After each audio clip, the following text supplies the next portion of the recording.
Chapter 1. The Golden Moment, Year 832 of the Eternal Radiance, a quaint little chapel. Percy, how many years have we been here? A middle-aged man, seated on a chair, gazed at the child playing before him and suddenly inquired.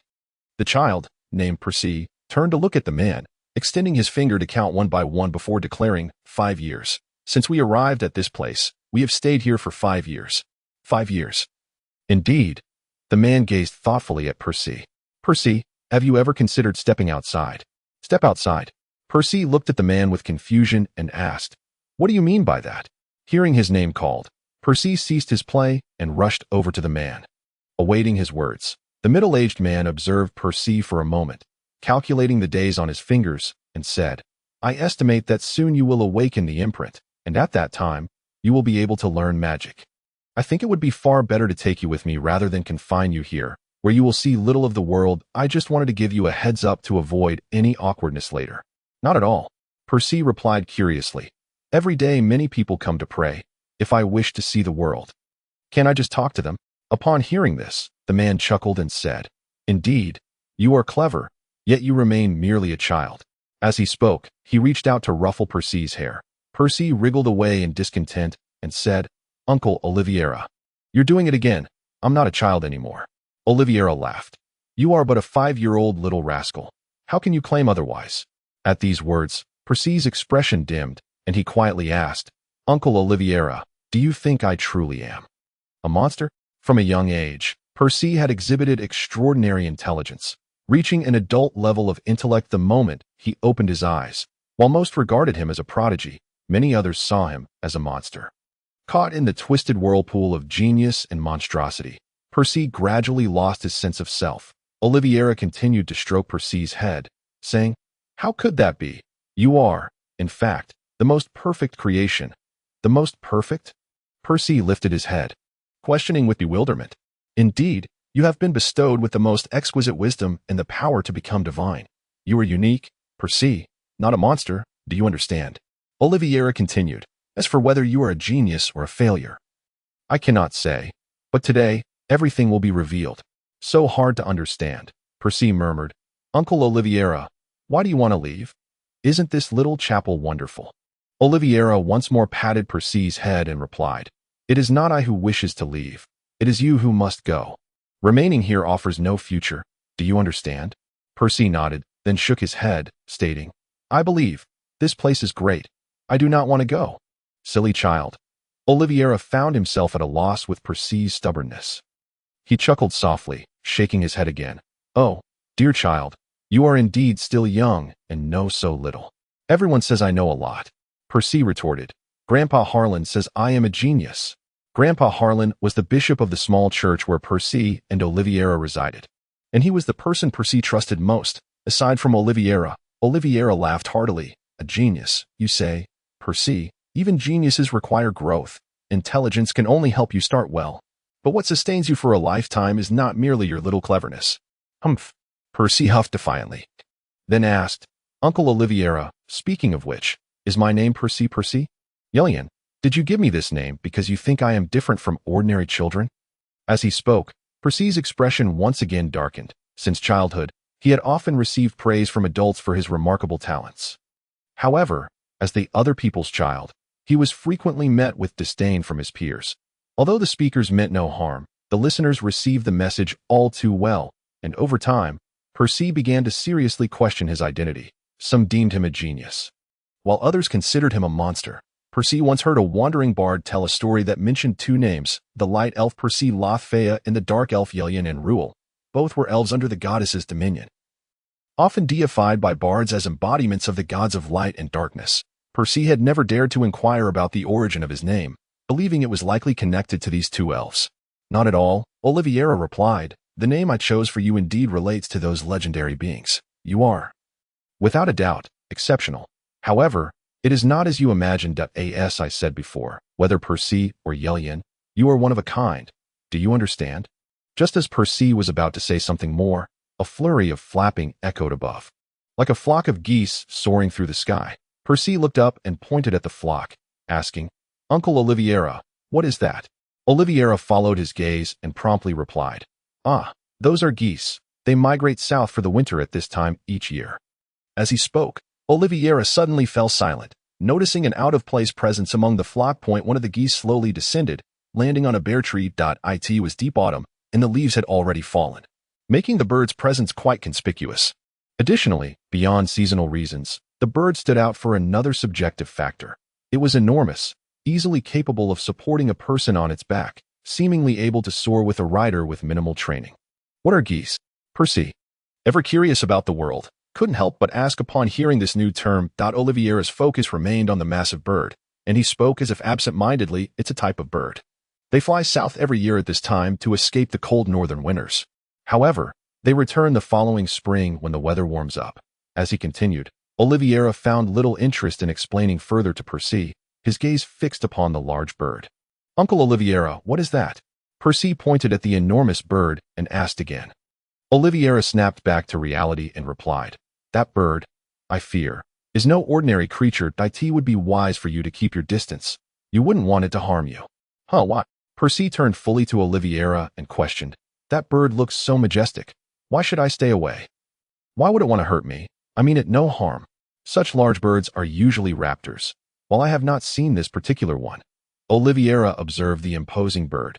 It is likely a raptor as well. Raptors do not require a reason to attack.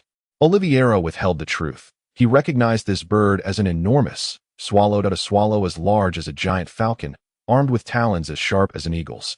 Such a creature was unique, belonging to the Celestial Alliance, and cared for by the Libra constellation.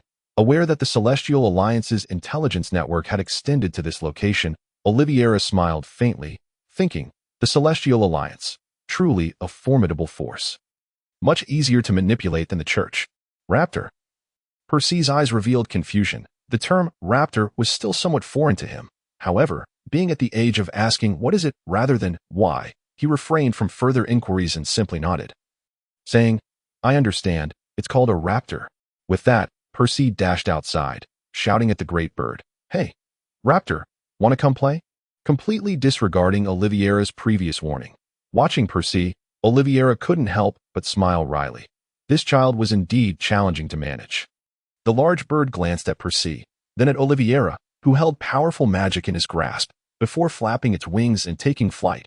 Percy stared at the bird's retreating figure, seemingly speaking to Oliveira yet also to himself. Why did it leave? Isn't this roof warm enough? Silly child, it is not a matter of warmth, Oliveira replied. You are still too young. You have yet to encounter such matters. People do not change locations solely for comfort or warmth. That bird is the same. It does not remain in a warm place for a lifetime. As Oliveira spoke, he sighed deeply. Yesterday, he had performed a divination and learned that Percy's life was destined to be one of turmoil and wandering. Yet he felt powerless to change it. He wished to keep Percy by his side forever, but fate dictated otherwise. How could one alter destiny? So hard to grasp. Why must one force themselves to go to places they do not wish to? Percy furrowed his brow, troubled by the question. It is not about unwillingness, Oliveira said with a smile. It is that not all warmth is synonymous with goodness. Sometimes, people must compel themselves to do things they would rather avoid. For instance, Oliveira cast a sidelong glance at Perseus. Perseus, endowed with extraordinary wisdom, immediately comprehended Oliveira's gaze and broke into a wry smile, uttering, Must we pray again? Conditions may be negotiated for everything else, but not this, Oliveira stated. You are already 5 years old. It is high time. With diligent prayers each day, you shall one day unlock your own sigil and embark on the path of magic. If I were to acquire a sigil, would I be able to seek out the birds? Perseus inquired. Brimming with anticipation, from that moment forth, he no longer wished to remain cooped up at home. Indeed, Oliveira affirmed with a nod that a sigil is the very essence of magical power. Each sigil bestows unique abilities upon its bearer, and the varied methods of acquisition introduce a plethora of uncertainties. Oliveira hoped that the sigil Perseus would obtain would be the Church's universal sigil of justice. Justice, a divine gift from the goddess Shiva Selvia to humanity, augments the potency of light magic while simultaneously reducing its mana consumption. Furthermore, when the sigil bearer is under the influence of a beneficial spell, the justice sigil amplifies that effect. Conversely, it mitigates the impact of negative magic. The pathway to acquiring the justice sigil is through possessing sufficient faith in the goddess. It is indeed a most peculiar sigil. possessing advantages that others lack. The means of acquiring the justice sigil lies in genuine belief in the goddess, resulting in a greater number of its bearers compared to those of other sigils. Without uttering another word, Perseus promptly departed. Their residence was a small chapel, crafted by Oliveira himself, with the main hall at its center. To the left was Perseus's bedroom, while to the right lay Oliveira's. Typically, their encounters involved Oliveira visiting Perseus's room for conversation, and today was no exception. After expressing his thoughts, Perseus hurried to the center of the chapel, standing before the divine image. He commenced his prayer. Indeed, Oliveira had taught Perseus to pray while standing before the goddess. "O goddess Shiva Selvia, I beseech you, what shall be the focus of today's prayer?" Perseus's prayer was remarkably casual, devoid of any regulations or formalities. He spoke whatever came to mind. This was precisely how Oliveira had instructed him. Pray for what you desire, much like a casual conversation. "Oh, I thank the goddess for returning the birds once more, thus. In hopes of venturing out soon, I pray once more to the goddess I wish for a sigil. I hope you will grant it to me." Perseus boldly declared. It was not a plea, but rather a demand. A brilliant radiance flickered before the statue of the goddess, and a luminous sigil began to emerge upon the back of Perseus's right hand. Overcome with joy, Perseus could hardly believe that after countless prayers, he had indeed succeeded. He suddenly opened his eyes, which now sparkled with a resplendent golden hue. Oliveira, witnessing the light flooding the room, rushed outside to behold an astonishing sight. Perseus's sigil radiated with brilliant light, its rank continuously ascending, mottled, pale mottled, pure white, dazzling white, until it reached the pinnacle of gilded brilliance.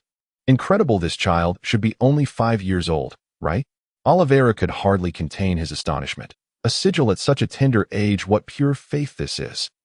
And to think it is a high-ranking gilded sigil. Oliveira approached Perseus, saying, "You Uncle Oliveira, this must be a sigil, right? Can I go out to play now?" Before Oliveira could pose a question, Perseus had already spoken, his desire to play with the divine birds overshadowing his interest in the sigil. Oliveira held his breath and nodded, saying, "Indeed, however." Perseus turned, his golden eyes radiating warmth akin to molten gold, toward Oliveira. Oliveira found himself momentarily transfixed by the gilded sigil adorning Perseus's hand. Though Perseus possessed no magical power and had no understanding of spells, he bore an utterly pure sigil nearing the highest echelon. Even Oliveira, with his stature, found himself grappling with the feeling known as jealousy. No, this child bore no semblance of faith in the goddess, meaning he had completely shed the reverence typically accorded to divinity. The experiment was a success, yet this sigil had leapfrogged through numerous tiers. Awakening with such a high-ranking sigil bore no relation to the experiment. Oliveira was acutely aware that his experiments concerning Perseus did not pertain to this realm. The sigil Perseus bore was entirely a matter of innate talent. Oliveira's excitement swelled. This child was a veritable treasure. "This sigil of yours," Oliveira cautioned, "must never be casually revealed before outsiders." But this sigil appeared on its own. How can I possibly conceal it?" Perseus inquired. Looking up, Oliveira steadied his emotions, responding, "As long as you refrain from casting spells, the sigil will generally remain hidden. However, starting today, I shall teach you magic. Therefore, until you have mastered formidable spells, do not use magic in front of others. Can I go out now?" Perseus suddenly shifted his focus to the great bird behind Oliveira, excitedly pointing. Although Oliveira did not turn, his keen senses, honed by strength, allowed him to detect the majestic bird that he knew he must fulfill his promise.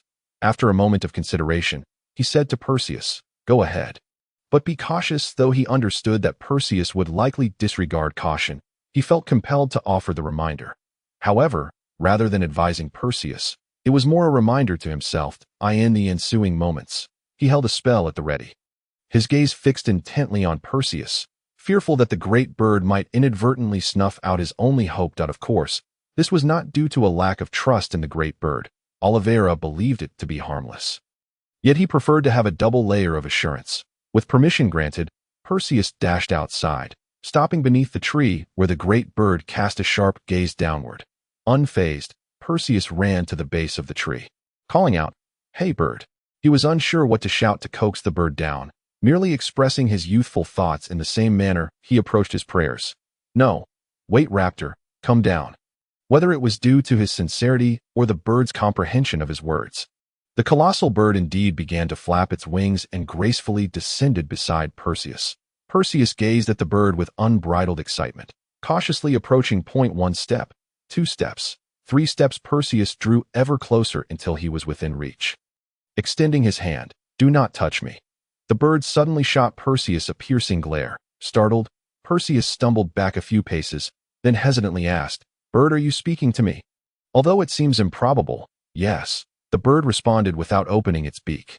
Nodding to convey the message, Perseus stared at the giant bird in astonishment, asking, "You can speak without using your mouth?" The giant bird nodded, saying, "I do not use my throat to communicate. Our interaction relies entirely on my thoughts. My vocal structure is akin to that of ordinary birds, capable only of producing chirps. However, unlike ordinary birds, I possess magical abilities, enabling me to converse with you." Perseus, puzzled, inquired, "Oh, other birds cannot talk?" The giant bird nodded but remained silent. Perhaps it deemed the question too juvenile, unworthy of a response through such a sophisticated means of communication. After receiving an answer, Perseus fell into contemplation. "Why is that? Aren't you all birds?" The giant bird cast a disdainful glance at the surrounding chirping birds and replied, "Because I am a divine bird." "What is a divine bird?" Perseus asked. "Is it a type of bird?" "One could interpret it so, or simply say that my name is Divine Bird." The divine bird explained, "What is your name?" "I should be called Perseus?" "Yearn. That's it." Perseus replied, "Hee. Perseus, Yearn, hee. Oliveira truly has a knack for naming. Has he now set his sights on the gods? Next, if he adopts a daughter, will she be called Shiva Selvia?" The divine bird mocked. Shiva Selvia was the name of the goddess, and only those within the church would dare to utter her name directly. Non-believers referred to her simply as the goddess. Speaking ill of others behind their backs is hardly commendable behavior. Divine bird. Oliveira's voice resonated from within the house. "It's fine to play together, but please, do not lead the child astray, if you would be so kind." "Rest assured, esteem," the divine bird began to say, but was interrupted by Oliveira, who stated, "Some matters are better left unsaid." The divine bird seemed somewhat daunted by Oliveira, thus acquiescing to his request. Oliveira reiterated, "Divine bird, have you not yet fulfilled your task? Your master must be awaiting you with bated breath." Upon hearing Oliveira's dismissal, the divine bird reluctantly flapped its wings, saying, "I shall take my leave now." Wait. Will the divine bird not stay for a while?" "This cozy abode is quite pleasant," the child exclaimed, watching the divine bird prepare to depart. The divine bird replied, "I have merely come to fulfill my duties. Once completed, I shall depart. How could I forego the outside merely for the sake of comfort inside?" How peculiar it is that you express the same sentiment as Uncle Oliveira. Why must one constantly compel oneself to engage in endeavors one is reluctant to pursue? At times, one is left with no choice but to make such decisions, replied the divine bird. "I must take my leave. My destination is the continent of Green Shioji, which lies far from here, and I must set forth early. Farewell." With that, the divine bird took to the skies, vanishing into the horizon like a gust of wind. The child, still somewhat dazed by the bird's words, regained composure and raised his hand, shouting towards the sky, "Farewell." However, it was likely that the divine bird could not hear him, for its speed was so swift that in the brief moment of distraction, it had already disappeared, reaching a place beyond the reach of sound.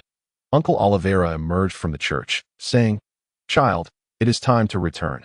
Today, we shall begin with the first spell." Chapter 2, The Prodigy. A few days later. Fluorescent impact. Oliveira bellowed the incantation of a spell, and Perseus promptly raised his hand. The light element began to coalesce in his palm, and after a brief moment, he flicked his hand, sending a sphere of light soaring forth. Qualified. Next, illusory shield. Oliveira glanced at the spell Perseus had cast and called out again. Perseus raised his right hand once more, the sigil upon it glowing brightly as magical energy surged forth, gradually expanding until it solidified into the shape of a shield. Perseus looked at Oliveira with eager anticipation, hoping for his approval. Yet, what he received was anything but affirmation. Not solid enough? It needs reinforcement. With all his might, Perseus poured more magical energy into the shield, which gradually became more solid. Almost there, keep reinforcing. Oliveira commanded loudly. You have plenty of magical energy left. Harness it well. The gilded sigil was superior to lower-tier sigils in that it could provide the host with a substantial amount of magical energy in a short span of time, along with a remarkably rapid recovery rate, thus making Perseus's talent quite enviable. Understood. Perseus continued to gather energy, concentrating it until it formed the shape of a shield. An illusory shield materialized in his hands. The speed of your condensation is still too slow. But it barely passes, Oliveira remarked. Can you continue casting spells? I can't, Perseus exclaimed. What is the next spell? Very well, Oliveira shouted back. Next, the Judgment Spear. Upon hearing this, Perseus immediately donned a face of despair. The Judgment Spear, often shortened to Judgment, was a high-level spell that was far from simple to execute. Although Oliveira did not intend to place undue pressure on Perseus by naming this spell, he estimated that Perseus would find it exceedingly challenging. Nonetheless, Perseus was willing to give it a try. This was precisely what Oliveira admired about him, his humility devoid of arrogance, yet possessing the backbone to challenge difficult magic with his innate talent. Every time Oliveira reflected on this quality within Perseus, he could not help but marvel. Even if Perseus were not the protagonist of the plan, his brilliance shone brightly. Perseus lifted his hand, attempting to sketch the outline of a spear with meticulous strokes, subsequently inscribing magical runes upon it. He concentrated his magical energy at his fingertips, leaving a faint magical aura with each stroke. As if the energy lingered in that space. In essence, Perseus was using his fingers as a quill and his magical energy as ink, painting the image of the spear in the air while carefully etching the runes. Each stroke executed with utmost seriousness. In truth, not everyone employed such a cumbersome method. Otherwise, to master the art of magic, one would first need to become a painter, a challenge of considerable difficulty. If Oliveira were to cast this spell, given his formidable magical manipulation skills, he would merely need a swift motion in midair, causing the suspended magical energy to automatically spread, forming the spear and the runes, ultimately manifesting as the Judgment Spear. In this light, it was evident that Perseus had a long journey ahead of him. Perseus accidentally misdrawn a line, causing the entire spear to ignite in flames, and all his magical energy shattered into fragments of light. He sighed, shook his head, fortified his resolve, and extended his finger once more, preparing to redraw. That will be enough for now, Perseus. This spell is still too difficult for you.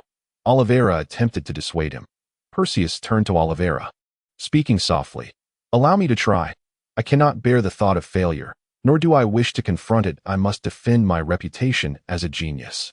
As he spoke, reminiscent of the moment his sigil had awakened, Perseus's eyes once again radiated an almost blinding golden light as he gathered all his focus to redraw the spear. Oliveira ceased his attempts to dissuade him and instead watched intently, as if trying to see through Perseus. This child possesses an innate pride. It seems he is indeed quite haughty, Oliveira murmured softly. An elderly man, who had appeared by his side unbeknownst to him, countered this perspective, saying, No, Priest Oliveira. In my view, this child is merely striving to mask his insecurities and the cowardice that lies within. Oliveira was about to retort, but after studying the elderly man's face for a moment, he finally replied, You are correct. His unwillingness to face failure does indeed stem from insecurity. However, there is no doubt that he is a genius. It is quite fascinating to have such a distorted character concentrated within one individual. Do you suppose he will one day face utter defeat, or will he continue to forge ahead unimpeded? The old man's hollow, murky gaze seemed to flicker with wisdom as he spoke. There is neither utter defeat nor an unimpeded path. He extended his hand, pointing to his own heart, then to Oliveira's, saying, Everyone carries a demon within. It matters not whether one faces defeat or triumph. Only the external stimuli can awaken the demon of cowardice that resides within. Cowardice. Perhaps, Mr. Harlan, I have experienced such feelings before, as if everything were a mere repetition of yesterday, that I find myself back in the days when I was learning theology from you, during which I understood nothing in your presence. And now, even before you, I still comprehend little. Oliveira lamented. Old man Harlan chuckled softly, saying, This old fool has dedicated his life to the study of theology, with nothing else to boast about, only becoming somewhat loquacious when discussing theology. You are far too humble, Oliveira replied. However, I possess one other talent besides theology, which is the ability to discern people. Old man Harlan lifted his gaze, his cloudy eyes fixated on Oliveira. Having taught you since childhood, I can confidently say that among the three great priests, only you have the potential to achieve greatness. Oliveira was taken aback, replying, Mr. Harlan, please do not speak so recklessly. I have no interest in the papacy. Humph, humph. Old man Harlan scoffed lightly. The papacy? In your eyes? Is that what constitutes greatness? No, no. Your abilities far exceed that. Your heart is greater still. The moon priest, Jafano, is narrow-minded. Despite his grand ambitions, his character limits his achievements. The sun priest, Phalion, possesses outstanding temperament and talent. Yet his excessive compassion renders him indecisive, incapable of accomplishing great deeds that I have seen countless individuals, and the only one I hold in high regard is you. You cannot say that. Everyone has their own character flaws. Oliveira intended to downplay the praise, but upon hearing old man Harlan scoff again, he immediately ceased speaking. Do you think you can deceive this old fool? Harlan said. What schemes do you think I am unaware of? Having raised you from childhood? That child is, as you previously referred to him, the protagonist of your so-called God-making plan. Isn't he? You intend to cultivate him into a deity. Oliveira was startled, then nodded, saying, You see, a talent such as his is exceedingly rare. No, unique in the world that if nurtured properly, he may very well reach such heights.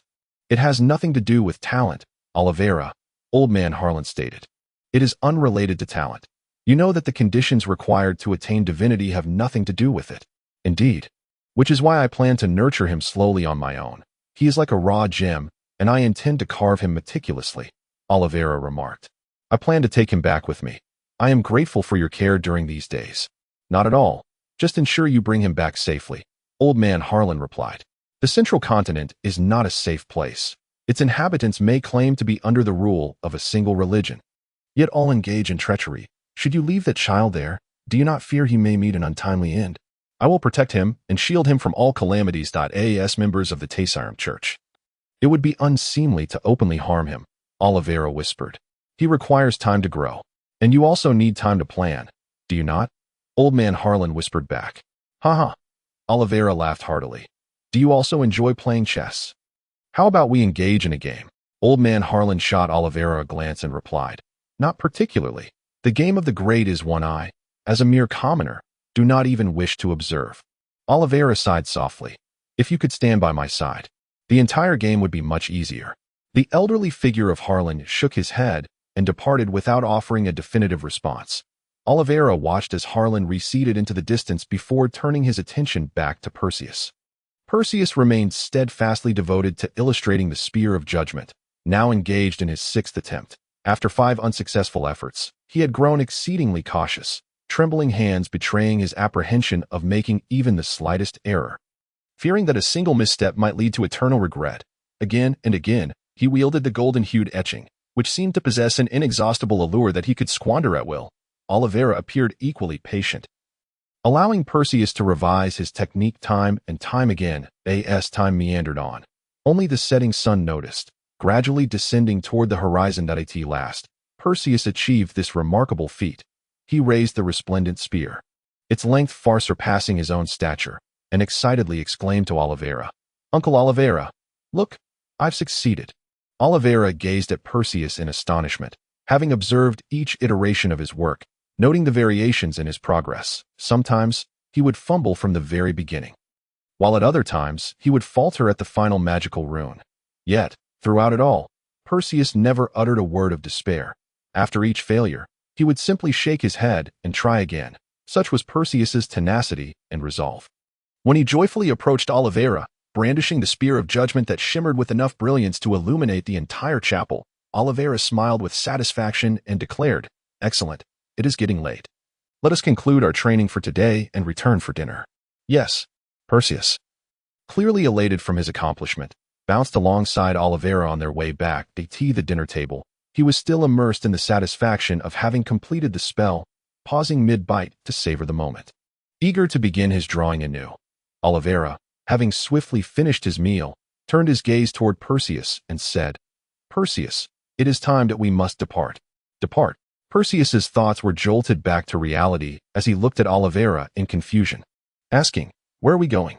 Back to the church, Oliveira replied. We are about to embark on a long journey to the central continent, where the congregation gathers. Why? The child could not comprehend, although he was now permitted to venture outside. He preferred the comfort of the church, where he could learn magic. Oliveira had told him that if he prayed sincerely, he could wield powerful spells.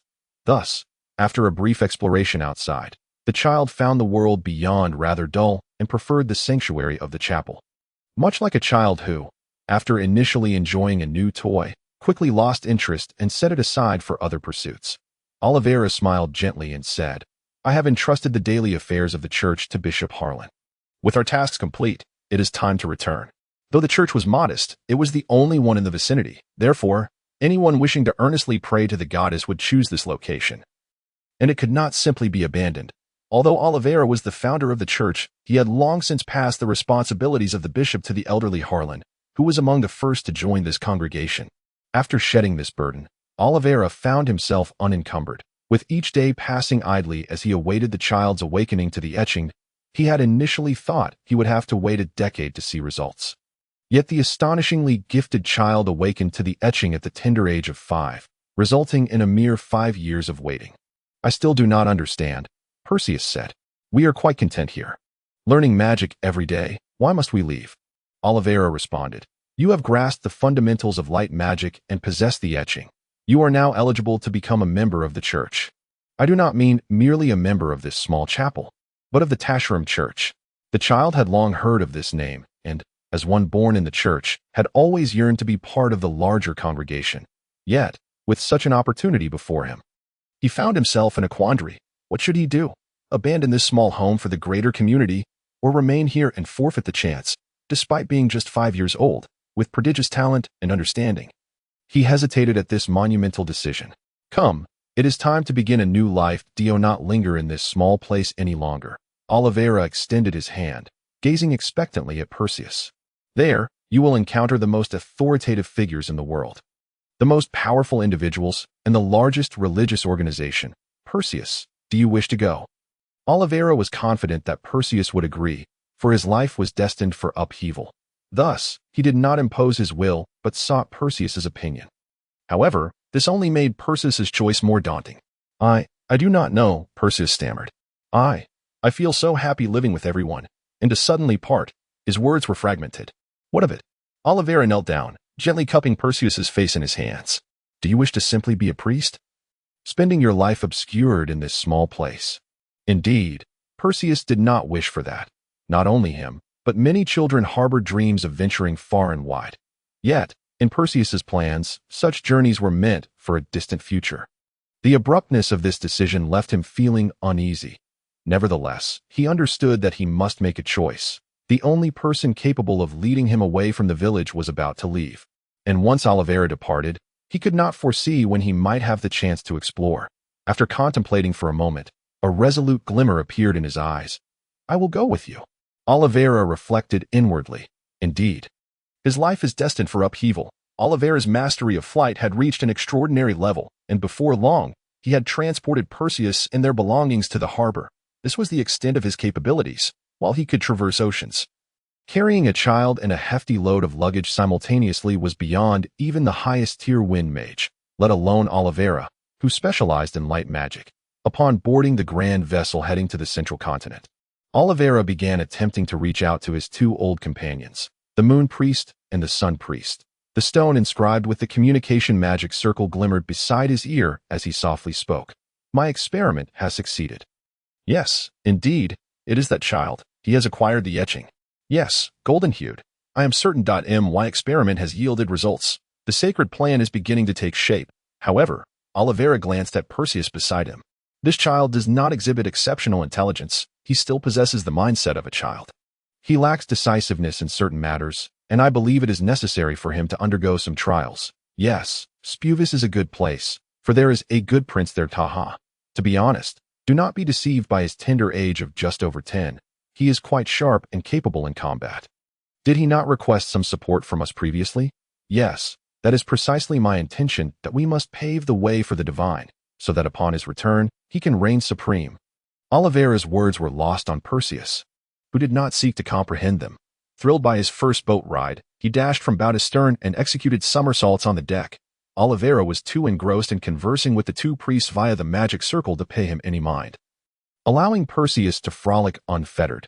Fortunately, this voyage had few passengers, and as he was with the Tasharam Church, the crew paid him no heed as Perseus attempted various reckless antics. He found that no one was watching, which emboldened him further.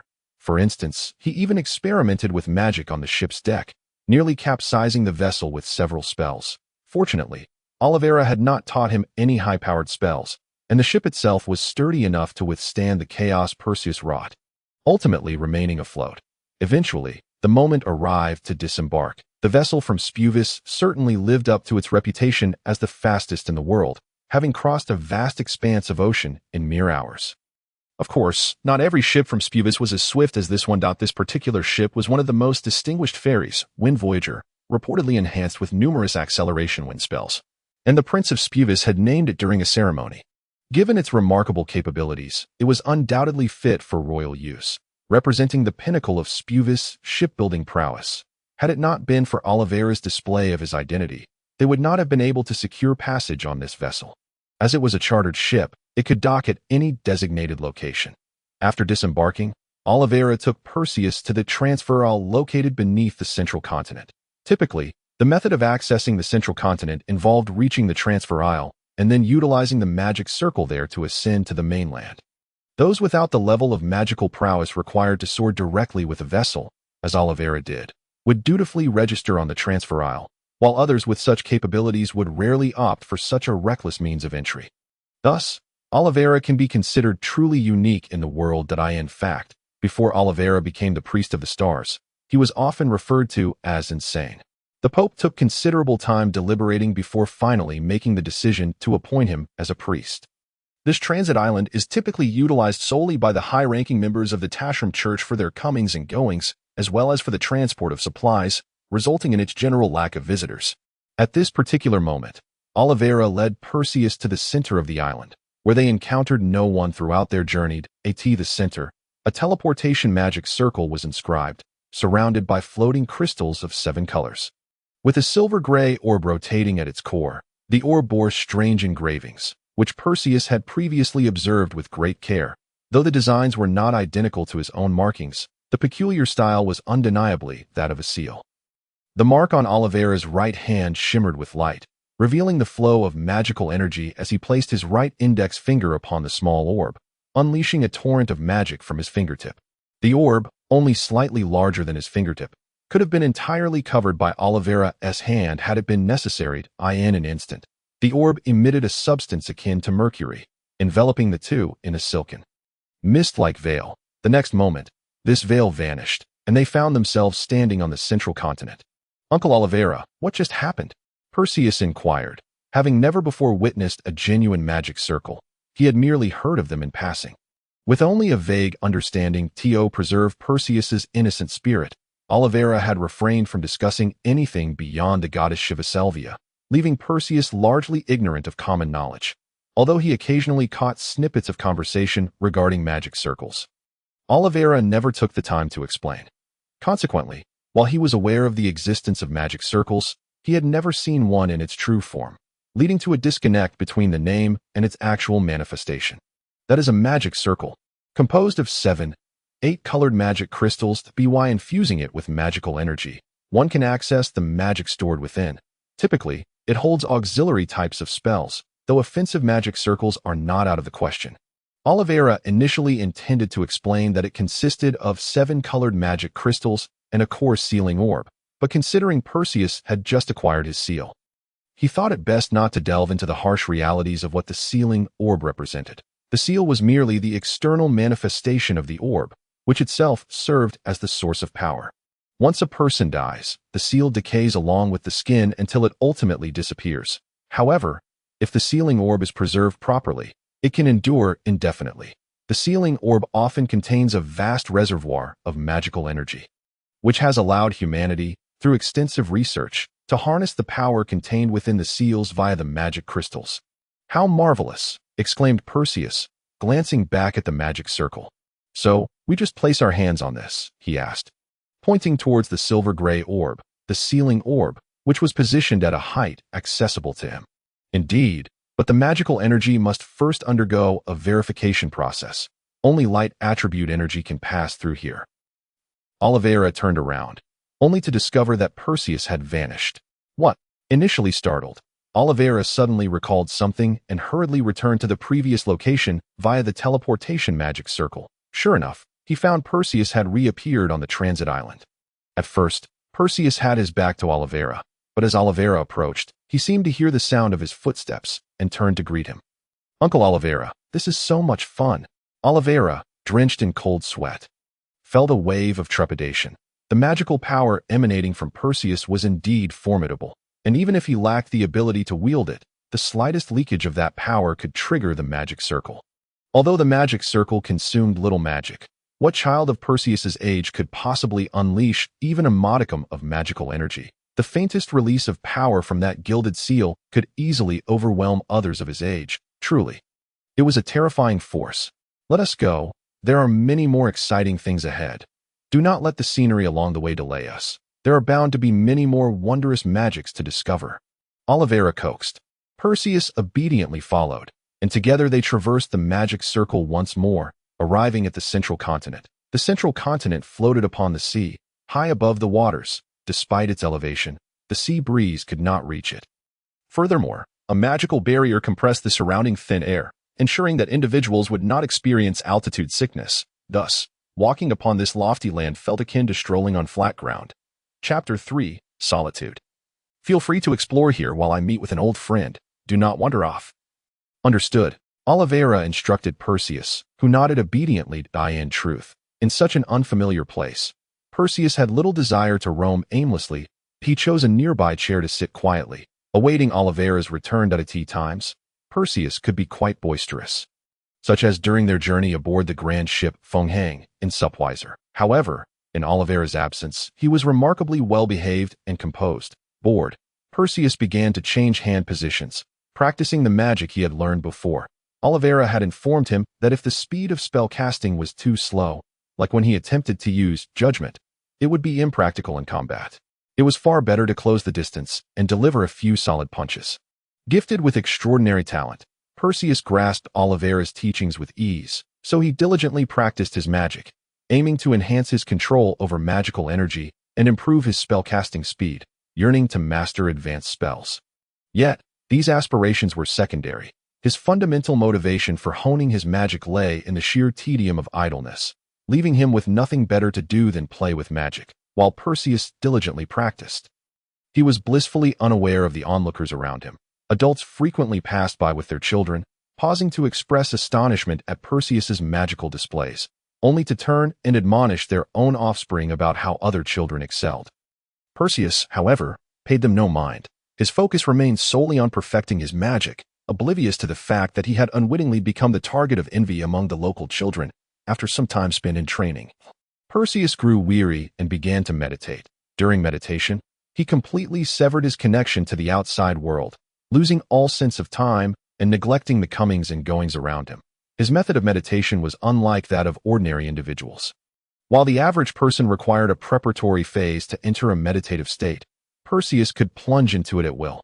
Unlike others who could only gradually absorb magical energy during meditation, Perseus, even without meditating, effortlessly drew in magic. During meditation, it was as if he were siphoning it in torrents. After an indeterminate period, Perseus was finally roused from his trance by external disturbances. Upon opening his eyes, he beheld 3 individuals clad in white priestly robes. Recognizing Oliveira standing to the left, he inquired, "Uncle Oliveira, are you finished with your business?"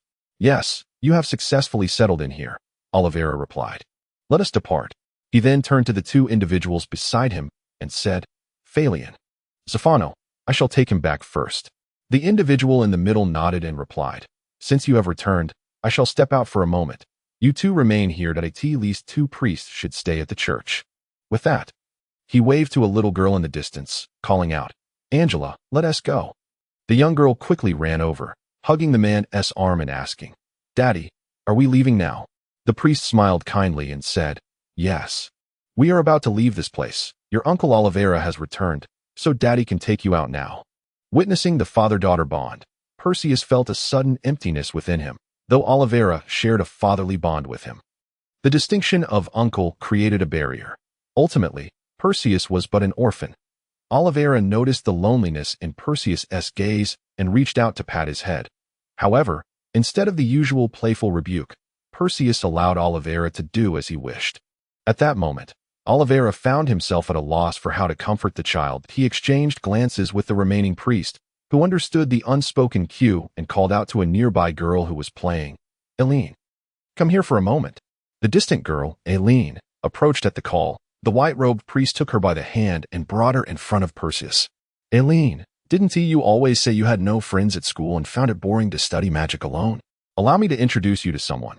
This boy knows a great deal of magic. Turning to Perseus, he asked, little friend, what is your name? Perseus. Yearn, he replied.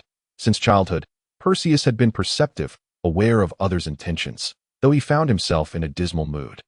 He did not throw a tantrum like most children when approached by a stranger. Upon hearing the name, Zafano visibly stiffened, his smile freezing on his face. Greetings, Perseus. I am Erin Snow, and this is my master. Zafano, the moon priestess. Erin introduced herself with a warm smile. Hello, Perseus replied, struggling to engage in conversation with anyone other than Oliveira. Erin, beaming with enthusiasm, remarked, I've heard from my master that you possess considerable magical prowess for someone your age. What spells can you perform? Upon hearing this, Perseus extended his fingers and began counting. I can cast the Sword of Light, the illusory shield, judgment. However, before he could list more, Erin interrupted, You must be exaggerating. How could you possibly master so many spells? While I may not be proficient in all of them, I can invoke them, Perseus replied. If you don't believe me, I can demonstrate over there. This space is too confined. With that, Perseus strode towards an open area, and Erin hurried after him. Oliveira chuckled and commented, It seems, Zafano, although you may not be the best person, you are exceptionally kind to children. Zafano retorted, And you are no different, naming this child in such a manner. Are you intending to groom him to become a pope? Oliveira laughed heartily. Perhaps aiming for papacy is a commendable goal. Zafano, you wouldn't have your sights set on the papacy for yourself, would you? Zafano scoffed. Oliveira, do not assume I am unaware of your disdain for me, but rest assured, as the priest managing the school, I treat all children equally and will not neglect him. That might disappoint you, Oliveira replied softly, for I intend to take this child under my wing personally. Oh, the notoriously indolent Oliveira is actually considering taking on a disciple, Zafano exclaimed, genuinely surprised. Oliveira merely chuckled in response that in the clearing, Perseus deftly manipulated his fingers, conjuring a series of spells that danced at his fingertips, prompting Erin to applaud enthusiastically. You truly are a prodigy. Could you summon that sword of light you mentioned earlier for me to see? Erin requested excitedly. Though feeling a bit played, Perseus complied, summoning a large magical circle in front of him, from which he extracted a sword. The blade, crafted purely from magic, shimmered with a golden hue, and due to the spell's design, the sword appeared more like a short blade suited to Perseus's stature. Let me try it. Erin eagerly reached for the sword, only for Perseus to quickly hide it behind himself. Erin's brows furrowed slightly as she protested. Why are you being so stingy? Perseus, who was already awkward in social situations, panicked at Erin's annoyance and stammered, This sword could harm you. Even those who are not the summoner will be injured if they touch it, losing their magical energy. Yet, Erin persistently turned her head away, ignoring him. Erin. Erin continued to avert her gaze. How about I offer you another gift? Perseus rummaged through his belongings until he finally produced a small bell that seemed suitable for gifting. Here. This bell, though Erin kept her head turned, she stole glances at Perseus, suppressing a laugh at his awkwardness. Finally, when Perseus presented the bell, she turned around, feigning hurt, and accepted it with a flourish. A few months later, one day, Perseus stealthily returned to the transit island to practice magic. Although Oliveira typically allowed him to practice alone in his room, today was an exception due to Erin's day off. I never expected you to be so punctual. Erin smiled at Perseus, who was facing the sea. Upon arriving at the transit island, she was overjoyed to find him waiting for her. Have you learned any new spells at school? Perseus, still gazing at the ocean, responded without turning. No. I am still working on the same few spells you taught me. The school has been focused on physical techniques lately, so I've started practicing swordsmanship. Erin exclaimed excitedly. Oliveira uncle says I need more time to master my swordsmanship. Perseus replied. As for sword techniques, I can't teach you much. If Oliviera uncle imparts more advanced knowledge to me in the future, I will share it with you then. I don't need anything else. Just teach me the sword of light. Erin insisted, her eagerness palpable. Forget it. Once you've mastered the basic engravings to a subtle level, I'll teach you the sword of light. It's incredibly challenging to cast the sword of light without a solid foundation. Perseus said, by the way, I am curious why Oliviera uncle has chosen to teach me privately instead of letting me attend school. Erin grinned. Perhaps the star priest believes your talent is too exceptional to be wasted among ordinary children. If you were to study alongside them, they would surely envy you, leading to unnecessary quarrels that would waste your time. Perhaps he has been frequently going out lately or spending entire nights in the space tower conversing with the tower master. Hardly dedicating time to me. Perseus remarked, I'm not particularly likable, and I can't befriend those people. It's quite lonely being alone. Am I not enough company? Erin tilted her head and asked.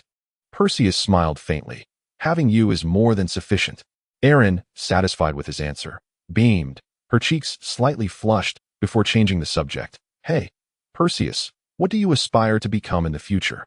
Perseus turned to face the sea and replied, I wish to become the Pope. He had met the Pope once, and the sheer majesty he exuded had left a profound impression on him.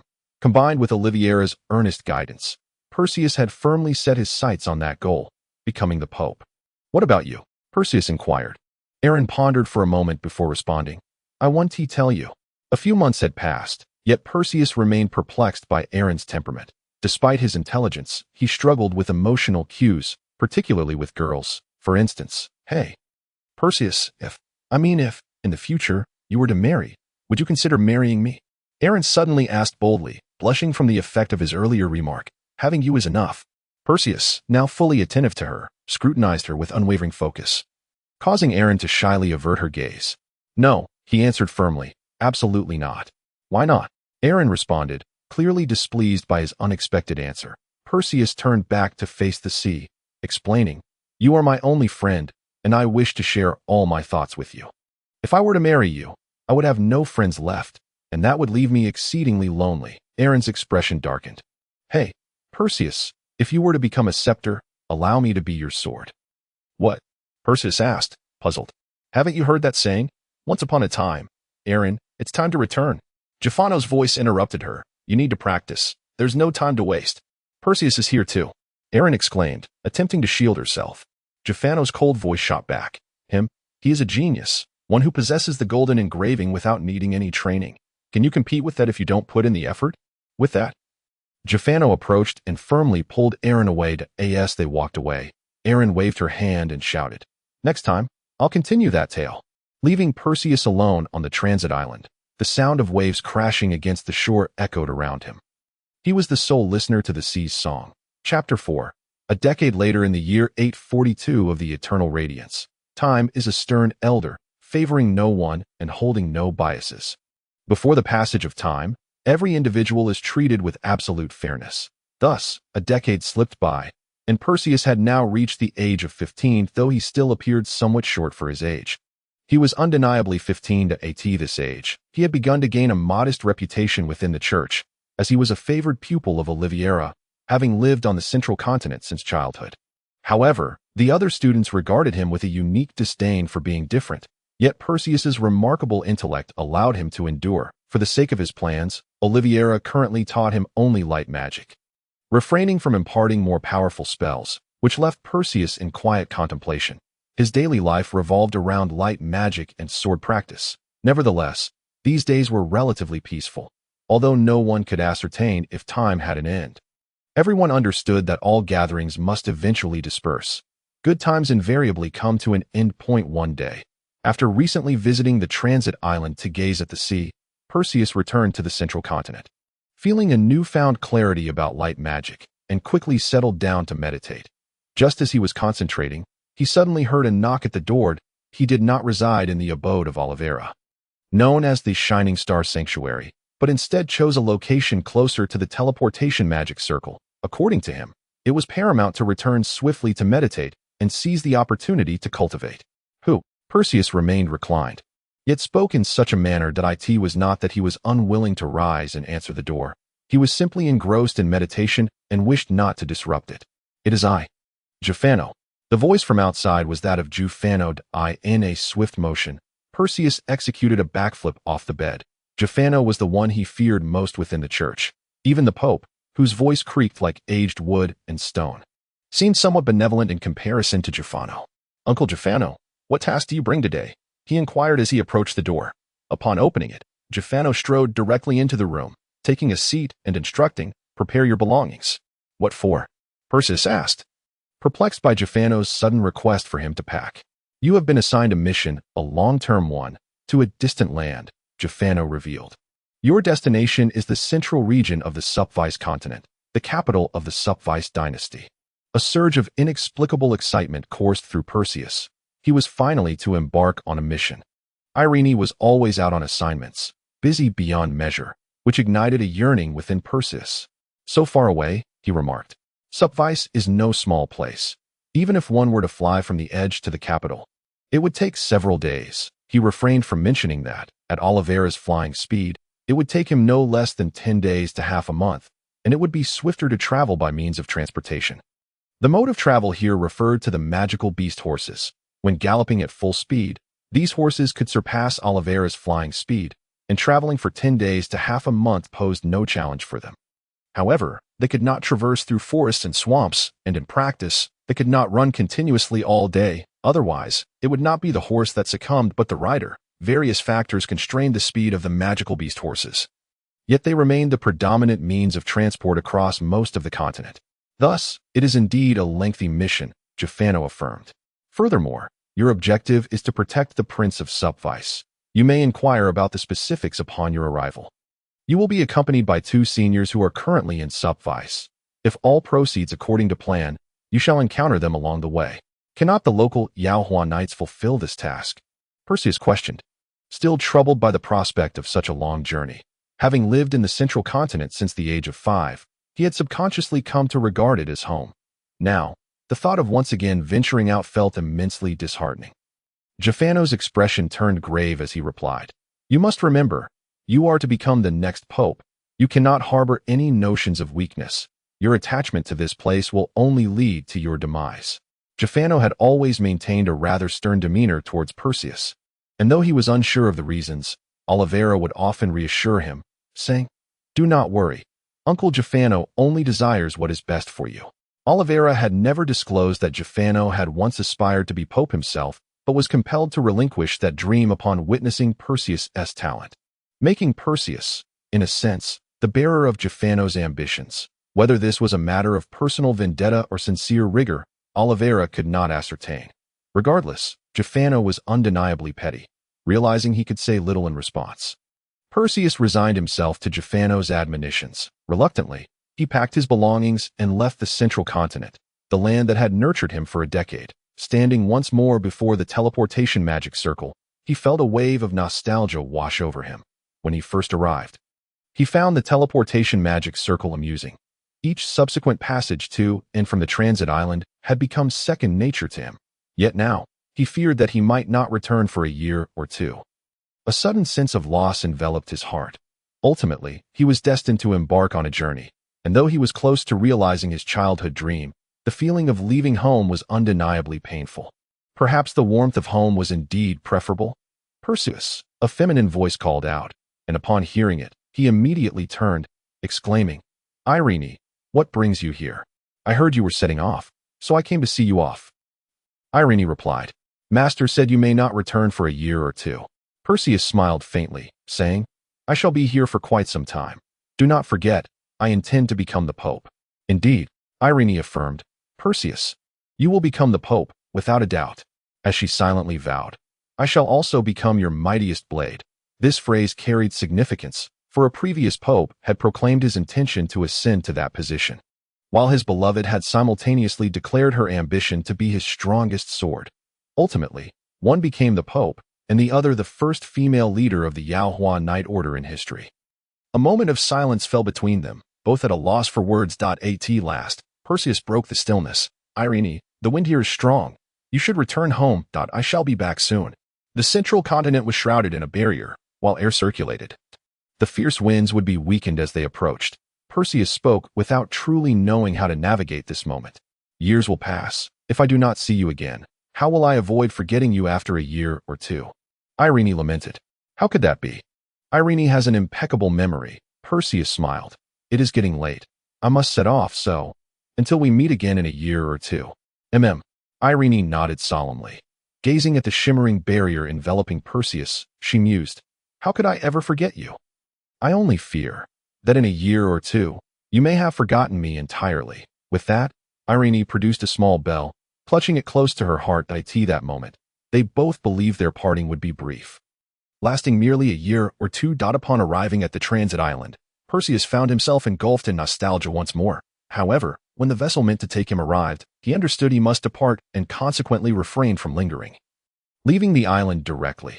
Although Perseus held a relatively high position within the church, he could not compare to Oliveira and thus boarded a common passenger ship of suffice. This suited his temperament. He was not fond of ostentatious modes of travel. Oliveira, too, preferred this, yet at the time, he could hardly have flown Perseus directly to the church. Once aboard, Perseus received a message from the priestess of the moon, detailing the particulars of his upcoming mission. As a member of the church's execution team and still a minor, he had yet to join the Yao Huan Knight Order. However, several high-ranking members of the order regarded him favorably, speculating that upon reaching adulthood, he might swiftly join their ranks. Each member of the church's execution team possessed a small booklet, within which magical runes would periodically inscribe tasks. Occasionally, the priestess of the moon would communicate directly with specific members, such as Perseus, who received a singular message. The other magical texts faded away, replaced by a detailed plan. On board the ship, Perseus meticulously reviewed the mission. After disembarking, he arrived at a nearby tavern, selecting a seat by the window. He ordered several bottles of wine but did not partake. Perseus abstained from alcohol. Rather, he found himself unable to consume it, though he did not succumb to inebriation after a single glass. Even a small amount left him fatigued and dizzied. He was awaiting someone. Jafano had mentioned that a knight named Kate Selinga would come to escort him and instructed him to wait in this tavern. Perseus held the wine glass, shaking it repeatedly but refusing to drink. Before long, a knight clad in red armor entered, and upon noticing Perseus' attire, offered a slight smile as he approached. He seated himself opposite Perseus and placed his right hand on the table. A spiraling insignia shimmered, signifying his identity. Based on Jafano's description, Kate recognized Perseus immediately, while Perseus could only identify him through the emblem. Perseus placed his own right hand upon the table, his gilded insignia radiating an even more intense light than Kate's. In that fleeting moment, both understood each other's identities. Drink up, Perseus urged, having finished his meal, leaving only the untouched wine. I do not drink, he added.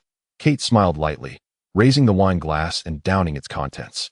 Indeed, the gilded Perseus lives up to his reputation.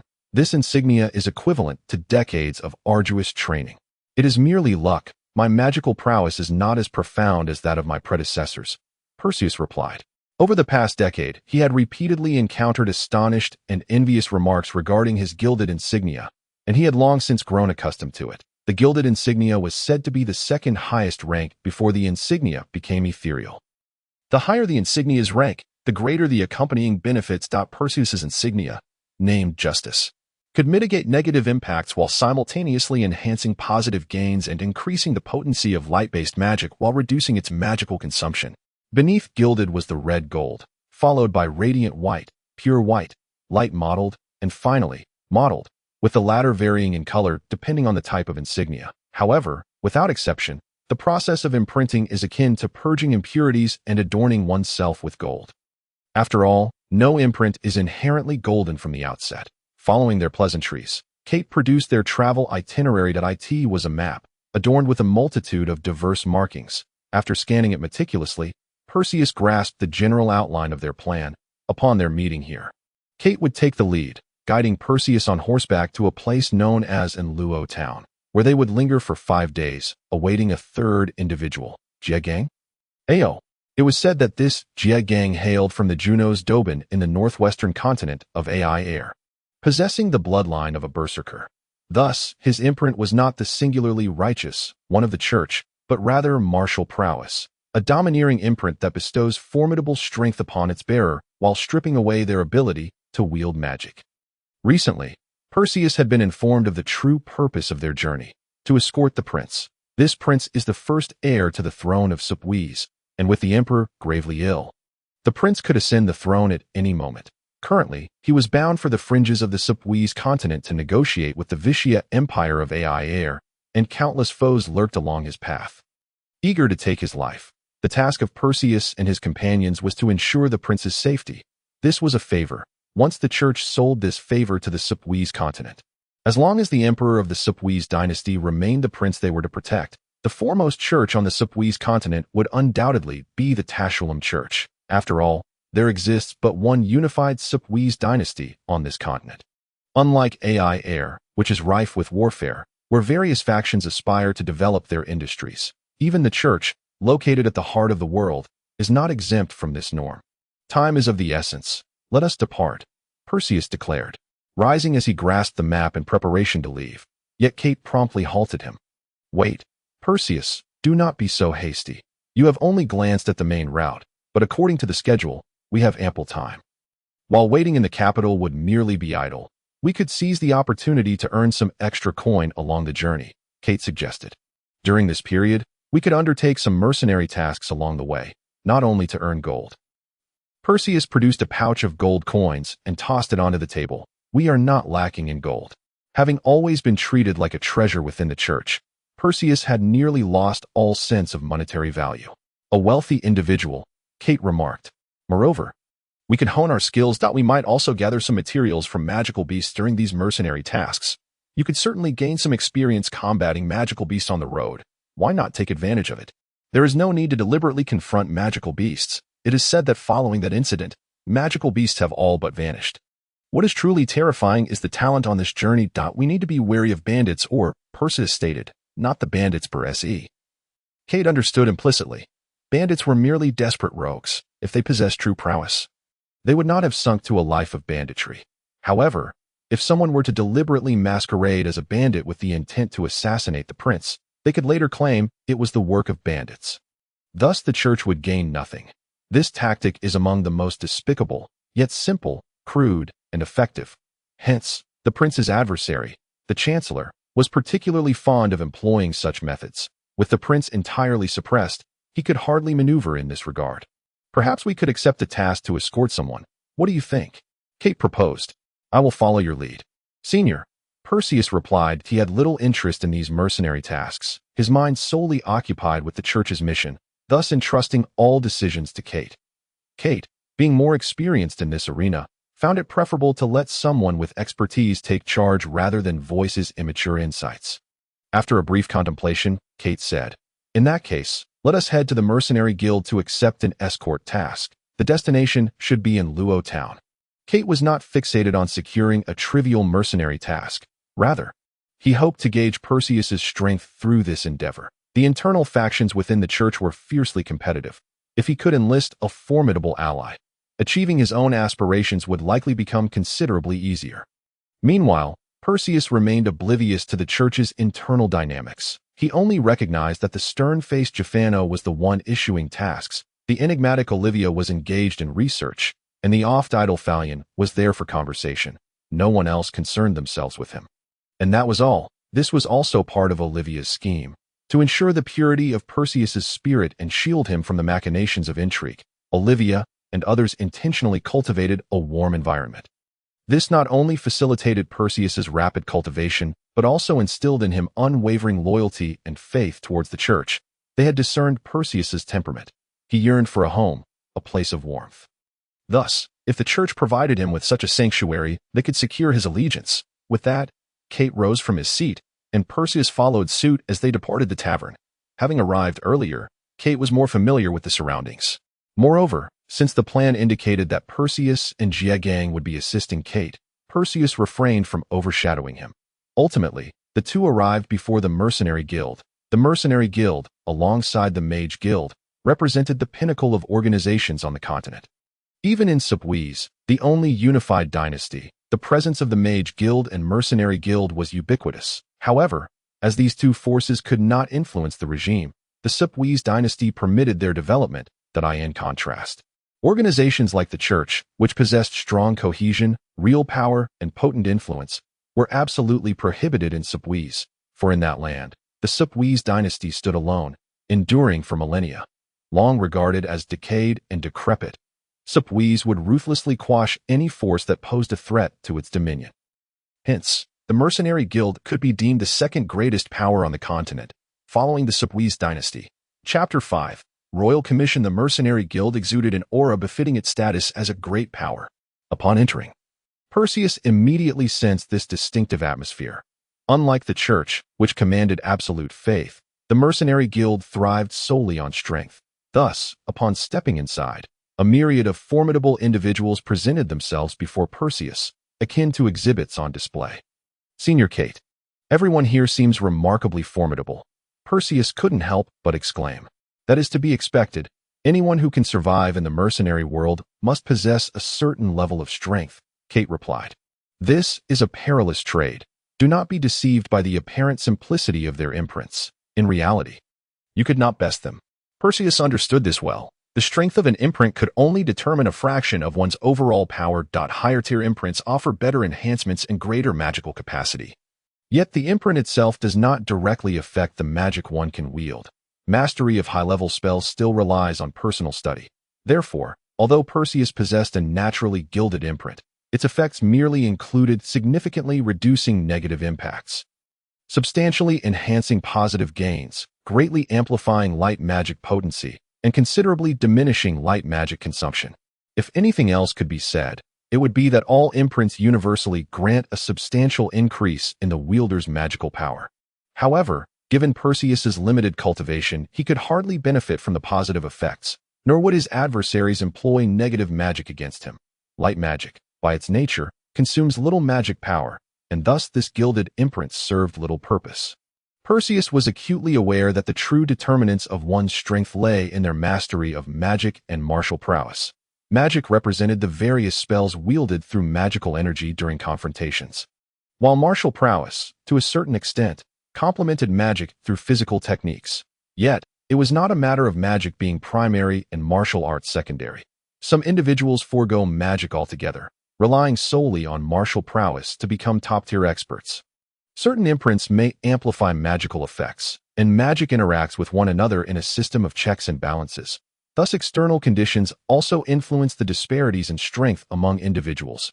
Ultimately, however, the measure of strength remains rooted in one's mastery of magic and martial arts. Upon entering, Perseus was met by a robust individual radiating a potent magical aura. This person was undoubtedly no mere figurehead, Perseus thought. Initially, he held some disdain for the mercenary profession, but the circumstances had compelled him to set aside his underestimation, elevating the image of mercenaries in his mind significantly. Simultaneously, he also began to reassess the status of other professions he had previously looked down upon, such as thieves. Kate approached the front desk with familiarity, tossing a card to the receptionist and stating, "Trainee mercenary Kate, I hope to accept an escort task, preferably to the royal capital, ideally passing through in Luo town. Of course, we would not mind undertaking 2 tasks along the way. The capital of Supwese is typically referred to as Supwese Guadu, and only the locals would call it the royal capital. Some even forget its actual name, Puzangluoya, only recalling it as the royal capital when traveling the official roads between Puzangluoya and their coastal city. The only route is through Luo town, so they need not worry about missing Jiegang. Even if they do not encounter one another, it is merely a matter of a time discrepancy, as long as they make every effort to hasten their journey. Arriving a little early would not pose any issue, provided they can await the conclusion that a brief sojourn in Onlua town should not meet with any objections from the employer. After all, they hail from the church, and their prowess in combat is worlds apart from that of mere mercenaries. In terms of equipment, they are outfitted with the finest gear, and from a technical standpoint, they benefit from the guidance of the best mentors. What they currently lack is only practical experience, and it is merely a deficiency, not an absence. Who among them has not undertaken missions within the church? Thus, they are the most exceptional of employees, and the Subvice-royal family ought to take pride in having secured such talent, let alone an ordinary employer. This commission, the receptionist swiftly conducted a search and provided her findings. There is only one, but it is rather peculiar. How so? Kate inquired. Mercenary, please take a look. The Mercenary Guild treats all mercenaries with equal regard. So despite Kate being merely an apprentice mercenary, the receptionist showed him utmost respect. However, the receptionist was astute. Although Kate was only an apprentice, his task card boasted a completion rate of 100%. With the vast majority receiving top evaluations, such an honor could not be achieved solely through the capabilities of an apprentice mercenary.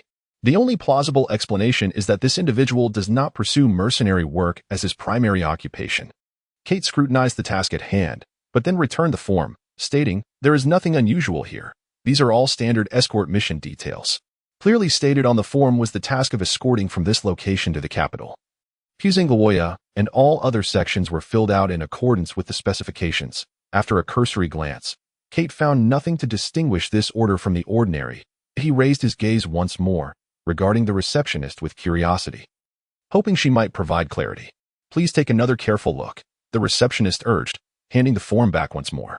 This time, Kate had not yet had the chance to examine it when Perseus interjected, "Kate Senpai, look here." In the client section, it was inscribed Subvice Royal Family. Furthermore, the reward section did not merely indicate a monetary reward, but rather stated Royal Directly Issued Reward. Now this was noteworthy. Kate shifted his gaze to the side, and indeed, beside the text was illustrated a sunflower, the national flower of Subvice. The royal emblem of Subvice is overly intricate, thus the sunflower is often employed as a symbol of the royal family in official documents. However, the national emblem is still utilized on significant occasions. Exchanging glances with Perseus, they both nodded in unison. Kate stepped forward and declared, "We shall accept this order.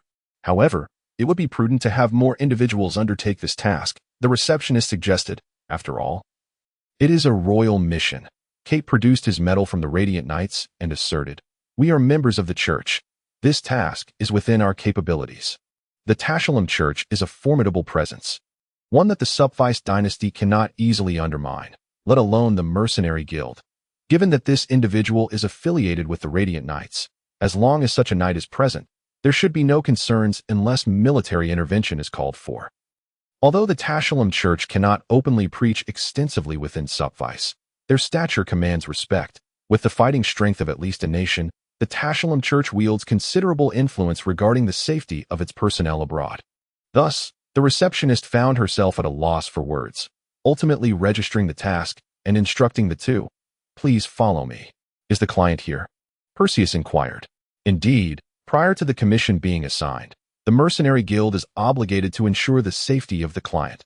The receptionist replied as she walked. "However, you must answer questions with utmost caution. These clients are rather discerning when it comes to mercenaries, and there have been instances where high-ranking mercenaries were turned away." The two expressed their gratitude for the receptionist's kind warning. Following her lead, Kate and Perseus arrived at a room resembling a conference chamber, where the receptionist gestured for them to enter before excusing herself. Upon entering, Kate and Perseus immediately became the focal point of attention, and they began to assess the individuals present. "Identity," an elder commanded, indicating that they should introduce themselves. With a smile, Kate brandished the medal he had not yet returned, stating, "Member of the Radiant Knights." Perseus likewise revealed his identification, asserting, "Tashalam Church, operative. It appears that your collaboration with us extends beyond mere introductions," a young man remarked. "You must be the reinforcements for this mission, but may I inquire about your ages?" Even after revealing their identities, the group did not extend courtesy, bluntly questioning the two's youth and apparent lack of experience. While the Subvice royal family cannot overshadow the church, they need not bow to the church's authority either. Though the young man's inquiry was somewhat abrupt, it was evident that he was somewhat irked. The royal family sought assistance from the church, hoping they could aid in resolving a significant dilemma. Yet what had they dispatched? Two inexperienced youths. Were they intending to place the royal family's safety in the hands of novices? Kate remained unfazed by the comments. He maintained his composure and refrained from anger.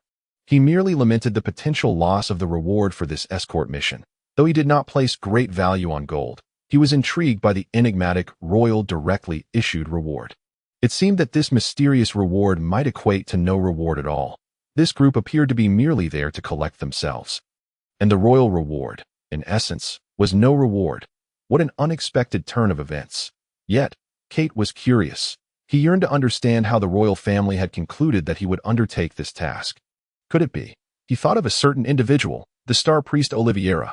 Had it not been for his suggestion to visit the mercenary guild, Kate would have been disinclined to set foot in such a place, preferring to head directly to the capital with his juniors. However, it was also possible that the royal family simply sought to enlist a few individuals for escort duty, and he had simply crossed paths with them. In any case, he resolved not to dwell on it too much. After a brief moment of silent homage for the reward, he began to contemplate the young man's words more carefully. His inquiry regarding age was undoubtedly not a mere inquiry. It conveyed both a disdain for their youth and an undertone of "let us see your skills." "I am 23 this year, and the presumptive next leader of the Radiant Knights. My abilities are beyond question." As for this individual, after introducing himself, Kate turned to Perseus and said, "Perseus, reveal your seal." "Very well." Perseus raised his right hand, channeling his magical power into the seal, and a flash of golden light flickered momentarily. Golden. The entire assembly was taken aback. They had encountered golden seals before, and some had even witnessed seals of a higher caliber. Nevertheless, for one so young to possess a golden seal was nearly inconceivable. Yet, the miracle lay before them, and they could not help but acknowledge it. "Do not forget our identities. Our seals are all seals of justice," Kate continued. "Though mine may not be golden, I am already recognized as radiant white. Perseus may not wield enhancement magic, but I do. As long as we are present, our combat prowess will multiply. The golden seal can likely amplify one's enhancements by around 70 to 80%. In truth, Kate exaggerated Perseus's abilities. He had never gauged Perseus's true strength, nor did he know how much the golden seal of justice could enhance one's capabilities. However, he surmised that since no one else knew the truth, he could boast freely. "No, it is twofold," the elder interjected. "I once witnessed a golden seal wind mage. When he cast Scythe of the Gale, he consumed almost no magic. From this, it is conservative to estimate that the mage must have saved at least half of his magical energy. While I have not seen a golden seal light mage, the coefficients for magic consumption reduction and enhancement from the iridescent to silver stages are equivalent, so it should be around twofold." Iridescent refers to the wind attribute seal, and the four fundamental attributes, earth, water, fire, and wind, provide their bearers with reduced magical consumption for corresponding spells and enhanced magical potency. Hence, compared to light and dark magic, elemental magic possesses greater offensive capability and sustainability. Kate was momentarily taken aback. He had not anticipated Perseus's seal to be so formidable, even inciting a tinge of jealousy within him. Of course, it was entirely natural for him to feel this way, as Perseus himself had not realized the effects his seal conferred. He had never practiced enhancement magic and merely felt stronger when others cast such spells upon him. Indeed, while the golden seal's magical capacity is boundless, each time it amplifies enhancements or mitigates negative effects, it consumes magic.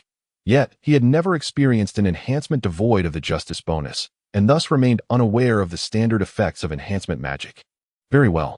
Prepare your belongings. We shall depart tomorrow," the elder proclaimed, slapping the table. Setting aside the matter of their seals, the mere presence of a holy knight within their ranks significantly augmented their combat strength. And considering that each of them was exceptionally capable, it was certainly advantageous to have them on board.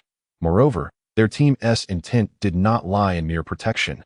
"Wait a moment, Master Kian," the young man who had spoken earlier interrupted. "It seems we have yet to introduce ourselves." As he spoke, the young man stepped forward, extending his hand and introducing himself. "I am called Kaler. This is Master Kian, and here is my sister, Isolde. We are escorting a highly significant cargo for the royal family. Hence we must traverse the back roads on our journey. I wonder what you two think of this arrangement." The girl behind him stood up, took a step forward, performed a courteous bow, and then returned to her seat. Kaler briefly outlined their action plan. Although they were taking the back roads, they still needed to pass through Anlo town, so Kate had no objections, and Perseus was naturally even less inclined to dissent. "Let us proceed as you suggest. I am Kate Selinga." Kate introduced herself. As soon as she finished speaking, a glimmer of light flashed in the elder's eyes. "Selinga, you are the nephew of the Sun Priest?" Kate replied with a smile, "The next leader of the Radiant Knights." The full name of the Sun Priest is Farian Selinga, who has the most relatives within the church, including a wife and daughter. However, recently his wife passed away unexpectedly, and his daughter has gone missing. Consequently, Farian, when not engaging in conversation with Perseus, spends his idle time teaching him. His only kin, Perseus Yi Lien, Perseus stated, reciting his name. When he introduced himself, it felt almost as if he were reciting a solemn incantation. For each time he uttered his full name, a heavy sensation washed over him. He understood the significant weight of those two words and the mission he bore. The thought of transforming legends into reality stirred his blood. Perseus, yearn. The youth named Kaler gazed intently at Perseus, repeatedly murmuring his name as if seeking to uncover the hidden meaning within those four characters. That night, Perseus and Kate returned to the tavern. Initially, they had no intention of staying there and had not reserved a room. But they now found themselves obliged to do so. Before it was time to rest, Kate mentioned that he had matters to discuss with Perseus, prompting Perseus to visit Kate's room. Kate sat upright, sipping coffee, and addressed Perseus. "What do you think of the individuals we encountered today?" "They are formidable," Perseus replied. "Truly formidable. I could not grasp their aura." Master Kian undoubtedly lives up to his title. His hands are wide and emit an intense aura of blazing fire, making it hard to breathe in his presence. Perseus held deep admiration for the elder, whose obsession with martial prowess and substantial strength seemed rare in this world. After all, few are content with honing their skills. Many seek fame and fortune. "And what else?" Kate inquired. "What else?" Perseus scratched his head and confessed. "Beyond that, I cannot discern." "No wonder you still require training," Kate remarked. "Allow me to elaborate." Rising to his feet, Kate extended his finger and posed a series of questions to Perseus. "First and foremost, their strength is beyond question. But if they are so powerful, why do they seek out the mercenary guild to submit a commission?" Kate's first question left Perseus stumped. After pondering for a moment, he ventured. "Could it be that they need a few individuals to bolster their presence? Or perhaps they require church personnel to provide enhancements?" "Incorrect," Kate replied bluntly, marking it with a cross. "If they truly needed a few individuals for appearances, they would have set off long ago. This task has been posted for several days, and the receptionist has found it rather odd, having looked at it many times. Why would a receptionist peruse the task list unless it had been lingering there without anyone taking it? Furthermore, during our introductions, did we not state that we are from the church? They insisted on us revealing our strength before accepting us, which clearly indicates that it is not merely a special request for church personnel. Could it be that they wish to harm us?" Perseus tilted his head and asked. "Oh, pure-hearted child." Kate sighed softly. "This demeanor could be quite perilous for you within the church. How does the star priest usually instruct you?" Realizing his answer was once again far from the mark, Perseus scratched his head again. As Kate continued to sigh, he said, "They have come to make contact with us. They are from the royal family, the very ones who placed this order. Their visit serves two purposes: to assess our strength and to exert pressure on us, ensuring we understand that this operation is under their command. If they possess sufficient strength, why do they still hire mercenaries?" Perseus pressed on. "You are approaching the crux," Kate acknowledged. "It is highly probable that they are not the true employers, but merely a pawn team. The employer desires not mercenaries, but the order itself. In other words, the employer did not publish the order to hire people, but rather to issue the order itself, to disseminate this information." Perseus suddenly exclaimed, a spark of realization igniting within him. "Precisely. You have finally articulated a correct point," Kate affirmed. "By releasing this information, they signal to the restless factions that the royal family has something to transport, which implies a show of strength on the surface while secretly transporting the truly vulnerable." Perseus continued, his mind racing, that he quickly grasped the strategy. The royal family, while openly parading, covertly ensured the safety of those who genuinely needed protection. The brilliance of this plan astonished Perseus. "Indeed, that is roughly their scheme. Our task will proceed smoothly. Furthermore, regarding that elder whom you deemed strong, I must inform you that the girl is, in fact, the strongest among them. The subtle fluctuations of magical energy emanating from her continually hint at her concealed power, though one would need to observe closely to discern it," Kate remarked. "Moreover, among them, it is likely only Kaler is truly of royal blood. I cannot guarantee he is a prince. As you know, princes are typically quite young and have been overshadowed by the chancellor in Versailles. His name is not commonly known." This line of reasoning left Perseus thoroughly impressed. Truly, as a senior of the church, Kate could deduce so much from mere hints. Yet, what Perseus admired even more was Kate's ability to counter his assertions. What Kate articulated was the conclusion Perseus had ultimately reached, suggesting that prior to arriving at that conclusion, Kate had likely entertained numerous other hypotheses. What criteria did he employ to dismiss those conjectures? Oliveira had taught Perseus that the process of handling intelligence is quite simple and methodical, gathering information, analyzing it, and addressing the issues. Currently, Perseus found himself struggling to analyze information, let alone resolve any problems. Humankind is ever outdone, and once again, Perseus felt his own insignificance. After bidding farewell to Kate, he lay in his bed, turning over and over in his thoughts regarding Kate's deductions. Chapter 6. The journey begins the following morning. Perseus awoke with the first rays of sunlight, despite having pondered deeply into the night. His biological clock compelled him to rise early. Likewise, Kate, an elite of the church, was also up at dawn. They were accustomed to maintaining decorum within the church, never indulging in late nights or oversleeping. Upon rising and realizing they were not at the church and had nothing to occupy their time, Perseus decided to sit down and meditate. However, after a while, unable to remain still, he ventured out to explore. They found themselves in Bejar City, a lovely destination, yet during the bumpy journey, Perseus had overlooked the scenery. Now, with time to spare, he made his way to the seaside to gaze upon the ocean. While Perseus had seen the sea before, it had always been from the perspective of an island. Viewing it from the mainland offered an entirely different panorama. Standing on the mainland, the ocean lay before him, the shore beneath his feet, and though the tempestuous waves roared ahead, a single step back revealed vast skies and open seas. Perseus found solace in this latter sensation, and no matter how fierce the storms outside, taking a step back would always lead to the warmth of home. His home was the church. Leaning against the dock's railing, Perseus watched the already risen sun and its reflection in the sea, his thoughts gradually drifting into reminiscence. Every morning around this time, he would gaze at the sunrise from the central continent and then look upon the ocean from the transfer island. While observing the sea, he would often find himself lost in thought, pondering things he sometimes could not articulate. This land held deep connections for him. He had lived here since childhood, and although he was later taken away by Oliveira, his feelings for this land remained strong. Indeed, Perseus considered himself a Spuvesian within the church. His home was in the church, but his roots lay in Spuves. "What are you pondering?" a male voice called from behind, startling Perseus momentarily before he recognized the owner of the voice, Kaler, the young leader, who, according to Kate's deductions, was the royal member orchestrating everything. "I am admiring the sea," Perseus replied honestly, and contemplating my thoughts. "You are a Spuvesian?" Kaler approached, tilting his head to catch Perseus's gaze, cautiously inquiring.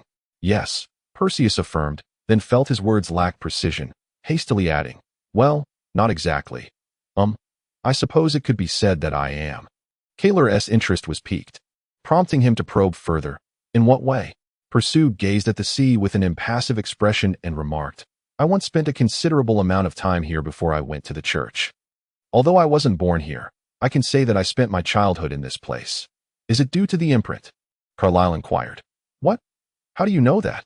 Perseus quickly turned to ask. Carlyle smiled faintly and replied, "Your gilded imprint certainly did not appear without reason. It seems the church has deliberately nurtured you." Perseus was momentarily at a loss regarding the meaning behind Carlyle's words. Carlyle continued to smile as he said, "Allow me to offer you a hint. You mentioned growing up here before moving to the church. The Taculum Church has a corresponding agreement with our nation, prohibiting them from arbitrarily taking our citizens. However, their discreet removal of you indicates two things. First, your extraordinary potential, and second, you likely do not possess citizenship in this country, that I suspect your remarkable potential is best represented by your imprint. Thus, I boldly speculate that you were brought to the church because of it." Carlyle's speculation was both right and wrong. Indeed, Perseus possessed extraordinary potential, and to the average observer, it seemed that his imprint was the source of this remarkable quality. However, the intentions of Oliveira lay elsewhere. "No," Perseus shook his head and clarified, "although you are correct in part. It is not as you think that I was adopted by Uncle Oliveira, the priest of stars. He raised me here, and it was only after my imprint awakened that he brought me to the church." "The priest of stars?" Carlyle pondered, and then his gaze toward Perseus shifted to one of pity. "You say you only went to the church after your imprint awakened? Yet, within just a few years, you were able to undertake missions alongside the next leader of the Radiant Knight Order." "Ah. It has been about 10 years. I suppose that I went to the church at 5, began undertaking missions at 7, and started embarking on significant tasks at 10, and now I feel qualified to assist Senior Kate." Perseus truly was rather naive, with a gentle line of questioning. Carlyle had elicited a full confession from him. Fortunately, Carlyle bore no ill intent towards Pursue. 5 years old when you went to the church. 5. Awakened imprint. Carlyle was taken aback. Were you born with a gilded imprint? Without waiting for Pursue's response, Carlyle realized that could not be the case. How could a newborn possess an imprint? He corrected himself. I meant upon awakening. I believe so. The divine bird has said that I seem quite formidable, Pursue replied. By the way, the divine bird is a friend of mine on this continent, but I do not know where he has gone. The divine bird. The divine bird. Carlyle's expression shifted dramatically, but alas, Pursue had already turned away. Focusing on the rising and falling horizon of the sea. Is that Pursue? Carlyle suddenly asked. Yes, Pursue answered. Interesting, exceedingly interesting, Carlyle murmured softly. Pursue, they will likely awaken soon. We must depart. Pursue turned and said, all right, then offered a brief farewell to Carlyle before returning to his room. Kate was still in meditation, and after waking him, the two prepared to set off. How interesting, exceedingly interesting. Carlyle continued to murmur this phrase by the sea. What card does the Alliance of Stars wish to play? What is the purpose of pity of the scales coming here? It is inscrutable, utterly inscrutable. They intend to assist Versailles, or to take advantage of the chaos? Or perhaps, TSK, the church is also getting involved. This continent is truly chaotic, and Spuvis claims to dominate the entirety of it. There is indeed a sense of disgrace. Carlyle clenched his fists tightly. Is Spuvis to be treated as a fattened pig, to be slaughtered at will? Spuvis' fangs are ever ready. Do they wish to taste the thrill of bloodshed? These lurking predators, are they truly trying to force me to play my hand? Carlyle, we must go. Isel tugged at Carlyle's sleeve, who nodded and followed Isel to their carriage. Pursue and the others had long awaited their arrival, and Carlyle scanned the group. We are about to depart. Everyone, Carlyle announced, do not leave anything behind. It will be difficult to retrieve later. After a brief period of organization, they finally set off. Pursue felt a profound sense of emotion. Although he had undertaken many tasks before, this was his first mission to escort others. His previous tasks had involved dealing with troublesome magical beasts and apprehending petty thieves. In this world, powerful magical beasts had become virtually extinct, and only those of slightly greater ability than common beasts remained, rendering their status akin to that of petty criminals. Those tasks were not simple, but they were certainly not insurmountable. However, this mission promised to be troublesome. According to Kate's reasoning, the enemies they would encounter would not be the main forces of any opposing faction, yet they should not be underestimated. For the two of them, the most challenging task would be to protect themselves and not become a burden during the fight. As for assistance, merely utilizing all enhancement spells would suffice when analyzing the opposing forces. Kate made educated guesses based on the current enemies of the Spuvis royal family. However, without exception, every faction was immensely powerful. Naturally, weaker factions would not even qualify as enemies of the Spuvis royal family. Speaking of enemies, the first was the prime minister of their own country, Versailles. He was a cunning old fox who had feigned cooperation with the current emperor for many years, and now that the emperor was gravely ill, he could finally seize the opportunity to make a move. In this way, the remaining princes and princesses of the royal family would find themselves in an overtly antagonistic relationship with him. Next was the Vigia Empire, a nation that faced Spuvis across the sea. Their relationship was tumultuous, fluctuating between friend and foe. Decades ago, the two nations were as close as brothers, yet now they were embroiled in conflict. If an opportunity arose to ambush the Spuvis royal family and inflict a significant loss, the Vigia Empire would undoubtedly relish the chance. Of course, Kate had also considered the Taculum Church, but subsequently dismissed that idea. Although the Taculum Church was powerful, it did not hold a monopoly. If it interfered with Spuvis' internal affairs without others knowing, it would be acceptable. But once the news spread, the united forces of the three continents would undoubtedly vow to obliterate the Taculum Church. Without the church's restraint, the continent would surely descend into chaos. Yet, despite the improbability, Kate still regarded it as a potential last resort, should circumstances change in the future. Thus, the carriage continued forward, with the 5 occupants lost in their thoughts and enveloped in an unusual silence. The coachman riding in front found it puzzling.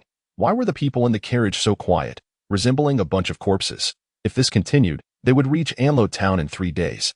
They were taking a shortcut, and since the capital of Spuvis was relatively close to the coast, they could arrive in less than 10 days. This was still by carriage. If they were to ride swift steeds, they would likely arrive even faster. Naturally, the royal family's mounts were magical beasts. Even a mere diversion team could enjoy such treatment. Otherwise, riding on inferior horses would be less desirable than utilizing the obsolete vehicles of a mechanical civilization. Has today truly passed just like that? Pursue pondered as he emerged from his meditative state. But soon he dismissed his naive thoughts. Carlyle was silently gazing ahead, his eyes filled with malice. What is it?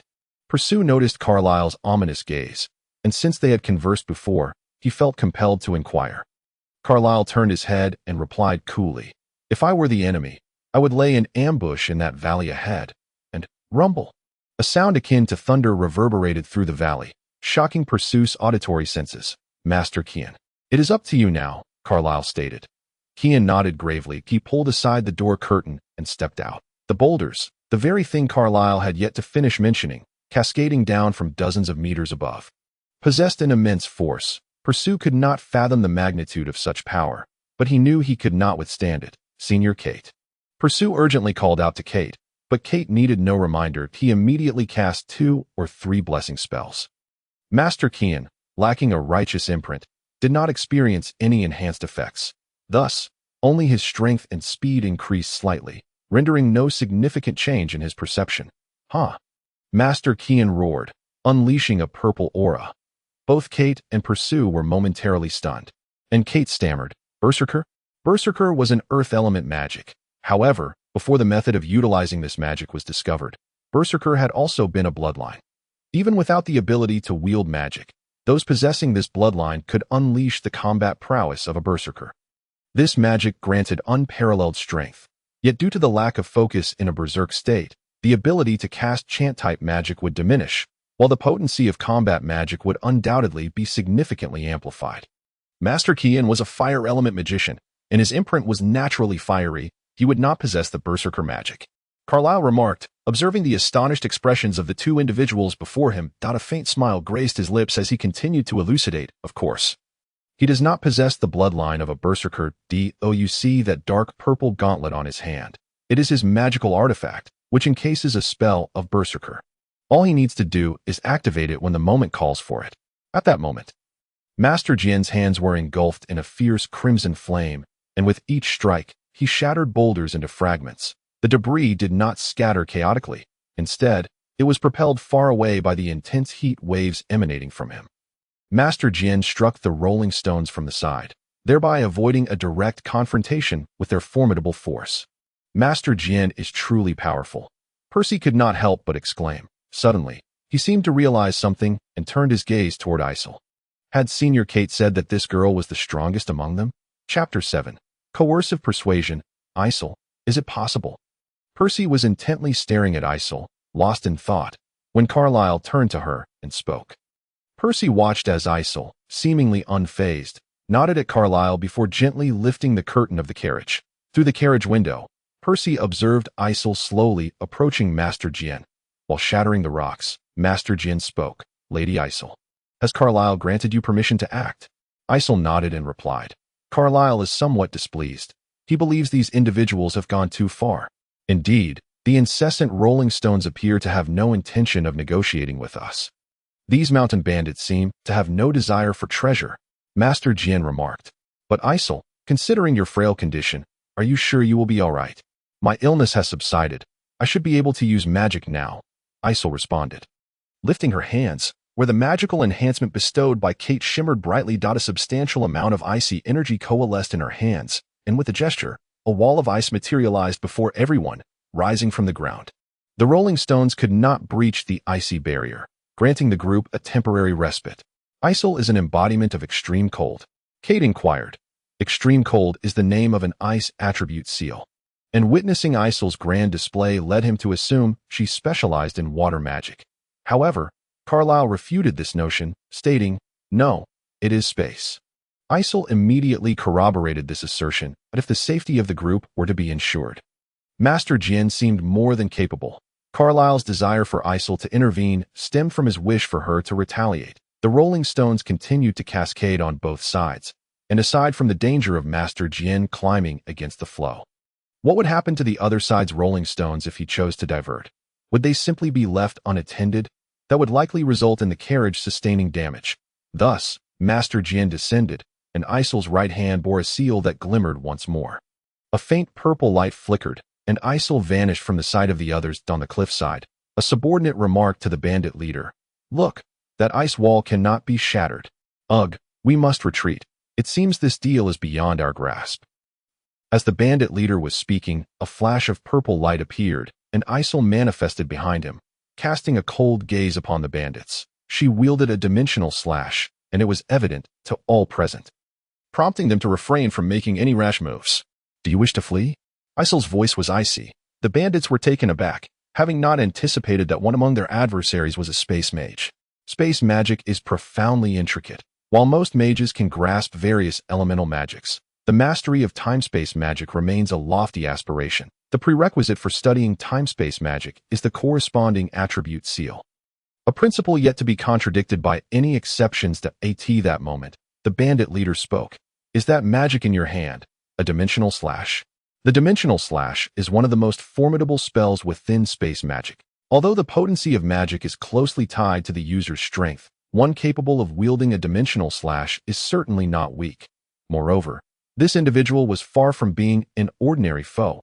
Her position allowed her to cast a dimensional slash that could affect all present while leaving herself unscathed. Such perceptiveness is not common. This situation had become precarious, the bandit leader mused. Yet, he found himself unable to move. This person before him cared not for his life or death, were it not for some ulterior motive. He would have already been torn to shreds by the spatial distortion. His only hope relied on the possibility that she might still wish to interrogate him. For now, he could only wait silently for her questions, not daring to utter a word or take a step. "Be wise," Isil cautioned, "or none shall leave here alive. You all know what this magic is called, do you not?" Isil was not one for excessive words. Yet each utterance she made carried an immense weight of intimidation. With just a few simple phrases, she manipulated the situation to her advantage. With a mere wave of her hand, a dimensional slash could obliterate the entire space, reducing everyone to fragments within the distorted space. This was the dimensional slash, the most imposing offensive magic among the space magics. "What is your mission?" She refrained from inquiring who had sent the bandits, knowing full well that no fruitful answer would arise from such a question. Being naturally taciturn, she saw no need to waste words. It was likely that the orders had come from the Chancellor to Versailles. However, by questioning their mission, she could reverse engineer their objectives, deciphering the enemy's intentions and anticipating their moves. "To do everything possible to prevent you from reaching the imperial capital. And a special note, we are permitted to kill you," the bandit leader answered candidly. "How ruthless." Isil remarked, "What is the penalty for breach of contract?" Another seemingly unrelated question emerged, as Isil, not fond of idle chatter, directly posed her next inquiry, catching the bandit leader off guard. 3,000 gold coins. This was no trivial sum. Even in the context of transactions between nations, for a band of bandits, it was an astronomical figure beyond their means.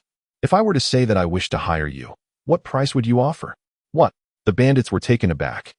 And the leader quickly realized, "No, absolutely not. You intend to use our hands to kill our employer. Our credibility would shatter. How could we conduct business in the future?" It appeared they genuinely aspired to transition from bandits to mercenaries. Yet after suffering such a defeat on their inaugural mission, could they really claim to be mercenaries without betraying their own? "Be compliant. Your lives rest in my hands," Isil asserted. "You now teeter on the brink of losing your credibility and facing death. I require you to make a choice. Powerful and imposing." This was Isil. Unlike the duplicitous Carlyle, Isil was more adept at wielding an iron fist. The bandit leader fell into silence that moment. Percy and the others had also managed to ascend from the cliff's edge. The duration of Isil's standoff with the bandits was neither long nor short. As soon as Isil disembarked, Carlyle had guided the three of them to seek a path upward, and they had now arrived. Carlyle understood that Isil was unlikely to handle these bandits alone, so he recognized that it was time for him to step in. He gracefully exited the group, and upon seeing him emerge, the bandit leader's senses heightened. The moment Carlyle entered the range of the dimensional slash, he would strike, aiming to send Isil plummeting into the abyss. Although he might not stand a chance against the fiery martial artist, He thought he could at least secure an escape for a few of his men. Carlyle observed everything keenly, a slight smile gracing his lips as he deftly maneuvered beyond the reach of the dimensional slash. Positioning himself beside Isel and turning to face the bandits. Do you realize that you are aiding a powerful minister in challenging the authority of the royal family? The bandit leader was taken aback, exclaiming, "You are not from the Merchant Guild?" The Merchant Guild was a relatively large organization, though not at the pinnacle of power. Therefore, while their members were formidable, they were not beyond reach. For instance, the bandit leader had mistaken Carlyle's group for members of the Merchant Guild and attempted to rob them. Carlyle chuckled softly. What a joke. Does the Merchant Guild dispatch such a small contingent? He was well aware of the guild's standing. They possessed wealth but lacked numerous skilled fighters. Thus, their merchant caravans relied heavily on a plethora of mercenaries and guards. A six-person team, including a driver, hardly resembled members of the Merchant Guild. Ugh, so they were deceiving me. The bandit leader's expression darkened. To conspire against the royal family was tantamount to declaring enmity with the entire nation. He could not be oblivious to that fact. If matters escalated, they would not merely struggle to become mercenaries. Even their continued existence as bandits would be jeopardized. They would face extermination. Currently, the remaining bandit groups generally refrained from murderous activities if they were merely robbing. Spwizer would turn a blind eye. However, should they resort to killing, Spwizer would intervene symbolically, crippling the bandit group and making future operations exceedingly difficult. They had intended to wash their hands of this life. But alas, they had kicked over an iron plate. Carlyle offered a faint smile and remarked, "The individual to whom you pledge your loyalty is merely exploiting you, and you have witnessed the sincerity he presents. Now, I have been persuading you up to this point, so let me inquire, have you ever contemplated the notion of rebellion? We nearly brought about your demise, and yet you still dare to employ us." The bandit leader did not immediately turn traitor. Both parties were astute, and it was evident that the opposing side would not simply allow them to defect without justification. Nevertheless, his question indicated a wavering resolve. That Carlyle's smile remained unbroken. "Because I am unafraid of what you might do to us. If the Rolling Stone strategy was not conceived by you, then the one who seeks our lives cannot be you. However, if it was indeed your design," the bandit leader's expression shifted uneasily. This scheme was indeed his brainchild. He had anticipated that his enemies would be formidable, hence the idea's inception, yet he had not foreseen their strength, which rendered his tactic utterly ineffective. Deity appeared that this challenge would be arduous. "It seems this was indeed your conception," Carlyle stated. "A clever stratagem. Individuals like you would be quite suitable under my command. But tell me, how has the conversation shifted to you posing questions? I shall ask you, do you harbor intentions of reforming your ways? Why do you dare to employ us?" the bandit leader inquired. "Ordinary men are of no use. Those with ambition, however, are truly invaluable," Carlyle replied. "This is my principle. I shall ask you one final time. Do you wish to become my subordinate?" "Ah, you are. Do you comprehend my methods? This is the last time I ask you. Do you wish to join us?" Carlyle placed his finger to his lips to signal silence. Observing this, the bandit leader nodded solemnly. A smile spread across Carlyle's face as he addressed Isel and the others. "You may leave for now. We have matters to discuss. Master Kian, please remain." The others, having no objections, felt secure with Master Kian's presence to ensure Carlyle's safety. The carriage had been traveling for an indeterminate duration when Carlyle and the others had yet to catch up. Inside the carriage were only Isel, Kate, and Perseus. The bored Perseus finally spoke up. Miss Isel? Miss Isel?" Isel turned her head from the window and replied, "What is it?" "Miss Isel, how did you come to master such formidable magic at such a young age?" Perseus expressed admiration for Isel's instantaneous teleportation, ice curtain, and the astonishing dimensional slash. Seizing the opportunity, he posed his question to Isel. Isel replied coolly, "Talent. Is it the mark?" "No, it is magical talent," Isel clarified. "I began using magic as soon as I acquired the mark. Teleportation was a skill I learned at 8 years old.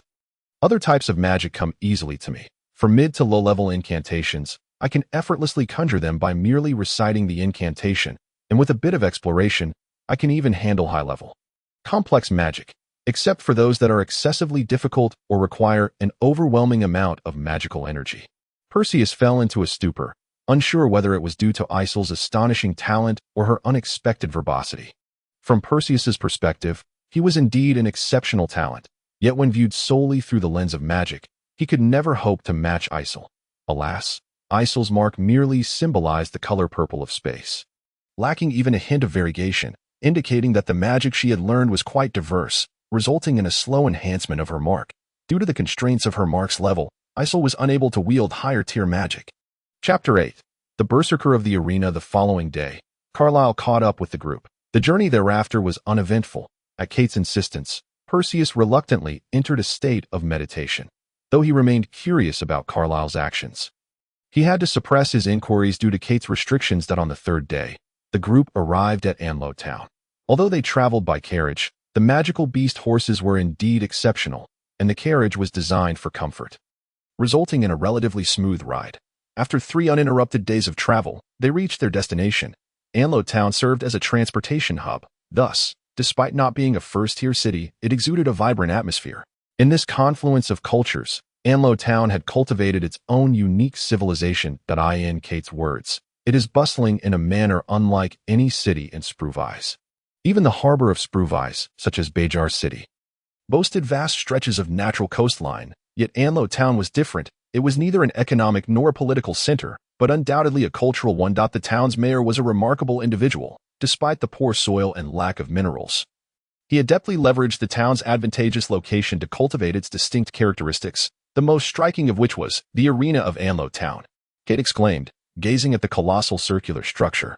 It possesses an ancient architectural essence, truly magnificent.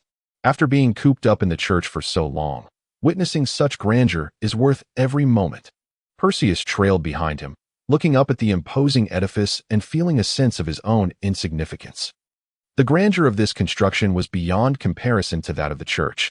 While cathedrals and sanctuaries were tall, this structure was truly monumental. However, recalling his mission to retrieve his companion, Perseus turned to Kate and said, "Senior Kate, do we not have a task? We can set the task aside for now. This arena is simply too incredible. Come on, let us hurry and register." Originally, the arena served as a venue for the nobility of ancient Spruvise to observe the slaughter of common slaves. Yet it had since transformed into a structure of competitive nature. Consequently, the arena had been preserved. Otherwise, the so-called most peaceful Spruvise dynasty would have undoubtedly abolished such a spectacle. Carlyle chuckled and remarked, "As it happens, I have not witnessed such competitions in quite some time. Isel, what are your thoughts?" "I shall defer to Carlyle." Isel obediently stood behind him. Carlyle nodded and said, "Then let us proceed to watch." Damn, what luck! That person ahead managed to register, but by the time it was my turn, registration had closed. What the hell? Is there a limit on participants? Kate grumbled as he returned. Comparing himself to Carlyle, he realized that his scheming was far inferior. So he donned a facade of nonchalance, hoping Carlyle would see through it. Although this was his inherent nature, a person accustomed to wearing a mask gradually becomes estranged from their true self. Those who practice deception often lose touch with their own character. Kate could no longer discern which aspect of his personality was genuine. Perseus followed closely behind Kate, asking, "Senior, should we not?" He once again broached the topic of seeking their companion. "No," Kate coldly rejected. "Let us first watch the match. He has awaited this for many days." So what is a little longer? Initially, the two had planned to reach this destination in a single day, but they had been informed by Zhu Fano through a pamphlet that their companion had already arrived several days earlier. Thus, it was of no concern for them to delay their journey by a couple of days, and they did not press the driver to hasten. "Fine, very well," Perseus conceded, trailing behind Kate as they entered the arena. The circular arena appeared grand and imposing from the outside, but the interior was even more magnificent. As Perseus took his seat among the audience, he sensed a palpable aura of battle emanating from the arena. No wonder Kate was so eager to participate. Even Perseus felt a surge of excitement. Gradually, the surrounding spectators settled into their seats, and the host approached the center of the arena, announcing, "Today is yet another exhilarating day. For today, our brave warrior shall once again face 5 opponents. But will this contest be to his satisfaction? Is there anyone who can stand against him today?" "No one." The crowd roared in response. "Then, please welcome our invincible warrior, who wishes to hear you chant his name." The host continued to stir the audience's enthusiasm. "Jia Gang! Ayo!" The spectators nearly erupted in a frenzy as they shouted the name. Perseus was momentarily taken aback. He turned to Kate, who also appeared stunned. Perseus whispered, "If I recall correctly, our remaining companion should." Bear that name, right? Kate stiffly nodded and then remarked, I fear. It is not merely a name that they share. Indeed, upon Jie Gang's entrance, beaming at the audience as he acknowledged them, Kate's face turned pale. He muttered under his breath, what is this imbecile trying to do? Is he intent on disgracing the church? Perseus thought to himself that he was uncertain who had just been cursing due to an inability to register.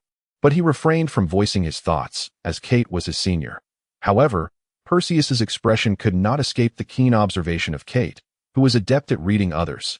Kate glanced at Perseus and said, I am unlike him. I merely sought to earn some extra coin, while he has managed to become the headliner. Why do I sense a profound feeling of jealousy?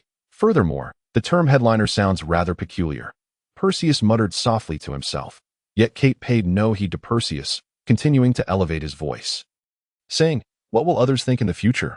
What will they say? Look over there, the individual on the arena, he is indeed a member of the Parliament. Parliament? For a moment, Perseus was perplexed by Kate's words. At times, he found Kate's speech to be rather convoluted, often leading to confusion amidst their conversation. Lowering his voice deliberately, Kate remarked, did you not notice when I spoke loudly just now? A few individuals around us appear rather peculiar. They seem not to be here for the sole purpose of witnessing the gladiatorial games, but rather to gather some form of intelligence under the guise of watching the match that I fear they may target us. Oh, what does that have to do with the Parliament? Perseus inquired softly. Leaning closer to Perseus, Kate whispered, I was just fabricating a story, claiming to be a member of the Parliament, and indeed their gazes shifted somewhat upon us. That individual. Kate gestured discreetly with his finger to a person situated behind him. Continuing, he has been jotting down notes. These individuals possess significant backgrounds, and we must not reveal our identities. Otherwise, our mission will be fraught with peril. He referred to our mission rather than us, clearly exhibiting confidence in his own abilities. His finger rested before him, obscured from the view of those behind him. Senior, I have 2 questions. Why must we conceal our identities when being associated with the church is so advantageous? Perseus queried. While it is indeed advantageous, it must be appropriate to the context. For instance, Spuvis currently harbors a resistant attitude towards the church. However, should Spuvis' stance shift to one of support, the church would wield considerable influence across every continent. A scenario that no faction wishes to witness, Kate explained. Thus, every organization privy to such information will endeavor to thwart the church's expansion. When they discover we are protecting the prince, what do you think they will do? The answer was self-evident. Either annihilate their small team or eliminate the prince himself. The thought sent a chill down Perseus's spine. Indeed, no faction would welcome an alliance between the church and Spuvis. For the combined might of these 2 titans would be insurmountable for any loosely organized group. The church's superior combat prowess and Spuvis' formidable army could crush all adversaries. Many lamented that it was fortunate Spuvis was an antiquated nation. Otherwise, a world war might be imminent. Moreover, if those individuals, Kate gestured once more towards the people behind them, again concealing his finger from their sight, the forces backing them will undoubtedly not shoulder the burden of confronting the church alone. They will certainly sell the information at a high price. Under the pursuit of various factions, do you think we could escape? Therefore, I invoke the Parliament, directing their ire towards them. After all, they are merely the hegemons of the Grinshuzi continent. Even if they establish a foothold in Spuvis, the heir will not permit their expansion in their own territory. Other factions may attempt to take action, but they will not succeed against us. Moreover, the Parliament's movements have been obscure in recent years. Perhaps this feint will disrupt the calculations of other factions. Also, Senior, Perseus continued, what exactly is the Parliament? Good heavens, are you truly a member of the church? Kate nearly exclaimed, but after taking a deep breath, he proceeded to explain to Perseus. The full name of the Parliament is the Shabarozan Power Parliament, initiated by the Shabarozan family as a commercial syndicate. It gradually expanded and ultimately seized the opportunity during a period of chaos in the Grinshuzi continent, decisively dismantling the war-torn state and abolishing the national system, instituting a political framework of divided governance among various organizations. However, the vast majority of organizations still regard the Parliament as the sole authority on the Grinshuzi continent. That in simple terms, it is a business syndicate that has risen to prominence, leaping into the ranks of first-class powers. By the way, they are reputed to employ the 4 great sword saints. Surely you have heard of them. I am aware of them. Perseus nodded as their gaze returned to the arena. Jaegong had already defeated 3 opponents. Just as Perseus found the match devoid of excitement and was preparing to close his eyes for a moment of respite, Kate suddenly remarked, "This fellow has shown considerable improvement after many years." "Oh." Perseus tilted his head in confusion and whispered, "Senior, I find this match rather unremarkable." Kate shook his head, responding, "No, while his opponents are indeed weak, this match reveals Jaegong's true prowess." Perseus turned back to observe once more, yet he reiterated to Kate, "I still believe. It holds little interest. Deity appears to me that Jaegong is merely employing brute force to suppress his opponents, creating a one-sided situation." Kate chuckled, saying, "You fail to understand. The ability to dominate through strength is itself a skill. His opponents are not without merit. Yet Jaegong has thoroughly overwhelmed them, rendering them incapable of utilizing their magic, forcing them to engage him in direct confrontation. But how can Jaegong fear them in such a contest? Why doesn't Jaegong employ magic?" Perseus asked again. Kate countered, "Have you ever heard of a seal that prohibits the wielder from using magic? The weapon of might." Perseus exclaimed in astonishment. "Precisely, Jaegong possesses the weapon of might, which is why his strength is so formidable. The weapon of might bestows immense power upon its bearer. But the price is a complete inability to utilize magic at that moment. Jaegong had already defeated 7 opponents, showing no signs of slowing down. His fists were bloodied, and each opponent he dispatched bore the marks of severe injury. Yet he remained unscathed, growing only more tenacious with each confrontation. Perseus was left in a daze. The announcer had initially stated that Jaegong would face 5 opponents, yet at this rate, it seemed he could easily take on 10.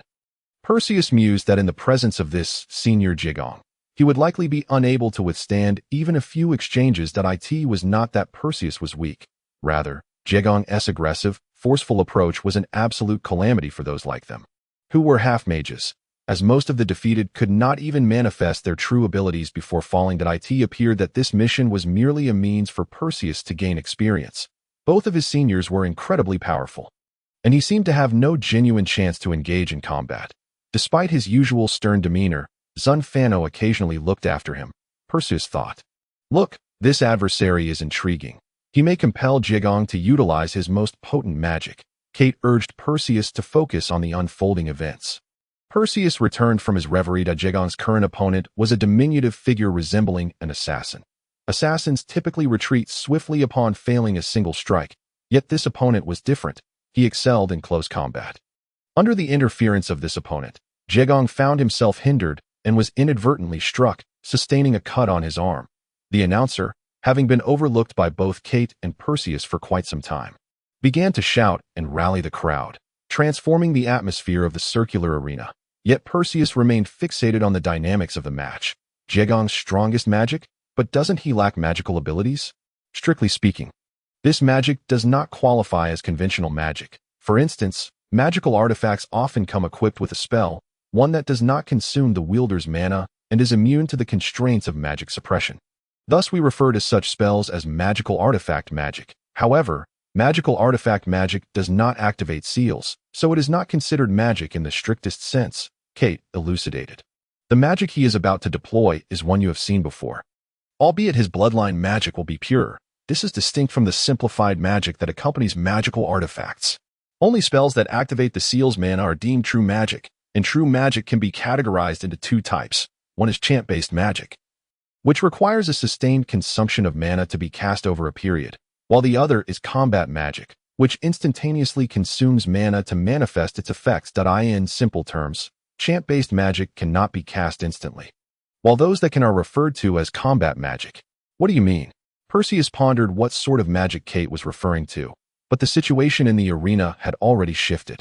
When the third slash struck Jaegong, he suddenly roared in fury, his speed accelerating dramatically as he retaliated with a powerful slap that sent the diminutive assassin crashing to the ground, followed by a fist that landed squarely on the assassin's back, causing him to spew blood and fail to rise again. Jaegong's strengths lay in his swiftness and brute force, relying on these attributes to effortlessly dispatch mages unskilled in close combat while suffering no retaliation from their magic. Berserk. Perseus gasped. Kate nodded, stating, "He is indeed a true Juno Stobon berserker. Although his final blow was fierce, he technically spared his opponent's life. The blood spitting was merely a result of his opponent's earlier provocation, which incited his anger. He remains capable of maintaining his composure and adhering to the rules of the arena. Killing is prohibited in the arena. That is the rule. Witnessing Jiegong enveloped in a haze of blood and brown smoke, no one dared to utter another word. The announcer ceased to incite the crowd, as it was unnecessary. And everyone, including the announcer, was left in stunned silence. Is there anyone else? Jiegong's voice resonated softly, echoing in the hushed arena. Moments later, the crowd snapped back to reality, and a deafening roar of applause engulfed the arena. Chapter 9. The Imperial Capital, have you made progress? Kate glared at Jiegong, exclaiming, had we not fortuitously come to the arena, we would have missed it. However, did you not also come to the arena? Jiegong murmured softly, seemingly retorting against Kate, yet there was an air about him that suggested otherwise. Hey, are you really daring to talk back? Kate glared fiercely, yet showed no concern for the fact that she was clearly in the wrong. Perseus, standing nearby, contemplated intervening but hesitated, feeling that he did not share a deep enough bond with them to discern whether their quarrel stemmed from genuine anger or mere banter, just as he was at a loss. Carlyle interjected, saying, they must not have seen each other for quite some time. It's merely a jest among friends, no need to intervene. Perseus nodded in agreement and stepped aside. Throughout their journey, Kate and Jiegong engaged in frequent exchanges of banter. Jiegong, appearing rather earnest, nonetheless managed to exploit the gaps in Kate's arguments, subtly gaining the upper hand. Yet, Kate seemed unashamed, retorting each time she found herself at a loss with remarks like, do you dare to talk back? Indeed. As Carlyle had suggested, their squabble was merely a playful disagreement among friends, devoid of any hierarchical reprimand. The somewhat stubborn Perseus began to grasp some of the words exchanged between Kate and Jiegong. No longer perceiving their discourse as strictly black and white, following a less traveled path, their journey was smooth and uneventful, leading them to the capital, Pusanglawaya. Without a doubt, Pusanglawaya was the most prosperous city in Subvice, a feat that the eye-catching Onlawa town could never hope to rival. Yet, the serene and harmonious prosperity bore fruit from interests and power, while the decaying heart of Subvice lay coiled with a venomous serpent, poised to deliver the fruits of this tree to others, known by a slew of ominous epithets such as venomous fong, viper, poisonous snake, and poison dragon. Yovansai Chuya was that very serpent. Kate had once likened Yovansai to a fox. Yet those familiar with him believed he resembled a snake far more in Subvice. He wielded unparalleled influence. With the emperor gravely ill and the chancellor monopolizing power, he even sought to eliminate the royal heirs and conspired with outsiders. Such actions instilled a sense of crisis within the royal family. However, they would not retreat, for this mighty tree of Subvice did not belong to the serpent. It was the wealth of the chief family, the territory of the royal lineage. The princes and princesses must continue to resist, seeking allies to combat this serpent, which could reveal its fangs at any moment. Ultimately, this was the chief family's tree and could not be relinquished to a foreign serpent. Consequently, various factions began to converge, hoping to partake in the spoils of this counteroffensive, and given Subvice strength, even in defeat, they could not be held accountable by the factions, making it an opportunity with no drawbacks. The mission of Perseus and his companions was precisely this. They were merely the vanguard, tasked primarily with protecting the prince, while their secondary objective was to ascertain the prince's character and whether he was worthy of collaboration. Onlookers, not embroiled in dire circumstances, naturally sought to bet on the party with the least risk. Upon reaching the royal city, the group split into two factions, some heading towards the palace while others took lodgings at an inn. Their fateful connection seemed destined to end here. Yet, fate often relishes in such ironies. A bond that should have concluded would ultimately endure. The next day, at the palace, Carlyle, upon seeing the prince for the first time, Perseus thought he must be imagining things. He stammered out Carlyle's name, only to be met with a serious reply. I am Carlyle Chi, Prince of the Subvice Empire. This is not our first meeting. Greetings to you all.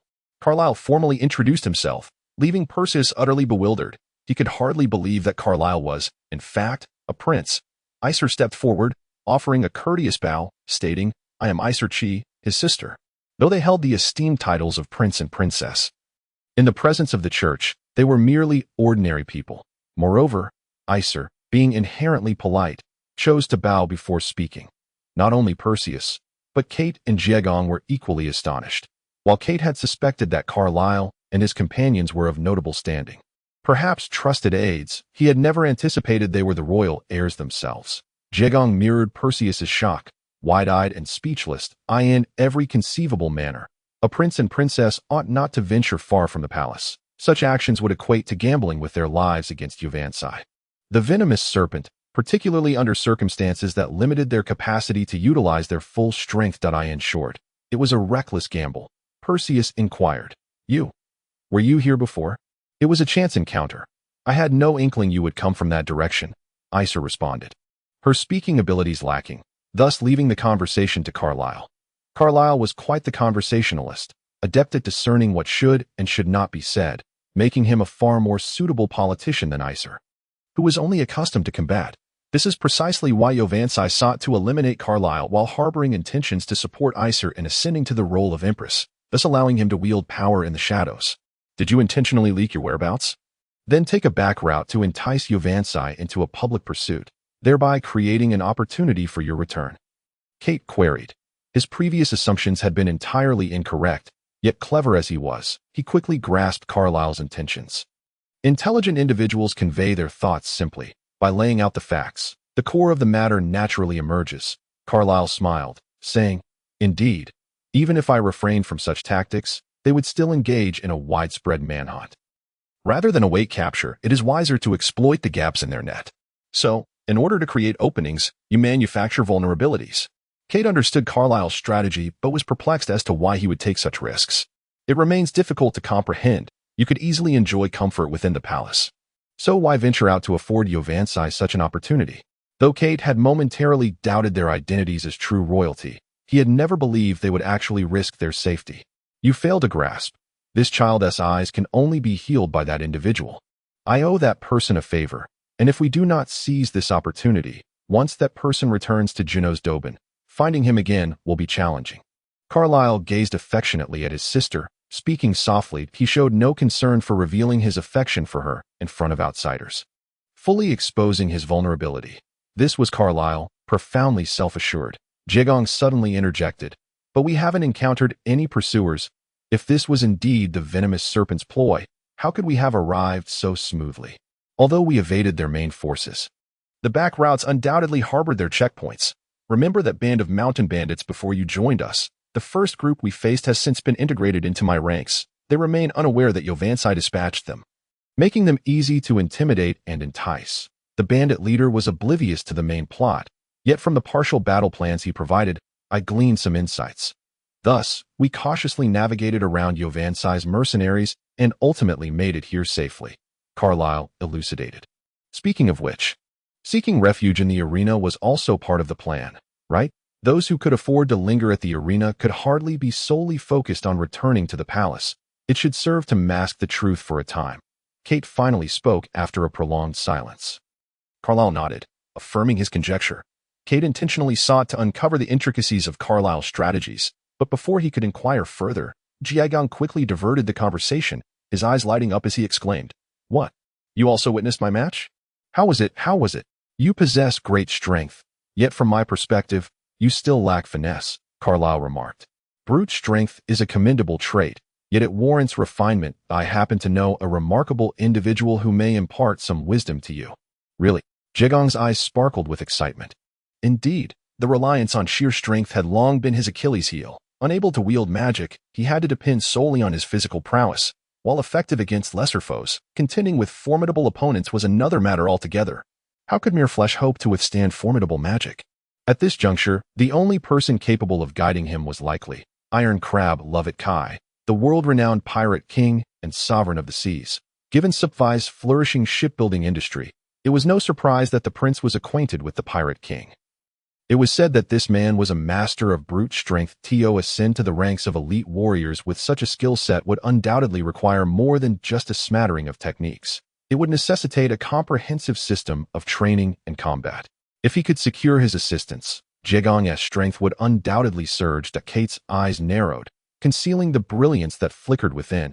He was well aware that this was an attempt to win Jaegong over. Yet he chose to remain silent, placing his complete trust in Jaegong. Carlyle smiled, offering no response, as he turned to the previously silent Perseus, saying, After such prolonged pleasantries, it is sufficient. Perseus, please accompany me. Perseus, looking bewildered, followed Carlyle into his study. Carlyle seated himself in a chair, facing away from Perseus, and stated, "Let us speak plainly. Among the group you brought, I believe you are the only one I can trust." Perseus was taken aback and replied, "What do you mean by that?" "It seems your two companions are not part of your small circle," Carlyle remarked. "So I have called you over alone to discuss a few matters. Do not compare me to that brigand. My faith in the goddess is beyond your imagination," Perseus preemptively stated, suspecting Carlyle's intentions to bribe him. However, Carlyle merely smiled faintly, turning to Perseus and saying, "It's not that simple, naive child. Your companions are all cunning individuals. I am genuinely curious as to why you were assigned to this team." Perseus calmly listened to Carlyle's words. Refraining from rushing to respond, he recognized Carlyle was probing for information, not particularly cunning. He was not adept at verbal warfare, so he chose to wait for Carlyle to reveal his true intentions. Perseus was not lacking in intelligence. On the contrary, amidst this cunning crowd, he had honed the ability to remain unflappable in the face of change. Thus, regardless of the treachery of his opponents, he remained steadfast, waiting for them to fully disclose their motives. "To speak frankly, I wish to recruit you. Do not be alarmed. This does not mean altering your original allegiance, but merely a temporary employment under my command. I simply seek a trustworthy individual to assist in bridging relations with the church."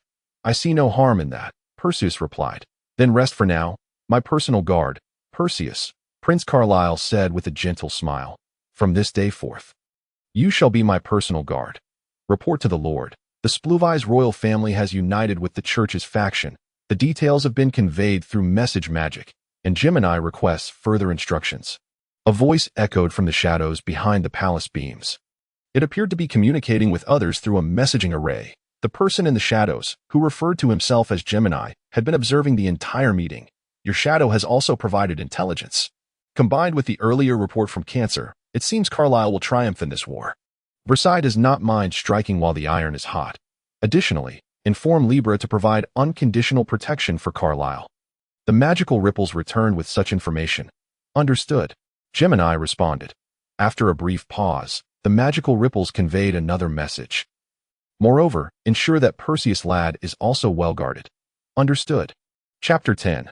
The Viper beside the throne. After what felt like an eternity, having idled away countless days in Pisangroa, Perseus finally received his assignment, or rather, the initial mission of their small team. Prince Carlyle was set to serve as an envoy to the Vicia Empire.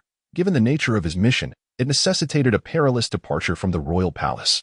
Awaiting him was surely a vast ambush orchestrated by Versailles, and Perseus and his companions were tasked with safeguarding Prince Carlyle, thereby making him the bridge between the church and Spluvies, should this tether of Carlyle snap.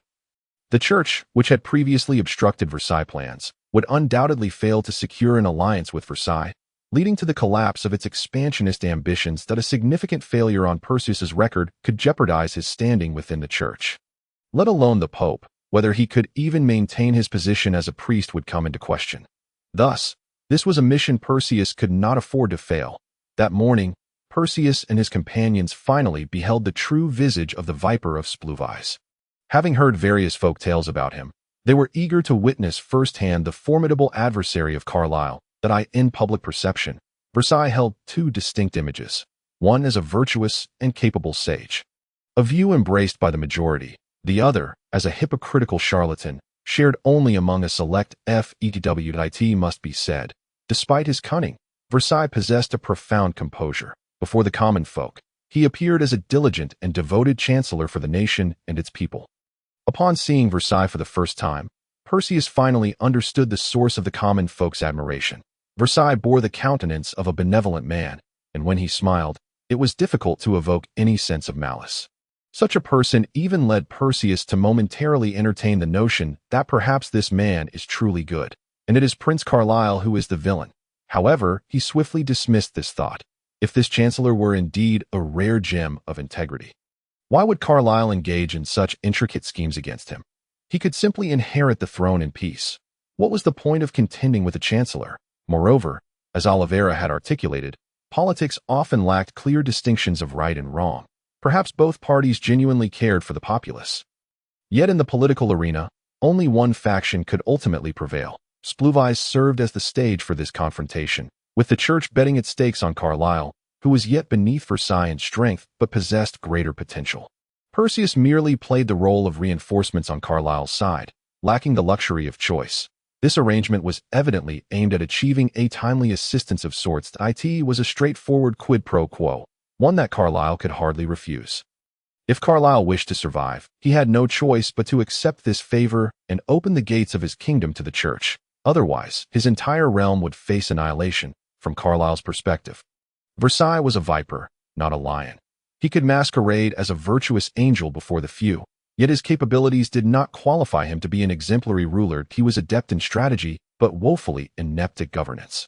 Fixated on personal gain, distrustful of others, and unwilling to delegate power, such a person could not effectively govern a nation. Furthermore, Carlisle had no intention of relinquishing his kingdom. He could not bear the ramifications of failure. By comparison, leaving the gates ajar seemed trivial. Moreover, Carlisle was adamant about fortifying his kingdom's defenses. Versailles and the prince engaged in a hypocritical exchange, conveying mutual reassurances before Carlisle departed the royal capital with his entourage. This entourage consisted of Perseus and 2 others. Due to the perilous journey ahead, the recently ailing Isolven could not accompany them, and Cian had to remain by Isol's side. Otherwise, despite Isol's formidable magical prowess, he lacked the necessary physical strength, making him vulnerable to becoming a bargaining chip against Carlisle. After a brief respite, Perseus and his companions resumed their journey. Spluvies was vast, and their expedition was far from a simple trek from the port to the capital.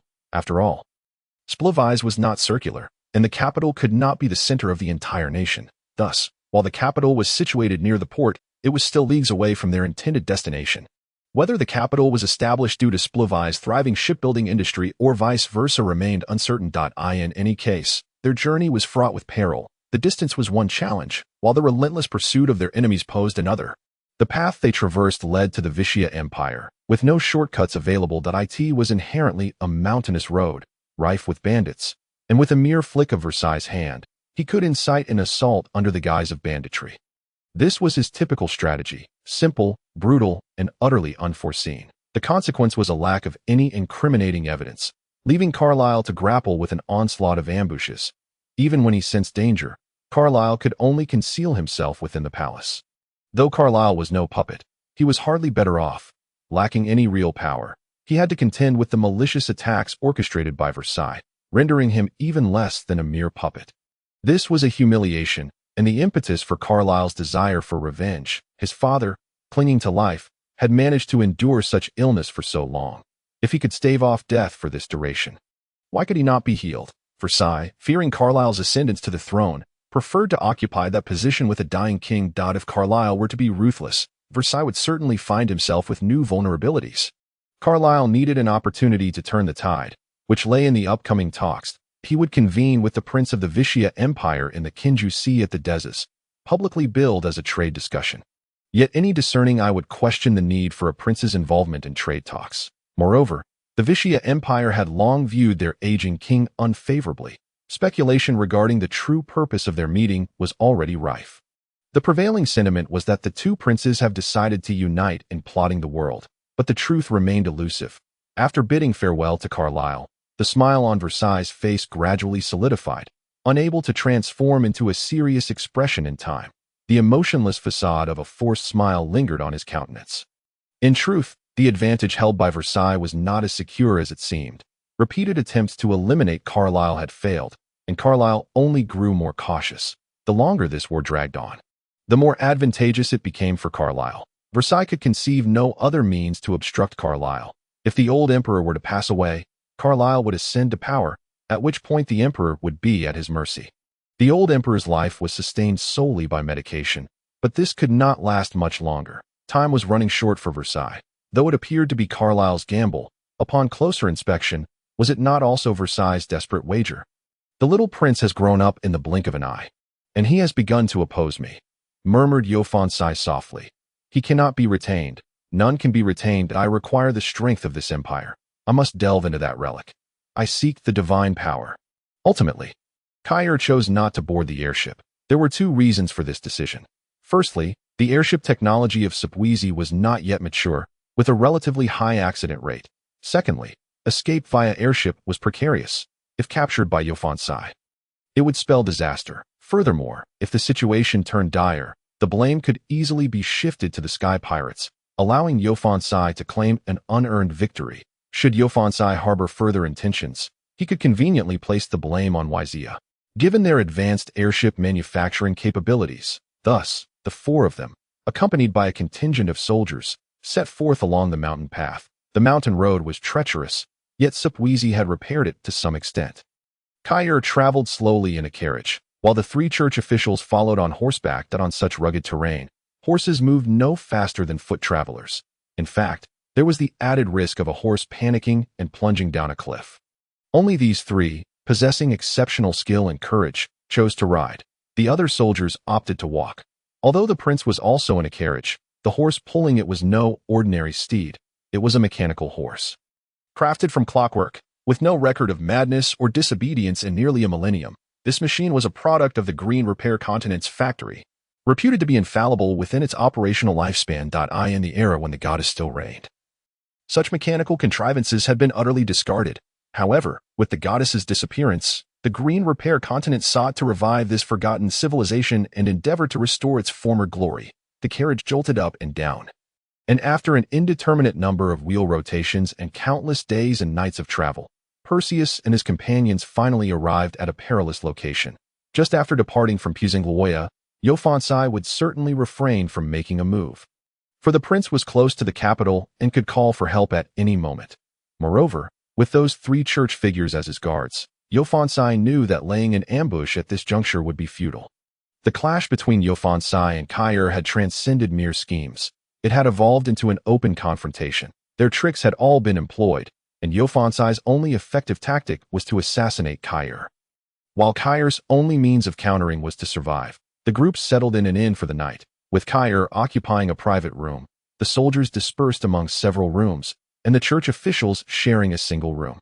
Once they had rested, they engaged in casual conversation. "Perseus, you have been rather close to His Highness the Prince lately," Jegong remarked, half inquiring, half stating. Kyer had appointed Perseus as his personal guard not in secret, but publicly announced it before all. Being the personal guard of Kyer was a prestigious position. Should Kyer ascend to the throne, his personal guard would represent the council in Supwizi, expanding their influence and attaining a status comparable to the three high priests. After all, the three high priests were distinguished by their noble lineage and formidable power, yet lacked substantial military authority. While they could mobilize the resources of the church, they were ultimately not their own troops. Moreover, it was worth noting that the leader of the Yaohua Knights was frequently selected from among the regional leaders, which rendered Perseus's recent appointment a source of envy for both Jegong and Kate. "Fortunately, His Highness the Prince has been guiding me in political matters," Perseus replied, not uttering a falsehood. Since their last conversation, Kyer had indeed been providing Perseus with political insights. Perseus was not lacking in intelligence. He simply had limited understanding of conspiracies and insufficient grasp of the prevailing situation. Frankly speaking, Perseus had learned a great deal from Kyer. Perseus had once inquired why Kyer took such care in instructing him, to which Kyer merely smiled and remained silent. Kyer recognized that Perseus was the type who would repay any kindness received.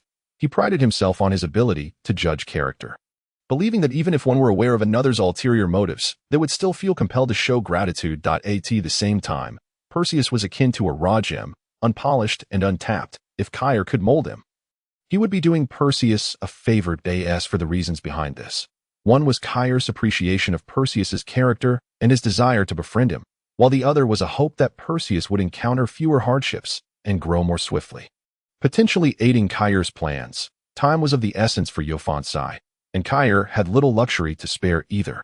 "Is that all?" the two inquired. "Indeed," Perseus replied. Jegong fell silent, while Kate interjected, "Be cautious. What Supwizi can offer you, the church can also provide. Yet, what Supwizi cannot grant, the church can still afford you." "What do you mean?" Perseus retorted, a hint of anger in his voice. From Kate's words, Perseus sensed a deep-seated mistrust. Kate remained silent, merely shaking his head as he exited the room. It was still early for the church members, who needed to meditate and pray before retiring for the night. Kate intended to step outside for a stroll. Chapter 11. The strings of constraint. The period of safety had finally passed. and Perseus and his companions faced a more rugged mountain path, denser forests, and the threat of mountain bandits. Fortunately, the initial bandits they encountered seemed to be genuine brigands, those who sought only money but possessed little combat prowess. Perseus and his two companions refrained from intervening, allowing the soldiers to handle the skirmish. These soldiers were elite, even considered Kyr's trusted confidants. Excelling in individual combat and capable of effectively leading small teams in missions, they were, in essence, Kyr's hidden strength, their combat abilities surpassing that of the previous bandit leader, while Perseus wielded formidable markings. His magical prowess paled in comparison to these elite soldiers, and their battle experience was each unique. After all, Perseus had been engaged in real combat in recent years, although not as seasoned as these elite soldiers.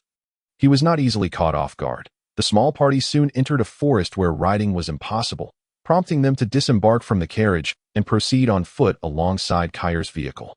Perseus gently stroked the mechanical horse that had accompanied him for several days, reluctant to part ways. "It is time to say goodbye. May you find a worthy master," he said, turning to rejoin the group. While the horse gazed longingly at Perseus, unwilling to take a single step away. After walking a while, one soldier suddenly called for a halt. "Antong," the squad leader named Barode, remarked, examining tracks left by an unknown creature on the ground. Calling out to another soldier, Antong, with a face reminiscent of a hardened criminal, complied immediately, despite his appearance suggesting otherwise. "Yes," he responded promptly. 7, 146, -95, 48, 13. A sequence of coded signals was transmitted, and Enning swiftly recorded the data. A vibrant green flame emanated from his right hand, and a spiraling wind blade appeared in his grasp. With a swift motion, the wind blade was hurled towards a tree behind Antong, marking the direction indicated by the coded signals. Later, Perseus would learn that this sequence referred to the directive: initiate from the direction of the 7th unit, shift right by 14.6 meters, move back by 9.5 meters, ascend by 1.3 meters. And mention 48 randomly to obfuscate, as it holds no significance and merely serves to prevent code decryption. "No wonder you lead such a burdensome life," Perseus thought to himself, lamenting Kyr's cautiousness. The wind blades sliced through the leaves, and a heavy thud echoed in their ears. This individual possessed greater intelligence than the previous petty thieves, and his capabilities allowed him to remain concealed here, making him undoubtedly more formidable than those small-time bandits. In summary, he was certainly no ordinary adversary. The group initially intended to investigate, but Perseus suddenly recalled Kyr's earlier instruction, having merely fallen to the ground after being struck by Antong's meticulously prepared wind blade. Without being thrown off, indicated he was not truly injured but feigned a fall to lure them into attack. That a cold sweat broke out on Perseus. Aside from him, all were proficient in individual combat. How could they be deceived? Immediately, a sword of light manifested in Perseus's hand, while Jegong readied his steel spear, and Kate brandished his long lance, as if preparing to summon a steed. The other soldiers could no longer contain themselves, and several casting spells flew forth. Boom! Smoke erupted, and the group found their vision obscured, barely able to discern a figure rising within the haze. Still alive, Barode, acting as both scout and commander, could not be magically enhanced by his marking eagle eye, yet it sharpened his vision, quickened his thoughts, and enabled him to react swiftly. This was the essence of being fleet-footed. Like the Sherwood marking, eagle eye fell under the category of physical enhancement markings when one reached a high level of skill. The disparity between visual perception and speed often became apparent. For many, their eyes became a hindrance. Most would choose to train their vision or close their eyes, relying on their other senses to fight, while those endowed with eagle eye could effectively bypass this limitation. Boom! Another round of bombardment commenced. If this barrage yielded no results, they would have no choice but to engage in combat. The trio from the church was already poised for action, awaiting the emergence of the figure from the smoke. If, after this round of bombardment, their opponent remained unscathed, it would surely devolve into a bloody confrontation. As the smoke gradually dissipated, the figure before them steadily regained its composure. Standing in front of him was a yellow, translucent shield, seemingly employed to ward off all incoming assaults. "What a splendid gift," the newcomer remarked. "If your offensive capabilities are merely at this level, then I fear none of you will escape unscathed. Protect the prince," Barad commanded decisively, and they began to form a protective barrier around the carriage. preventing any outsiders from approaching. Jaegong and Kate had already charged forward, while Perseus casually cast a spell of light, the potent imprinting energy rendering the previously unimposing flame spell somewhat intimidating. Perseus had yet to master enhancement magic. Thus all such spells were cast by Kate. True to his claim of being the next leader of the Radiant Knight Order, Kate skillfully suppressed the assailant attacks while channeling enhancement magic to his comrades. Without a trace of panic, the assassin, a half-mage of Earth affinity, preferred casting spells over close combat. Possessing limited melee prowess but exceptional defenses against ranged magic, his comprehension of the illusory shield had reached an advanced level. Any spell hurled at him could be deflected with a mere raise of his shield, ensuring his survival. However, compared to his magical defenses, his melee offensive capabilities were woefully inadequate. Faced with the dual pressure from Jaegong and Kate, not merely a pair, as Jaegong had not activated his berserker state, and Kate had not employed any close combat spells, their combined strength transcended mere numerical value. Yet, despite this, the assassin remained in a state of retreat, utterly devoid of the calm demeanor he initially displayed amidst the barrage of magic, just as everyone was preparing to conclude the confrontation. Suddenly, Perseus moved. He himself was uncertain why he acted, or how his body was compelled to move. He instinctively dashed back a few steps, then propelled himself forward with a powerful leap, akin to an arrow released from its bow. Soaring toward the prince's carriage, his sword of light traced an arc through the air, sending an uncreated form hurtling away. Perseus was startled by his own actions. Soon he realized that his body was no longer under his control. The entity controlling him seemed to harbor no malice toward his side, so he tentatively resisted the influence, discovering that he was utterly incapable of regaining control. Thus, he relinquished his struggle, allowing himself to be governed entirely by another. This was a source of trepidation for him afterward, yet in the moment of being controlled, he found himself inexplicably inclined not to resist. There's another one. The soldiers had noticed the anomaly concerning Perseus, and upon seeing their comrade sent flying, the pressure on Kate intensified significantly. It turned out that the assassin had been in disguise, merely facilitating his partner's success with the discovery of his companion. A fierce assault became inevitable. Perseus's body, still under external control, surged forward, engaging the smaller assassin, who was relatively diminutive and thus airborne to a considerable height. The ungoverned speed of Perseus became remarkable. As he leaped before the smaller assassin and, in a motion reminiscent of an eagle pouncing on its prey, struck down with his sword. Unlike conventional metallic weapons, the sword of light did not inflict actual physical harm. Yet it delivered excruciating pain, akin to the torment of having one's bones severed. Perseus's selection of the sword stemmed from its exceptional property of magic severance. After the sword passed through the smaller assassin's form, Perseus's imprint glowed, granting him a thrusting momentum that allowed him to land first. However, the smaller assassin's altitude now prohibited him from employing the same tactics again, swiftly transferring the sword of light to his left hand. He conjured another sword of light into his right. Perseus took a step back, leveraging the rebound of his jump to lunge fiercely at the smaller assassin. Just as contact was imminent, he hurled both swords simultaneously, crouching low and forcefully grasping the ground to propel himself beneath the smaller assassin, catching the two swords that had pierced through the diminutive form from the other side. This moment, the smaller assassin was at eye level with Perseus. Perseus positioned the two swords across his chest and back, adopting a stance suggestive of unleashing a formidable skill. Suddenly, he spun around the smaller assassin with the swiftness of autumn winds sweeping away leaves. As previously mentioned, the sword of light would not inflict any bodily damage, but it would exacerbate sensations of pain while diminishing the opponent's magical energy. Therefore, when the sword penetrated the body, there would be no resistance. With a flurry of movements, Perseus dealt a debilitating barrage upon the smaller assassin, who soon succumbed to unconsciousness, his magical energy thoroughly depleted. Being a person of weak will, it was no surprise that he had chosen to study stealth, a rather conservative form of magic. After all, invisibility conflicted with a multitude of spells, as casting magic while invisible was not permissible. The majority of powerful spells required incantation, and once a spell was recited, it would disrupt the invisibility enchantment. While some might purely utilize invisibility alongside combat spells, the quantity of high-powered combat spells was limited, and they could not be repeatedly employed in quick succession. Additionally, there were numerous counter-invisibility spells, and the magical cost of maintaining invisibility was substantial, making it a favored choice solely among assassins. In summary, the smaller assassin could not withstand Perseus's relentless and excruciating onslaught.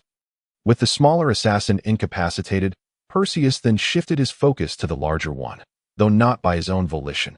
Observing that Perseus had dispatched his companion, the taller assassin realized the peril and prepared to flee. Not to mention that the individual controlling Perseus was exceedingly skilled. Even if it were Perseus himself, he would not allow the assassin to escape. Perseus swiftly closed the distance, dispatching the taller assassin with remarkable efficiency. Everyone stood in stunned silence. The prowess Perseus exhibited was far beyond that of an ordinary individual. Not only was he a level above the guards, but even Jiagong and Kate's martial skills paled in comparison. His elegant techniques bore no magical embellishments, yet displayed a beauty that transcended the fusion of martial and magical arts, an advanced swordsmanship that rivaled magic itself. Carlyle also peered out from the carriage, his serious gaze fixed upon Perseus, lost in contemplation. Yet no one noticed his scrutiny, for all eyes were riveted upon Perseus. The crowd fell into a hushed awe. At that moment, Perseus resembled a true hero. Should they speak, their words would only be of praise. Well done. After a moment's deliberation, Kate could no longer contain his admiration. He forced himself to adopt a tone befitting a superior addressing a subordinate. As Perseus's actions had astonished him beyond measure, he needed to recalibrate his mindset to express this sentiment naturally. He had to restrain his instinct to look up to Perseus, for he was the leader. Subsequently, everyone readily showered Perseus with commendations. Now in control of his body once more, Perseus initially expressed his gratitude politely, before furrowing his brow and stating, "I did not conceal my abilities. The one who controlled this body was not me, and I am unaware of the swordsmanship I just employed. I felt as though I were a marionette, entirely devoid of control." Perseus struggled to articulate his recent experience, as it was his first encounter with such a lack of bodily autonomy, leading to a somewhat disjointed expression. However, no one paid heed to his disarray of words. Instead, their joy morphed into concern. Just moments ago, they had celebrated Perseus's strength, yet now they found themselves troubled by the unseen puppeteer, who could be manipulating Perseus's body. What were their intentions? He had protected Prince Carlyle, but to what end? No one knew, and Prince Carlyle seemed lost in deeper thought, grappling with even more complex considerations. Chapter 12. The Compassion of the Scales. Boss, those two fellows refused to speak, and have now committed suicide, reported a soldier named Zuawifer to Barad.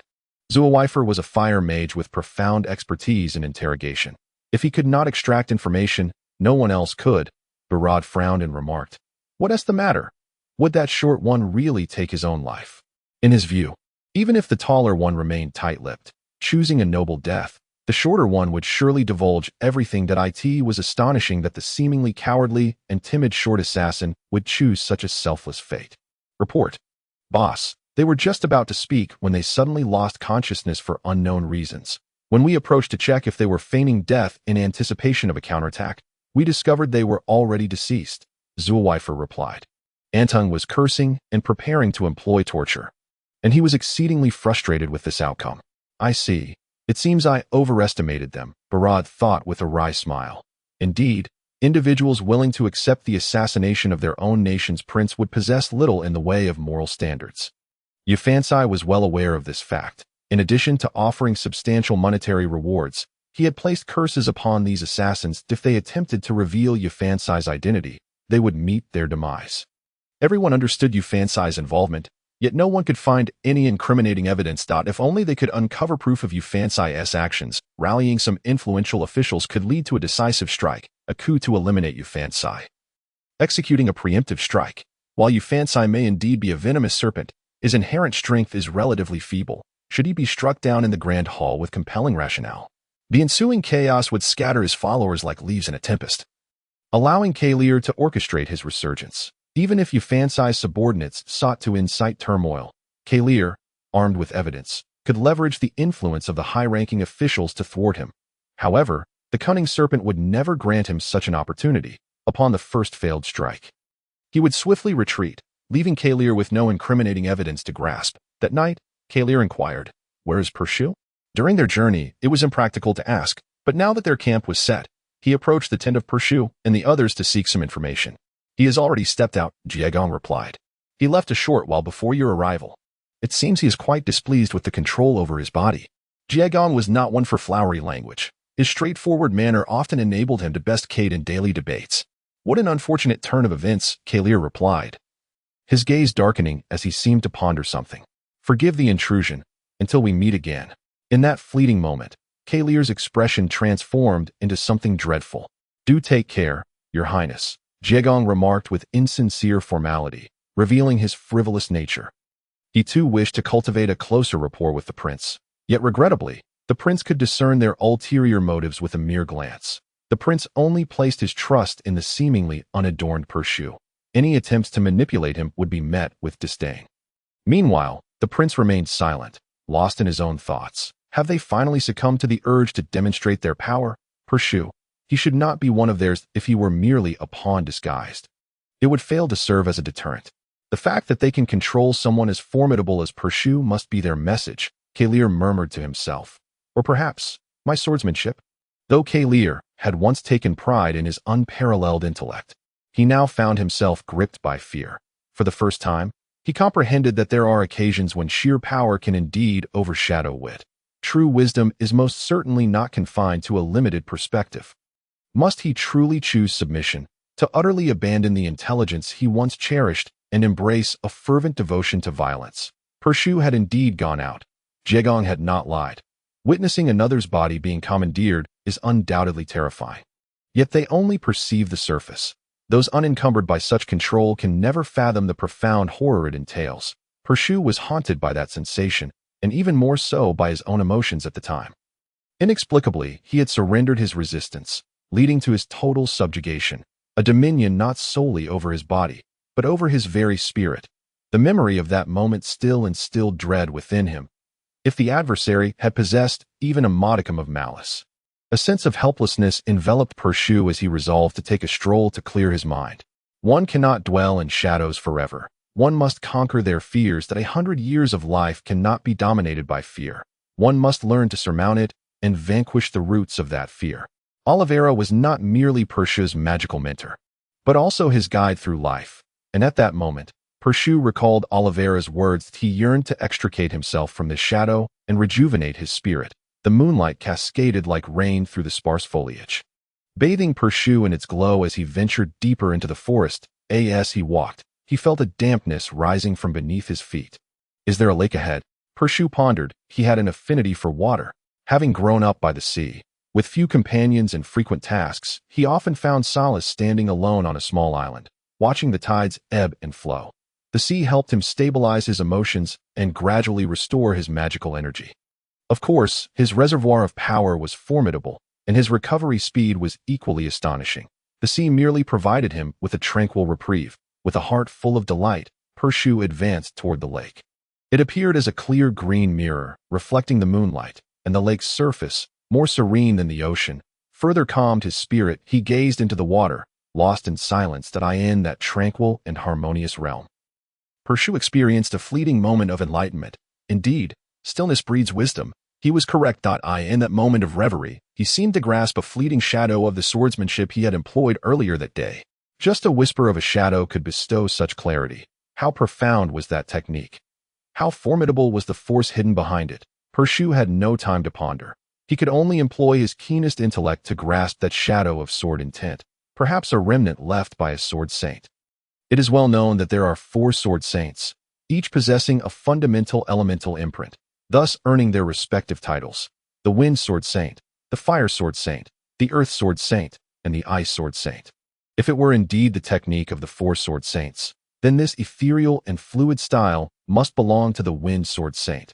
Contemplating this, Pershu could not help but mimic the swordplay he had previously practiced. However, the technique was too intricate. He could only approximate it, a mere semblance of its true form, and he knew he needed further refinement, an endeavor beyond his current capabilities. After all, he had only just begun his journey with the sword.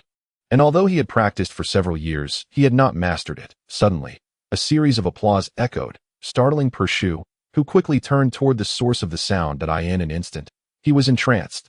The silvery moonlight gently enveloped the serene surroundings, and a soft breeze rippled across the water's surface, creating expanding circles that blurred a reflection within. Following that reflection upward, Pershu's gaze fell upon a figure that seemed utterly out of place in the tranquil scene.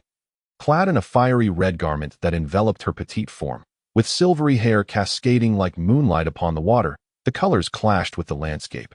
Yet, as Pershu focused on her face, everything appeared so natural, so harmonious. Though Pershu had never encountered Elvia, if asked to describe her, he would do so in accordance with the breathtaking sight before him. Yet, the girl seemed unfazed by Pershu's astonishment. She extended her leg and stepped upon the water's surface, effortlessly gliding forward, seemingly aided by some form of magic. Her movements were light and swift, reaching Pershu's side before the ripples could reach the shore. The leader had said you possessed talent. I was somewhat skeptical. But having tested it, you truly are remarkable. Remember and master a technique after just one use at your age is truly exceptional, the girl remarked. For our first meeting, I am called Lien, the balance of Lien. Pershu did not extend his hand. He felt that to shake hands with the girl before him would be a form of desecration. It was a peculiar sentiment, one he had never harbored towards anyone, not even the esteemed Princess Isel. Are you entranced? Lien laughed upon seeing him like this. Her words prompted Pershu to quickly turn his head away. The moonlight could not reveal his flushed face. Alleviating his embarrassment, he hastily shifted the subject. I believe we have not met before. That is indeed correct, but, Lien smiled slightly, causing a chill to run down Pershu's spine. The sensation of being controlled resurfaced, enveloping him in fear once more. You, who are you? This time, the manipulation was brief, and Pershu quickly regained control of his body. Lien smiled gently, saying, that was merely a simple puppet technique, soul control, since you recognized me. Ought you not to express gratitude to your savior? Pershu lowered his head, contemplating for a moment before raising it again, solemnly stating, thank you. Lien's eyes widened in surprise, revealing her astonishment. You truly express gratitude. Are you not aware that my rescue harbors ulterior motives? I am aware. I am not a fool, Pershu replied. However, as you mentioned, you saved my life, and I must thank you for that. What if my intentions are detrimental to you? Lien countered. You Yaohua Knights truly are as dense as can be. First, a matter is a matter. You saved me, and I thank you. However, if you wish to harm my friends, you must step over my corpse. Second, since you have rescued us from certain doom, what more could you desire? In the worst-case scenario, we would simply be slain by someone stronger. What could possibly be gained? Third, for the record, I am not a Yaohua Knight. Pershu articulated his brief analysis. Yet, there was one point he did not mention. He could not read any murderous intent in her eyes. Oliveira had once taught Pershu to decipher others' gazes, stating, the eyes never lie. No one can maintain control over their eyes long enough to conceal their innermost feelings. And Pershu had just rudely stared at Lien. Yet her gaze never flickered with malice. However, thereafter, Kalir had also instructed Pershu, saying, the eyes are the most deceptive. Not using them to deceive merely indicates insufficient mastery. Of course, Pershu did not grasp this at the moment. Ridiculous. By your logic, if I truly wish to harm you, I save you, you thank me verbally, yet you would still obstruct my plans. How hypocritical of you to consider yourself just. As for your second point, it is rather naive. Do you truly believe that death is the most dreadful conclusion? Sometimes, death itself is a luxury. Lien spoke with the tone of an elder, yet gazed up at Perseus. Her petite figure made it difficult for one to perceive her as an adult. Perseus shook his head and replied, justice does not necessitate an unwavering commitment to righteousness and integrity. Sacrificing one's personal loyalties and even dignity for the greater good is sometimes unavoidable. Uncle Oliveira once said that death is an endpoint, and until that endpoint is reached, one can never predict the trajectory of their life. Therefore, as long as one is alive, there is hope. Thus, death remains the most tragic outcome. As long as one breathes, there is still something that can be accomplished. Smack! Lien struck Perseus's head with force, exclaiming, blockhead. In a huff, she turned and ran towards the depths of the lake, just as Perseus intended to step forward and say something. Lien paused, standing silently on the water's surface, and remarked, be ever vigilant of those around you. Sometimes, those whom you regard as brothers are the most likely to betray you. This is what the stars have revealed to me. We, the Celestial Alliance, command the power of astrology. With that, she sprinted into the great forest. The spot where Lien had struck him still tingled slightly. a subtle reminder that everything that had transpired was indeed real. In this reality, he unexpectedly encountered the girl from his dreams. Chapter 13. The ominous white dove. The following day, at the break of dawn, Perseus, burdened by the fatigue of a sleepless night, arrived at the encampment with dark circles under his eyes. It was not merely the lingering image of yearn that occupied his mind, but also her final words. Sometimes, those who are as close as brothers are the most likely to betray you. What was she hinting at? Perseus considered each person around him, yet found no one who warranted suspicion.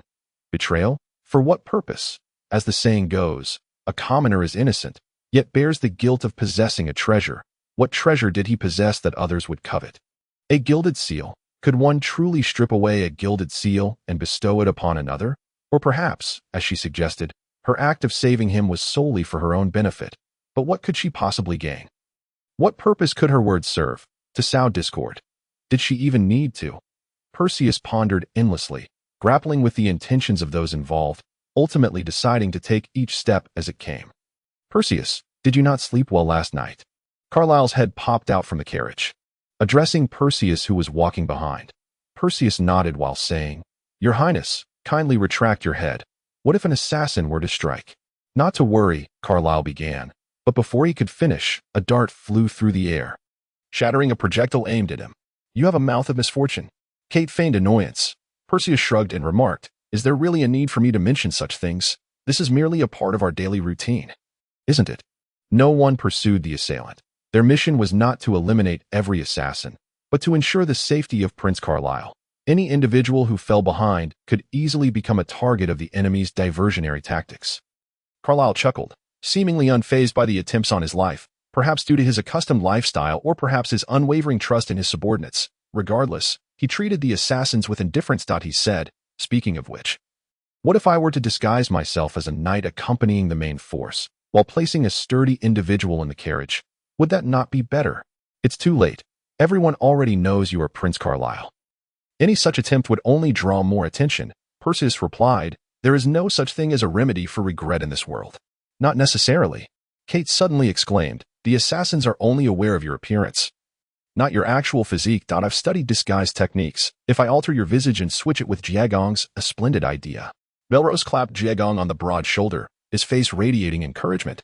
What a ridiculous notion, Jiagong immediately countered. Why should it be me? Zwaweifu would be far more suitable. He promptly tossed a timed bomb to Zwaweifu. Are you suggesting a fire mage serve as the front line? Zwaweifu retorted, he was not foolish. It was precisely because Prince Carlyle was present that they could safeguard him with such dedication. If he were to hide inside the carriage, they might sacrifice themselves to mislead the enemy. He had no desire to be that casualty. Indeed, every soldier possessed the courage to lay down their life for Prince Carlyle. However, they sought not sacrifice but the glory of survival. Alternatively, they wished to trade their lives for breathtaking honor, certainly not to perish in a desolate wilderness without anyone to mourn them. Then would you have someone unskilled in magic serve as the shield? Jiagong countered with a similar argument. If you insist on sending someone, perhaps I could volunteer, Perseus interjected, having observed their bickering for some time. Carlyle, somewhat surprised, leaned out of the carriage, his expression indicating he was not jesting, and said, Perseus, do you not realize they are merely joking? Carlyle was not a tyrant who compelled his subordinates to sacrifice themselves. He preferred to avoid a tense atmosphere, pretending not to notice their reluctance to die, categorizing their remarks as jokes. He understood that none would hesitate to die for him. They merely lacked a sense of honor. These soldiers were destined for death. They could not alter their fate, but they could choose for what they would die. Likewise, Carlyle regarded them as valuable pieces on a chessboard. They must not perish in such a manner. But I am not jesting. I genuinely believe Kate's suggestion is excellent, Perseus asserted. My seal is gilded, granting me a doubling effect on magic. Therefore, if I am shielded by a holy barrier, I can become immune to most ranged attacks. Even if I were to be struck, the healing I would receive would also be doubled, rendering me an excellent shield. Perseus's armor was of exceptional quality, capable of withstanding significant impacts. Considering all he had said, he indeed qualified as a capable shield. However, Carlyle disagreed. Stop joking, Carlyle said. Everyone else treats it as a jest. Why must you take it seriously? In Carlyle's mind, someone like Perseus, devoid of deceit, was both easy to utilize and easy to befriend, especially given his remarkable potential. He must not perish. No, Your Highness, Belrose suddenly interrupted. I find this proposal rather agreeable. I do not permit it. Carlyle turned to face Belrose. Have you forgotten who I am? When necessary, I will sacrifice everything. As if struck by lightning, Belrose suddenly recalled something. Oh, my apologies, Your Highness. I had forgotten. Carlyle turned back to Perseus and said, I do not require such assistance. Your duty is to guard me well. And you, Carlyle gestured at everyone. Each of you is a vital asset to my future strength. The death of any one of you would be a grievous loss to me. In that fleeting moment, Perseus found himself contemplating allegiance to Carlyle, though the thought was fleeting. While he felt moved, he quickly returned to reality, a lesson taught by Carlyle. The journey continued in silence until the deep of night. Flap, flap, flap. Birds flapped their wings overhead, and Perseus looked up. Though it was the dead of night, the mages could still see quite clearly that it was a wild goose. The goose suddenly halted. It was already late autumn, and the geese had flown south for the winter. This appeared to be their destination. As the flocks ceased their flight, Perseus couldn't help but feel a sense of melancholy. The geese had arrived. What of our journey? The geese had a terminus. What about me? Comparing himself to the geese, he realized he could not. The geese knew to fly south and understood they would need to rest upon arrival. Perseus, however, was adrift, uncertain of his destination and where he ought to pause. He felt akin to a lone goose, lost and directionless. He possessed a gilded seal, an innate affinity for the element of light, and the favor and training of numerous esteemed mentors. Yet he was oblivious to his desires or destination. His life had been meticulously charted by Oliveira, and he was merely treading the path laid out for him. He had grown weary of this trajectory, yet found himself unable to deviate. Oliveira was like a father to him, and he could not defy his commands. Ultimately, however, he merely yearned for a home. Since the last time Lien had commandeered his body, Perseus had been deep in contemplation. While under Lien's control, he had certainly lacked freedom, but after breaking free from her magic, was he truly free? Layer upon layer of shackles bound him. The church, the sealed, he had gained commensurate power, yet was obliged to pay an equivalent price. Magic could indeed govern his body, but what of the rest? Where did these shackles originate, and could he ever break free? Contemplating this, Perseus couldn't help but let out a bitter laugh as he prepared to sleep. Flap, flap, flap. Another flurry of wings erupted, and Perseus assumed it to be another solitary goose. He leaned out of the tent, eager to glimpse this lone goose, a creature living much like himself, in solitary existence. Yet, it was not a goose but a white dove that alighted upon Kate's hand, while she removed a missive from its talon. Kate, what does the letter say? Perseus recognized that this was a letter conveyed by Zunfano, and its contents likely pertained to their next mission. He paid no heed to the fact that typical assignments were disseminated via pamphlets. This time, however, the church had opted for a pigeon to deliver its missive. What could have compelled the church to resort to such an antiquated means of communication, one that even the mechanical civilization scorns? Kate wore a somewhat sullen expression. Without turning around, he gazed at the paper and addressed Perseus, saying, 2 matters at hand. The first concerns the church. Thalion Selinga has been gravely injured. Who is that? Perseus queried. He referred to Oliveira as Uncle Oliveran, to Zunfano as Uncle Zunfano. Yet he addressed the sun priest as Uncle Sunday in his youth. He had fancied Thalion as a manifestation of the sun rising in the east, and had yet to amend his nomenclature. Hence, he was entirely unaware of the sun priest's true name. The sun priest. Kate squinted at Perseus, clearly expressing disdain towards someone who did not even know the name of the sun priest. Perseus, however, remained unfazed by Kate's contempt, consumed by anxiety. Is Uncle Sun hurt? Calm down, Perseus. This is not the worst news. The real grim tidings are that not only can we offer no assistance regarding the first matter, but we must also complicate matters for them in the second. Kate stated, Jia Gang. Present, Jia Gang replied, having been silent since the beginning. Gather everyone. I have some unfortunate news. Kate paused, adding, very unfortunate, without needing to wait for Jia Gang to summon them. Their earlier loud discussion had already drawn people out, and Jia Gang merely called out to Carlyle as a formality. After all, Carlyle was the decision-maker. We, Kate stated, pausing once more, are surrounded. Chapter 14. A dangerous gamble. Everyone was taken aback. Carlyle exclaimed, Impossible. I meticulously calculated our route. There is no way anyone could have discerned our movements. Otherwise, assassins would have swarmed us. Carlyle had skillfully evaded assassins with a clever, winding march, while occasional encounters with solitary assassins lurking in the jungle were inevitable. He would not be besieged by a horde, a testament to his intellect. Jovens knows he has but this one opportunity to kill you. He has resolved to. Kate produced one of the pages from the letter. Employ the most foolish method of encirclement.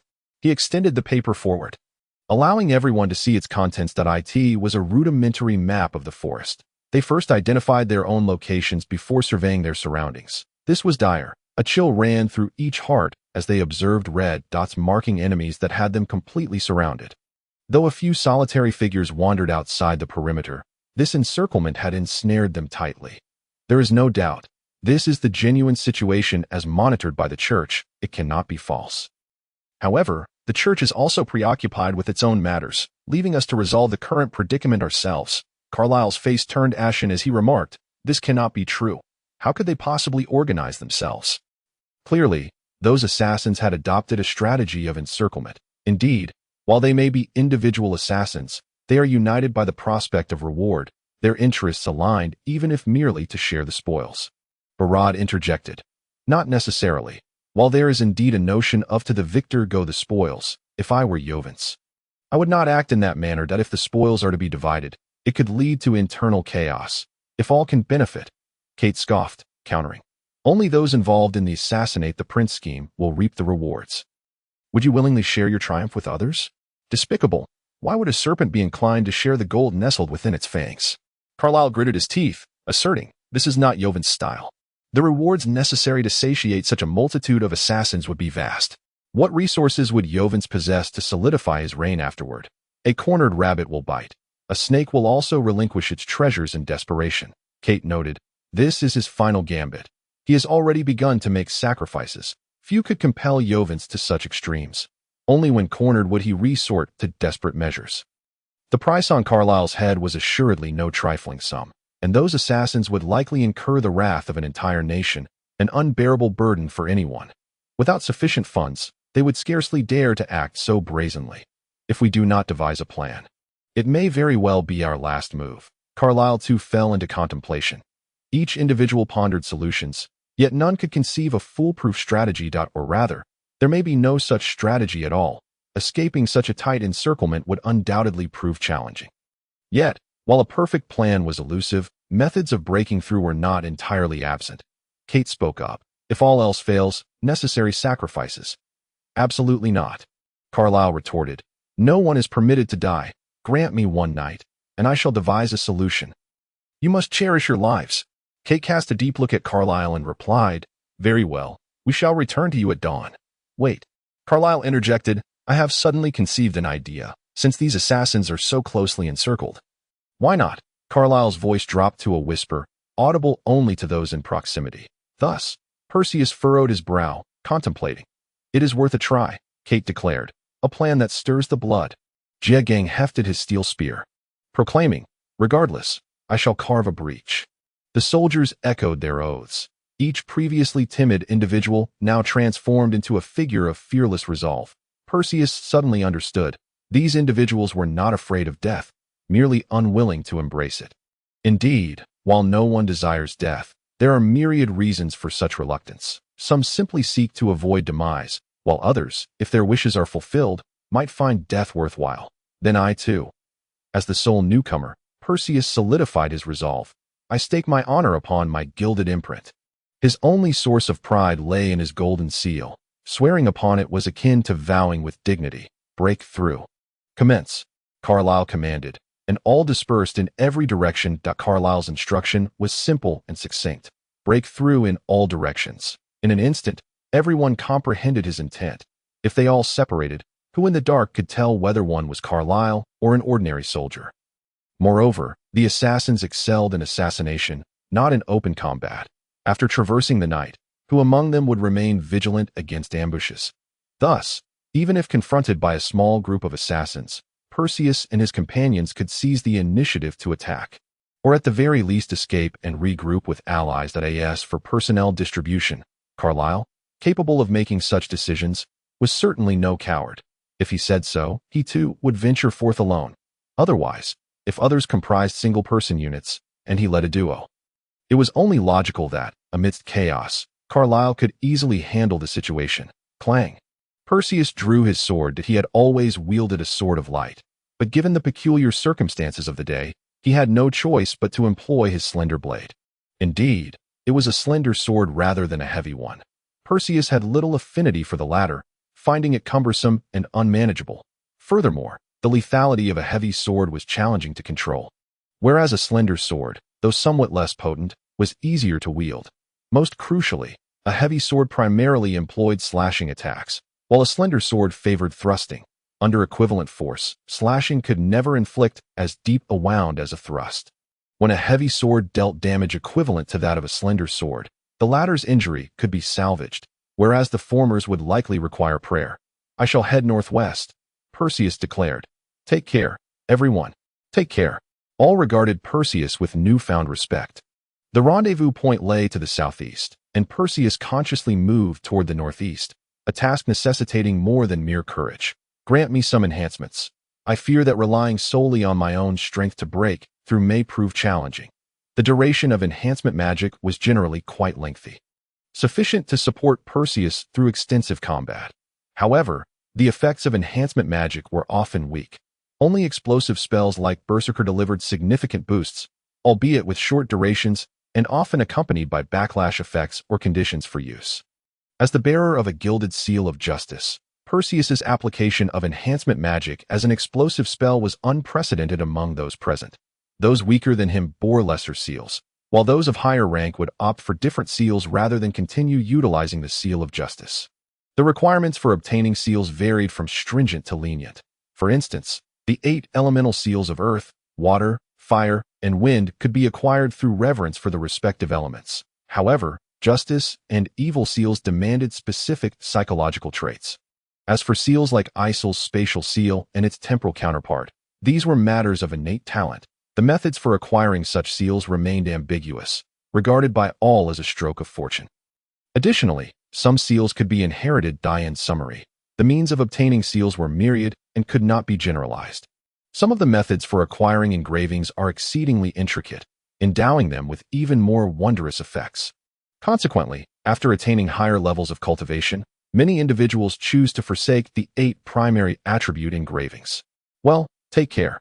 Upon uttering these words, the soldiers, alongside Kate, bestowed enhancement magic upon Perseus. In an instant, a brilliant red flame pattern, capable of amplifying destructive power, enveloped Perseus's sword, while a swirling green mist, enhancing his speed, spiraled beneath his feet. A golden radiance, which augmented his magical damage, shimmered alongside yellow dust that defended against physical attacks, and a blue mist that healed wounds, rendering Perseus resplendent. With a slight smile, Perseus proclaimed, "The battle to break free from the cage has begun." Indeed, the typically docile Perseus's madness this time was solely to declare war on his prison. He required a victory to delineate a clear boundary from the old era and its confining cage. Though he could not shatter the mental shackles imposed by Meon, nor could he escape the clutches of the church, he could burst forth from the encirclement before him. This marked his inaugural declaration of war against the cage. His first fight for freedom.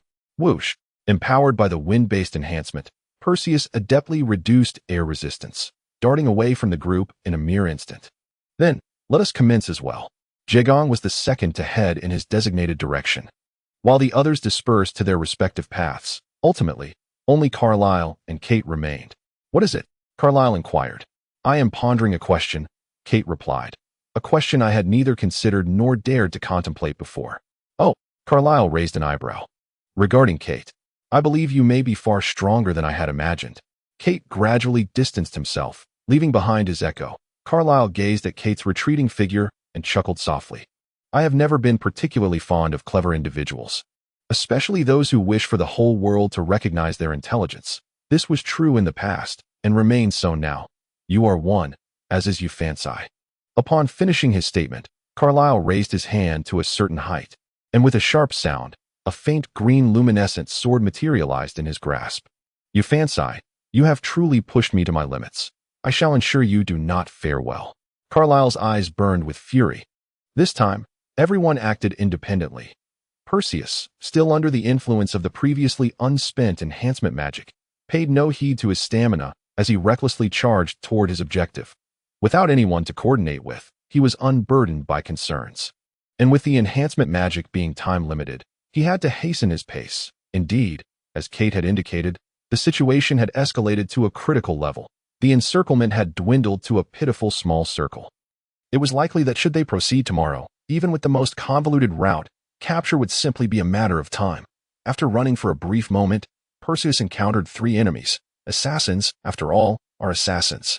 Although it was already late at night, a considerable number of sentinels remained vigilant. However, Perseus was unafraid. These assassins were no match for him, and with the substantial enhancement magic he now wielded, they posed an even lesser threat. Zero Blossom Blade. Today, I shall taste blood. The blade he wielded was named Zero Blossom, rumored to possess a history of its own, though the specifics eluded Perseus. When Oliveira had bestowed the sword upon him, he had remarked, "This could very well be an ancient relic." Of course, Perseus had not taken it seriously. Despite being a person of stern demeanor, he discerned that Oliveira was merely jesting. "Indeed, they have broken through," one of the enemies remarked, before making a profoundly foolish decision. They sent one individual to relay the message. Leaving the remaining 2 to confront Perseus, it was tantamount to courting death, as it would have been quite arduous for Perseus to take on 3 adversaries alone, but with the enhancement magic, it was not insurmountable. It would merely require some time. Now, with one dispatch to deliver news, Perseus had already devised a plan. One person would leave to convey the message, while the other 2 would face him. Neither side had any inkling of the other's intentions, yet each waited for the opportune moment. It seemed that stalling time favored the assassins, but once the messenger had distanced himself, Perseus could strike with lightning speed against one of them. And whether he chose to kill or disregard the other, he would undoubtedly succeed in breaking free. Should he manage to escape, the opposing side would descend into chaos, and once all factions had fled, their previously loose alliance would crumble in an instant. Each assassin was a solitary figure, inherently resistant to following orders, having only recently reached a consensus to encircle Carlyle and his companions. This plan they deemed foolproof had now unraveled, leaving them to question their trust in one another. What threat could assassins pose if they no longer believed in their comrades? Thus, Carlyle assigned each individual the task of breaking free and then sowing discord. By dismantling the entire small alliance, their own survival would be ensured. A flash, Perseus silently chanted in his mind. Then, like a bolt of lightning, he struck with his sword, accompanied by a spray of blood. Breaking free from the encirclement, he had underestimated his own strength. Under the substantial influence of enhancement magic, these lesser foes were utterly defenseless. The 3 were indeed a cohesive unit. Outwardly, they had sent one to deliver a message. But in reality, they were merely attempting to distract Perseus while the messenger lay in wait to ambush him. Yet, in the face of overwhelming power, such tricks appeared rather foolish. Effortlessly, like a tempest, his blade painted the surrounding trees with blood. Unbeknownst to him, Perseus had grown remarkably powerful. "I still have 25 minutes. As Perseus sprinted, he pondered. Chapter 15. The Wind of Oath. Perhaps due to the distribution of personnel, Perseus's encounters consisted solely of feeble adversaries, resulting in a string of victories. The others, however, faced a far more arduous battle. After a fierce struggle, Kate finally repelled the enemies, while Jegong even sustained injuries. Nevertheless, overall, the outcome was quite gratifying. Everyone managed to break free without suffering losses. And a few even returned, eager for more bloodshed. While all were exhilarated by the knight's endeavors, Kate felt otherwise. He contemplated why no pursuers had yet arrived. The absence of pursuers was no coincidence. A hunting dog, having spotted a hare, would not return to chase butterflies, and a hawk, having spotted a sparrow, would not engage in a tussle with a snake. The enemy's attention was currently captivated by one individual. With hair cascading in the wind like obsidian, and under the moonlight, his eyes sparkled like comets, leaving trails in their wake. His opulent attire remained unblemished by blood, yet the air was thick with the downpour of crimson rain. Facing a wall of enemies, he smiled faintly, standing alone with his sword in defiance. He was Carlyle, the wind itself. Carlyle's sword had previously been able to part the snow-laden air, allowing blossoms to bloom without a single flake touching him. Now, beneath the blood-rain-soaked night sky, he too could remain unblemished by a drop of blood. Like a butterfly flitting through a garden, he danced among the throngs, claiming lives without leaving a trace. Remarkably, even his treasured sword remained unstained. The terrifying reality was that he had yet to employ magic. He wielded only his blade, without the engraving ever flickering to life. Yet, even so, the swift sword amidst the swirling snow conjured tempests. Cleaving through the night sky, the sword's wind seemed to sweep aside the snow and bewilder the moon. No matter how exquisite the scene, could anything dare to rival Carlyle's sword dance? The faint green blade sliced through the air, and Carlyle's eyes brimmed with murderous intent. His sword was named Wind, and he was the sword saint of the four, symbolizing wind. The phantom gale sword, the title and power of a sword saint, are inherited. And along with the title and power, 4 swords have been passed down through generations. The original sword saints forged these 4 symbolic weapons, naming them Earth, Ice, Flame, and Wind, each emitting a gentle glow of corresponding color. Serving as identifiers of their legacy, the legends of the 4 sword saints have existed since ancient times, yet due to the passage of time, many have forgotten them. However, while legends may fade, the inheritance will not. The lineage of sword saints continues to endure. Carlyle still recalled his master's words when he gifted him this sword. If you wish to be a politician, do not allow any living soul to witness you wield this sword. In recent years, his master had issued a stern warning. If you truly aspire to be a politician, do not wield a sword again. Should you ever draw wind once more, I shall come to retrieve you in due time. You shall accompany me to comprehend the true essence of the sword. Carlyle understood that eyes were everywhere. In addition to the eyes of the serpents, there were also vultures waiting to share in the spoils once the skirmish concluded. The moment he drew his sword, all eyes would be upon him, and he would be unable to slay them all. Thus, he knew that once he unsheathed his sword, there would be no return. A bitter smile crossed his lips as he muttered to himself, "Very well, you force my hand. We shall perish together. I shall bequeath the throne to my sister, while you shall gain nothing." Nearby, perched upon a tree adjacent to the battlefield, a vulture lingered. A shadowy figure stealthily grasped a stone inscribed with a small messaging magic array, stating, "Report to the leader. The twins have confirmed with their own eyes that the target is indeed as we anticipated." Indeed, the words of Ares are indeed credible. I should not have doubted him. Carlyle is undoubtedly the Shadow Gale swordsman. However, it is truly astonishing how Lord Ares managed to acquire such confidential intelligence. Indeed, his value surpasses our expectations. He has at least become aware of our surveillance. Yet the eyes of Jovinsur are still far from being adequate. I understand. Perhaps Jovinsur is simply too indifferent to the prying eyes around him. And the old viper is likely in a state of frantic urgency. We have made the right bet. This treasure shall be ours. The land of Supvice is indeed a cradle of wealth, truly deserving of the title World Tree. Injured, Jiegong rested beneath a tree when he suddenly heard footsteps approaching. He quickly held his breath, preparing to retaliate and incapacitate the intruder in an instant. However, as he leaped from behind the tree, he was astonished to see another familiar face.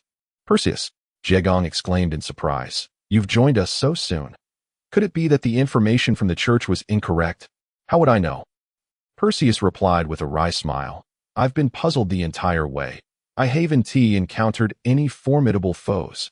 As he spoke, another figure emerged from the thicket.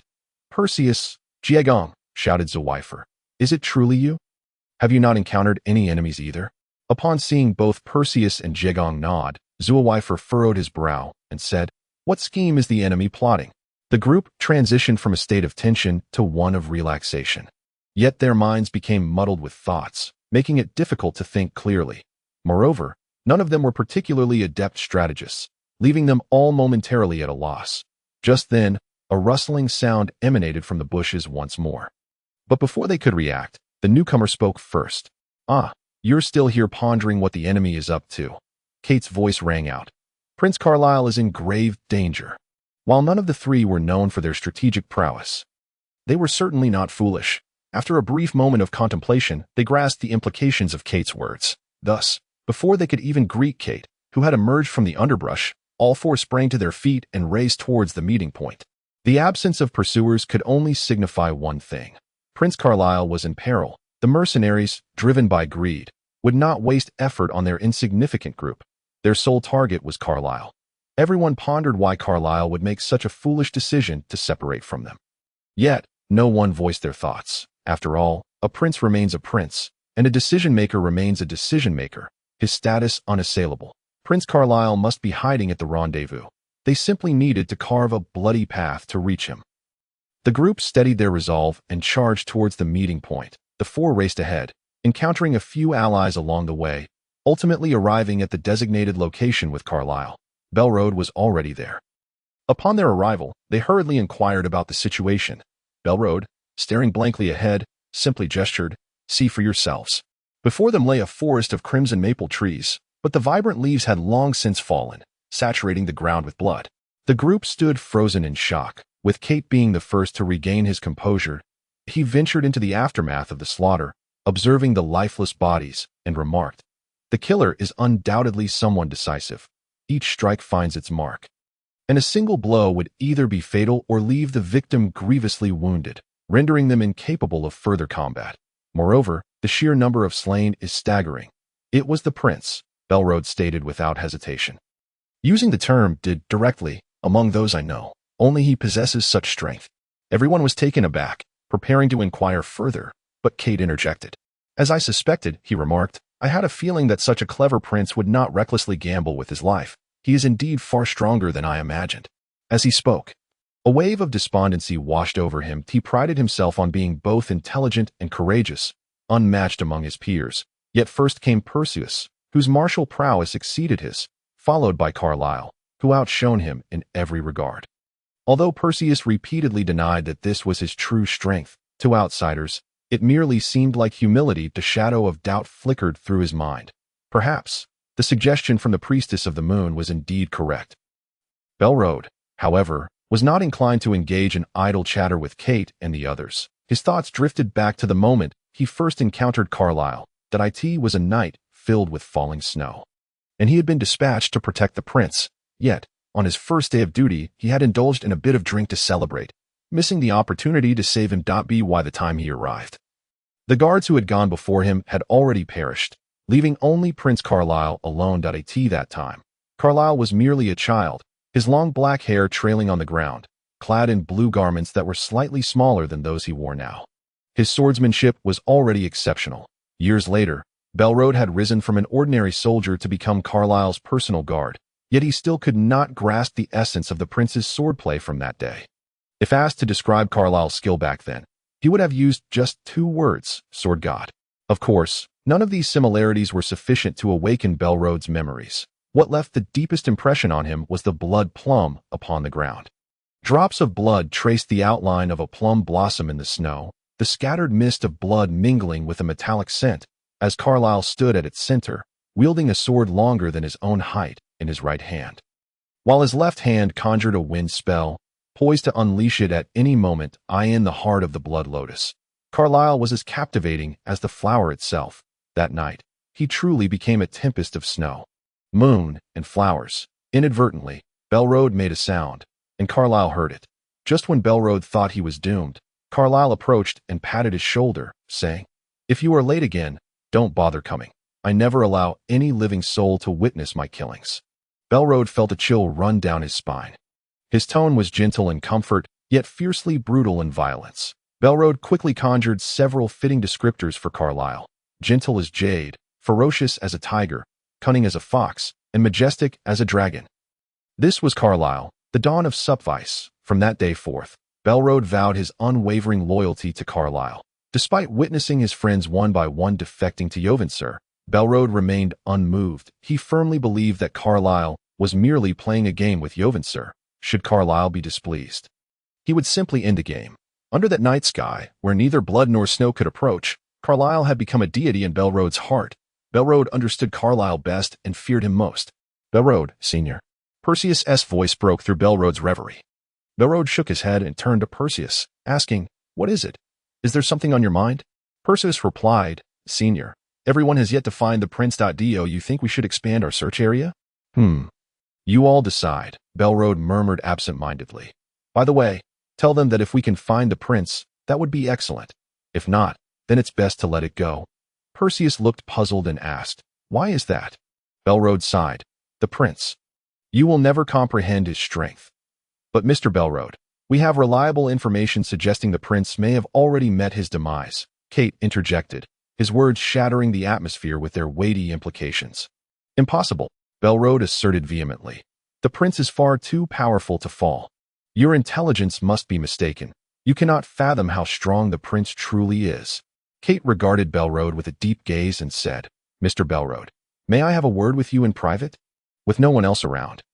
Perseus instinctively withdrew to grant them space for a confidential discussion. As Kate led the church faction, and Belrode was now the de facto leader in the absence of the prince. Their conversation was undoubtedly a high-level secret meeting, and Perseus felt it inappropriate to intrude. My apologies, Mr. Belrode. Kate began after Perseus stepped aside, not bothering to move from his spot. I have no concrete basis for suggesting the prince has perished.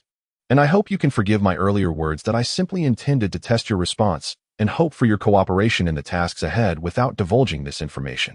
With that, Kate ceased verbal communication and began to convey his thoughts using gestures. The subsequent tasks, initially puzzled, Belrode soon comprehended Kate's intentions through his hand signals. Kate suspected an insider was involved, thus attempting to probe for information. Had Belrode's reaction been overly conspicuous, it would surely have marked him as a suspect in Kate's analysis. Although Belrode was unaware of any insider, he lacked both the time and inclination to investigate. It is improbable that there are traitors among the clergy. Thus, if there are indeed traitors, they are likely to be among those soldiers. Kate was unaware of the soldiers' backgrounds, yet Belrode was acutely aware that none of them had clean hands before being taken in by the prince. Even Belrode himself, who appeared to be genteel, had committed acts of violence in the barracks, resulting in a fatality that led to his introduction to the palace as a guard by the prince.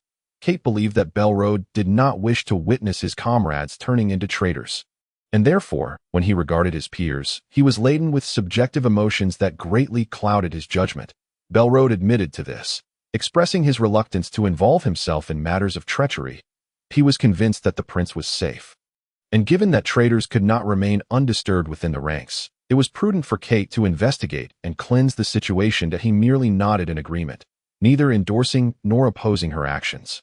Belrode harbored a desire to eradicate the traitors, fully aware of Carlyle's prowess, leaving him unconcerned for Carlyle's safety on the battlefield. However, the thought of betrayal from those close to him. Once, the god of war from Supvice fell victim to the schemes of his own kin. Otherwise, the title of the world's foremost general would not belong to the leader of the Vishya Empire's Lion Legion. Chapter 16. Frozen time. The night was as cold as ice, still devoid of any clues regarding Carlyle's whereabouts. The somewhat aloof Perseus lay alone in bed, lost in thought. The horrific scenes of the massacre replayed in his mind, rendering him unable to sleep. He was not afraid of the dead, in truth, who within the church did not bear the weight of several lives. Although Perseus himself had never taken a life, he had certainly inflicted severe injuries upon many. Yet, he had never witnessed a massacre or the aftermath of such carnage. The soldiers under Carlyle, along with his two seniors, seemed utterly unfazed. Was it truly Carlyle who did this? Perseus pondered, his mind drifting to the image of the black-haired youth who perpetually wore a smile. No matter how hard he tried, he could not reconcile the two. As Carlyle had said, you may trust half of what diviners proclaim, but never believe a single word from politicians. He himself was a politician. His amiability was a facade, his kindness a pretense, and the smile on his face utterly false. Perseus, unable to bear it any longer, rose from his bed. Once again, he spoke to no one, wandering the forest alone, repeating the same nocturnal routine. This night, however, he found himself reminiscing about Liane. Liane, like a pristine white lotus blooming by a mist-laden lake, had etched her image deeply into Perseus's mind. He was perplexed by this sensation, how a mere fleeting encounter could linger so persistently in his thoughts. The Libra, the 12 zodiac signs, he muttered to himself, using the zodiac as code, the star alliance. Lost in his musings, Perseus suddenly sensed a whisper of wind that he closed his eyes, quietly attuning himself to the dissonant breeze. Moments later, he opened his eyes wide, leaping into the air and landing on a nearby tree. His gaze was resolute, his expression grave, as if something significant were afoot. The wind was soft and subtle, without complete focus. He would not have noticed it, however, endowed with an innate spiritual sensitivity far exceeding that of ordinary individuals. Even the gentlest stir of air was perceptible to him. He immediately headed towards the source of the wind, which originated near a waterfall. Yet, it was not the waterfall that produced the breeze. Beneath the cascade stood a figure, silver-tousled hair, a cerulean sword, and a moon-white robe, bathed in the glow of moonlight, seamlessly integrated into the surrounding scenery, creating a breathtaking tableau. This individual was undeniably not Yearn. Yearn was a portrait, while the figure before him was a watercolor painting. Before Perseus could utter a word, the stranger spoke. I truly underestimated the situation. I thought I could remain undetected. This is quite unexpected. Perseus, wary of the clandestine individual, chose not to engage, lest he reveal too much. Yet, he did not depart. He was intrigued to learn more about this formidable presence. Since the stranger had initiated the conversation, there was no reason for him to leave. It's nothing of great significance. After all, it's you. Eventually, you will reach that stage. Being extraordinarily strong in youth is nothing remarkable, the figure remarked, raising his sword horizontally. Upon witnessing this posture, Perseus swiftly drew his own sword. Since that fateful incident, he had taken to carrying Ling Chong with him, unwilling to show mercy with the sword of light again. He understood that showing compassion to his enemies was tantamount to cruelty to himself. Thus, he did not dwell on the meaning behind the stranger's words, allowing them to drift past his ears. Don't be tense, the stranger continued. It's futile. Your current strength cannot withstand mine. Perseus initially froze, but he soon grasped the implication. The stranger swung his sword, unleashing a horizontal beam of light towards the waterfall. The moment the blade struck, the cascade ceased its flow. Yet, this was not the most astounding part. Ordinarily, the water below should have plummeted, while the flow above ought to have surged forth to clash with the sword's light, splashing everywhere. However, the waterfall remained eerily tranquil. Perseus was taken aback, narrowing his gaze for a closer look, and in an instant his pupils dilated in disbelief. The entire waterfall, though spectacularly severed, had come to a complete standstill. Initially, he assumed it was frozen, yet the water remained water, not instantaneously encased in ice. This singular strike was merely to cleave the still waterfall into segments, allowing Perseus to comprehend more clearly. I am Soul Big, soul of frozen time. Remember this name. For I have come expressly to see you, the silver-haired youth declared. A pleasure to meet you, Perseus yelled. Wait, do you know Uncle Oliveira? Upon hearing the name, Perseus immediately considered his network of relationships, but regrettably, Soul shook his head, stating, I am not part of his social circle, that I have only heard his name, but it would have been impossible for me to meet him in person. However, I do have some connections with him now. Though, how should I put it? I am not who I once was, and he is not who he once was. Perseus was momentarily bewildered by this statement, but after experiencing the vicissitudes of life, he would later find it to be humorously ironic. Then, why do you know me? He cautiously inquired, but the other merely smiled, gazing at Perseus as if he were admiring a particularly amusing skit. Perseus felt a surge of irritation at this demeanor. I apologize, Senior. I must take my leave. Ha, Senior. Soul could not contain his laughter. How utterly charming. I never would have expected that. Ah well, having met you, my wish is fulfilled, and I can. Soul's expression suddenly shifted. There's another little mouse. Upon hearing this, Perseus quickly focused his senses and indeed detected another presence nearby. Who? He exclaimed, but the presence vanished in an instant, evidently fleeing at great speed.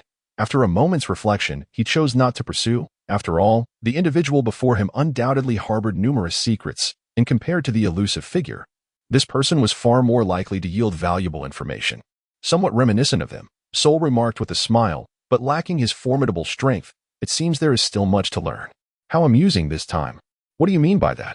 What connection do you have with me? Perseus pressed. Do you know my parents?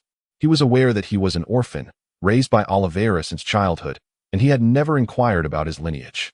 He was a clever boy, fully aware that asking would only bring sorrow, so he wisely chose to remain oblivious. However, the desire to know never ceased, and as he matured, his curiosity grew increasingly insatiable. Eventually, the day would come when he could no longer suppress his inquisitiveness. Soul's appearance had hastened that day. Parents. Soul was momentarily taken aback, then suddenly burst into hearty laughter. Perseus felt a mix of anger and frustration. Yet he could do nothing but wait for Soul to finish laughing. Once Soul regained his composure, he said, I don't know anything about your parents, but I am a diviner, and I know your destiny. What? The words of a diviner could only be half-trusted, as Carlyle had instructed. For instance, Oliveira was a mediocre diviner. His predictions were hit or miss. Sol examined Perseus and asked, what year is it? Perseus's opinion of this diviner diminished somewhat. Truth be told, if this individual lacked sufficient strength, he would have likely turned to leave long ago. Yet, not only was Sol incredibly powerful, but he also possessed the most enigmatic imprint, time. The 8 elemental imprints comprised the fundamental elements of earth, water, fire, and wind, along with the divine elements of light and darkness, and the elemental essence of time and space. The elemental imprints enhanced the corresponding magical potency and elemental affinity, often accompanied by minor effects. For instance, Carlyle's sharp void corresponded to the wind element, enhancing his mastery over wind and reducing resistance when breaking through, thus granting him greater speed. The light and dark imprints were known as justice and evil. The effect of justice is to amplify one's own gain from magical effects while concurrently enhancing the power of light-based spells. Conversely, the effect of evil is to bolster the potency of dark magic, endowing it with the ability to counter all other forms of magic, thus granting dark magic an upper hand in confrontations.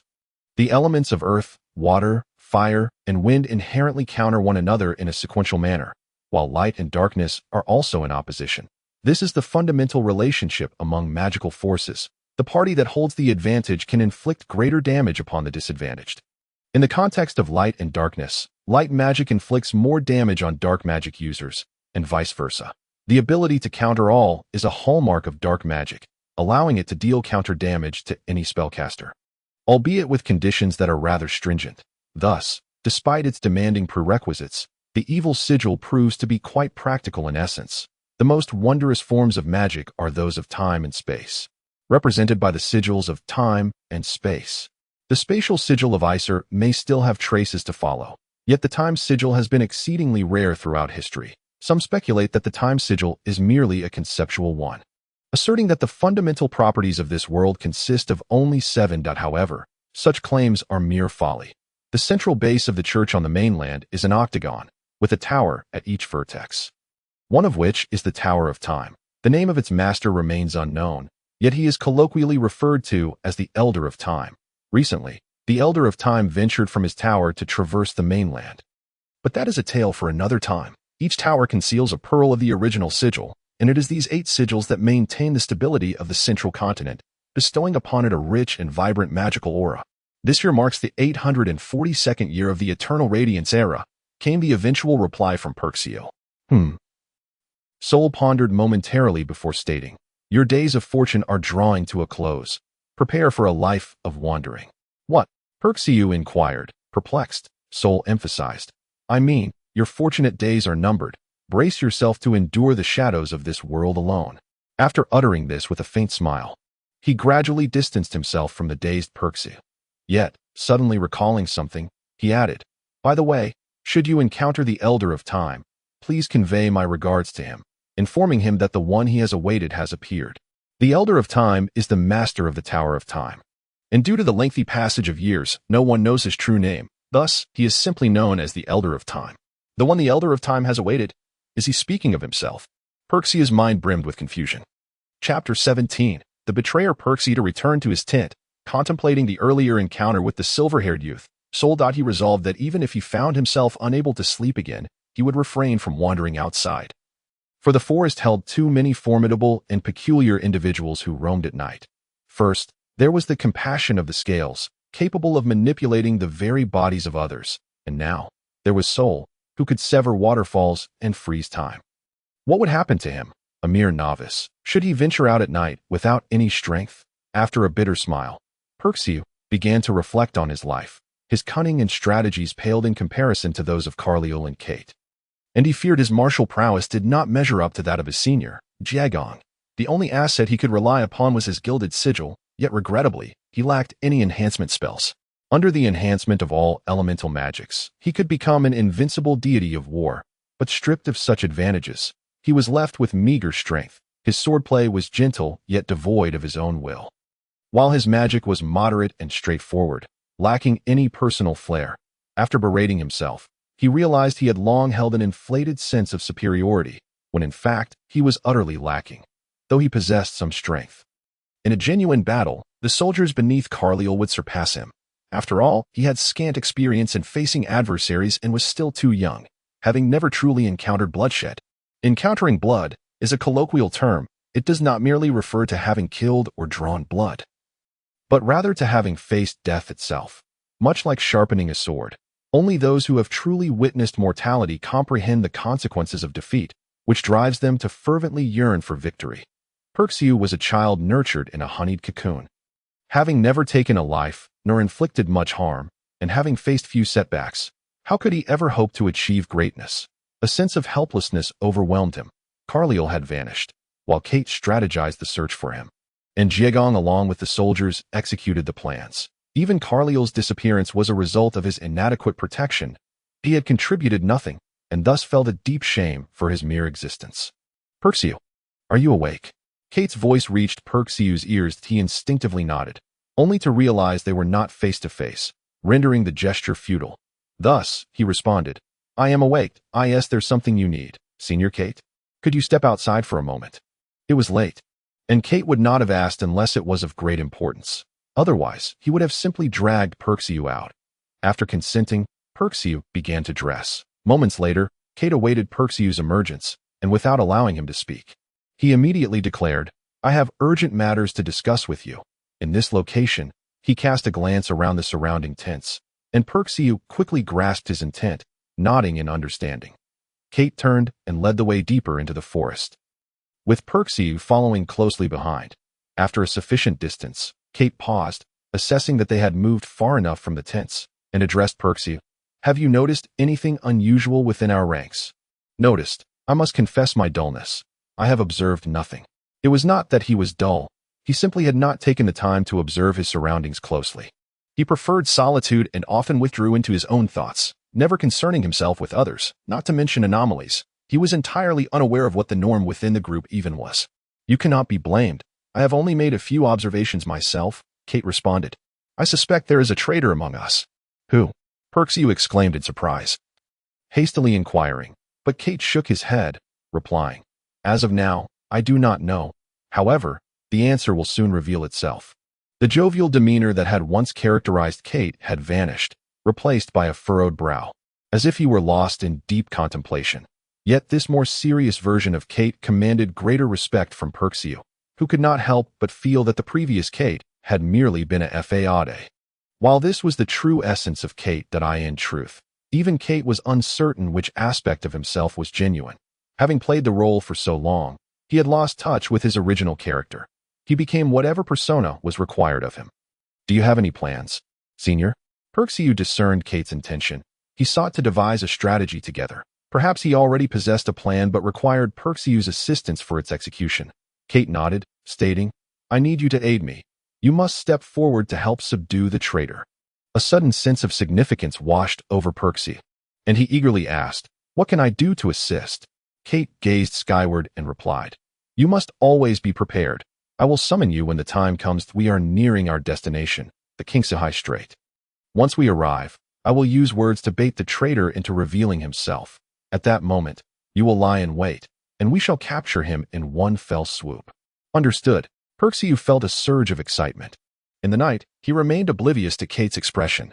After bidding farewell to Kate, he dashed back to his tent, while Kate lingered, lost in thought, whether contemplating the search for the spy or burdened by the weight of responsibility. He gazed up at the stars, remaining in that position for an extended period. After much contemplation, Kate suddenly smiled with a sense of relief, closed his eyes, and murmured to himself, in the ancient texts, The throne is forever encircled by thorns, surrounded by a sea of bones that I never understood this before. It seems truly necessary. With a hint of resolution and acceptance, Kate made his way back to the tent. At last, they arrived at the Kingsahai Strait, their arduous journey not in vain. Though Prince Carliel was missing, Barad could handle the negotiations in his stead. Upon reaching the Kingsahai Strait, they could enlist the aid of local officials to search for Carliel. As that official was also affiliated with Carliel's faction, the Kingsahai Strait serves as one of the most crucial links between Spuwise and Vezia. Aside from utilizing aerial transport, vehicles were the only means of passage. Additionally, the noble Spewwise royal family had enacted a decree over 800 years prior, prohibiting mechanical vehicles from traversing this route. Travelers were required to use magical vehicles or simple horse-drawn carts. The Spewwise people held a deep disdain for machinery, viewing it as a desecration of the divine. "We have arrived," Barad announced as he gazed upon the waves, eliciting a collective sigh of relief from all present. "Indeed, we have finally arrived, but our journey is far from over," Kate interjected. "Perxiu, Jiegong, do you understand?" The two promptly affirmed. Suddenly, Perxiu became curious as to why Kate mentioned Jiegong's name. After a moment, he realized that perhaps Kate's mission required the involvement of both of them. "Perxiu, come here for a moment," Kate beckoned, and Perxiu followed. As they ventured together into the depths of the great forest. As discussed in our previous conversation, Kate began to outline the mission. "Tonight, you will wait at the bridge over the Qinshi Strait. When someone approaches, do not hesitate. Act immediately. Remember, regardless of who it is, even if I happen to walk across that bridge tonight, you must launch your attack without delay. I will reiterate, do not hesitate." Peishio nodded solemnly, indicating he understood. Kate continued, "No matter who it is, if they step onto the bridge tonight, remember, it is anyone at all. Do not hesitate. Do not ask any questions, not even if it is Prince Carlyle." Peishio queried, "Prince Carlyle? He could never be the traitor." Kate retorted angrily, "Fool, first, even if you exert all your strength, you could never defeat Prince Carlyle. Second, the traitor might feel guilty due to my words and could disguise themselves as someone else. At that time, do not foolishly engage in small talk, commenting on the scenery or how lovely the night is."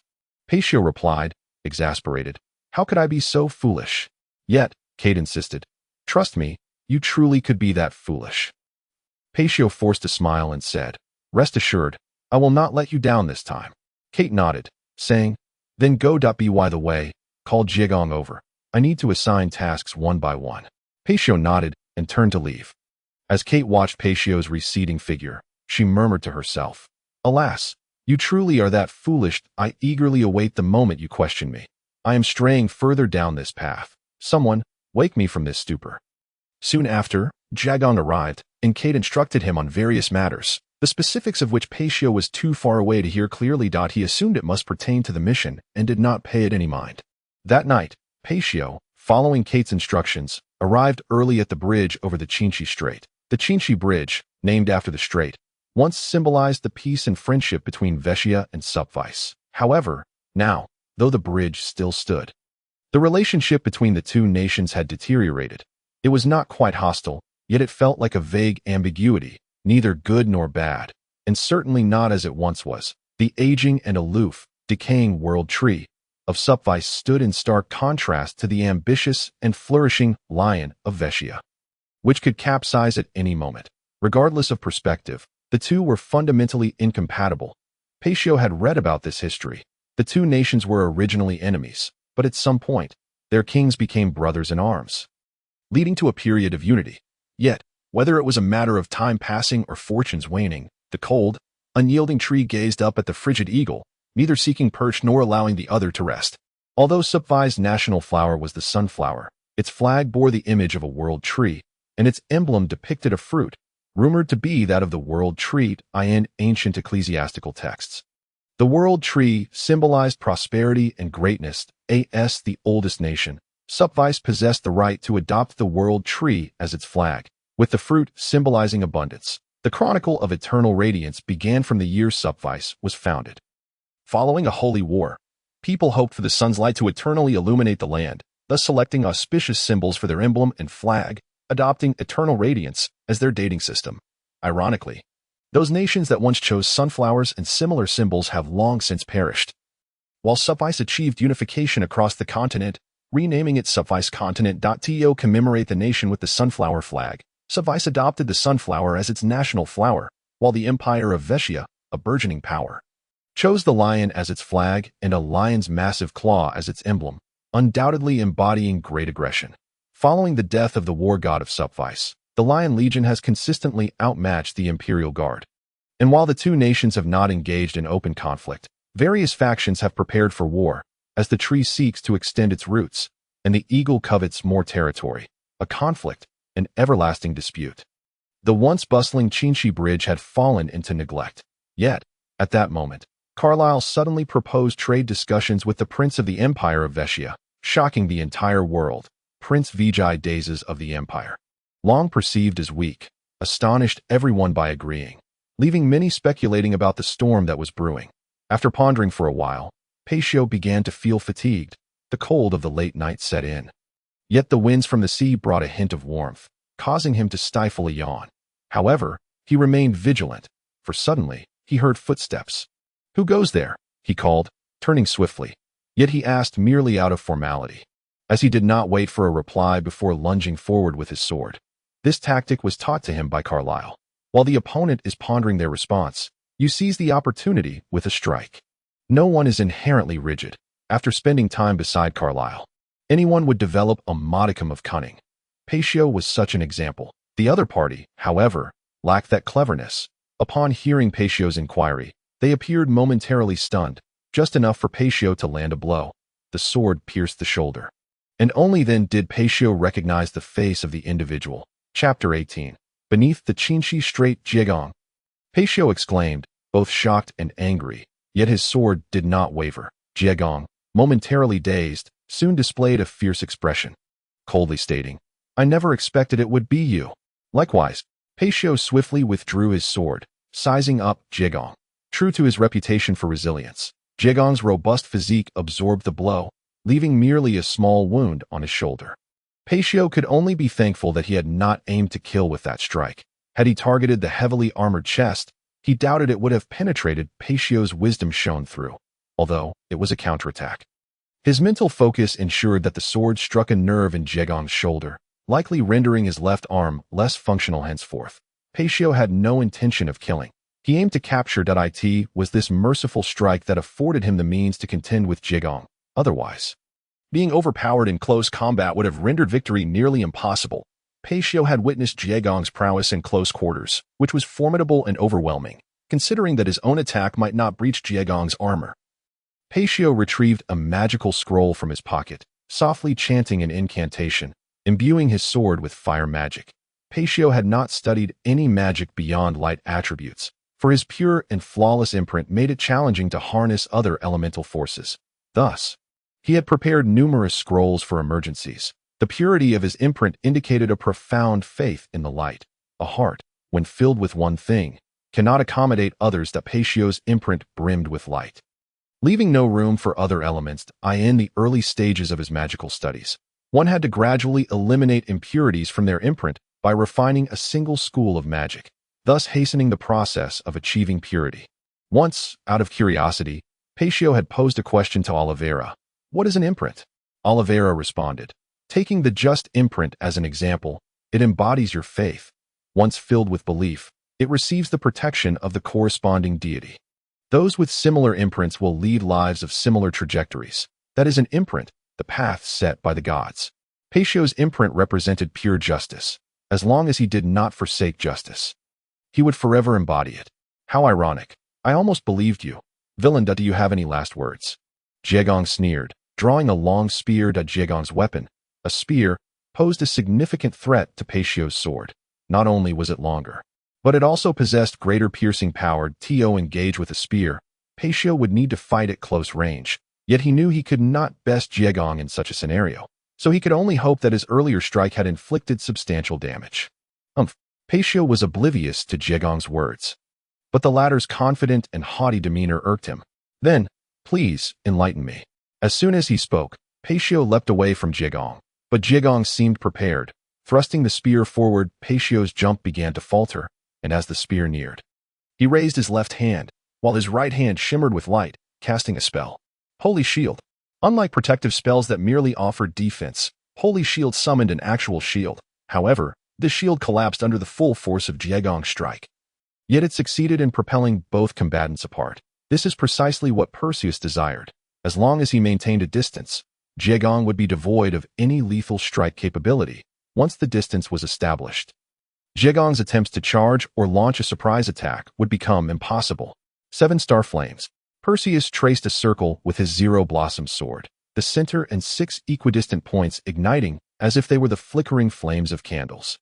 Perseus spoke again, Go! 7 flames shot forth, and Jiegong, completely ignorant of magic, had no idea how to evade such high-level spells. Therefore, he could only thrust his spear at the fiery orbs. Jiegong managed to pierce one.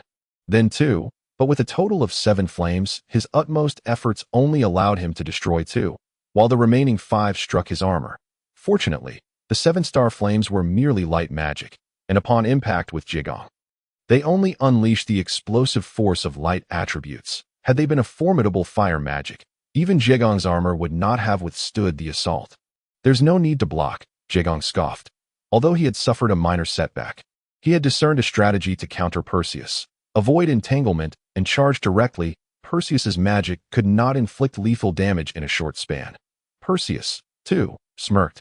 He doubted Jiegong would dare to charge. A poorly timed charge would only serve to be exploited by him, allowing Perseus to utilize his agility to suppress Jiegong. However, one aspect Perseus had not accounted for was that Jiegong was a berserker. The two remained locked in a standoff from a distance when, suddenly, it began to rain. Ah! Jiegong erupted with a surge of intense golden energy. Unlike the earthy hue typical of a berserker's rage, this emanated from his bloodline, pure berserker essence. In the arena, Jiegong had only activated the most basic rage mode, the berserker born from fury, which offered the weakest amplification and the shortest duration. Next was Master Qian's berserker, augmented by magical artifacts. Generally stronger than that born of rage, the strongest transformation was the bloodline berserker, which was precisely what Jiegong was now embodying. Unlike the blood-red fury of rage or the violet magical aura of artifacts, a golden bloodline energy swirled around Jiegong. It had been said that the berserker bloodline was golden, and it seemed to stem from this very essence. Upon witnessing this, Perseus felt a sense of dread. He had previously encountered the true might of a berserker. His earlier advantage had been solely reliant on his speed, yet once Jiegong activated his berserk state, that advantage would vanish entirely before him. What to do? What to do? What to do? Perseus was frantic. But Jiegong showed no signs of halting. He began to stride toward Perseus, and should Perseus attempt to flee again, Jiegong would charge in his berserker state. Jiegong's agility and speed would be significantly enhanced, enabling him to anticipate Perseus's every move, while simultaneously amplifying his physical strength for various maneuvers.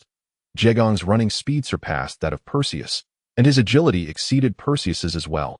How could Perseus possibly compete? Slowly, Perseus closed his eyes, clearing his mind, and began to recall the sword techniques he had previously employed. He possessed no advantages. If this continued, defeat was inevitable. The sole opportunity for victory lay within that particular set of sword techniques. He did not need to master them entirely. He merely needed to grasp the faintest semblance of their essence, and he could evade. Perseus disregarded the rapidly advancing Jiegong, waiting for him to close the distance. As Jiegong's spear was about to pierce Perseus, Perseus suddenly crouched and slipped past Jiegong's side, leaving Jiegong momentarily stunned. In his moment of hesitation, Perseus retaliated. After bending low, Perseus positioned his sword before him, gathering a slight amount of strength, then pivoted and swept the sword in an arc, his body turning as the sword tip traced a circular path, rising from below to strike at Jiegong's back. Sizzle! Jiegong, who prided himself on his indestructible armor, felt it yield, blood splattering forth. However, the situation remained dire.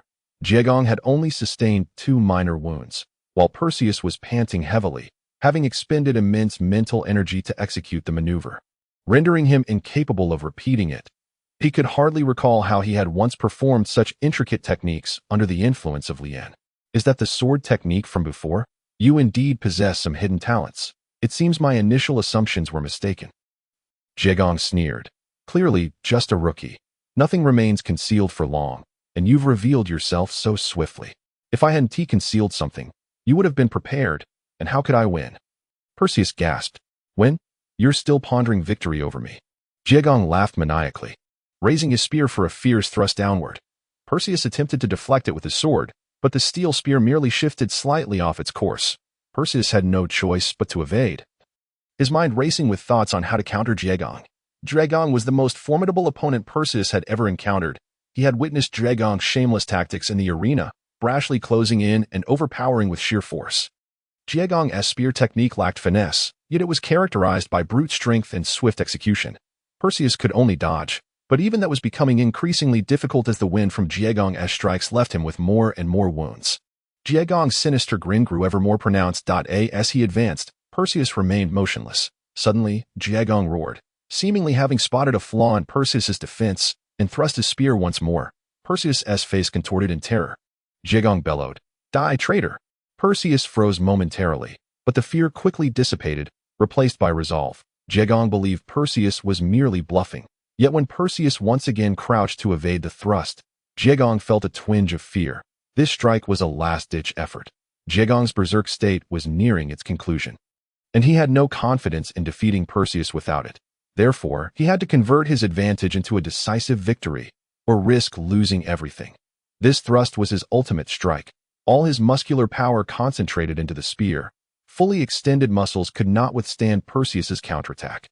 Moreover, the instant Perseus evaded, Jiegong returned to a normal state, regaining clarity on the surrounding situation that if he thrust now, he would plunge off the bridge. The Chinchou Bridge lacked railings, symbolizing the openness between the two nations. Though a bridge without railings appeared somewhat perilous, it was broad enough that pedestrians could walk safely down the center. But were Perseus and Jiegong mere pedestrians? They were marauders. Perseus, at the cost of being grazed by Jiegong's spear, maneuvered Jiegong toward the edge of the bridge, awaiting this very strike. Should Jiegong thrust, he would be doomed. In fact, Jiegong already sensed his impending doom. All it would take was for Perseus to circle behind him and give him a push, and he would certainly plummet. Even without a push, Jiegong would suffer severe injuries from the recoil. Originally, he had held a distinct advantage over Perseus, yet now he found himself on the brink of defeat. Despair enveloped him. Perseus, Kate, and Keelar, a group of young individuals, constantly compared themselves to one another, striving to outdo one another, a natural inclination of youth to seek superiority. But what of Jiegong? Did he not desire recognition? Did he not aspire to be the focal point of attention or the core of the team's might? It was simply a matter of falling short. Despair could not more accurately describe Jiegong's state. Perseus crouched, but did not slip past Jiegong's side. He delivered a powerful punch to Jiegong's abdomen, pulling him back from the precipice of death. Though Jiegong writhed in pain, he had at least salvaged his life. Perseus took a few steps forward, facing Jiegong and the edge of the bridge. In his heart, Jiegong remained a traitor, yet the previous ambiguities in Jiegong's words necessitated clarification. He spoke, "Senior Jiegong, may I ask you?" Boom. Suddenly, Perseus felt a violent impact from behind, and his body was propelled off the cliff. His face contorted in disbelief. Could it be that Jiegong had accomplices? As he plummeted, Perseus braced himself for death. Just then, a long call caught his attention. It sounded vaguely familiar, yet he could not recall which creature it belonged to. Soon after, he beheld the source of the sound, a magnificent bird claiming to be a divine avian. The divine bird swooped beneath Perseus, cushioning his fall over several meters, then flapped its wings to lift him upward. "It's you," Perseus exclaimed. "What a pleasant surprise to see you again." The divine bird communicated telepathically. "Indeed. Upon my departure, I never anticipated you would be taken by Oliveira, my master, and I were fortuitously on a mission here, and I happened to see your battle from the sky, so I came to see you." "Did you see who pushed me down?" Perseus inquired urgently. The divine bird remained silent. "Is it inconvenient to speak?" Perseus asked regretfully. "Even if I told you, you wouldn't believe me," the divine bird replied. "Please, enlighten me." "We're arriving. Begin to slow down now. Hold on tight so you don't slip off," the divine bird interrupted. Seeing that it was unwilling to divulge further, Perseus ceased his inquiries. He followed the divine bird's advice, gripping its feathers tightly and closing his eyes. The massive divine bird spread its wings wide, quickly decelerating to a safe landing speed. It touched down gently and released Perseus, who began to survey his surroundings. "Wait, where's this?" Perseus realized he was in an entirely unfamiliar place. "Didn't you say you would take me back above?" "Did I ever state that I would bring you back above? To impose such a cruel burden of suffering upon you is beyond my capacity. Here lies a cave upon the cliffs of the Chinchou Strait. The manner of its formation remains a mystery to me," the divine bird declared.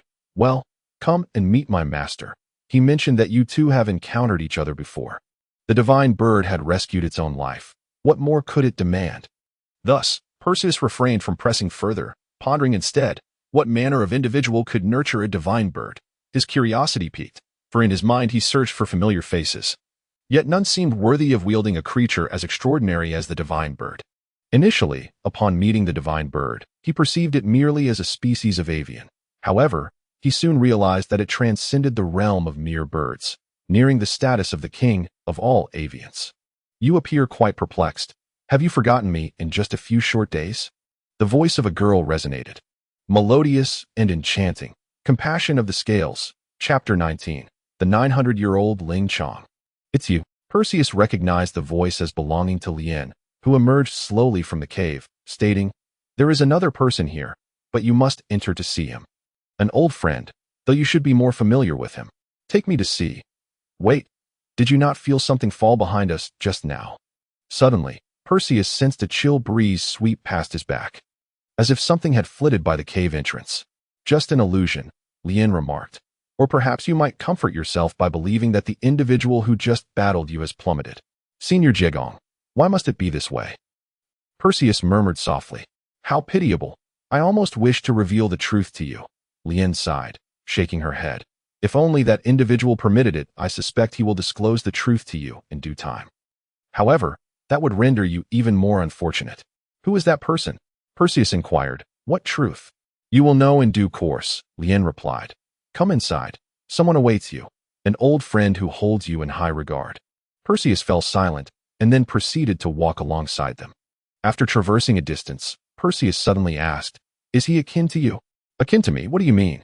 Lien appeared astonished, yet Perseus pressed on. You know, like those of the Scales or the twins. Lien seemed to exhale with relief, shaking her head. No, he is not from our organization. Your organization? Perseus queried. Might you share some details about it? Certainly, our organization is called the Star Alliance. Lien explained. The 12 zodiac signs are the cadres within the Star Alliance. While others from this star or that star are merely ordinary members, some are our subordinates, while others operate independently. Status cannot solely be determined by zodiac or astrological sign. Naturally, some wandering spirits also mingle within. Either they lack strength or merely hold nominal membership in the alliance. The divine bird interjected. Master, the esteemed one has recently appointed the Eternal Radiant Star. Lien suddenly recalled, and the long-vacant Eternal Radiant Star and Eternal Night Star. Consider it, Eternal Radiance signifies the sun, while Eternal Night represents the moon, aside from the Alliance leader. They are the most significant within the Star Alliance. Recently, a new Eternal Radiant Star has been recruited, while the Eternal Night Star remains unfilled. Is it appropriate for you to divulge such internal secrets to me? Perseus inquired once more. Lien shook her head with a smile. This does not constitute a secret. Such information can be purchased from intelligence organizations, saving you a sum of money, thus paving the way for our future collaboration. Collaboration? With the church or with me? Perseus questioned. Lien continued to smile. Of course, with you. The church? What ties do you have with the church? You have already died. Died? Perseus exclaimed. Lien affirmed. Indeed, dead. The church will soon revoke your membership. There are those who have witnessed your demise. They should report your death to the church upon their return at that point. It will become difficult for you to blend in as a member of the church. Am I still able to blend in? Perseus seethed with anger. Because your identity has been stripped away, Lien stated, you may choose to disbelieve. Or you may test it. Perseus wished to articulate a response but found himself at a loss for words. Ultimately, he uttered, I believe. He had no alternative. Indeed, as Lien had said, once Jegong reported his death to Kate, she would send a message, everything would change, he would be excommunicated from the church, and as long as he could not meet Oliveira, no one could vindicate him. The rigid rules would not be bent, as long as Oliveira was unaware. He held no hope, as long as Oliveira remained oblivious. Who was that person you mentioned earlier? Perseus resolved to divert his thoughts from such sorrowful musings and shifted the conversation. You will soon meet him. By the way, I must forewarn you, what you perceive as reality may not be the truth. The trust you see may not truly be trust, and the kindness you perceive may not genuinely be kindness. Perseus found himself unable to comprehend. Nor did he wish to inquire further. We have traveled quite a distance. Why have we not yet arrived? Soon. This is a strategic stronghold. It is not so easily traversed, Lien replied. However, we shall not venture too deeply, as he is awaiting guests at the entrance. At that moment, a voice echoed from afar. You are correct. You are approximately 30 meters from me. You are almost there. Upon hearing this voice, Perseus felt as though he had been struck by lightning. He stammered out the name of the individual. Kaliel. In an instant, the lights illuminating their surroundings flickered, and a dark figure emerged before them. The 30-meter distance felt like mere inches as Kaliel swiftly approached, employing a technique known as chasing the wind, a skill mastered by the Phantom Gale lineage, with black hair, dark attire, and a long black sword. Only his handsome visage could be discerned in the dim light by Perseus and Lien. Perseus, I have witnessed your loyalty. Kaliel spoke softly. Why do you not wield your sword? Upon seeing Kaliel, Lien smiled and inquired. That black sword appears to be the 7 roses. Do you not exclusively wield wind? I do not wish to use it. Kaliel turned his face away and replied. For the time being, I do not wish to draw that sword. Do you think that by not using that sword, you cease to be the Phantom Gale sword? Lien remarked. We came for that very reason. You should be well aware of that. Correct? Kaliel sighed deeply and said, What purpose does this serve? Perseus, come here. Perseus complied and approached. Kaliel continued, Draw your sword. Perseus had clutched the Ling Chong's sword tightly when he fell, only sheathing it after landing upon the divine bird's back. Now, he unsheathed it once more. The Ling Chong radiated its own silvery luminescence, appearing even more resplendent under the surrounding lights, illuminating the entire tunnel. This is my Ling Chong, Perseus stated. What orders does His Highness have? It has been several days since we last met. Kaliel smiled. Producing his black sword, this sword is called 7 Roses. What does that mean? Perseus asked, puzzled, then suddenly realized and exclaimed, These 2 swords form a set. Is this a dual-wielding technique? A set consists of 10 swords. Hence it is a 10-sword technique. Perseus glanced at Kaliel's face, confirming that the latter was jesting before responding. So what does His Highness wish to convey? Firstly, in our future conversations, let us refer to each other as yearn. Secondly, these 10 swords are all ancient relics. I am unaware of what transpired in ancient times, but these 10 swords have survived. Thus I am keen to collect the complete set, Kaliel explained. And that is why I have taken an interest in you. My Ling Chong is not for sale. Kaliel chuckled. Who wishes for you to sell it? Do you think my collecting means to hang the swords on a wall as mere decorations? Did you not hear Lien call me what she did? I am a sword saint. How could a sword saint allow his treasured swords to merely adorn a wall? My intention is to gather 10 individuals capable of wielding these swords. You mean me? Of course.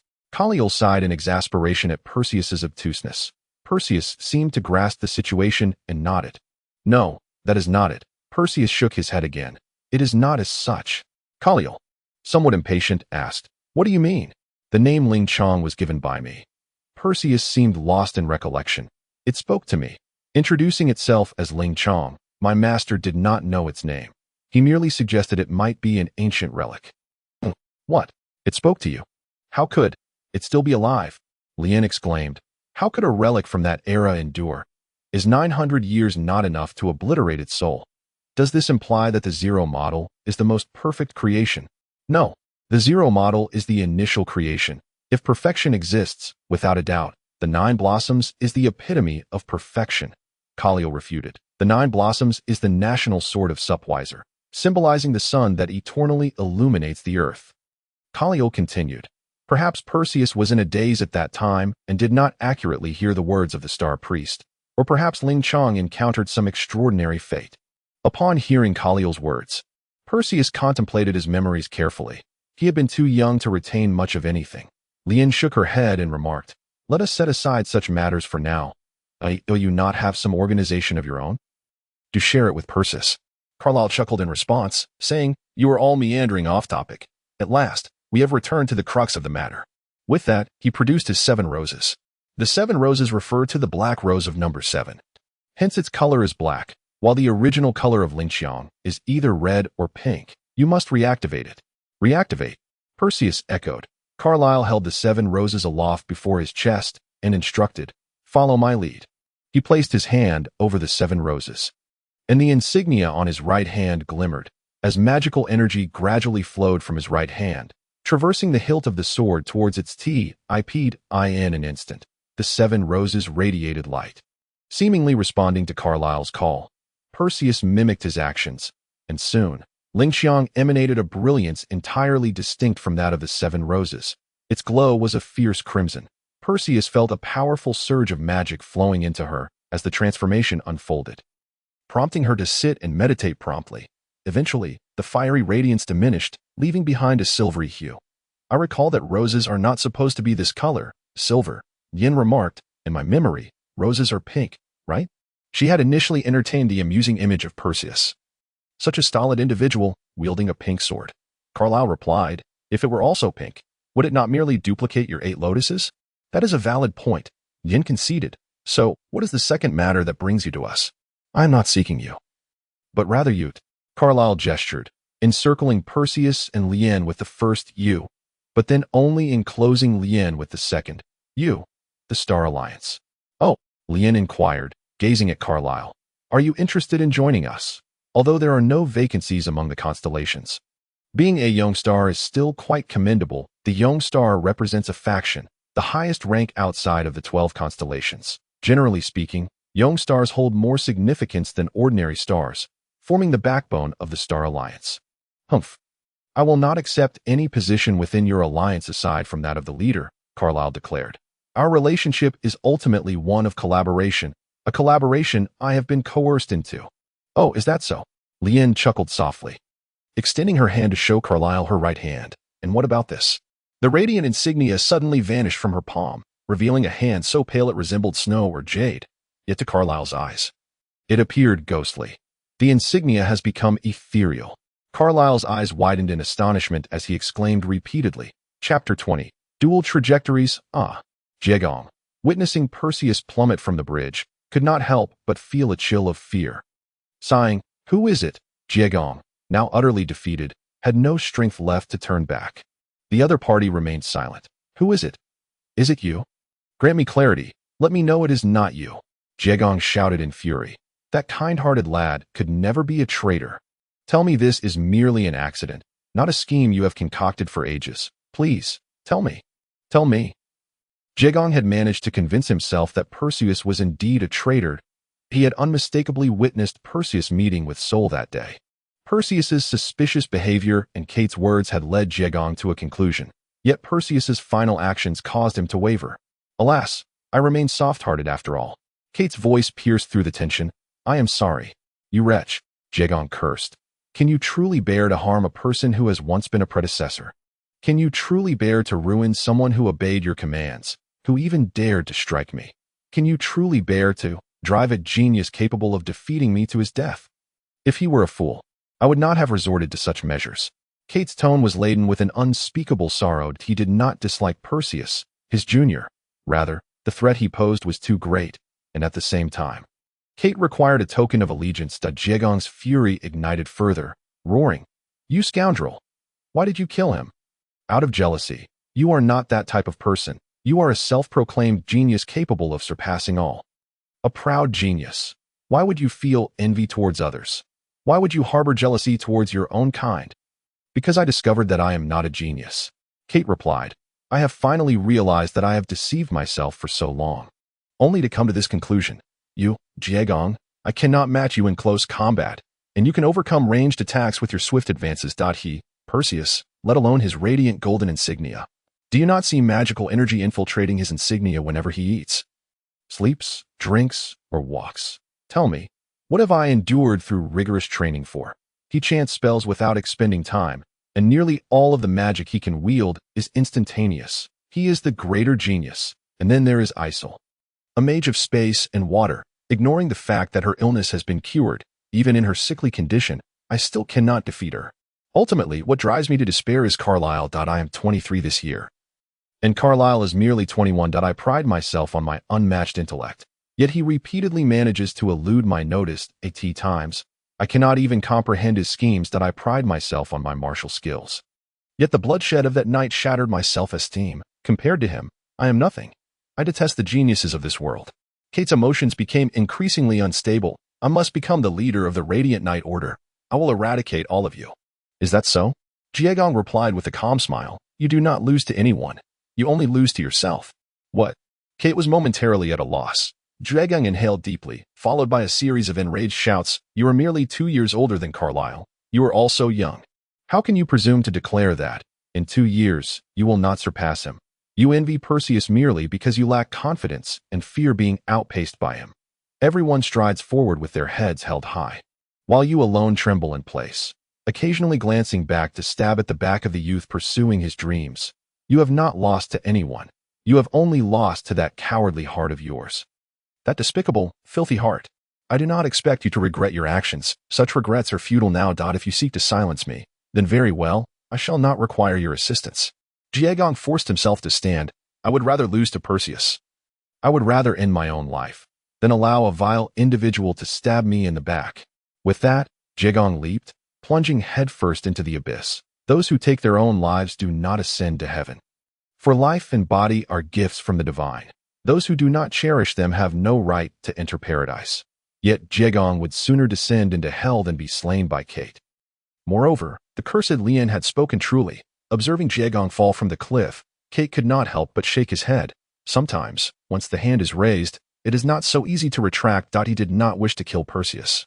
But there was no alternative. After all, how could one be so naive? The code states that fall from grace is a gradual descent. From divinity to demonhood may take but a breath. Yet the transformation into a demon is a slow march towards the abyss. The heavy rain fell incessantly, as if the heavens were unwilling to cease. Every individual harbors a demon within, and should it be unleashed, they will lose their final sanctuary. The insignia on Kate's right hand gradually faded. He was no longer worthy of the insignia of justice, as Shiva had retracted it. However, he did not care. If that insignia could not match Perseus, then surely a more exceptional one would suffice. The new insignia to replace the former depicted a gargoyle wielding a spear, named Betrayal. As the name suggests, it symbolizes the act of treachery, not merely the betrayal of ordinary friends for monetary gain, but rather the betrayal of a life and death companion. The power of betrayal enables one to reverse the balance of elemental strengths, effectively countering earth, water, fire, and wind. Thus, it can subvert the natural order, turning the relationship of strengths upside down. The higher the insignia's rank, the more potent the counteracting effect becomes. At higher ranks, a protective spell alone can grant immunity against an entire faction's magic. This is far superior to ordinary countermeasures. Furthermore, at elevated ranks, the counteractive effects surpass even evil. Therefore, although this insignia requires manual switching, in one-on-one encounters, it proves more effective than evil. Has the internal struggle concluded? Berold's voice called from behind. Kate had long since sensed Berold's presence. But as he bore no intent to kill, he did not turn around. It has concluded, Kate stated. Prince Carlyle is so formidable that he requires no protection from us. I shall clean up my own ranks. You shall not object. Will you? From an observer's perspective, you alone are indeed more useful than the two of them combined, Berold remarked. However, you bear a striking resemblance to Jovan Versailles. With that penchant for biting even those closest to you, it is rather alarming. And so what? You are not afraid, Kate replied. Now, let us go find the prince. Why linger here with idle chatter? With that, he turned and strode towards the direction of the camp. Ultimately, Berold said nothing and followed him. You do not understand, Kate whispered. The sun I relied upon has set. If I wish to shine as brightly as before, I must attach myself to the moon. This is the first pledge I offer to the moon. Within Perseus, a sense of ethereal emptiness enveloped him, as if he had entered a fantastical realm, surrounded by unpredictable curves that intertwined and assaulted his visual senses. All he could perceive was himself and the sword that hovered before him. Ling Chong. Perseus recognized that sword. Although it now radiated an unusual crimson glow, reminiscent of a blooming rose, he instantly identified it. The Ling Chong sword emitted a humming sound, and strangely, it seemed as though Perseus could vaguely comprehend some of its utterances. Master, waiting for you, for 1,000 years. Perseus widened his eyes in astonishment, gazing at the extraordinary Ling Chong, and inquired, What exactly is happening? The Ling Chong continued to hum. Remove me. Crown you as king, under some enchantment. Perseus slowly approached, as if summoned. Despite the apparent void beneath his feet and the absence of spatial awareness around him, he grasped the Ling Chang sword, which instantly shed its crimson hue, transforming into a silvery blade. Subsequently, he lost consciousness. The world he had just inhabited was an illusionary one, a parallel dimension where it was not his corporeal form that entered, but rather his soul.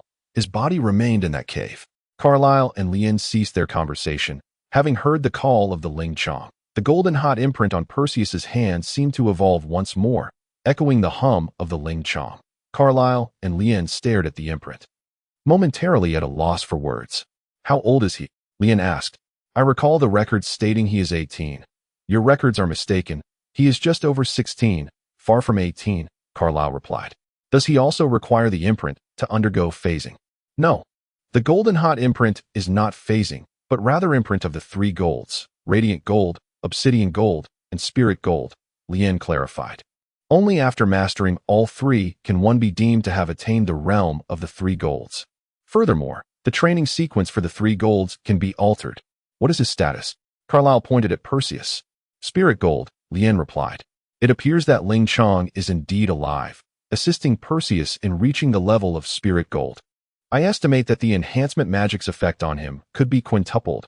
From the mixed hues to the golden hot imprint, countless steps exist, and the enhancement effect only doubled. Yet from golden hot to spirit gold, a mere third of a gradient could yield a tripling effect. Enhancement magic is not an explosive type. Its nature is to provide minor boosts. However, with an exceptional righteous imprint, he could wield enhancement magic as if it were explosive. At that moment, a fire-based spell, Flaming Sword, could deliver a 150 power increase, surpassing that of Berserker. Although the multiplicative advantage may still be lacking, from a temporal perspective, it could be deemed overwhelmingly superior. After all, aside from Perseus, who else has truly upheld the righteous imprint to this day? How enviable, Carlyle murmured. His fortune is remarkable, truly remarkable. How could Carlyle not feel envy? Having cultivated to this point, his imprint remained merely a pale shade of gold, still far from achieving the true brilliance of gold. Yet here was Perseus, 5 years his junior, already possessing one of the three golds. No, one could only say his faith is exceptionally strong. Such a pure and unblemished child is indeed most suited for the imprint of justice. Oliveira has truly played a masterful hand, Lien remarked. I almost feel pity for this child. Sigh.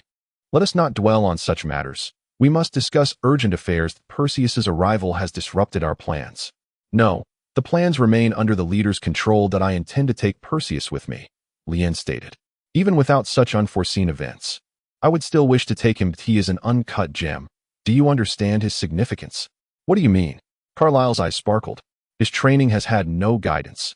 No, Oliveira has deliberately orchestrated this. Otherwise, how could he be entirely ignorant of enhancement magic? Now that he has broken through the constraints of Golden Hot, he is ready to begin proper cultivation. That I have decided to take him away, Lien declared. The leader has entrusted him to me. Just 1 year of instruction, and I suspect we will witness a transformation beyond imagination. Chapter 21. The great change in Supvice. Carlyle has gone missing. This news exploded throughout Supvice, and upon hearing it, the old emperor was said to be both shocked and furious, ultimately meeting his demise. However, those aware of the emperor's true condition could surmise the reality. He was already on the brink of death, oblivious to the happenings outside, relying solely on medicine to sustain his life. Now, with Carlyle's death, Yevancel began to engage in covert maneuvers. Some even suspected that the emperor's illness was orchestrated by Yevancel. This suspicion held some merit. The old emperor had been robust in his youth, even having undertaken mercenary work in disguise, yet now he could only cling to life through elixirs. Anyone could infer the underlying deceit, but without evidence, the truth could not be revealed to the people. Without proof, Yevancel continued to be regarded as a benevolent minister in the eyes of the populace. Yevancel grieved as he announced the news of Carlyle's demise, simultaneously purging officials from the area where Carlyle had vanished. They were all Carlyle's trusted confidants. He had intended to seek assistance there, but now, all had been eliminated. Subsequently, Yevancel convened a parliament, elevating Isel to the position of empress, effectively obliterating Carlyle's faction and consolidating Supvice power entirely within Yevancel's grasp. Carlyle's faction, having concluded negotiations with Prince Vijay across the Chinchi Strait, returned to the imperial capital only to hear such news. Who is responsible for this? Where is Ziril? Barad roared in the prince's residence. Where is Ziril? Ziril, the bandit leader whom the prince had recently taken in, had been assigned to guard duties during this operation. Barad suspected he had betrayed the prince and disclosed the news of his disappearance to Yevancel. Do not shout, Ziril's voice rang out. I despise being a traitor. I do not know where they obtained their information. You did not even inform me of the prince's disappearance. Ziril was equally displeased. having hoped that serving under the prince would allow him to escape his previous perilous life. Yet now he found himself in a similarly precarious situation. Apologies. Barad reflected and realized it could not have been Ziral's doing. I was hasty. Ziral shot him a glance and remarked. At this moment, finding the prince and identifying the traitor is of utmost importance. Apologies can wait. Kate interjected. I believe it may not be a matter of treachery. Oh, how so? Barad turned to face Kate. Kate nodded slightly, saying, Do you remember when we were ambushed? Our church was capable of providing extensive reconnaissance and maps. This suggests that other factions could do the same. Our church's influence in this land is quite weak. They likely. Kate left the thought unspoken, but the implication was clear. For the sake of victory, Yvancel would undoubtedly sacrifice a portion of Supvice to appease other factions. Securing his complete triumph, he emerged from nothing, yet the entirety of Supvice was being divided. Is Yvancel even a true Supvisian anymore? Barad, in a fit of anger, could not help but lash out. Kate shook his head, stating, Such matters are exceedingly grave. For now, we must locate the prince before they take further action. As he spoke, he couldn't help but realize that he himself was no different, caught in a predicament. Merely a matter of circumstance. Suddenly, a loud knock echoed through the room. All eyes turned to Kate, whose ominous predictions appeared to be coming true. Knock, knock, knock. 3 knocks resonated, prompting Isel, who had been reading in the study, to raise her head and softly inquire, Who is it? Outside the door, the voice of Versailles resonated. It is I, your loyal servant, Your Highness the Princess. I have matters to report and humbly request permission to enter. After a moment of contemplation, Isel replied, Enter, for it is unbecoming of a chancellor to stand outside while delivering a report. Thank you, Your Highness. Versailles responded with a tone devoid of sincerity, then pushed the door open and entered, stating, Your Highness, I bear 2 pieces of news, one good and one bad. Which would you prefer I share first? The bad news, Isel said. The Prince of Corel has yet to be found, Versailles continued. Those incompetent fools have all met their just deserts. We are preparing to arrest all those who guarded the prince. Once the prince's body is discovered, we shall use their heads to honor his spirit. And the second piece of news. Isel initially paled, but soon regained her frigid demeanor. However, this fleeting moment did not escape Versailles' notice, and he felt a surge of triumph, though his face revealed nothing, clearly indicating his composure surpassed that of Isel. The second piece of news is that the ceremony has been prepared. If the king does not preside over it, it may prove difficult to gain the people's approval. Therefore, I have decided to announce your ascension to the throne during the ceremony. Would that be acceptable to you? Isel nodded, offering no reply. Then, Your Highness, you shall ascend the throne tomorrow morning. That it would be prudent for you to rest early. Should you have any commands, I am at your service, Versailles stated, personally serving Isel, who was genuinely taken aback by such attentiveness. She replied coolly, There is no need for your concern. Chancellor, I shall rest when I see fit. I feel a bit unsettled this evening and do not wish to retire too early. Your health is of utmost importance. Your Highness, the late emperor had his ailments. We must ensure they do not befall you. Versailles deliberately spoke thus to probe Isel, seeking to ascertain whether Corel had revealed his true nature to her. Isel sighed and replied, You may leave now. As you wish. I take my leave, Versailles said, relieved by her lack of reaction as he exited. After his departure, Iser's maid, yearn, approached her with a frown. Your Highness, that minister is utterly disrespectful. Barging into your study at night, that he truly deserves a beating. Isel smiled and replied, yearn, sometimes there are individuals you cannot simply strike. I could easily end his life with a mere gesture, yet one must provide an explanation to the public. Just like Corel. While it was possible to kill Versailles, the key was that they dared not do so. Killing Versailles would likely plunge the country into chaos. He has offended the princess. yearn exclaimed. Is your study one he can enter at will? yearn. Sometimes your way of thinking is rather simplistic. Isel chuckled softly. Sister Isel, you are teasing me again, calling me a child. yearn pouted. When alone, yearn would refer to Isel as sister. Hearing her playful tone, Isel continued to smile, saying, The princess is not omnipotent. There are things she cannot accomplish. yearn. You must grow up. You cannot forever think of the princess as a deity. Does the princess ever feel unhappy? Does she ever cry? yearn inquired. Isel laughed softly. Indeed, the princess has her moments of sorrow, But she cannot afford to weep. If the princess were to cry, who would there be to listen? When Liena cries, the princess supports her. If the princess were to cry, who would share her burdens? The princess may feel discontent, yet she must never shed tears. Sister Iser. Liena gazed at Iser as she spoke earnestly, feeling a pang of heartache. Liena, you should retire early. Sister Iser must prepare to fight for others, Iser said. If I am victorious in this battle, perhaps I shall weep at that scoundrel's grave. Liena wished to comfort Iser, but found herself at a loss for words, feeling that the world of adults was incomprehensibly complex. She scratched her head, puzzled. Before excusing herself, holding a small mirror, Iser gazed at her stunning visage, whispering, Iser, you must not cry. If you show weakness, who will be strong for you? I refuse to believe he is dead. He must still be alive somewhere. When it rains, does he remember to close the window? Iser stared out the window. Karel, brother, where am I? Gia suddenly awoke, surveying his surroundings in a daze. Is this heaven?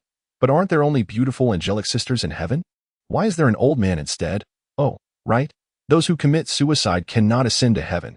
No wonder such a man might exist in hell. Gia scanned his environment and suddenly spotted a burly man with a thick beard. Murmuring to himself, Bah, you little brat, if you want to die, don't drag me into hell with you, the man exclaimed. You're in luck. I happened to be practicing my skills on the tide when I saw you and saved you. Otherwise, you would have been doomed. Don't be fooled by the sea below. Falling from such a height usually means certain death. Alas, how fortunate you are, just as I was about to head home when it started to rain. You plummeted down. A moment later, and you would have truly met your end.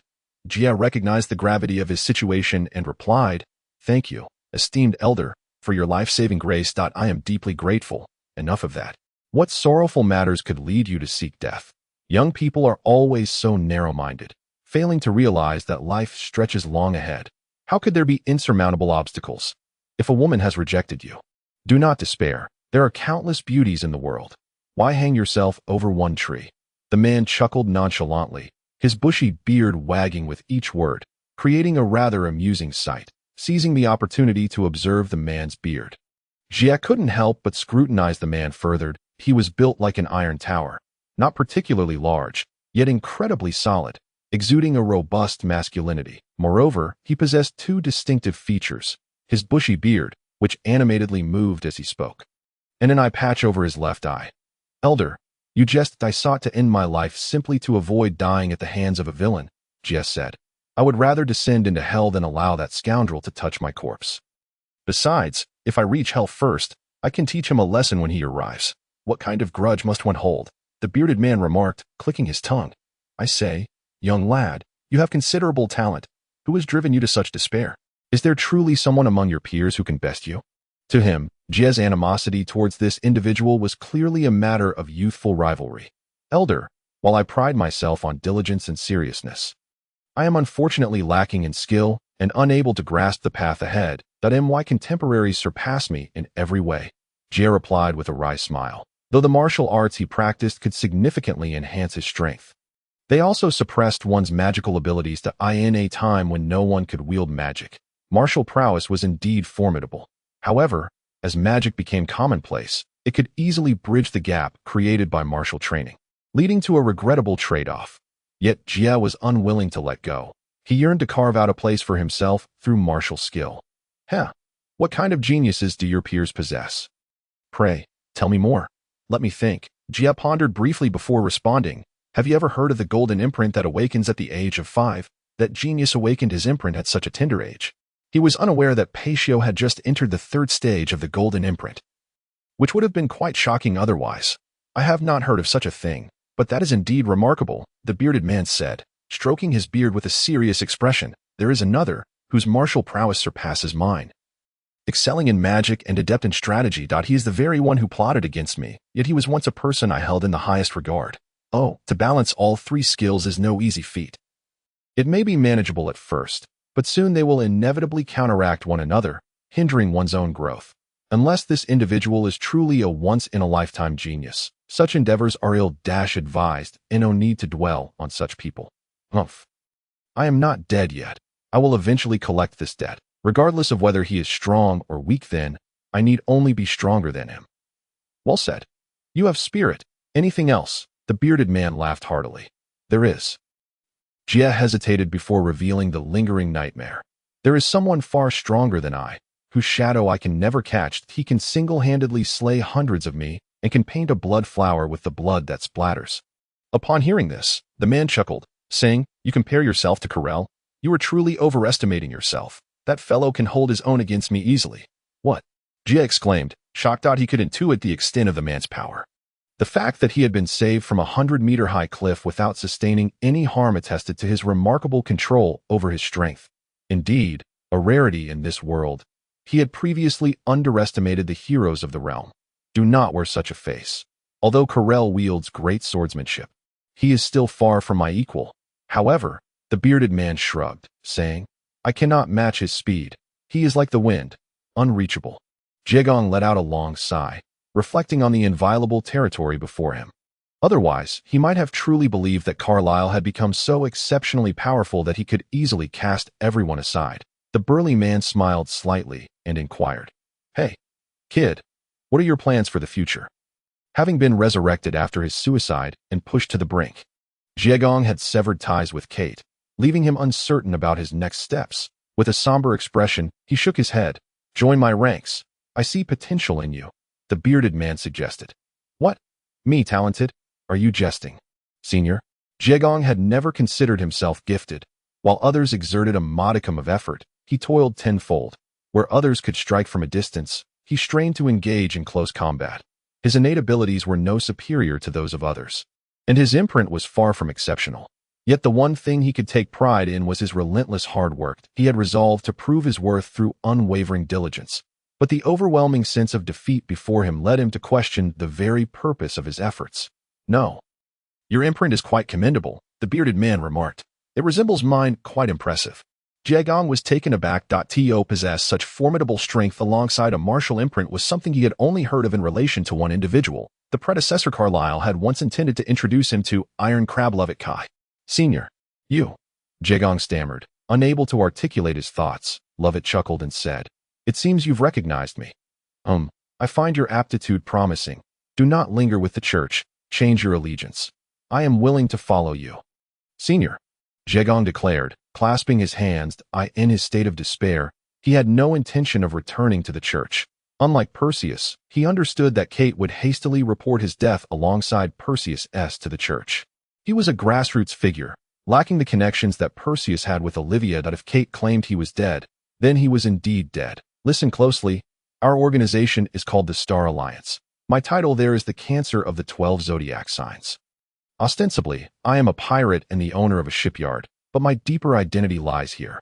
Once you join, you shall be named Eternal Something Star. You may choose the name, as I am not particularly adept at naming.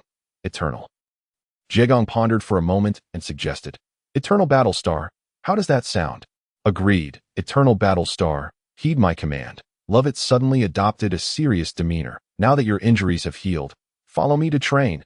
Our lineage is forged of blood and iron." Yes. Chapter 22. Before dawn when Perseus awoke. It was already the next morning. He discovered that he was no longer in a cave, but rather in a beautifully appointed chamber. As he wondered what had transpired, a voice suddenly erupted from outside the door. "Damn it. Are you two really discussing business collaboration?" Carlyle's irate voice boomed, startling Perseus, who had never before heard such coarse language from him. Curiously rubbing his eyes, Perseus climbed out of bed, still clad in his nightwear, and opened the door. "Awake, are you?" Upon stepping outside, he saw Lien leaning against the wall beside the door, who inquired upon hearing the sound. Perseus responded, "Yes, what is going on?" He gestured towards Carlyle, who was engaged in conversation with an imposing figure, handsome and exuding an air of distinction, making it difficult to harbor any ill feelings towards him. Carlyle was of similar stature, yet their interaction was utterly chaotic. "Well, who knows if you were shot down by someone? Sending a subordinate to negotiate with me lacks sincerity, so I had to discuss commercial collaboration with them. But rest assured, we have already sold them the arms," the other person remarked. "You courting disaster. You sold arms to Yofaner. Do you not realize how eager they are to eliminate you?" Carlyle fumed. "Courting disaster? I'm merely capitalizing on the national crisis. The Visean nobles have been restless lately, and I need to amass some funds to counter them. You, not being an empire, cannot fathom the troubles posed by nobles. What's more, War is welcome. Push those incompetent nobles to the front lines. You conduct your battles while I collect my dues. Its not as if it will escalate into actual warfare. Furious, Carlyle jabbed a finger at the man, scolding, "Fool, it's you who will be fighting us. Not Yofaner. Their sole ambition is to consume your lion." The emblem of the Visian Empire featured a lion, and their most formidable military unit bore the same name. Additionally, their tactics mirrored that of lions, earning them the moniker among politicians as the Lion. It appeared that this individual was none other than Prince Vijay of Vijaya. With a smile, Vijay replied, "Is swallowing the world tree not enough? One must never underestimate the serpent's appetite," Carlyle declared, slamming his hand on the table. "There's no time. Come with me to slay the serpent." Vijay pointed at himself and questioned, "Me? Accompany you? Chuying is with you, right?" Carlyle stated, "I need your assistance. Chuying is indeed here. But do you think 2 Fanghua swords are sufficient to summon 9 asterisks?" Prince Vijay of Vijaya replied, "We also have 8 lians here," Carlyle noted, glancing at Lian, who smiled and remarked, "The Star Alliance is willing to provide 8 lians for assistance. And if suitable users can be found, we can also offer 3 lands and 2 chrysants." "How rare. The Star Alliance is quite generous." However, Prince Vijay mused, "Doesn't the Star Alliance possess 4 swords? Why only 3 this time?" "It's enough," Carlyle asserted. "I just wonder." He turned towards Perseus, who had grasped enough of the conversation to understand that they were seeking to gather the so-called Fanghua sword users. Being friends with Carlyle, he felt compelled to assist in his friend's time of need. Thus, he solemnly nodded and declared, "The Church of Perseus is willing to provide the Zero Chang's sword." "Zero? How intriguing." Vijay chuckled. "Carlyle, you've truly gone to great lengths this time. I vow to slay the serpent with 9 asterisks." Carlyle proclaimed, "I've had enough of his games. After severing his head, I shall display it at the city gates. He thinks I will hesitate to act against him. Let him witness how I, Carlyle, deal with the aftermath of his demise. No one can stand in my way. Truth be told, I am quite curious how you plan to handle that. Amiable Prime Minister T is far more difficult to deal with than those nobles," Vijay mused, resting his chin on his hand. "I find myself utterly helpless against those nobles. I am not like you. I have ample time to deal with those drunken fools. Or rather, I am far more ruthless than you. During this period, I have gathered evidence, and this compelling evidence has been dispatched to various high officials. I shall see what waves this viper can still stir," Carlyle declared. "I typically do not attack. When I do, I leave no survivors, understand?" In reality, Carlyle was rather audacious in making such claims. Although he had indeed gathered evidence, the efforts to rally and persuade those high officials were all due to the Star Alliance's endeavors. Vijay shook his head, replying, "I understand, but I cannot fully agree. Those nobles, while foolish, cowardly, and incompetent, I ultimately lack the courage to slay them myself.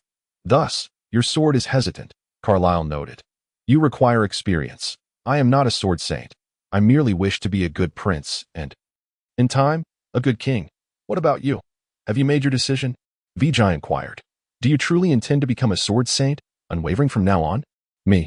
Carlyle lowered his head in contemplation before finally offering Vijay an answer. "I once wavered. And I have been lost and confused, but I have made my decision. The identity of a prince was not earned through strength, but that of a sword saint is however, have a greater affinity for the sword. What a pity. It will be difficult to act alongside you as rivals in the future," Vijay lamented, a hint of disappointment in his tone. "I genuinely fear your sister. I dread the thought of her teleporting over and slicing me to pieces with a single ethereal strike." "She will master the dimensional slash," Carlyle replied. "She is on the verge of mastering the void slash. The training path provided by the teacher has been quite beneficial. Her imprint will soon shed its impurities. The spatial magic known as 3 slashes of space escalates from ethereal slash to dimensional slash and ultimately to void slash. With increasing power and consistent mana consumption, this progression is purely skill-based enhancement. Thus, mastering the void slash would qualify her as a grand mage of the space element. Ah, how nostalgic. Our days together at the Spuvis Royal Academy. Such a pity. Such a regret." Vijay sighed, as if he had transformed into a weary old man, lamenting the passage of time. "There is nothing to regret. What must pass will eventually pass," Carlyle replied. Carlyle, tell me, if I were not the Prince of Vijaya, would you consider marrying your sister to me?" Vijay asked, harboring an unrealistic fantasy. You are, Carlyle stated. There are no ifs. You simply are. Vijay silently cursed the insufferable sister-obsessed fool in his heart. An awkward silence ensued. While they engaged in dire discussions, Lien and Perseus were conversing merrily. Ah, what kind of creature is the divine bird? I have always been curious. I previously thought all birds were that large. When we first met, I only recognized the divine bird. Perseus initiated the conversation. That is a tale from long ago. On one occasion, the divine bird was soaring through the skies when an owl spotted it and mistakenly thought the divine creature intended to snatch away its carrion. The owl emitted a threatening hoot. Yet, the proud divine bird paid no heed to the owl's intimidation. Our leader is formidable. His depths remain a mystery to me. However, he is but a human. Capable of emotions and preferences. Can you play the game of Go? The leader can. Me. I am no longer youthful. Do not be deceived by my appearance, for I have already lived for a millennium. I cannot say for certain how many centuries have passed since I awoke from the crystal coffin. Truly, had I not later learned of history, I would have thought I had merely slumbered into paradise. I assure you, I speak the truth. Ha ha ha, yet you remain skeptical. Today marks the coronation of the new emperor of Supwise. In over 8 centuries of Supwise history, there has never been an empress. Yet, without a doubt, Empress Iser will be the mightiest. Her personal strength has already reached the level of a grand archmage of space. I ask, which king possesses such power? Moreover, Empress Iser is exceptionally intelligent, though she has not formally studied governance. She learns at an astonishing pace. Furthermore, with the support of loyal ministers, I am convinced that under such a leader, Supwise will inevitably see the day when we can cross the seas. There will come a day when the world tree will dominate the entire realm. The citizens of Supwise listened with tears of fervor in their eyes. They built ships, honed their martial skills, and labored through generations. For what purpose? The entire continent of Supwise has already been claimed by them. What more could they desire? Without a doubt, expansion. As long as they can enlarge their territory. Sacrificing commerce for shipbuilding is a trivial matter. This is no longer merely the ideology of a politician or a king. Every Supwise citizen harbors a heart dedicated to the expansion of their nation. The decaying world tree still possesses a youthful and ambitious spirit. Let the branches and leaves of the world tree extend to the distant oceans. Let its roots spread across all continents. And may the sun forever shine upon the world tree. Yovansai cried out passionately, and the people of the capital, Puzangroya, were equally stirred. As if at a single command, they would willingly offer their lives. This fervent rhetoric was not of paramount importance. What truly mattered was the core message, as Yovansai captured the long-cherished aspirations of the Supwise people, thus winning their hearts. Long live Supwise! A resounding cheer ignited the spirit of the populace. Supwise! Long live Supwise! The crowd was not merely shouting. They were roaring with all their might. Amidst the throng, Corel and Vijay exchanged glances. Vijay shrugged, raising his hands in resignation, and remarked, "Your opponent is indeed no trifling character. Perhaps your burden is heavier than mine. But let us see how my subjects fare. They are excellent, yet they will not take to the battlefield. In war, it is still soldiers who matter. If a soldier does not guard the memory of his loved ones awaiting him at home, but instead fights for a family yearning for territorial expansion, how do you suppose his fighting spirit would fare? Moreover, should Supwise face defeat, either the invaders will be repelled by the populace, or the city will be razed." Corel asserted, "This is the soul of Supwise. There is not a coward among them. Regrettably, one coward has risen to the position of prime minister." Vijay seized every opportunity to undermine Corel. Corel appeared unfazed, seemingly accustomed to Vijay's behavior, and replied with a faint smile, "That soon shall change. We require an opportunity. If I were such a prime minister, I would surely remain holed up at home daily." Vijay remarked, but he quickly fell silent. Corel pointed towards Yovansai, who declared, "His Majesty will personally lead the charge. I shall accompany him as we unite with the kingdom of Coviscal to crush the lion of Vishya that prowls beneath our feet." The smile on Vijay's face froze. Vishya is unafraid of battle. It fears neither Supwise nor Coviscal. However, the prospect of a coalition between the two nations sent a shiver down Vijay's spine. Coviscal had recently been engaged in covert operations, while Vishya had no time to monitor its activities. Yet here they were, conspiring with Yovansai. "We have compelling reasons to join forces, so do not act as though this does not concern you." Corel stated. He intends to oversee the battle personally. You understand. Are you implying? By harnessing the mutual resonance of these swords, we can summon the 9 sunflowers and then use them to slay Yovinzai. Would be a grave error to bring Iser along. Should Iser and the 9 sunflowers stand with us? Can Yovansai contend with the 9 sunflowers? This would prevent the initial chaos. Corel elucidated. The people of Supwise are simple-hearted, firmly believing in myths and legends. When Corel strikes down Yovansai with the 9 sunflowers, even if dissent arises, it will be but a minority. Thus, the citizens of Supwise can be considered relatively easy to sway in terms of the people's cohesion and obedience. The Supwise people are arguably the finest in the world. No matter how clever Yovansai is, how could he foresee that you are the Sword Saint? Viji remarked. I never wished to be a Sword Saint, but as a prince, I found myself too weak, Corel confessed. As a politician, Yovansai surpasses me by leaps and bounds. Viji was somewhat astonished. Is that so? It is said they have already established connections with the council. We must be cautious when we move. Corel noted, though we 4 Sword Saints are nominally affiliated with the council, it is merely in name. They do not assign us tasks, nor do they provide us with any intelligence. They only occasionally showcase our names to intimidate others. I am unaware of their recent maneuvers. They have been as enigmatic as Coviskull. What could Yovansai offer them? Viji suddenly inquired. Land? No, that doesn't add up. Corel too sensed the eerie undertone. The council is a commercial organization, arguably the most prominent syndicate in the Greenthor continent. What purpose would they serve by seeking land in Supwise? Would Supwise allow them to stir up trouble on the continent? Besides, as a mere commercial entity, what military might do they possess to protect even a small parcel of land? So why would they assist Yovansai? There must be a conspiracy at play. We cannot delay any longer. We must seize this opportunity to eliminate Yovansai, regardless of his schemes. Carol's eyes suddenly gleamed with murderous intent. Chapter 23. A storm approaches. Both Jiegong and Perseus are dead. Corel is missing? Zurafano's patience was not without limits. But there were certain matters he could not tolerate. He slammed his hand upon the table and exclaimed, What is that keyed up to? Oliveira stood beside him, continually sneering, his gaze fixed upon Zurafano, causing unease to creep into Zurafano's heart. Enough. The matters of Perseus, Jiegong, Heat, and Corel are secondary. The Pope interjected. What truly matters is the disappearance of Phalion. That loss strikes at our very core. No. Your Holiness, Oliveira countered, whether it be the priest Phalion or our promising newcomers, they are indispensable members of the Church. Perhaps Perseus and Jiegong may lack Phalion's prowess, yet they possess exceptional talent, given time.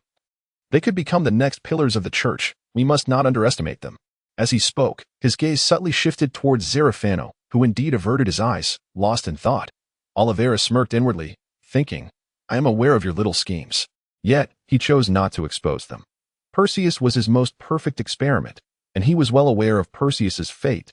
He did not reveal Zerafano's deception because, if he did, the Church would lose yet another crucial pillar, leading to a grave crisis. The 3 high priests each wielded their own powers. With Phalion's disappearance, Zurafano and Oliveira had to share their authority. Should he force Zurafano into a corner, all power would inevitably fall into his hands. Do not think this would be a fortuitous turn of events. If Oliveira were to wield the powers of all 3 high priests, the Pope would likely begin plotting his downfall. At present, he had no chance of success against the Pope. I comprehend all of this, the Pope stated, yet we find ourselves without any recourse, do we not? Your Holiness, there is a recently emerged organization known as the Celestial Alliance. Zurafano proposed. Perhaps we should forge a connection? Our Church requires no such alliances. The Pope declared, we do not require any affiliations. He reiterated, seemingly emphasizing his point. But, there are no buts. The Pope insisted, do you know what all major organizations are currently seeking? If we were to find it, those few prodigies would be of little consequence. Perseus is different. Oliveira interrupted the Pope. Perseus is different. He struck the table once more and declared, if we find that object, the Church could regain the power of the divine. Do not forget. Have you all forgotten the events of 1,000 years ago? That was merely a fragment of power, not the true authority of the divine. Oliveira, who had abruptly risen from his seat, appeared exceedingly furious. He fixed his gaze upon the Pope and Zufano, and spoke slowly and deliberately. That power is indeed formidable, But let us not forget that after we slay the divine, we will have nothing left. Those capable of vanquishing a god will ultimately be claimed by time. No one can achieve immortality, save for the divine. Our faith requires a new deity. Both Giuffano and the Pope fell into silence. Desiring power is not inherently wrong. Yet one must not succumb to an excessive reverence for it. At its core, power symbolizes destruction. With those words, Oliveira departed, leaving the Pope and Giuffano behind. Giuffano shook his head and said, "Your Holiness, the decision rests with you." Although the priests were subordinate to the Pope, they did not serve him as mere subjects to an emperor. They were entitled to express their opinions, after all. They were all formidable figures in their own right. "You may return that I shall contemplate this matter thoroughly." The Pope raised his hand, adjusting his mask, and said, "Allow me to rest for a moment." Oliveira's anger stemming from the matter of Perseus had left Giuffano somewhat distracted as well. Throughout the entire ordeal, it was only the Pope who silently bore the weight of it all. He was, after all, the Pope, and Giuffano could not reproach him too harshly for his failings. Thus, Giuffano took his leave. The Pope removed his mask, seated himself upon his chair, and gazed at the desolate hall. For a moment, he found himself at a loss for words. In the three great sanctuaries, there were attendants serving the priests, yet within his own hall, no one was permitted to enter unbidden, and this absolute secrecy had led to the Pope's profound solitude. Gradually, he shed his papal robes and turned to regard the grand mirror opposite the door. Overwhelmed by a tide of emotions, when was the last time he had stood before this mirror? He could not recall. All he remembered was that upon donning the mask, he became the Pope, the spiritual leader and power center of the Church, and he ceased to be himself. The Pope of a millennium ago had the protection of the divine, yet now he possessed nothing. The enduring stability of the central continent was no longer a blessing from the gods, but rather the result of the 8 Tower Masters manipulating the original imprint pearls, providing an inexhaustible source of energy. When did everything change? The Pope sighed softly. The gods have vanished, and the order of this world has descended into chaos. It is time for a new deity to emerge, to restore some semblance of order. Perseus is dead? Aileen found it hard to believe. In her eyes, Perseus was an omnipotent being. Although he had undertaken a perilous mission, she thought he would be safe regardless. Yet the truth was cruel. Perseus was gone. The one who had stood protectively in front of her during her moments of peril was no longer there. "Aileen," Giuffano began, "I understand your sorrow. But death is irreversible." "I understand," Aileen replied. "I understand." "Alas," Giuffano sighed softly, falling silent. "What a tragedy," Giuffano mused bitterly. Aileen merely stated that she understood, yet offered no solace. Such is humanity, when one's heart is filled with anguish. No amount of consolation can mend it. Comfort can only soothe wounds that are not truly grievous. At best, it serves merely to quell fleeting discontent. True sorrow can only be assuaged by time. Let time heal all wounds, Giuffano thought. Yet it is a pity for her. Sacrifices must be made. He hoped his disciple would mature quickly, shedding her naivety and youth. Farian's nephew had performed admirably, executing his assigned tasks flawlessly while simultaneously eliminating Jiegang. Though it was ruthless, it had brought about complete stability. The future leadership of the Radiant Knights would be entrusted to Kate, and for himself, the next step would be to ascend as Pope. Perseus, Jiegang, let them wail in hell. Heaven shall belong to the victors. Perseus, Aileen toyed with a bell. You spoke of wanting to become Pope, yet now all is lost. You said you wanted to be the Pope's knight. She picked up the bell and whispered, I shall be the knight of the Pope. You are the scepter, and I am the long sword and shield. Wherever your scepter points, my sword shall strike. Should a sword threaten you, my shield shall protect you. But how could you die? She grasped the bell tightly, softly lamenting. Where shall my sword point in the future? And for whom shall my shield from the storm? How could one as strong as you perish? Days later, Perseus, are you ready? Carlyle inquired. Tomorrow marks the day of action. It all rests on you. Yes. Perseus nodded at the stars. I will rest early. What are you pondering? Carlyle asked. What kind of entity is the Star Alliance? Perseus queried. This question caught Carlyle off guard.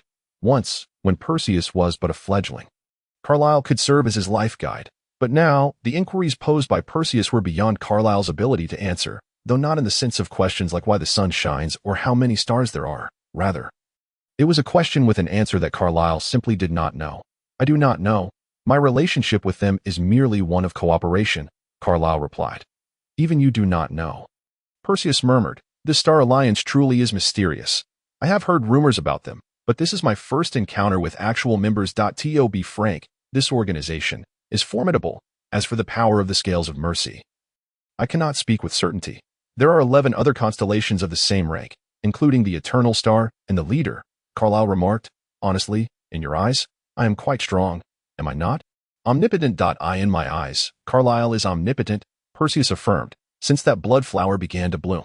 In my eyes, you have been the strongest expert. Perseus still vividly remembered that blossoming blood flower and the terrifying prowess of Carlyle. The Star Alliance is to me as I am to you, Carlyle declared, omnipotent. He paused briefly before adding, I was once a prince, but I am no longer. Perseus questioned, then widened his eyes and asked, was it them? Carlyle nodded, saying, though not entirely their doing, they bear some responsibility. The reason I concealed my strength is that I sensed I was being watched. Alas, that fool Yovanes. Ultimately, I broke my vow and was subsequently approached by the Star Alliance. If I do not reveal my martial capabilities, they have no right to harbor any intentions towards me as a prince. But you resorted to force, and you are still a prince of Spuvus. Perseus countered, not anymore. Carlyle shook his head, stating, not anymore. My master urged me to fully dedicate myself to the sword, while my father wanted me to focus on state affairs. How pitiful it was, my earlier arrogance led me to naively believe I could simultaneously hone my sword skills and be a good king. Perseus, remember, no matter how much talent one possesses, it is never enough. One must devote all their energy to a single pursuit to unlock their greatest potential. You have done remarkably well, whether as a sword saint or a prince. Perseus replied, yet I detest that I did not give my all. Carlyle's eyes were hollow. Had I poured my heart into mastering the sword, my mother would not have perished. Had I devoted myself to political strategy, I might have uncovered Yovanes' schemes sooner, and my father would not have ended up this way. Carlyle pressed his forehead in anguish as he recalled, I was too weak to have grown up. You are already strong enough. Perseus wished to offer him comfort, but found himself repeating the same phrase. Comfort? What could he offer? To say you are far stronger than I. Such words would hardly console Carlyle. If the self-esteem of an ordinary person resembles fragile glass, easily shattered at a mere touch, then that of a genius is akin to ice. When glass breaks, it remains solid and can be reassembled, but when ice shatters, it disperses into water, evaporating into nothingness. Geniuses are merely those elevated to great heights, hence, they are more susceptible to shattering. But I cannot concede defeat. Carlyle murmured, I have wind, I have a nation. If I give up, who will rescue this country? This mission will be my final contribution as a prince to this realm that we cannot fail. Yet, this is too daunting. Perseus said, I have never felt such trepidation before. Surrendering everything to fate. It is an unbearable sensation. Carlyle suddenly turned to look at Perseus. Have you ever faced defeat? Perseus contemplated his past missions and replied, I have. Carlyle pressed further. Are you able to accept the loss? The cost is not mine to bear. I merely fear I may not be able to shoulder the responsibility. I can accept defeat. That is sufficient. Carlyle smiled faintly and remarked, Perseus, if you were to categorize war into two distinct types, how would you classify them? Those destined to win and those doomed to lose, Perseus replied. The fates of victory and defeat are already predetermined. Any struggle on our part is futile. Indeed, if you subscribe to the notion of fate, your classification would hold true, Carlyle said with a gentle smile. However, I do not believe in destiny. I only trust in my own sword that I divide war into two categories, one that has concluded, and one that remains unfinished. What prompts such a distinction? Perseus inquired. The war that has ended is part of the past. The outcome is no longer of consequence. The conflict before us is our primary focus. Our battle has just begun. Since you believe in certain victory and inevitable defeat, then please have faith that the next battle is one we shall undoubtedly win. I am Carlyle, and I am the embodiment of victory. With that declaration, Carlyle left Perseus in a state of stunned silence. Perseus gazed blankly at the retreating figure of Carlyle, rendered speechless. At that moment, Leon emerged from her hiding place, startling Perseus, who exclaimed, Have you been here all along? I heard everything, Leon replied playfully. But I won't report you. Carlyle simply misunderstood our objective. That's not what I meant. Perseus said, Do you also believe we can win? Why wouldn't I? Leon chuckled softly. In every battle, as long as you desire victory, you can achieve it. Perseus questioned, are you suggesting we completely disregard the disparities? Absolutely disregard them, Leon affirmed. Humans are creatures of hope. The power of hope far outweighs the immediate gaps before us. Take the next battle seriously and reap glory through your efforts. Do you remember what you said on the night we first met? You foolishly quoted, death is the most tragic outcome, as long as one is alive. There is hope. Even if one breathes but a single breath, something can be accomplished. Has the once naive fool now succumbed to cowardice? I understand, Perseus replied solemnly, nodding. You should get some rest. I will return first. Sweet dreams. Thank you for today, and you, too, have a good dream. Chapter 24. The sealed sword. Perseus stood at the center of the grand formation, gripping the zero-rose sword with a serious expression. The array was composed of the first cherry blossom, second chrysanthemum, third orchid, seventh rose, and eighth lotus, with the focal point being the zero rose held in Perseus's hand. Carlyle intended to summon the 9 sunflowers through the resonance of the blossoming swords. Once they obtained the 9 sunflowers, they would possess the trump card to confront Yalvansay. They would no longer need to worry about uprisings among the common folk. When the time came to vanquish Yalvansay, it would be a mere formality. Perseus tightened his grip on the zero rose, an involuntary wave of anxiety washing over him as he recalled Carlyle's words from 10 minutes prior, further solidifying his resolve. 10 minutes earlier, once the 9 sunflowers appear, seize it, Carlyle instructed Perseus. Can I really do it? Perseus hesitated, lacking confidence in his abilities. You are the only one who can. Only you share a bond with the zero-rosed, as the sole surviving blossoming sword we can wield. The zero rose is undoubtedly the finest focal point. If it fails as the center, we would have no choice but to gather the remaining blossoming swords to summon the 9 sunflowers. But Perseus had heard that the 9 sunflowers was also a living blossoming sword, and that a millennium had not extinguished its heart. It had sealed itself away, refusing to communicate with outsiders. Would that sword truly heed his call? His anxiety deepened. Carlyle placed his hands on Perseus's shoulders and said, listen well, you are our only hope. If you fail, no one can blame you, nor could anyone perform better than you. You bear no responsibility. Reach for it freely, and that sword will respond to your command. Because you are the rightful owner of the Justice Seal, the 9 sunflowers will surely listen to you, Carlyle thought to himself. Understood. I will do my utmost. Perseus nodded, returning to the present, despite Carlyle's assurances. Perseus felt his heartbeat quicken as he surveyed the surrounding sword array. He silently encouraged himself, tightening his grip on the zero rose. First cherry blossom. The first cherry blossom glowed with a red light, seemingly responding to Carlyle's command. Witnessing his beloved sword being summoned by Carlyle, VG couldn't help but scoff, but Carlyle maintained a solemn demeanor, ignoring him. Second chrysanthemum. The second chrysanthemum radiated a yellow light, gazing longingly at the first cherry blossom. Third orchid. Seventh rose, eighth lotus. Blue, dark, and pink lights erupted from the swords, converging upon the zero rose. The zero rose, a silver-white sword, was meant to be a rose-colored blade, yet due to the character zero, it had been forged without color. Thus, the zero rose exhibited not floral hues but the essence of metal itself. This was also one of the hallmarks of its status as the original blossoming sword. At this moment, the zero rose was illuminated in a kaleidoscope of colors as Perseus clutched it tightly, fearing that any unforeseen event might cause it to fly away. Wandering sword, why do you not return to your rightful place? Carlyle exclaimed, as if questioning, chanting the incantation. Surrounding them were ethereal images of various swords. Among them the 4 seasons, 5 pairs, and the 9 sunflowers, which stood in opposition to the zero rose at the center of the formation. Perseus. At Carlyle's command, Perseus immediately extended his left hand to touch the illusion of the 9 sunflowers.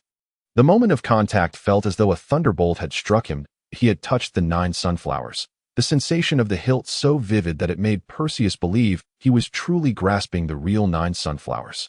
I succeeded?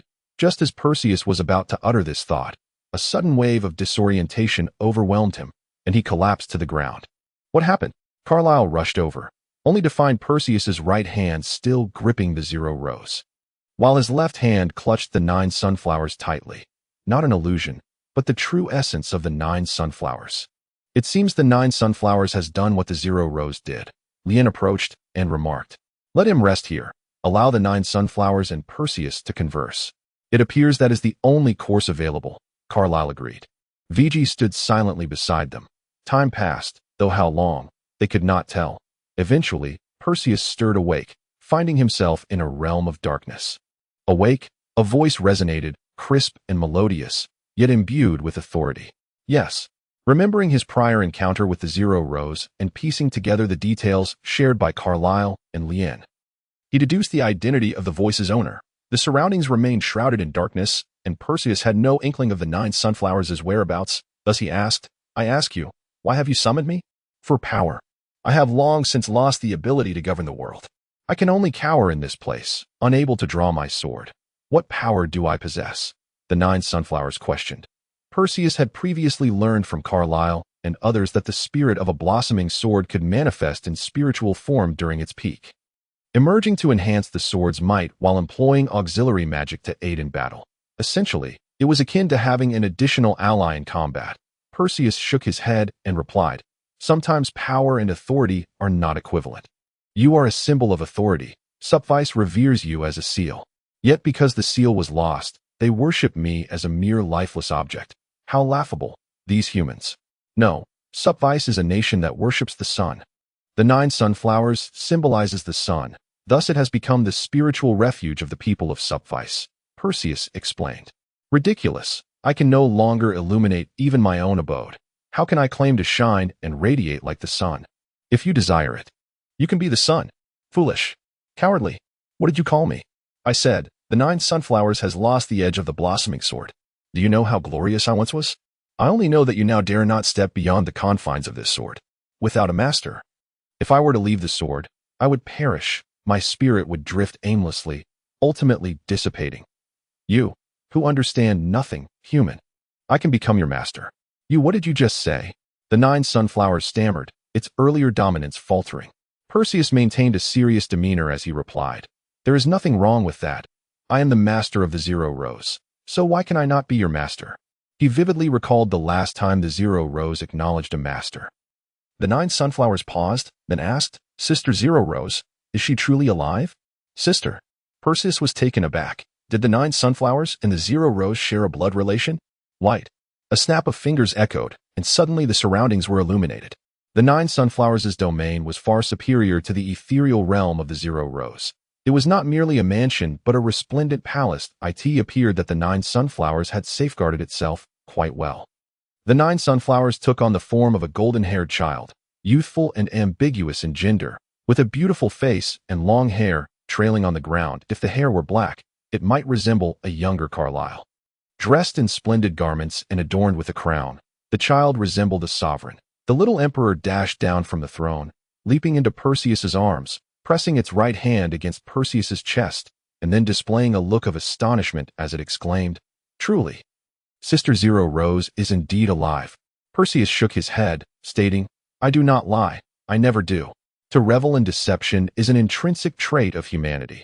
I find myself unable to discern the veracity of your words," remarked Gyokue. "Your prejudice against humanity runs remarkably deep," Perseus replied, shrugging. "That is precisely what you humans deserve," Gyokue asserted with gravity.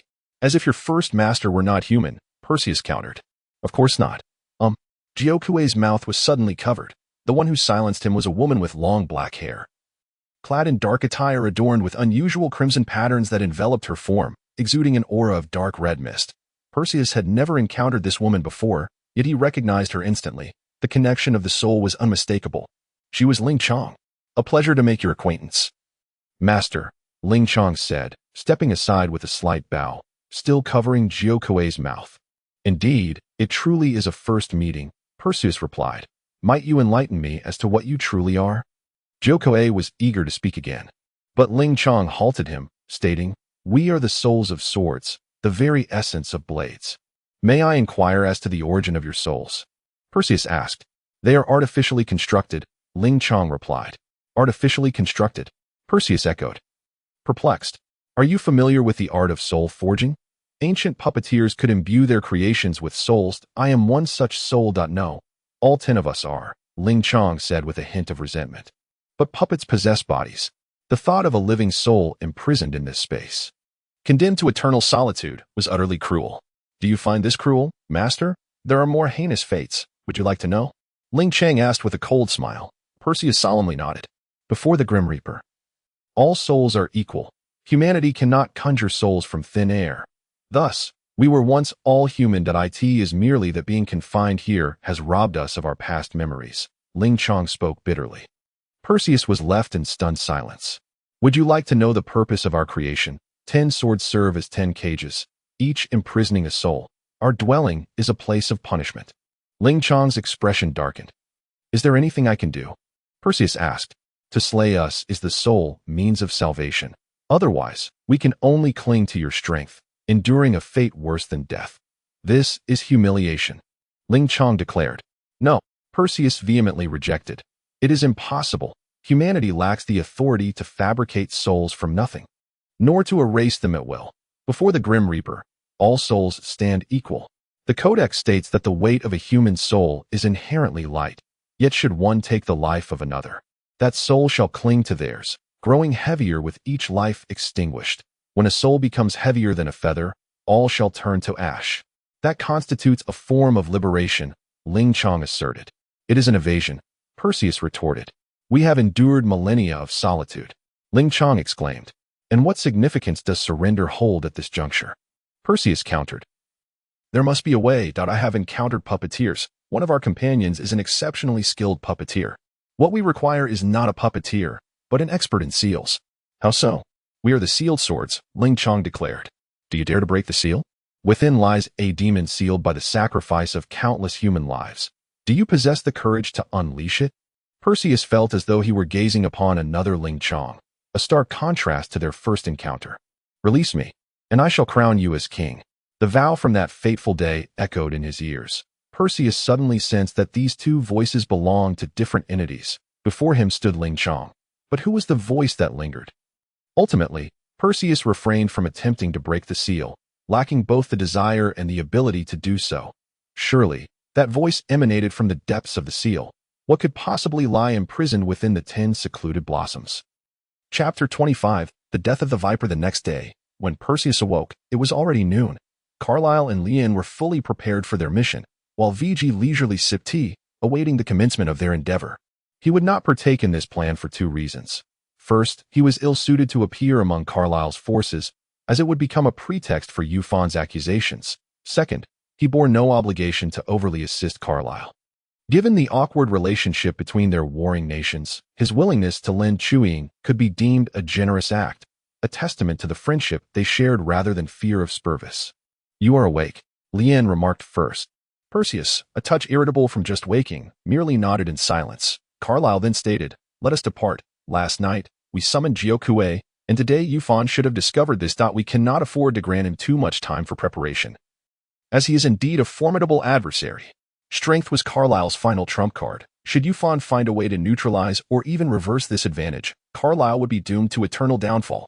This battle was one where failure equated to death. I shall borrow Jiokue for a moment. Carlyle extended his hand. Perseus gripped Jiokue and Ling Chang tightly with both hands, not releasing them even after awakening. He lifted Jiokue, whispering to it, it all rests on you. You must manifest your power this time. Jiokue flickered as if in acknowledgement. Satisfied, Perseus relinquished Jiokue to Carlyle, who sheathed it in his back. Every secluded blossom sword bore identical sheaths, crafted in a single batch of 10 to ensure adequacy. Although many sheaths remained unoccupied, it was undeniable that Carlyle's foresight was commendable. Perseus now possessed only Ling Chang. The group followed Yufan until they reached the Chinchou Strait, launching their attack only at the last moment. Should the plan fail, Carlyle would retreat with VG to the Vishya Empire. However, at that point, Carlyle would find himself in an exceedingly passive position, for Yufan would then wield the power of a nation, making it all too easy to target Carlyle. After all, Carlyle was not the mightiest in martial prowess. That on the previous day, Yufan's army had arrived at the Chinchou Strait, and today marked the day of their grand assault. If they were to eliminate Yufan beforehand, it would pose a considerable challenge, as soldiers filled with ambition would be difficult to contend with. Yet, if they acted now, soldiers eager for battle would welcome the opportunity to engage. and the elimination of Yufan would likely not incite significant upheaval. Qinxiu Strait, Your Highness the Regent, the army awaits your command. A guard addressed Yufan, who stood upon the high platform of the Qinxiu Strait. Both sides of the strait were equipped with gates, typically unguarded. Yet today, Spurvis's side was brimming with soldiers. In contrast, the Iyer continent remained eerily silent, for the Vishya Empire did not regard this location as a strategic point. The Vishya Empire's key interests lay with Thunderstorm Fortress, Gushan Castle, and Wei Leju Fortress. The first two were regions bordering the Kawaskar Kingdom, where hostilities were frequent. This relationship required no elaboration. The last was a boundary delineated by Jinostobang, a nomadic kingdom in the grasslands that had established a federal state akin to the Proxyloia Union, given that Jinostobang had originally separated from the Kawaskar Kingdom. Its gaze remained fixed upon the Vishya Empire. Naturally, the relations between Jinostobang and Vishya were anything but amicable.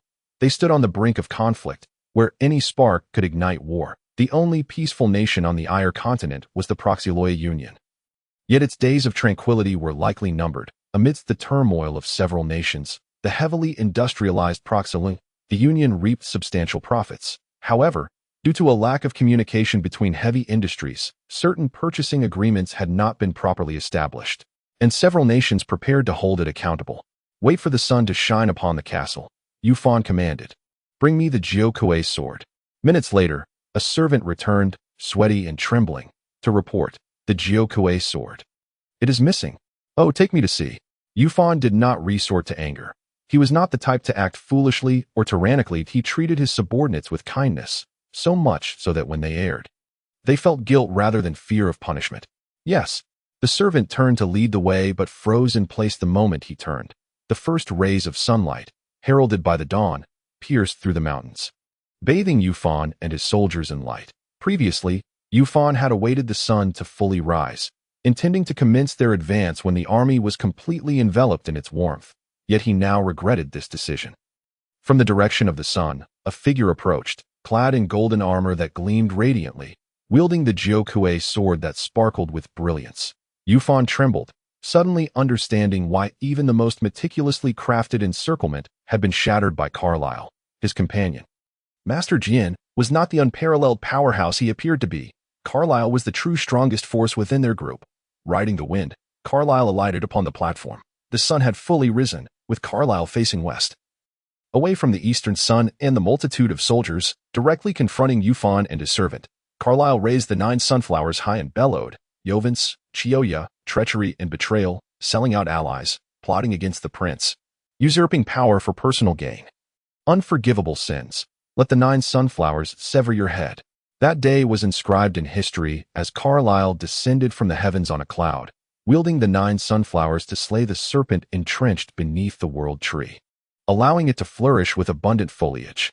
Histories are penned by victors, and the image Yovance painstakingly cultivated as a benevolent leader was shattered in an instant. One misstep led to total ruin. Carlyle positioned the 9 sunflowers against Yovance's neck. He did not hasten to execute him. He wished to pose a few questions first. Yovance, fully aware of Carlyle's intentions, sighed deeply and remarked, I never anticipated this. Truly, that is not what I wished to hear. Carlyle replied coldly. I understand, Yovance said. The once frail and delicate Carlyle, reminiscent of a young girl, now hides such depths. It is merely a reflection. Thanks to you. Carlyle's tone remained as frigid as ice. Alas, Yovance continued, I advise you to fulfill the collaboration with the council that it would greatly benefit our nation. I require specifics regarding the collaboration, Carlyle insisted. I cannot disclose that, Yovance replied, even if it costs me my life. Should you wish to know, you may certainly inquire with the council. Carlyle held a nominal seat in the council. While devoid of true power, he still possessed essential authority. Is it an evil deed? At the cusp of death. One speaks kindly, and Carlyle pondered Yovance's words. Yovance hesitated before responding. Not exactly, but it is certainly an act of rebellion. What constitutes an act of rebellion? It refers to actions deemed intolerable by the gods, actions that the goddess seeks to obliterate. Yovance's explanation sent a chill through Carlyle's heart. How dreadfully dull. Vijay languidly awaited Carlyle's outcome. Yet what he ultimately received was not Carlyle, but a richly adorned young man. The young man, with his golden hair and opulent attire, exuded a sense of wealth without appearing vulgar, presenting himself with elegance that was not repugnant. Such meticulous attire could only belong to a noble family. Vijay instantly became alert, yet his face betrayed a smile as he inquired, "To whom do I owe the pleasure?" "I heard you recently transacted with Prince Carlisle, coincidentally. I am experiencing some business losses and sought to discuss a deal with you," the young man replied with a smile. "A deal?" Vijay tilted his head in question. "Indeed, it pertains to the sword you leased to Carlisle. As you can see, I am an antiquities dealer, so," the young man continued, maintaining his smile. "I am not selling," Vijay retorted. "How absurd." Chewing was Vijay's cherished sword, lent to Carlisle solely due to their past camaraderie at the Magic Academy. What could possibly be worth chewing in Vijay's hands? Moreover, this young man seemed to know far too much that he ought not to. The Vijay's wariness heightened. The young man smiled slightly, saying, "Prince Vijay, you misunderstand. It seems necessary for me to introduce myself properly." The young man's ring shimmered, and a card materialized in his hand, which he presented to Vijay, stating, "Zabarozen, Chief Financial Officer of the Power Council, Jean Liang, that I wish to discuss your views on antiquities." "Please be more explicit," Vijay replied, a smirk gracing his lips. He was already aware that the council covertly aided Yovance. If this Jean claimed business losses, it signified Carlisle's success. While Vijay and Carlisle were somewhat adversarial in stance, there was a mutual respect. Vijay did not desire Carlisle's defeat, and if it were to happen, he would prefer to be the one to conquer him. "We recently concluded a transaction with the deceased Mr. Viper. He sold us a map of ancient ruins, and we require your assistance. As you know, the keys to ancient ruins are exceedingly difficult to locate, and I believe the Vishya Empire must possess such items. But I need to know what exactly we are searching for." "Correct." Vijay was not one to be easily outmaneuvered. "Very well, this is my final concession. I hope you will agree," Jean replied. "What we seek is a power that the goddess Shiva Silvera would go to great lengths to eradicate. Let us draft a contract." A smile danced across Vijay's lips. Chapter 26. Diverging paths. Carlisle lay on the bed, seemingly drained, yet his face radiated joy. Although a soldier's uprising indeed occurred later, Carlisle's elite force and the connections he made through his societal role as the Sword Saint ultimately quelled the riot. After successfully eliminating the serpent, Carlisle could not suppress his exhilaration, letting out a laugh despite his cultivated demeanor. "What a close call. I nearly thought I would fail." Perseus chimed in. "Fighting alongside soldiers feels entirely different. The disparity between battlefield combat and everyday sparring is remarkable. Those well-trained soldiers even surpassed Uncle Oliveira. I have never felt so exhausted even when dueling with Uncle Oliveira." While Perseus did not tire as greatly as Carlisle, he too sat breathless in a chair, panting. Even the most skilled swordsman cannot strike twice simultaneously, yet hundreds or thousands of soldiers can launch their weapons at once. Therein lies the difference. "You underestimate Oliveira," Lian interjected. "Eliminating that horde of soldiers would be child's play for him. He simply did not reveal his true abilities when training with you. In the recent skirmish, if anyone exhibited composure and poise, it was undeniably Lian. Like an inexhaustible machine, Lian could incapacitate an opponent with a single palm strike, immediately followed by deflecting incoming magic, effortlessly evading attacks without even breaking a sweat." "Is that so? How can a person be so strong?" Perseus queried. "Initially, it was due to the absence of the goddess. Humans had to grow strong on their own. Otherwise, the weak would be devoured by beasts at any moment," Carlisle explained. "Beasts?" Perseus recalled a term that was both familiar and foreign. He had always thought that those beasts and demons threatening humanity existed solely in the bard's songs. In reality, they were mere fabrications. After all, as a member of the church, Perseus was well aware that humanity's only enemy was the devil. That term has become archaic. The beasts we face today are trivial. 1,000 years ago, when the goddess had just perished, beasts ran rampant, nearly leading to humanity's extinction. However, as humanity gradually grew stronger, we eradicated the beasts one by one, leaving only some low-threat creatures on this continent. Of course, excluding the Juno's Doben, as that nation has a peculiar penchant for breeding beasts. Carlisle shrugged. The question flashed through Perseus's mind, and he asked, "Are divine birds considered beasts?" "No, the divine bird is my first masterpiece," Lian replied with a hint of pride, "but it is certainly not my last." "Masterpiece?" Perseus inquired. Puzzled. "Have you forgotten what I do?" Lian asked. Perseus thought for a moment and exclaimed, Lien is a puppeteer, so the divine bird is not a puppet, is it? It is my first masterpiece, my first living puppet, Lien clarified. Carlyle interjected, Is that what you obtained from the ruins? Lien nodded, but did not elaborate further. A living puppet. Perseus repeated, his eyes widening. He recalled that Lien had once explained to him that the souls of living puppets were often extracted from human souls and infused into new vessels, becoming new beings. Lien regarded Perseus with narrowed eyes, stating, It seems you comprehend the concept of living puppets. Indeed, the divine bird's soul was taken from an enemy of mine, but that enemy has since perished. Now, the divine bird is the divine bird, and the enemy is the enemy.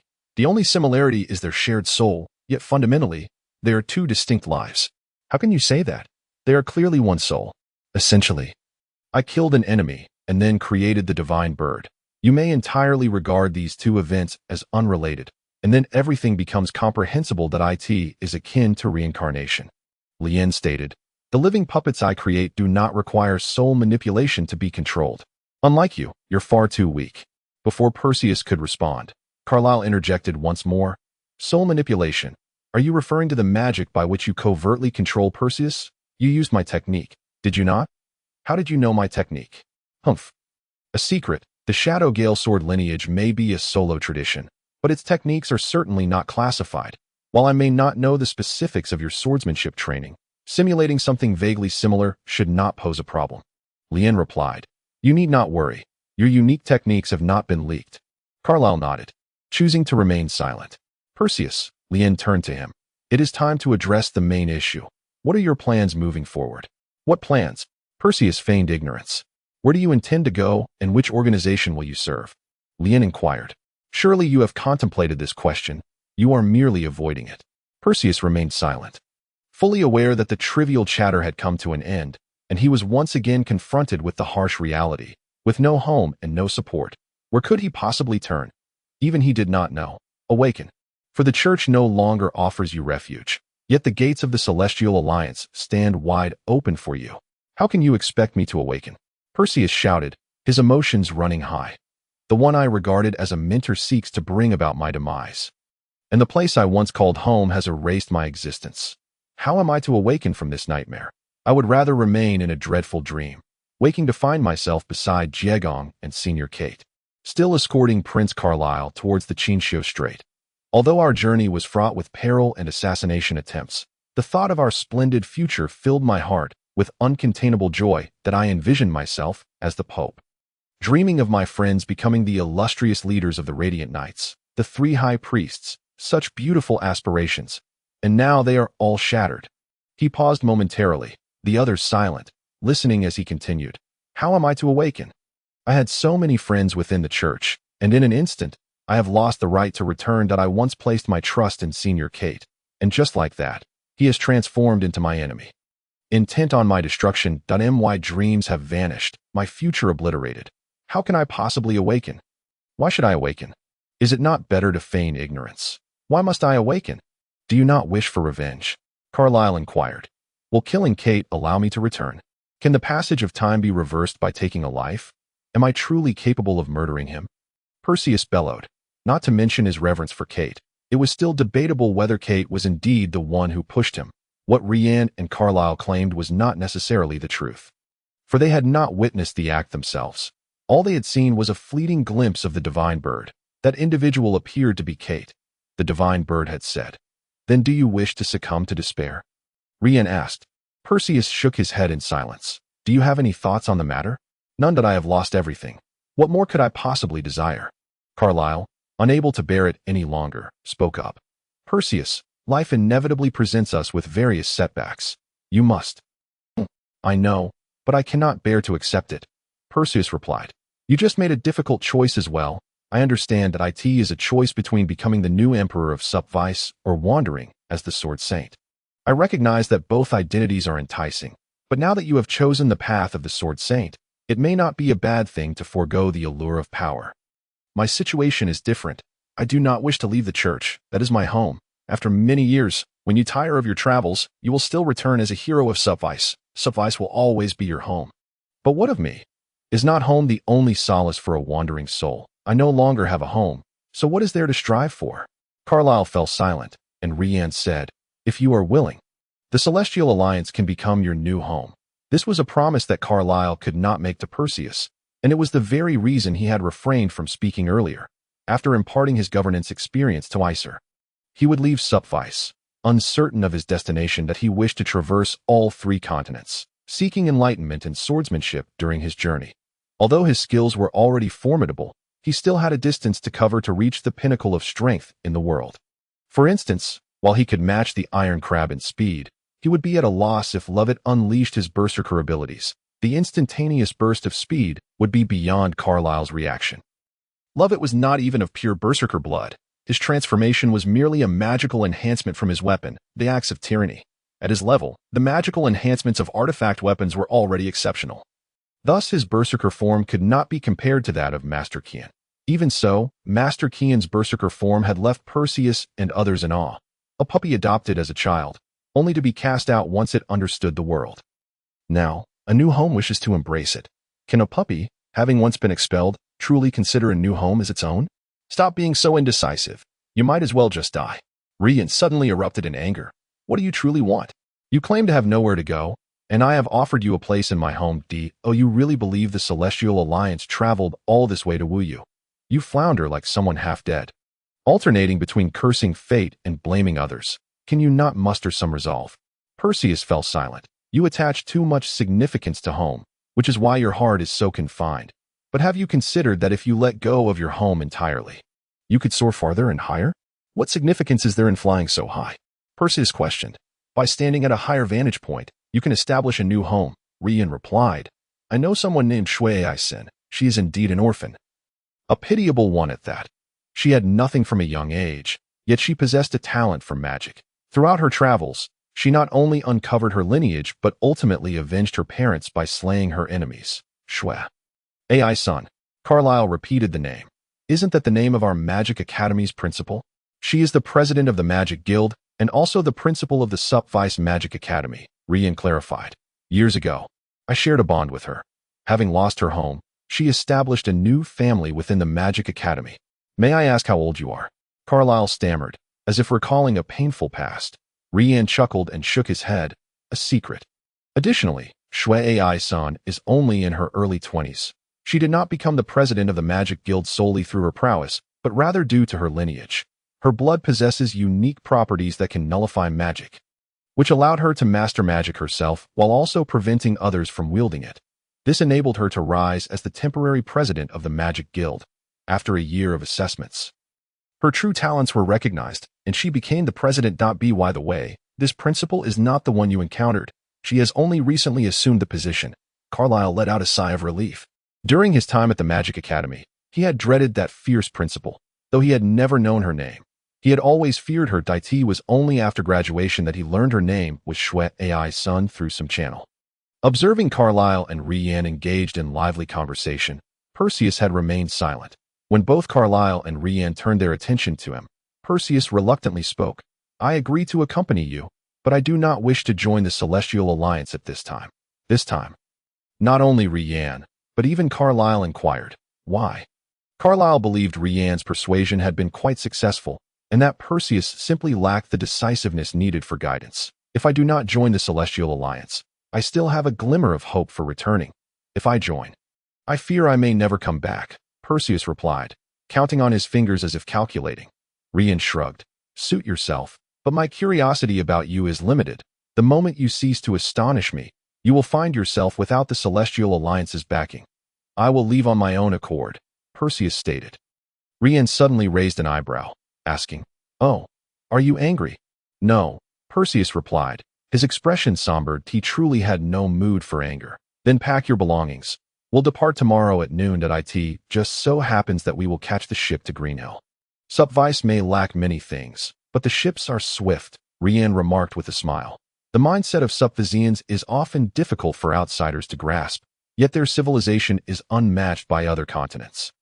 After all, Supvice has been cultivated over a millennium, with tea artistry, gardening, music, painting, chess, and much more that other continents cannot compare to. When Rian spoke negatively of Supvice, Carlyle took exception.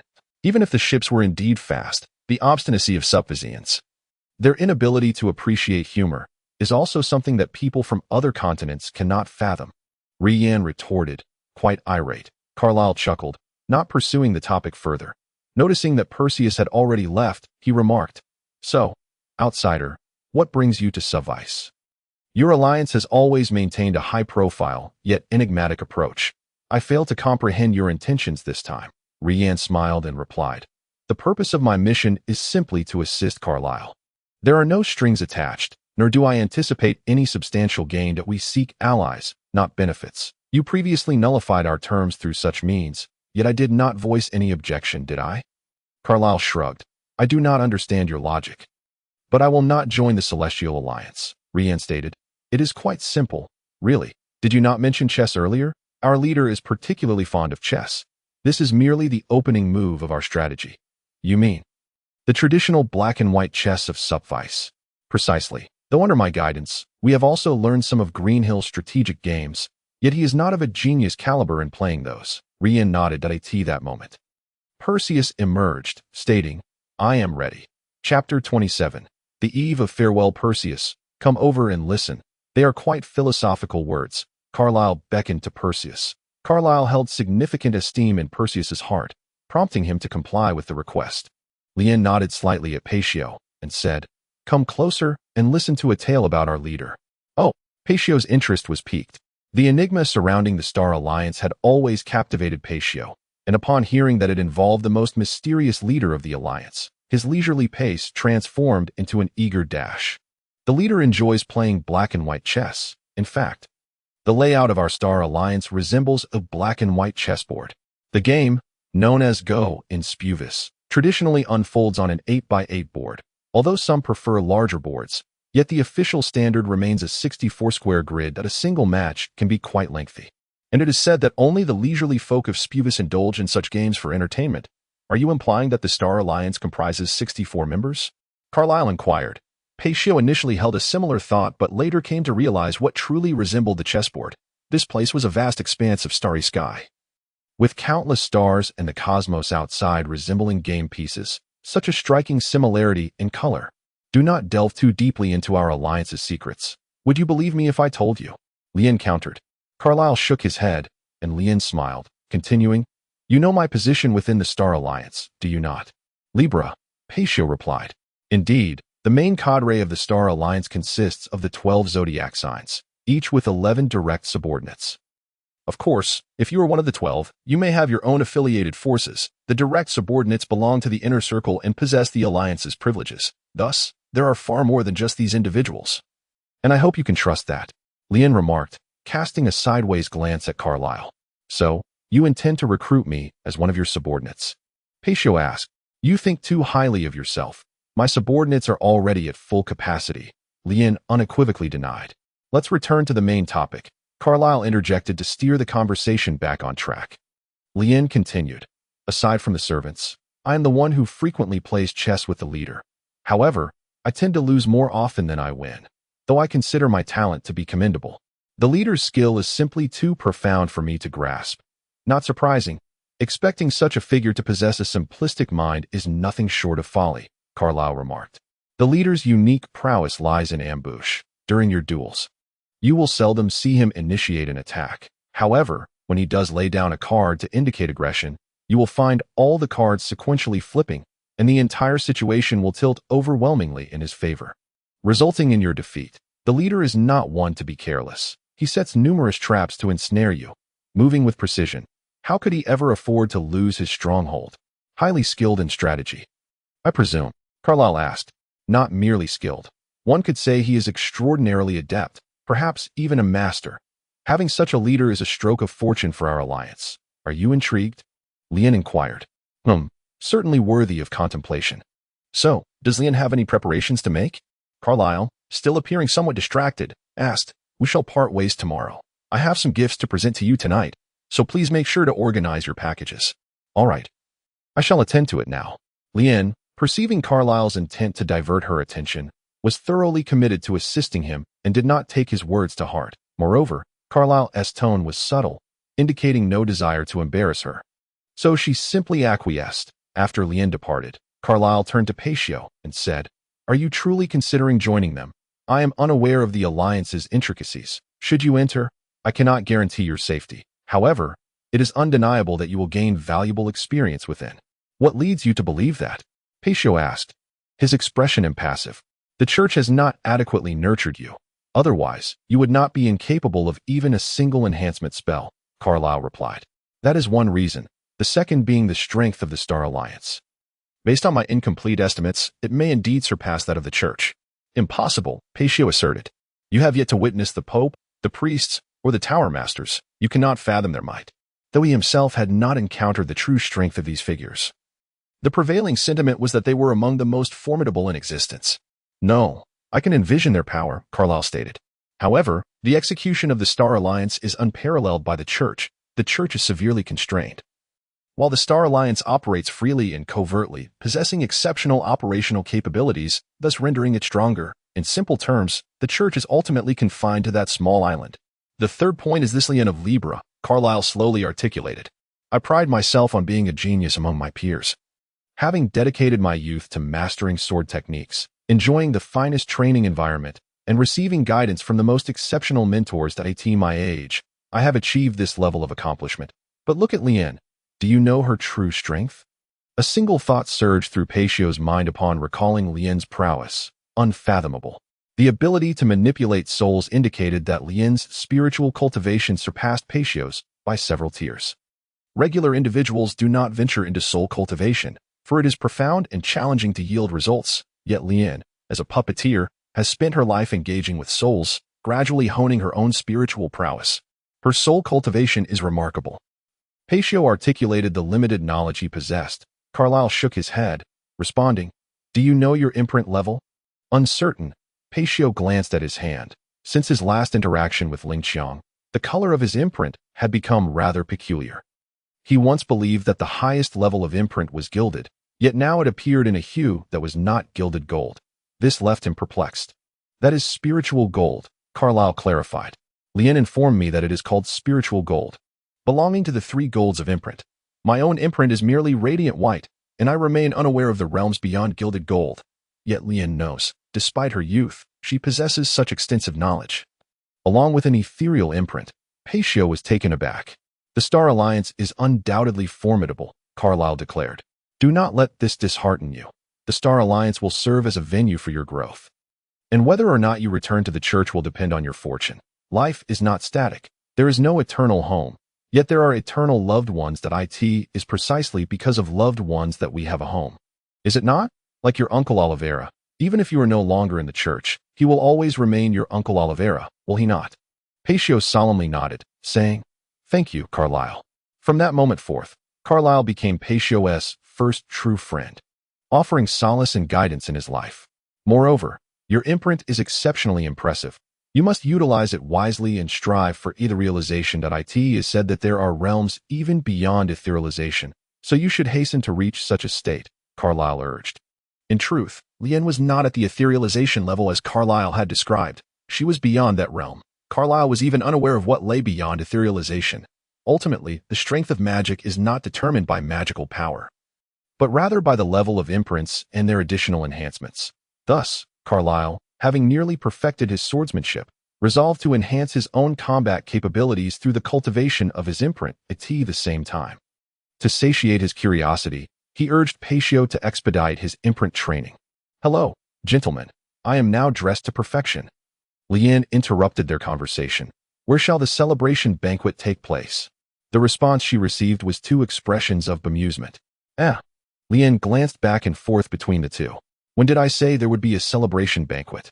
Carlyle said, his lips twitching as he looked at Lien, who stood at a mere 5'3", yet was adorned in a dress she had personally sewn. "Did you not just mention gifts and such?" Lien asked, her face a picture of confusion, as though it were the most natural thing in the world. "May I inquire if gift and celebration banquet are synonymous in Green's lexicon?" Pacio retorted, his mouth twitching as he regarded Lien's gown trailing the ground. This was the first time he had seen such a demure side of Lien, although it seemed she would soon shatter that image. No celebration banquet despite a great accomplishment," Lien continued, her demeanor still one of bewilderment. Pacio fell silent. Carlyle also found himself at a loss for words. Is there not? Lian pressed on. Forget it. If you say there is, then there is, Carlyle said with a resigned shrug. However, the only participants will be the three of us. My subordinates have already been sent back to attend to their duties. That matters not. I adore banquets. Lian exclaimed cheerfully. As she laughed, she twirled around, the white skirt fluttering gently, making it hard to believe that this individual was a formidable wielder of an etherealized imprint. Her twin tails, adorned with circular ribbon accessories, accentuated her striking silvery hair, complementing her breathtaking visage, leaving both Paitio and Carlyle momentarily entranced. A banquet for three. Paitio was the first to regain his composure, scoffing. 3 people can constitute a banquet, Lian replied. Typically, the only guest at the banquets I attend is myself. The rest are merely puppets. Though many possess souls, they are, after all, not human. Carlyle chuckled, saying, In any case, Paitio, you should prepare as well. We shall host a banquet right here in the Chinchio Strait today. It is a pity that rascal VG informed me he would be leaving early. Otherwise, we could have had 4 of us together. 3 is sufficient, Lian asserted. 3 people is neither too many nor too few. Perxiu nodded and said, Then I shall go change my clothes as well. The day is already late. Kaler, do prepare well. It's just about roasting some meat. After all, this isn't a noble gathering that it's better to be a bit more casual, Kaler replied. What is the point of preparing such a lavish feast? I'll leave it all to you. I'll see what suitable clothes I can find when I return, Lian said as she followed Perxiu back into the room. The atmosphere brightened instantly, and Perxiu seemed to emerge from the shadows. Kaler pondered, but how long could such bliss endure? Wasn't it under similar circumstances that I and Isel held our farewell meeting with VG? The camaraderie, once filled with admiration and respect, had likely dwindled to nearly nothing. Watching the two depart, Kaler sighed and said, I hope this friendship can last a bit longer. I truly do not wish to lose such heartfelt friends again. True friendship does not hinge on the duration of acquaintance, at times. A dear friend and a lover can be akin, both capable of experiencing love at first sight. Perxiu, won't you indulge in some wine? Not even a sip of grape wine. Lian, already intoxicated, approached Perxiu with a glass in hand. Please put that away. Your actions make it quite difficult for me. Perxiu declined Lian's offer. Witnessing her drunken demeanor for the first time, those unfamiliar with Lian might see her as a goddess, while those with even a slight understanding would recognize her as a lunatic draped in divine guise. Glugga, the wine from Subwies is truly exquisite. Abundant in flavor, far surpassing that of the Eyre continent. Lian exclaimed after downing a bottle. The wine from the Eyre continent has always been renowned, yet Lian's tasting method diverged from the norm, rendering Subwies wine superior in her eyes, primarily due to its affordability and abundance. Kaler felt a pang of sorrow. Wine is not meant to be consumed in such a manner. Wine is not water. I know, Lian responded, but I am Lian. Am I not? Am I still the Lian of Libra? You sound so convincing. I feel I am about to be swayed, Perxiu remarked, stuffing grilled meat into her mouth. By the way, Kaler, the gift you intend to give isn't this. Is it? Kaler nodded and replied, It is indeed. He produced a pair of emerald-hued rings, handing one to Perxiu. A wedding ring. You are giving Perxiu a wedding ring. Good heavens, have you offered your sister to win over Perxiu? You have triumphed. The Celestial Alliance cannot compete with you. Lian, evidently tipsy, began to talk nonsensically. Not only Perxiu but Kaler also turned pale. This is the sword intent of the original Phantom Gale sword. I know you both possess certain abilities. If you can diligently study this sword intent, your swordsmanship can reach new heights. Furthermore, if activated with magical energy, this ring can emit a blade of sword energy. Though it can only be unleashed once a day, so use it sparingly. I have a few more of these rings, so do not hesitate with me. Then thank you. Perxiu accepted Kaler's gift without pretense. Kaler then offered the other ring to Lian. Give it up. Even if I were to marry Perxiu, I would never marry you, Lian, still not sober, declared. Perxiu, let this Lian show the world the culture of Subwies. Bring out the sobering tea. Kaler could no longer contain himself, hiding the remaining wine while urging Perxiu to prepare the tea. Perxiu quickly brought out the tea, pondering how the usually formidable Lian could turn into such a state after drinking, and asked, Should I splash it on her face? Are you serious? Kaler gazed at Perxiu with despair. What if I say yes? Perxiu feigned innocence. You should drink some too. Kaler sincerely offered the sobering tea to Perxiu. I didn't drink any wine at all, Perxiu exclaimed. turning a shade of green, furious that he couldn't even handle a single cup. The following day, when Perxiu awoke, Kaler had already departed. Although Perxiu only drank tea and not wine, he still rose late. With the sun already high in the sky, Kaler had taken a couple of sips before making a hasty exit, leaving Perxiu alone to care for Lien. Typically, Lien was exceptionally considerate and kind when taking care of others. But when intoxicated, her care was utterly exhausting for Perxiu. After a lengthy struggle, he finally lulled Lien to sleep, only to discover that the moon was already hanging high in the sky, realizing it was, in fact, the dead of night. Lien, Perxiu called out, looking at the figure standing by the window. You're awake. We must commence our journey, Lien said. Lien, are you reluctant to leave? He is a very intelligent man. Quite handsome and remarkably strong. It has been a long time since I encountered someone so intriguing, Lien replied. I have no friends, only superiors and subordinates. Perhaps due to this gap in status, I have always confided in my dolls. The only ones who can accompany me in my madness are you two, but now one has departed. Although we belong to different factions and hold our own stances, being able to meet, to momentarily set aside our barriers and joyfully hold a small gathering is truly unforgettable.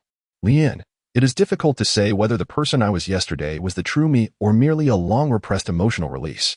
However, such an opportunity may never arise again. He will continue to strive for his sword saint, while we have our own alliance, Lien continued.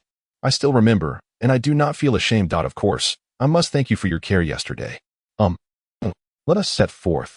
He has already begun his campaign, and we cannot lag behind. Indeed, Chapter 28. The factory the Qinxiu Strait was enveloped in swirling snowflakes, yet in the green repair city. The sun shone brightly. It must be said that the ships of Sepui's were remarkably swift. In just a few days, Perxiu and his companion crossed the Clear Crown Sea and arrived at the Green Repair Continent. The Clear Crown Sea is the largest ocean in the world, spanning nearly the entire distance from the Qinxiu Strait to the southern Green Repair Continent. Had it not been for the swift vessels of Sepui's, they would likely have spent half a month at sea. Upon disembarking, Perxiu was greeted by the sight of a colossal steel fortress. The architectural style was starkly different from that of Sepui's. Not only was it entirely constructed of steel, but its nearly spherical shape made it evident that it diverged significantly from the architectural aesthetics of Sepui's. When Perxiu first laid eyes on the fortress, he was momentarily taken aback before exclaiming, "Is this the customs? What do you think? How does the architecture of Green Repair compare to that of Sepui's?" Looking at the inverted bowls, Perxiu's lips twitched as he remarked, "It is indeed unique. Green Repair lacks politics and nations. Only science and economy. This continent is governed by various small factions, or organizations," Lien explained. "Thus, the architecture here does not align with your Sepui's standards, yet its defensive capabilities are certainly superior to those fragile castles of Sepui's." Although modern firearms had emerged, the magical cold weapon still persisted under the intense threat of firearms. Conversely, the rapid advancement of science in Green Repair was astonishing. Following a major revolution, the Parliament seized the highest governing authority over the continent and began to promote the development of science and technology. Now, on the battlefields of Green Repair, one could witness colossal mechs firing old-fashioned muskets, a true spectacle. Naturally, magical cold weapons began to integrate into warfare as well. Enormous swords that ordinary individuals could not wield were manipulated through machinery, effectively utilizing all available resources for the purpose of combat. Lien continued to introduce Perxiu. These metals, aside from their external spherical shape, possess intricate internal structures. With such support, no bombardment from any angle can breach them. To force entry, one would likely need to rely on advanced magic. Given the limitations of scientific technology, both the warlike Iyer people and the conservative Sepui's had refrained from transitioning from magic to science. Only a few regions across the two continents possessed modern technology. Yet regrettably, this technology was solely applied to daily life. In warfare, a skilled magician would prove more reliable than a battalion of proficient musketeers. I understand. But why must it be spherical? Wouldn't living within feel rather odd? The internal structure is square, Lien clarified. The exterior merely has a protective layer. Allow me to take you inside to see. With that, Lien took Perxiu's hand, and despite his hesitation, he followed her. Of course, Lien's considerable strength was partly to blame for his compliance. Although the customs appeared peculiar from the outside, the internal layout was surprisingly normal. Had he not seen its exterior, Perxiu would never have imagined it was a sphere. As Perxiu surveyed his surroundings, Lien released his hand and took a few steps forward. Perseus sensed something amiss just as he was about to inquire further, when Rian suddenly turned to face him. "Well then, welcome to the factory," she exclaimed, extending her left hand as if to introduce the buildings behind her. "Is this really the factory?" Perseus marveled at having arrived at his destination so swiftly. It was no wonder Rian had been so protective of this structure. It turned out to be one of her masterpieces. To be precise, this is the main entrance of the factory. The vast factory behind is the true essence of the factory. As the name suggests, the factory is primarily a structure dedicated to the manufacture of machinery. This is Rian's domain. She is the proprietor of this establishment. Similar to terms like church, council, and alliance, the name Tianqian Factory has become so renowned that whenever someone mentions the word factory, they are invariably referring to Tianqian Factory. Much like the council, over time, few remember the term Tianqian Factory, and it is simply referred to as the factory. The factory specializes in producing two types of items: mass-produced machinery and bespoke dolls. The former being relatively inexpensive while the latter is exorbitantly priced. Comparatively, the former resembles everyday commodities, while the latter is akin to exquisite craftsmanship. Indeed, in the realm of Green's restoration, war machines are considered everyday items. Wait a moment. Doesn't that mean there are no customs? With the factory located by the sea, isn't that rather perilous? Perseus inquired. I mentioned earlier how sturdy this building is, right? Besides its structure, it is equipped with a magical interference system, which provides a degree of resistance against powerful spells, preventing complete decay. As for customs, what purpose do they serve? Why are there no customs? This continent lacks nations and territorial consciousness. Everyone merely lives for themselves, not for any organization. Compared to the united and progressive people of Spaviz, the inhabitants of Green's restoration are more selfish, more exceptional, and indeed, more formidable, Rian explained. But regrettably, the entirety of Green's restoration is inferior to Spaviz because its people are self-centered, exceptional, and powerful. Perseus understood Rian's meaning. The people of Green's restoration are overly proud, lacking a sense of collective identity, relishing in showcasing themselves, and refusing self-sacrifice. Each individual is a pure egoist. Such individuals may be suitable choices for leading a nation, but if everyone embodies this trait, the nation would cease to exist. Spaviz has a fierce beast known as the tiger. It is exceedingly strong, and only one tiger resides on a mountain. Though ferocious, when humans invade its territory, the tiger leads the other beasts to drive them away. However, if there are two tigers on a mountain, they will fight each other until one is dead or retreats, Perseus stated. If only one tiger exists, that tiger can guide the beasts of the mountain towards prosperity. But with 2, 3, or even 4 tigers, they will diverge, and the beasts will be left unsure of whose command to follow, ultimately descending into chaos and unable to fend off invaders. That is roughly the principle, Rian concurred. Thus, Spaviz can only have one tiger. Any serpent wishing to don the tiger's skin will ultimately meet a demise. Perseus remarked, if an entire continent were filled with tigers, it would certainly be fascinating. I eagerly anticipate such a land. Rian replied, one should not underestimate the passage of time. It is hard to imagine such words coming from you, Perseus, yet you overrate them. How so? Rian coldly responded. They cannot even be deemed tigers. They are wolves. The alpha wolf leads the pack, where each wolf seeks to tear each other apart for a higher status. They are merely a pack of foolish wolves, a collection of inept and contemptible creatures. Perseus felt a chill run down his spine at her words, and he couldn't help but think of how arduous it must be for Rian to contend against such wolves for territory. It must be quite difficult for you to struggle in this land, he commented. Rian quelled her cold demeanor and replied with a hint of indifference. That is all in the past. The factory is now unassailable. Come, let me show you around the factory. Once more taking Perseus's hand, he hesitated slightly, but ultimately did not resist. Upon entering through the main door and greeting the guards, Rian led Perseus into the next room. Ah, Lady Rian has returned today. Those slackers must be in trouble now. But wait, why is she holding a man? Good heavens, am I imagining things? The guard muttered to himself as he observed Rian entering. The second room was less of a room and more of a corridor, with doors on all sides. Apart from the door leading back to the entrance, the remaining 3 doors were all closed. Rian pointed to the 3 doors, stating, these 3 doors lead to crucial internal structures of the factory. The front room is relatively large and serves as the assembly line for machinery. The left is the doll workshop, where every doll is designed and crafted, although the room is comparatively smaller. In addition to completed dolls, there are also some unfinished ones. Rian paused before continuing. In other words, that is my studio, as the factory only requires one doll maker, just one most exceptional doll maker.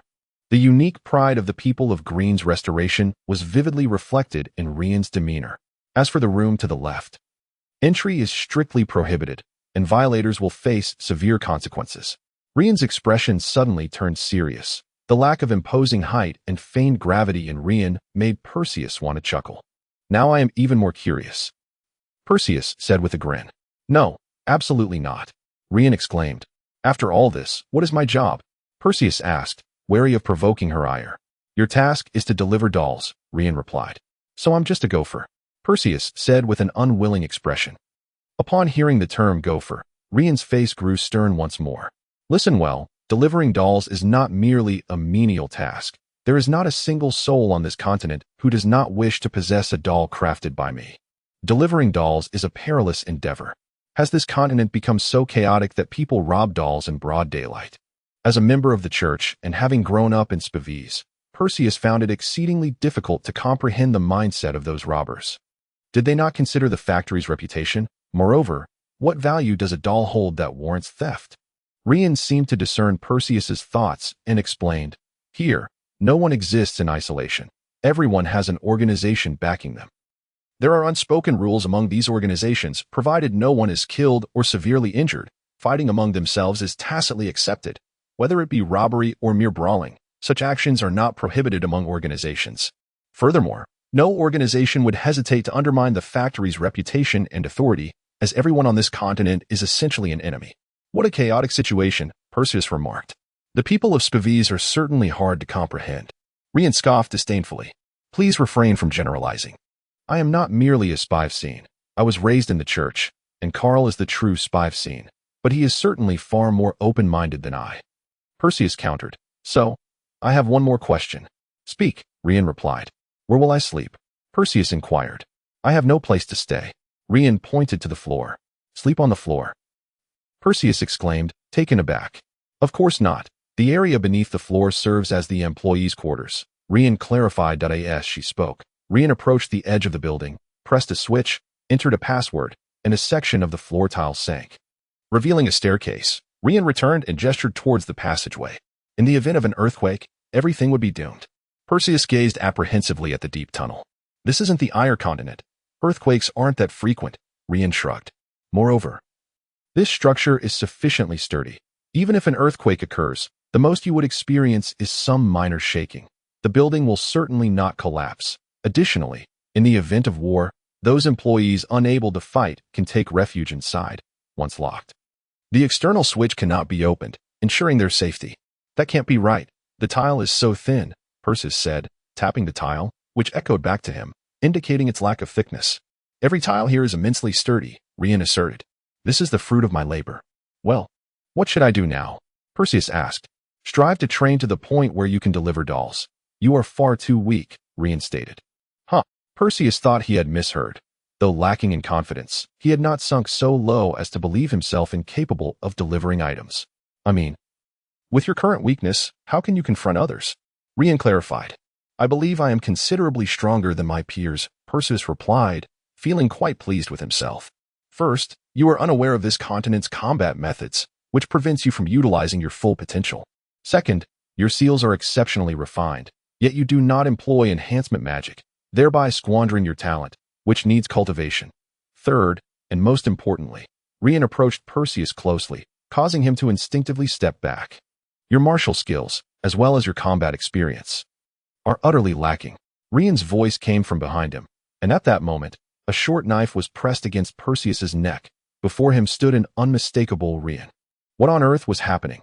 Chapter 29, gradually drifting apart on the sunny crowned sea. On a small island, concentrate your strength into a single point. Remember, any dispersed force cannot be deemed strength. Steel Crab Lovett stood upon a rocky outcrop, addressing the drenched youth struggling in the sea. What are you saying? The boy, soaked to the skin, could not tell whether it was seawater or sweat dripping from his fiery red hair. He wiped his brow and continued. How can one possibly shatter the sea with a single punch? To shatter the sea with a punch was the goal set by Lovett for Jigong. This is a training for speed, Lovett stated. You cannot rely on magic. What if your speed is inferior to that of your opponent? If they attack from a distance, utilizing their range and speed advantage, what will you do? Will you depend entirely on Berserker? What Lovett said echoed the initial strategy Perseus employed against Jigong. Jigong harbored a deep-seated fear regarding this. Perseus did not wish to kill him. Yet countless individuals in this world sought his demise, and if Perseus could conceive such a tactic, so could Kate. But no matter how fast I become, I cannot keep up with Kyle, Jigong suddenly remarked. No. You can keep up. I can assert that if your reaction time and speed are initially equal to that of another, even if that individual employs acceleration magic, you can still match their rhythm. Of course, if they choose to flee, that is another matter, Lovett replied. After all, Kyle's speed is indeed remarkable. Elder, do you know how Kyle became so powerful? Did he also, like me, strive to breach the ocean? Jigong inquired. Lovett chuckled heartily and said, he was taught by that person. Naturally, his training regimen differs from yours. However, the hardships he endured were certainly no less than yours. No one becomes strong by mere happenstance. Every formidable individual carries behind them experiences that are difficult for others to bear. Who is that person? The glacial radiant sword. The foremost among the four sword saints, Lovett elucidated. You will meet him in due time. He bears many titles and has a complex identity. For now, he is regarded as the mentor to the other three sword saints, the four sword saints. Are they not equal in status? In name, yes, but no one has ever spoken of their relationships. The four sword saints merely represent a lineage. The legacies of the other three sword saints have been severed. While the glacial radiant sword has continued that legacy by selecting three young individuals to instruct in swordsmanship. So, compared to that glacial radiant sword, who among you is stronger? Jigong asked curiously. Lovett fell silent. Have you never fought? Jigong pressed on. Lovett shook his head and replied. If his imprint were glacial, I might stand a chance, but his imprint, I do not wish to admit that mine is weaker than others, yet I cannot defeat him. It is a certainty. His strength truly exceeds my imagination. However, it matters not. I am endeavoring to surpass him through new methods. New methods? Jigong inquired. Employing scientific methods to exert force, enhance speed, and disrupt magic, Lovett explained, then gazed up at the sea, softly stating, throughout my life of navigation, my greatest achievement has been establishing trade routes among the three continents. To be honest, I once envisioned uniting the three continents as a pirate king, and later, upon stepping down to engage in maritime trade, I truly connected the cultures and economies of the three continents. It was then that I became aware of the existence of science, that I learned much from Glenn regarding human repair, such as how proper exertion can amplify strength, how to attain superior defensive capabilities, and how to select weapon materials. I will impart these lessons to you in due course. Jigong responded. Our innate talents may not rival those of others. We must rely on effort to compensate. Kyle is exceptionally gifted. Having begun his training at the age of 3, during his growth phase, he could not undertake physical training. Thus he focused on mental training, mastering sword techniques, learning meditation, and memorizing the usage techniques of every move. It can be said that although Kyle is only 21, he bears an immense burden. He is a genius, yet his diligence justifies his status as a sword saint. Reflect on your own experiences, and you will understand why there is such a disparity. I understand, Jigong replied. Furthermore, Lovett continued, if it truly comes to a life or death struggle, I should not lose. His methods may incapacitate me, but they cannot kill me. Within a limited time frame, he can at most severely wound me. But he absolutely cannot slay me. Remember this, as it is the second lesson I impart to you. In battles against certain individuals, you may concede defeat, yet in some circumstances, you must fight to the death without yielding. When fighting for your life, the concept of victory or defeat becomes irrelevant. It is not merely about who strikes first, but rather, when one party falls, the one who remains standing is the victor. Jigong nodded. Remember, defend your dignity, uphold your honor. Sacrificing life is the essence of a man's romance. Lovett raised his fist, resembling a massive claw, and struck the sea with tremendous force. The violence and speed pierced through the ocean, sending sprays of water that revealed a patch of dry land. Water, half a person's height, was shattered by Lovett's punch. This was the goal Lovett had set for Jigong. Jegong took his first step along the path of the strong. The Tashalam Church, the imposing pope, clad in robes and wearing a mask, sat upon the papal throne, with 4 individuals before him: Jufano, Oliveira, Kate, and Eileen. Each bore a different expression. Jufano appeared relaxed and detached. Oliveira's face was contorted with anger. Kate looked ashen, and Eileen was weighed down by distress, her brows furrowed.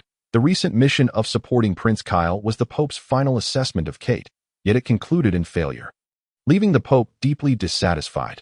This was a meeting convened specifically to reprimand Kate. Kate, the Pope began. Present. Kate immediately responded. What is your assessment of your performance in this mission? The Pope did not immediately berate Kate, but instead invited him to express his perspective on the task. Kate was no fool. He recognized the imperfections in his execution, yet he could not allow the Pope to perceive any flaws. He sought to express self-reproach while also deflecting responsibility. It is my fault. I failed to prevent Perseus and Jegong from rescuing Kyle, allowing them to fall into an ambush, that I also failed to provide timely assistance and could not save either of them. This is not a moment for self-reflection. Do you understand the extent of the losses your actions have inflicted upon the Church? This mission was intended for you to gain experience, as well as to provide the others with opportunities to do so. You should have discerned this. Farian, having lost his wife in his youth, was left with only a nephew after the disappearance of his daughter. Thus, Kate was considered his direct line. Similarly, Eileen was Jufano's protege, Perseus was Oliveira's, and although Jegong hailed from humble beginnings, he was still regarded as a knight of radiance, having been promoted by the former commander Sol. Thus he could be considered Sol's protege to a certain extent. These 4 could be termed the Prince's Party. They represented the future of the Tashalam Church. Yet Kate's blunder had cost 2 of them. How could the Pope not be enraged? Yet the ultimate outcome is far from optimistic. Our losses far outweigh the returns. Kyle managed to turn the tide through his own strength, while you, as a collaborator, fled alone. Not only did you fail to fulfill your mission, but you also sacrificed our elite. This task can be deemed a colossal failure. But at that moment, Kate listened anxiously to the Pope's tone, desperately signaling to Jufano with his eyes, yet Jufano entirely disregarded him, appearing to be merely going through the motions, unaffected by the storm. Kate's heart brimmed with regret.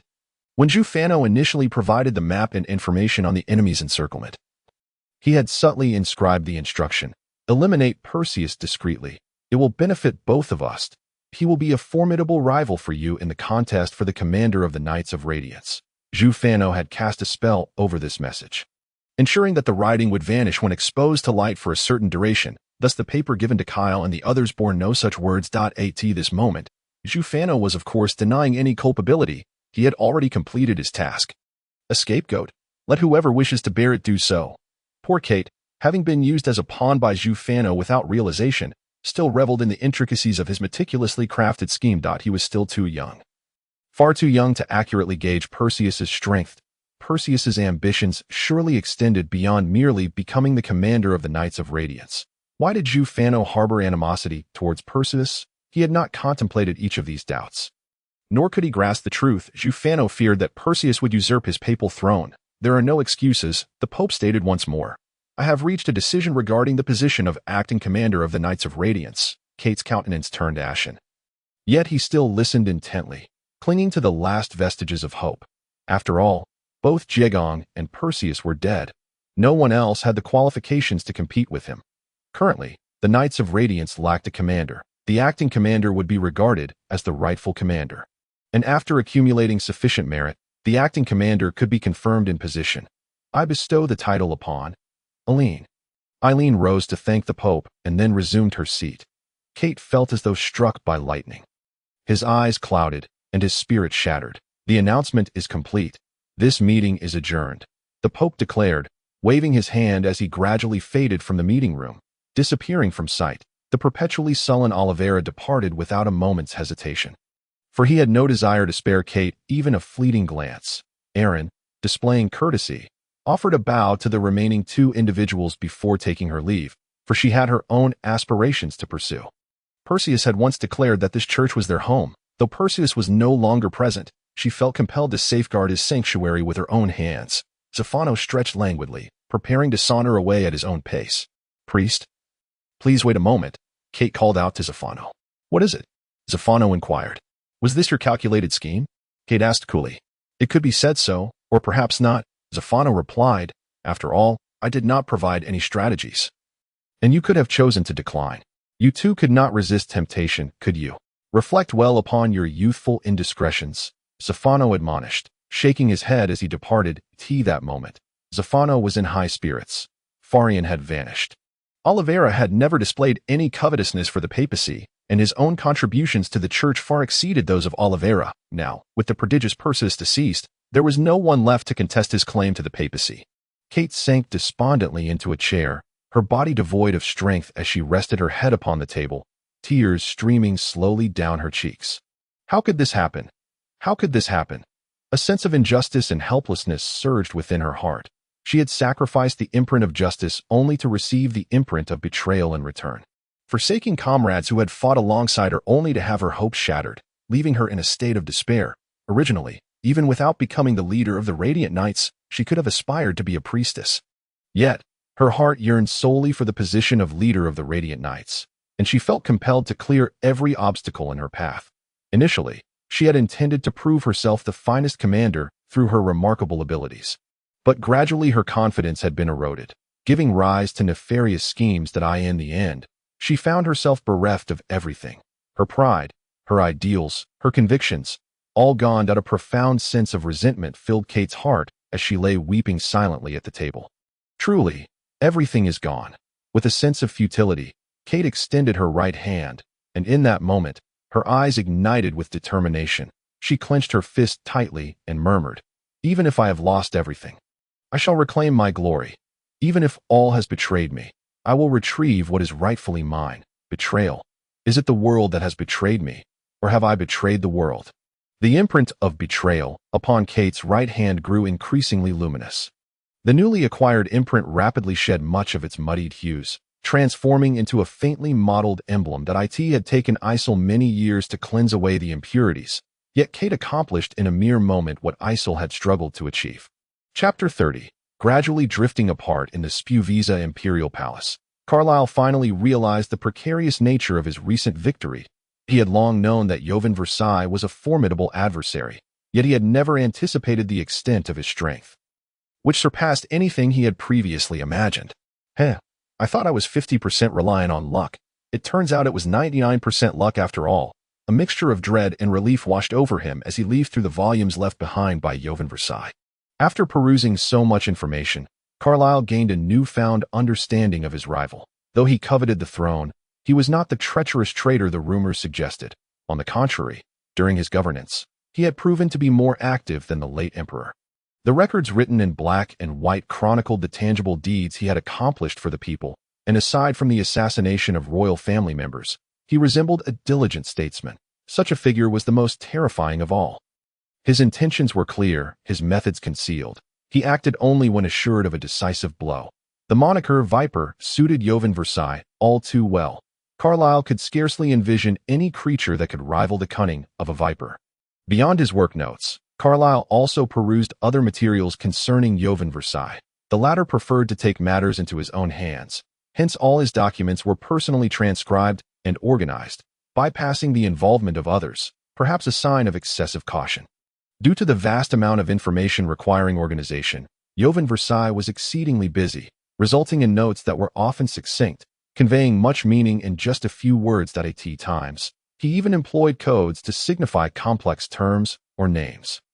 The most astonishing book for Carlyle, the one that prompted his initial remark, was a notebook detailing the attempts on his own life. It recorded each assassination attempt against him in meticulous detail. Fortunately, Carlyle's true strength left no survivors, or the outcome of their encounters might have been far less certain. The more he read, the more chilling the notebook became. Had Carlyle been even slightly weaker, he might have truly found himself surrounded and slain. The assassins dispatched by Jovan Versailles were increasingly formidable, and had Carlyle survived this encounter, the next might well have been an execution squad sent by the council. Those professionals were far more dangerous than uncoordinated lone assassins, and even Carlyle had sustained significant injuries while dealing with the latter, only recovering swiftly with the assistance of Lien. It was only after that he reluctantly agreed to consider Lien's proposal. leading to their subsequent collaboration. Had it not been for the late emperor's declining health, Jovan Versailles' time constraints, and Carlyle's extraordinary martial prowess coupled with his concealed identity, as well as the series of strategies proposed by Lien, the consequences would have been dire. Carlyle had never anticipated that Jovan Versailles would possess such strength before assuming control of his power. His victory in this conflict was entirely due to luck, as well as Jovan Versailles' miscalculation. It seems that as a schemer, I have a long way to go, Carlyle remarked with a sense of relief upon witnessing the vast intelligence network and interpersonal connections of Jovan Versailles. However, he resolved to abandon the path of a politician, opting instead for the way of the Sword Saint. With Isel now ascended to the throne, Carlyle intended to assist her for one more year, nurturing a loyal circle capable of supporting the nation before quietly departing. "My lord, the Empress has come to visit," Zealot, the bandit chief, announced. "Will you go to greet her, or shall we await her arrival here?" Zealot adjusted his appearance. The previously unkempt middle-aged man now appeared remarkably refined. His demeanor far less coarse than before, devoid of foul language and fierce expressions. He had successfully transformed from a bandit leader into a soldier. "Admit her, and Zealot shall remain. There are matters of great importance to discuss." Upon hearing this, Zealot was taken aback. He had initially posed his question to gauge Carlyle's perception of Isel, whether she was regarded as the exalted empress or merely his sister.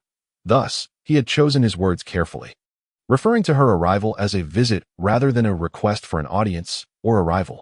Zealot had expected Carlyle to personally greet Isel, yet he was surprised by Carlyle's demeanor towards her. Unbeknownst to him, Carlyle no longer considered himself a politician, but rather a carefree swordsman. Power, wealth, such matters held no significance for Carlyle. He needed only his sword. Zealot led Isel into the chamber. She lifted her gaze and fixed her eyes upon Carlyle. "Long time no see," Carlyle greeted her. "Indeed, it truly has been a long time," Isel replied, her eyes brimming with tears. "I feared you were truly dead." "You need not worry, for your brother is not fated to perish. Death itself cannot claim victory over me," Carlyle replied with a gentle smile. "Have you forgotten? Before my master taught me swordsmanship, I was invincible. After he imparted his teachings, I remain invincible." "Yes, I was in the wrong," Isel said, wiping away her tears. "There is no fault on your part. It brings me joy that you care for me," Carlyle assured her. "But do you remember what our master once said?" "It was taboo?" Isel inquired. "Precisely. I can either be an emperor or forsake everything to become a wandering swordsman. Regrettably, I can only choose one," Carlyle replied, spreading his hands. "Once, I aspired to be an emperor, but a politician is powerless. I cannot defeat Jovan Versailles, nor reclaim my kingdom. Thus, I must become a sword saint. Frankly, I owe you an apology. I regret placing the burden of a nation upon your shoulders. Could you not break the taboo, just once?" Isel implored, her gaze fixed upon Carlyle. Just this once. She recalled how fervently Carlyle had once yearned to be a good king, how he had stood atop the towers of the Magic Academy, surveying the land of Spuvisa, and how he had once made grand oaths. "I shall become the greatest king of Spuvisa." The thought pierced her heart. Jovan Versailles had forced Carlyle to abandon his dreams, for which he had paid with his life. Which of the two was more pitiable, to live without dreams or to die? "It is not possible, Isel," Carlyle chuckled softly. "It cannot be. My master is omnipotent, and his sword can defy time itself." Isel fell silent, reflecting on the fact that she had joined Carlyle in serving that master, while she had not inherited the legacy of the Sword Saint, opting instead for ice magic. She had become more adept with ice magic than with space magic. How could she not appreciate the strength of that individual? Let us not dwell on such matters. Carlyle's smile remained unwavering. "Isel, did you come to see me merely for a visit? Is that reason not sufficient?" "Of course it is. But I have other matters to discuss with you, specifically concerning you and him," Carlyle remarked. "I intend to consolidate the authority of Subvice." Zero felt a sudden tightening in his chest, aware that this was a portent of significant responsibilities ahead. "Indeed," Carlyle fixed his gaze on Isel, stating, "I wish to eradicate the bandits." Zero quickly interjected, "No, it is far too soon. Having just seized the throne, if we were to commence hostilities now, it would invite disaster from Vicia at our weakest moment." Carlyle replied, "I have certainly considered this, which is why I summoned you. Simply employing force would not suffice to eliminate the bandits. But what if we engaged in negotiations?" Zero pondered. "Negotiations? Oh, You mean to offer them amnesty? Precisely, Carlyle acknowledged. I wonder what your thoughts are on this matter. I wholeheartedly agree, Cyril exclaimed. And Carlyle nodded in affirmation. The summoned bandits would only serve the army, correct? Isel inquired. Wouldn't that clearly signal a declaration of war against the Vikian Empire? As a unified continent, Supvice shared borders solely with Vicia. Thus its naval strength was formidable. Carlyle shook his head and replied, No, on the contrary, we shall aid the Vikian Empire. How so? Carlyle elucidated. I owe a favor to Vig, who needs to establish prestige among the nobles. Thus, we shall assist him in securing a few victories. Additionally, we shall address the Koviskar, who have recently resumed their mischief. I shall defer to my elder brother's judgment. Isel stated. Isel, you must learn to make decisions. Carlyle mused inwardly, despite wearing a smile. Green Engineering Factory Perxiu swallowed hard, his eyes fixated on the cold blade at his throat, and asked, What is the meaning of this? It is quite simple, Ray replied, as long as one is swift enough. It suffices. And you must also prepare an illusion spell. In that instant, the ray before Perxiu vanished. Just as Ray had indicated, the time limit of the illusion spell had elapsed. Such speed is truly astonishing, Perxiu remarked. The naked eye cannot even register it. Ray sheathed the dagger and stated, Some can indeed perceive it. You, however, cannot. But this is exceedingly fast. Perxiu protested. I couldn't even see you cast the spell. Ray approached Perxiu and said, The soldiers under Carlyle's command all possess the means to achieve such speed. It is not extraordinary. Rather, it is simply beyond your current capabilities. Speed indistinguishable to the naked eye, and it's not considered fast? Perxiu questioned. And how can that be? If any soldier were that formidable, wouldn't Supvice have long unified the world? I said. They are soldiers under Carlyle's command, Ray clarified. These elite troops number no more than a handful in the entire nation. They are powerful, intelligent, possess leadership qualities, and are exceptionally talented. Most importantly, they are loyal to Carlyle, exhibiting absolute fidelity. Such individuals are rare in the world. I recall you have some acquaintance with that man named Cyril. Yes, he is certainly no ordinary fellow. Recruiting individuals of such caliber speaks volumes about Carlyle's formidable charisma. Indeed, while it may have appeared to outsiders that Carlyle effortlessly won Cyril over, he had keenly discerned Cyril's desires and directly promised him a splendid future. Such insight and audacity were truly admirable. Perxiu felt a sense of distance grow between himself and Carlyle. You must remember, you are 6 years younger than Carlyle. 6 years can bring about significant change. You need to have confidence, Ray advised. Perxiu possessed extraordinary talent, noble lineage, and immense wealth, yet his heart remained that of a 5-year-old boy, praying before the goddess. He envied the gallantry of others while resenting his own inadequacies. His greatest flaw was his insecurity. I wish I could be more confident. But Carlyle was like a dazzling star. Everyone who beheld him could not help but feel a pang of inferiority, while some harbored feelings of rivalry and others dark thoughts. Perxiu was simply engulfed in profound self-doubt. He aspired to emulate Carlyle, yet feared he would fall short, terrified of becoming merely a shadow of Carlyle's path. His heart felt constrained, filled only with envy, yet too timid to alter his small world. Ray stepped forward, cupping Perxiu's face, their eyes nearly touching. Behind Carlyle stands that person, while behind you stands me. You are capable of matching him, and you will surpass him. You cannot afford to lose. Perxiu, as if under some soul-binding spell, murmured, I cannot lose. Your imprint has already reached the level of spirit gold. Once you achieve manifestation and the level of augmentation, no one will be able to defeat you. Of course, if you manage to reach a level beyond augmentation. Ray continued, you may very well fulfill humanity's age-old aspiration. I must say, Olivira has conducted a remarkable experiment. Ray, what are you talking about? Perxiu asked, bewildered by the string of cryptic statements. The cultivation of your imprint is of utmost importance. Swordsmanship and martial arts are merely supplementary. Here, simply ensure your swordsmanship and martial arts are adequate, not so feeble as to be struck down in one blow, and being able to cast magic will suffice. Ray stated, it is getting late. You should rest today and begin your training tomorrow. If you admire Carlyle so much, let him be your goal. You may doubt yourself, but you cannot doubt me. I can make you as strong as Carlyle, or even stronger. Understood. Perxiu affirmed with a nod, bidding farewell to Ray, and moved his belongings to his quarters. Gazing at the direction in which Ray had vanished, he softly mused, "Humans are creatures that believe in hope. It is precisely because they believe in hope that they are more inclined to despair. Though I do not know why the leader is particularly attentive to this child, the poor, lost lamb truly requires care.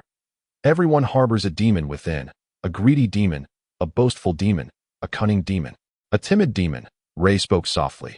"Why do all the other demons possess such strength, powerful enough to begin distorting the heart, while your inner demon remains so feeble? Why does a strong exterior conceal a timid heart?" Chapter 31. The Art of Mechanized Combat. The following day, deprived of sunlight, Perxia had to rely on his biological clock to wake himself. When he finally roused, the sun had already ascended high into the sky, although underground. The presence of several illumination magic circles granted the room a semblance of daylight.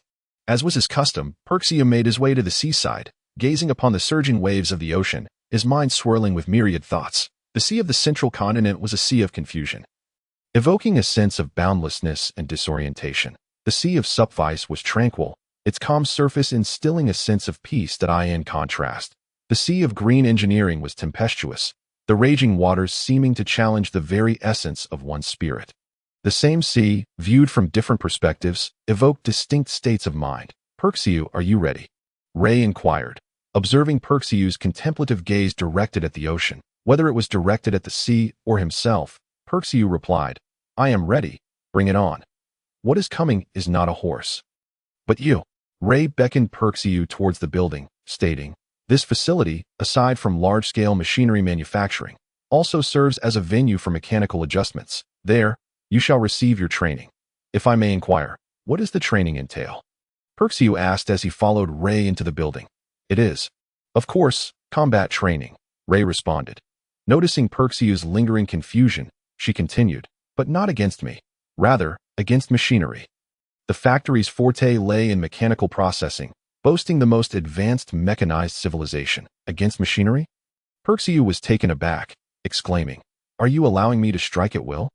In his mind, machinery still resembled primitive punching bags, easily shattered with a mere swing of his sword. "Draw your Zero Blossom and 9 Aster. For the current you cannot contend with those colossal machines. Without mastering true combat magic, you will find it impossible to slice through the high-density metallic arms," Ray instructed. "Once you are prepared, I shall commence." Perxiu complied, promptly unsheathing the Zero Blossom and 9 Aster from his back. One sword gleamed gold, the other silver, forming a striking pair. Both blades were undoubtedly of magical artifact quality. Though Perxiu was uncertain of their embedded spells, they did not volunteer information, and he felt hesitant to inquire. Since the last time he had lent out 9 Aster, he had not conversed with them again. "Let the training begin," Ray commanded, and a gap opened in the wall, through which a massive mechanical arm swept towards Perxiu.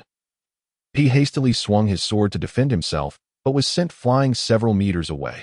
Such tremendous strength, and such speed, in the depths of his heart. Perseus was taken aback. The speed of the mechanical arm was akin to lightning, and its strength was formidable, seemingly impossible to counteract its momentum. When did machinery become so formidable? The implications of such technology in warfare were unfathomable. As if sensing Perseus's thoughts, Lien remarked, "These devices cannot be mass-produced, and their essence is akin to that of engravings. There is no need to waste a process applying them to warfare. Humanity has already integrated engravings into combat. Must we now pour technology into it as well?" Perseus found himself at a loss for words, but the rapidly moving mechanical arm afforded him no time for contemplation. As he observed the arm accelerating towards him, he hastily evaded, yet it soared through the air and struck him once more, sending him tumbling. Fortunately, the mechanical arm did not seek to end his life, having noticed that Perseus ceased his flight. It came to a halt. "Does it attack based on the movement of objects?"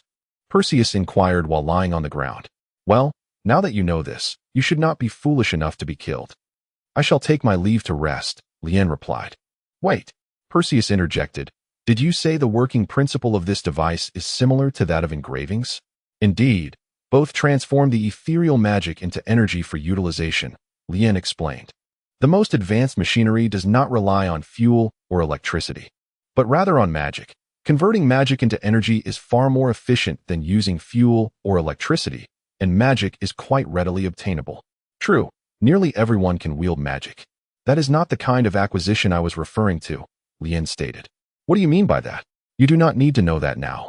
Lien seemed to be concealing something, and Perseus refrained from pressing further as she walked away, instead commencing a new round of confrontation with the mechanical arm. The arm was extraordinarily swift and immensely powerful, and most crucially, it adhered like a parasite, making it impossible to shake off unless he remained utterly still.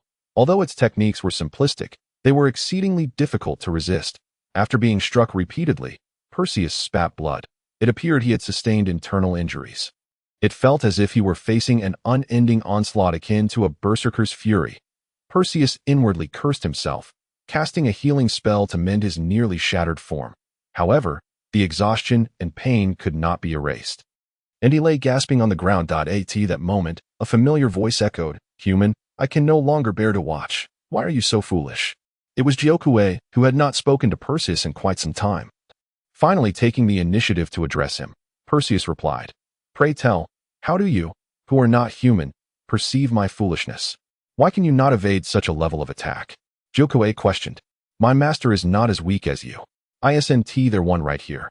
Perseus retorted. Panting heavily, Lingchi had remained silent, only Gyokue engaging in conversation with Perseus. After a brief exchange, Gyokue suddenly posed the question, "Do you wish to grow stronger?" "Huh? Am I not already growing stronger?" Perseus replied, "Strength and speed require gradual cultivation, surely. Corel underwent arduous training to attain his prowess. At this rate, you will never reach that person's level of strength." Gyokue, having some acquaintance with Corel, referred to him as that person. "Your martial skills are too feeble. The speed of this mechanical arm is not greater than yours, yet your reflexes and evasion techniques cannot keep pace, which means you can only remain composed against those slower than you. This is your weakness and the fundamental reason you cannot defeat this machine. What, do you have a solution?" Perseus inquired. Gyokue replied, "This machinery is not a product of this era. Ancient warfare was conducted using machines, only for you to later invent magic that replaced them. It is surprising that you have now revived machinery with such peculiar means, using this method. Well, let us not dwell on that. I do have a very effective technique to counter machines." "A technique?" Perseus asked. "Precisely. It is martial arts. In ancient times, it was referred to as the art of combat, but they are one and the same. This martial art is called mechanics combat technique," Gyokue asserted solemnly. "What a rudimentary name," Perseus scoffed. "Because it counters all machinery," Gyokue replied earnestly. "Are you still looking down on it for its simplistic name?" Gyokue countered. "Not at all," Perseus conceded.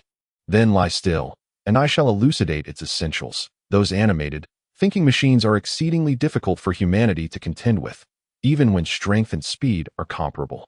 The machine's lack of fear towards pain and death grants them the upper hand. Moreover, machines possess computational capabilities that humans cannot rival, allowing them to exploit human vulnerabilities. Thus, under equal conditions, machines will surpass humans. However, machines are still machines, and humanity subsequently invented the mechanics combat technique, enabling human strength to rival that of machines. The essence of the mechanics combat technique lies in deceiving machines, luring them into attacks that expose their weaknesses, then severing their energy supply lines or directly destroying their cores. Historically, employing the mechanics combat technique required some sacrifice, such as enduring a blow from the machine, since it inherently involves close combat. However, with the advent of defensive magic, such sacrifices are no longer necessary, which is also why magic can replace machinery. Similarly, the mechanics combat technique can be applied to humans, yet due to its brutal nature, one cut could sever tendons and bones, potentially dismembering an arm. Perseus resolved not to employ it in duels against people. Gyokue instructed Perseus on the mechanics combat technique, divided into two parts. The first elucidated the principles of mechanical movement, while the second detailed how to trick machines into attacking and identifying the vital points in their structure. Perseus decided to initially practice the first part on the mechanical arm, postponing the second part. Eager to test the initial principles and unwilling to treat Lien's creation cruelly, he steadied his breath and rose once more. The mechanical arm detected his movement, and its massive fist charged towards him. Previously, it had merely slapped. Now, it was a clenched fist, significantly increasing its lethality. It seemed Lien anticipated Perseus would exhibit improvement upon standing, perhaps considering the presence of Jukuei and Lingqi, thus augmenting the mechanical arm's power. Regardless, the mechanical arm had indeed grown stronger, yet Perseus had become even more formidable. Having discerned the rhythm of the arm-mesh strikes, he could anticipate its attacks and deftly evade them while launching timely counterattacks. Although his retaliatory blows were feeble, they accumulated, and after repeated strikes on a single point, he finally severed the mechanical arm in two, with a sizzling sound. As the arm fell apart, a peculiar noise emanated from a device on the wall. Projecting Lion's virtual image before Perseus, this time, he distinctly sensed the fluctuations of magic. Just as Lian had stated, the machinery of the new era did not rely on electricity or fuel, but rather on the more mysterious and potent force of magic. This formless, volumeless magic was pure energy, undoubtedly the most superior energy source. Yet, a new question arose. If the entire factory operated on magic, who would supply this vast amount of magical energy? Perseus hesitated to voice this inquiry, fearing he would receive an answer he did not wish to hear. Well done. Being able to successfully defeat a ground-driven mechanical arm qualifies you as a courier, though you still fall short of my aspirations, Lien remarked. Surely, your ambitions extend beyond this, do they not? Indeed, Perseus affirmed. Strictly speaking, he did not feel he had become significantly stronger. He had merely acquired a combat technique that allowed him to foresee his adversary's next move, contributing little to his inherent strength. Skill-based knowledge could be learned later, but fundamental strength must be accumulated gradually. Perseus yearned for prolonged training, aspiring to attain power akin to that of Corel. How about trying a wind-driven mechanical arm instead? Mian suggested. Did that sword not impart much knowledge regarding ancient martial arts? Come, let us test the machinery of the new era. There was a hint of disdain in Lian's tone, seemingly belittling the mechanic's combat technique that Gyokue had imparted to Perseus. In her view, it was merely an antique from a bygone era. Though the principles and effects remained unchanged, it had become outdated. Machines driven by magic would prove stronger and swifter.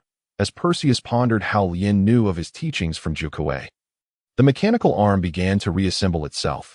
Just as a wound on a human body heals gradually, the machine appeared to regain its vitality. Chapter 32. The engraving orb in motion. What is an engraving? How does one come to be? Countless scholars have dedicated their lives to unraveling this profound mystery, yet none have succeeded in comprehending its intricacies. Magic guilds, academies, royal families of various nations, and numerous organizations have conducted extensive studies on engravings. Yet no one has unveiled their secrets. Before Perseus lay an engraving orb, its markings shimmering with an enigmatic brilliance. Time rewinds to half an hour earlier. Perseus and the new mechanical arm were engaged in a fierce battle. He could anticipate the arm's movements, yet he was utterly unable to match its speed. Thus, Perseus could only evade, lacking the capacity to launch a counterattack.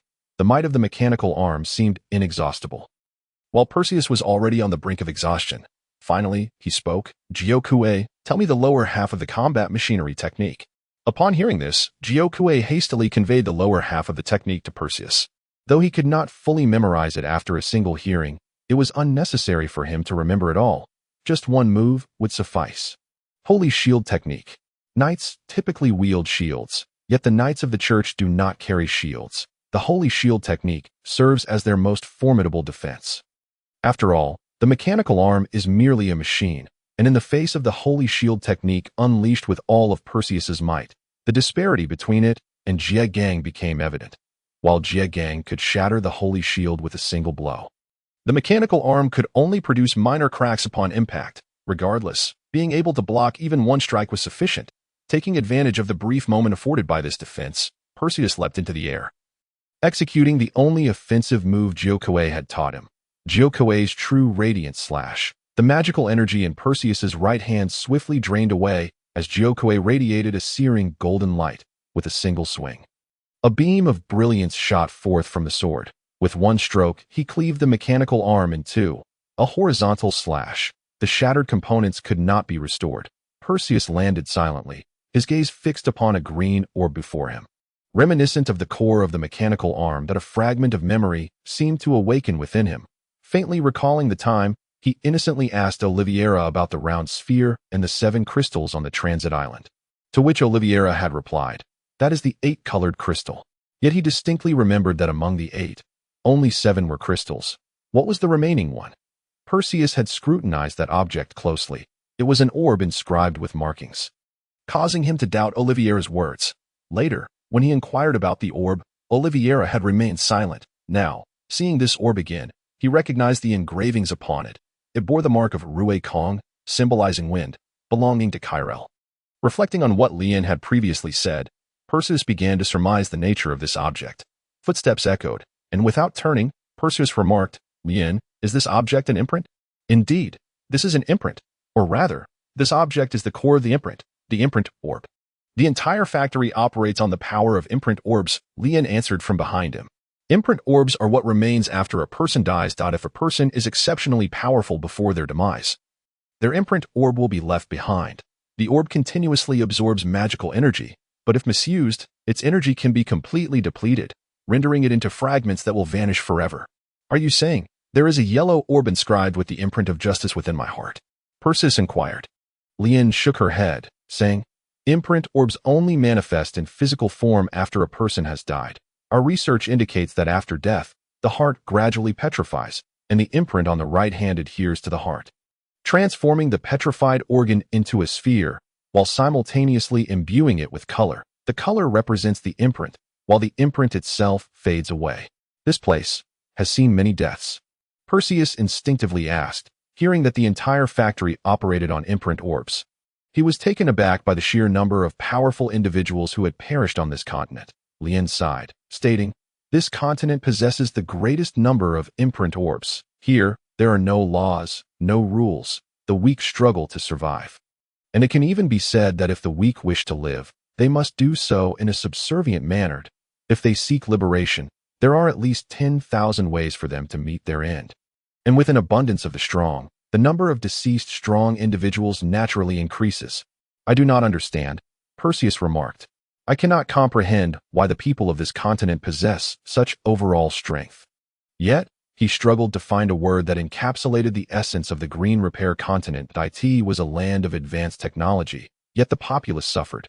It boasted the finest citizens, yet harbored the most deplorable cultural conditions. It was rich in resources and blessed with a favorable climate, yet rendered existence intolerable. This was green repair, a place unfit for the weak.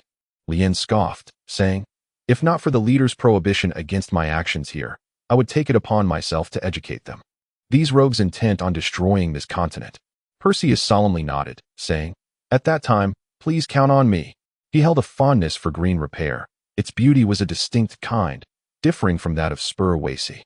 The people here were intelligent, and the scenery was splendid, yet it was regrettable that it was not an environment where the weak could endure. Perseus loathed such a reality, detesting an existence where one must compete against others from birth, lest they face extinction. "The weak have no voice, while the strong wield the power to alter the world," Lien stated.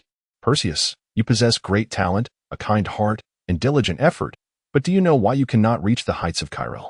Not merely unable to reach them, Perseus could hardly glimpse even Kyrell's shadow. "I do not know," he answered honestly. "A strong individual must possess the heart of a strong individual." Kyrell aimed to transform Spurwasi. Thus, he honed his swordsmanship and studied military strategy, mastering all. He aspired to be a great emperor. Yet you merely go with the flow, lacking a goal, the courage to forge ahead, the audacity to claim your place, and the spirit of sacrifice for your ideals, Lien articulated with clarity. "Perhaps it is because I lack ideals. I only need a place to reside." Perseus shook his head. "That is insufficient. Having a home does not ensure that everyone else has one. Having food does not guarantee that others will have food. You exist in an unjust world, a realm rife with violence, savagery, and bloodshed, a world in decline. Do you not wish to instigate change?" Lien asked. "How can one affect change?" Perseus queried. Perplexed. "You just mentioned it," Lien responded. "Follow you." Perseus continued to inquire. "Join the Star Alliance. You need such an organization to help you grow stronger, to aid you in changing the world." Lien gazed out the window.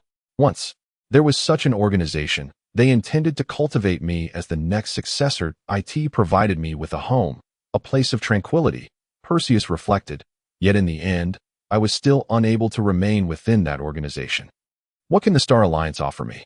It can provide you with a stage, a platform to showcase your talents. A home is where children grow, where middle-aged individuals find respite, where the elderly enjoy their twilight years. It is not a space for the young to display their abilities. The Star Alliance can make you stronger than before, while a home will not compel you to strive for progress." The Star Alliance can offer you goals and direction, while a home will simply cater to your intentions, providing you with minor experiences to foster a sense of achievement. The Star Alliance is a grand stage that will not treat you differently based on your identity or status. Its essence is change. If you desire, you can rejoin the church later, utilizing the power of the Star Alliance to transform it. The Star Alliance never opposes its members holding other identities. As long as they are obedient, they are members of the Alliance. Yearn gently placed her hand on Perseus's head, stroking him as she said, "You are too weak. You do not possess Carol's pride, nor Kate's jealousy, nor Jie Gang's stubbornness. Everything is quite perfect, yet you are too timid. Power lies before you, yet you fear it. A promising future is within reach, yet you dread it. Oh, you know? This is a demon." Yearn retracted her hand, pointing at Perseus's head as she continued, "Every individual harbors a demon within. The demon within you is called cowardice. Do you not wish to try to conquer it?" "I will. Think it over." Perseus's mind was a tumultuous haze, making it difficult for him to provide a direct response to Yearn. "I await your affirmative answer," Yearn stated. The next day, Perseus declined to join the Star Alliance. "The goddess has not forsaken me," he said. "I will not betray her." TSK. Such a dull person. Yearn did not press him further. Perseus no longer appeared as lost as before, suggesting he had earnestly made this decision. Therefore, she did not compel him to join. After all, opportunities would abound in the future. This moment was not crucial. Days passed, and Perseus was appointed as the steward, responsible for delivering the factory's most precious items, the dolls. Most of the factory's war machines were collected by the ordering parties, while a select few valuable items were delivered by factory personnel. However, dolls had always been personally delivered by Yearn. With the emergence of a steward, now overseeing the delivery of dolls, various factions were stirred, each harboring their own thoughts regarding this steward. What others thought was unknown to Perseus. After being appointed as steward, he remained in Yearn's room, the very room she had initially forbidden him from entering, observing her as she crafted the dolls. While it was called observation, it was actually Yearn creating the dolls, with Perseus by her side, utterly unable to comprehend her movements or the construction of the dolls. Bored and weary, Perseus stifled a yawn and remarked, "Yearn, you have completed this doll so swiftly. Why has it taken so long to sell even one?" The dolls produced by the factory are always limited editions, with each style available only in a single model, subject to competitive bidding where the highest price wins. Nonetheless, this doll is indeed worth its weight in gold, and should it sustain any damage, the factory guarantees repairs. The craftsmanship of the factory's dolls does not solely rely on superior technique. Otherwise, despite the fine workmanship, it would be difficult to prevent other doll workshops from reaching a similar level. What truly sets the factory's dolls apart is their spirit. This essence is what enables a doll to break free from its strings, relying entirely on its spirit. What does spirit mean? Perseus, compelled to observe the doll-making process, inquired, though he had little desire to understand the dolls. It refers to the harmony between the soul and the imprint. Ideally, the best dolls are crafted using the same person's soul and imprint pearl. But such conditions are stringent. Hence, we strive to find souls and imprint pearls with a high degree of compatibility. Dolls created this way possess a strong spirit, are obedient, and exhibit quick responsiveness, thereby commanding a higher value. Where do you acquire so many imprint pearls? "I have a penchant for collecting souls and imprint pearls," Yearn replied. "Consequently, I possess numerous complete sets of souls and imprint pearls." "What is it? Doesn't this lead to a great deal of slaughter?" Perseus queried. "Do you recall what I mentioned earlier?" Yearn responded. "Every individual harbors a demon within. Without exception, the church's duty is to eradicate those who unleash their demons. Thus, the church is not as pristine as you might envision. Do not always assume this world is as beautiful as you imagine, outside the realm of the goddess. It is rife with sin." Perseus fell silent, contemplating Yearn's words. Before voicing, "You say everyone has a demon within. I remember that the Codex once stated, God created man in his own image. Then, does that mean God has a demon within as well?" Yearn was momentarily taken aback, then replied, "I do not know what God is like, nor do I know if God possesses a demon. However, I do know that if a person does not kill, they will be killed by another. This is Grinshu, not Spuvise. The law of the jungle prevails here. Do not attempt to resolve everything with ideals of peace. Unless you stand at the pinnacle of this continent, you must conform to its ways." My doll is complete. Now, it is your turn to fulfill your task. Lian's right hand shimmered with light, concealing her imprint, while the newly crafted doll came to life. The doll was a miniature maid, presumably capable of performing household chores and engaging in combat. Indeed, Pershu replied, as if assuring the success of his inaugural endeavor. Chapter 33. The Elder of Time. How exquisite! Pershu marveled as he held the doll, unable to suppress his admiration. Having encountered larger dolls before, with Lian's abode housing numerous life-size dolls, he found this petite creation, one that could be cradled in his arms, to be a rare sight. But what can such a small doll accomplish? Pershu questioned, filled with doubt. Aside from serving as decoration, it seemed to have little utility. However, he did not question Lian's ability to sell the doll, even if hung at the head of a bed. It remained a unique work of art. The owner of this merchandise resides in the clock tower, the Elder of Time. He has paid a handsome sum for the custom-making rights of this doll, and I created it according to his specifications. You should deliver it promptly, Lian instructed. Understood, Pershu replied, taking the map and cradling the doll as he set off.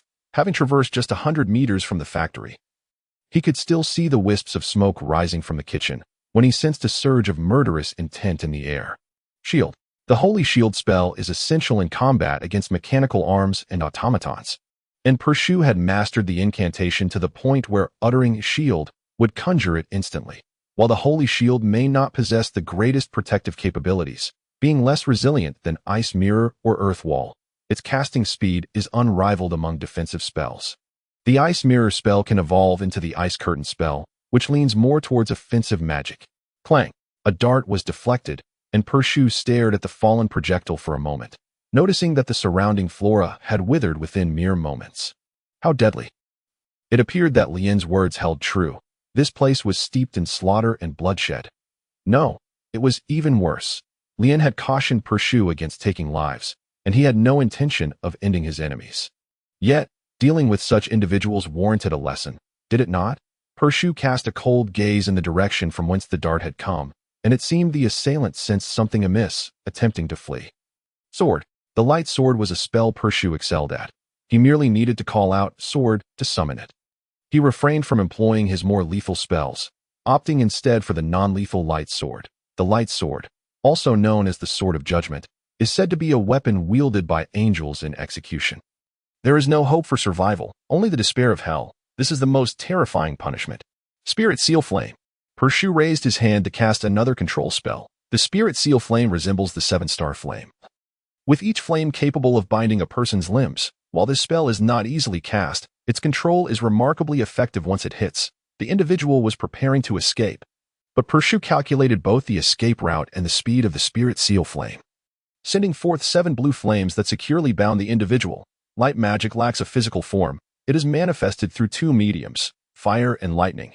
However, the flames of light differ from ordinary fire. They only inflict burns upon the soul, while regular flames burn both matter and soul.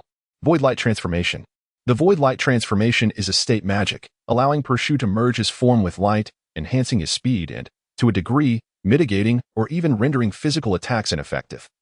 Depending entirely on the intensity of the light, choosing to commence at noon, when sunlight is most potent, his somewhat ethereal shadow began to move. The control effect of the Spirit Seal Flame lasts a considerable time, immobilizing both limbs and magic. The individual had no means to break free and could only await the spell's expiration. Pershu would not wait idly for the spell to dissipate. He leaped forward, drawing his sword to fell the surrounding trees, allowing sunlight to pour in, and then initiated a splendid sword dance. With a thrust propelled by the Void Light Transformation, Pershu avoided colliding directly with his opponent. Instead, piercing through their bodied, no wounds would be inflicted, only an enduring agony and the erosion of their magical energy. As he soared past, Pershu landed on the trunk of a fallen tree and propelled himself back. This time, as he passed over his opponent's body, he intentionally twisted to let them experience the sensation of being bisected before leaping back for another strike. The intense pain rendered his opponent on the verge of unconsciousness. At this juncture, Pershu withdrew. Explode, he murmured softly. The Spirit Seal Flame could be considered an evolved form of the 7-star flame. After binding an individual, it can be detonated again, although it would nullify the binding effect. It would still inflict considerable damage. Pershu had not infused much magical energy into the Spirit Seal Flame, so after such a prolonged binding, It had already dimmed, its magical energy nearly depleted. Thus, this detonation would not cause significant harm to the opponent.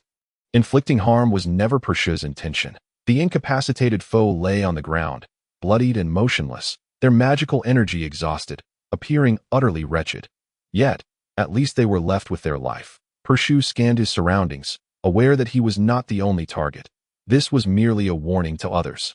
Indeed, under Pershia's watchful gaze, numerous branches began to sway to Deity that moment. A young man with brown hair leaped down from a tree, retreating in the opposite direction, indicating his withdrawal from the conflict. Others soon followed suit. And only then did Pershiu realize how many individuals had set their sights on him. Fortunately, they were not aligned, and despite their numbers, fear of mutual treachery alongside the factory's formidable reputation ultimately dissuaded them from ambushing Pershiu. However, not all had abandoned their plans. There was always an organization eager to challenge the factory that in the land of Grinshu, self-destructive endeavors are not uncommon. Pershiu remained alert, prepared to face every challenge ahead. Thus, the journey continued. Though small animals occasionally scurried across the path, they posed no threat. Pershiu was no longer a soft target for others to manipulate, and after several days of Lian's meticulous instruction, he had mastered a few enhancement spells, significantly boosting his combat prowess. If he were to face Jiegong again, even if Jiegong did not underestimate him, defeating Pershiu would prove a formidable task, of course. This was only the Jiegong of the past. Now, under Roet's guidance, his strength had surged immeasurably. Not only Jiegong, but Kate had also been diligently honing her skills, determined to become the future pope of the church. One motive was to exact revenge on the treacherous Safano, and the other was to express her love for Eileen. On the day Eileen was appointed as the acting commander of the Radiant Knight Order, she had added a pledge behind her oath to be the sharpest blade of the Pope. Eileen's words were clearly not intended for the old Pope. Privately enamored with Eileen, Kate has once again set her sights on the Pope.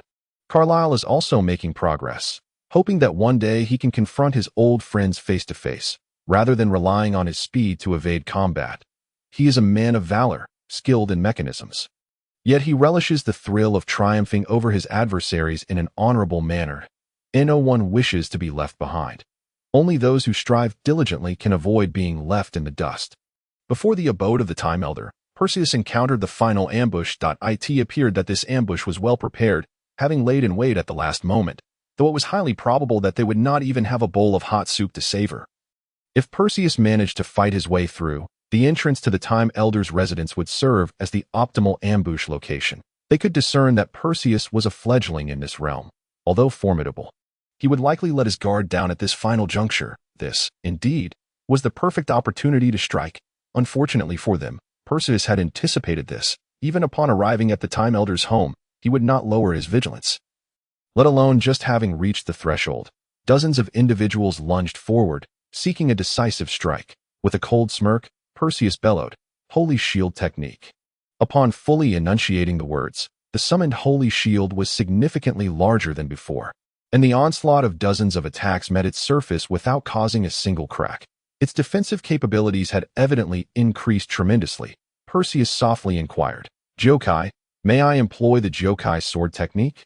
"With the light sword." "Not permitted," Jokai replied. "The Jokai sword technique can only be wielded by Jokai." TSK. How troublesome. Perseus drew Jokai from its sheath. Compared to Lingqiang, he preferred to use Jokai, simply because Jokai was in his right hand. It was more convenient to wield. "It is time to taste blood." "Jokai." Perseus murmured, "I apologize. I shall clean you afterward." Jokai understands. Then, illusory light transformation. The holy shield shattered under the relentless bombardment, as countless spells detonated beneath Perseus's feet. The intense light rendered Perseus ethereal, although the magical explosions inflicted some harm. They did not hinder the full extent of his abilities. Carlyle moved like the wind, while Perseus was as swift as light.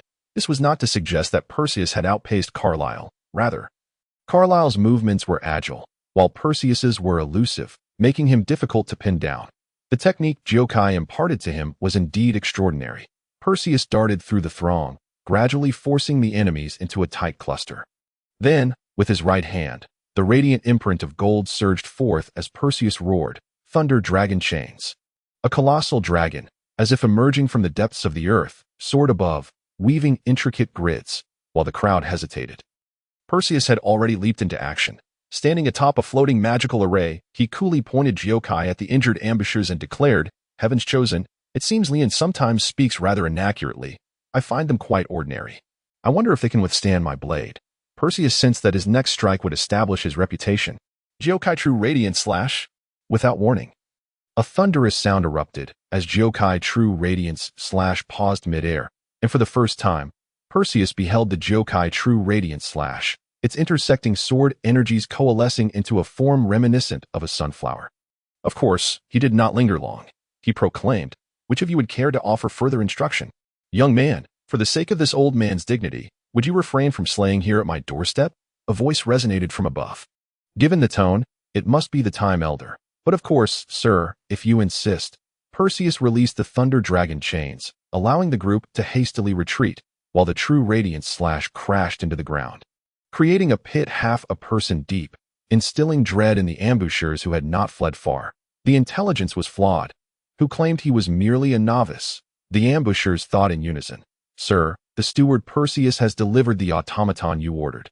Perseus sheathed Jyokai, producing the automaton he had been clutching in his left hand. Recently, he had been practicing dual wielding, but regrettably, during the earlier skirmish, he had held the automaton in one hand, rendering him unable to wield Lingqiang. "Please, come in and converse, young man," the Time Elder invited. Chapter 34. The Time Elder's abode appeared modest from the exterior, yet upon entry, Perseus was astonished by its vastness, with an array of clocks adorning the tables and walls. Overwhelming his senses, he even spotted various hourglasses on one of the tables. "You have exquisite taste, sir," Perseus remarked as he navigated through the realm of time. "Ah, I must admit, it is quite taxing," the Time Elder replied. "That is why I procured an automaton to assist in cleaning the clocks." The Time Elder had been waiting at the door for Perseus, personally guiding him. Once he entered point, one could not help but feel a mixture of admiration and gratitude for the Time Elder's demeanor. However, clean clocks? What nonsense! To have a specially commissioned automaton for such a task? Had this old man lost his senses? Perseus could not suppress his internal musings. Wealth should not be squandered in such a manner. Is the old gentleman truly only cleaning clocks? Perseus inquired, incredulously. Indeed, time is most susceptible to decay if dust accumulates. Time becomes disordered. In the chaotic currents of time and space, I have only encountered one worm that was not obliterated, yet it was a benevolent worm. It disliked sweaters, thus it would gnaw them to shreds, reweaving them into scarves. The Time Elder stated nonchalantly, "Do you know how often the factory auctions a commission for an automaton?" "Once a year," Perseus replied, having no intention of deciphering the implications of the Time Elder's earlier statements. One could hardly expect a person who could afford an automaton for clock cleaning to articulate anything particularly sane. "Ah, this year there will be no war machines. How delightful," the Time Elder lamented.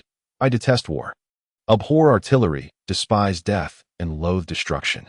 "So that is it." The Time Elder subtly elucidated to Perseus the rationale behind his automaton purchase. He merely wished to prevent war. While in the church, Perseus had never had the opportunity to behold this venerable figure.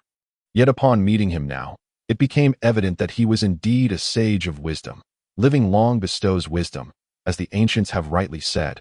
Perseus thought to himself, "Perhaps next year, I shall no longer need to make a purchase."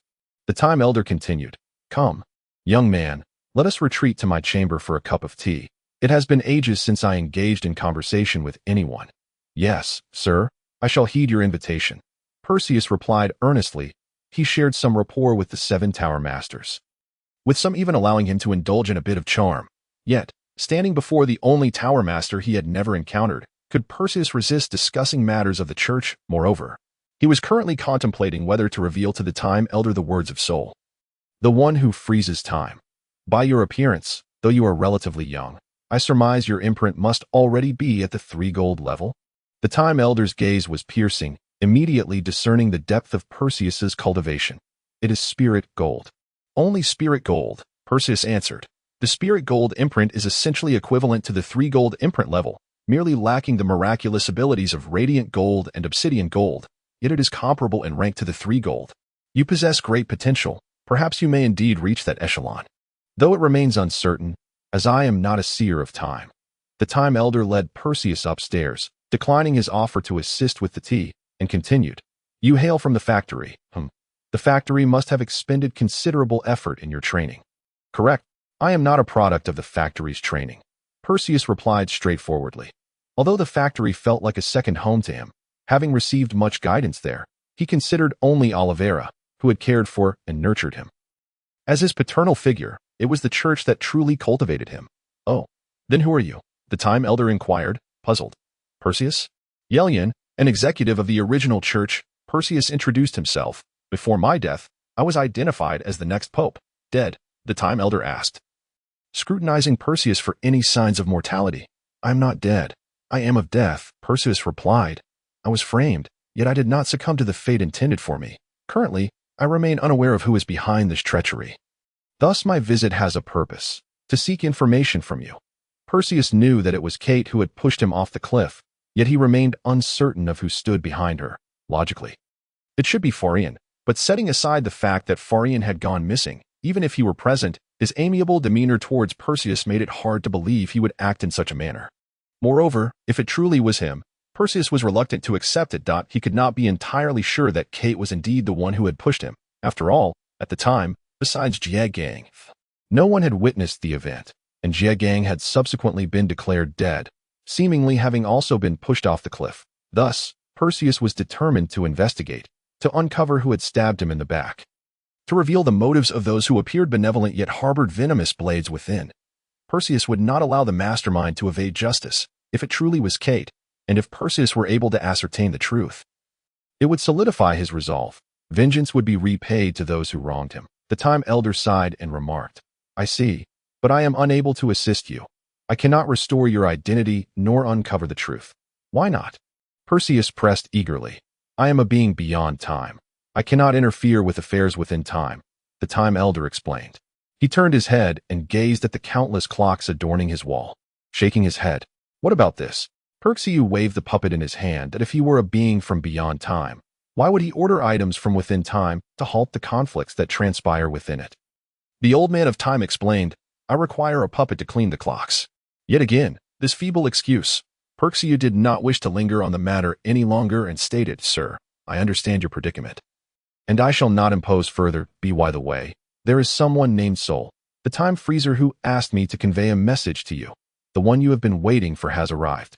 "Oh," the old man of time lifted his gaze, his expression shifting as he looked at Perseus. "Could you wait a moment? Is there anything else you require, Senior?" Perseus inquired. His address to the old man had transformed into Senior, for he was, after all, the master of the tower. The old man of time took a sip of tea and remarked, "You trust me enough to divulge your secrets. Aren't you concerned I might reveal these matters to your adversaries? You are already a being beyond time. Thus you would not interfere with affairs within it." Perseus reiterated the old man's words. The old man of time burst into hearty laughter and said, "Who would have thought you would cling so tightly to that one statement? A young man should not be so petty."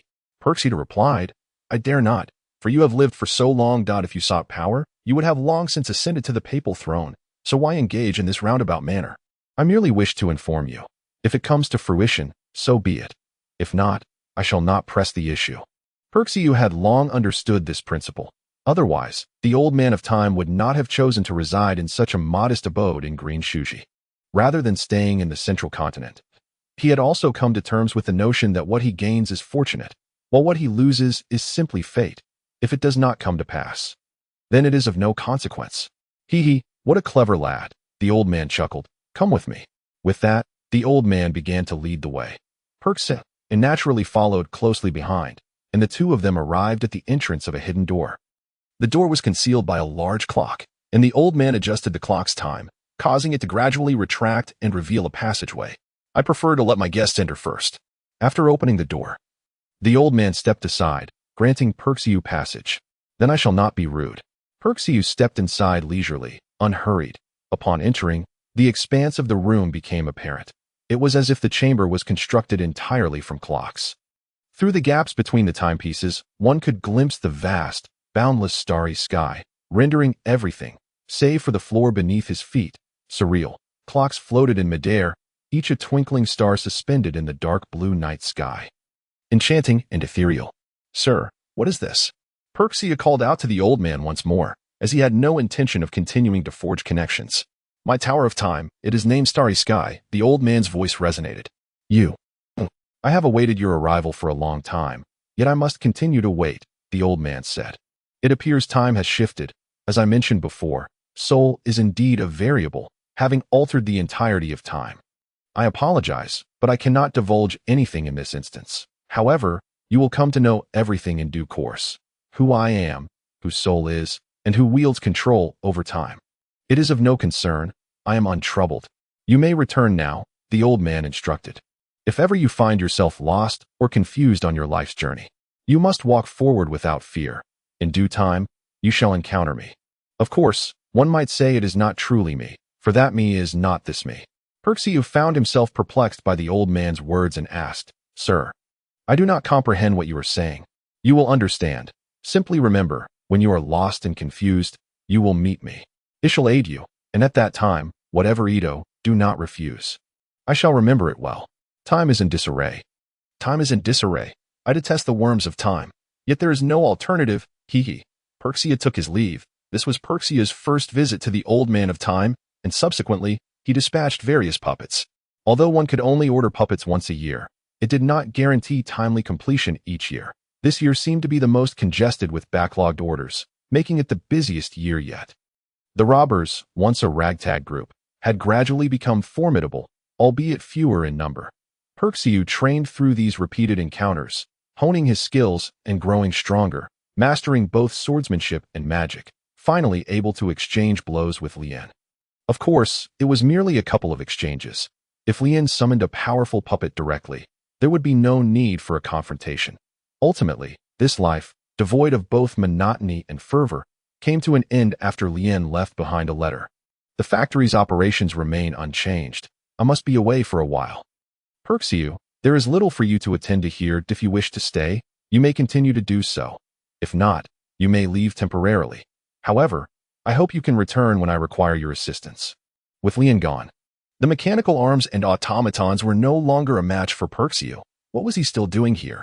Perxia decided to depart, not from this continent, but to traverse it in search of clues about the church. Currently, he could not even fully dissect the structure of the church, adopting the mindset that your enemy often knows you best. He believed delving into the internal workings of the opposing forces would yield greater insight into the church's structure. If he could thoroughly analyze the church's framework, a little analysis would suffice to ensnare his adversaries. With this thought, Perxia felt a surge of excitement. Unable to resist rising to his feet, he had intended to gaze at the night sky, but ended up crafting a plan for revenge in secret. Perxia, are you not going to sleep? An elderly voice interrupted his reverie. Perxia quickly turned and replied, Good evening, Grandpa Shea. The elder did not engage in small talk, but instead remarked, Are you thinking of the lady? No. Perxia did not lie. Indeed, which young man does not become lovesick upon seeing the lady? Grandpa Shea said. I truly do not. Alas, since I was 40, I have been with the lady, and I have seen more young men than there are waters in the ocean. It is impossible. Some young men may pass my test, but they cannot pass the ladies. Just as Shea had said, Lien had many suitors. Those whom Perxia had driven away could be counted on 2 hands. Perhaps it was precisely for this reason that there were almost no males in the factory, aside from the elderly technicians and Perxia himself. Grandpa Shea, I truly do not. Perxia could not help but roll his eyes. Really not? Shea exclaimed in astonishment. Truly. Perxia nodded emphatically. Very well, it seems you have come to such a realization. Shea suddenly adopted a serious tone. What realization? Perxia found it bewildering. To become an excellent technician, Shea maintained his serious demeanor. I apologize. But I do not. Perxia felt that while Grandpa Shea had many admirable qualities, his mind was not one of them. No, it was not that it was ineffective. It was simply unconventional. Perhaps the thought processes of technicians differed from those of ordinary individuals. Well, I shall cease my jesting. You are leaving tomorrow, are you not? Shea suddenly sighed. Yes, I wish to venture out on my own. The factory no longer requires my presence. Perxia stated. Youth is indeed a blessing. Shea said softly. If I were still young, I too would embark on such journeys. Grandpa Shea, you can still travel. Perxia spoke candidly. Though Shea was advanced in years, he possessed remarkable marksmanship. If he did not seek trouble, he could easily handle small-time ruffians. Moreover, his marksmanship referred to handguns, not rifles. The modified demon-slaying handgun, crafted from obsolete firearms, could penetrate certain magical defenses, somewhat advantageous for those who lacked magical abilities. I cannot. There is no time left. A grave expression flickered in Shea's eyes. If I squander my time on travel, I shall never realize my dreams that I do not know how much longer I have to live. But if I waste my time in wanderlust, my dreams shall remain but dreams. Perxiu had heard Shea recount his dream countless times to create a colossal machine. The prototype of this gigantic machine had already taken shape. However, it was far too large to be powered by the engraving pearls, and thus had not undergone any adjustments. Grandpa Shea, there is something I have always wanted to say. Perxiu began. If the engraving pearls cannot power it, why not try ancient methods, such as fuel or electricity? Impossible. The power of the engraving pearls cannot drive it, and fuel and electricity are even less capable. The engraving pearl drive is the most superior method. Engravings are treasures bestowed upon humanity by the goddess, incomparable to electricity and fuel. I can only hope to find a larger engraving pearl that can provide power. Perxiu. Once you venture out, please help me search for one. If by chance you find it, I hope you can bring it back. Understood. Perxiu nodded in agreement. You all are leaving, and it seems we old bones will be left to guard the place. Shea sighed deeply. Perxiu did not respond. He is indeed quite nostalgic about this place, having spent a year here. However, Peishio can no longer remain. Who knows when Lien will return? Peishio must depart to uncover the mastermind behind the scenes. Is it Kate's doing? Who is the one pulling the strings behind Kate? Who seeks to control the church? And is Oliveira in danger? Every mystery awaits Peishio's resolution. Moreover, with Lien gone, Peishio feels an inexplicable familiarity with him. During their first encounter, Lien was a serene beauty by the riverside under the moonlight, intoxicated with wine, and when teaching him, she would adopt a fade of adulthood, all while joking carefree during their conversations. Lien's temperament is ever-changing. One would presume it difficult to get along with her. Yet, when Peishio is with Lien, an unexplainable sense of reassurance envelopes him. Perhaps Shea the Elder was somewhat right. Peishio mused, though a bitter smile crept onto his face at the thought. Perhaps only someone as exceptional as Carlyle deserves Lien. Chapter 35. Infiltrating the council as night deepened, Peishio departed from the factory. To be honest, he felt a twinge of reluctance, for this place was filled with the elderly and women, and there was an earnestness among them that he found lacking in the church, where he often sensed a disconnect with some individuals. Nevertheless, certain matters cannot be evaded. Peishio must step forward and take responsibility. After numerous conversations with Lien, he came to understand that sorrow changes nothing if someone harbors ill intentions towards him. No matter how far he flees, that person will not relent. Peishio must take the initiative. The night hung hazily. As Peishio stood by the shore, the sea breeze chilly against his skin that he retrieved a note, which read, I heard you were temporarily dismissed. Would you consider a temporary shift? Come to the seaside of the factory tonight. There is a business proposition to discuss. Peishio resolved to trust this message. At worst it could be a trap. But he feared no ambush, especially given the sincerity with which the note was penned. Although he did not perceive this as a trap, Peishio remained vigilant, alert to his surroundings. Before long, illuminated by the moonlight, a figure drifted in from the sea. The vessel he rowed was not a sailboat, and its propulsion was a mystery. It simply glided towards him. Suddenly, Peishio thought of Oliveira, who favored an old boat, using wind magic for acceleration while employing water magic for propulsion. Could it be Oliveira? Had Uncle Oliveira finally found his way? As the figure drew near, Peishio discerned that the method of arrival was wholly different. The newcomer was aboard a small yacht. Disappointment washed over him. Peishio called out from a distance, Who are you? I am Jean, the financial overseer of the council. The newcomer replied, Here to meet with the church's former operatives, crucial participants in the Storm War. And the steward of the factory, Peishio Yi. The Storm War was the battle in which Carlyle vanquished the forces of Versailles. Through word of mouth, Carlyle and others had been almost deified, transformed into omnipotent beings. It seems you are well acquainted with me, Peishio remarked, now that the figure had approached sufficiently, rendering further shouting unnecessary. I am a merchant. Without understanding what the buyer desires, how can I market my goods? The young man who called himself Jean stated. So, what does Mr. Peishio currently seek? I have no money, Peishio replied candidly. Though he possessed a fair amount of gold coins, the glimmering jewels and treasures under the moonlight indicated that gold was of little concern to him. Jean smiled faintly, saying, I do not require money. I need a person. The crux of the matter had arrived. Paitio inquired, Who do you need? You, Jean pointed directly at him. I want you to temporarily act as our enforcer for a grand undertaking. I can even disclose the operation's name, codename Hunt the Ancient. Are you interested in hunting ancient relics? What organization is behind you? Paitio questioned. Is it merely the council? Indeed, it is solely the council, Jean replied. Yet behind his smile lurked an inscrutable secret. One that Paitio could not discern in the moonlight. Paitio nodded, stating, Since you propose a transaction, both parties should exhibit some sincerity. Thus, may I express what I wish to procure? Jean nodded with a smile. Encouraging, Mr. Paitio, please proceed. I request a comprehensive report provided by the council, detailing the church's most intricate information. Paitio asserted, In exchange for this information, I am willing to act as your enforcer until your operation concludes or Lien returns. Provided the report meets my satisfaction. If it merely lists the names of individuals within the council, I am disinterested. This, Jin's expression faltered. No one knows when Miss Lien will return. What if she comes back tomorrow? Well, how about this? The information will be leased to you.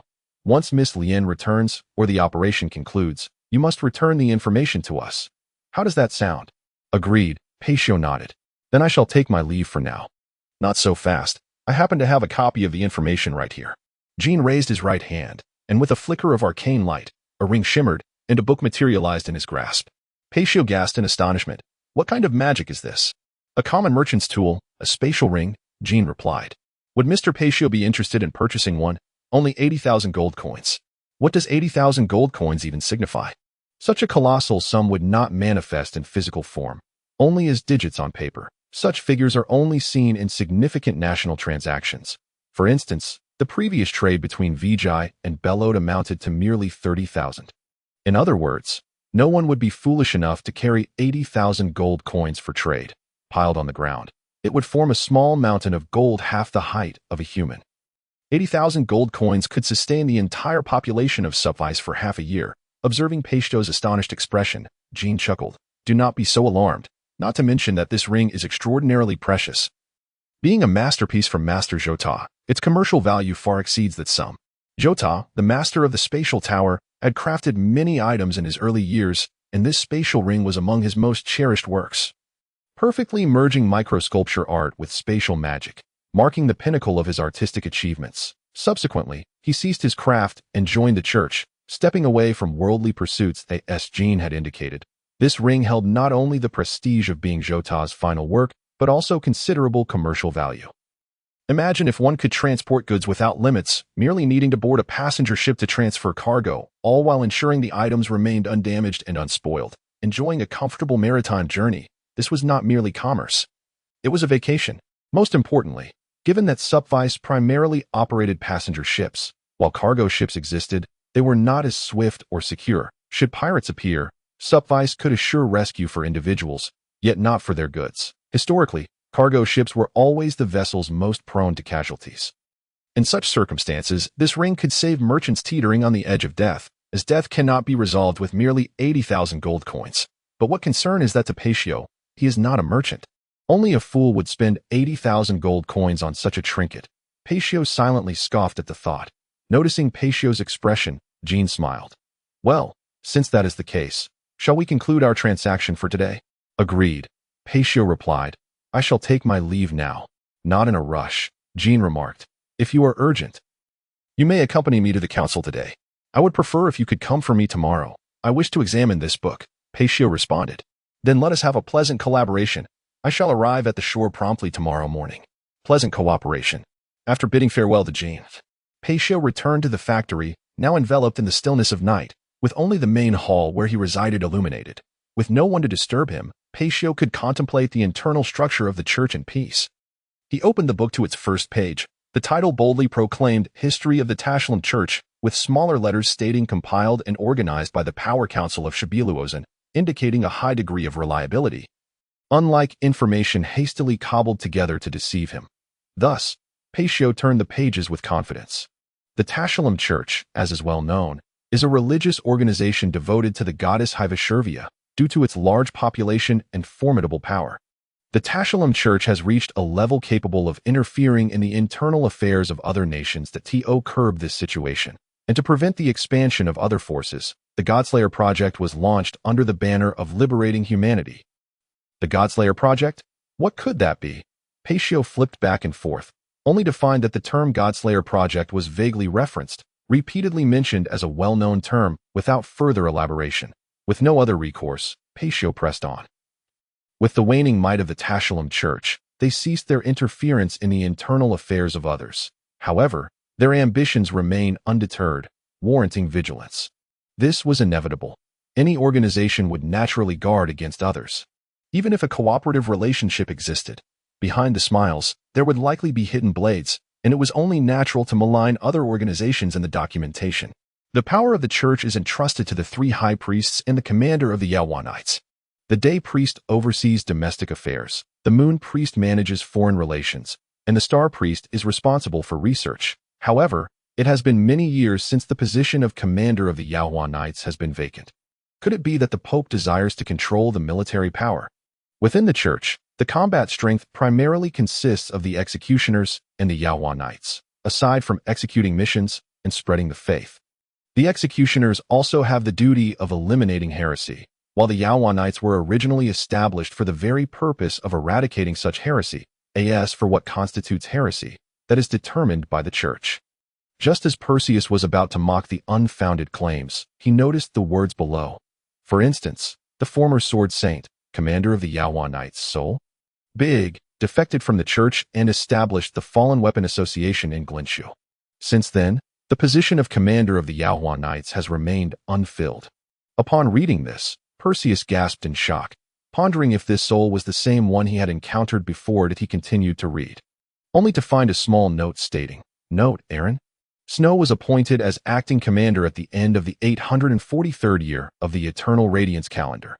Aaron. Perseus found yet another familiar name, drawing his attention completely, forgetting all about Sol and Big, as a long-buried memory surged in his mind. "Perseus, which priest do you aspire to be in the future?" "I do not wish to be any priest. I want to be the Pope." "Well, good luck with that, and you, Aaron. As for me, I have no particular thoughts. If you are to become Pope, then I shall take on the role of commander of the Yawanites." "Are there female commanders in the Yawanites?" "Of course there are. Shinlai? Vlad is one of them. She once vowed to the Pope, 'If you are to wield a scepter, then I shall be your sharpest sword and strongest shield.' Such were her words. A considerable time has passed. You have become a sharp sword. Yet I cannot become a scepter." Perseus then glanced at the small print once more, this time focusing on the year, the end of the 843rd year of the Eternal Radiance calendar. At that time, he had just disappeared, before the onset of the Storm campaign. Why did the church appoint Aaron so early? Could it be that Kate hastily returned to report? It seemed likely if that were the case.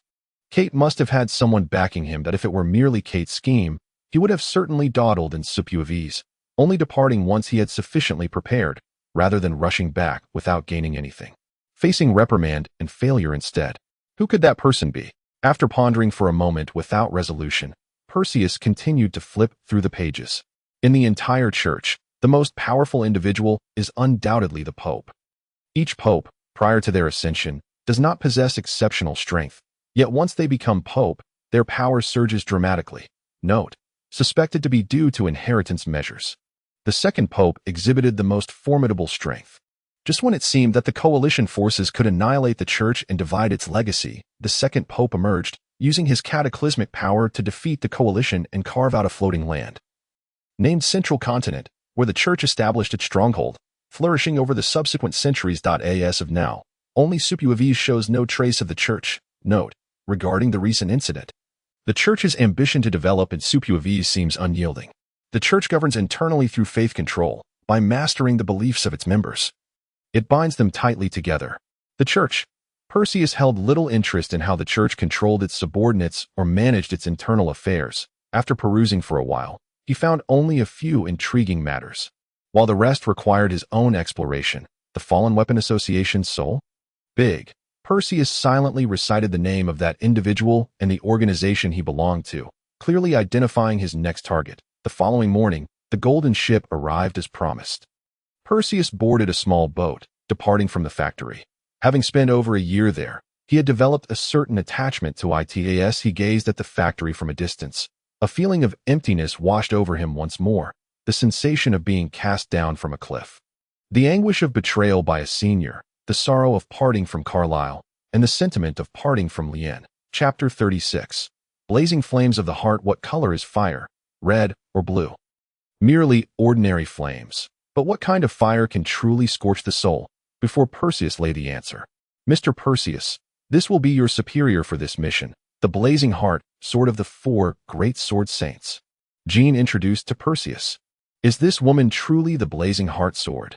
Doubts stirred within Perseus. Sensing his uncertainty, the blazing heart sword released her aura. Indeed, Jean did not speak frivolously. Once again, he encountered one of the 4 great sword saints. The phantom wind sword, Carlyle, though usually easygoing, could wield his sword to paint a proud plum blossom with blood when angered or serious, while the blazing heart sword emanated a scorching aura, making it impossible to approach her.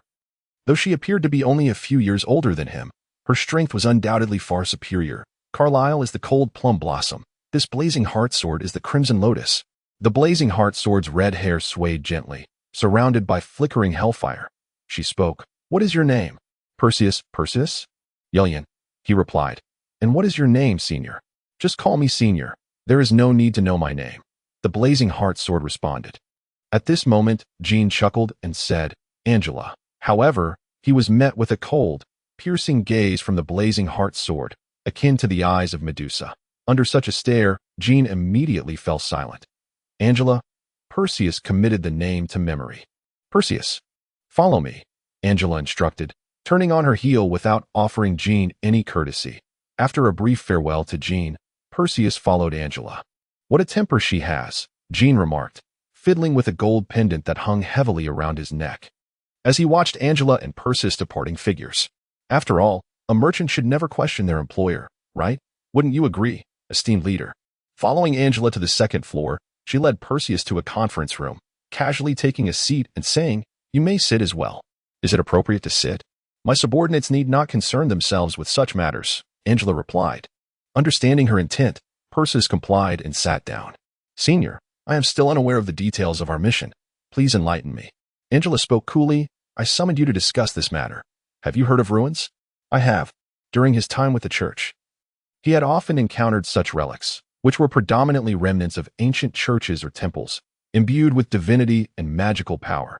Valuable ruins often preserve ancient cultures and research achievements, if one were to obtain. The ancient era was governed by divine beings, and the civilization of that time was resplendent and glorious. In every respect, modern civilization pales in comparison. The place we are to visit is known as the Chisa ruins, where we shall seek the greatness buried by the gods. Angela declared, It is a source of power. Our mission is to uncover that lost power. Lost power, Perseus echoed, his heart racing. Buried by the gods? That phrase sounded appealing. In Perseus' understanding, those artifacts were entirely suppressed by the divine. They were the demons that had forsaken the gods, just as Angela had stated. Not all ruins were dedicated to the worship of deities. Occasionally, some ruins were also utilized to contain demons. Ultimately, any ruin that could endure the ravages of time possessed an element of divinity. You seem to have something to say? The Sword Saint. True to her title, notice the slightest change in Perseus' expression. Isn't this simply a demon, a sealed demon, to be unleashed? Perseus hesitantly voiced his thoughts. Power is pure. In the hands of the divine, it becomes divine energy. In the hands of demons, it becomes demonic energy, Angela stated. Power must be wielded by the right individuals. The news has already spread. If we do not reclaim this power, it will fall into the hands of others, resulting in unpredictable calamity. Who disseminated this information? Naturally, it was the people of Supuavis, Angela replied with a cold smirk. The viper of Supuavis, in its dying throes, seeks to drag the world tree down into the abyss. Perseus was taken aback, although he had concealed himself in a corner of the city walls. He had witnessed Carlyle strike down Yovansii with a single sword swing. Before dying, Yovansii had uttered some words to Carlyle, of which Carlyle had later recounted a portion. Perseus recalled Carlyle once asking Yovansii, What does the act of defiance mean? And the answer of Versailles is, that which is forbidden by the gods. That which is obliterated by the goddess. Rebellion. Demon. The term surged through Perseus's mind. and he shuddered at the thoughts of Jiokue and Lingqiang. Lingqiang's voice echoed simultaneously. Let us take a look. I wish to know if my sister is sealed there. The currently manifested blossom swords include Lingqiang, Chuiying, Erju, Samlin, Chime, Balian, and Jiokue. According to VG, there is still one in the possession of the Star Alliance, making it a total of 8, while the whereabouts of the remaining 2 remain unknown. If my assumptions are correct, Shurji, Wuli, and are very likely to be there. Lingqiang continued, Chisao Ruins is a well-known attraction in the Eyre continent, and the moonflower, pear blossom, and lily are the national flowers of the Kawisjar Kingdom, the Vishya Empire, and the Proshalo Union, respectively. It is highly probable that they are still in Eyre. But I heard that the other blossom swords have perished. Perseus communicated mentally with Lingqiang, who scoffed. They once declared that I was dead as well. If the blossom swords shield themselves from surrounding perception, they will appear as ordinary swords devoid of souls. If they lack a master to supply magical energy, they will seem as if they are lifeless. Take Chime, for example. She refused to follow Carlier and sealed herself away, rendering Carlier unable to summon her. Why does she refuse to follow Carlier? Isn't it obvious? Carlier is the master of wind. Swords of our caliber cannot simply share a master with other swords. And what about you and Jiokue? Do you think I wish to follow you? I fear Jiokue may be led astray by you. Lingqiang spoke with a hint of urgency. Perseus responded with a hum, changing the topic. Should we agree to her request? Indeed, and perhaps we can seek her guidance on swordsmanship. Although you have recently mastered a considerable amount of combat magic and significantly improved your speed, your sword skills remain lacking. Lacking professional guidance, swordsmanship is not something one can merely invent in isolation. Though he had caught a fleeting glimpse of Carlier's technique, it was merely a distant shadow, now faded to a mere whisper of its former brilliance. I understand. Perseus had made a decision in his heart. Then, esteemed senior, let us collaborate harmoniously. He extended his hand, and Angela reciprocated, her eyes still devoid of any spark as she stated, let us collaborate harmoniously. I take my leave. As Perseus prepared to depart, Angela called out, wait a moment. He turned to face her, and she continued, I still do not know the extent of your abilities. Accompany me to the adjacent training hall. Perseus nodded and followed Angela to the training hall, where he was instructed to stand on the left side. The left side is designated for juniors, while seniors position themselves on the right when instructing their juniors, not merely due to the convention of men standing left and women right. Please instruct me. Perseus drew his sword and thrust it straight ahead. Boom! A blaze flickered as Angela summoned her sword. Flame. The swords of the 4 great sword saints are named after the elements of earth, water, fire, and wind. For instance, Carlier's wind and the flame before him. Wind and flame represent 2 distinct styles of swordsmanship. Wind is slender and straight, sharp yet light, akin to gossamer, while flame is heavy and massive. Standing proudly before Angela, even obscuring her petite figure, during battle, Angela preferred silence. She rose onto her toes, one hand gripping the hilt of flame, presenting a somewhat comical sight. Yet, her subsequent actions dispelled any amusement. With a tremendous effort, she drew flame, and while Perseus was still reeling from the recoil, she charged forward. Was she jesting? How could one wield such a heavy sword with such swiftness, despite being fully alert and prepared to engage Angela? Perseus was astonished by the formidable strength of this seemingly diminutive sword saint. She must be using magical energy to accelerate her feet. Her strike will surely be a diagonal slash, not a straightforward one. Although Jiokue was proficient in martial techniques, she lacked practical combat experience, and as per Lingqiang's assertion, she could only reluctantly step in. Perseus maliciously mused that if he were to gather all 10 blossom swords, he would be overwhelmed by 10 voices clamoring behind him, undoubtedly diminishing his combat effectiveness by at least 40%. Suddenly, he recalled Carlier and Angela. Their swords summoning appeared as if they were drawing from the void. Was there a way to conceal the sword? In combat, one cannot afford to be distracted. Perseus, caught off guard by a gust from Angela's blade, felt a lock of hair severed. Despite facing the searing flame, he was filled with trepidation. Increase the distance. Use Jiokue's true radiant slash, Lingqiang advised. What about using your sword technique? Currently, you have only mastered Lingqiang's shatter, and you cannot defeat her in close combat. It's impossible to execute Lingqiang's shatter. Trust me, bait her into using a slashing or jumping technique that is difficult to retract. Then leap behind her for a true radiant slash. If it proves ineffective, so be it. Given Perseus's strength, Using Jyokuei's true radiance / multiple times would be a challenge. Employing it 3 times in quick succession would be quite strenuous.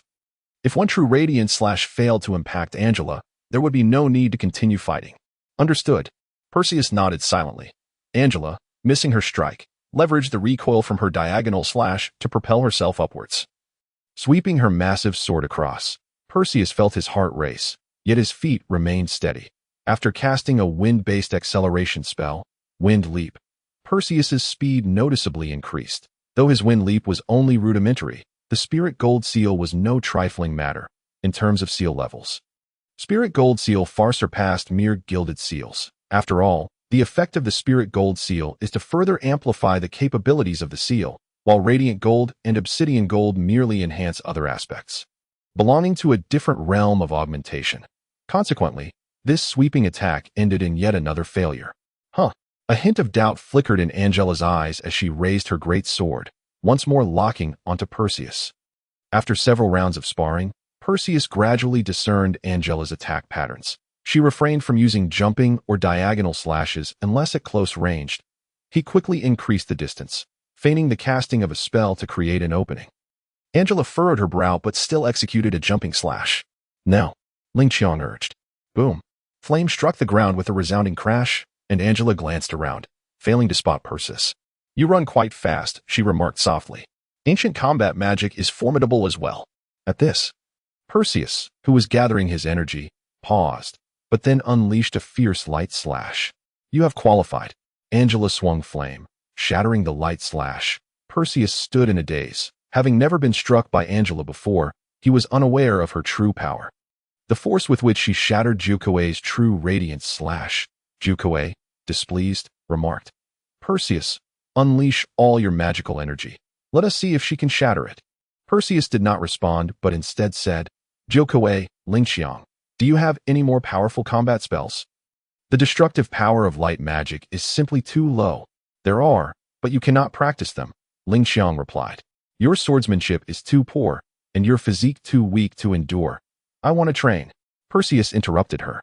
"I can strengthen my body and improve my swordsmanship. I need to train." Initially, Perseus had hoped to at least land a strike on Angela, perhaps even inflict a minor injury. But those hopes were dashed. In his recent efforts to evade Angela, he had expended all his magical energy. Offensive spells were utilized for propulsion, while defensive spells merely altered the trajectory of Angela's sword slightly. Meanwhile, Angela employed nothing but her physical strength and the swing of her massive sword. Undoubtedly, if she had used acceleration spells or combat magic, Perseus would not have been able to withstand even a single strike. She was on par with Carler. So how powerful must Carler be? Carler was the very embodiment of speed, without any acceleration magic. He already surpassed Perseus's speed by leaps and bounds, and his strength was undoubtedly greater as well. Did Perseus stand any chance against Carler? The answer was a resounding no. "Esteemed senior, please instruct me in swordsmanship." Perseus lowered his head, aware that he must strive to catch up. Carler had achieved such feats by the age of 21, and the young Angela displayed remarkable prowess, though tied to the legacy of the Sword Saints. They must have paid an equivalent price to wield such power. Lacking the legacy of a Sword Saint, Perseus possessed Ling Qiang and Jyokuei, along with the ancient martial arts. "Consider my mood. I shall tidy up and depart tomorrow." Destination Ire Continent, where the Chisa ruins lie. Understood, Perseus replied wholeheartedly. Chapter 37. Bandits. The following day, Angela seemed to possess the good habit of rising early, for upon Perseus's awakening, he heard the training ground resounding with thuds. It was needless to say that Angela was once again wreaking havoc. Although the training ground was constructed from robust, specially designed metal, who was Angela? After all, she was a sword saint. Each swing of her sword left numerous dents. What she wielded could hardly be called a sword. It was more akin to an axe with her style of fighting, with a profound connection to Perseus. Ling Qiang elucidated, "The lineage of the Flame Sword Saints is indeed as such. Their swords are, to be frank, a form of constraint. What can one do with such a massive sword beyond mere slashing? Thrusting or stabbing, perhaps?" Perseus reflected for a moment, and indeed, as Ling Qiang asserted, let alone the implausibility of intricate maneuvers like thrusts. Even a simple stab would likely result in blunt force trauma. Perksy opened the door to find Angela vigorously wielding that great sword, wreaking havoc upon the training grounds. It was fortunate that she was mindful of the illumination magic array in the windows. Otherwise, she could have dismantled the entire structure. Observing Angela's spirited demeanor, Perksy ventured, "Senior, may I join you for some practice?" Angela, when training alone, refrained from using magic to mitigate damage to the surrounding edifices, and engaging in a spar with Perksy seemed advantageous, far superior to aimlessly swinging in solitude. However, even though Angela was not employing magic, the inherent power amplification conferred by the engraving of blazing could not be dismissed, as each swing was accompanied by searing flames, augmenting her strength. Although she could not benefit from the fire attribute enhancement, the increase in her overall power was immeasurable. Among the 8 primary attribute engravings, every one, save for the temperamental space-time engraving, bestowed multiple abilities. The morning was spent in practice, and by the time Perksy had worked up a sweat and refreshed himself post-bath, the two set forth on their journey to the United Nations of Proxaloia. Just moments prior, Perksy had been puzzled as to why they lacked boat tickets, only to realize they were traversing the vast sea bridge, their feet upon the great structure, advancing towards the continent of Air. The sea bridge bore no official name, but if one were to impose a title, Shabarosan Sea Bridge would be the most fitting. The council had constructed this bridge to connect the two continents, making it arguably the longest bridge in the world, and indeed, the sole true sea bridge that spanned the ocean, establishing its uniqueness. Although the Chinchio Bridge appeared to cross a body of water, it merely spanned a strait. Despite its shorter length, the Chinchio Bridge was notable for being a suspension bridge, while the sea bridge lay flat across the ocean, presenting lesser architectural challenges. Each had its merits. And together with the Leda Skybridge, which connected the Twin Towers and the capital of Vigia, they were revered as the 3 great marvels of bridges. Perksy had initially anticipated a journey by water, only to find himself on a bridge. The several hundred meters of bridge constituted a considerable distance, and absent windbreaks, the sea breeze could be perilous if one were not cautious. Nevertheless, Perksy was resolute in viewing this as a form of training, determined to press on. Moreover, Angela's petite figure braving the fierce winds inspired him. Why should he falter in comparison? With pride, Perksy strode forward. After crossing the bridge, Perksy and Angela completed the customs formalities, successfully entering the United Nations of Proxaloia. This nation was distinct from others, being a hub of heavy industry. In the days when the Air continent was a unified territory, Proxaloia served as a mining base. Subsequently, it fractured into numerous small states, each subjected to the oppression of the northern powers, which the people of Proxaloia observed with growing concern. A group of patriotic youths persuaded the rulers of these small nations to form a united front, delineating their governance from the northern territories of Air. Although this initiative sparked years of relentless conflict, it ultimately liberated the nation from humiliation, giving rise to the current United Nations of Proxaloia, the only country in the world without a king. This is Proxaloia. The architectural style of Proxaloia was notably distinctive, embodying the characteristics of Air. The nations of Air were known for their dense populations and towering edifices, lacking the heavy armor of Grinchas or the ostentatious embellishments of Spuvis. The architectural principle of Air was singular habitation. Indeed, Air housed nearly half of the world's population, yet possessed a mere one-third of the land, much of which comprised uninhabitable grasslands. One could only imagine the density of populace in the urban centers. Despite the fierce competition in Grinchas, it paled in comparison to Air in terms of population. Lien's description of Proxaloia was as follows. Proxaloia is unlike most countries in Air. It is an industrial nation endowed with abundant resources. This very fact has granted it the most advanced technology on the Air continent. The merit of technology is a testament only time can reveal, yet the spirit of Proxaloia is something every nation should aspire to emulate. As Lien once articulated, the decayed world tree and the ignorant lion must learn. They still believe science is futile, that only magic can wield dominion over all. Perksy perceived the stark cultural divergences among these 3 regions, the obstinately traditional Spuvis, the enterprising Grinchas, and the striving Proxaloia, unwilling to be left behind. What troubles you? Angela inquired, noticing Perksy's slowing pace. Is your constitution that feeble? No, I was merely lost in thought, Perksy replied. Then let us hasten. Many factions covet this treasure, and we must be swift, Angela urged. If other organizations acquire it, it may incite chaos once again. Perksy was taken aback, asking, Is the Viper's dying retaliation truly so ferocious? Are the relics within that terrifying? Chisa was a great figure of antiquity, once a prophet, who met his demise for betraying the divine. His research and findings were imprisoned alongside him in the Chisa ruins, and our objective is the Chisa ruins. Angela turned to Perxiu, imparting this information. Perxiu gasped in shock. Now, they were to seek the remnants of a betrayer of the divine? Chisa, wasn't that the name of the compiler of the codex? A chill ran down his spine as he realized the implications of what he had never before envisioned. Devotees of the goddess. Could there be any deception? The journey continued in silence. Angela moved with remarkable speed, and Perxiu struggled to keep pace, relying on his magic. Fortunately, his engraving level was exceptionally high, although it was a continuous drain on his magic. His recovery was rapid, preventing any risk of depletion. The two raced onward, and around midday, Angela finally halted. They stopped at a rest station, and after Perxiu and the others finished their meal and procured mounts, they resumed their travels. One must concede that in regions lacking technological advancement, the absence of efficient transportation was a significant inconvenience.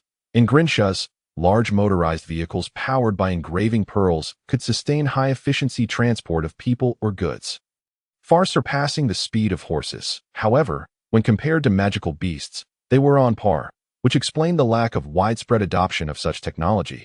Magical beasts could traverse various terrains, while motor vehicles were limited to flat ground. And the uneven landscapes of Air and Spuvis somewhat restricted the development of motorized transport. Let us dismount here. After an afternoon of relentless travel on magical steeds, Angela finally declared, "We are now at the southern border of Junistobin.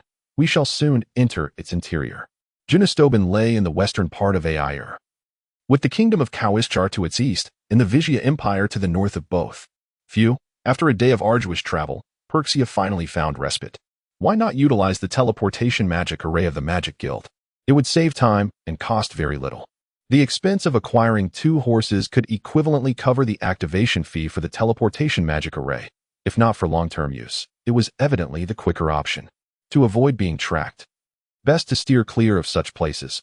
The Magic Guild may have caught wind of things, and the fewer who are aware, the better, Angela replied. Rest well tonight. We shall set out early tomorrow. Additionally, the northern grasslands of Proxaloia are perilous, so do not sleep too soundly. Not safe?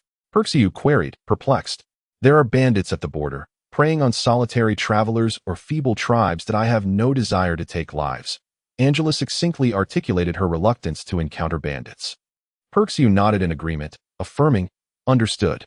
Although accommodations existed at the border, the two pressed on without resting, journeying until nightfall, whereupon they set up camp on the grass. Perxiu had lost count of how many nights he had spent under the stars. Having been without shelter since completing the church's final mission. In the night, the sound of hooves echoed from the ground. Perxiu instantly awoke, pressing himself to the earth, hearing the rumbling noise, and quickly sprang up to exclaim to Angela, "Senior, there are bandits. If you have just awakened, I regret to inform you that you still have a long way to go." Angela's voice came back to him. "Rise, we must negotiate with the bandits." "How do we negotiate with them?" "They are not unreasonable. However, before reasoning with them, one must first give them a thrashing. Be mindful. Do not kill. Those who become bandits undoubtedly have some background. I wish to keep our identities concealed," Angela advised.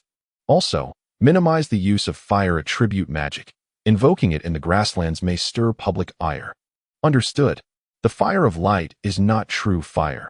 It does not consume the material, but rather incinerates the soul. Perseus does not wield genuine fire-based magical attacks, hence it matters little." This statement serves as the true constraint for Angela. The horse bandits gradually approached, and the flame emitting a dazzling red light was raised by Angela with one hand, pointing toward the side of the bandits. "Who goes there?" inquired the leader of the bandits. "Just a passerby," Angela replied, "but not an unarmed one. I possess some understanding of the rules of the Grotto Prairie Storm." The Grotto Prairie Storm is the name of the bandit group. And upon hearing Angela's words, the bandits displayed expressions of regret. However, the leader remained unfazed and declared, "Then, Old 3, Old 5, Old 6, go meet them." The rules Angela referred to stipulate that if any traveler can defeat one or several members dispatched by the bandit group, then they shall be allowed to pass. With this risk-averse regulation, combined with the bandits' measured approach to plunder and effective management, the Grotto Prairie Storm has become an indomitable weed across the vast prairie. I shall confront them, Perseus exclaimed, eager to engage. However, Angela halted him, stating, "Did you not request me to teach you sword techniques? Observe my movements carefully. I shall not employ any magic, none whatsoever." 3 bandits entered the fray, their robust faces illuminated by the torches. While Angela remained clad in her cloak, her massive broadsword emerging from within, the bandits moved, yet Angela mirrored their actions, her silhouette obscured by the dim light cast by the torches, performing a series of dazzling maneuvers. Ultimately, the bandits, mere brigands, stood no chance against the sword saint. Angela merely chastised them with her longsword, sending them flying, before she sheathed her blade. Throughout the encounter, Angela's form appeared almost stationary, the flickering torches casting her ethereal figure in a particularly terrifying light. As if multiple Angelas were darting about, dispatching the bandits with ease, Perseus had initially believed himself comparable to Carlyle. Even if he fell short, he did not think the difference would be vast. Yet, he suddenly realized his error. He was minuscule in comparison, unable to match even the speed of the Fire Sword Saint. How swift was Carlyle, indeed. "Very well, esteemed guest, that I hope you enjoy your time on the prairie," remarked the bandit leader before departing.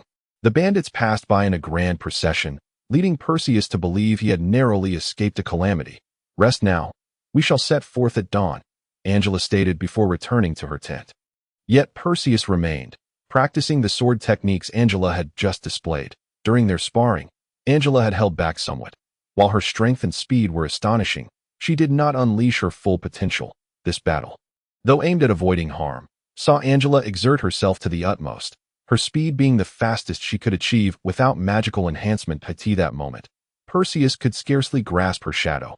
"Boss, are we truly letting them go?" Old 3.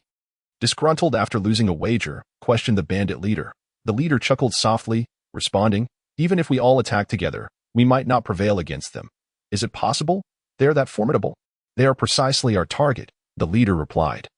Producing a communication magic circle, addressing it within, "Sirius calling Gemini. Sirius calling Gemini. We have detected the blazing heart sword. Do we continue the search for the ruins?" A voice replied from the other end, "Follow them." Searching the prairie has proven too laborious. The council has received direct authorization from the House of Versailles and knows the location of the Chisa ruins. By following them, we can effortlessly obtain the legacy of Chisa. After all, the key is in our possession. Chapter 38. The Fallen Martial Gathering. Days later, the two finally arrived at their destination, the Vishya Empire. Perseus was no stranger to the empire. He had familiarized himself with its circumstances while fighting alongside Vijay. Setting aside cultural customs, Vishya is a nation governed by nobility. Unlike the imperial system of subvice, it is the aristocrats who wield power in Vishya. Thus, the power in Vishya can be described as a balance between royal authority and noble influence. Given its hereditary nobility system, Vishya is prone to corruption, and frequent frictions arise between the nobility and the commoners. If not for their formidable military strength, the nation might have crumbled under such myriad conflicts. Vijay and Carlyle's collaboration was partly aimed at addressing the issues of Vishya's nobility. With the situation in subvice settled, the focus now lies on the cooperation between Carlyle and Vijay in Vishya. This was the border of Vishya, and there existed a chance of encountering Carlyle and Vijay. However, Perseus deemed this likelihood exceedingly slim. He was unaware of the transaction between Jean and Vijay. Believing that this excavation of ruins was an underground endeavor, "We are nearly there. This once desolate land is where the condemned Chisop penned his final will," Angela remarked. It appeared that the council was determined to seize this ruin. Having conducted thorough investigations, even delving into Chisa's biography, the final will? Perseus was puzzled by this term. Having already been a will, why add final as a descriptor? Angela slowly elucidated. Chisa was a great prophet at the age of 16. He was ensnared by a demon, and upon regaining his senses, he left behind his first will. Subsequently, under the demon's manipulation, he committed numerous heinous acts. Each time he regained lucidity, he would pen a will. His final will was what he left behind just before his death. Thus his greatest achievement resides here. The term prophet carries a sacred connotation, embodying greatness and wisdom. Perseus could imagine the torment of writing confessions of his sins each time he regained consciousness. only to succumb to death amid his transgressions. He inhaled sharply, inquiring, what manner of demon controlled Chisa? Everyone harbors a demon within, and prophets are no exception. Rebellion, Angela responded, the demon known as rebellion. The Codex contains numerous accounts of demons, each capable of awakening the most primal and sinful traits within the human heart: greed, jealousy, weakness, loathing. Such traits are all rooted in the demons within. However, Perseus had never heard of this rebellion. There is no mention of this demon in the Codex. Perseus remarked, what sort of demon is it? Angela turned and gazed deeply at Perseus, asking, have you read the Codex? Would an ordinary person have the leisure to read the Codex? This is no longer an era ruled by the church. Perseus felt a chill run down his spine, quickly explaining, I studied at the seminary but had to discontinue my education due to family matters. The seminary, established by the church as a welfare institution, charges no fees, but graduates are required to work for the church for a period, typically 2 to 3 years. Knowing about the seminary, Perseus used it as an excuse. Continue. Angela seemed to have dispelled her doubts and turned away. Perseus pressed on. What sort of demon is it? I do not know. Rebellion is likely a contradiction of the goddess's will, Angela speculated. In any case, this demon is probably more fearsome than the one within. And we must be prepared that it is highly likely that he was manipulated by the demon before his death, engaging in some wicked deeds that if he summons the demons recorded in the Codex, we could be in serious trouble. I might not be able to unleash my full power in the tomb, and I am unsure if I can defeat them. Not all demons in the Codex merely manipulate the human heart. When a demon's power reaches a certain threshold, it can detach from a human body, becoming a completely independent entity. At that point, killing the demon becomes exceedingly difficult. Perseus nodded in agreement. The two continued their journey, engaged in conversation, and soon arrived at a desolate expanse. It appeared that this area was intended to be transformed into a cemetery, with scattered bones instilling a sense of dread. The shattered tombstones faintly hinted at the deceased's accomplishments in life, while numerous excavated pits and piles of yellowed bricks were strewn about the ground. The stench of decay was unbearable. Although Perseus had encountered corpses before, he had never witnessed such a foul heap of bones, were it not for the barren landscape. A plague would likely have erupted. Perseus turned to Angela, who was wandering among the pits, before she chose one, pointing and saying, here, jump in. Following her instruction, Perseus leaped into what seemed to be a shallow pit, but was, in fact, bottomless. He was taken aback, soon realizing that an illusionary magic was at play above. Each of these pits is enchanted with illusion magic. They are all bottomless, and each pit is likely rigged with mechanisms to conceal the truth. Angela's voice came from behind. We are nearing the end. Remember to jump. Before she could finish her sentence, Perseus fell face first. The tunnel was spiral-shaped, so sliding down from the pit posed no danger. Engrossed in her instructions, Angela momentarily, dazedly slid down as well. However, her condition has significantly improved, for she possesses a human cushion. My stomach, Perseus moaned in agony. I apologize, Angela stood up and said. Let's alleviate the pain and continue on our journey. Light attribute magic can provide minor healing to injuries and alleviate pain, a feat that medicine cannot achieve. However, for detoxification or the treatment of severe wounds, herbal remedies are the optimal choice. Perseus cast a healing spell upon himself and matched Angela's pace. After a brief moment of progress, Angela suddenly halted, prompting Perseus to inquire, what's wrong? Silence. Angela interjected, indeed, someone is following us. After silently admiring Angela's keen hearing, Perseus asked, what should we do? Stand aside. There are too many of them. Angela replied, we shall conceal ourselves nearby. This area is rife with branching paths and deadly traps. If we can outmaneuver them using the traps, the treasure will be ours alone.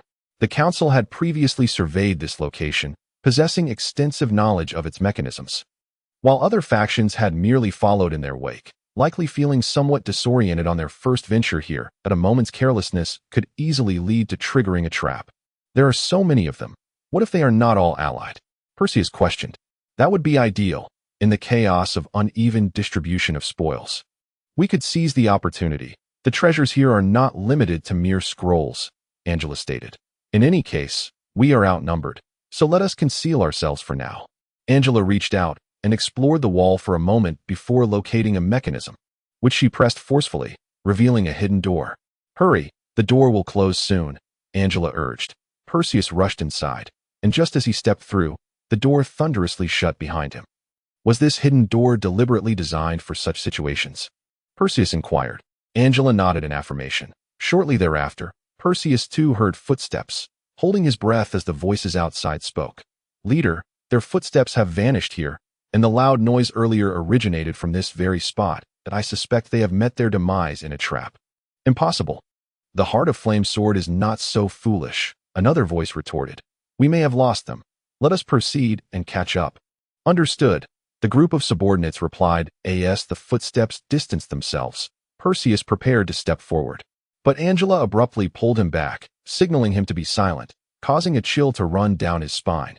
Indeed, moments later, a solitary footstep departed. Perseus exhaled a sigh of relief, muttering, "Too cunning." A typical tactic of the fallen martial society. Once you deal with them more frequently, their patterns become apparent, Angela remarked. It seems the fallen martial society is determined to infiltrate the ranks of top-tier factions. Fallen martial society? What constitutes a top-tier faction? Perseus asked, having heard of a term he was unfamiliar with. Along with a mention of his target, the fallen martial society, in the book given to Perseus by Jean, there was a passage that read, "The former sword saint, Sol, leader of the Radiant Knights, defected from the church and established the fallen martial society in Glenshue, leaving the position of Radiant Knights leader vacant." Perseus committed this passage to memory. If they had defected from the church, they might be willing to divulge information about it, he thought. Angela explained. The Fallen Martial Society is a medium-sized organization known for welcoming defectors from other factions, thus earning a notorious reputation. Although their overall strength is commendable, their poor reputation hinders their ability to compete with the Council. Top-tier factions refer specifically to the Council, while others are deemed second-tier or third-tier. However, they likely resent this classification, as every organization aspires to share in the Council's fortunes. Then, what about factories? What tier do they belong to? Perseus inquired curiously. They do not qualify. Factories lack their own military and territory. Merely categorizing them as commercial organizations, not factions, Angela clarified. We should be on our way. They have moved far enough. Perseus was still contemplating why Yearn did not expand their factory when he suddenly heard Angela's remark, prompting him to cease his thoughts and follow her out. Upon re-entering the tunnel, Perseus momentarily lost his sense of direction. The tunnels on either side appeared identical, and under the dim illumination of a minor light spell, he could not discern from which direction he had entered. This way. Seemingly perceiving Perseus's predicament, Angela indicated the direction. Perseus followed her. As they walked, he suddenly asked, "Has Sol from the Fallen Martial Society arrived?" No. He is entirely hands-off and never involves himself in matters. However, he will intervene when the Fallen Martial Society's survival is at stake. His position is also precarious, making it difficult for him to appear openly, Angela replied. Perseus nodded. After they had walked several paces, Angela furrowed her brows and said, "We have more guests. Should we hide again?" Perseus asked. "No need. There is a fork ahead. We shall take that path and gamble on their choice. If they split evenly, a confrontation may not be out of the question." Angela assessed the number of individuals approaching, her confidence in her own abilities evident. Perseus, fully trusting Angela's judgment, followed her into the fork. After a short while, Angela scoffed. "No wonder it's the Star Alliance. They devised such a clever scheme. So it's the Star Alliance? I overheard their conversation. It was information acquired by Taurus. And Gemini dispatched individuals to follow us. Then, Angela's eyes suddenly glimmered. They are deliberately speaking for us to hear. They wish to broker a deal." "What?" Perseus exclaimed, realizing they had been ensnared in a trap. He had been completely oblivious, only to have the opposing side reveal it. If it had been Carlyle, he surely would not have found himself in such an awkward predicament, Perseus thought to himself with a sigh. They are unaware of our direction. So they choose to negotiate openly, claiming to possess a key, Angela stated. Ridiculous. We will ignore them and proceed. But the key? Perseus began. I have one too, Angela retorted with a cold laugh. Do they truly believe they are the only ones in possession of such a thing? Perseus remained silent as the two continued onward, seemingly having shaken off their pursuers. After an indeterminate amount of time, they arrived at a spring that it was hard to imagine such a clear body of water existing in such a harsh environment. This is the river of the mind of Chisa, symbolizing his last shred of clarity, Angela remarked. Can you swim? I can, Perseus replied, amused. After all, he had spent 15 years by the sea. What was there that he would not dare to undertake? We must dive. Our destination lies beneath the water, Angela stated succinctly. Plunging headfirst into the spring, demonstrating her absolute trust in Perseus, showing no fear of any tricks he might play, even though he was a newcomer who had joined at such a critical juncture. Was the council's allure truly so potent? Perseus mused internally. As he gazed at the ripples forming on the water's surface, he meticulously recalled the useful techniques he had not practiced in a while before plunging in himself. Chapter 39. Rebellion. The water was cold, and the anxiety that had arisen from his concerns dissipated with the chill of the water enveloping him. Perseus swam vigorously, while simultaneously using magic to increase his buoyancy. As he descended deeper, the light diminished, and he gradually found himself enveloped in darkness. Perseus could hold his breath for an extended period. After more than a minute, he finally spotted a glimmer of light, which filled him with joy as he hurried towards it. It was a faintly glowing magic circle, not the connecting cave he had envisioned.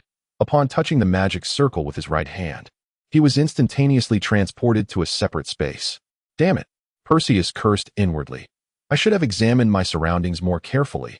That magic circle is not a storage magic array. It likely requires a spatial imprint gem for its construction. A teleportation magic circle necessitates a spatial imprint gem, making it quite precious. In contrast, a storage magic array, if well crafted, can forego the need for a spatial imprint gem and instead utilize a large piece of spatial magic crystal, much like Jin's spatial ring, which contained intricate magical patterns carved onto a small crystal, allowing it to store items. That was worth a staggering 80,000 gold coins, even at a discount. Perseus was frustrated because he had only seen that one magic circle upon entering. A singular magic circle indicated that this teleportation magic array was one-way. Teleportation arrays are always unidirectional. To establish a two-way connection, at least two would be required. The implication was clear.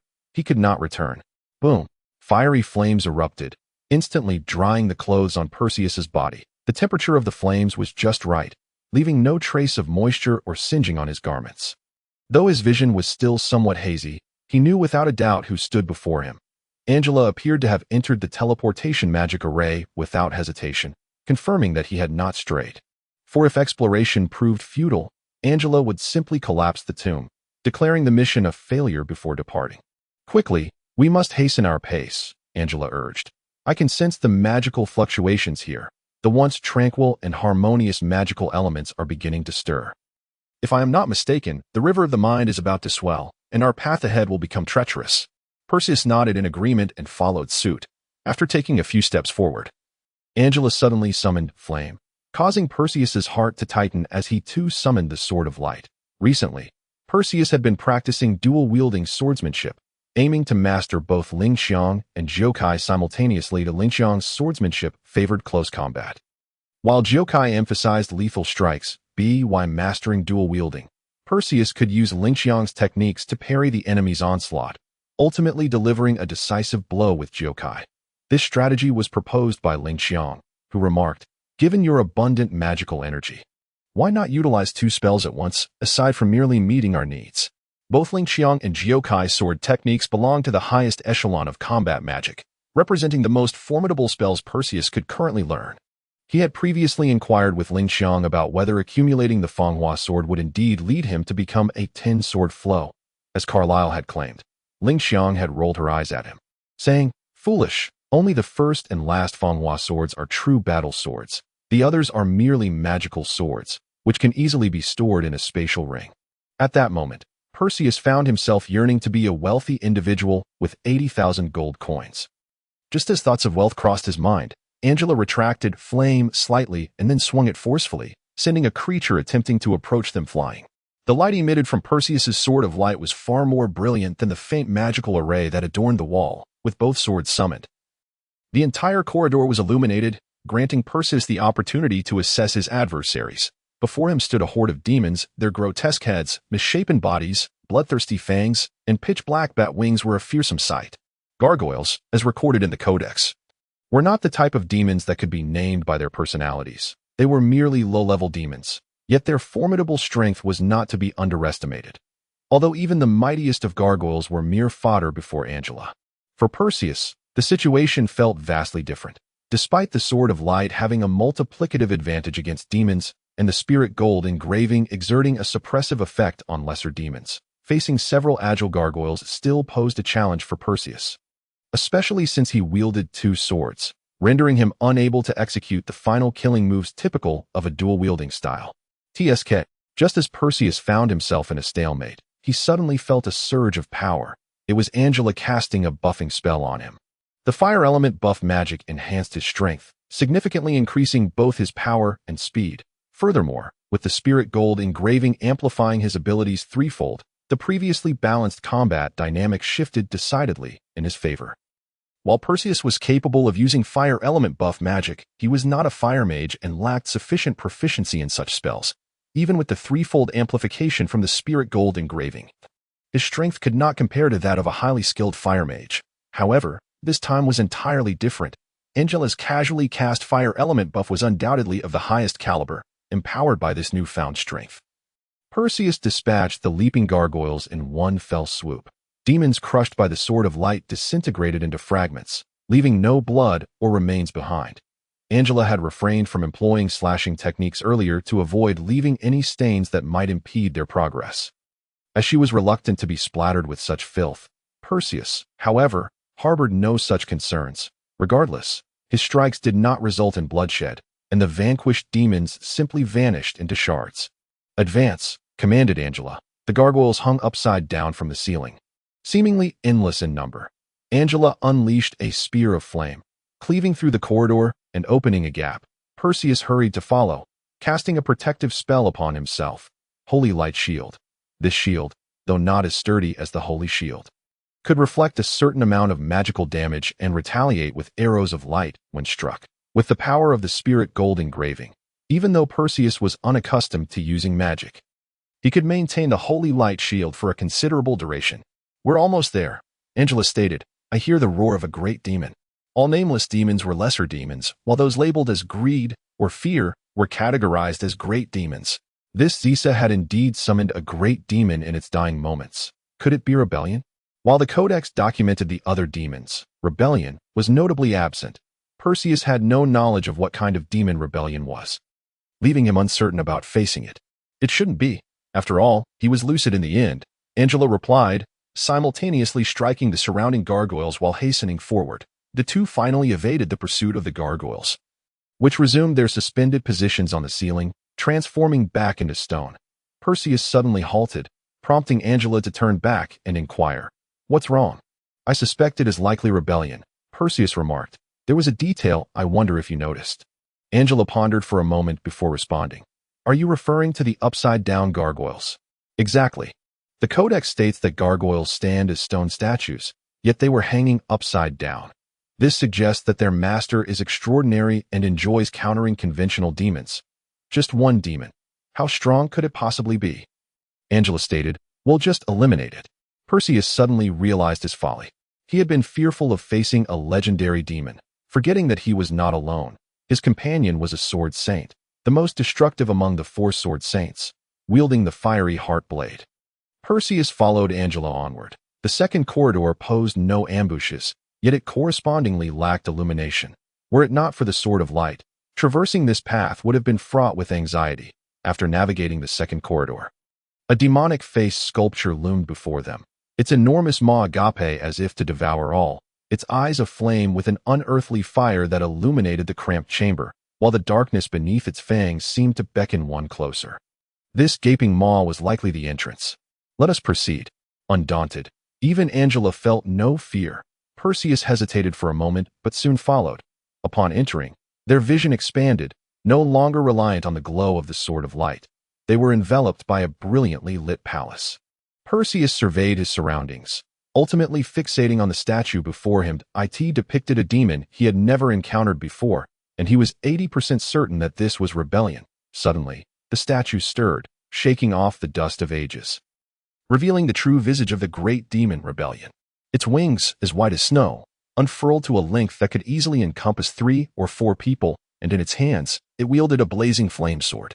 Its stunningly beautiful features rendered its gender indiscernible, golden locks framing its face and enhancing its ethereal allure. Were Perseus unaware that this was the demon Rebellion, he might have mistaken it for an angel in an instant. It appears to be a demon devoid of intelligence, Angela remarked. Perseus, try engaging it in combat. If you cannot prevail, I will step in. Understood. Upon hearing devoid of intelligence, Perseus felt reassured that a great demon without intelligence was only marginally stronger than the mightiest of lesser demons. With the effect of the fiery sword still active, Angela's strength would be more than sufficient to withstand the great demon's assaults. Moreover, the lack of intelligence on the enemy's part meant this battle was winnable. Perseus cast Holy Shield upon himself and initiated the attack. Nevertheless, the enemy remained a demon, and despite its angelic appearance, the magic it wielded was cold and sinister. Perseus severed a rapidly approaching skeletal claw. Using the momentum to leap forward, he swung down his sword. The sword of light cleaved through Rebellion's form, but only left a scratch on its visage. This was not a promising omen. No longer concealing his power, Perseus ceased maintaining the solidity of the sword of light with his magic, allowing the light elements to disperse freely. He drew forth Lingxiang from his back. He chose not to wield Jokai. Believing this opponent was not of a cumbersome nature, Lingxiang would be more suitable. Seemingly incensed, Rebellion let out a strange, harmonious laugh and brandished its flame sword toward Perseus. Perseus evaded the strike, but was indeed caught by a punch from the claw. Had that claw not transformed into a fist so abruptly, Perseus might have evaded unscathed. He scanned the positions of the skeletal claws on the surrounding walls and understood his next moves. In the ensuing battle, he merely needed to dodge those claws. Although he could sever them, they would regenerate, posing a continual nuisance. Navigating around one skeletal claw, Perseus swiftly maneuvered to Rebellion's rear. Lingxiang? Strike. As Perseus's right hand ignited with light, his left hand pressed against the ground for balance, and his right hand thrust forward. After halting his body, he exerted force with both hands, propelling Lingxiang like an arrow. However, Rebellion was swifter than he had anticipated, although Perseus's strike was incredibly rapid. Rebellion had already evaded it. Perseus felt a tinge of disappointment. It seemed that he could not unleash the most powerful magic he could wield within Lingxiang's techniques, dispelling the sword's radiance. Perseus swept through and severed a skeletal claw with his free hand before drawing Jokai. Although Rebellion's speed was impressive, it remained within Perseus's control, providing an opportunity to hone his dual-wielding skills. With Angela nearby, even a misstep would be inconsequential. With Lingxiang in his right hand and Jokai in his left, Perseus gripped his strongest weapons and launched his first dual-wielding assault against Rebellion. He had previously wielded the twin sword of light with both hands, yet during that occasion, he merely faked a dual-wielding stance, fighting with one hand while alternating between left and right. On another occasion, it was Lian who manipulated him, capturing the two assassins. It was only now, however, that Perseus truly embraced the art of ambidextrous combat. The greatest merit of the zero-thorn swordsmanship lies in its requirement of no charging time. Each slash and strike is imbued with formidable magical effects, undoubtedly elevating Perseus's offensive capabilities to in his most powerful state. Perseus mastered the rhythm of battle, and the skeletal claws on the wall could not breach his defenses. Angela observed from a distance, occasionally glancing at him with a flicker of approval in her eyes. Perseus's strategy was straightforward. He employed the zero-thorn's ferocious onslaught and met the foe head-on with brute force, forcing the overwhelmed adversary into a corner, leaving it no choice but to endure the relentless assault of his shadow-like nine-bloom sword chi. It was not yet the time to unleash the true radiance of the nine-bloom. Yet, the battle was far from over. The adversary gradually ceased to maintain its disguise. Its ghastly fangs emerged, and its once white wings turned black. Though its visage remained strikingly handsome, the slightly darkened skin, pale hair, and the subtle glimpse of sharp teeth rendered it terrifying. Truth be told, this adversary was already quite reminiscent of a human-like demon, embodying greed and bloodlust akin to a creature capable of biting. According to ancient texts, demons sought to emulate deities in creating life, but due to their limited abilities, they instead corrupted animals similar to themselves, transforming them into monsters, which brought considerable calamity to humanity following the goddess's disappearance. Fortunately, most of the harmful beasts have been eradicated, and those that remain are predominantly utilized as means of transportation. The flame-doused toothed sword lunged towards Perseus, and he had no doubt that should it pierce him, at least one organ would be rendered temporarily useless. However, he deftly deflected it with zero thorn. It is time, he mused. His left hand began to gather power while his right continued to wield the zero thorn, fending off the dim-witted adversary's attacks. Suddenly, Perseus unleashed a mighty slash, only to find that he could not repel the foe. What was happening? He pondered, catching sight of Angela's amused gaze directed at him. He then understood. The time for the blazing sword had arrived. Without further delay, he hurled the true radiance of the nine bloom, striking the adversary with a resounding force that elicited a harrowing wail. Yet, without the augmentation of the blazing sword, this strike evidently could not claim its life. Perseus sheathed the zero thorn and raised his right hand. The struggling adversary's chaotic light elements rapidly coalesced. As the remnants of the light sword began to absorb the surrounding light, transforming into two long spears. The spears hovered aloft, as if awaiting Perseus's command. He pointed a finger. Boom, boom. The two spears intersected in a cross formation, pinning the adversary firmly to the ground. That move, judgment, was quite well executed. It seems you have learned much at the academy, Angela remarked, causing Perseus, who was feeling somewhat smug, to break into a cold sweat. Chapter 40. The final. Perseus awkwardly turned back, saying, "Although I left the academy later on, my magic has not diminished." Angela nodded noncommittally and replied, "Let us proceed. We have already overcome the difficulties." Perseus followed, and it appeared that they were nearing Chisa's location. He was uncertain what awaited within. Perhaps a simple farewell letter, a crystal for communication, or perhaps Chisa's remains. All would be revealed upon opening the door. Perseus pushed the door open to reveal a small chamber radiating a blue glow. The room was devoid of furnishings, save for the singular object before him. He wished to call it a coffin, yet felt that coffins ought not to be positioned upright. He once again felt the profound sorrow of the prophet in his final moments. He was unaware of when he would succumb to madness, nor when his last shred of consciousness would fade. Each time he regained awareness, he found himself penning a farewell letter, lying in the coffin awaiting death. Perseus could not help but let out a sigh. However, Angela did not ponder as deeply as he. She stepped forward and lifted the coffin lid. Contrary to expectations, no putrid stench of decay assaulted them. Instead, a youthful man stood silently within. True immortality, Perseus reflected.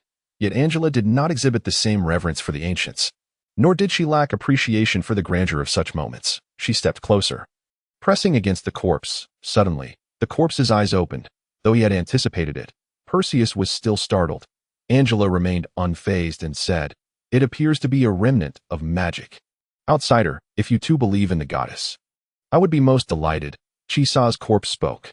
"Praise be to Shiva Selvaya. I would be eager to share my story with you if you are unwilling to listen. There exists something you seek behind this coffin. You may disregard me and delve into it." Perseus was engulfed in turmoil. Chisa was genteel, devoid of arrogance, unlike some deceased who insisted on recounting their tales of greatness.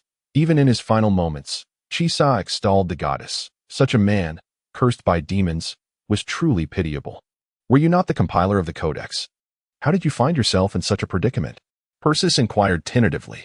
"Young man, I must clarify a few points regarding your question. The codex was a collaborative effort, of which I was merely a part," Chisa replied. "Furthermore, every individual is plagued by demons. This is not a lamentable fate, but rather a shared destiny. The more humble a person is, the more arrogant they become when ensnared by the prideful demons. Likewise, the wealthier one is, the more miserly they become when entangled with the greedy demons. Demons can provoke the darkest desires within a person's heart. The deeper you conceal them, the more terrifying they become when they erupt." Angela watched with keen interest as Perseus and Chisa engaged in their exchange, showing no haste to search for the farewell letter behind the coffin. Noticing Angela's calm demeanor, Perseus continued, "Do you possess knowledge of every demon?" "Indeed, the illustrations within the codex were drawn by my own hand, and every demon was slain by me," Chisa stated. "Thus, I could describe them in such detail." Perseus was momentarily taken aback.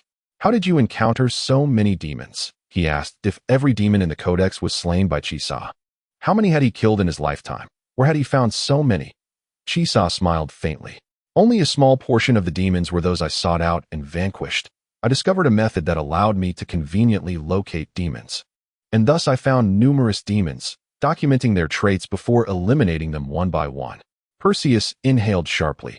He was not foolish and began to piece together Chisa's method. Demons resided within the human heart. So if there was a way to swiftly locate them, I nurtured demons within my own heart, continuously committing sins, relentlessly seeking demons, and repeatedly slaying them. Time and again, I approached the brink of gathering all the demons.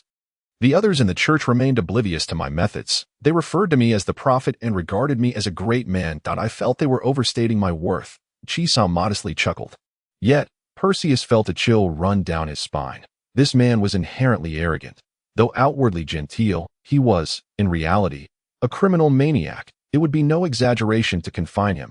He was still within the church. Had he been part of another organization, it might have incited a catastrophe. As you can see, I was eventually discovered, for the rebellious proved too formidable for me.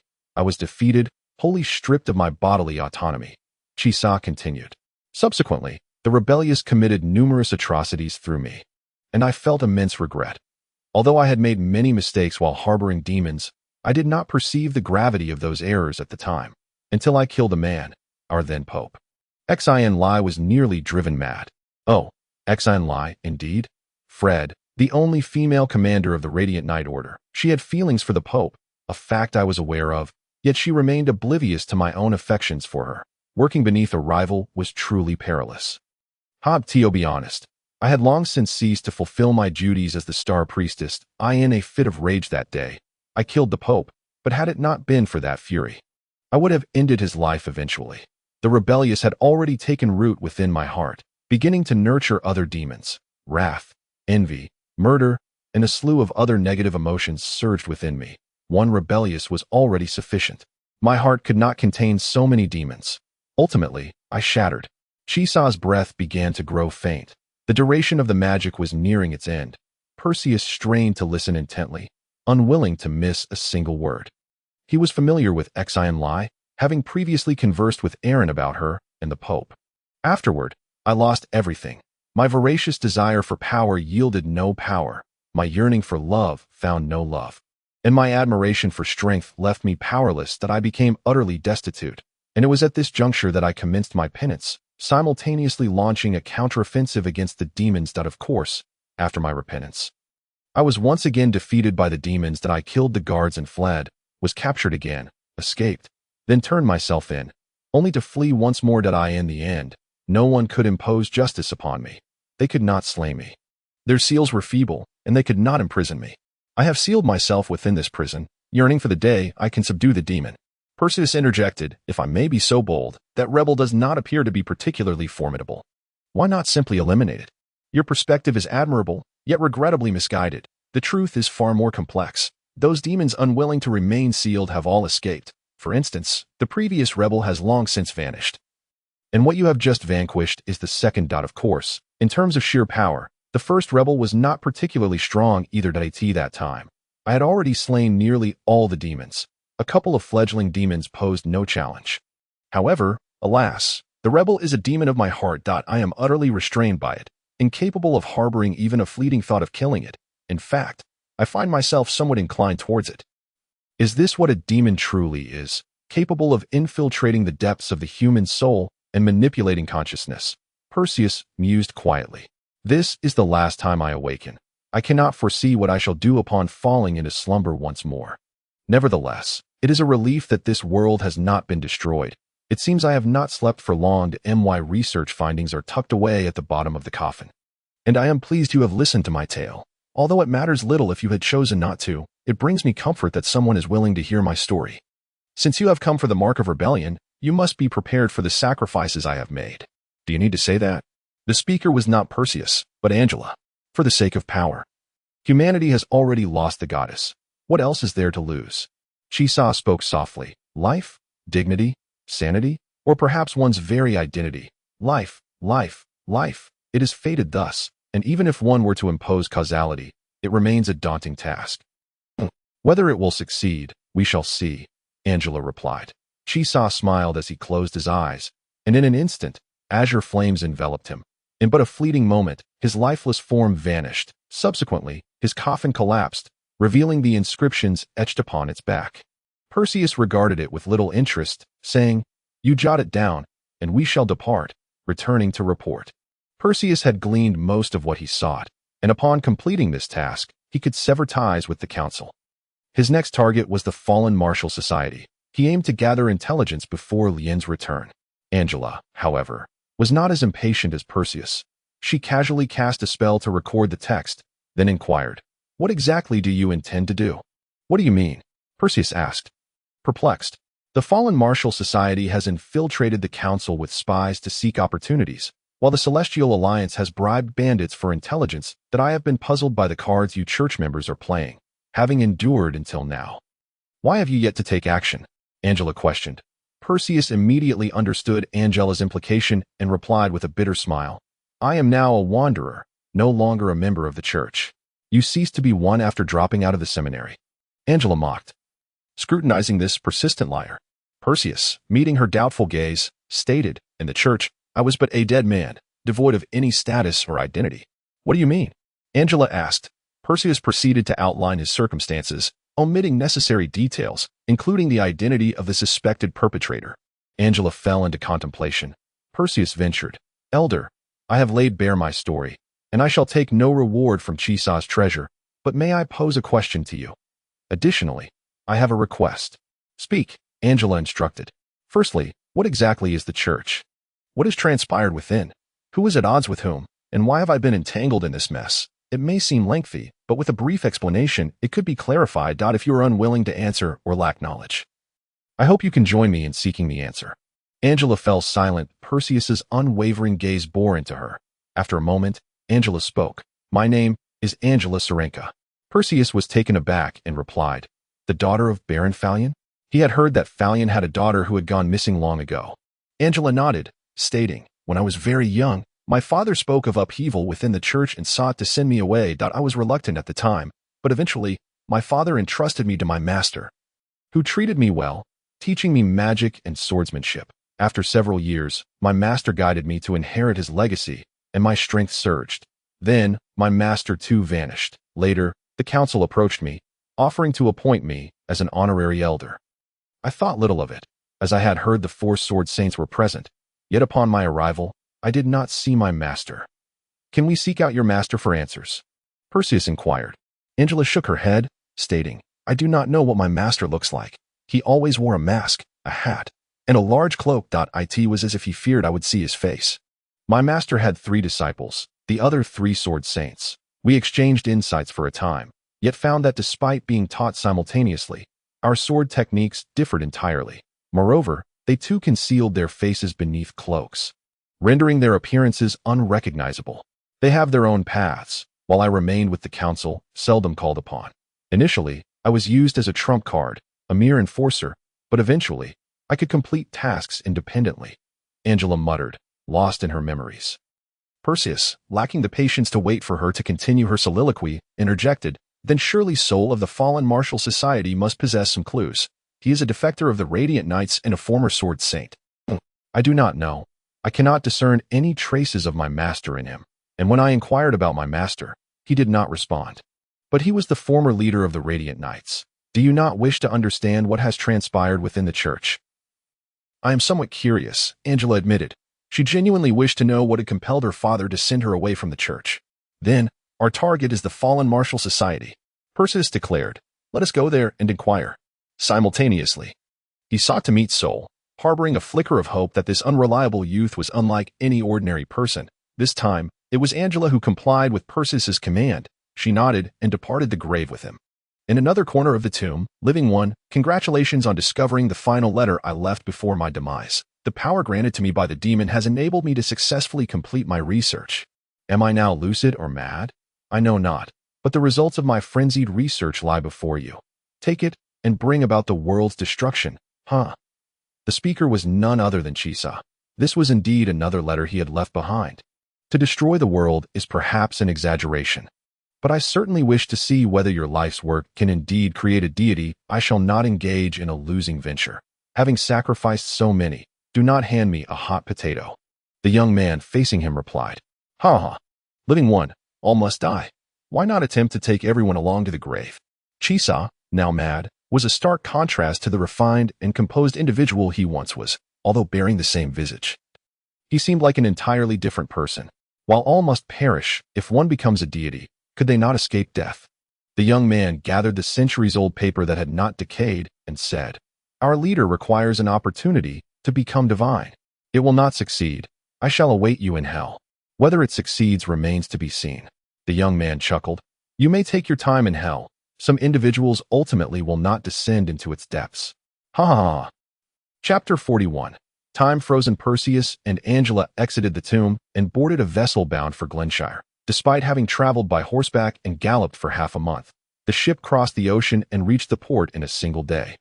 Prompting Perseus to marvel once more at the swiftness of the Spuvus vessel, the pair took a night voyage, and by the following morning, a carriage awaited them by the seaside. As they resumed their journey home, Perseus was filled with myriad reflections.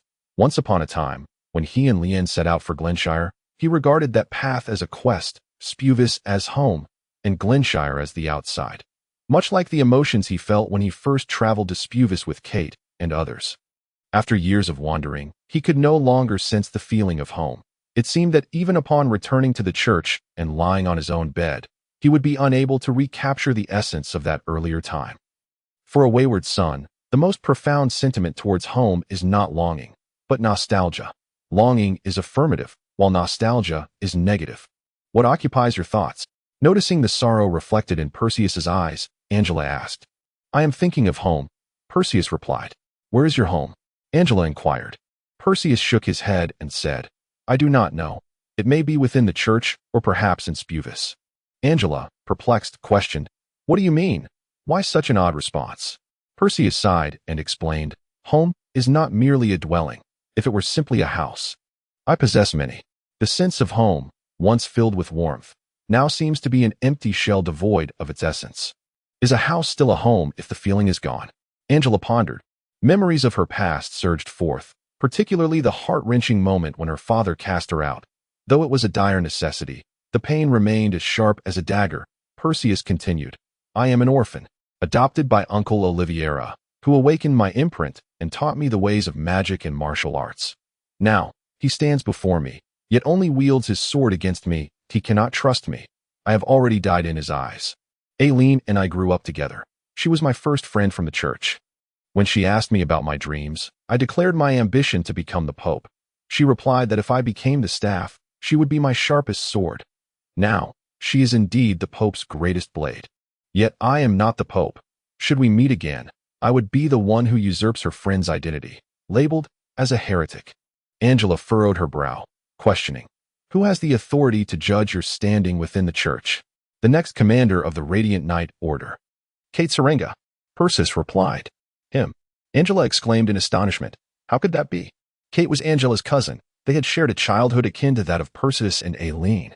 After Angela's banishment, Perseus arrived, and seeing both Perseus and Kate, the noble scion, Jafano felt an itch to take on an apprentice as newcomers. Perseus and Aileen became fast friends, with Perseus aiding Aileen on her journey like an elder brother tending to his sister. Angela, too, had once shared that bond. Kate, confident in his prowess, was aware that much of his talent stemmed from his sister's guidance. When she was stripped of her imprint and expelled from the church, he was silenced, his heart twisted by a potent mix of resentment and disdain for his own weakness, which indirectly led to the current turmoil. Though he may not be the mastermind, he is certainly entangled in the web. Perseus remarked, "The vehicle is approaching. Let us disembark." Their idle chatter came to a swift end as they alighted from the motorcycle. Leaving the driver behind, Perseus and Angela approached the building before them. It was said to be the stronghold of the fallen martial society, yet its exterior appeared far too unassuming, rather than a grand headquarters.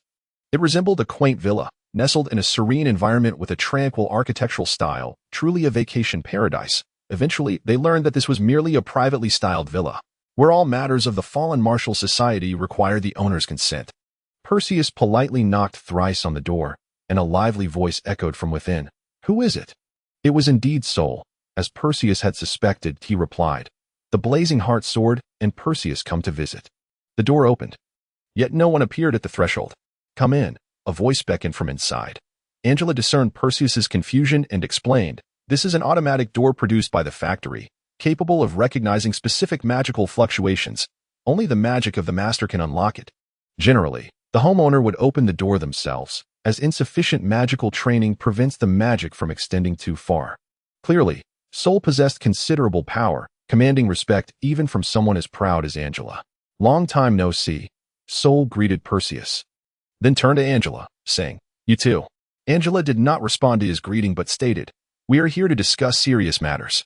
I understand that you would not visit me were it not for pressing business," Soul chuckled, acknowledging his self-awareness. "Can you guess what we seek?" Perseus inquired, curiosity piqued. Soul smiled but offered no reply. Angela was interrupted as Soul asked, "What day is it today?" Although both Angela and Perseus were puzzled, they answered his question. This day. You have just returned from the ruins of Chisa, and, you are here to inquire about internal church secrets," Soul deduced, counting on his fingers. Both Angela and Perseus were taken aback. Angela was astonished to realize that what she believed to be a secret triumph was, in fact, common knowledge among the organizations. Perseus was startled, recalling his first encounter with Soul, where Soul's demeanor and words hinted at a larger scheme at play. His life seemed to be following a predetermined path, and Soul merely needed to calculate the timing to ascertain his recent whereabouts. If not for Soul's divination abilities, one might assume he possessed an uncanny understanding of the situation. Perseus hesitated to ask questions, sensing the timing was not right. He needed to stand on equal footing with Soul before probing deeper, lest his inquiries draw unwanted trouble in this intricate web. "I am truly sorry," Soul said. "There is no point in sharing what you already know, and I cannot divulge what you do not. Also, do temper your expressions. I am merely a diviner and pose no threat to you. That I have no interest in spreading your accomplishments. However, I must advise you, some powers come at a cost." "I shall take heed." Angela accepted the sage's counsel. "It is not that I wish to withhold information from you. Rather, the timing is not yet right. You remain too weak, lacking the qualification to grasp such matters." Soul, shedding his previously whimsical demeanor, explained, "I was once a sword saint. Can you comprehend the Church's might?" The Church's audacity to expel a sword saint and issue a death warrant was a testament to its formidable power. Soul's words prompted deep reflection in Angela and Perseus. Angela contemplated how to bolster her strength, while Perseus mused over who truly wielded power within the Church. Soul spoke again, to provide proof. "Let me demonstrate the disparity in our strengths." He raised his hand and pointed at both Perseus and Angela in turn. They braced themselves, only to find themselves unaffected as Perseus attempted to voice his confusion. He realized he could not speak. His body had been bound. "My imprint is time.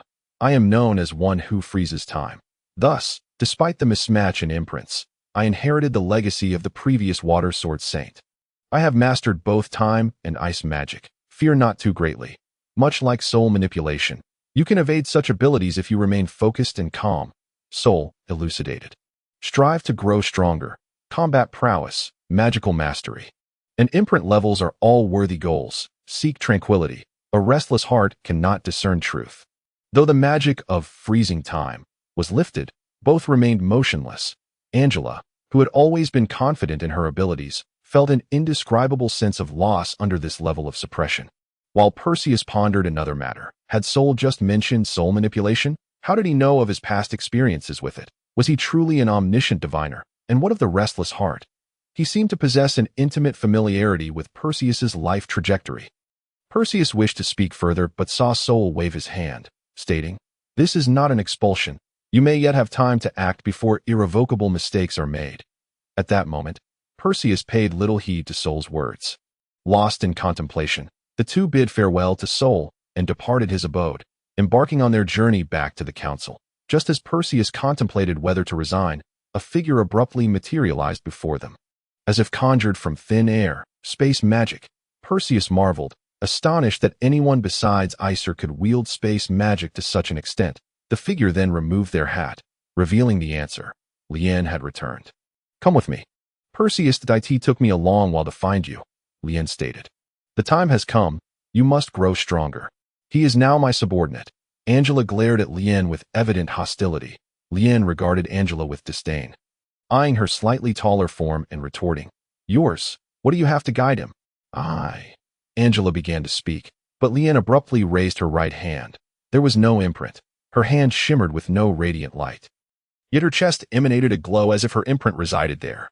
This was Perseus's first glimpse of Lien wielding magic. She had never required any magical energy when manipulating her puppets, as they were sustained by the imprint pearls within them. Angela seemed to be rendered immobile, as if her soul was ensnared. The sensations were entirely different from Soul's approach. Soul had bound time, leaving Angela's soul unsealed. That in contrast, Lien imprisoned the soul while the body remained within the flow of time. Among the four sword saints, you are undoubtedly the weakest, Lien declared. You are merely a few years older than Kale. Do not entertain thoughts of joining the church. You lack the strength for such endeavors. Angela, this book is to be returned to Jean. It was agreed upon. Thank you. Perseus approached Angela, returning the documents that had been given to him. Lien did not lift the soul confinement. Instead, she abruptly pulled Perseus away. Moments later, Angela's soul confinement was lifted, and she collapsed weakly onto the ground. Having believed herself formidable, she now found herself battered by 2 blows in a single day, leaving her utterly exhausted both physically and mentally. With a resentful glare at the rubbing stone in her hand, she muttered bitterly, "And this? I still possess the power of the demons." After the two departed, Soul continued to observe their movements, using his true eye to keep a distant watch. Lien remains formidable, even now. He sipped his tea and remarked, "I should have become stronger before coming here, but time waits for no one. He is on the brink of annihilating the world. I must bring him to justice. Success or failure hinges on this moment. Perhaps you truly can provide me with a miracle. I dislike this sweater. I shall unravel it and weave it into a scarf. I am such a pest. What does the collapse of heaven and earth matter to me? I merely wish to ascend to divinity. I know the outcome. Hence, I fear nothing." After a series of soliloquies, Soul resumed savoring his tea and engaged in a game of chess with himself, though he was not of the Spusian lineage. His prowess in the game was remarkable, and coupled with his fondness for tea, he seemed somewhat akin to a traditional Spusian. Chapter 42. Eternal Night. Perseus followed Lien in silence, as he had promised to do. Once Lien returned, he would accompany her. Though he could learn many martial skills by Angela's side, he felt a sense of security near Lien as they walked. Lien suddenly turned and asked, "Are you not concerned for her?" She was, of course, referring to Angela. Perseus pondered for a moment before replying. The sword saint should not be so fragile, should she?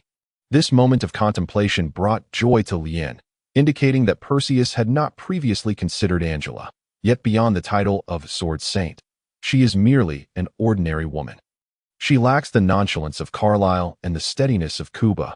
She is the weakest among the sword saints, both in strength and psychological resilience, after suffering 2 blows to her pride in quick succession. Compounded by your departure from her side, do you not worry? I do not fret for her.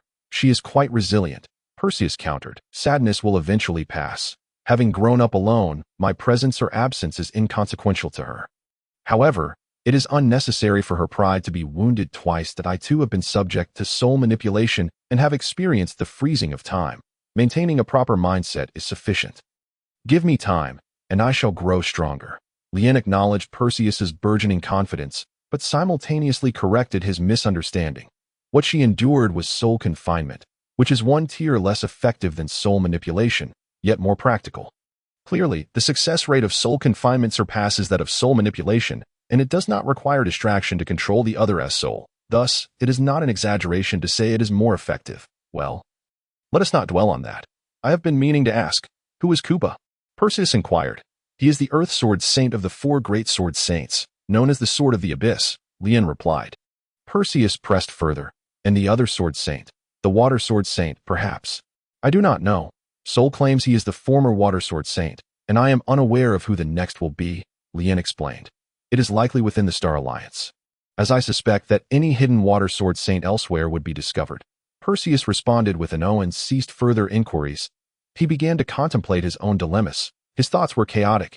Every faction before him was formidable, and he felt like a small boat lost amid a tempest, unaware of his course or destination. He traversed between various organizations, yet felt rootless, without a home.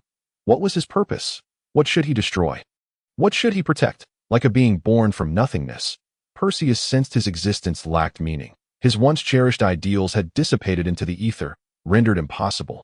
His strength was neither weak nor strong, yet his spirit felt feeble. The Alliance needs you, Lien stated during Perseus's most lost and helpless moment. Her words sent tremors through his heart. Need me? This was a splendid term, not shelter, nor pity, but need. Perseus stammered. Why would you need me? I do not know. It was the leader who said so, Lien replied. You will agree, will you not? After a moment of silence, as if having made a resolution, Perseus gazed at Lien and declared, I agree.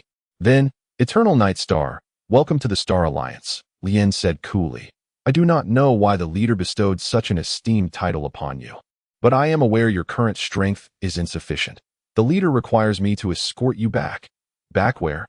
Perseus asked. Lien did not respond directly, but raised her hand, from which a ring manifested, expanding into a circular portal that enveloped the two of them. The intricate patterns seemed to signify a spatial magic array. As the array unfolded, Lien announced, Star Alliance, headquarters. After a brief moment of astonishment, Perseus found himself lost amidst a blend of light and shadow. Soon, he beheld the legendary appearance of the Star Alliance headquarters. It was an expansive sea of stars, although surrounded by darkness. The shimmering constellations provided Perseus with a sense of direction, albeit without a clear concept of distance. It was reminiscent of his earlier experience within the starry sky of the Time Elder, where twinkling stars evoked similar feelings. Yet here, he saw nothing beyond the stars themselves. I am here. Lien's voice emerged from a cluster of stars nearby. Perseus gazed in astonishment at the celestial formations surrounding him. Where is this? He asked. He understood this was the Star Alliance headquarters, yet he could not help but inquire, struggling to envision this place as the headquarters of a grand organization, which appeared no more impressive than the headquarters of the fallen martial society. At best, it was merely harder to detect and dismantle. How could meaningful discussions occur when they could not see one another? Lien responded. This is a separate space, a new world created by the leader's magical power. Lien continued. You may consider it a virtual space akin to a spatial ring. Everything within this realm is illusory and non-existent.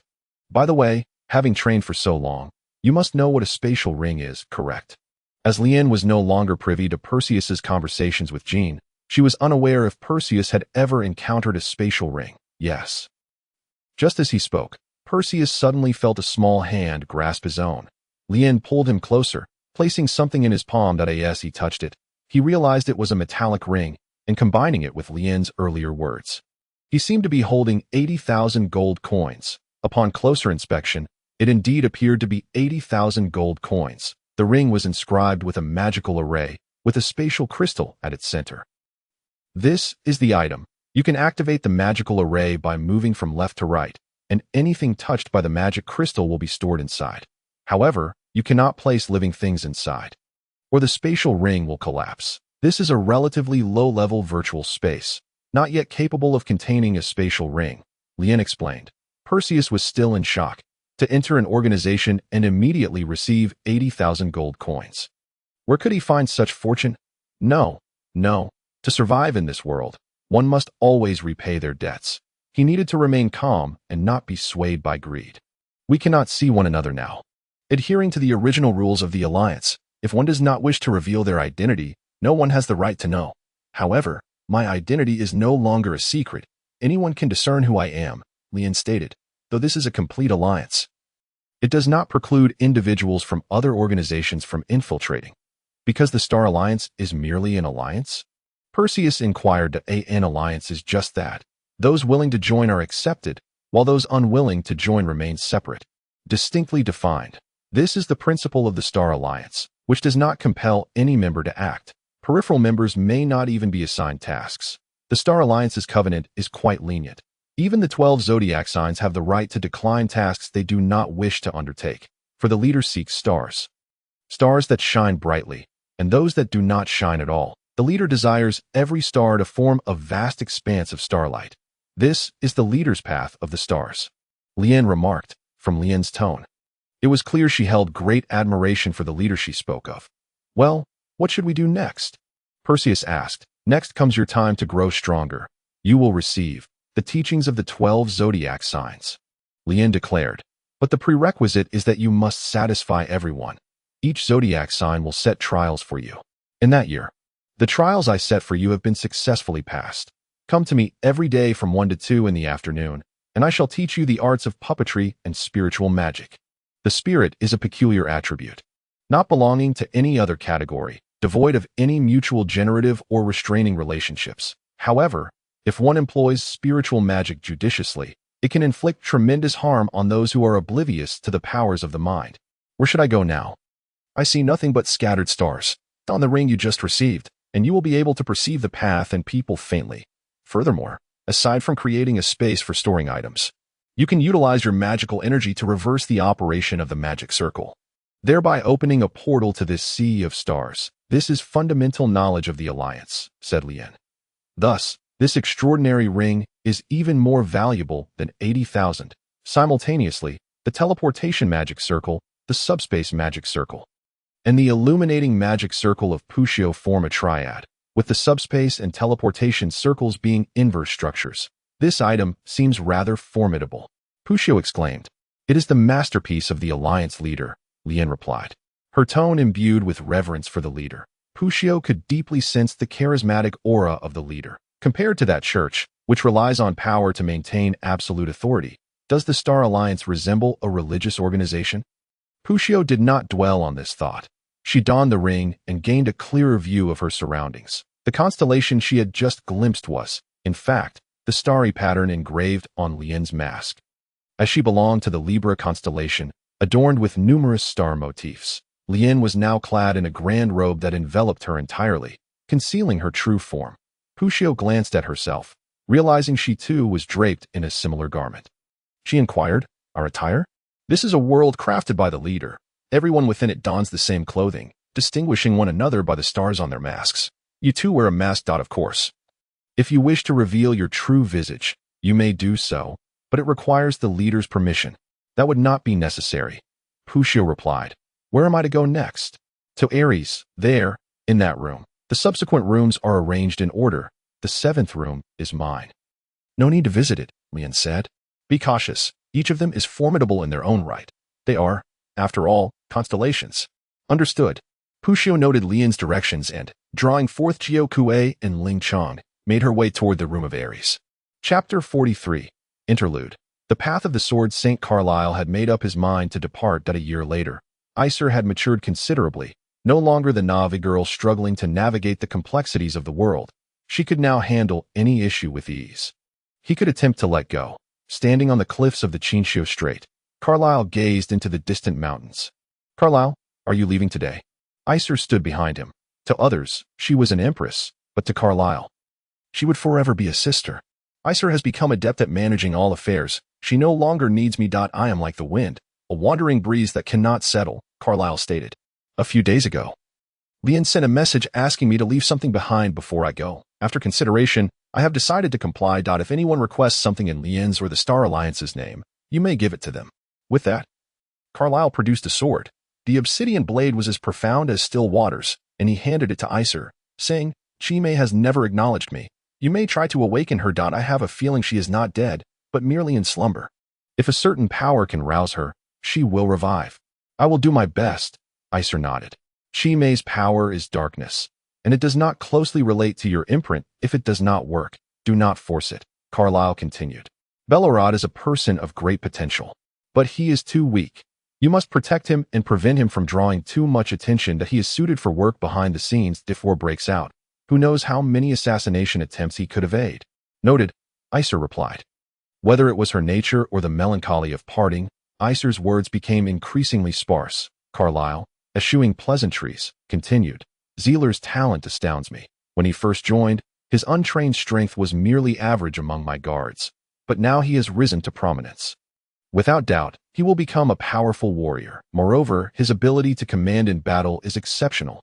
Should war arise, the overarching strategy will be managed by Belorod, but specific engagements must receive Zealer's approval.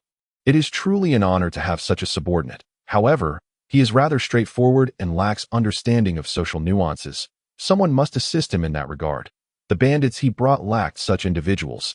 That will be your task. Understood, Iser noted again. Carlisle did not cease speaking, continuing his plans for the nation. Master Kian should no longer be sent to the battlefield. Having asked him to serve as our guard was already a considerable burden. For he is merely a blacksmith, not a fighter. After conversing with Lien, I have gained new insights into machinery. Perhaps we can experiment with machines powered by imprint pearls, for those without imprints. Machinery might serve as a compensation, allowing Master Kian to travel to Green for further study. Perhaps adhering strictly to tradition will indeed lead to the decay of the world tree. We need to provide it with a new environment to flourish. What about your guards? Isar inquired. They are to remain hidden. I initially gathered them to overthrow Yofner Sai. And now that he is dead, they need not operate in the open. However, their mission is not yet complete. Yofner Sai's minions have not been eradicated, and we must remain vigilant against the venomous serpent's last-ditch efforts. Let them seek out the troubles left by Yofner Sai. Each possesses a degree of capability for executing tasks, Carlyle stated, but Zhu Weifer should not be sent out alone. He is too impulsive. And without supervision, he may cause trouble. Understood. As the conversation concluded, Isar's responses grew quieter. The time for parting was drawing near. I love this land. Deity is my country, my home, my soil. Merely touching this earth brings me joy. Alas, I am the wind. The wind yearns to embrace the land passionately, but is helpless against the reality that the earth cannot bind it. The wind belongs to the sky. Since making this decision, I have understood that I cannot fulfill the role of a king, that I cannot govern a territory. My heart is untamed. If I were to establish a nation, it would be elevated in the heavens. Carlyle, can you stay? Isar finally mustered the courage to speak. Carlyle smiled gently and shook his head, saying, It is impossible. Once this step is taken, there is no turning back. My master has said that by severing the ties of the mortal realm, I shall comprehend the essence of the wind. He is coming to take me. Isar, it is indeed a burden for you to manage the mundane world. It is no burden, Carlyle. You are the one who bears the weight. Isar quickly replied, yet ultimately fell silent, a tear glistening at the corner of her eye. Isar was ensnared by the sorrow of parting. Their mother had passed shortly after giving birth to Isar, and their father had been gravely ill. The two had relied on each other until now, and yet they were to separate. This is my choice. Do not hold it against my master. It is he who has offered me this opportunity to find clarity. I have discovered my path, far luckier than Pushio, that I wonder how that boy is faring. When we first met, I intended to recruit him, but after several attempts, I realized he was not a capable subordinate. He seemed utterly oblivious, lacking guile or malice. The church sent such a person to carry out my tasks. I had mocked the church in my heart. However, I later discovered that this child possesses a purity of spirit far beyond my own. As if my soul could be cleansed in his presence. Throughout our journey together, though I taught him much, he imparted invaluable lessons to me. Isar, he is my second friend. When parting from Pushio and Lien, although I felt an emptiness within, I did not weep. I had cried bitterly when I severed ties with Viji, but in retrospect, I was merely a child then. That I shall no longer weep for farewells. Brother, do not cry. Isar, no two individuals in this world are exempt from parting. You must learn to be strong, Carlyle reassured her. Is Lien's sister very beautiful? Isar asked unexpectedly. I regard Lien as I do Viji, Carlyle replied. If we speak of love, she would be more suited to Pushio, for he is the one in need of care. Why do you ask this? Nothing at all. Isar stammered, slightly flustered. It is getting late. Carlyle did not pursue the matter further. My master should be arriving soon. Yet, it was not Isar who responded to Carlyle, but the deep, resonant voice of another man. I have long since arrived. If you wish to depart, we shall go. If you wish to converse, I can wait a while longer. Carlyle abruptly turned around, only to find a figure standing before him, adorned with a bronze mask and wielding a long sword. The white robe and silver hair shimmered in harmony, and had it not been for the mask marring the aesthetic, it would undoubtedly have formed a picturesque scene. Master, both Carlyle and Isar exclaimed in unison. The master had been right behind them all along, yet they had failed to notice. Do not blame yourselves. Isar, your water magic was taught by me, and Carlyle, your wind magic too. I have deliberately concealed my presence through a combination of wind and water magic. It is understandable that you could not perceive my movements. However, you cannot remain in this state indefinitely. Master, Isar attempted to articulate something, but was interrupted by the figure in white. Isar, your choice of the throne is your own. I do not wish to comment, for I have imparted all that I can. I hope you do not come to regret it. Should you wish to continue honing your two magical disciplines, you must consider their fusion. That I cannot predict the outcomes of such a blend. Undoubtedly, your path diverges from mine, and I can no longer guide you. This is, indeed, your best choice. I shall remember my master's words. I will not regret it, Isar stated resolutely.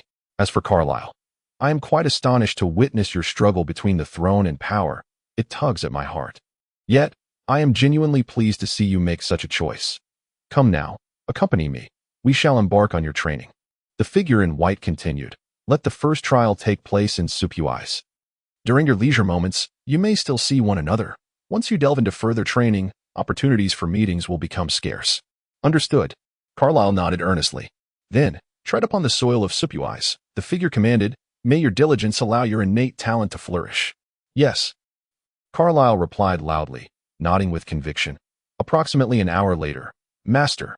Carlyle gazed at the waterfall before him, somewhat speechless. Can a sword really cleave such a cascade? If your sword is swift enough, it can as long as you can sever it for but a moment. I shall deem you successful. Carlyle looked at the relentless waterfall with a sense of helplessness, muttering, is it truly possible to sever such a thing? It is indeed, the figure affirmed. Moreover, every morning, I will be absent for a period. Any severance during that time will not be counted. Very well. Carlyle nodded, refraining from further comment. If the master said it could be done, then it surely could be. He summoned all his enhancements and swung his sword. It was futile, just as it reached halfway. The waterfall rejoined seamlessly. Carlyle, feeling somewhat disheartened, remarked, how fast must one be to sever it? You currently possess only the radiant white imprint. Should your imprinting abilities improve, your speed will likewise increase, the figure explained. You underestimate the importance of imprinting practice. Now tell me, what is imprinting? The power granted by the divine. Carlyle answered without hesitation, succinctly encapsulating the essence of imprinting as a gift bestowed due to faith in the divine. The figure nodded in satisfaction and inquired, then, do you believe in the speed of the wind, or in your own swiftness? I believe, Carlyle began, but he already held the answer within. He had been overly arrogant, dismissing the existence of other beings. In his eyes, there were no deities, the wind spirits. He had never regarded them with any seriousness. Perhaps it was time to have faith in the speed of the wind if the wind spirits truly existed. Then let them grant me speed akin to the gales, Carlyle whispered within himself. The radiant white imprint seemed to undergo a transformation. After a prolonged absence from imprinting practice, he reactivated his imprint, allowing the long-dormant, sharp void to radiate its brilliance once more. I hope my new disciple possesses such extraordinary talent, the figure murmured softly. Do not disappoint me. Chapter 44. Interlude. The Dragon Slayer Kate had been on this continent for quite some time. He was currently a free man, having requested the church's permission to embark on a solitary journey. Coincidentally, after a recent mishap, the church had not assigned him any tasks. The forces of the Vijaya Empire seemed to still be pursuing him. However, he was unperturbed, for he had no fear of the military. In his view, an inefficient army could never capture him. Moreover, he had been active on this continent for quite a while, although he had crossed the borders clandestinely. The Vijaya authorities had proven utterly incapable of dealing with this stowaway. After prolonged attempts to apprehend him yielded no results, they had grown indifferent to his pursuit, allowing him to roam freely. As he had not committed any acts detrimental to the state, their inaction undoubtedly validated the concerns of Vijay, demonstrating that the inept officials were incapable of accomplishing anything beyond their own corruption. Reform in Vijaya was imperative, or rather, a revolution. Jin's visit had altered his initial plans. He had intended to regain prestige within the church and seize the position of Sun Priest in one fell swoop. But the conditions proposed by Jin were simply too enticing to refuse. Kate retrieved the parchment, recalling the moment he had signed the contract. If successful, this sword shall belong to you. We merely require an experiment. We will provide the methods, and you shall enact them. I am but an antiquities dealer, never one to engage in actions that harm others, Jin had said. This mission was dubbed codename Dragon Slayer, and Kate's task was to slay not just one dragon, but a total of 4. It sounded incredulous. Initially, Kate had asked, do dragons truly exist in this world? Jin's response had been an unequivocal affirmation, along with a detailed map. Kate scrutinized the young man before him, not doubting his words, for he had been provided with ample resources. A blue-patterned steel sword blank was sufficient proof of his sincerity. Such a grand offer was not something just anyone could produce. The wealth behind Jin was evident. Even more crucially, the intricate blueprints he had provided left no room for doubt regarding Jin's identity. Only a master craftsman like Glenn could produce such remarkable designs. Fortunately, despite the complexity of the blueprints, Kate was a genius. He comprehended the principles within a single night. While replication would pose challenges, crafting a sword according to the designs was certainly feasible, provided he could acquire the necessary materials.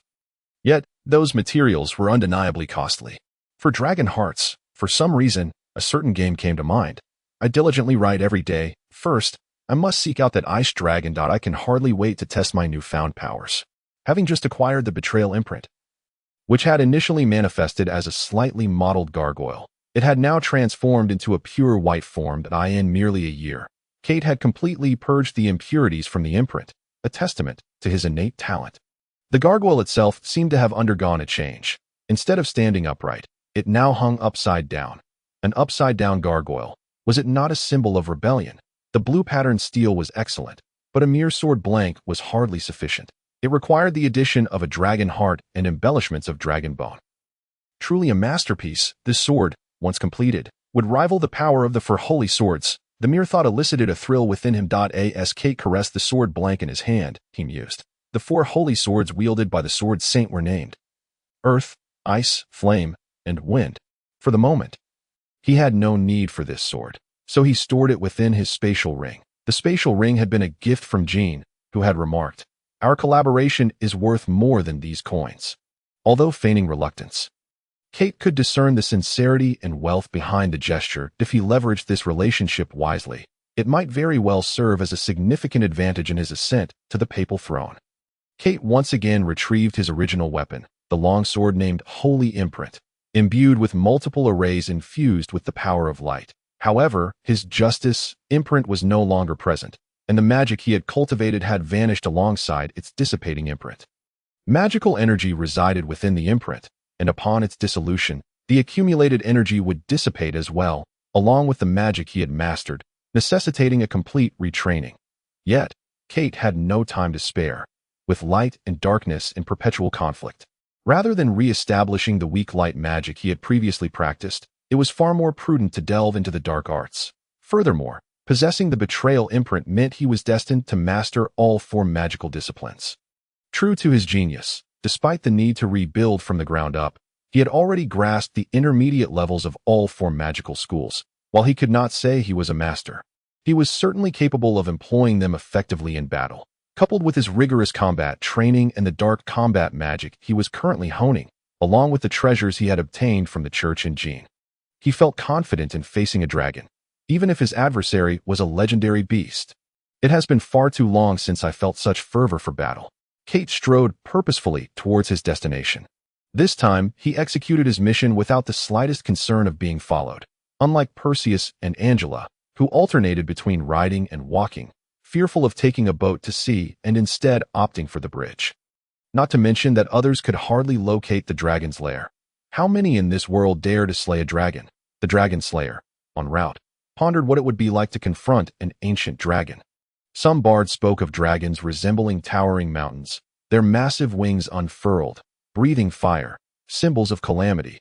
Others described them as creatures cloaked in scales, relying on claws and fangs rather than flames in battle. Even more claimed dragons were akin to colossal serpents, possessing only two wings, capable of summoning fierce storms. The mere thought of slaying such a formidable being sent a thrill through Kate, for the honor of vanquishing it, regardless of whether he was the sole bearer of this knowledge, was of little consequence. The dragon's den lay in the northern reaches of the Viskia Empire, where icy plains dominated the landscape, marked on maps as the lair of the ice dragon. Given that fire magic was the most aggressive form of sorcery, Kate deliberately chose the ice dragon as his first quarry. Armed with the betrayal mark, he could invert elemental weaknesses, rendering the pure ice dragon utterly vulnerable to him. The potency of the betrayal mark surpassed that of the traditional elemental countermeasures, thus facilitating Kate's endeavors against the dragon. However, he still undertook several preparations, for he had never encountered a dragon before and was uncertain of its combat style. Yet, with a fearless heart, he boldly approached the dragon's den marked on his map. The ice dragon, concealed in the northern territories of the Viskia Empire, was cloaked in formidable ice scales, boasting astonishing defenses. Proficient in unleashing its icy breath, its claws and fangs served as its weapons in close combat. While its speed was average, the ice dragon did not stray far from its lair. It was advisable to employ a magic circle to deplete its strength, The exterior of the dragon's lair resembled an iceberg.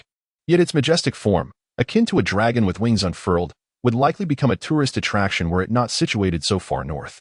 Jean, ever the opportunist, contemplated the economic benefits while describing the location of the dragon's lair to Kate.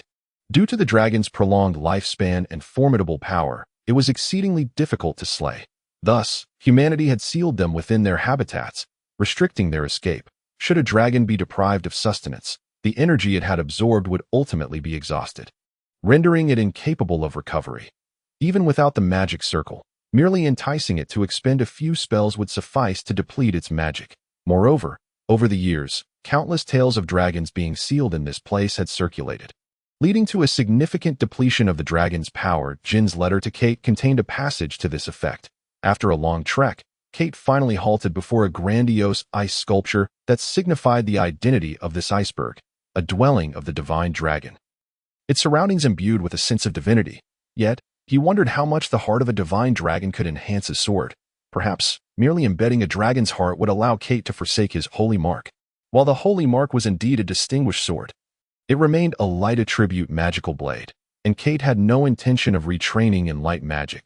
He resolved to first test the waters with this dragon, hoping to find satisfaction. With that thought in mind, Kate refrained from immediately setting up a grand array, opting instead to confront the dragon directly. This was his pride, and surely Carlyle would have made the same choice as he entered the dragon's lair. Kate found his vision undimmed by the darkness. Rather, the light emanating from within the lair rendered the pathway brighter than outside. He surveyed his surroundings briefly, confirming the absence of traps before delving deeper into the lair. The colossal dragon, coiled atop its treasure, finally came into view, and indeed, as the reports had described, the ice dragon, adorned in scales, raised its proud head to survey its surroundings. Even though these dragons were sealed within, they retained their innate haughtiness. "Human, this is not a place for your kind," the dragon proclaimed, opening its mouth to unleash a frost-biting breath. Kate deftly evaded it, responding, "Dragon, have you become foolish during your years of imprisonment? What purpose do you think those who come here serve? I grant you a death." The dragon roared again, expelling its icy breath, yet Kate nimbly dodged once more. "Grant me death? Is that all you can muster with your breath? Why not employ a more formidable spell?" Observing the ice dragon repeatedly expelling its slow-moving breath, Kate taunted, "Are you conserving magic, or do you wish to perish beneath my blade?" The ice dragon appeared reluctant to engage in a prolonged battle with Kate, stating, "You cannot penetrate my scales." "Oh, is that so?" Kate replied coolly, gazing at the dragon before him. "Then I shall test whether my sword can stain your golden eyes red." With that, Kate leaped into the air. Crimson lotus dance. Flames enveloped Kate's sword, cascading like petals of a red lotus as he descended from above. Foolish. In the eyes of the ice dragon, Kate's decision to attack with fire magic was sheer folly. Unsure whether the human was truly ignorant or merely provoking him, the dragon resolved that since the human had initiated an attack, there was no need for further bluster. Bluster was merely a means of self-preservation, yet in the face of battle, dignity surpassed life. The dragon's massive claws met Kate's strike, and the sheer force sent him staggering back several meters. The dragon's breath swiftly followed, and had Kate not seized the ground to leap into the air, he would have surely succumbed to that blow. The power of that breath was formidable. The ground where Kate had just stood was now encased in the ice formed from the dragon's breath. Had he failed to evade, even if the ice was easily shattered, the dragon could swiftly crush the fragments, snuffing out Kate's life. Fortunately, dragon breath could not be unleashed in rapid succession. A moment of inhalation and exhalation was required. Otherwise, had the ice dragon targeted Kate mid-leap with another breath, it could easily follow up with a few more claw strikes, and Kate would find himself bidding farewell. Kate, now resolute, no longer underestimated his opponent. Even if it was merely a decrepit old dragon, it was still a dragon. "I do not wish to be your enemy, human," the dragon declared, "but I must defend my life and my dignity." So, it closed its immense jaws. Unlike typical dragon breath, this one, laden with icy shards, erupted endlessly from the dragon's maw, and as Kate beheld the oncoming mass of ice, he couldn't help but feel a shiver run down his spine. Chapter 45, Interlude. The Dragon Slayer, Part 2. Kate raised his holy mark, proclaiming, "Bless me, flames." Foolish. The dragon, having finished its breath, observed Kate's reaction and could not refrain from commenting. To it, the notion of using flames to counter ice was an indication of a feeble mind. However, upon reflection, anyone daring enough to challenge it must also possess a similarly flawed intellect. In other words, foolishness was the common thread. Ice, being the apex of water, could extinguish flames. How much more so could ice? Kate spun the flames before him, seemingly awaiting the icy onslaught. The dragon, unwilling to squander further magic on this foolish human, nonetheless recognized that this individual had come seeking death, and thus represented a potential meal. The ice dragon had previously fantasized about 100 weakling dragon slayers arriving to challenge it, only to be encased in ice with a single breath, feasting one per day until it amassed enough strength to shatter its confinement and rescue its kin. Before regaining its strength and reclaiming the world from humanity. Of course, such dreams were merely fanciful. Only this one human had come to hunt dragons, and he was not as easily dealt with as it had imagined.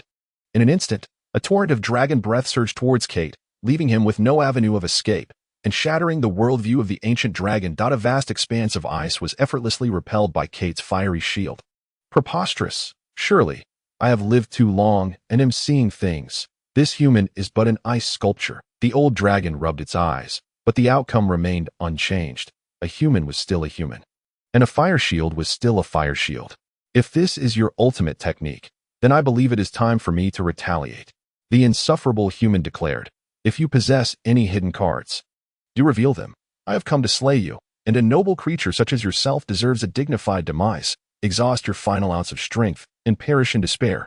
Conversely, the ice dragon remained composed, gazing at Kate. Human, your mark is betrayal. I have deciphered your strategy. Although my mark is extreme cold, I am not incapable of wielding magic of other attributes. Kate chuckled lightly. Do dragons also possess marks? When the goddess reigned, both beasts and humans were her children. It was only after the goddess's demise that the two turned against each other.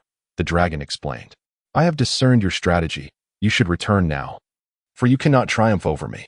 Yet, Kate did not cease his laughter. Instead, he retorted, is that so? I shall see how you decipher my strategy. His tone was laced with disdain and mockery, akin to a wolf observing a lamb awaiting slaughter. The wolf, upon hearing the lamb declare, do not eat me. I am actually Shiva of Sylvia, merely smirked. Kate wore a similar smile, lifting his gaze to the dragon before him. The dragon's fury ignited. It had lived for countless years, harboring resentment for just as long, conserving its magic in hopes of breaking free from this prison. Yet today, it would have to waste magic on this human once more.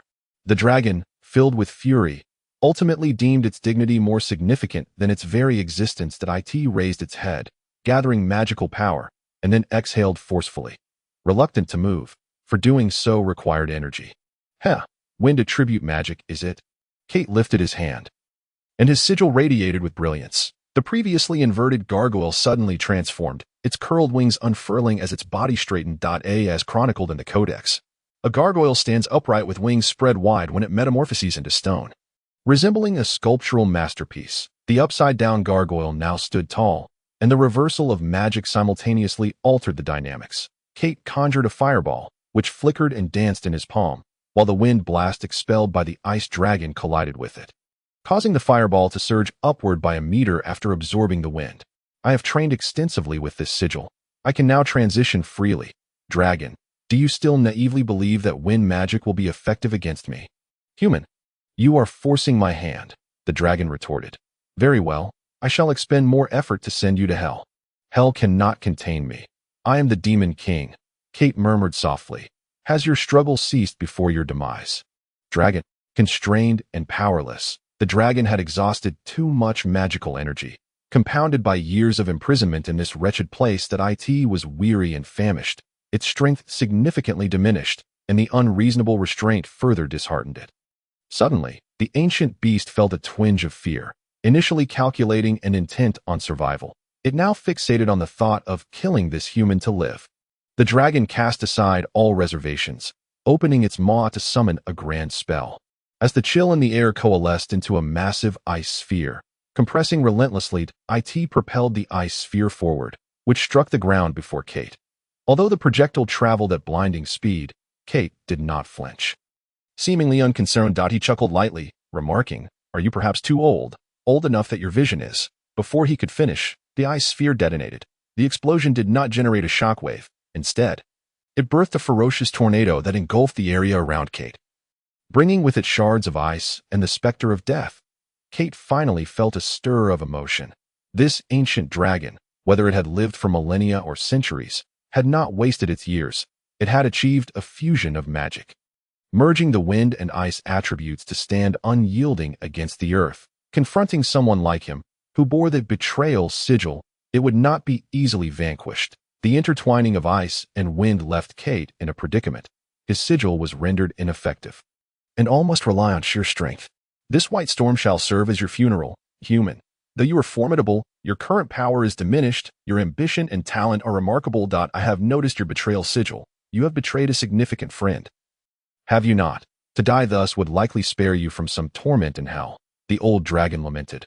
Alas, had I been free, I might have sought friendship with you. Yet, you cannot rescue me, and instead seek to slay me.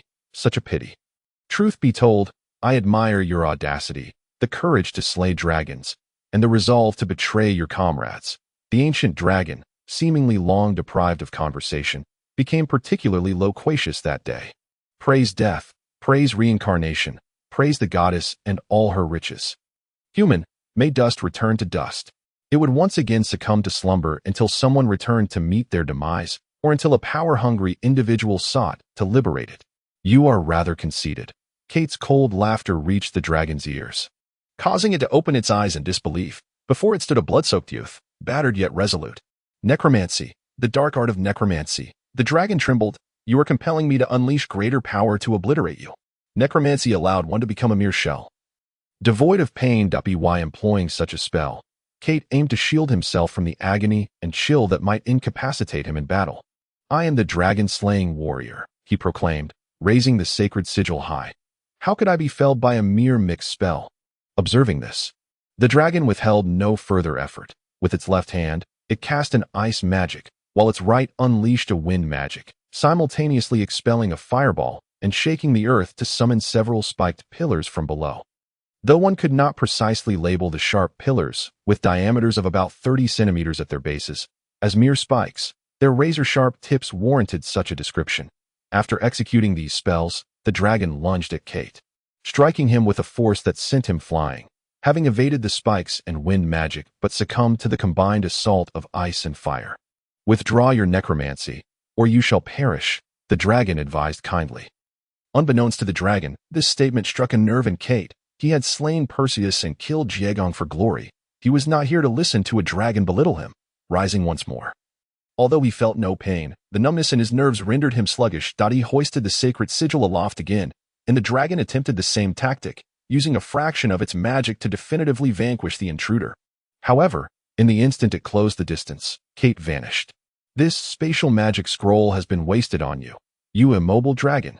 Kate declared coldly that he raised his sword, casting a fire attribute spell, while simultaneously executing an earth attribute palm strike.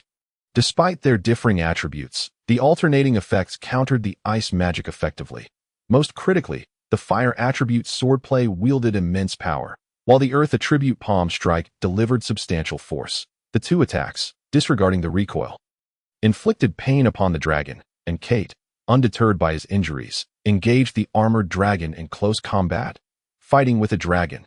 Even though this beast was on the brink of death, such a confrontation would surely be historic. Countless strikes were delivered, and the legendary sacred sword cleaved through the dragon's scales. Yet Kate did not relent, unleashing a flurry of punches. Each blow erupted with splatters of blood, and each palm strike crystallized the blood into ice. But Kate felt no pain. He fought with unbridled fervor. His long-suppressed frustrations found release, and this cumbersome old dragon became his punching bag. What of talent? What of divine dragons? What of sword saints? All would be shattered beneath his might. The dragon, proud and powerful, was not invincible. As Kate's relentless assault continued, he noticed fissures forming in the dragon's scales. Ha ha! An almost maniacal laughter escaped Kate as he drew forth the azure-patterned steel sword, plunging it into the dragon's spine and piercing its heart. Liberation. The dragon sighed, as if resigned to despair. Human, I wish you good fortune. In its final moments, the dragon did not curse the wicked human that had slain it, but instead offered a blessing, wishing him luck in the future. Such was the peculiar nature of dragons, powerful, mysterious, and deeply complex. Breathing heavily, Kate concluded the necromancy spell, and an onslaught of pain surged through him, compounded by prior exhaustion. Darkness enveloped him, and he collapsed upon the dragon's back. Were it not for the warmth of the ice dragon's blood, Kate might have frozen to death in that desolate place. Chapter 46, not an interlude. The Sword of Ares is the Ares constellation within here? Perseus pondered, gazing at the unremarkable door. Crafted from ancient wood, the door bore carvings of the Ares constellation, adorned with luminescent gemstones, and strung together with glowing threads to signify its identity as the door to Ares. Such embellishments were not unusual. Every door possessed similar decorations. What set Ares apart was that the door adjacent to it, the Taurus door, was fashioned from gold, encrusted with constellations surrounding Taurus in a celestial display. At night, this door sparkled brilliantly. What might the first trial entail? Perseus mused as he approached the door. Yet, upon entering, he immediately grasped the nature of the challenge before him. Before him stood a sword, glimmering ominously and shimmering with a cold light. As soon as he entered, he was enveloped by the sword's chilling aura, rendering the illumination of the room virtually undetectable. The sword, poised at his nose, sent a shiver down his spine. Fortunately, the weapon was swiftly retracted. Its master, of course, was none other than Ares, who, wearing a mask, concealed his true visage. After reclaiming the sword, Ares posed a question. "What do you think of my sword?" he inquired. Surely, this was the first test, Perseus thought to himself. "Cold," he replied, believing it to be the most accurate description. Yet even he was dissatisfied with his answer, shaking his head and adding, "No, there is more to it." Ares, his expression unreadable behind the mask, lifted his gaze to focus on Perseus. Having already removed his own mask, Perseus preferred to reveal his true self rather than hide behind a fade. Since Lien had suggested treating this place as home, why not relax a little within its confines? Noticing Perseus deep in thought, almost in a state of distress, Ares reassured him, "Take your time to ponder." Indeed, Perseus began to contemplate slowly. What was the essence of this sword? Fleeting yet profoundly memorable. Aside from the penetrating chill, what else did it convey? After much reflection, he finally uttered another word: indifference. At first glance, indifference and coldness seem indistinguishable. Yet, the corner of Ares's mouth revealed a satisfied smile. Do not misunderstand. Although he still wore a mask, it did not hinder him from smiling. The mask of the Stellar Alliance concealed only his face, leaving the lower part exposed. This is the essence of the sword, the emotions of the sword. When one can summon the soul of the sword, it signifies that one has reached the pinnacle of swordsmanship. Legends say that in ancient times, there were individuals who truly imbued their swords with spirit. Whether such occurrences were real, I cannot say, but even swords that have not been so blessed possess a natural spirit of their own. They exhibit distinct personalities. Observing Perseus's dazed expression, Ares ceased speaking and patiently awaited his response. He understood that Perseus was deep in thought. His task was not to inundate him with knowledge, but to impart the art of swordsmanship. "I have also perceived the rules. The sword bears the essence of ice magic. Yet you have not invoked any seals. This ice magic emanates naturally from the sword, distinct from ordinary magical artifacts, as it exudes a chilling aura inherently. I find it difficult to articulate." After a moment of contemplation, Perseus continued, "If I could learn only one thing from you, I would wish to harness the power of the rules and draw forth the sword's primal force." Astonishment, emotion. Upon hearing these words, Ares felt as though he had underestimated the complexity of this eternal night star. The leader had once told him, "There is someone who wishes for your guidance. He is a lost lamb in need of direction." Yet, without a doubt, he is a genius, for only a genius can become lost on the path of progress. Wouldn't you agree? Of course, only a sage can guide a genius onto the right path. At that time, he had questioned the extent of Perseus's genius, comparing him to many others in his mind, only to shake his head and mutter, "Impossible. Such unparalleled genius cannot simply reappear." However, the evidence lay before him. When Perseus entered, Ares was genuinely taken aback. His sword hesitated momentarily, yet that mattered little, as his speed remained astonishingly swift. In a fleeting moment, he communicated the queries he wished to pose. All that remained was to await Perseus's answers. He never anticipated that Perseus would provide such profound responses. To Ares, even the second answer would have sufficed, yet Perseus's gaze was piercing. Revealing a grasp of the most essential truths. As he was entrusted with Perseus by the leader, he felt compelled to educate him thoroughly. Yet education must be tailored to the individual. While human wisdom may be relatively uniform, one's spiritual essence varies greatly.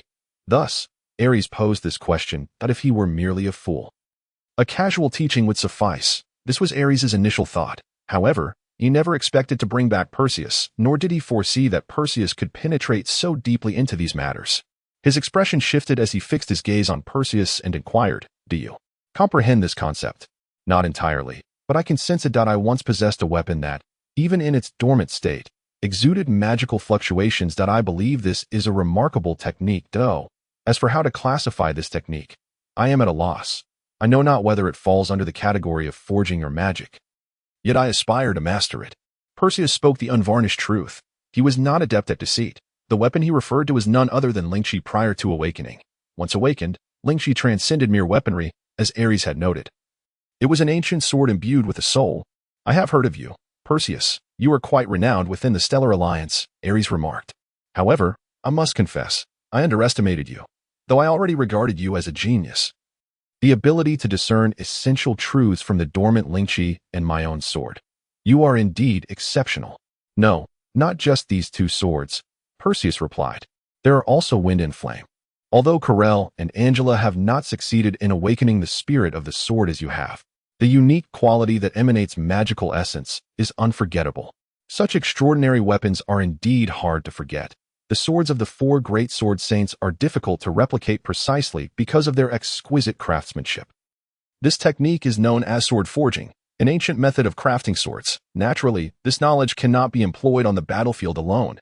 While teaching you the art of sword forging, I shall also impart other skills, such as swordsmanship and summoning the sword spirit." Perseus, puzzled, remarked, "Why would you impart so much knowledge to me? Surely you are merely following orders." Even Lian harbored some dissatisfaction regarding his inexplicable appointment as Eternal Night Star, let alone others. Perseus was aware that his unmerited elevation to such a high status would likely leave a poor impression on others, especially among the higher-ups, who had earned their positions through merit rather than mere talent. "I have suddenly changed my mind," Ares declared. "You have provided me with 3 distinct answers. Thus, I shall correspondingly teach you the same subjects. For your first answer, I will teach you swordsmanship. For your second, I will instruct you on summoning the spirit of the sword. And for the third, I will elucidate the art of sword forging. Now that we are acquainted," he paused briefly before continuing, "let us engage in a duel." "What? I will not employ magic. I wish to see the extent of your understanding of the sword." Ares stated, "Draw your sword. I do not expect you to astonish me with a single strike. But do not let me down." Upon hearing this, Perseus, who had intended to summon the Sword of Light, halted his movements. "Are you implying that my performance will directly influence my future studies?" Perseus inquired. "Indeed. Therefore, you must approach this with caution," Ares replied. "Understood," Perseus affirmed. "Then, please pose your challenge." With that, he grasped Gyokue in his left hand and Lingxi in his right, assuming a stance in preparation for the encounter. Ares remarked, "Lingxi's swordsmanship excels in close combat, while Gyokue's technique leans towards lethal strikes. That I recall you are not left-handed. Thus, you should assign the close combat to your right-hand sword." Perseus paused momentarily, then switched the positions of the swords in his hands. In an instant, he comprehended Ares's implication. In close combat, one must leverage the more accustomed and powerful right hand for advantage and opportunity, while the right hand wielding lethal strikes possesses greater force. Gyukuei's techniques have never relied solely on strength. Magical energy is paramount, rendering the distinction between left and right hand negligible. Previously, Perseus had never paid attention upon acquiring the swords. He would simply begin drawing, often leading to a chaotic mix of left and right. However, he had now committed this lesson to memory and would not falter again. "I shall draw my sword now. I will not use magic. So try to feel the essence of my blade. This sword is forged from cold iron, and under the craftsmanship of sword forging, it emanates a chill from within. How will you respond?" The emanation of coldness would surely hinder one's movements. Perseus nodded and replied, "I am ready. Then, I shall dispense with formalities. Prepare to receive my strike." Ares lunged forward with his sword. Perseus raised his sword to block. He did not employ Lingxi, but Gyokue. Not the Gyokue true radiant slash, but rather the Gyokue fracture cut. This was the second Jokue technique that Perseus had mastered, although it lacked the power of the true radiant slash. It was practical, like the true radiant slash. It also required substantial magical energy, but could be executed instantaneously with a mere flick of the seal, while the output of Jokue's techniques often belied their power. It must be acknowledged that their impact was still significant in high-level combat. It is exceedingly challenging to augment one's power without expending considerable magical energy, such is the nature of the craft. Perseus attacked with both swords. His left hand wielding Jukue retaliated with a forceful tremor, repelling Ares' blade, while his right hand thrust Lingqi forward. The Lingqi technique, known as Lingqi inch blade dance, was ideally suited for rapid strikes, characterized by slicing and evasive maneuvers that encountered little resistance, akin to a dance with the sword. Perhaps in this way, he could uncover a semblance of Carol's influence. A glimmer of approval flickered in Ares' eyes as he deftly parried each of Perseus's counterattacks. Despite Perseus's astonishing speed, Ares remained unscathed. Your speed is commendable, yet your counterattacks lack force. Your swordsmanship should be built upon this close combat technique. You must hone this aspect further, Ares advised. Perseus experienced a moment of realization. Throughout recent days, he had focused on refining his Jokue techniques, believing that merely executing the Jokue true radiance slash once more would constitute significant progress. However, he had overlooked the fundamental swordsmanship that should take precedence in combat, and he had not invested the necessary effort. It is not too late, Ares stated, then launched another strike, declaring, "Now, let us see how many of my blows you can withstand." Another strike descended, akin to the previous one, though not overwhelmingly powerful. It was nonetheless formidable. If Perseus were to resist fully, he would find himself in a stalemate. Under the chilling influence of Ares' sword, defeat was inevitable, although he perceived his chances of victory as exceedingly slim. He resolved to strive nonetheless. This was an examination. He would demonstrate all that he had learned. He sought the acknowledgement of everyone, including the Ares before him. The speed of drawing the sword is still inadequate, although the techniques are commendable. They lack fluidity and coherence. Coupled with an inherent lack of strength, this style of swordsmanship may suffice against petty foes, but when faced with a true master. The Ares did not continue, yet Perseus understood the implication. What should he do? Perseus pondered incessantly, realizing that Ling Qiang and Jokue could offer him no assistance, for this was not a matter that could be resolved with a mere hint. After numerous exchanges, Perseus sensed a chill emanating from the sword of Ares, causing him to shiver involuntarily. Perhaps it was time to concede. After all, he was unable to resolve this issue, Perseus thought, feeling somewhat despondent. At an unknown moment, Leon's voice echoed in his ear. "The demon within your heart is nothing but weakness."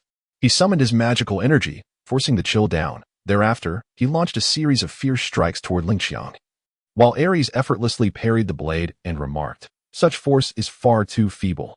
Yet, he soon fell silent, preparing to fully engage with Perseus's lethal technique, Jukue's true radiant slash. This was Perseus's genuine killing move. Potent yet requiring a moment to gather strength, his previously seemingly frozen hands wielding the sword moved with increasing slowness, all to conceal this decisive blow. "If we were of equal standing, could you withstand this strike?" Perseus inquired.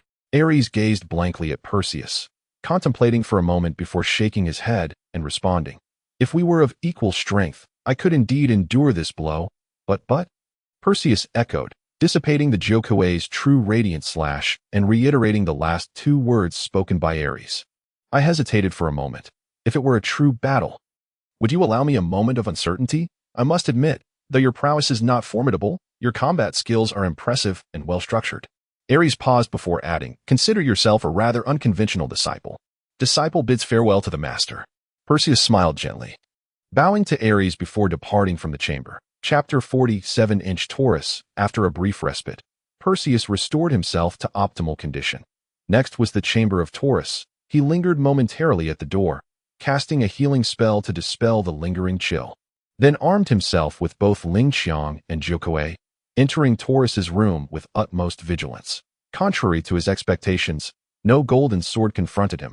Perseus surveyed the room with astonishment. If Ares' chamber resembled a stark dojo, then this room could only be likened to a palace. Truly, a man of wealth. Perseus had anticipated some connection between Taurus and riches, but had not envisioned such opulence. "I possess even more wealth," This is merely a fade. The voice of Taurus resonated. Following the sound, Perseus beheld a masked figure amidst the illuminated room, adorned not with magical arrays, but with lamps powered by light-imbued orbs. Are you a proponent of innovation? Perseus queried, observing the surrounding lights. Neither a supporter nor a detractor. However, such items are quite costly and aesthetically superior to magical arrays, Taurus replied. Speaking of which, I should be the one posing inquiries. It appears I am at a loss as to how to proceed. Apologies for overstepping, Perseus replied sheepishly.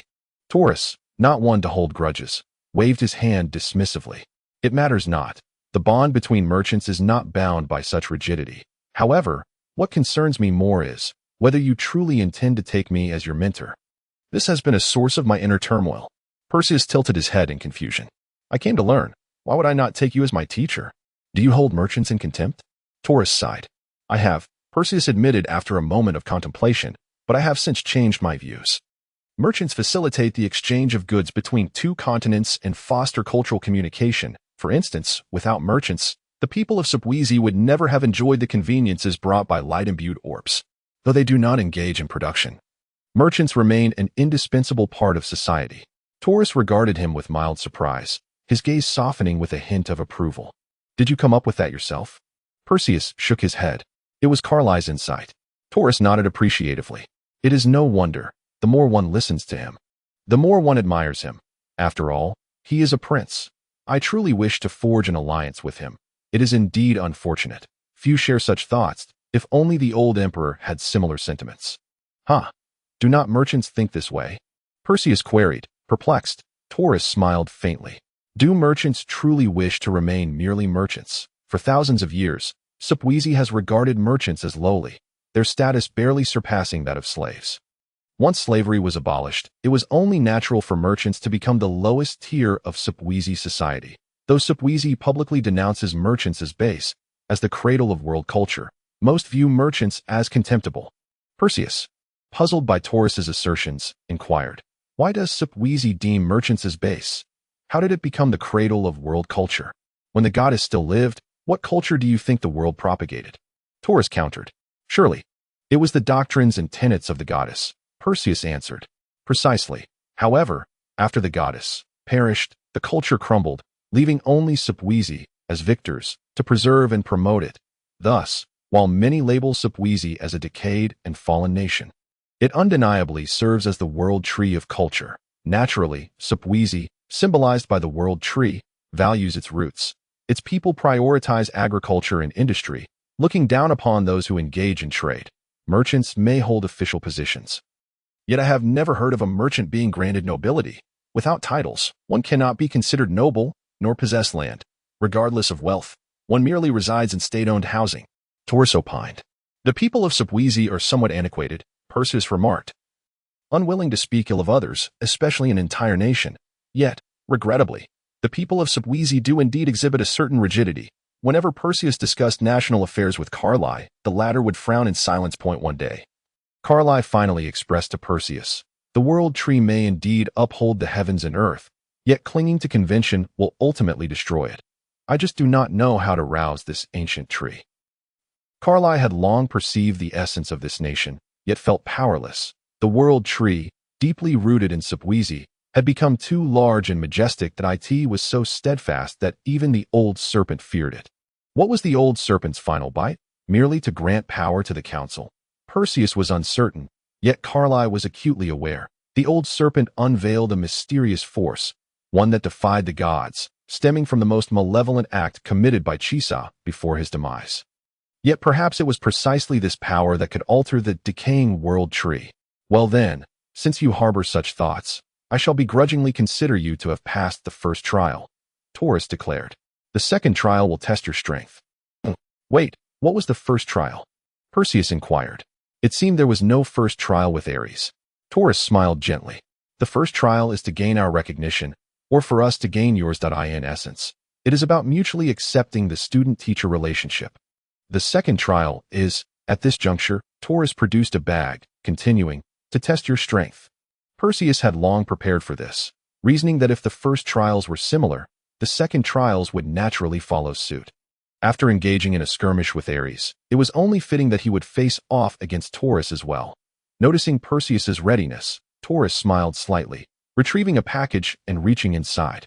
"Prepare yourself," Taurus declared, producing a copper coin from the bundle and tossing it into the air. Though small, a handful of coins quickly filled the space.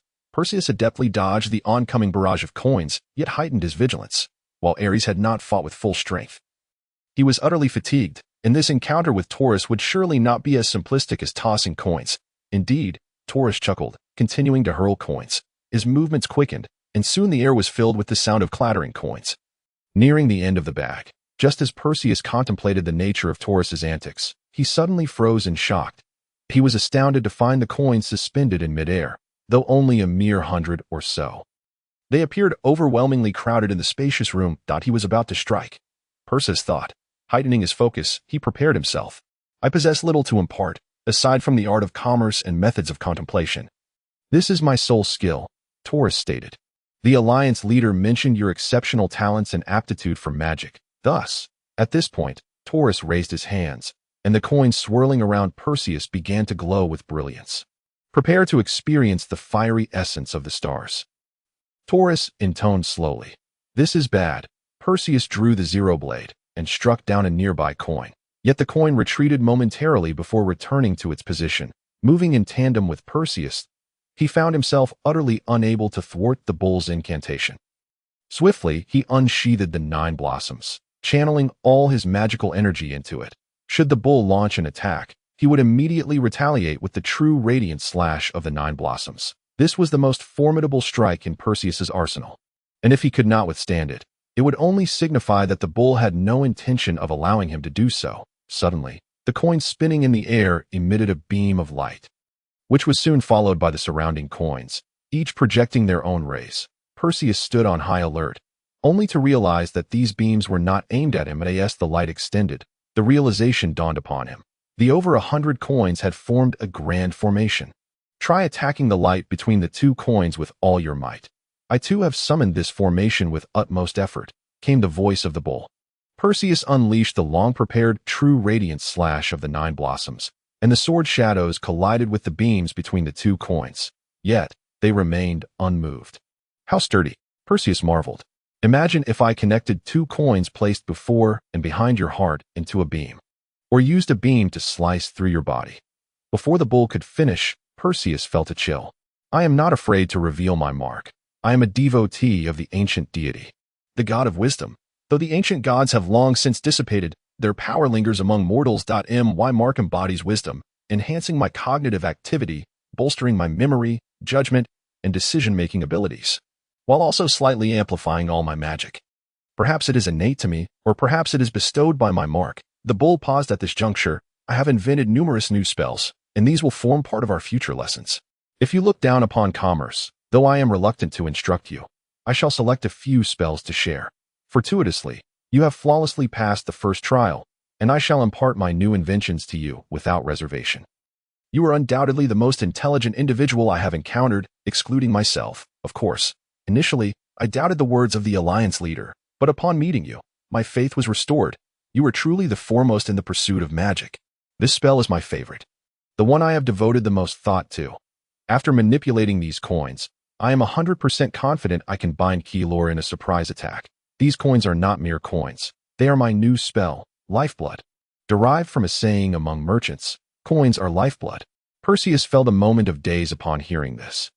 For reasons unknown, he sensed something amiss in the bull's voice. Initially, he had not perceived any oddity amidst the bull's lengthy discourse, but as their conversation deepened, the bull's voice suddenly took on an oddly familiar tone.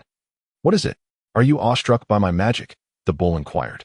"Oh, by the way, as my student, you shall not lack for benefits. You already possess a spatial ring. What should I give you?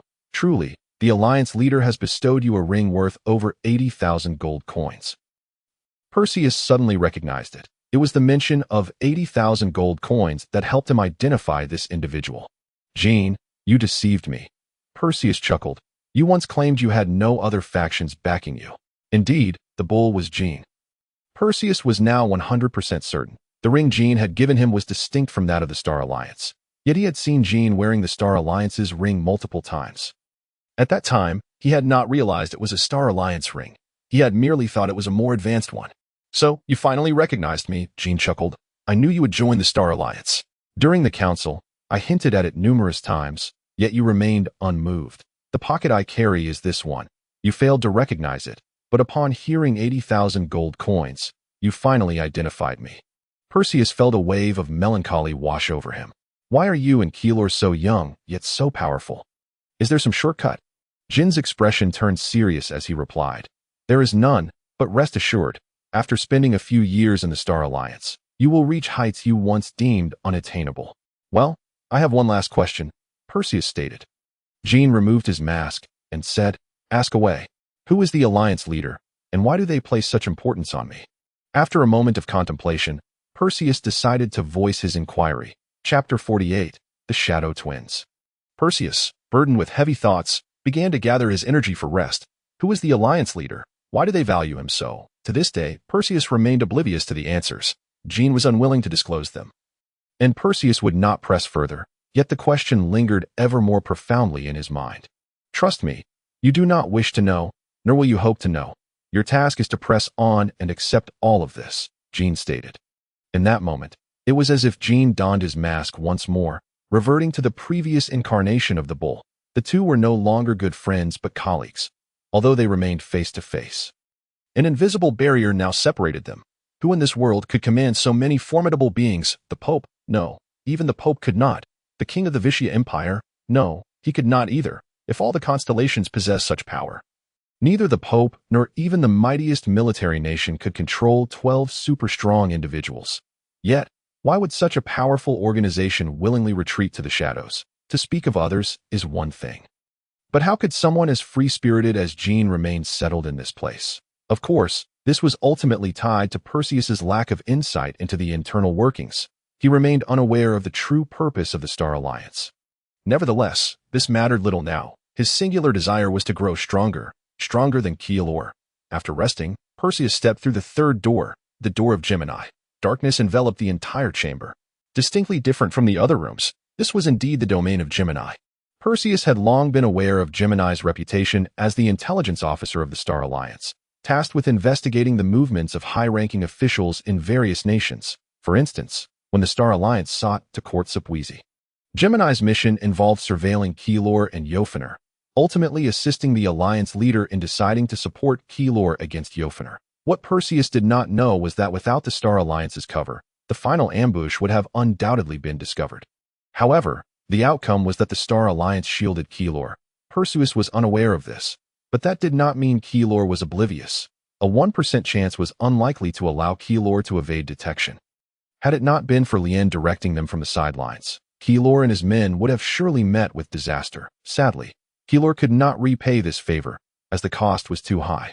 Sapwizi had just been rescued from the serpent, and Keylor could not easily hand him over to another.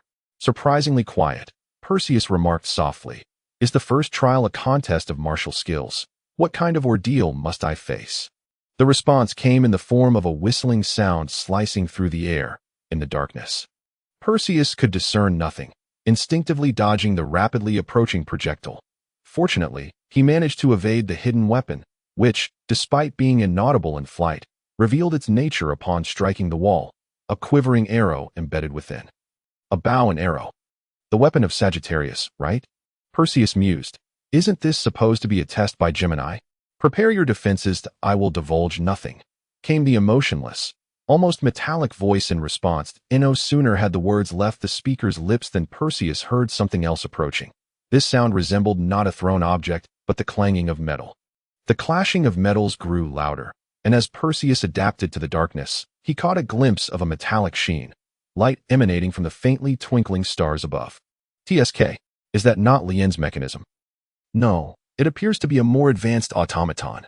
Perseus swung his sword, only to find the metallic figure unmoved, countering with a punch of its own. Perseus understood then that aside from lacking a humanoid shell, this machine could indeed be considered a puppet. Lien? Was the archer involved in this trial along with Lien? No, it seemed that both were participating in the trial simultaneously. Doubts swirled in Perseus's mind. But he did not pause. Countless arrows continued to rain down from afar, while the skeletal automaton, before him relentlessly swung its fists. Although neither attack bore magical enhancement, the sheer force was beyond what Perseus could withstand. Most importantly, while evading, he needed to discern what this trial was truly testing. Was it to defeat this automaton along with the archer and the unknown yearn lurking somewhere? Quite a challenge, just as Perseus felt at a loss. Another figure joined the fray. It was a mage, and a remarkably powerful one at that. In an instant, he unleashed a barrage of spells, effectively encircling Perseus. Although it was evident that the opponent was holding back, Perseus could still sense his overwhelming strength and oppressive presence. That was merely a sequence of low-level spells. However, the practitioner was exceptionally skilled, capable of effectively combining these spells to immobilize Perseus completely. Once again, Perseus grasped the true essence of power. Who could this be? Such mastery of magic was something even Angela did not possess. After all, although Angela was a sword saint, her primary focus was combat magic, and her proficiency in long-range spells was merely average. Yet, after witnessing Angela's magic, Perseus's perspective had broadened significantly. He could ascertain that this sorcerer was undoubtedly among the world's elite. Thus, the identity of this individual became evident, the strongest magician of the 12 zodiac signs. Virgo Shuai-san. Moreover, she was also the dean of the Magic Academy. With such revelations, Perseus had little time to contemplate further. Almost immediately, a powerful punch came crashing towards him, and the barrage of attacks left him overwhelmed. Fortunately, Perseus's high engraving level and ample magic energy allowed him to continuously unleash combat magic with both hands. Although the Nine Sun Sword technique and Zero Blossom Sword technique were formidable as ancient magics, both consumed an immense amount of mana. In his earlier swift victory, Perseus had not noticed this, but now, as he became entangled in combat, he realized that his magical energy was rapidly depleting. However, should he cease casting spells, the two blooming swords would lose their magical enhancement and inevitably falter against the relentless onslaught. At this moment, Perseus found himself trapped in a paradox. A bead of cold sweat trickled down his cheek. No longer hesitating, he channeled a substantial amount of magic into the Nine Sun Sword, setting it aside as he raised the Zero Blossom Sword and swung it fiercely. The Zero Blossom Sword technique excelled in close combat, allowing him to swiftly and effectively disperse the surrounding enemies and their spells with the Zero Blossom Blade Dance. Then, Perseus quickly sheathed the Zero Blossom and retrieved the fully charged Nine Sun Sword. With a decisive strike, he unleashed the Nine Sun True Radiant Slash. As he forcefully executed the attack, the Radiant Sword energy enveloped everyone, and amidst the brilliance of the Nine Sun True Radiant Slash, Perseus caught a glimpse of all those present. A faint smile graced his lips, and he chose not to suppress the strike. "Why have you stopped attacking?" The metallic voice echoed once more. Perseus shook his head and replied, "There is no point in continuing if I cannot win. You have all achieved your objectives. Have you not? Speak your mind. This is the trial." The metallic voice continued, "I had already surmised that. Each trial consists of 2 questions, and this one is no exception. Since you have not provided a question, it must be one that I am to deduce." Perseus stated slowly. "Proceed." After pondering for a moment, Perseus said, "I have presumptuously linked your identity to the trial because previous trials have all been somewhat related to the professions of the zodiac. The Gemini is associated with information, so I dare to speculate that this trial pertains to intelligence. That I surmise that the recent battle served as a significant source of information for me. The reason I say not all is that my deduction drew upon previous encounters. I look forward to a more captivating handling of information," the metallic voice continued. Perseus nodded, seemingly relieved, and said, "With your words, I feel reassured. Initially, I believed that the numerous individuals present were a collective effort to test me. Therefore, during the battle, I made a deliberate observation. Shuai-san, the puppet of Ling, and the suspected cancer individual, despite their gentle strikes, undeniably exhibited the demeanor of masters. For a time, I genuinely believed it was a combined assessment, but I ultimately dismissed that notion. Why? I have several reasons. First, as soon as Ares makes a move, they can nearly force me to defeat you all. Despite being numerous, though equally suppressing certain levels of power, merely drain my magic energy. It is evident that your strengths are not on par, leading me to doubt the identities of my opponents. Second, you have not intervened, perhaps because you need to assess me, but on some level, it indicates a disparity between you and them. Thus, I arrived at a bold hypothesis. All these adversaries are merely intelligent puppets, That is merely a conjecture. Of course. I possess even more reliable intelligence, Perseus asserted. Ling has informed me that I have already passed my assessment, yet you have summoned Ling here. From my initial suspicions to the final conclusion, I relied entirely on Ling's words. The metallic voice paused for a moment before resuming. What gives you the audacity to make such a conjecture? Are you not afraid of losing points for an incorrect guess? I am not. My intentions are quite clear, Perseus replied. The voice's owner seemed intrigued. Oh, pray tell. You mentioned, I look forward to a more captivating handling of information. What you seek is not correctness, but brilliance. Coupled with your approach to information processing, it is evident that the series of actions taken previously in Supwisi indicate that you do not favor analyzing old events, but rather prefer to create new ones. Therefore, there is no correct answer, only an impressive one. Haha. Just from your final remarks, I shall accept you as my student, but have you deduced what my question was? I have a general idea. Do share. The first question pertains to the acquisition of information, and the second revolves around the analysis and response to that information, with the emphasis on response and the analysis serving as a secondary aspect. Perseus replied candidly. Ha ha ha. Initially, I did not believe the old Alliance leader when he called you a genius. But seeing this, it is indeed clear you possess exceptional talent. The metallic laughter was far from complimentary, yet within it, Perseus could discern a hint of admiration. He silently expressed gratitude towards Carlyle. Carlyle was the most gifted individual Perseus had encountered. And even now, he sought to emulate him. Apart from magic, nearly all of Perseus's abilities were imparted to him by Carlyle in a matter of months, and as he grew older, Perseus began to comprehend Carlyle's teachings. The lights illuminated the space, and in an instant, transitioning from darkness to brilliance, Perseus's eyes struggled to adjust. He closed his eyes momentarily before slowly reopening them. The various puppets had vanished, leaving only two figures standing before him. Both donned black garments and veils obscuring their faces, rendering their features indistinguishable. Gemini? Perseus inquired. Are you a pair of twins? We are one and the same, the metallic voice responded. Though we occupy two bodies, we are indeed one entity. Adhering to his principle of not prying into other secrets, Perseus shifted the topic. Then, esteemed predecessors, was my answer satisfactory? Not perfect, but certainly impressive, the Gemini replied. You made one remark that was somewhat lacking. The analysis of information is paramount. Only through accurate analysis can one arrive at sound decisions. Indeed, while you verbally affirm this, your heart surely harbors 100 grievances, does it not? Indeed, you are not entirely dishonest, the Gemini remarked. You pondered that earlier question, believing that as long as you could provide a captivating answer, the analysis itself was inconsequential. However, do not forget that you responded only after I said, I hope to hear a more splendid analysis. Without my assurance, would you have dared to answer so freely? Let us dissect this matter. The information I provided was that particular battle, while the additional information included your previous encounters and the words spoken by Libra. Your internal musings represent your analysis of the information. Presenting your analysis is akin to processing that information. Since my requirement does not seek correctness, captivating equates to correct. If I had not included that phrase, would you have attained such high marks? Wherein lies the fault in my analysis of the information? Cancer and Virgo are indeed genuine. You may be unaware of their true identities. They are often quite occupied. Having passed your recent assessment, you no longer need to undergo their tests that AS for Ling. She is a puppet, borrowed merely to fill the ranks. The road ahead is long and arduous. What have you gleaned from today's lesson? To conduct a proper analysis of information. Is that all? Is there more? The Gemini let out a gentle sigh. Perhaps I have been too abrupt. You must endeavor to expand your thoughts and contemplate every word and phrase I convey. Please enlighten me, esteemed predecessor. If my admonition to you were thus, if you cannot obtain accurate information, you will be unable to provide correct processing.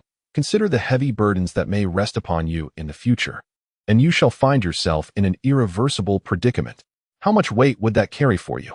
The Gemini altered the tone of their voice, maintaining a metallic quality, yet allowing Perseus to discern which words were hypothetical and which were genuine counsel. Perseus fell into deep contemplation. After several minutes, he spoke. I understand, esteemed predecessor.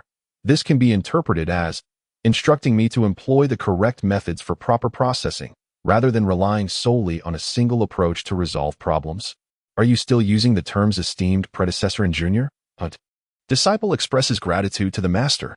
Chapter 49. The Imperial Lion. At this moment, Perseus truly comprehended the formidable nature of the Stellar Alliance. It is neither the martial artist who commands admiration nor respect, but the sage. That Perseus's admiration for Carlyle stemmed not merely from his prowess as the unparalleled sword saint wielding wind, but rather from his extraordinary wisdom. What had previously been a brief exchange of dialogue was sufficient to illuminate the wisdom of Gemini. Moreover, Gemini serves as the full commander during the power transition event of the Spuser Alliance. While resting and lost in thought, Perseus felt a degree of recovery in his stamina, and his magical energy had temporarily freed itself from exhaustion. Since Gemini had previously mentioned that the trials of Cancer and Virgo had been bypassed, the next chamber should be that of Leo. Perseus had yet to acquire any intelligence on the nature of Leo, but he was certain that this individual would not be benevolent if someone like Gemini had orchestrated a grueling battle for him. Then Leo. The very name evoked the image of a bold warrior. It would undoubtedly be a fierce contest. Before opening the door, Perseus had sought counsel from Lingxi on how to confront a powerful warrior, although it would be difficult to master the advice in such a short time. Even a little knowledge could prove useful. Repeating Lingxi's words in his mind, Perseus pushed the door open. Though he immediately took a defensive stance, he was met with an unexpected silence rather than the anticipated punch. "You have arrived," Leo stated. Standing beneath a spotlight, clad in battle robes, his white hair and beard accentuating the sharp angles of his face. Perseus's first impression of Leo was that of a distinguished elder. "Indeed, I took a moment to rest outside," he replied. "Is that so? However, you are not late. Lower your guard, young M. And as you can see, I am but an aging man. What could I possibly contest with you?" Leo remarked. Yet Perseus remained vigilant, for Carlyle had advised him never to trust others too easily or judge by appearances. One must always be cautious of enemies. Seeing that Perseus was unyielding, Leo merely smiled wryly and said, "Very well, if that is your wish, maintain your posture, come closer." Despite subconsciously regarding Leo as an enemy, Perseus complied and stepped forward. Leo gestured to the map behind him and inquired, "Can you understand this?" It was a world map, outlining the contours of various continents. Perseus cast a cursory glance before responding, "What am I supposed to comprehend? How does it differ from a typical world map?" Perseus scrutinized every corner of the map intently. There were no labels, no written words, only irregular shapes in various colors outlining 3 continents. While he couldn't recall the precise shapes, he discerned no apparent issues. Unsure of the answer and reluctant to guess, he simply shook his head. Leo prompted, "In this world, there are 4 continents."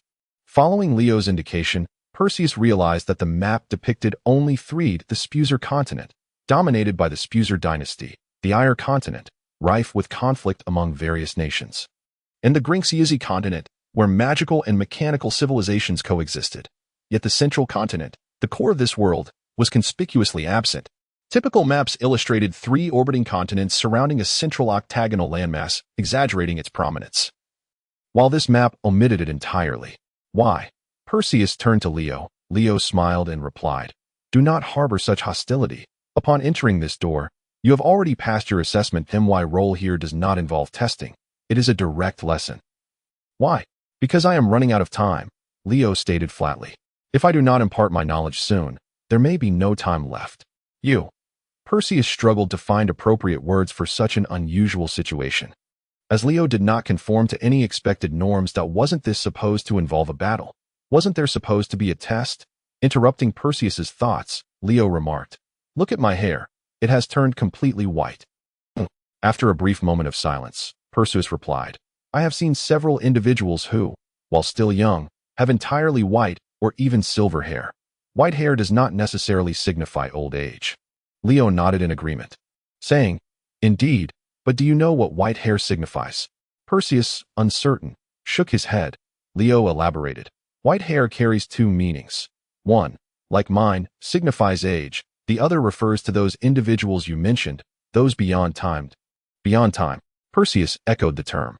"They have transcended the confines of time, either achieving longevity or escaping their original time to arrive in another dimension. These individuals are known as beyond time, characterized by their silver hair."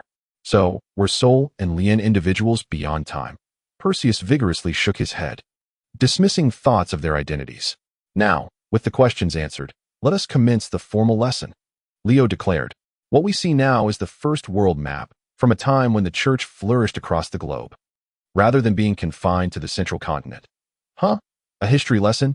Perseus's interest in Leo dwindled significantly. The Cincio Strait, Spuser defense line. Where is the general? I must find the general. Anting, a fierce-looking personal guard of Carlyle, pounded on the door, shouting repeatedly. Yet no one answered. Behind him, Balad sighed and said, how many times must I tell you? The general has stepped out. Why do you insist on coming? I simply wish to know what schemes the general is concocting. Previously, when the prince encountered trouble, the general stated reasons of allegiance, forbidding us from seeking his aid. Now that the prince is departing the country, the general says nothing. Don't preach to me about lofty principles. I am merely a simple man who does not understand. All I know is that the general has failed to assist the prince twice. The general has his own burdens, Balad sighed. He is growing old and cannot withstand such turmoil. But the general seemed fine just a few days ago. Anton continued to pound the door. Questioning, Balad unfolded a map and said, look here. Anting halted his actions and turned to Balad, who continued, I cannot point. My hands are full. In his prime, the general was equal to the commander of the Wild Lion Legion, even gaining the upper hand, earning him the title war god. In those days, he could drive the Wild Lion Legion back to Vigia on horseback and send the iron crabs scuttling back to their lairs by sea. Look at this map. The circle drawn here represents our territory. Indeed, during the general's peak, Spuser was at its most prosperous. Alas, such glory was short-lived. 20 years ago, the general was struck by that sword. And since then, he has relied on his magical power to sustain his life. It has been 20 years. I was unaware of this. Anting, a senior officer, had never heard of such matters. You little brat. How old are you? Considering your time in the military, you have only been a soldier for 15 years. How could you know these things? Such information is classified.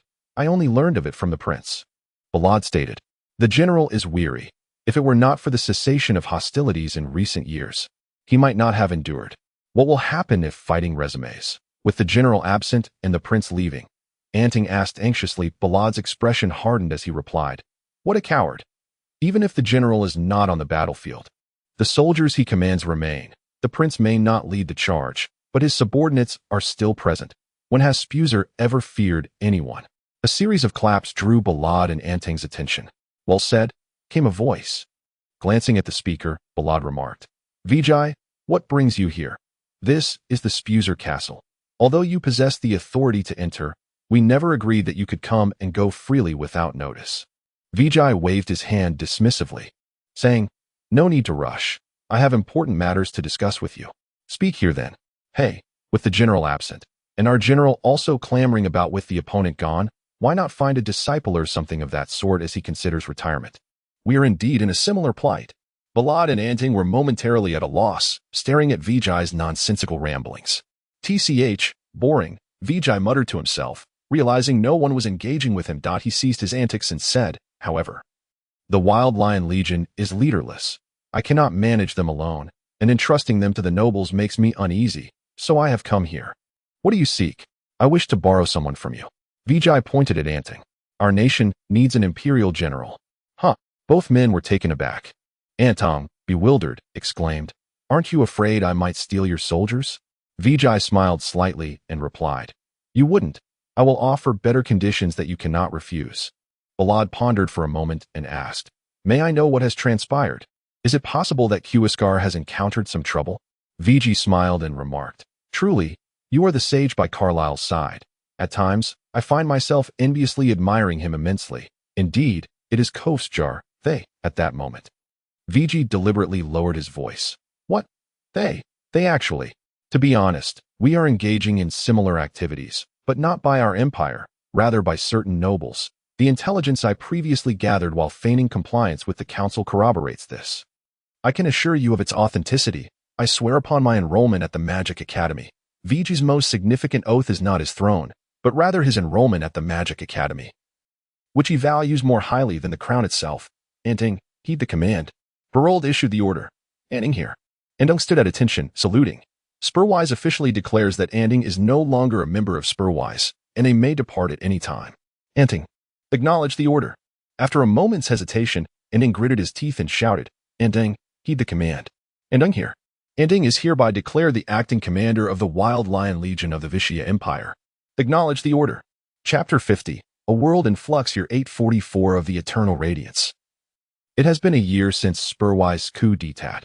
Perseus has spent several months studying within the Star Alliance, having recently trained with Lovett in the Tides for a few months. During this time, Kate has been relentlessly pursuing dragon slayers, while Spurwise's prodigious sword saint, Carlyle, has even learned to sever waterfalls with his sword in just a few months. It feels as if the world has transformed. Vishya and Spurwise have forged an alliance that has astonished the entire globe. During the alliance ceremony, the church, which had remained aloof for over 800 years, dispatched the head of the Yaohuan Knights, Aaron Snow, to extend congratulations, although this newly appointed female leader appeared quite youthful. Her prowess in the subsequent sword demonstration was astonishing. The young leader overwhelmed her opponents, ultimately narrowly losing to the Earth Sword Saint, Kuba Vale, who was sent by the Council, also known as the Sword of Peaks and Ravines. Moreover, the most discussed topic over tea and meals is the retirement of the older generation of veterans, with the leader of the Steel Crab Thieves issuing a taunting declaration. You have hunted me for so many years and never caught me. I am weary now. Go capture my apprentice instead. Furthermore, the leaders of the Wild Lion Legion and Spurwise War God have retired, and the Kofsjar government has announced the disbandment of its military. The Shabarosan Power Council, namely the Council, has declared that it will no longer manage the internal affairs of the continent in the near future. These events have unfolded following the disappearance of the Sun Priest, the closure of factories for a year, and the disgrace of the Serpent, leaving one with a sense of entering a tumultuous autumn. Fortunately, subsequent positive rumors have emerged from Juno's Dubon. It is said that the Star Alliance has dispatched 2 constellations to assist their Eternal Night Star in performing righteous deeds in Juno's Dubon, lending this mysterious organization a touch of humanity. Of course, in a world where nothing is one-sided, while some praise, conspiracy theories inevitably arise, leading many to adopt a wait-and-see attitude. I would love to add here. That concludes today's news broadcast. Thank you for watching, and we shall meet again next time. Star Alliance has the Holy Mark Star returned? Perseus inquired while perusing documents. No, it seems there has been some unrest in their country. His family is of noble lineage, replied his subordinate, known as the Morning Star. Perseus, vexed, set the documents down and said, What on earth has Vishya been up to these past few months? Can't they just confront Spurwise properly? Is Janu out of his mind? Why doesn't VG take his father to Juno's Dubon for treatment? It is well known that although Juno's Dubon lacks military strength, its medical expertise is unparalleled. The healer of the 12 constellations of the Star Alliance, Scorpio, hails from Juno's Dubon.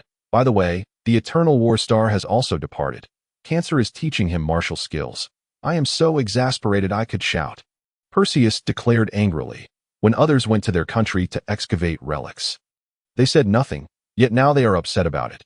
What's the use? At that moment, Lian approached and asked, What is the matter?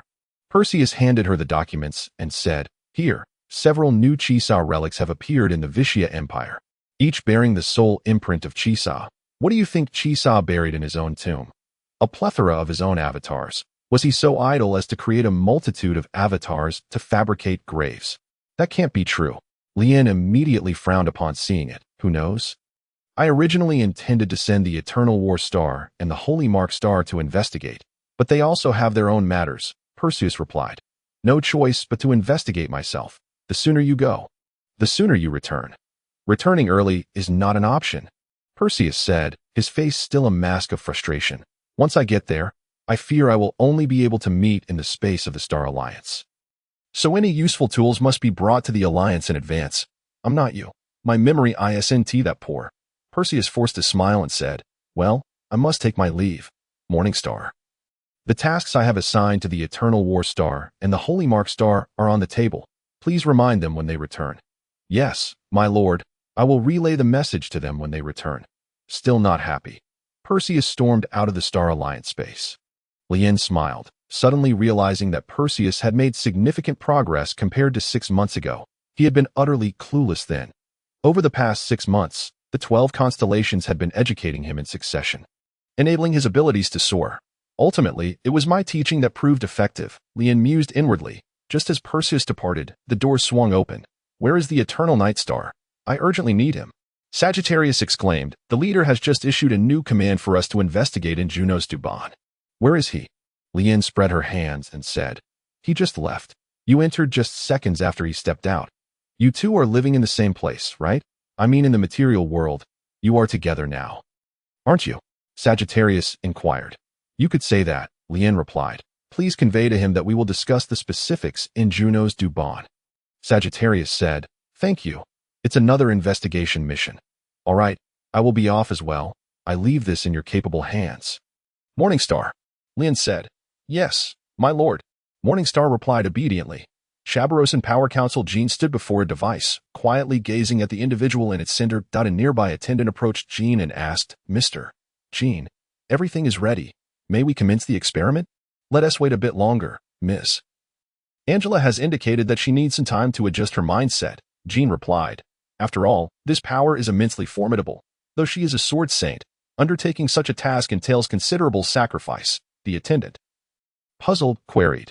Sir, I do not understand the rules of imprinting. Why must one bear significant risks to accept the reverse imprint? Jean shook his head and said, the risks are secondary. The reverse imprint, after all, is a product of rebellion. For one who has revered the goddess for many years to suddenly abandon her faith for a demon is, regardless of the circumstances, a difficult transition. Of course, the risks you mentioned are not unfounded. This reverse imprint will conflict with the original imprint, causing the recipient's body to experience intense pain. If not reconciled, the two imprints may either both vanish, or one may remain, or worse, they could explode entirely. Isn't that extremely dangerous? The attendant inquired. Jean sighed and said, the pursuit of power is a path devoid of safety. The deeper the obsession with power, the more one risks losing their sanity. The path of the Sword Saint is inherently one of inheritance. She should possess considerable experience in accepting such legacies.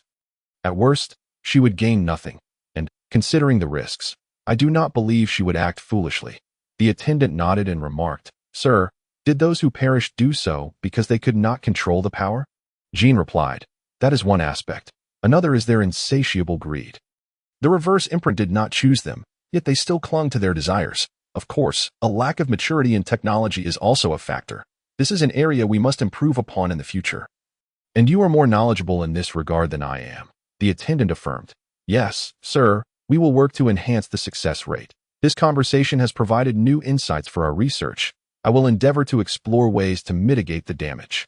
However, sir, do you truly not care about the recent news? For instance, the rumors circulating that numerous Chisa relics have been unearthed again in the continent of Ale. There is but one Chisa relic, the one that the Flame Heart Sword visited. This is the conclusion we have jointly reached through our research. And you cannot deny that, can you? In my view, it is highly plausible that other forces intend to employ such tactics to obstruct our research, compelling us to investigate this matter, ultimately resulting in a delay in our progress compared to others. Let us not forget that, although we are the first faction to discover the Chisa ruins, we are certainly not the only one. The Fallen Martial Society and the Star Alliance are both keenly observing us. Indeed. I will expedite the pace of our research, the attendant quickly replied. Now, we await the performance of the Blazing Heart Sword. Jean focused his gaze on the center of the instrument. Angela stood with her eyes closed, her right hand hanging naturally, while her left hand was raised to the side, palm facing down, fully open. Is the reverse imprint solely studied on the left hand?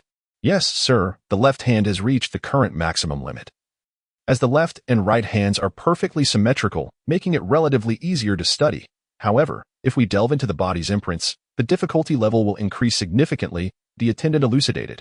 Jean nodded, his sharp eyes fixed on Angela's left hand, stating, I cannot shake the feeling that matters are not so simple. Chisa would not perish merely due to such trivialities. The Proluxuria United Nations Proluxuria is a resplendent nation, yet it harbors a dark history that starkly contrasts its beautiful facade, once a dynasty ravaged by war. It has risen anew from the ashes of conflict as a united entity. Unlike other nations, Proluxuria is devoid of a king. Rather, in the midst of turmoil, the royal family has been entirely submerged in the annals of history. An iron-fisted chancellor seized power, subsequently abolishing the monarchy and instituting a democratic presidential system. Through successive elections, Proluxuria has blossomed into a remarkable phenomenon in the tapestry of history, initially benefiting from superior governance. It has cultivated formidable national strength. Thus, despite its location at the southernmost tip of the Ale continent, flanked by the rogue state of Junistoben and the expansionist pioneer of Koviskar, as well as besieged by pirates, Proluxuria's heavy industry remains remarkably advanced. While it maintains a commendable trade relationship with Greenshire, this nation is indeed distinctive. Currently, however, Proluxuria bears the weight of another significant responsibility, the receipt of a large and crucial order from the Shabarozan Power Parliament of Greenshire. President Castillo Aganoya initially opposed this, deeming the orders too mysterious and bizarre. After consulting the artisans, who expressed their inability to comprehend the designs, Castillo, prioritizing safety, opted to forego the lucrative transaction. Subsequently, a young man named Jean was dispatched by the parliament, engaging in an all-night dialogue with President Castillo, ultimately leading to the president's concession. The transaction between Proluxuria and the parliament officially commenced. The artisans toiled vigorously to forge machinery, while Castillo stood alone by the seaside, gazing out at the ocean. Is this truly the right course of action? He mused aloud. Has the upper echelon truly indicated such intent by revealing their weighty identities? He then sighed and remarked, "They may not comprehend. Yet I do. They understand machinery but lack insight into imprints. However, I possess that understanding. This, however, is a defiance of the divine. This is the reverse imprint." Those unfamiliar with that chapter of history genuinely believe the goddess has vanished forever from this world. Chapter 51, Heresy. What? My mission has been revoked. Perxiu stared incredulously at Ling. What on earth is happening? Wasn't I assigned to investigate the new ruins? The higher-ups have issued instructions, Ling replied. The Star Alliance has abandoned the investigation of the Chisa ruins. Your current mission is to investigate this cult. Ling produced a document and placed it before Perxiu, just as you departed the Alliance. Scorpio sought me out and entrusted me with this information. The document was indeed provided to Ling by Scorpio. The headquarters of the Star Alliance, the Star Sea, appeared as an ethereal realm, yet this visual effect was merely a magical illusion. The Star Alliance operates on a firm foundation. The rings worn by its members bear space magic arrays, thus serving solely as transportation devices rather than extracting souls into a spiritual domain. Therefore, within the Star Sea, material exchanges are feasible. Perxiu took the document, scrutinizing the images and text before stating, "Such a cult will inevitably meet its demise. Is there truly a need to intervene?" The document detailed a religion called Time Travelers, which venerates the so-called God of Time, and is entrenched in Junistoben. You are gravely mistaken, Ling countered. This cult is expanding rapidly and has already affected several cities, nearing international borders. What? Did I hear that correctly? Perxiu exclaimed. This foolish cult can actually expand? Perxiu could not fathom why a cult with such a shaky foundation could spread abroad. Are the people of Junistoben truly so gullible? It is well known that there is but one deity, the goddess Shiva Servia. Other deities such as the light and dark elves are mere figments of bardic tales, never recorded in the codex. This so-called God of Time is utterly fictitious, a fabrication designed to deceive the credulous. Perxiu was baffled. It was one thing to have followers, but why were there so many? Once, Chisa was also deemed a heretic. Yet the entire church failed to extinguish him. We suspect that a significant force is orchestrating this cult from behind the scenes. The current world order is chaotic. The parliament, the church, and any state, upon expanding outward and leveraging Junistoben's influence, could easily ascend to become the singular dominator of this world, Ling expounded. Perxiu pondered this notion and found it quite plausible. Should I dismantle this organization? No. We suspect that formidable individuals are at the helm. Before we dismantle them, we require further intelligence. Thus, we need you to infiltrate their ranks. Should I prepare my own identity, or has one been arranged for me? Will I be alone, or is there a team? What precautions should I take, or what known intelligence is there? Perxiu inquired in rapid succession. Due to the sudden nature of this mission, your identity is problematic and must be prepared by you. You will be alone. This will be your first time executing a mission solo to AS for known intelligence. Ling paused. What is your understanding of the Holy Radiance Garment? It is nearly useless against lower-tier elemental mages. Yet it is indeed a potent weapon against higher-tier elements, AS for divine elements. The Holy Radiance Garment is essential magic. Perxiu answered accurately. The Holy Radiance Garment is a defensive type of magic that can mitigate a portion of magical effects by consuming one's own magical power. Lower-tier elements refer to earth, water, fire, and wind.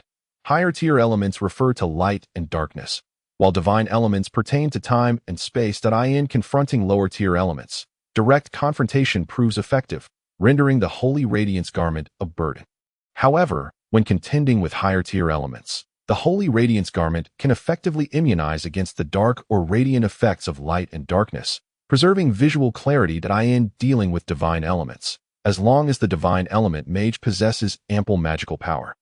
Lacking the Holy Radiance Garment will result in perpetual spatial confinement or temporal stasis. With the Holy Radiance Garment, even in a state of spatial confinement or temporal stasis, one can still move, albeit at a diminished speed. The Holy Radiance Garment is a universal attribute magic, or rather, a non-attribute magic. Thus, any mage can learn it. We suspect that this time traveler cult may be connected to the imprint of time, Ling remarked. I possess some understanding of the time imprint. Time magic requires immense magical consumption, and the time imprint does not provide any reduction in magical consumption. Thus, as long as one is not slain by a time magic user in a single blow, there remains hope for retaliation. I hope you can make good use of your imprint and the Holy Radiance Garment. My imprint is nearing the stage of Wu Jin. Even if my time is slowed, I can still unleash powerful magic and engage in combat, Perxiu asserted. I also possess a righteous imprint of the Ling Jin level, which can mitigate the effects of time magic against me. Even when facing a time mage, I will not be at a significant disadvantage. Do not underestimate time mages. After all, they wield divine elements, surpassing even your mastery of light magic by a level, Ling cautioned. If there are no further matters, then let us depart. I wish you good fortune. I can only hope I do not dismantle that cult, Perxiu replied. With that, the two bid farewell, and Perxiu left the factory, boarding an airship bound for Junastoben. Ling watched Perxiu's retreating figure, sighing. A demon is a demon. The inherent darkness within will always linger, the facade of confidence and true confidence. Did he think I could not discern the difference? As for the airship, it stands as one of the most remarkable creations of the Ale continent, despite the aversion of traditional nations towards machinery.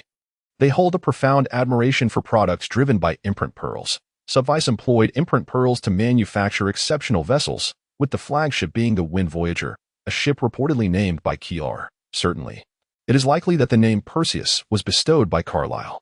The emblem and flag of Subvies are intrinsically linked to the world tree.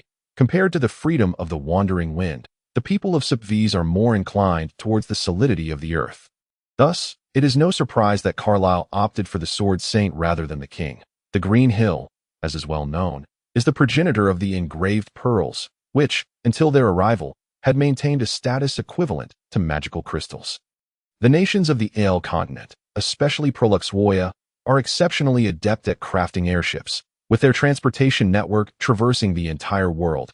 Even the central continent boasts an airship docking station. However, it was the central continent that first harnessed the power of the engraved pearls. Floating atop the 8 towers in the corners of the central continent are the original engraved pearls, each embodying a distinct attribute, which enables the continent to remain perpetually aloft. As Perseus gazed down upon the world from the airship's window, a wave of nostalgia for the church washed over him. During his time at the church, he often found himself standing at the edge of the central continent, overlooking the tumultuous waves below, finding solace from his idle thoughts. The church is a form of teaching, he mused, yet this time traveler is also a form of doctrine. Why do people choose to believe in such a baseless creed?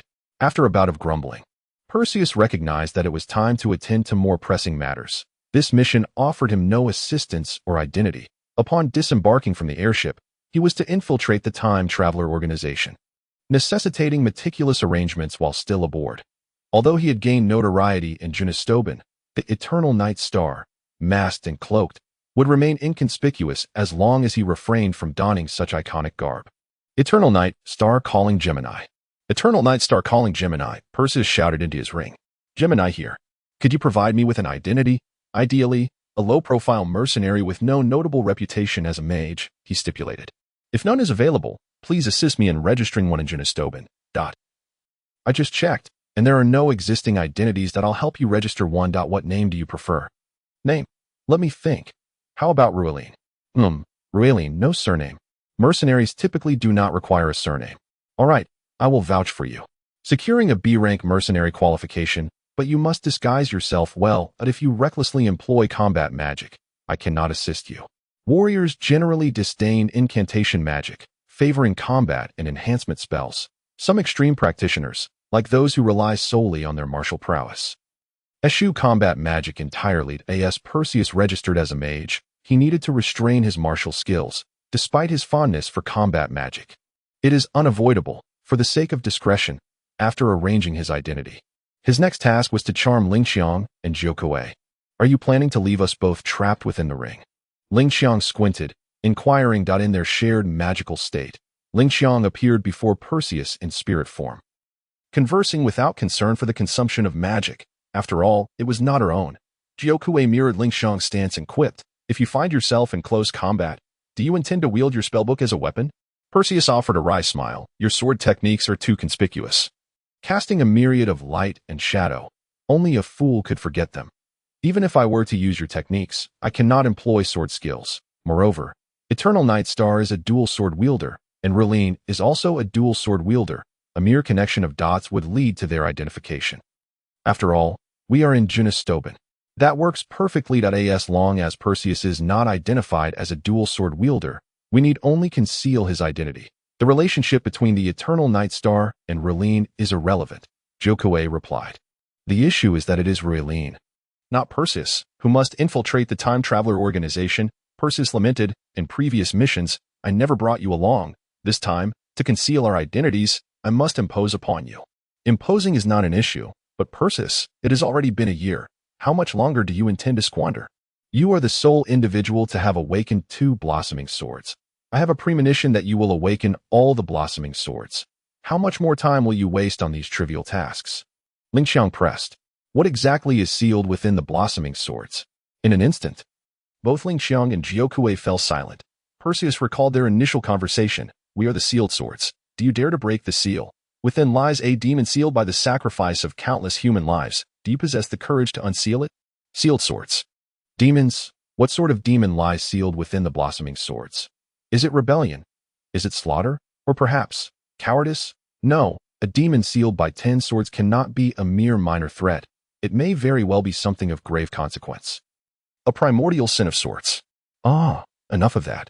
Lingxiang, do you recall the words you spoke to me before I unsealed you? Lingxiang regarded Perseus with an expression of disbelief, asking, have you lost your mind? I remember that healer named Scorpio was exceptionally skilled. Why not seek him out for treatment? Perseus, perplexed, responded, why do you say that? Lingxiang's gaze grew even more incredulous as she stated, is your mind truly impaired? How could I have conversed with you while still sealed? That was true, yet Perseus was certain that a voice had implored him to grasp Lingxiang's essence and break her seal. Though the tone differed from Lingxiang's current demeanor, he knew that voice originated from her. Are you experiencing a split personality? Perseus tentatively inquired. You are the one who is deranged, Lingxiang retorted bluntly. Do I appear to have multiple personalities? Perseus found himself at a loss for words. Thoroughly bewildered, he turned his gaze to the window. Just then Jiuke interjected, could it be that after all these years, the seal has weakened, allowing the demon sealed within Lingxiang to communicate? If this continues, might the demon simply escape? Perseus, gazing out at the ocean view, suddenly felt a chill run down his spine. He turned to exclaim, enough of this nonsense. Our current strength may suffice against low-level demons, but against ancient archfiends, that would spell doom. Please refrain from such ominous talk. The one facing death is you. We can afford to wait a few hundred more years, Lingxiang remarked. However, Jiuke does raise a valid point. Perseus, when do you intend to unseal the demon? I will need to wait much longer. Over the past year, I have increasingly felt my power is woefully inadequate. I stand no chance against demons like the primordial sin. Perseus confessed. Yet we have time to spare. We can afford to wait. Both Lingxiang and Jiuke stared at Perseus in silence. What is it? Do I have something on my face? Perseus asked. Jiuke shook her head and replied. It's nothing. I just happened to recall something Sister Lien once said about you. Penetratingly insightful. What did she say? Upon hearing Lien's assessment, Perseus felt an inexplicable tension. It was Lingxiang, not Jiuke, who answered. Within your heart lies a demon named cowardice, and it is far too powerful. Chapter 52. The Symphony of Time having disembarked from the airship. Perseus re-entered the vast grassland kingdom of Genistobin. Genistobin boasts expansive plains and harbors the greatest diversity of magical beasts, making it a veritable sanctuary for such creatures. Although Subvies also maintains vast forests, they categorically reject allowing high-level magical beasts, such as dragons and tigers, to reign within their territory. Subvies strives to eradicate all bandit groups and pirate factions within their domain, let alone the threat posed by foreign magical beasts. In contrast, the people of Genistobin embrace magical beasts as friends, reveling in their peaceful coexistence.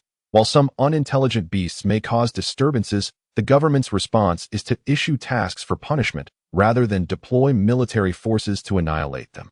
Thus, Genistobin has developed a robust culture of fierce citizens and abundant magical beasts, which also contributes to its status as the birthplace of mercenary guilds. Perseus was not a stranger to the mercenary profession.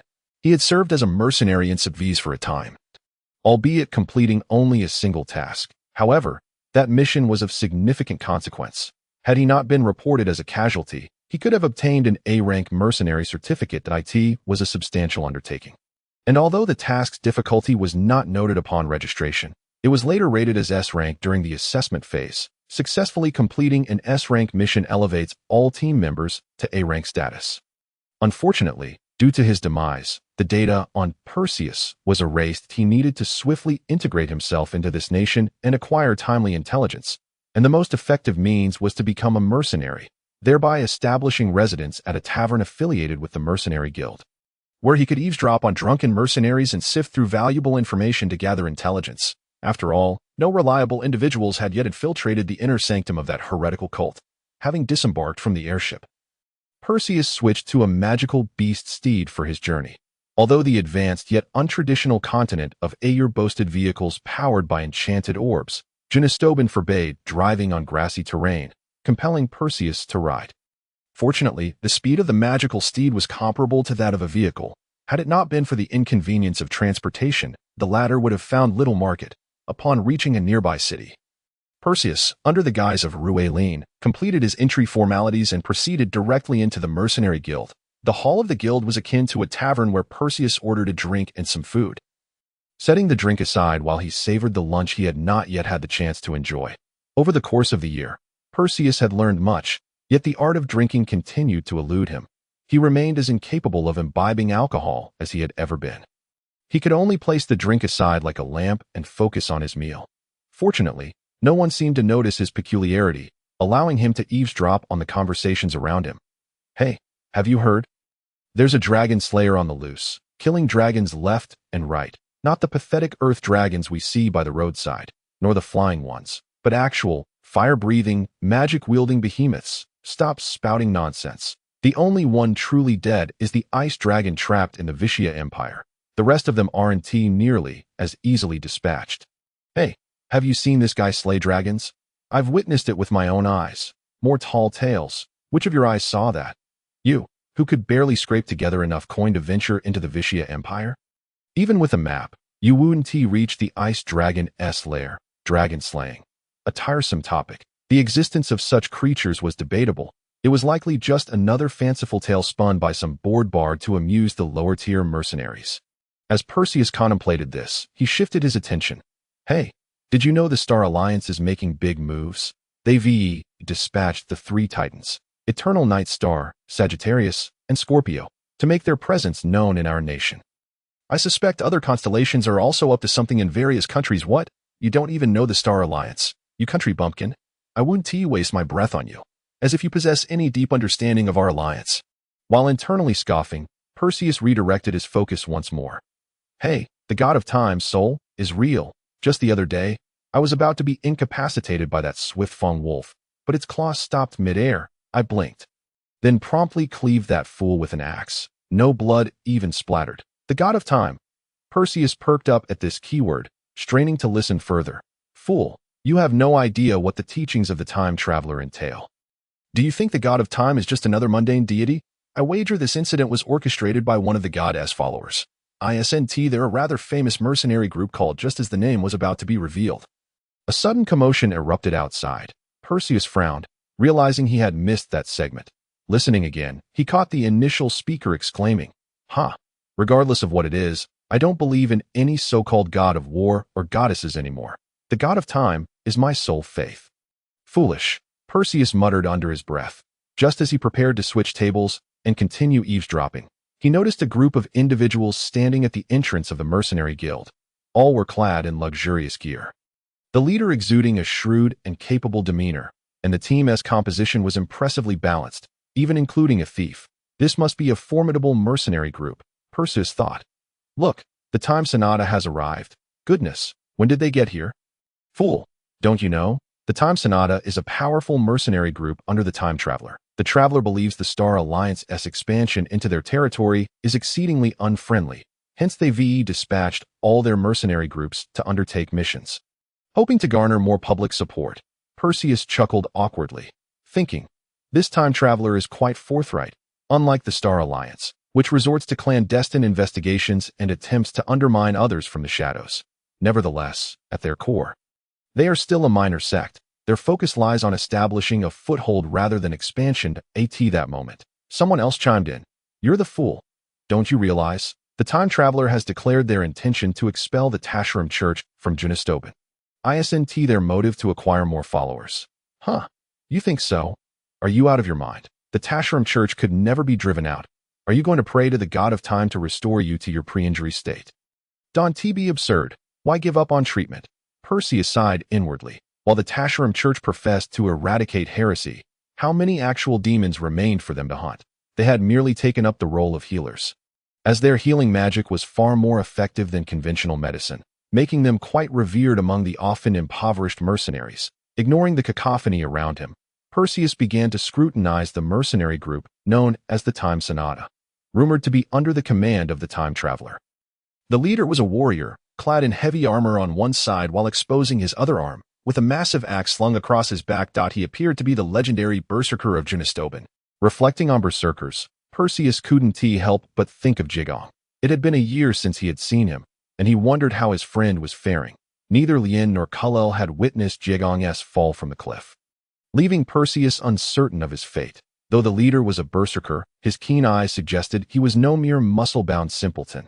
Rather, he appeared astute and competent. Positioned just behind him on the left was an elderly female sorceress, likely in her 40s or 50s, her frail appearance belied by the four-colored robe she wore, signifying her status as a grand sorceress, an achievement not easily attained, requiring immense talent. To the right of the leader stood the previously mentioned thief, a male figure who, despite two daggers sheathed at his waist, bore a physique that might lead one to mistake him for a martial artist. Though not particularly tall, he was undeniably sturdy. Finally, at the rear stood a child, whose defining characteristic was his adorable visage. Although the young boy exuded no sense of strength, his smile radiated warmth, an aura surely not achievable solely through appearance, indicating he must be perpetually employing some form of magic. As for the nature of that magic, Perseus could only speculate. Upon the arrival of the Time Sonata, the reception staff quickly approached their leader with beaming smiles, inquiring, "Ah, is it the Time Sonata? What an unexpected honor. May I ask what brings you esteemed guests here?" "Good afternoon, madam. We wish to recruit 3 individuals to join our team and kindly request the use of the space." "Shiva Selvia, how grateful I am." Perseus silently cheered. Just when he was pondering how to approach this mercenary group, fate intervened splendidly. The reception staff was more than happy to oblige, immediately beckoning those in the vicinity to clear the area. The mercenaries whose spots were commandeered bore no complaints. After all, they preferred a seat among the Time Sonata to one merely for drinking. Before long, the area was cleared, and Perseus selected a nearby position to sit in silence, awaiting the recruitment process to commence. At that moment, a young female mercenary beside him nudged his arm, asking, "Hey, handsome, are you planning to join this mercenary group? I do have confidence in my abilities, but it ultimately depends on whether they want me. I specialize in light magic, and my auxiliary and offensive spells are fairly competent." Perseus succinctly introduced Roland. In truth, he had mastered auxiliary magic across all 4 schools, and his proficiency in light magic could be deemed extraordinary. While he wouldn't claim complete mastery, he certainly surpassed most grand sorcerers. Such a modest, fairly competent hardly conveyed the depth of his prowess. This was the hallmark of a prodigy cultivated by numerous significant powers. I've drawn the short straw. Look at that grand sorceress. I'll never measure up to her. The girl lamented. I initially intended to study water magic as a support role, but I can't manage a single healing spell. While ice magic comes effortlessly, now I'm stuck in this predicament. Even if I possess talent, I can't get in. Success often depends on one's disposition. Some are suited for healing magic, while others are not. If you excel at ice magic, I would recommend a minor in wind magic rather than specializing solely in ice. Your temperament doesn't align with the tranquil nature of water. Wind and water magic share no opposing relationship, making them relatively easy to harmonize. Earth and fire are similarly compatible, and mastering all four schools is quite challenging, demanding both talent and patience. To Shui was an example of a sorceress proficient in all four schools, additionally wielding a smattering of light and dark magic, as well as possessing artifacts that permitted the casting of time and space magic. Perseus, however, lacked the luxury of time to pursue such extensive mastery. He had yet to refine his light magic fully. How do you know I haven't trained in wind magic? The girl inquired. I can tell at a glance. Perseus replied confidently. I have a bit of faith in my eyesight. The young girl gazed at Paitio for a considerable time before she spoke. You seem to be quite impressive. Huh? Don't joke around. I'm just a priest. Why would you say that to me? Paitio felt that he might have overplayed his hand and quickly attempted to smooth things over. I simply have good eyesight and pay attention in class. I can talk a good game, but in a fight, I'm not much help. Are you a top student from the Magic Academy? No, my family is rather poor. I attended the seminary instead, Paitio replied. Would someone who graduated from the Magic Academy come to be a mercenary? I'm just struggling to make a living. The Magic Academy was the first noble institution established in Subwise, directly governed by the Magic Guild. Generally, the impoverished could not afford to attend. The students there were predominantly the children of the wealthy and powerful. Although Subwise repeatedly emphasized the need to recruit talented children from ordinary families, true geniuses are not as common as vegetables, and expanding enrollment is easier said than done. Thus, the magic academies that spread across various nations remained institutions for the nobility. If you're not a student of the Magic Academy, how did you deduce that I haven't studied wind magic? The girl asked, puzzled. Those who enjoy playing with wind do not wear short skirts. Paitio replied without turning back. The girl was momentarily taken aback. Her cheeks flushed as she stepped aside, falling silent. Before long, the leader of the barbarian brigade of the Time Sonata spoke. Thank you all for your support. The success of Time Sonata today is inseparable from the encouragement and support of all of you. I assure you, if you lend me your trust today, I, Bagan, will create a legend for you in the future. Bravo! Cheers erupted around them, and Paitio joined in the applause. At that moment, the girl leaned in closer and asked, Hey, handsome, what's your name? Raylin, Paitio replied. After a brief silence, the girl leaned in again and queried, Aren't you curious about my name? Paitio, feeling somewhat exasperated, responded, Fine, what is your name? I want to tell you. That I'll teach you for not asking earlier. The girl feigned annoyance. Paitio was genuinely speechless this time. When the barbarian leader had finished his formalities, the girl leaned in once more and said, My name is Rebecca. By the way, what you said earlier was somewhat inaccurate. It's not that there aren't mercenaries who graduated from the Magic Academy. I myself am one of those who became a mercenary after graduating. Paitio cast a sidelong glance at Rebecca and smiled. Did you have a falling out with your family? How did you know? Rebecca asked. Surprised, Paitio shook his head. Just a guess. You don't seem like a genius scholarship student. How rude, am I that weak? Rebecca feigned a distressed expression. Paitio chuckled and shook his head. Let us adhere to the rules. We can chat later. Hey, Raylin, if you don't get selected later, just in case, could you take a job for me? What job? That's something to discuss later. Then I fear I won't be able to. Why not? This position. I have my sights set on it, Paitio stated. Before Rebecca could respond, the barbarian leader concluded his opening remarks and began outlining the rules. Our mercenary group is looking to recruit 3 individuals, 1 light attribute support mage, preferably a priest, 1 archer, preferably with wind attributes, and 1 warrior, preferably with earth attributes. I believe we are indeed lacking these 3. Paitio nodded in agreement. After all, a barbarian cannot serve as a warrior. Furthermore, the barbarian leader added, if anyone possesses strength that surpasses the 3 of us, or if you have equally exceptional candidates, we are open to expanding our roster with substitute members. He continued, if someone can defeat me in a one-on-one duel, I would not mind relinquishing the position of leader, as long as a worthy individual is willing to grace our humble abode. Quite the bold claim, Peisho chuckled. Yet internally, he regarded this mercenary group with a certain disdain. What is the most vital quality for a mercenary? To yield to the capable. Don't be ridiculous. It is the audacity of believing in one's own superiority, while lacking in strength is not a disqualifier. One must possess an imposing demeanor. Peisho admired the leader's character, but did not idolize such mercenaries. Although he suspected he wouldn't fare much better if placed in the leader's role. It was akin to his admiration for the elegance of Carlyle, even if he doubted he could replicate it. Now, does anyone wish to apply for the position of light attribute mage? The leader commanded. Peisho and a multitude of mercenaries raised their hands. It was then that Peisho realized the enormous room had filled to capacity. He could scarcely lift his hand without poking someone's chin. It seemed he would find it difficult to stand. Chapter 53. Joining the group. We require at least a pure white level seal. We need that level of enhancement capability, the leader announced. If you do not meet this threshold, please lower your hands. We intend to undertake extremely challenging tasks, and we prefer not to welcome those who seek to court death. Upon finishing, the leader lowered his hand, leaving only 5 individuals still raising theirs.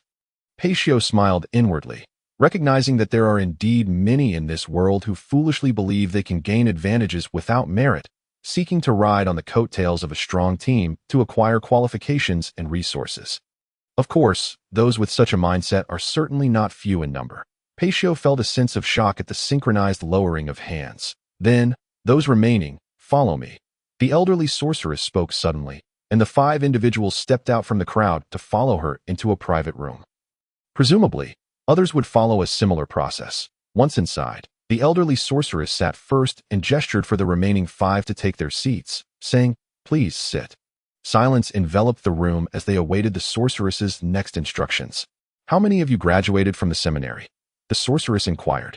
Peisho glanced around and saw no one raising their hands, prompting him to raise his right hand. If everyone claimed to be graduates of the seminary, it would be difficult for Peisho to explain why he stood out among them.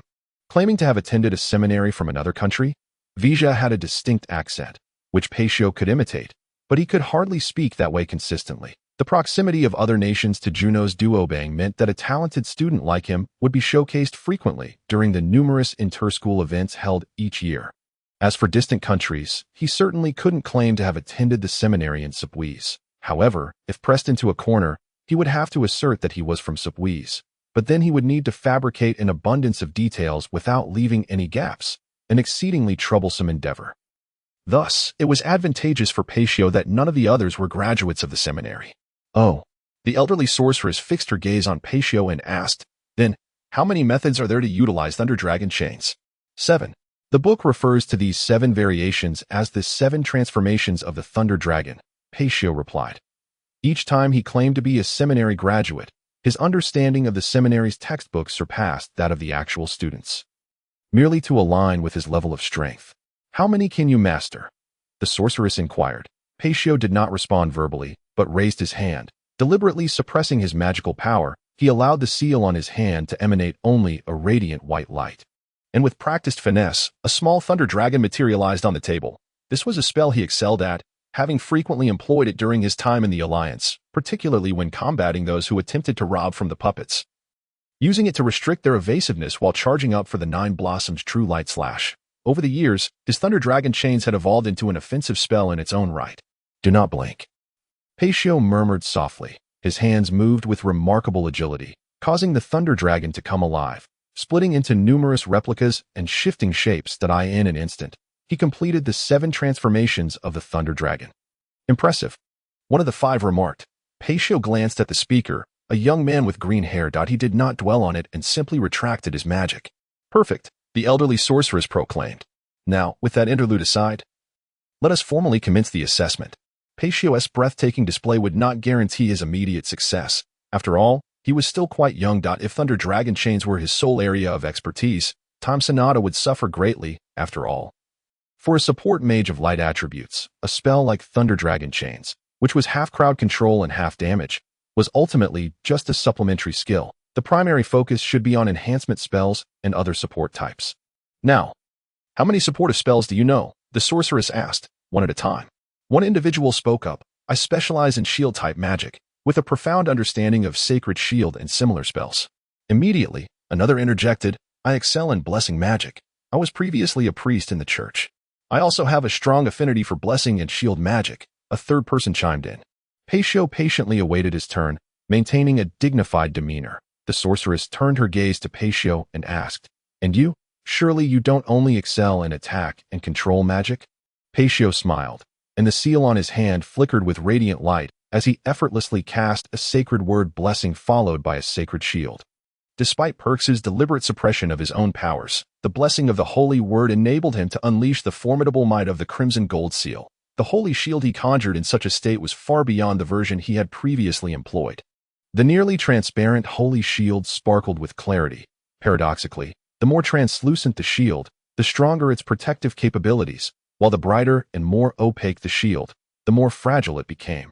The elderly sorceress, being a discerning individual, applauded appreciatively and cast a glance at the others, inquiring, Do any of you possess unique skills worthy of display?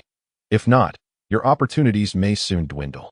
The three individuals who had spoken earlier exchanged glances, rendered speechless by the overwhelming spectacle, for despite their profound understanding of the arcane, they felt utterly eclipsed by Perksu's performance that it was only natural. Perksu was a product of the Tower of Tashalum Church and the Stellar Alliance. Meticulously nurtured under the tutelage of Shui Eisen, the esteemed headmaster of the most gifted academy of magic throughout history. Senior, I have a statement to make, the green-haired youth finally ventured. Speak freely, the elderly sorceress replied. I wish to depart from here. I am a paladin. And I hope to join the ranks of the warriors, the green-haired youth declared, having entirely relinquished any ambition to contest Perksu's position, recognizing the latter's unparalleled excellence. You are quite eager to join this mercenary group. The sorceress exhibited curiosity towards the green-haired youth. Indeed. I require substantial funds, yet I cannot undertake overly costly missions, he responded. Then I wish you the best of luck, young man, she said, raising her hand in acquiescence to his request. The green-haired youth bowed respectfully and addressed Perksu. You have truly opened my eyes. Your comprehension of light attribute magic is profoundly astonishing. I hope to have the opportunity to spar with you in the future. There is no need for formalities. We are contemporaries. I find your deference rather uncomfortable, Perksu replied. The green-haired youth shook his head, asserting, strength commands respect. With the dust settling, Perksu's overwhelming prowess had subdued all present, leading the three to concede entirely, while one turned to engage in the next round of competition. After the three exchanged polite farewells and exited the room, Perksu felt a flicker of gratitude towards the Stellar Alliance. Although he endured inhuman treatment daily, it must be said that this period had fostered his rapid growth. Well then, since everything is settled, shall we discuss the matter of the mission? Perksu proposed. What task do you intend to undertake? Before that, I wish to know more about you, the sorceress replied. I am called Charles, and you, young man? I am Rueline, Perksu answered. Rueline, is it? That is a fine name. Now, Rueline, what are your thoughts on dragons? Charles inquired. I mean true dragons. Not mere totems. Our mission is to hunt a dragon? Why? Because a dragon slayer has been roaming this continent of late. Perksu retorted. Charles appeared somewhat displeased with Perksu's question. You need not concern yourself with such details. Simply respond to my inquiries. Perksu shrugged, conceding. Very well, my thoughts on dragons are, they are powerful beings, shrouded in mystery, possessing formidable physiques and magical prowess. The bloodline of a dragon grants beasts access to higher levels of strength. Dragons are the most remarkable failures of the goddess.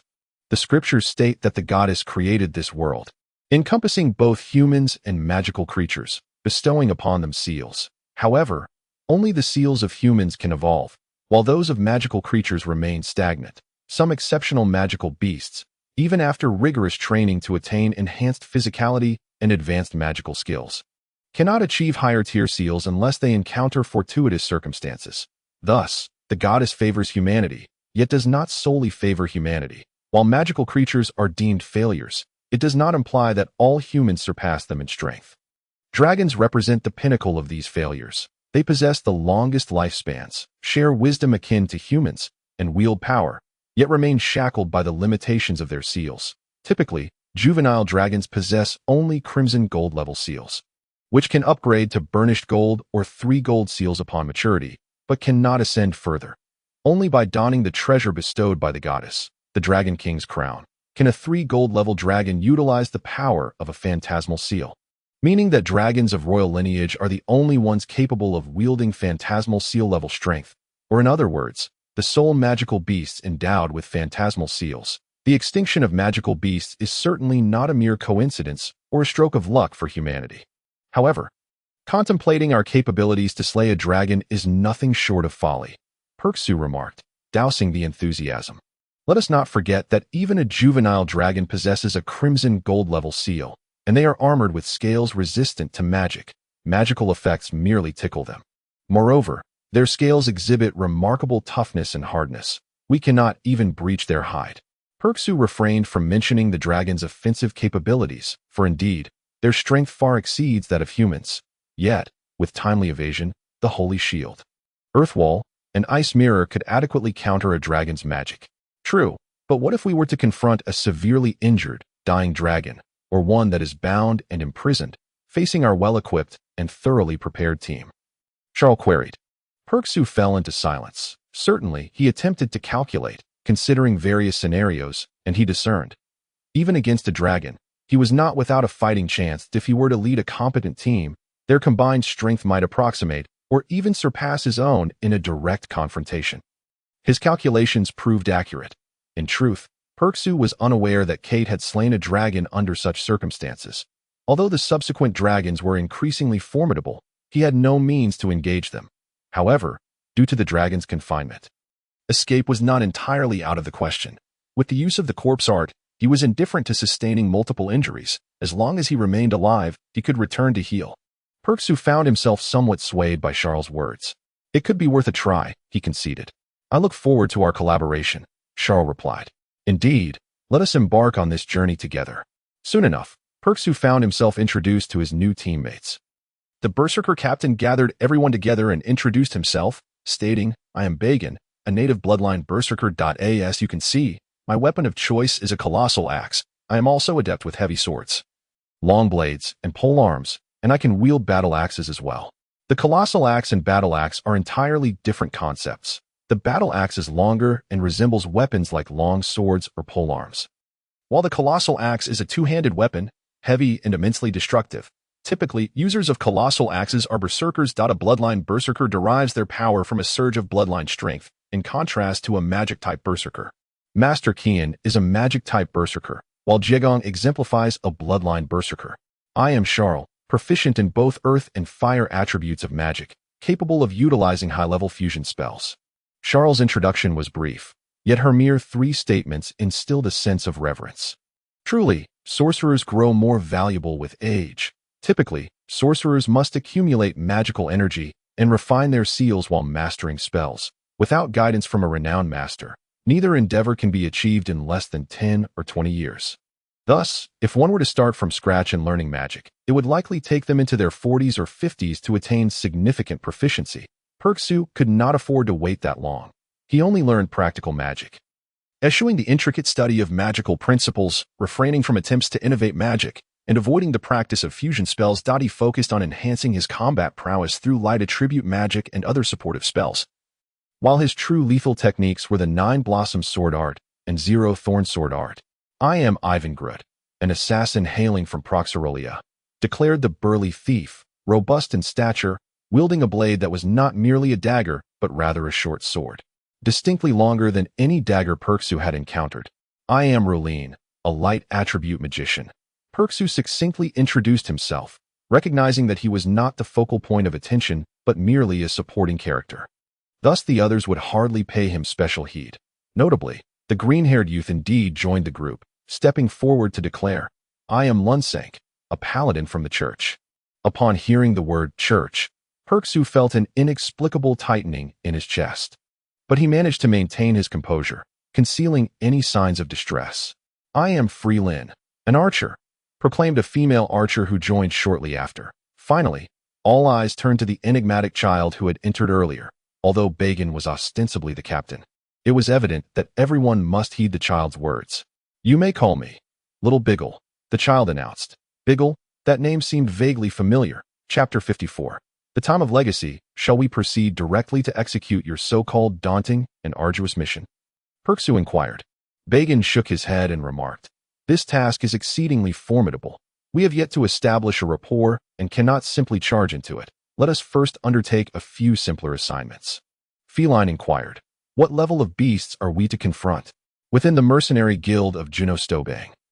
Accepting quests predominantly meant battling monstrous creatures. Feline's question illustrated her profound understanding of the guild's operations when selecting a light attribute mage. The evaluation hinged upon one's comprehension and application of light magic. Similarly, the assessment of warriors revolved around combat prowess. However, the selection of archers involved an unusual criterion, an understanding of the geography and customs of Junostobang. This implied that this upcoming mission might require traversing the entirety of Junostobang. Perxiu had previously overheard that each nation on the continent of Air housed an ancient dragon, though the distribution was merely coincidental and did not alter national boundaries. The dragon of the Vishya Empire had been confirmed dead, marking the inception of the dragon-slaying legend and the principal motivation for their mercenary group's eagerness to slay a dragon to establish their reputation. For a faction to expand, it must possess not only formidable strength, but also an abundance of legends. The council boasts legends of their swift and thunderous conquest of all kingdoms in Green Shushi, establishing a continent devoid of nations and enlisting the 4 great sword saints, thereby forging a legendary power. The church is steeped in its own lore, gathering all faiths and wielding divine authority, erecting the church proudly in the heavens, an abode eternally suspended, never to fall. The alliance too has its legends. Theirs is the elusive dragon, whose tasks are said to have never met with failure. Even the fallen martial society proclaims a powerful mantra of harboring all defectors, disregarding past grievances. For the time travelers to expand, they must create their own legends. Mere belief is insufficient to bind people, especially when the most orthodox deity remains the goddess Shivasielvia. Why would individuals forsake a deity that is both orthodox and tangible to believe in an intangible god of time? Though we have yet to embark on a mission, our recent renown has attracted a most promising task for us to consider, Bagan stated. Now, let us all meet this employer. He gestured towards the figure behind him, who stepped forward. Rebecca? Perxiu recognized her first. Rebecca smiled at Perxiu and said, "It is I, Roland. Did I not mention I would provide you with a commission?" Perxiu remained silent. Previously, Rebecca had stated, "If you are not employed, may I offer you a commission?" Though Perxiu had politely declined, Rebecca seemed undeterred. "Do you two know each other? Then Roland, why don't you discuss the specifics of the commission?" Bagan generously transferred the authority to Perxiu, who nodded and addressed Rebecca. "You are not asking us to hunt a few wild rabbits or slay some wolves, are you?" "Of course not. I am a noble," Rebecca teased, acknowledging the playful impression she had made on Roland. "I am not jesting. I actually came out to fulfill this task, but do you know my capabilities? Having assessed my strength, I wish for someone to undertake this mission on my behalf and restore our family's former glory." "What is it?" Perxiu was taken aback. He had initially assumed it involved trivial beasts akin to small cats or dogs, only to discover it was a quest to locate an item. That Rebecca's demeanor shifted to seriousness as she stated, "This is a relic of our family, known as the Bracelet of Time, a legendary artifact of the God of Time." "The God of Time?" Everyone echoed, some astonished, others intrigued, and some with solemn expressions. Perxiu refrained from repeating the question, instead pondering the concept of the God of Time. Why were there so many rumors of the God of Time in this realm? Could it be that the God of Time truly exists? Regardless, they should accept this task. If the God of Time exists, the might of the Star Alliance would surely be inadequate to confront a deity. Furthermore, especially one as significant as the God of Time. Perxiu suddenly recalled the Time Elder. Might he hold some knowledge regarding the God of Time? If he were to find him again, would it facilitate matters? Yet, he was presently in Junostobang, separated from the continent of Green Shushi by the Prox Arroya and a vast sea. He had just joined a mercenary group. How could he extricate himself? He would have to seek an opportunity. And once this matter was resolved, he would temporarily depart the group to consult the Time Elder. The Elder had previously mentioned that if one felt lost, they should seek him out. Perxiu was currently quite unsure about the concept of the God of Time, and he could certainly attempt to find the Time Elder. The Bracelet of Time. Only little Biggie expressed curiosity about this item. Is it the bracelet worn on the right hand of the God of Time? The artifact said to enable those unversed in time magic to wield it. Indeed, it is a relic of our family. Since its loss, we have not had a time mage in our lineage, and no one has been able to unlock the time magic blueprints within our family. Rebecca explained, the ability to inscribe time is exceedingly difficult to obtain. It demands immense talent. After losing this artifact, our family will likely struggle to wield time magic again, which is why my commission is to help me retrieve the lost artifact. This commission was utterly astonishing. Perxiu could not conceive a higher stakes assignment. Bagan interjected, forgive me, the bracelet of time is your family heirloom. Then your family must be the blood scythe? Yes, you are correct. That is indeed our family. Although the artifact has been lost for a long time, our family has still accomplished much due to its legacy and manages to sustain ourselves until now, Rebecca replied. Perxiu found himself bewildered, as he lacked understanding of the local culture and thus did not comprehend what the blood scythe symbolized. However, it seemed to denote a prominent family. Conversely, Perxiu was intrigued by how an artifact could underpin a family, allowing it to flourish. He discreetly called upon Ling Chong, inquiring about the bracelet of time's effects. In fact, Little Biggie had articulated the effects quite clearly, yet Perxiu remained skeptical of the bracelet's significance, believing that an artifact with such limited effects could not be deemed a true artifact. Ling Chong responded to Perxiu's doubts. First, what could one not accomplish with time stopping? Wealth could be summoned at will. Engaging in black market dealings would be utterly terrifying. Secondly, time magic is the most arduous of all magics to master. And with the bracelet of time, one could directly cast time magic as long as they possessed mana, bypassing the learning process and the necessity for time imprinting. It was indeed an extraordinary artifact. Just imagine a platinum-imprinted water mage donning that bracelet, transforming into a platinum-imprinted time mage. How formidable would that be? Upon reflection, Perxiu found merit in Ling Chong's assertions and came to accept her perspective. How modest, Bagan remarked. So, do you have any leads on the whereabouts of the bracelet of time? Or do you know where it might be found? After a moment's hesitation, Rebecca finally stated, the bracelet of time is not truly lost. It has sealed itself within the statue of the god of time. If a member of our family were to shed blood upon it to guide the magic, we could enter the space sealed by the bracelet of time, which contains a myriad of unknown illusions. If we can shatter the illusions, we may obtain the bracelet of time. Is there no one capable of breaking the illusions? Feline eagerly interjected.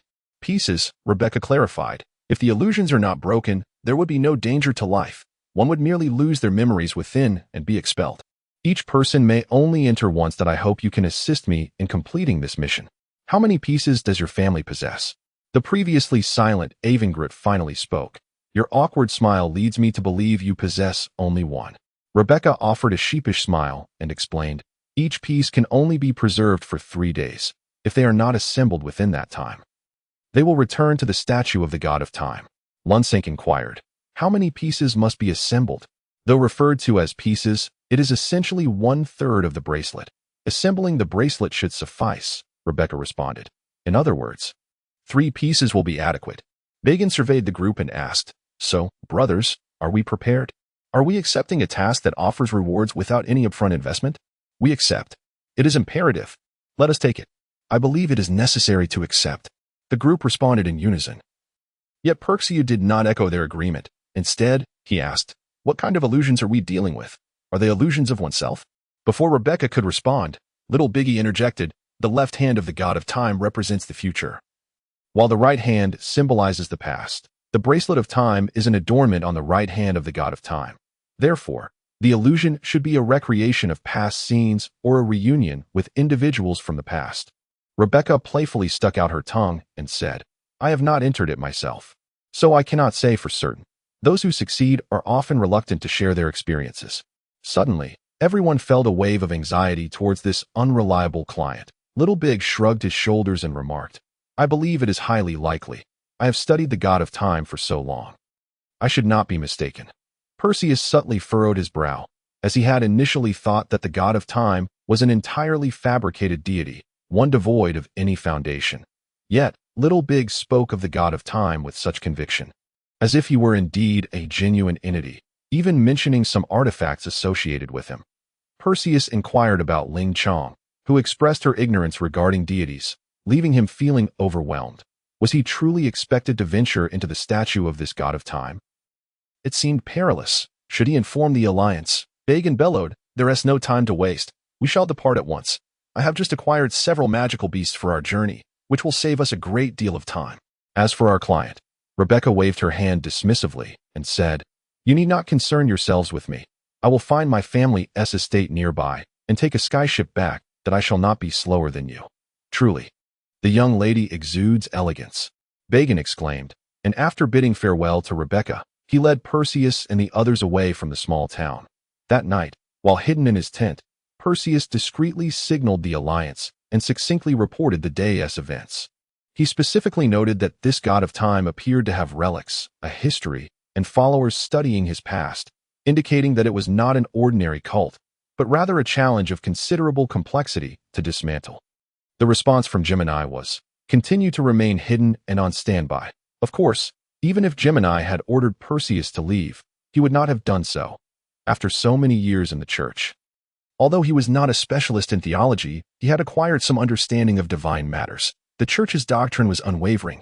Only Shiva Sylvia is God, a truth they would never deny. Perseus was quite eager to discern whether this god of time was indeed a genuine deity or merely a trickster. Chapter 55. The most terrifying nightmare, the god of time said. Only through enduring the most agonizing experiences can one attain growth. Time will heal all wounds, and those torn apart by time shall achieve eternal life.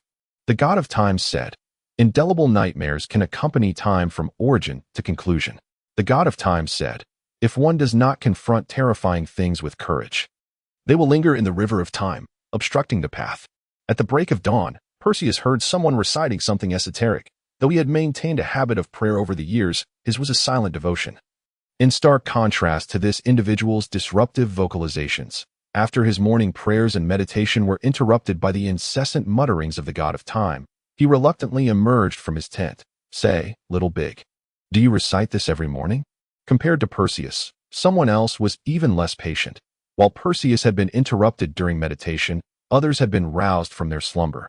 Little Big smiled slightly and responded, "Uncle Rensink, do you not have any faith?" Rensink rubbed his sleepy eyes and retorted, "Do not call me uncle. Address me as elder brother. As for faith, I worship the goddess Shiva Sylvia, so do not think to recruit me."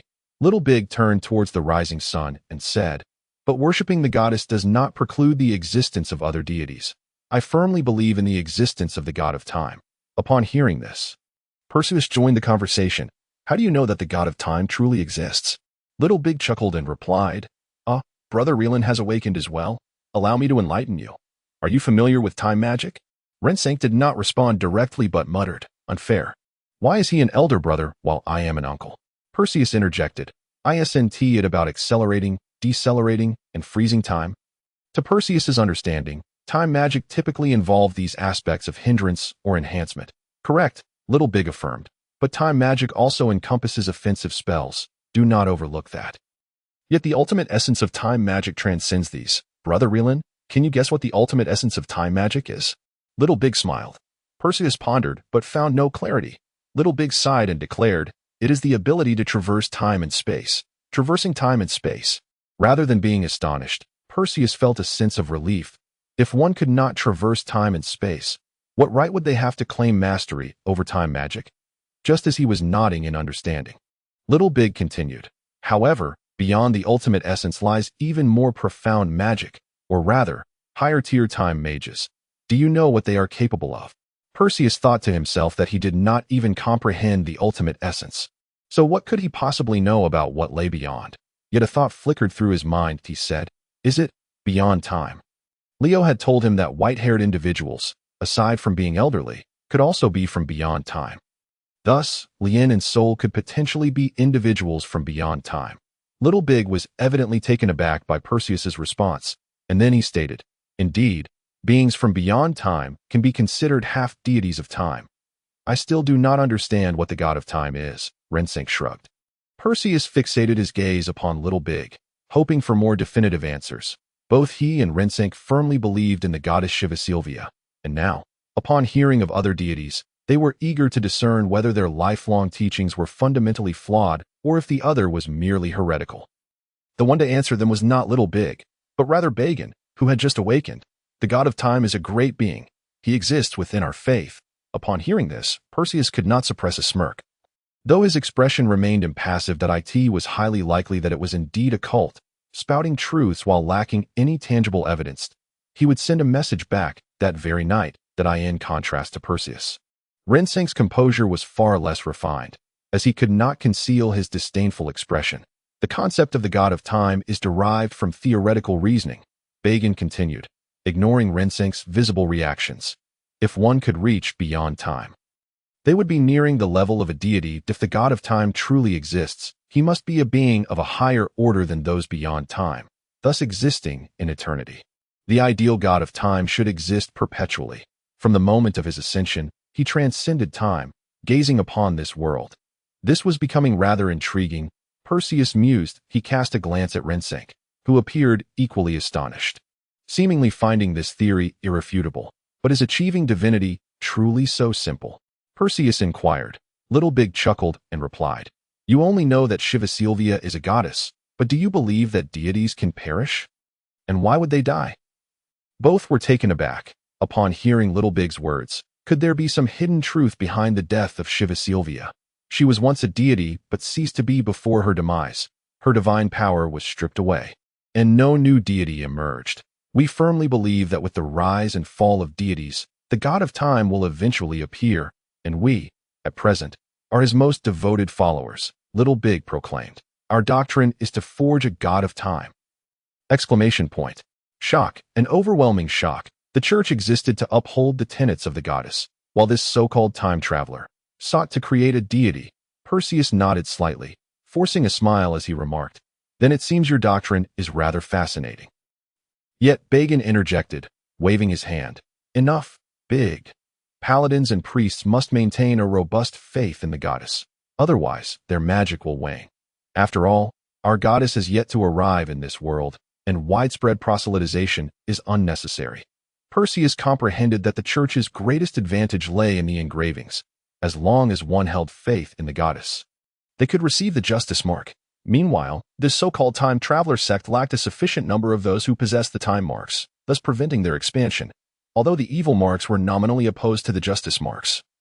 The former's bearers were pitifully few, unable to rival the latter, as the acquisition of justice marks stemmed not only from true righteousness, but also from loyalty to the goddess. It was no wonder that the Tashalam Church was the world's preeminent church, uniquely possessing political power, all thanks to the goddess's protection. Compared to the Tashalam Church, the miracles that this time traveler sect could muster were exceedingly scant. However, if what they claimed was true, and if the time traveler truly awaited the arrival of the god of time, pledging loyalty to him, they could indeed attain time marks. That would result in a massive upheaval, and at the very least, the widespread proliferation of time magic would bring about a tremendous shock to this world. The first to bear the brunt would undoubtedly be the Tashalam Church, who currently sat idly by, observing the unfolding chaos. In his heart, Perseus felt a surge of unease and pondered, is this fate's retribution against the church? This time-traveling sect seems to possess immense potential for growth. At that moment, he dismissed the thought of messaging the Alliance to request an immediate extermination of this cult. He covertly cast a glance at Rinsink, who indeed nodded subtly in agreement. Perseus couldn't help but feel a sense of foreboding. He understood that a paladin like Rinsink, whose insignia was rooted in faith, would suffer a diminishment of power if his belief in the goddess wavered or if he betrayed her tenets.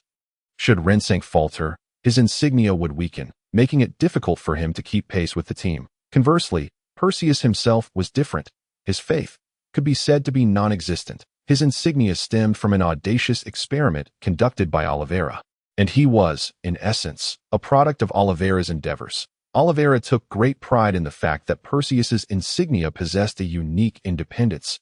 It did not rely on deities, faith, or even his moral righteousness. Rather, it functioned as a mere tool, separate from any spiritual bondage. Regrettably, Perseus remained oblivious to the fact that he still engaged in daily prayers to the divine.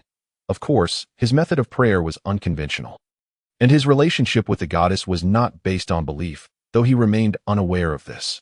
Yet, this was merely Oliveira's experiment, and experiments, after all, come with their inherent risks. Perseus was the sole survivor to emerge from the laboratory as an infant, the fate of the others.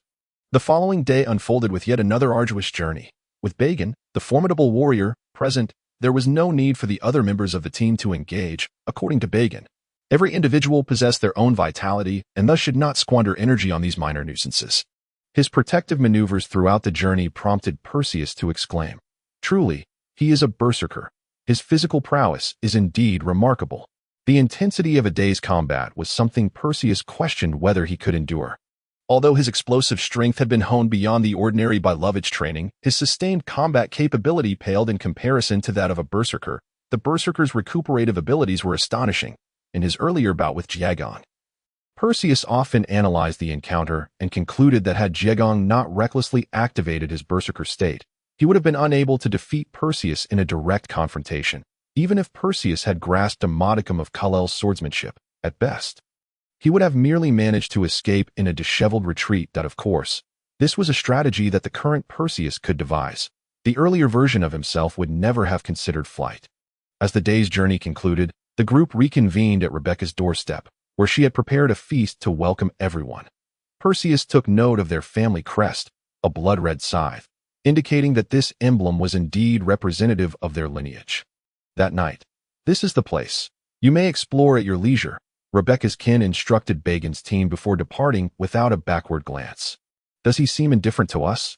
Does he look down upon us?" Frelin could not help but remark. Rebecca chuckled awkwardly. "Well, many individuals have failed to pass this trial, so our kin have little expectation. Moreover," she trailed off, scratching her head. "Moreover, we are still the ones you brought with you, correct?" Just as the others pondered her unfinished thought, Avengret interjected. "Hee." Rebecca chuckled, scratching her head. However, Perseus was disinterested in idle chatter and stated directly, "Let us commence." The group stowed their jovial demeanor, now approaching the impending challenge with utmost seriousness, despite their earlier levity. They regarded the so-called God of Time and the trials he had set forth with great reverence. "Now, I shall begin the ritual," Rebecca declared, her demeanor shifting to one of solemnity as she grasped a knife. She extended her left hand and, with her right hand holding the blade, made a deep incision across her palm. The blood-red scythe engraved upon the dagger suddenly radiated an eerie luminescence, shining like an insignia.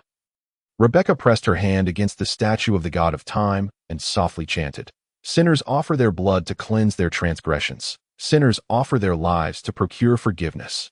Perseus was utterly astounded. This God of Time possessed the authority to pass judgment. It was akin to a twisted version of Shiva Sylphia. Was this cult truly a heretical sect or a legitimate faith, as the blood mingled with the statue of the God of Time? A brilliant sensation enveloped everyone. Perseus was no stranger to this feeling. He had experienced it when traversing into the realms of Lingqiang and Jiuke. According to Lingqiang, this sensation signified the separation of soul and flesh. This God of Time is indeed formidable. After an indeterminate period, when Perseus regained consciousness, he found himself no longer amidst his mercenary companions. "Have we become separated?" he murmured softly. He focused his gaze, scrutinizing his surroundings. The Qinshi Strait on that fateful night when Kal-El vanished. Perseus clenched his fists. Tap, tap, tap. Before he could contemplate further, a series of footsteps approached. To his astonishment, he encountered a similarly bewildered Jiagong. Had they not looked entirely dissimilar, the scene would have appeared as though they were gazing into a mirror. Was this the magic of the God of Time? "So it is you," Jiagong exclaimed in fury. "Wait." Perseus, having gleaned a semblance of the truth, resolved not to allow Kate's scheme to succeed at the very least. He must ensure both his and Jiagong's survival. He yearned to witness the true culprit with his own eyes, to ascertain whether the perpetrator was indeed Kate, rather than falling victim to an unknown assassin's machinations. "The God of Time has bestowed upon me a grand gift," he mused inwardly. "What are you waiting for, you traitor?" Jiagong roared, launching a fierce punch. Yet, Perseus had grown far stronger than the Jiagong of yore. Jiagong was no match for him. With agility, Perseus evaded Jiagong's strike and declared, "There has been a misunderstanding." "Misunderstanding, you say?" Jiagong, consumed by rage, activated his berserker mode. A chill ran down Perseus's spine. This was different from before. As Jiagong saw his attack deftly dodged by Perseus, his fury escalated.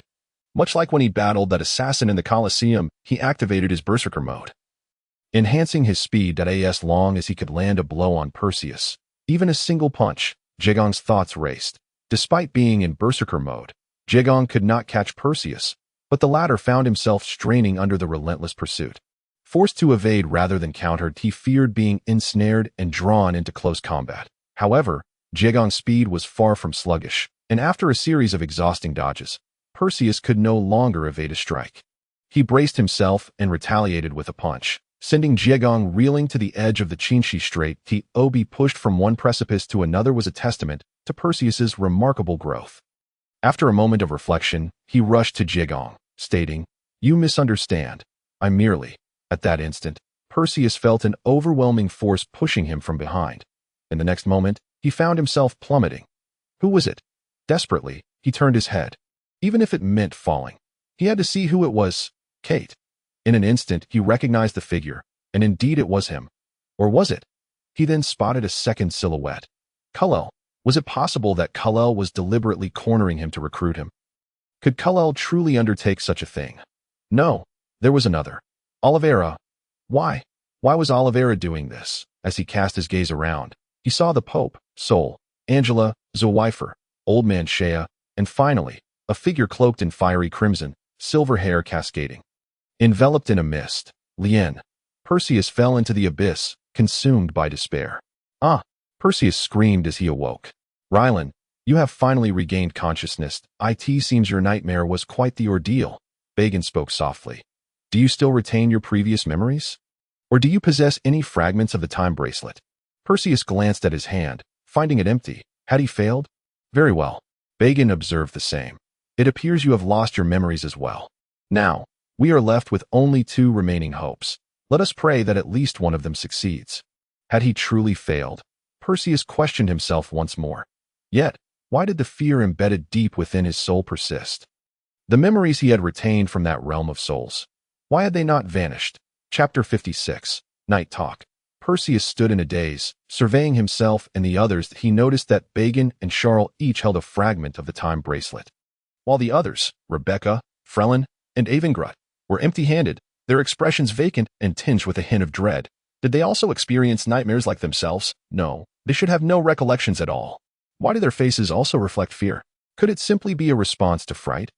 Pexiu was uncertain. In the realm of souls, it is the spirit that feels terror.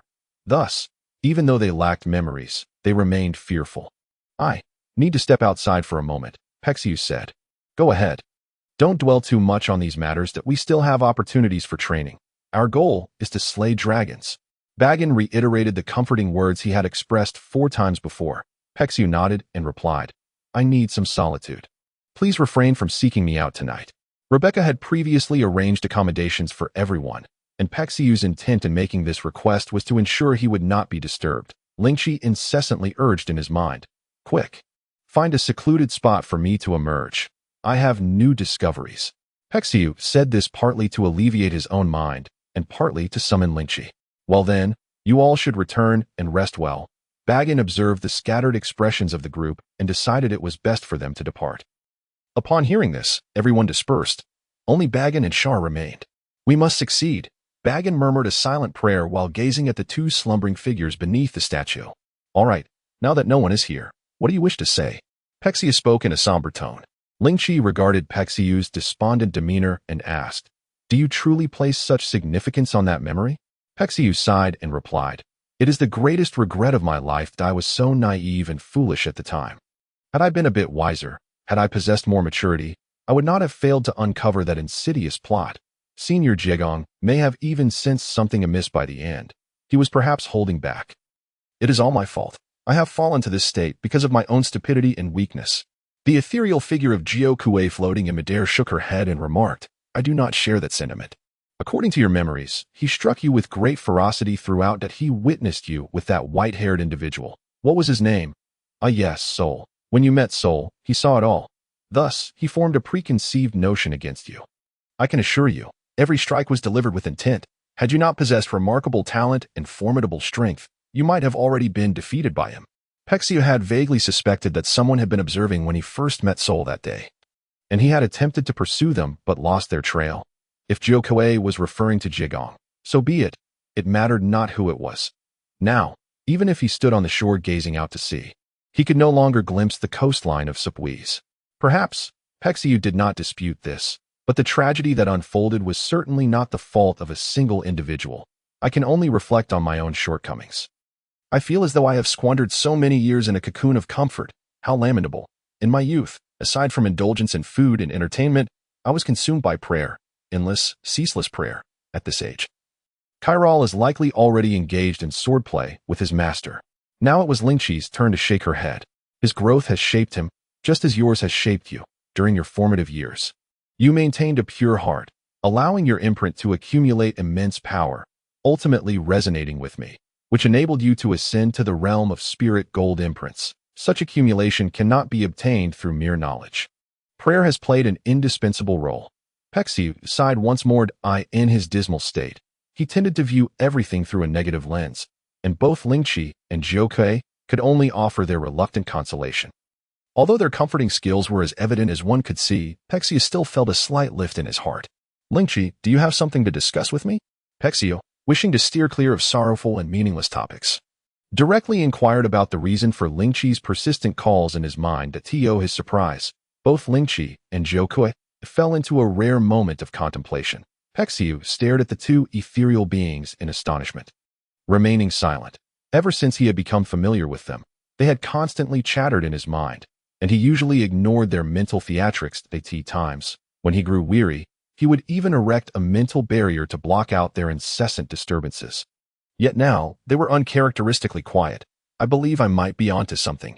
You previously mentioned that during our first encounter, I spoke many strange words that did not align with my character.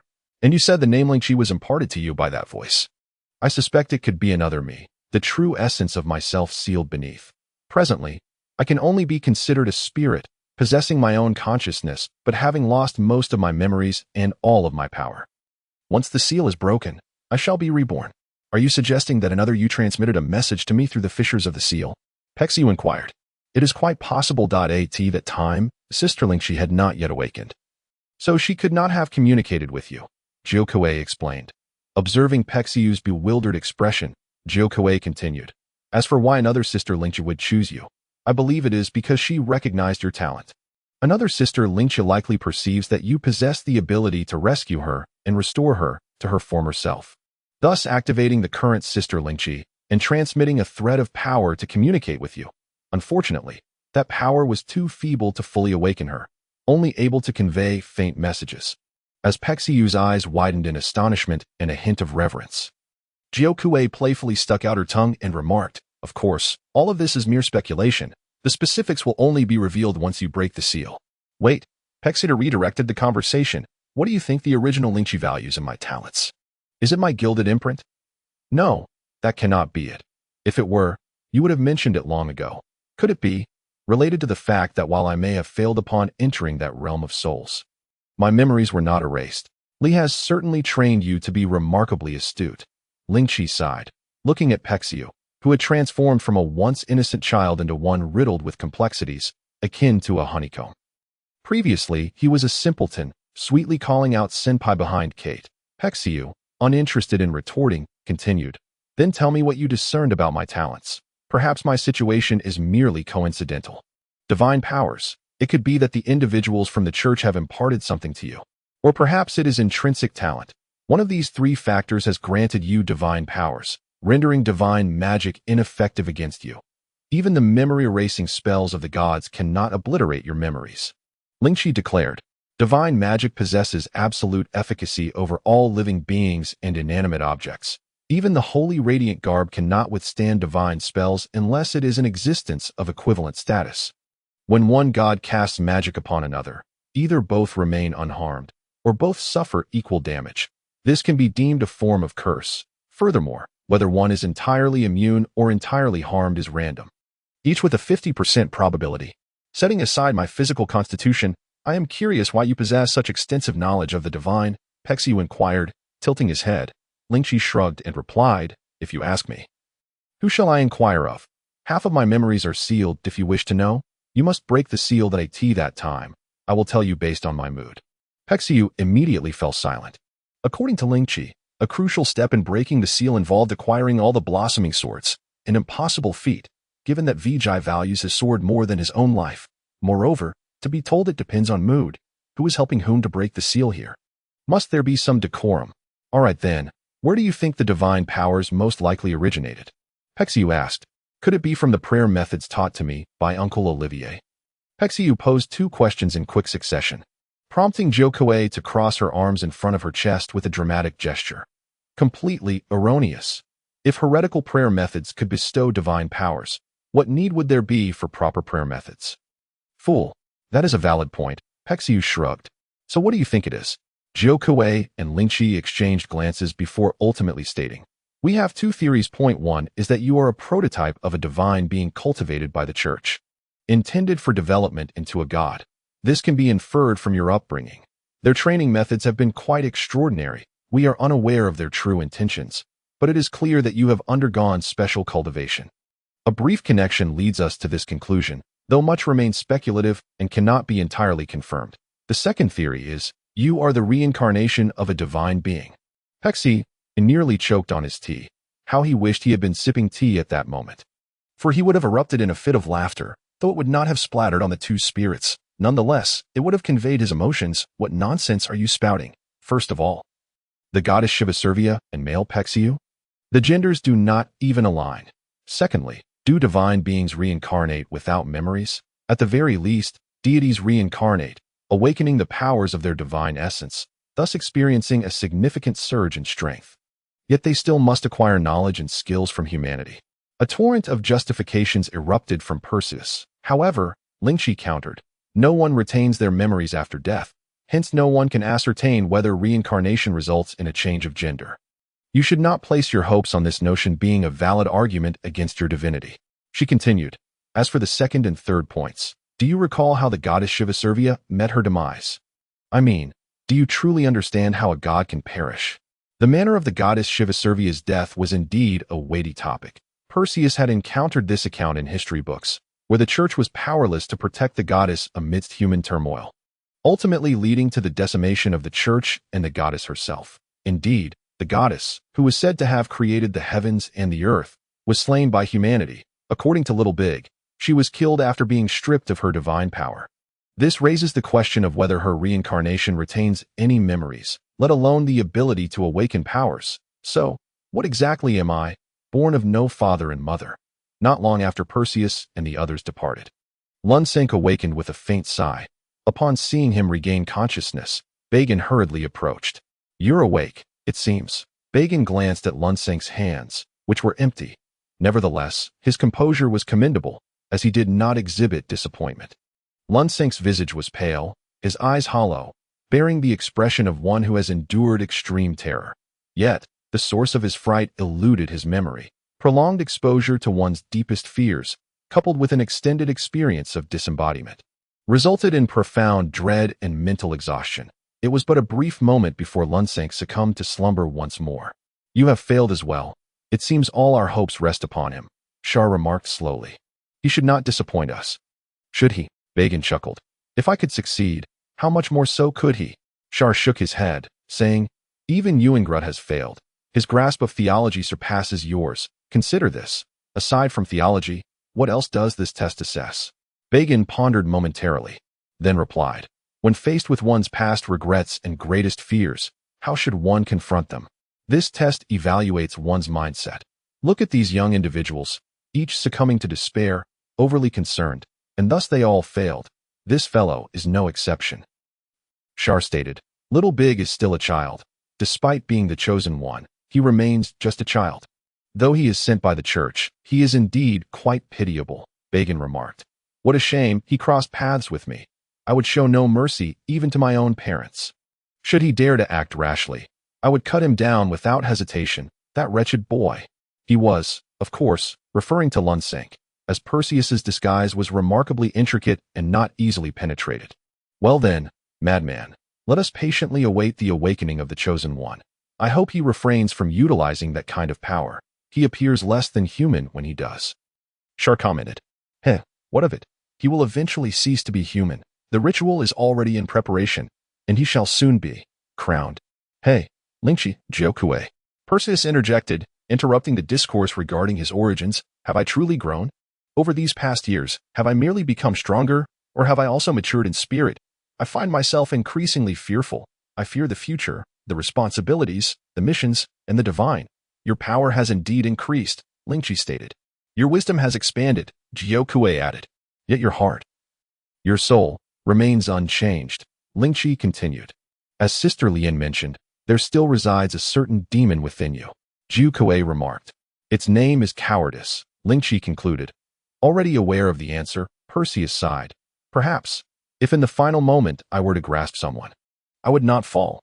Yet, in the past, I could not hold on to Jin Gang, and this time, I find myself unable to do so. No, I am even less resolute, even when I was in the realm of souls. Under a semblance of hypnosis, believing that those standing on the cliff had betrayed me, I still could not bring myself to exchange their lives for my own. Am I unable to shed my cowardice? Perhaps. But it is precisely this aspect of you that defines Perseus, the foolish Perseus who can never be a king. Jiokui laughed. You are not Viji. You need not sacrifice this or that for the throne and the nation daily, nor are you the former Kaler, required to risk your life countless times for the greater good, and you are certainly not Kate, who must heartlessly forsake her own integrity for her achievements. You are our master, Perseus, and we wish for you to live a happier life. Lingqi echoed. Perseus waved his hand, saying, I truly appreciate your comfort, but I must regretfully state that this demon, I shall cast it off at all costs. As he spoke, Perseus clenched his fist in determination. Then let us drive forward, Lingqi encouraged. Chapter 57. The Bracelet of Divine Punishment. How absurd.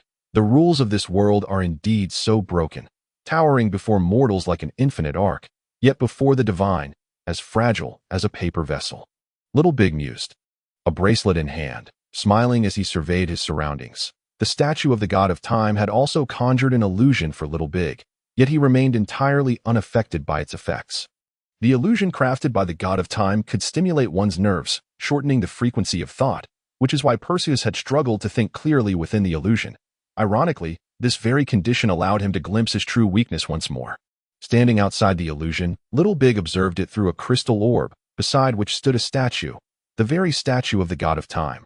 The god of time and Little Big, one merely a youthful child, the other the highest being in existence, stood together in the realm of souls, gazing into the illusion within the crystal orb while engaging in a mental exchange.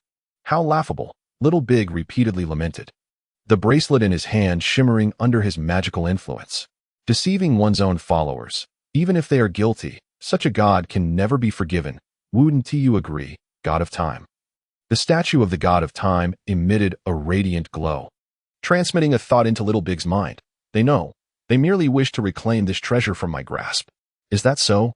Do they understand that the fragment can only be preserved for a week, and that the completed time bracelet can also only last a week? Little Big pressed on. What, then, is their true objective? The statue of the god of time replied. They wish to return to the past. Each time they awaken the time-limited time bracelet, they incessantly employ time reversal magic upon me. The statue, hoping to return to the moment I did not swallow the time bracelet, essentially wishing for me to regurgitate the time bracelet. Little Big chuckled in disbelief. I never imagined they could be so clever. But alas, what a pity. Their efforts are in vain. Did you not inform them? Clever?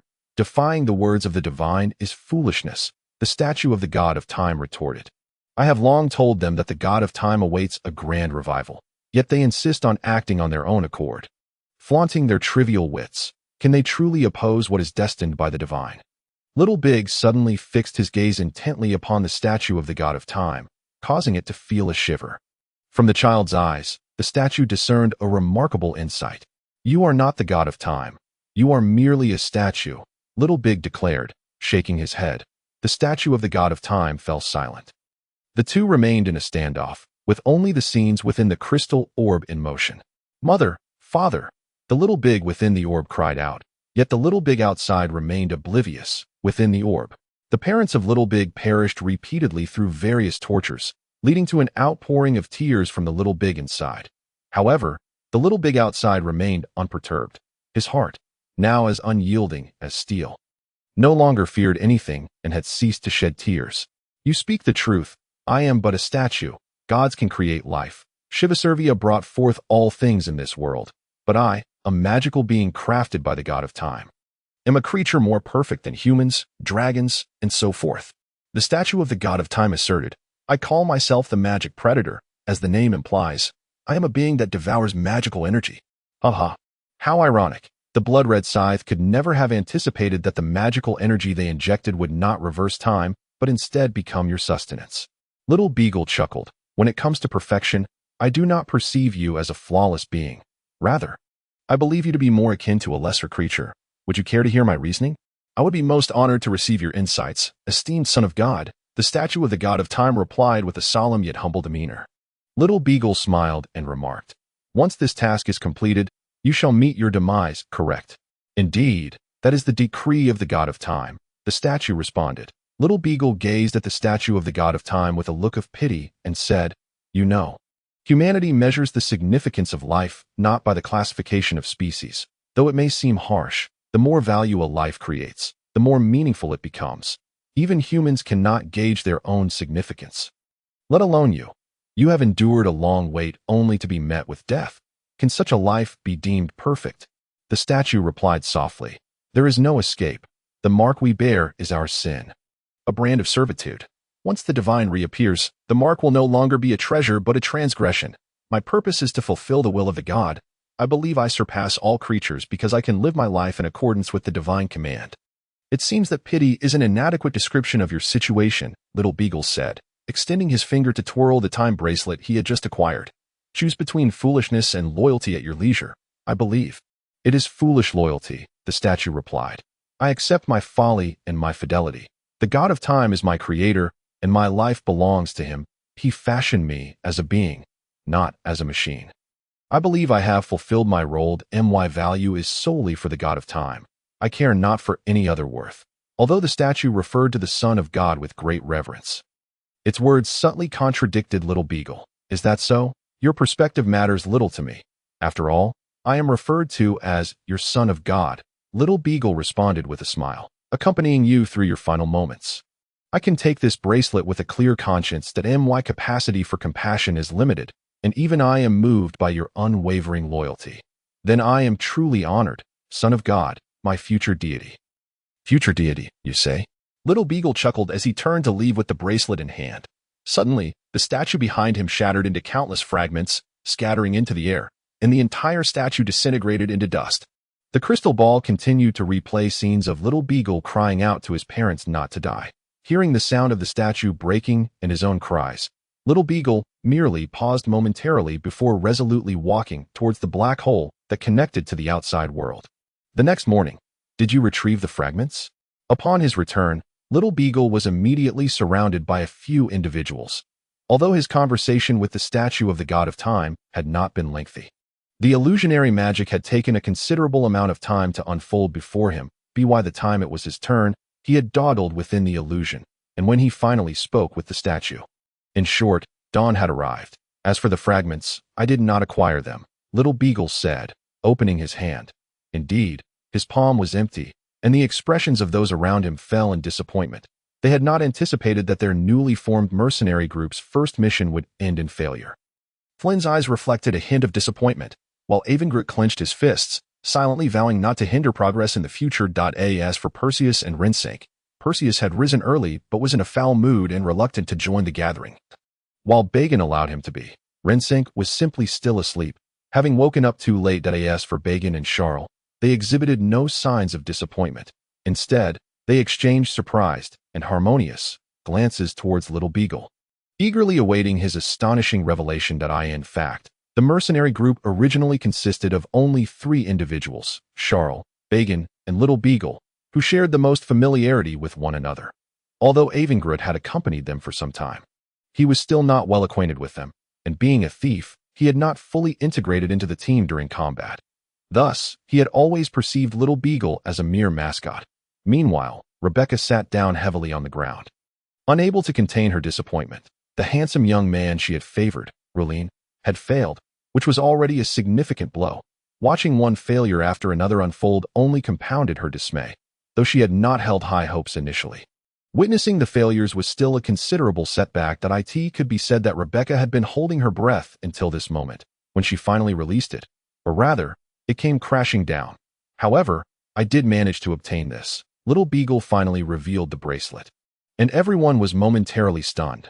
Those who recognized it, or even those who had an inkling of its significance, were filled with disbelief, while those who were entirely clueless about the bracelet's purpose were left puzzled by its revelation. I can only imagine how astonished you all must be. Little Beagle said, touching the statue behind him. In an instant, the stone-carved statue collapsed like soft sand, leaving everyone in utter shock, particularly Rebecca, who knew that her family had made numerous attempts to forcibly seize this bracelet, only to end up empty-handed as those they hired shook their heads and walked away with the treasure, leaving her family powerless to act. I shall be taking this bracelet with me, Little Beagle boldly declared. Shocking everyone, they were not foolish. Even if they had previously been unaware of the bracelet's significance, witnessing the statue's collapse allowed them to piece together that Little Beagle intended to claim another family's treasure. I need to discuss this with my family, Rebecca said weakly, standing against Little Beagle's imposing presence. No need. I shall negotiate with them.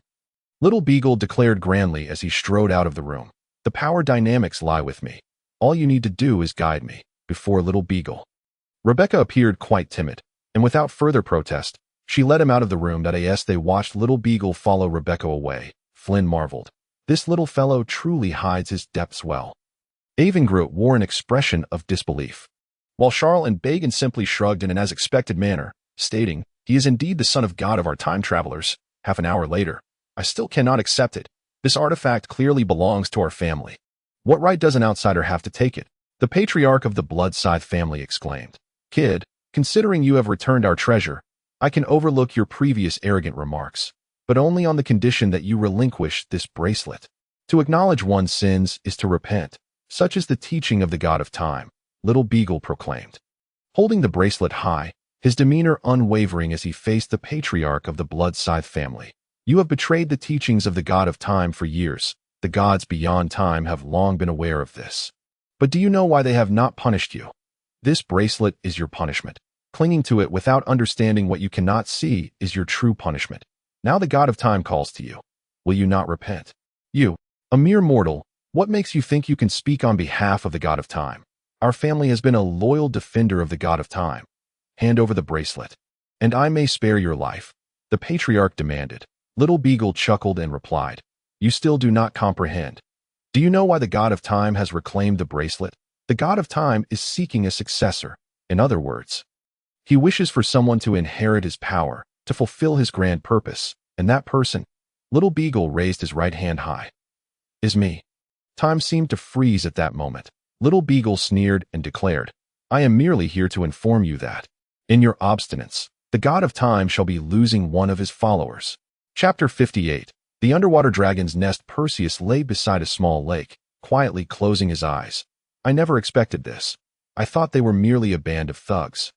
Yet this residence nestled against the mountains and waters truly astonishes me. Having spent a sleepless night, Perseus had hoped for a chance to rest today, but unfortunately, an unexpected visitor disrupted his sweet dreams. Relene, you must flee. Perseus stared blankly at the panting Rebecca before him. Utterly perplexed, she gasped, your team has committed a grave error. You shattered our family's statue and seized the bracelet. Your companions have already fled.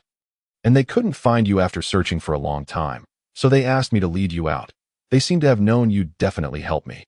Perseus smiled wryly. But you seem to have forgotten that this is your family's domain. Oh, never mind. Come with me quickly. I know a secret passage that will lead us out safely, Rebecca declared. Upon hearing this, Perseus could not help but chuckle in disbelief, responding, you are aware of this passage. Yet your family is not. Rebecca replied anxiously. They absolutely do not know about it. I discovered it in secret. They have never found me hidden here before. However, Perseus remained reluctant to move. To be honest, he hadn't even disclosed his real name to her. They were mere acquaintances, and he found it difficult to place complete trust in her. Although he did not voice his reservations, his actions clearly conveyed his stance, no matter how much she insisted. He remained steadfast. The more Rebecca spoke, the more agitated she became. Observing Perseus's indifferent demeanor, she finally exclaimed in frustration, whether you wish to go or not, you must come. If you die here, who will accompany you in death? Did you not say you came to the mercenary guild to make a living? Now it is a matter of survival. Do not force my hand. Perseus was momentarily taken aback. Rebecca surprisingly recalled his earlier words, which stirred him slightly. But that was as far as it went. He still would not follow a stranger, especially one from the opposing side. Seizing the opportunity while Perseus was distracted, Rebecca shoved him into the water. Had Perseus been in peak condition, he would have easily evaded her, but the prolonged suppression of his powers had rendered him somewhat clumsy, and the sleepless nights had dulled his reflexes in the blink of an eye. As Perseus submerged, Rebecca swiftly employed water magic to calm the waves, forcefully pressing her hand against his head to keep him submerged. Perseus initially intended to struggle, but at that moment, Zero said to him, "Do not move." Although a drowning person typically thrashes about, Perseus suppressed that instinct, maintaining his stillness, closing his breath, and entering a meditative state. Simultaneously, he mentally queried Zero, "What is happening?" "This girl is helping you. Outside, it is filled with her family's people." Zero replied, "I cannot explain everything right now. Let me transmit an image to you." A clear image flooded into Perseus's mind. Though he was meditating, his brain remained capable of analysis and problem-solving, allowing him to observe Rebecca's performance. "Rebecca, I seem to hear the sound of water. Has someone just passed by here?" inquired a man clad in a blood-red robe. Rebecca replied, "Many have traversed this area. Which individual do you refer to?" "The man in the crimson robe. I can't be bothered to give him a name," stated. "A blonde man. The one from the mercenary group you brought back. I heard he hasn't escaped." "Oh, they have frozen time in the manor. Why not gather everyone and flee?" Rebecca responded. But suddenly she felt the conversation was stretching too long, fearing Perseus might not hold his breath any longer. She hastily added, "No time for chatter. We must catch him. I just saw that handsome lad leap out of the water and run in that direction. It startled me." Noting that Perseus had ceased to struggle, Rebecca discreetly withdrew her hand. "Oh." The man in the red robe glanced at the water's surface, but regrettably, due to Rebecca's magic, he could see neither Perseus nor even Rebecca's reflection. However, the urgency to find the man overshadowed this trivial detail, and he instructed Rebecca, "He is now a wanted criminal of the family. If you encounter him, subdue him immediately. He is merely a light attribute magician and can be easily restrained." "Understood." Rebecca suppressed a laugh and nodded.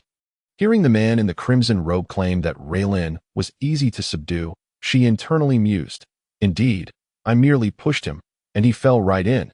After the man in the red robe departed, Rebecca lifted the water magic, bringing Perseus, who had entered a state of deep meditation, back to the surface. Perseus, having fully comprehended everything through Zero's transmission, realized that the danger had passed, and he smoothly exited the water. "Now you believe me, don't you?" Rebecca reproached, looking at Perseus with a hint of annoyance. After careful consideration, Perseus concluded that given his own capabilities, he had no reason to fear any tricks from her. Moreover, he had no time to linger. He needed to rejoin his team. So he reluctantly agreed to follow Rebecca. With a faint smile, Rebecca said, "Then let me lead you to the secret passage." Saying this, she once again forcefully pushed Perseus, wrapping her arms around him as they plunged into the lake together. Moments later, the man in the blood-red robe returned with the group, only to find the area deserted, save for the rippling water. After pondering for a moment, the man's expression turned sinister as he instructed those around him, "Let us find some stones. We shall sink." Ugh! Ugh! Perseus glared fiercely at the weight pressing down on him. Rebecca was using water magic to propel herself downward. Presuming Perseus could not dive, she pressed him beneath her as they faced each other in the water. Perseus found himself unable to utter a word, only managing a few muffled sounds before abandoning his attempts to speak. Nevertheless, his murderous gaze never wavered. Rebecca smirked slightly, thinking to herself, "That'll teach you for not believing me earlier." Yet it was not this awkward position that truly embarrassed Perseus. Rather, it was the cacophony in his mind. "Hey, Perseus, this is quite pitiful. The last time could be attributed to your poor condition, but to be caught by such a straightforward attack, I must have wasted my efforts training you." Kuki expressed her dissatisfaction from the sidelines. Hearing this, Zero chuckled softly. "We cannot blame Perseus. After all, he has matured, hasn't he? He should exhibit some semblance of adulthood. Little Kuki is still too young to grasp the intricacies of these dynamics. Perseus, despite your diligent training and superior physique, you are utterly restrained by this circumstance, making it impossible for you to resist." "Really? Is Rebecca that formidable? By the way, what kind of martial arts can counter our sword techniques?" "Perhaps something went awry with her light magic," Kuki speculated further. Her laughter grew more exuberant as she elaborated. No, this is a curse set upon men by the goddess herself. This curse is so advanced that Perseus cannot resist it. Hence he has fallen prey to it. Kuki then pondered aloud, but wait, although Perseus may be foolish, weak, and incompetent, he is still on par with the goddess. If he succumbed to the curse, then surely the goddess must have as well. Right? Did the goddess also fall victim to it? Zero, who had been laughing, suddenly ceased her mirth, murmuring softly, "That is not something I can discuss. Why dwell on sorrowful topics when we can revel in joyful ones?" Perseus, indifferent to their discussions of happiness or sadness, had been holding his breath for too long, and eventually, he could no longer suppress the need for air. Unfortunately, not being able to breathe underwater leads to choking. And only in narratives does the protagonist receive preferential treatment. The laws of nature, as depicted in novels, are often merciless. Just before losing consciousness from choking, Perseus realized that conversing with Zero and Kuki could be done through thought alone. Rendering verbal communication unnecessary, Perseus, with eyes wide open, figuratively speaking, reached the brink of unconsciousness mistakenly. Hey, Raylan, you can't possibly be so weak as to drown." Slowly, he opened his eyes, but in that very moment, he sensed a flash of hostility and quickly raised his hand to defend himself. Narrowly avoiding Rebecca's self-invented technique, the awakening slap of compassion. Truth be told, this chapter has taken on an increasingly humorous tone. Am I straying further down this path? No. I vow with my life that this will be my only attempt at humor. "Ah, you reawake," Rebecca smiled, saying, "I was just about to give you mouth-to-mouth resuscitation. What a lie. It has been said that a girl's innate skill is deception. The more beautiful the girl, the more adept she is at it. This is undoubtedly a ruse. Just a moment ago, you were about to slap me. I can still feel the impact on my arm." Perseus internally seethed, though he was too embarrassed to voice his thoughts. Suddenly, Zero delivered a cutting remark to Perseus's mind. "Actually, she has already performed mouth-to-mouth on you." Had Perseus not cleared the water from his lungs, he would have certainly spat it all over Rebecca. Zero's comment was too sharp and struck hard. "I'm just kidding. You just said that the more beautiful a girl is, the more she likes to deceive. Do you not consider me beautiful?" Zero suddenly smiled. "Fool. You, who have lived for countless years. Are you truly considered a girl?" This time, Perseus wised up, silently berating her without revealing a trace of his thoughts, lest Zero and Kuki catch on. Otherwise, this collective mockery would surely explode in his mind. "I wish to discern where we are. It must be far more complex than merely a hidden passage." Perseus remarked, surveying the surroundings. This was a cavern adorned with shattered crystals, yet the fragments, being of a size and quality insufficient to attract the eye, held no value for collection. According to the financial collection theory of the golden sect that Perseus adhered to, when an item is so abundant that it could fill one spatial ring yet remains unable to trade for a single spatial ring, it holds no worth for inclusion. Moreover, upon closer inspection, Perseus noted that these crystal shards had existed for many years. "This is indeed the location you seek. Our family has harbored intentions against the god of time, all thanks to the treasures concealed nearby. However, they remain oblivious to the whereabouts of these riches and ignorant of who guards them. So these crystals," Perseus began to piece together the implications. Although the number of magical beasts had dwindled, legends concerning them still abounded. For instance, Perseus could easily name the creature that adored treasures and all that sparkled. "Indeed, a frail dragon resides here," Rebecca stated solemnly. Perseus furrowed his brow and replied, "Taking on a dragon alone is quite the challenge. I would need at least a few more companions." With Rebecca present, he was unable to unleash his full power. Even a weakened dragon would be formidable against him, especially since he had to protect Rebecca. Suddenly, Rebecca laughed. "True, I could easily push you over. If the dragon struck you, you would surely be obliterated." As Perseus contemplated how to safeguard Rebecca, her unexpected comment caused his expression to shift dramatically, his mind racing with vivid imagery. "Ha ha." Lingsong lamented the lack of a table in Perseus' mental theater, as a hearty laugh accompanied by a table would surely evoke more feeling than clutching one's belly in mirth. Meanwhile, Gyokue, though somewhat confused, disdainfully remarked, "Humph, what a disgrace to have been raised this way. You cannot even evade such rudimentary tactics." Perseus swore on his life that he had simply been momentarily stunned and had not thought to dodge. Truly, a reputation tarnished, a misstep leading to eternal regret. How unfortunate that he had been so innocent for so many years. Rebecca chuckled and continued. Fool, I never intended for you to slay the dragon. Besides, this dragon is not our enemy. It is my dear friend. Much of my magic I learned from it, but alas, it was unwilling to teach me, forcing me to learn in secret. Friend, you with a dragon? This time, it was Perseus' turn to be astonished. Although he was aware that the majority of Genastor people kept pets, who would dare to keep a dragon as a pet? Indeed, in this world, there is but one nation that treats magical beasts with kindness, and that is our Genastor. Most of us possess magical beast companions. It is not unusual for some to have dragon friends. That I am speaking of friendship, not mere companionship. It is still too early for me to consider it a pet. Why is it that what is undeniably terrifying becomes so mundane when spoken of by you? Perseus pondered silently, yet refrained from voicing his thoughts, instead scanning the area once more. Though damaged and in disrepair, this was, after all, a dragon's lair.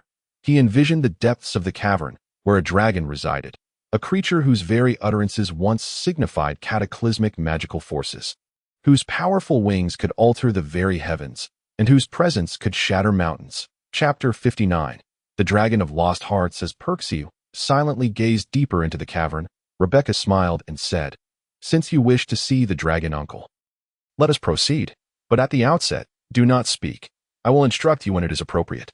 Ever since that little push, Perseus' grand image had crumbled in Rebecca's eyes, reducing him to a mere frail light attribute mage. With a resigned nod, he acknowledged the reality of his diminishing stature in Rebecca's view. Having no intention of reclaiming it, he could only bitterly reflect on why he had been so dazed at that moment. Though the outcome was favorable, he felt a deep sense of frustration. Undoubtedly, the source of all mischief lay within his mental theater. Just after leaving Sister Lien, you begin to flirt with girls. You truly are an incorrigible lecher. Jokue cruelly jabbed at Perseus. Ling Song, half mocking and half teasing, added, Do not be so harsh. Perseus is but a pure-hearted young man who blushes at merely holding a girl's hand. He is yet to reach adulthood. Jokue scoffed. I wondered why you did not dodge. Ling Song has pointed out. You simply did not wish to evade. Truly just a human. Having lived for 15 years, these two were the most tedious beings Perseus had ever encountered. Are we able to move forward? Can you still walk? After barely 2 steps, Rebecca turned to ask Perseus. He felt as if he were sinking back into the water, his expression icy as he nodded. This only deepened Rebecca's misunderstanding. You need not force yourself. Your body is weak. Perseus nearly spat blood in exasperation. What did she mean by weak? His mental theater erupted in laughter. Even the irate Jokue could not suppress a chuckle. With a darkened expression, Perseus silenced his internal dialogue and told Rebecca, I am fine. Let us continue. Only then did Rebecca reluctantly respond with an, oh, resuming her lead. But could this girl ever remain quiet? It was akin to inquiring whether Perseus' emotional intelligence would ever surface. Impossible. Hey, Rueline, do you know how to use wind magic? The old dragon has never been willing to teach me. I have to research on my own. He possesses a vast array of spells, yet refuses to share. Could we perhaps quicken our pace? That is fine, but your constitution is so frail. Do not concern yourself with me. Hey, Rueline, are you afraid of the dark?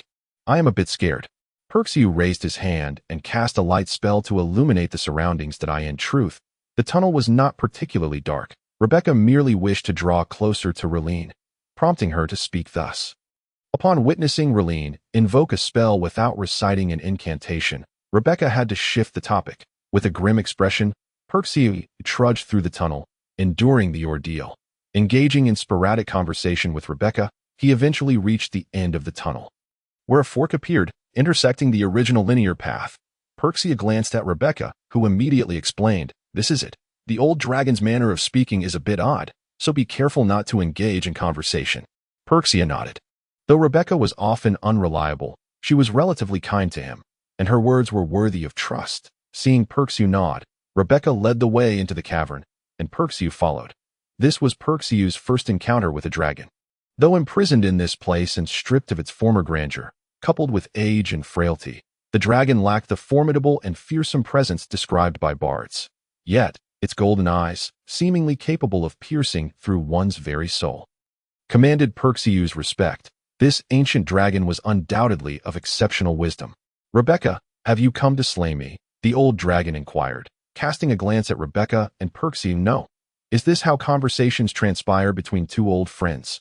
Clearly, it was not.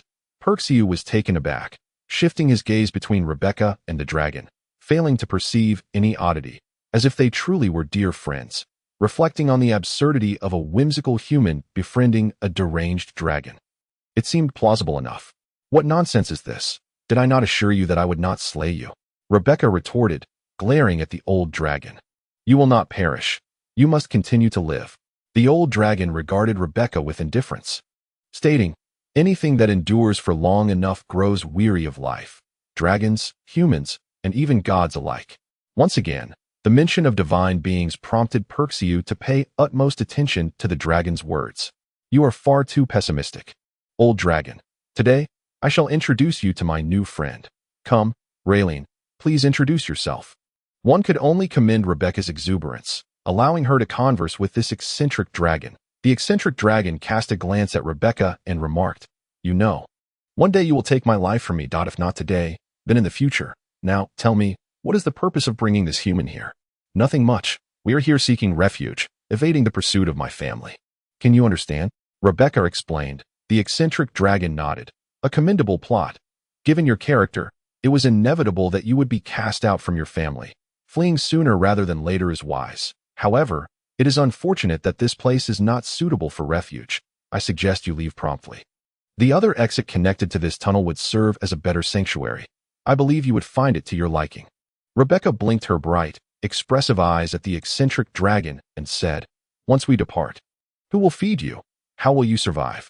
The eccentric dragon forced a semblance of a smile, though Percy found it difficult to discern, and replied, dragons do not require food.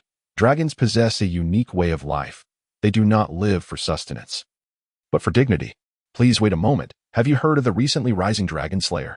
Perseus interrupted their conversation, and Rebecca shot him a fierce glare. Unfazed, Perseus ignored her as she reached out her hand, intending to pinch him. He quickly withdrew his hand.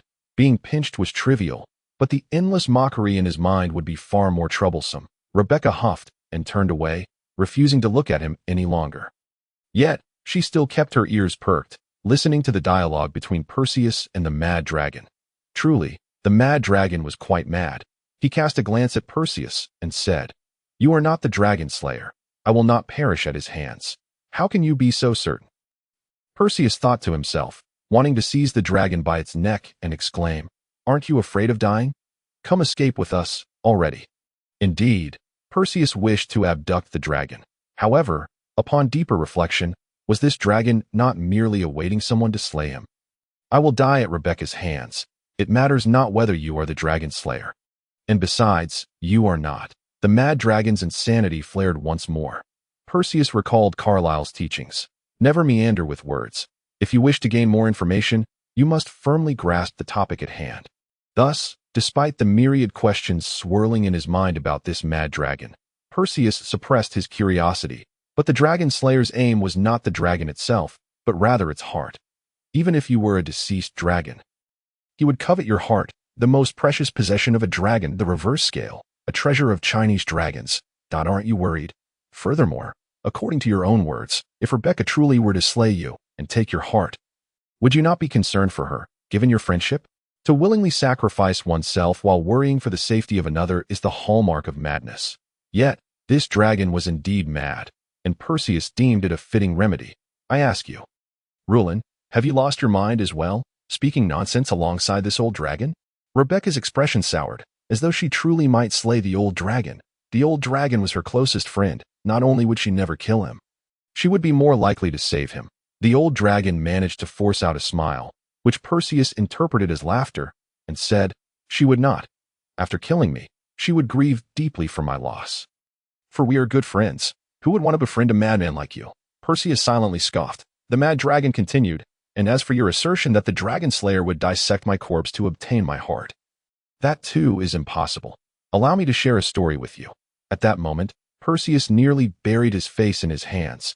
In the midst of an encirclement of pursuers, they were still telling stories. Oh, right, I forgot. One is a lunatic and the other a madman. Ah, how I long to converse with a rational person. Recalling rational individuals, Perseus thought of those peers he had encountered previously, One was a master swordsman, his prowess rivaling that of elders, with talents so extraordinary that even serpents fell before his blade. Another was exceptionally gifted, ruthless, capable of sowing discord that led to clashes, effortlessly reaping the benefits. One bore the blood of a berserker, his combat prowess exponentially enhanced, possessing an extraordinary talent for martial arts, and yet another, though only a few years his senior, exhibited strength that rivaled men, wielding a massive flame sword with formidable grace. Whether it be yin or soul, each was a paragon of excellence. Even the Eternal Warstar was an astonishing genius. Unbeknownst to him, the Eternal Warstar was indeed Jiagong. How is it that he could thrive amid such monstrous prodigies, yet struggle to coexist with madmen? Well, upon careful consideration, Perseus conceded that he too possessed his own peculiarities. Is this the story you had yet to tell me? Rebecca inquired with curiosity. In her youth, she had relentlessly pursued the old dragon for tales, and eventually, unable to resist her persistence, he had indulged her with one story after another. Finally, having exhausted his repertoire, he confessed, "I have no more stories to share. But there is one I cannot tell you just yet. I promise to share it in the future." The old dragon's honesty was his undoing, and Rebecca, understanding, nodded in appreciation, yet continued her daily pestering. The old dragon, left with no choice, lamented his own verbosity. As Rebecca matured and became more sensible, her demands for stories waned, though she never forgot that time. Indeed, the protagonist of this tale is I. Unlike the stories you have heard before, I shall recount the tales of all dragons, and now it is my turn. Perseus's curiosity piqued, though he still found their storytelling at such a perilous moment rather unreliable. Nevertheless, he could not forcibly drag them away, so he resigned himself to their tales, harboring a flicker of intrigue about the dragon's past. Long ago, I was the sole heir of the dragon clan's chieftain, destined to become the future leader of our kind. Unlike your humankind, our leadership is hereditary, that we referred to our leader as the Dragon Emperor. Yet after observing this world for so long, my pride has been humbled. The Dragon Clan remains merely a tribe, never to become a nation, and the Dragon Emperor is forever a phantom crown, not a symbol of eternal dominion, despite the mad dragon's persistent insanity. His storytelling revealed unexpected clarity, rich with wisdom befitting an elder. Truly, many geniuses possess an element of madness. The old dragon's affliction was dire, yet he was merely less afflicted than others at that time. I did not perceive things so clearly. I believed that as long as I trained diligently, I would unify the world upon becoming the Dragon Emperor. In the parlance of your kind, those with wealth, power, and strength often feel insufficient, while those with time believe they have grasped the world. Such is the folly of youth, a mindset that has led many talents to ruin. They either overestimate their capabilities or squander their time, failing to understand that progress is essential, lest they march toward annihilation. A chill ran through Perseus at these words. He had been neglecting his training, assuming he had ample time ahead. Yet, the mad dragoness revelation struck a chord within him. He could not afford to be lax. Zhuling also took this as a personal warning, as he had been unable to resist the temptation to indulge in games lately. On that day, I desperately sought to defeat an opponent I could not possibly overcome. Yet I was defeated. This was a common occurrence. However, I believed myself to be the Dragon Emperor, and thus regarded it as a humiliation, prompting me to challenge him once more, even in peak condition. I could not prevail. How could I possibly succeed in my injured state? That day, I was battered and bruised, until a girl came to my rescue. They called it rescue, but at the time, I perceived it as humiliation. I was merely a young dragon, small enough to be comparable to a horse. She tended to me daily, until I recovered. In my youth, though I felt immense gratitude towards her, I could not bring myself to express it. She would come to play with me in the great forest every day, and thus we spent her childhood together. Then, a slight upheaval occurred, the year you refer to as the first year of eternal radiance. When the goddess perished, giving birth to a new era, that battle affected all races and every living being, including that girl and her lover. The mad dragon's voice faltered slightly when he mentioned lover. I understand that you humans treat magical beasts like pets, pampering them when pleased and abandoning them when displeased. However, magical beasts regard their masters as their entire world. On that day, I realized my world belonged to another. The real world was obliterated. My world had become another's. In utter despair, I sought to retreat into seclusion. Yet, on the eve of my retreat, that girl found me. She said war was imminent, and she hoped to provide some protection for her lover, believing I, as a dragon, was omnipotent, and thus came to plead with me. She was my dearest friend. Even if she belonged to another, she was my eternal treasure. Yet, I turned her down, for her request was beyond my capability. I simply could not bear the cost. With a sigh, the old dragon continued. I truly do not know what mindset I possessed at that time. I was unsure whether I could afford that price. I was merely envious. Envious that she had fallen for a human. That I understand that this sentiment may be difficult for you young ones to grasp. To simplify, she was my one and only. Yet I was merely her pet. The disappointment in her gaze lingers in my mind, but what she desired was something I could not provide, nor did I wish to give. Perseus, intrigued, asked, what was the price? She wished for her lover to live long. The requirement was simple, just a contract between me and that man, followed by my handing over of my heart to him. So your heart? No. Wait, you did not agree to her request. Perseus furrowed his brow. The old dragon had claimed to have lost his heart. Yet he had not surrendered it. You do not comprehend why I refused her. Listen closely. The story has not yet reached its conclusion. She walked away, deeply dejected. Later, her lover perished in war, and she, heartbroken, sought me out again, questioning why I had been unwilling to share my vitality with that man, why I had been so miserly. Though you may have misunderstood, she merely wished to borrow my heart temporarily, with the intention of returning it once the war was over. Hee, why do you look at me with such a puzzled expression? I have my reasons for not lending it. You may take your time to listen. At that moment, I remained silent and merely stated, time will reveal all truths. She bitterly remarked, I will never forgive you. This was true for 10 years, true for 20 years, and true for 30 years. That a century passed. Yet her beauty remained unchanged, filled with astonishment and trepidation as she sought me once more, demanding to know the reason. I chuckled softly. Do not regard me with that expression. My smile is quite charming among the dragon kin. I digress, I said to her. My heart has long been given to you. You are my entire world. There were countless explanations I wished to convey, for I yearned for her to understand that my reluctance to part with my dragon heart was not out of disdain. I had already entrusted my heart to her. However, her frail form was in need of my dragon heart, for without it, she would perish at any moment. I longed for her to glance my way, not with adoration, but simply as a dear friend. What was the final outcome? Rebecca inquired with curiosity. If it were you, what would you do? The deranged dragon refrained from continuing, tantalizingly withholding the rest of the tale. Rebecca furtively glanced at Perseus. Her cheeks flushed as she confessed, I do not know. Haha, regrettably, that is a question you need not ponder, for dragons have nearly become extinct in this world. Where was I? Age has a tendency to make one forget. I spoke of being candid with her, yet offered scant explanations. She perished. Ha ha ha. I do not wish to weep any longer. I had already shed my last tear that day. Can you guess what she said? She exclaimed, you repulsive monster. Ha ha ha ha. This repulsive monster. All I desired was her safety, to ensure she remained unscathed. Even in a world devoid of deities, I wished solely to be her guardian. Even in a shattered world, I wished only to protect her realm. This is who I am, a repulsive monster. She died, piercing my dragon heart. Now, my dragon heart still resides within her, yet she is gone, never to return. My dragon heart may preserve her body from decay, but it cannot bring her back to life. Thus, I exist year after year in this hollow state. I inscribe upon the rings of my dragon scales the years of my mournful lament. Chapter 60. The Might of the Dragon. Time has passed too long.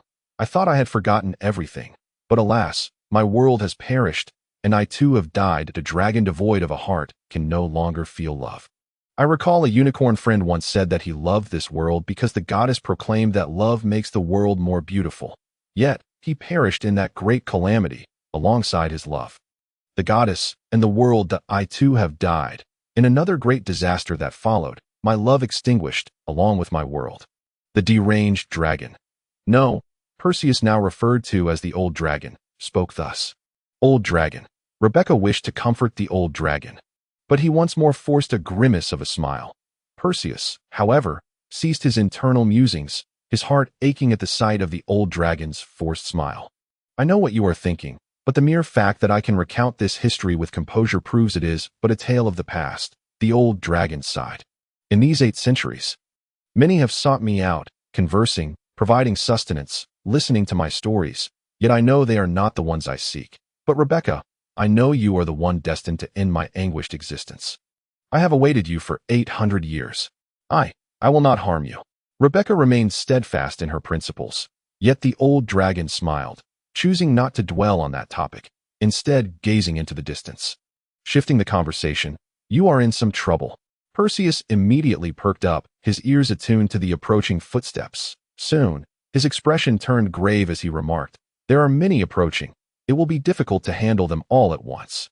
Were Rebecca not present, Perseus could have effortlessly dispatched the minions with a single strike of his 9 Blossoms True Radiance slash. Yet now, with Rebecca and the old dragon by his side, he found himself unable to wield even the 9 Blossoms. How could he fight? Attack spells within light magic are always a rarity. Without Ling Chong and 9 Blossoms, Perseus truly did not know how to contend with this wave of minions. What should we do? Hide. Rebecca frantically sought cover, but Perseus shook his head, saying, "It's futile. If we hide, what of the old dragon?" Rebecca touched the old dragon's dust-laden form, suggesting, "The old dragon could disguise himself as a statue."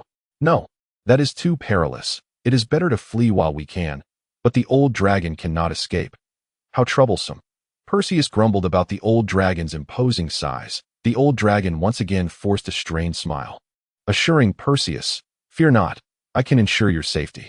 In that moment, Perseus realized that their fighting strength was not solely his own. They had an even mightier ally, an old dragon who had lived for 8 centuries.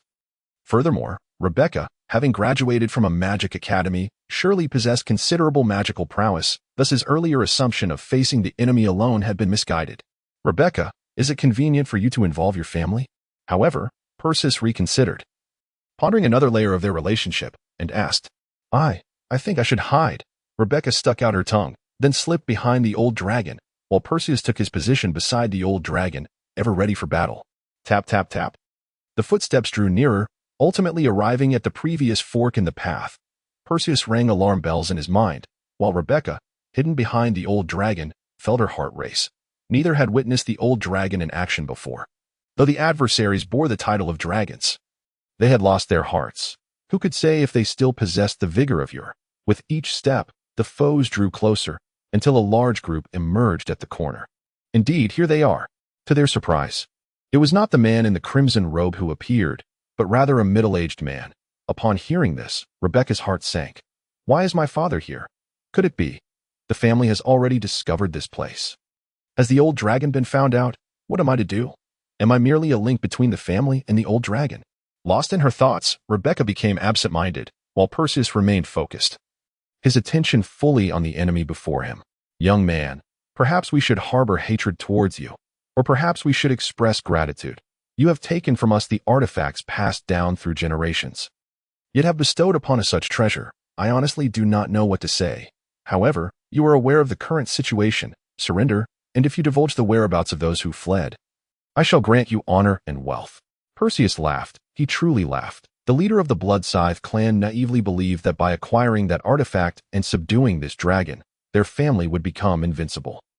How foolish, for they were but frogs in a well, trapped in the feeble land of Juno Stobon. Such arrogance was something even the Church, the Council, and the Alliance had never dared to entertain. It was nothing more than the hubris of a fool, dismissing the prowess of the world's heroes. Are you perhaps too old to perceive the situation clearly? You ought to understand what stands before me and what stands behind you.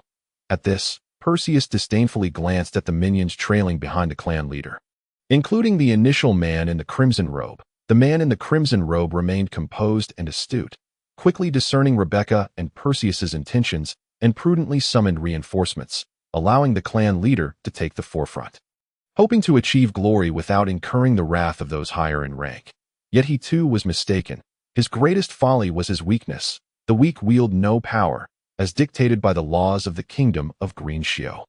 When the flames of war engulf the world, the doctrines of Green Shio will reveal to all the essence of primal evil. Does your confidence stem from this dragon? Very well, let me shatter your confidence into pieces. And when that time comes, do not blame me for not offering you a chance. The clan leader turned away from Perseus, focusing instead on the old dragon, addressing him. "Esteemed dragon, sir, how can such a grand cave accommodate your magnificent form?" Here, The Bright family extends a sincere invitation for you to join our ranks as our esteemed guest. You believe that a dragon, like a mule or a donkey, can be easily harnessed with a bridle? Is that your assumption, human? The old dragon exposed the clan leader's deceit. I have lived for 8 centuries and have gained some understanding of human nature. Your heart may be grand, yet your hands are too small. When your hands cannot uphold your heart, it will inevitably fall and shatter upon the ground. Dragon, sir, please do not question our family's strength. Once we reclaim the artifact, our family shall unify the entire world. The clan leader proclaimed with fervent conviction. However, the old dragon scoffed, replying, "The goddess bestowed the light of wisdom upon humanity, instilling envy in all creatures. Yet, from you, I sense no trace of the goddess's blessing." The clan leader felt his dignity crumble. In order to maintain his authority before his kin, he felt compelled to issue a harsh ultimatum to the old dragon. "Dragon, sir, consider carefully. Opportunities present themselves, but briefly. Should you hesitate now, they may vanish entirely. Life and riches. What is your choice?" Upon hearing the similar threat, Percy's lips curled into a slight, cold smile. However, he chose to remain silent, merely awaiting the old dragon's next, even more scathing taunt. "Oh, of course, you desire nothing at all. But pray tell, what merit do you possess that would compel me to make such a choice?" The old dragon mocked him. This incited even greater ire in Chief Brait, who retorted, "Dragon, you must be accountable for your words. Perhaps you have resided here for so long that you are unaware of the recent legend of the Dragon Slayer? It would be wise for your draconic pride to be tempered, lest I take pleasure in adding a glorious chapter to the tale of the Dragon Slayer." This time, the old dragon truly laughed, a terrifying grin spreading across his visage as he responded, "I have lived for 8 centuries. I have encountered countless tales of dragon slayers. But do you know what the prologue of these tales typically entails?" "What?" Chief Brait instinctively inquired. "Once, there was a fearsome giant dragon that wreaked havoc upon the local populace." The old dragon intoned slowly, "The number of humans who can slay a dragon is always vastly outnumbered by those who have met their demise at the dragon's hands. Do you comprehend, arrogant and foolish human? So, you intend to oppose our family?" "Oppose? Huh." The old dragon suddenly erupted into laughter, his mirth escalating to a roar that reverberated through the cavern, shaking its very foundations. Even Percy and Rebecca, who stood in alliance with the old dragon, found their souls shaken by the sound, let alone Chief Brait, who stood in opposition. Yet, the nightmare was far from over. The old dragon wished for this foolish human to pay for his words and actions. The dragon stirred. For 800 years, the old dragon had concealed himself within the mountains, akin to a tortoise, for he required no sustenance, and the remoteness of this place deterred any malevolent intruders. As the dragon monarch, his power was incomparable to that of the ice dragon slain by Kate, particularly because he wielded the dragon crown, the divine artifact bestowed upon the dragon kin. Dragons do not need to consume food to survive, as they can replenish their strength through magical energy. However, if restoration of magical energy or physical exertion is required, the energy expended often exceeds their capacity for recovery. Yet, the dragon crown rectified this predicament, granting the dragon kin augmented strength, higher tier markings, and an inexhaustible supply of magical energy. Thus, the old dragon required no nourishment here. He awaited the arrival of a singular individual, with Rebecca now present. He no longer had to wait. He was certain she would seek to slay him, and all he needed to do was protect her. After all, this is what he proclaimed. He is a self-proclaimed god. The old dragon mused inwardly. The roar continued unabated as the old dragon shifted his stance, rising to his full height. His towering form had grown so large over the years that merely turning around in this cramped cavern seemed a daunting task. But what of it? His vigil had drawn to a close. Did this cavern still hold any purpose? If not, let it be reduced to ashes. Beyond the roaring, an intangible force began to spread. The fully upright dragon did not collide with the ceiling. Instead, Percy observed that the ceiling seemed to recede further from the dragon's head. What was happening? Percy stared in astonishment at the old dragon and the surrounding environment, scrutinizing the changes, and then he was left dumbfounded. The entire cavern was being dismantled by a formless power. It was uprooted. Even the rocks and soil were swept away, let alone the humans. Only Percy and Rebecca were sheltered beneath the dragon's wings, untouched by the chaos, while the members of the Brait family vanished without a trace. "Father, Rebecca gazed at the remnants of the Brait family, at a loss for words. They are not dead. Hold tight to me. Rebecca, Rulin, the old dragon suddenly bellowed.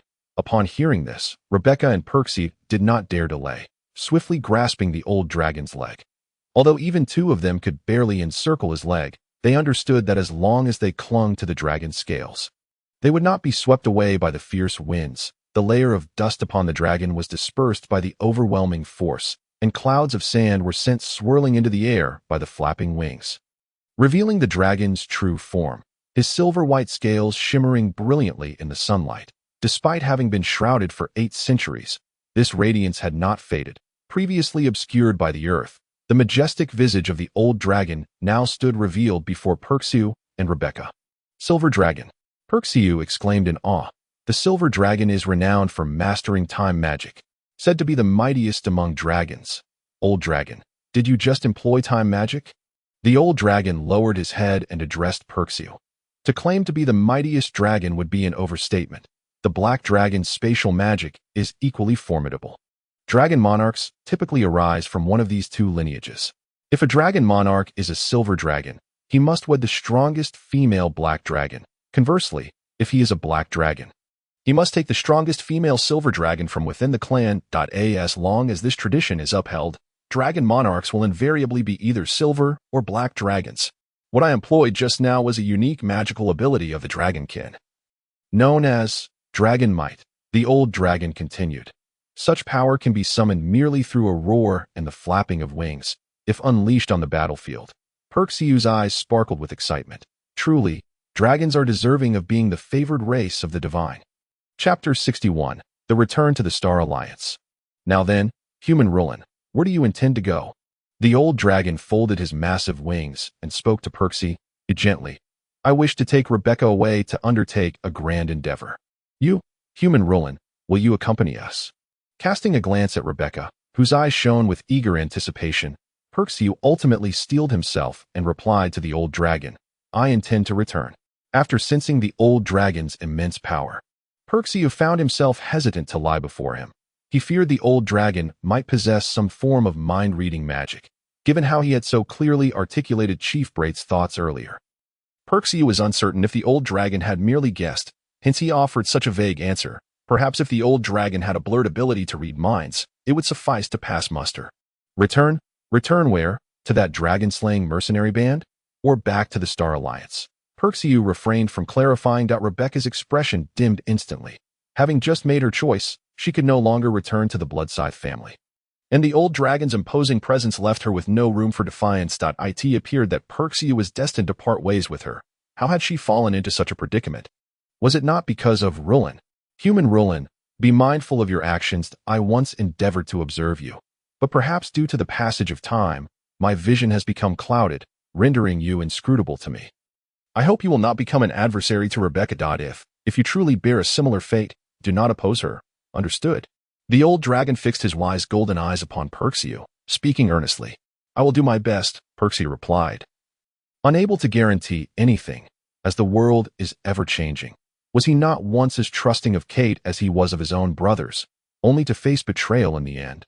The old dragon nodded in response, then lowered himself, extending a wing toward Rebecca, saying, Climb aboard, Rebecca. You have been dormant for far too long. I hope this time you may grasp something significant. The burden of your mission will be heavy and profound. Yet no one will comprehend, Rebecca asked aimlessly. Why? It was as if she questioned the existence of such a peculiar mission or why she had been chosen. Yet deep down, Rebecca grappled with her greatest uncertainty. Why must fate force her into such a choice? One side was her father, the other, a childhood companion with whom she had once imagined a day of harmonious coexistence. She envisioned herself as the family's benefactor, fulfilling their long-held aspirations. Suddenly, the two had become adversaries, and she found herself aligned with her companion. Her position leaving her no room for explanation, not even daring to show her face. The man in the blood-red robe must have relayed his message to her father, should she reveal herself. It would be an open defiance against her family. Rebecca understood her father's nature. Chief Brait would undoubtedly forsake his daughter for the sake of the family, believing he alone could lead the clan to glory. Rendering legacy unnecessary, he would dare to sacrifice not only a daughter, but a son as well.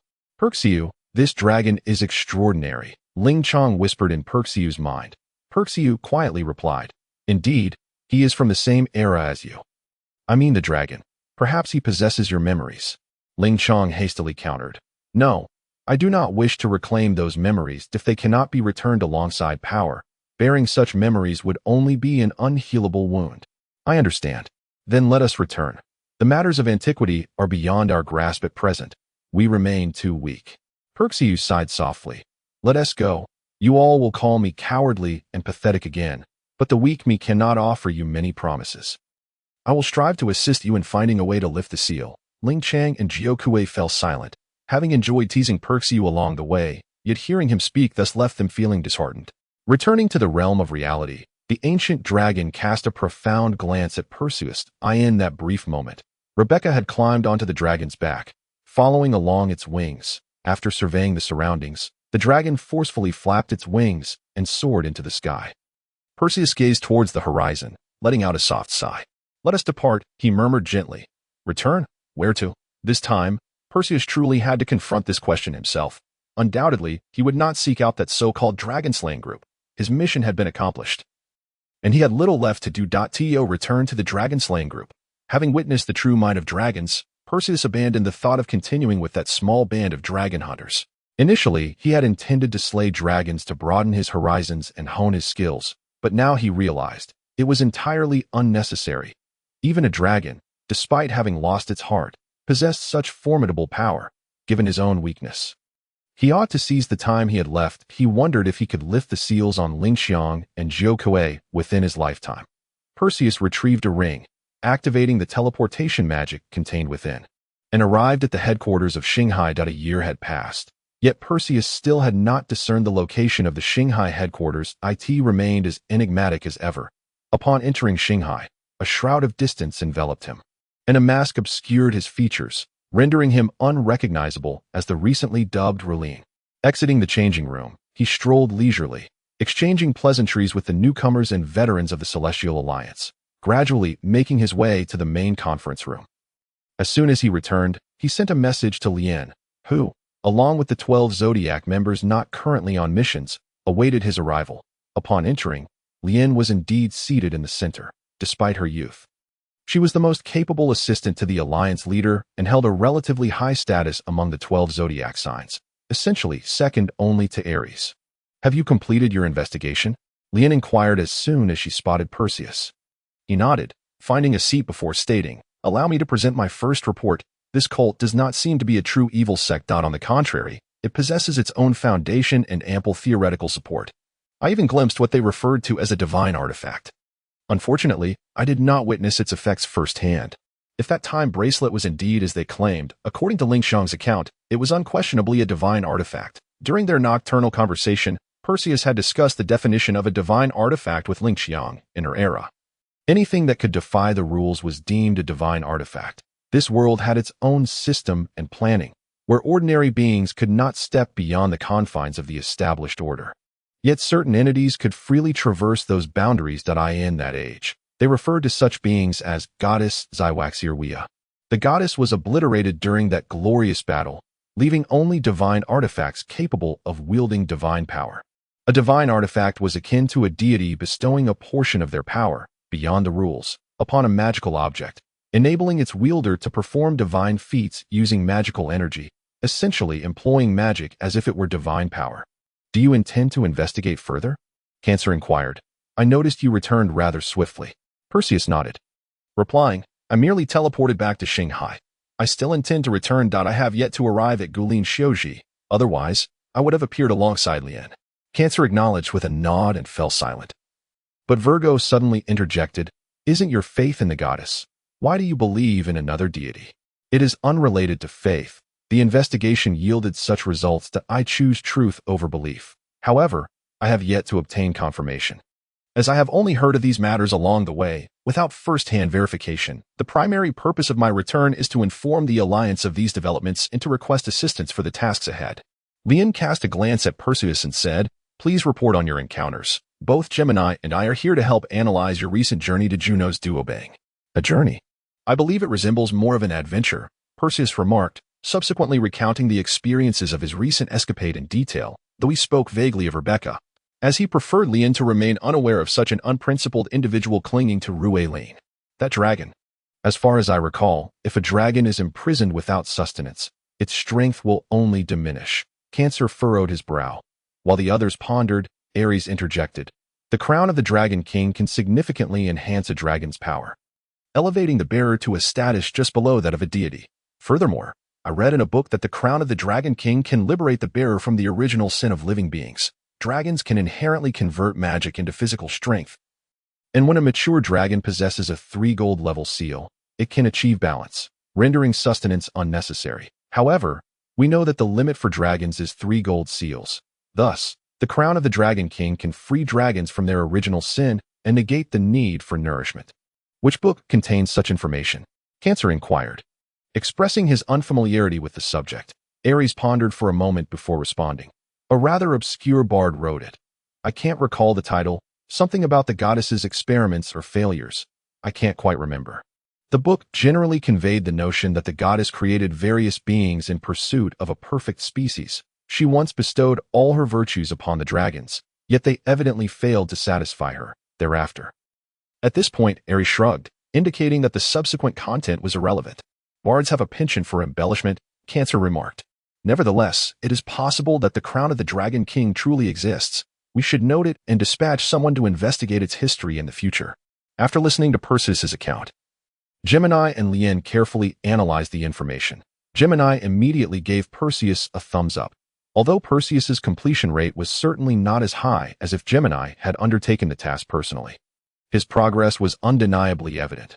Meanwhile, Lien regarded Perseus and stated, "We lack sufficient personnel. The Eternal War Star and the Holy Mark Star are still investigating the matter you previously arranged. That task is under the supervision of Cancer. So you can rest assured that they won't return anytime soon. Due to their own personnel shortages, I have also dispatched the Morning Star. Now, I find myself pouring my own water for my own puppet." Ignoring Cancer's eye roll, Lien succinctly summarized the situation to AS is widely known. The Eternal War Star, Jia Gang, is the apprentice of Cancer, Loite. When the master is away, the apprentice must undergo various trials. Thus, they cannot return early. Perseus sighed. What shall we do? Without personnel, I lack confidence in confronting dragons. Gemini replied, I think it matters little. Didn't Ares mention that not every dragon possesses the crown of the Dragon King? Other dragons, after 800 years, should be weakened to the point where they can barely lift their hands. After all, they have a finite amount of magic. Once depleted, it's gone. Additionally, a dragon without magic will be exceptionally frail. Though magic replenishes physical strength, 800 years without food will inevitably lead to excessive physical consumption and a lack of nourishment that I believe you could easily defeat them alone. However, if you join that team. To be frank, I genuinely have my doubts. Why is that? Perseus inquired.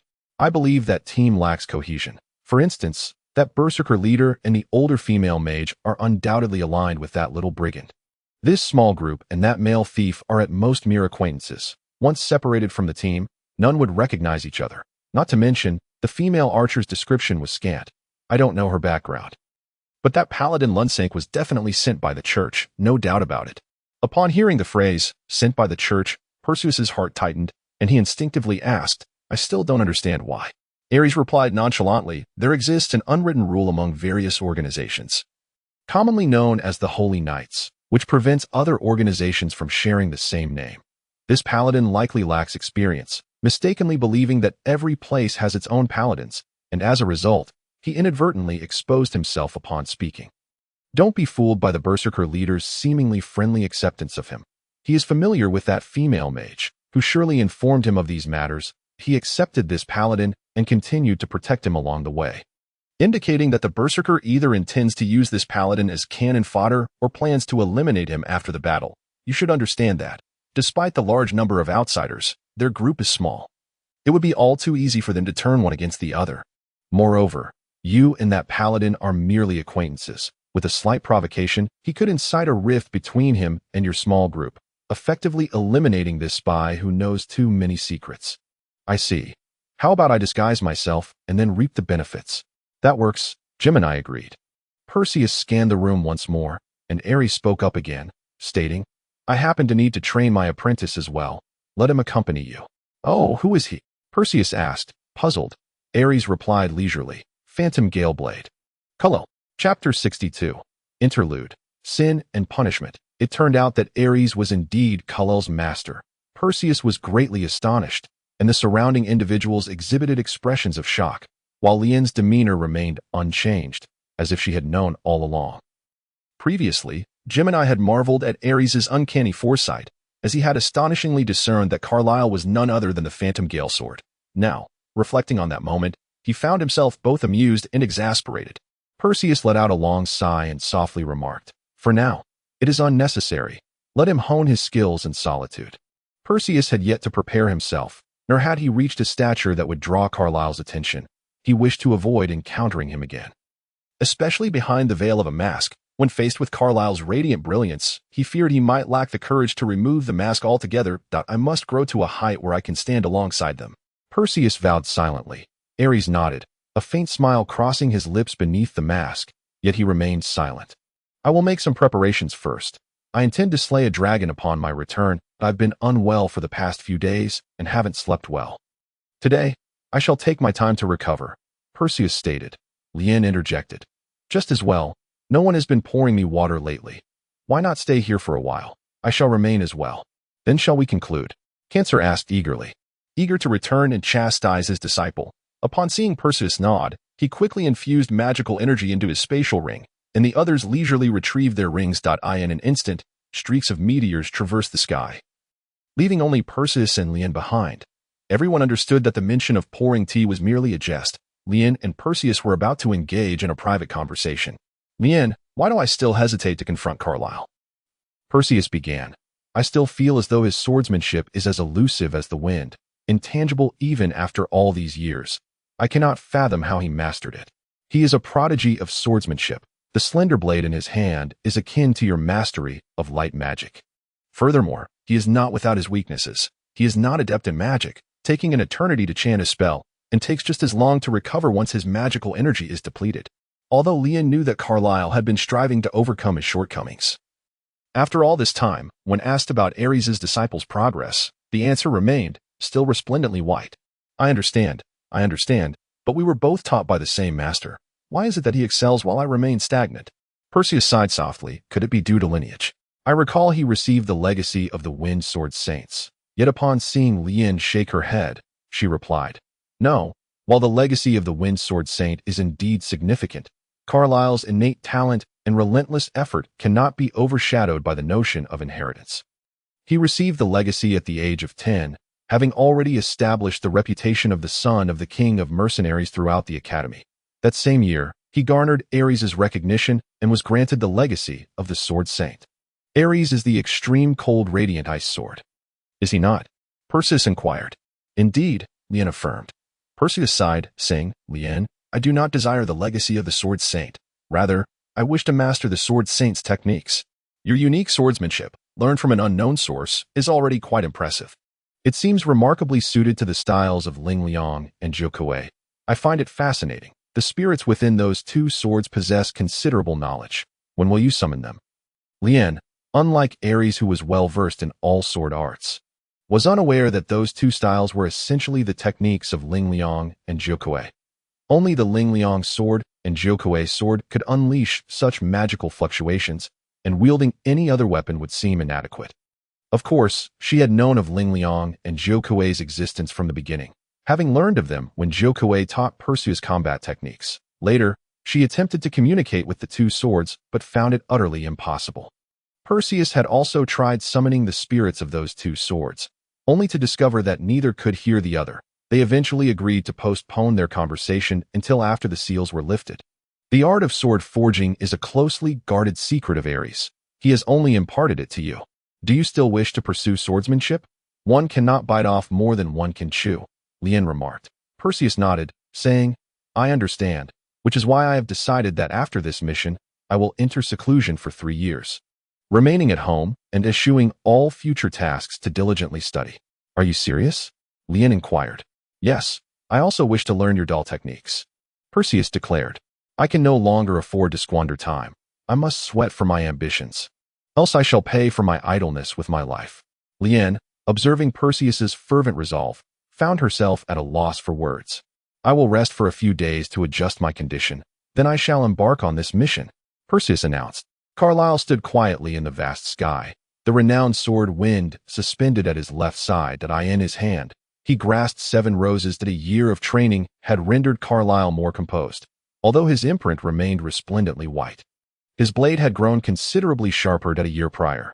Carlyle's sword was merely swift as the wind. Now, he could slice through the very air itself. This was the Phantom Gale sword. Even the mere act of swinging it revealed flickering phantoms. Currently, he was immersed in contemplating nature, seeking inspiration from the wind to enhance his imprinting and swordsmanship. Standing as if borne upon the wind, much like floating on clouds, Carlyle stood proudly above the heavens. Eyes closed, attuned to the frenzied currents around him. More than a sword saint, he resembled a divine being. Now one with the rhythm of the wind, Carlyle seemed to detect the discordant whispers of the breeze. He spoke. "Master, I sense your presence." Carlyle, eyes still shut, addressed the figure clad in white atop the cliff behind him. Ares. Ares remained masked, his flowing white robe trailing the ground, immaculate as a lotus emerging from the mud. Much improved since our last encounter. This time, I concealed my aura somewhat, yet you still discerned it. Unbeknownst to us, a year has passed, and your growth has been remarkable.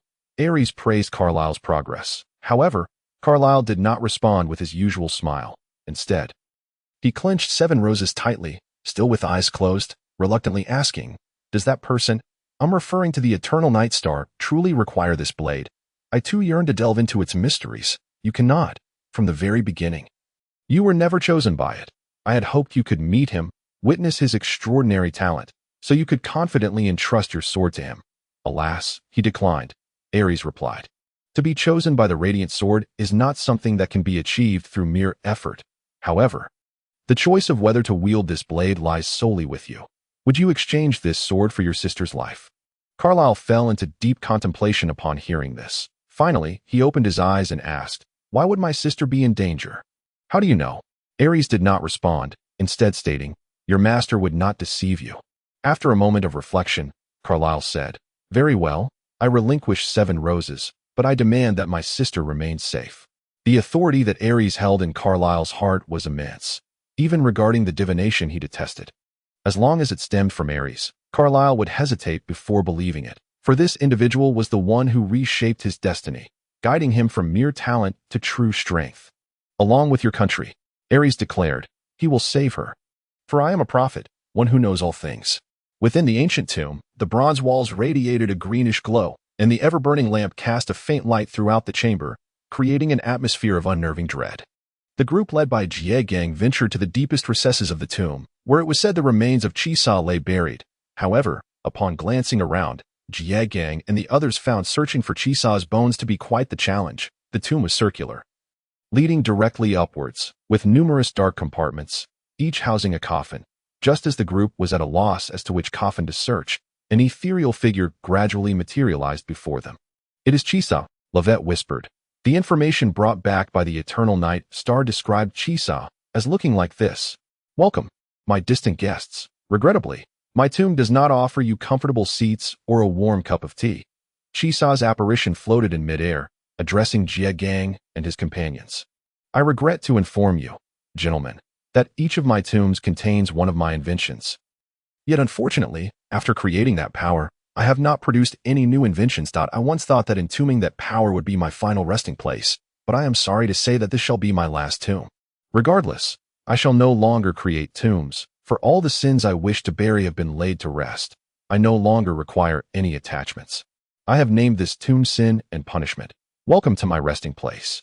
Allow me to clarify, this is not where I shall be interred, so do not attempt to seek out my remains." Chisa said with a smile. "This is where I entomb the demons.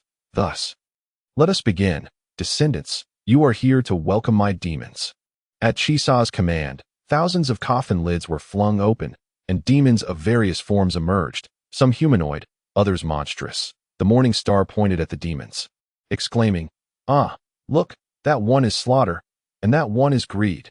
That is sheer folly, so many of them. What is that thing I do not recognize? It is flee quickly, you fool." With a furious bellow, Jiegong shattered a demon with a single punch and then declared, "There are too many demons. I cannot hold them off for long. You must hurry." Upon hearing this, Jiegong, Venus Star, and Saint Star swiftly made their exit. Meanwhile, Lovett spun his colossal axe, creating a human-shaped whirlwind that reduced the surrounding demons to mere fragments before he too made his escape. Observing that the intruders had fled, the demons ceased their pursuit, scavenging for their dismembered parts to reassemble themselves. Those demons that had not been attacked or had already restored themselves crawled back into the tomb, plunging the entire area back into silence. Outside the tomb, as if fearing the demons might emerge again, Jiegong blocked the entrance with a massive stone and sealed the smaller openings with rubble, burying the disturbed earth with sand to conceal any evidence of their presence. Let us return and submit our report. This expedition has proven immensely valuable, Lovett stated gravely. And what of my assessment? Master, a certain berserker asked eagerly, gazing at Lovett. You have passed. I shall teach you the art of axe wielding upon our return, Lovett proclaimed with a grand gesture. Hooray! Jiegong exclaimed, leaping with joy. Chapter 63, Interlude, The Heart of Diamonds in Juno Stobon. The continent of Ale is currently embroiled in tumultuous events. The Vizja Empire has allied with Spuvis, forcing Kovascale to relinquish its military and submit to both nations. Meanwhile, Proxaloya is clandestinely concocting something sinister. And as for Juno Stobon, they have already managed to unleash several dragons. At this moment, our dragon-slaying team stands before a true giant, the Earth Dragon, who raises its head, surveying the diminutive beings before it. Though it is not the Dragon Emperor, and thus cannot harness the natural forces to restore its magical and physical strength, it still enjoys a far superior habitat than that of the Ice Dragon. Residing in an expanse of wilderness, it is capable of hunting for its own sustenance, albeit sporadically, yet it remains in prime condition, granting it the right to look down upon these humans, unlike the Ice Dragon that begs pathetically for their mercy. The dragon-slaying team is well prepared, ever vigilant for the impending clash with the giant. Do you understand the dignity of dragons? The Earth Dragon opened its colossal mouth, emitting a voice akin to that of a human. Humans, you are provoking the wrath of the dragon. At this moment, the least serious among them, Feline, was the first to speak. Old dragon, having lived for so long, it is time for you to perish, is it not? The dragon's reproductive capabilities are notoriously poor. During the catastrophic event of the goddess's death, the dragon race had effectively declared extinction. Most dragons perished, and the remaining few are sealed in fixed locations, prohibited from meeting one another, destined for solitary demise. Yet, even in their decline, these dragons still possess immeasurable strength. Cease your prattle, the berserker Bagan interrupted, lifting his massive axe behind him and pointing it at the giant dragon before them. Today, we are in a no-holds-barred confrontation. What purpose does further chatter serve? Ancient dragon Penicillines, we shall claim your blood today as a tribute to the god of time. This battle is fought for honor. The Time Sonata Mercenary Corps shall slay the dragon and raise their banner as pioneers for the time travelers. The Time Sonata cannot afford to lose this fight. I do not wish to engage. Yet you have provoked me. The Earth Dragon Penicillines clearly possesses far greater strength than the earlier Ice Dragon. Speaking with newfound authority. It is undaunted by an entire legion of foes, let alone a mere group of mercenaries. With a powerful flap of its wings, the dragon unleashed a furious roar that echoed in every mind, inducing a sensation of disorientation among all present. Focus. At that moment, Lunsank invoked a concentration spell to mitigate the dragon's roar's psychological impact. Armed with the Seal of Justice, he was able to lessen the mental strain the roar inflicted upon him. Lunsank's concentration could alleviate the pain of only one individual at a time. And without hesitation, he chose to relieve the team leader, Bagan.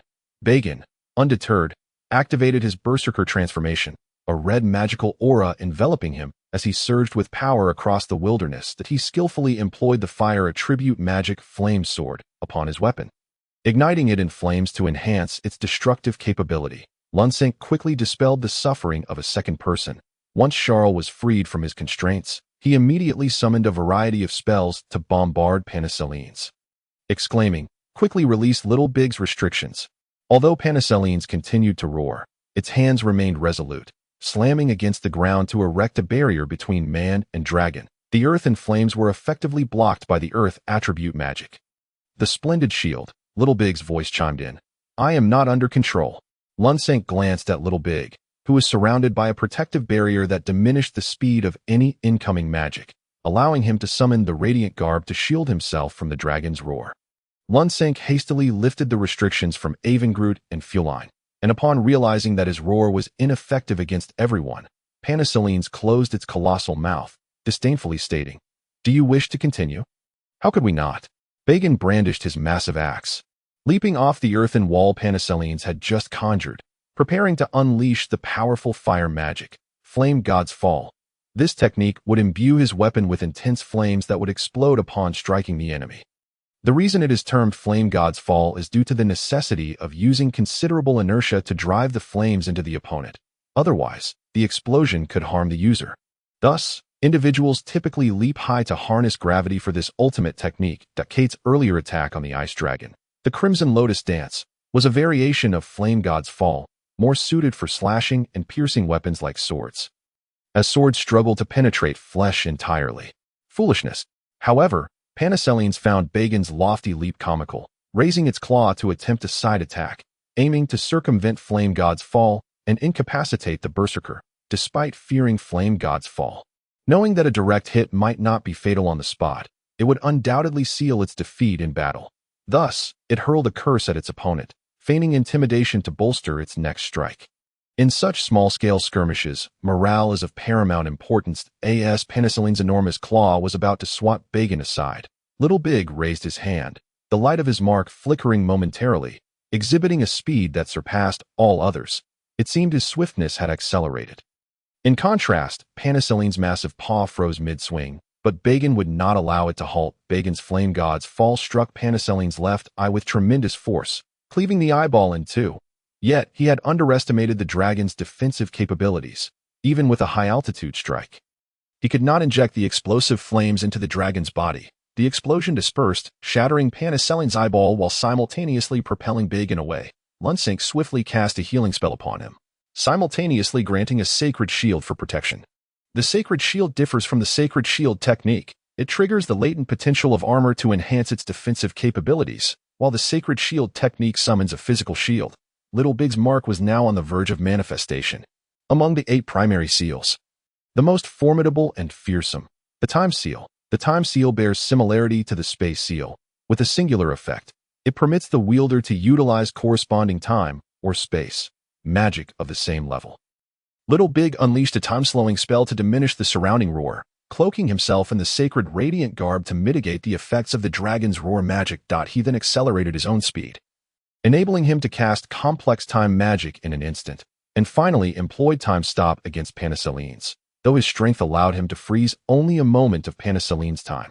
That fleeting instant caused the dragon's massive paw to swing wide, costing it its right eye in the process. Attack! Little Big boldly gestured, slightly hastening time for all, while he himself entered a state of magical depletion. Now, he was protected solely by the sacred radiant garb. Vulnerable as ever, yet he audaciously commanded an assault on the wounded giant dragon. Roar! Penicillines, deprived of its left eye, bellowed in fury, but it proved futile, even with the protection of the sacred radiant garb. Little Big was cared for by Lunsink's concentration magic, allowing everyone to largely disregard the dragon's enraged roar. Battling against the storm of sound, Bagan swung his massive axe once more, striking fiercely at the dragon's neck.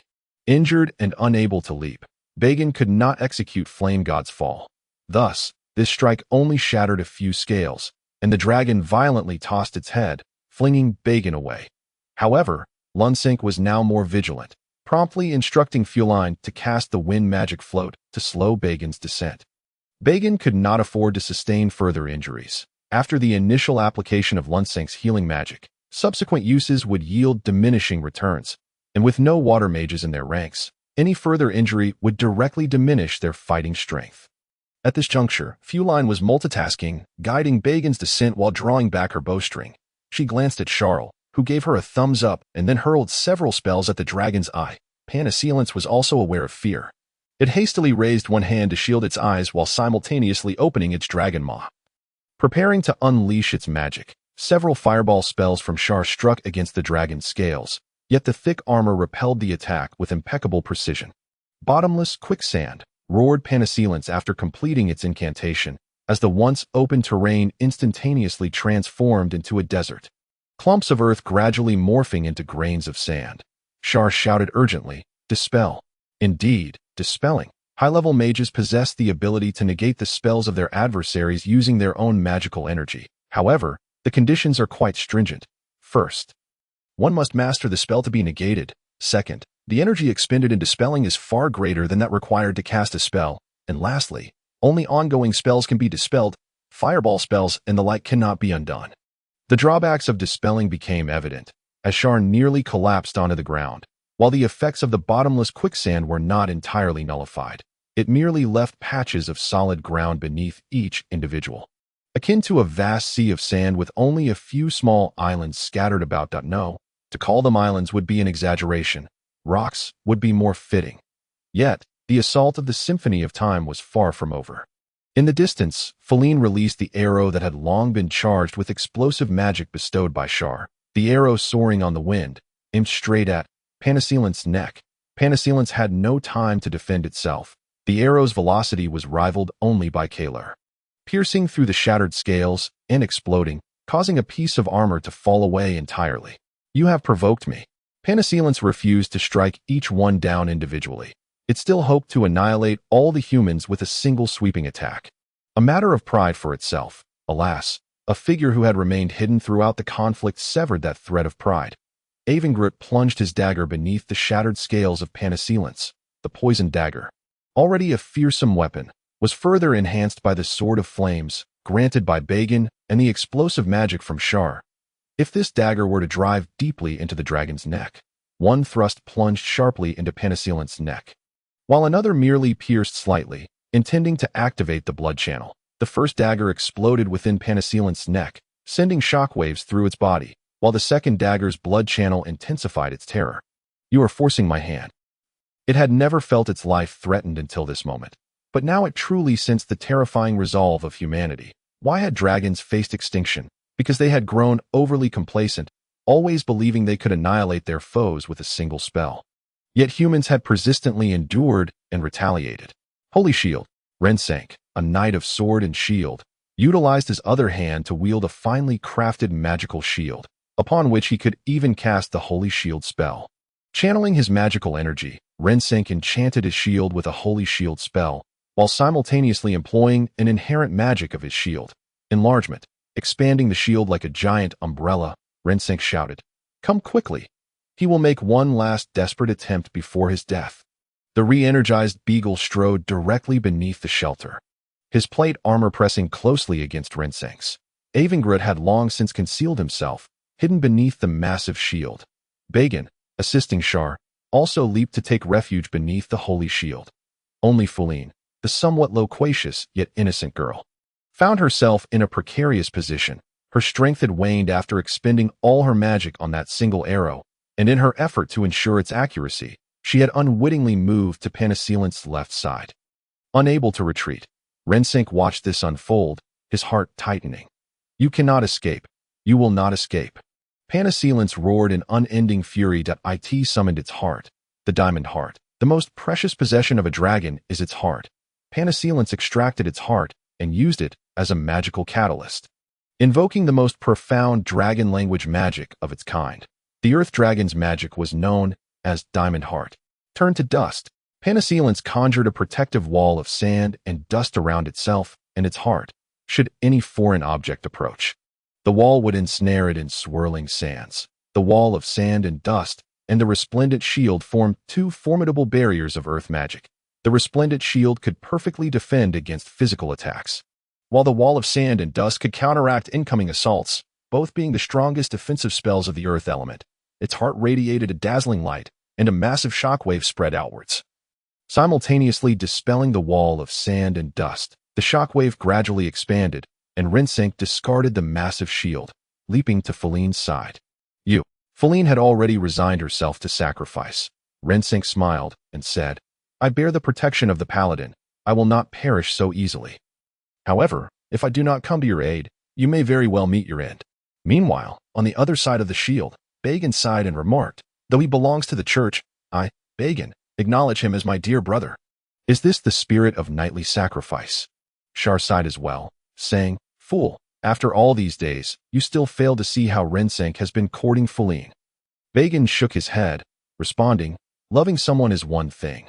Sacrificing for a comrade is another. I have never believed that so-called love at first sight could compel one to give their life. That is merely the Church's indoctrination. The Radiant Knights are undoubtedly the most elite order in the world." "Fool," Penacilence bellowed. "I have said that you all must die." Amidst the astonished gazes, the shockwave surged directly through the massive shield, the two seemingly not even colliding. What had once been called a shockwave could no longer be deemed such. It resembled a slow-moving beam of light, capable of penetrating the seemingly void shield.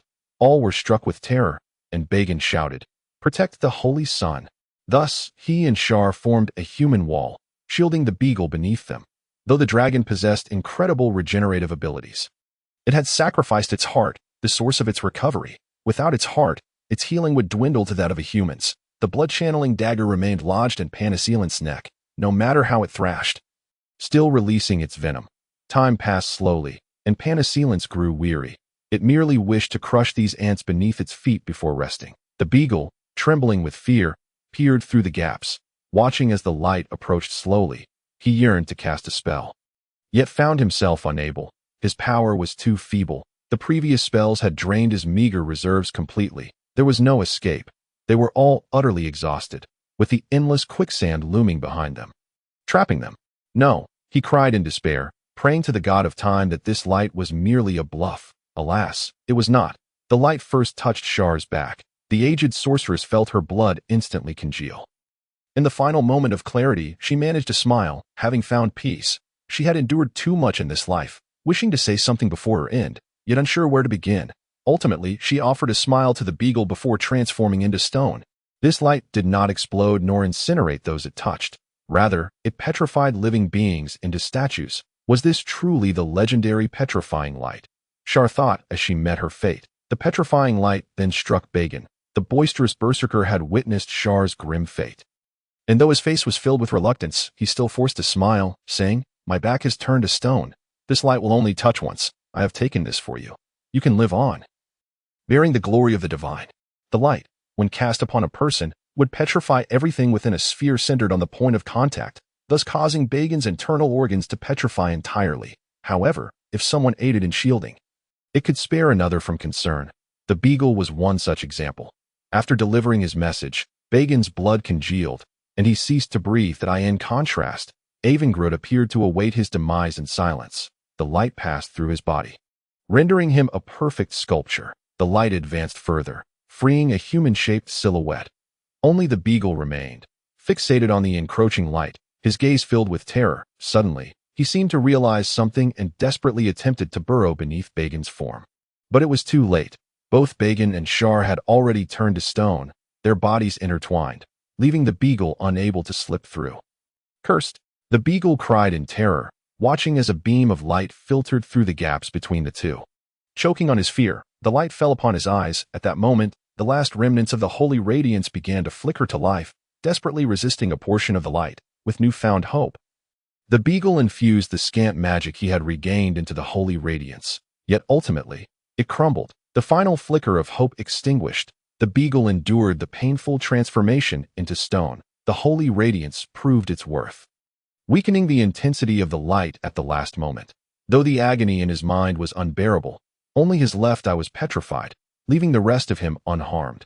They had blinded the dragon's left eye, and in turn, he had paid the price with his own left eye. A fitting retribution. The small beagle wore an expression of despair, lost in thought. The loss of an eye was something his pride could not endure. Yet an overwhelming sense of powerlessness enveloped his heart, leaving him to accept his fate. Meanwhile, Rinsenk had observed the situation unfolding and hastily allocated the remnants of his dwindling magical power to support Frelin and himself, conjuring 2 sanctified armors. "It's all right. I have the protection of a paladin," Rinsenk reassured Frelin, who was paralyzed with fear at the sight of 2 living beings suddenly meeting their demise. Was Rinsenk not afraid? Indeed, he too felt fear, yet he had to comfort her.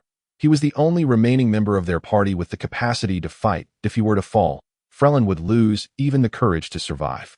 It must not be forgotten that the dragon had yet to be vanquished. The earth dragon, Panacerinus, presiding over this magic, would resort to other means if he discovered that this spell could not eliminate the two.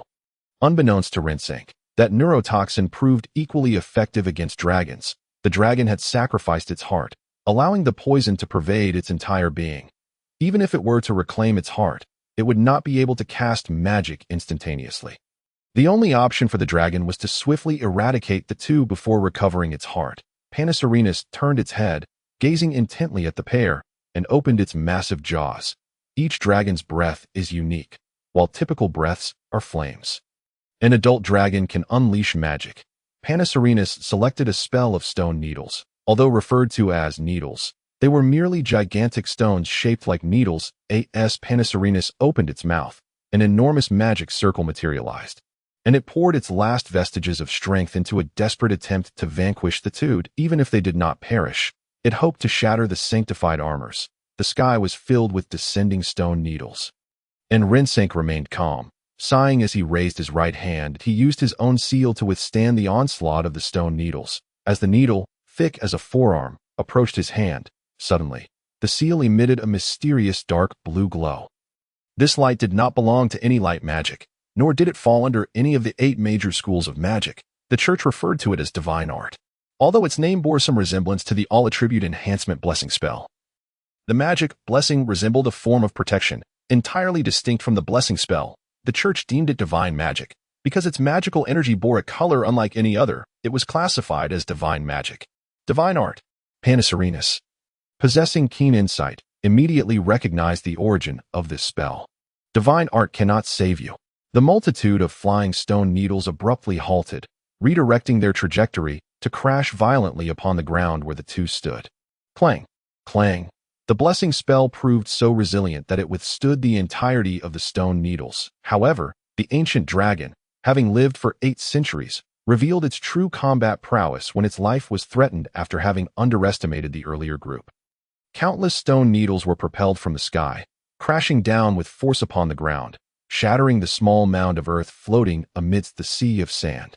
Be buried in quicksand, with one of them devoid of magic and the other forced to maintain the blessing with all their might. The ground beneath them gave way, sending them plummeting into the vast sea of sand. Foolish, foolish humans.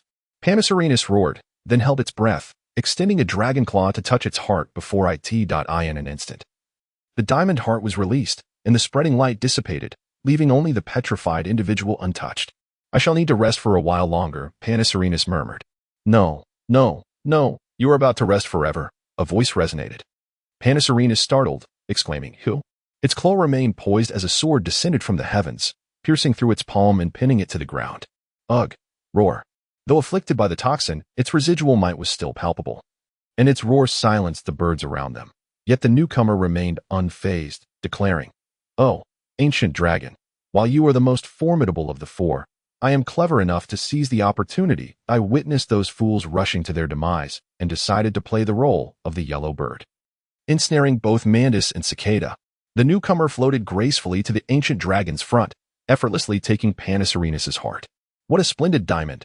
Enshrined within a dragon's body, it has gathered dust. The intruder gently brushed against Panacerinus's heart, provoking a furious roar from the dragon, yet it was in vain. The lingering poison had pervaded its body for too long. Even the might of the dragon was succumbing to paralysis.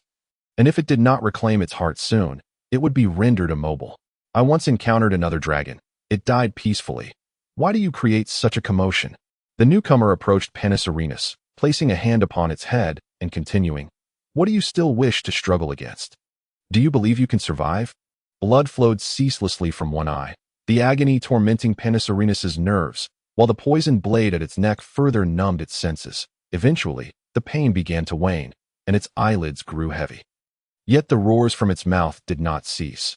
It continued to resist, defending its dignity, the dignity of the dragon kin. The newcomer scoffed, remarking, How tiresome. Let us see how a heartless dragon survives. With a flourish, he summoned the sword that had pinned Panacerinus, then embedded the dragon's heart upon the crossguard of the sword.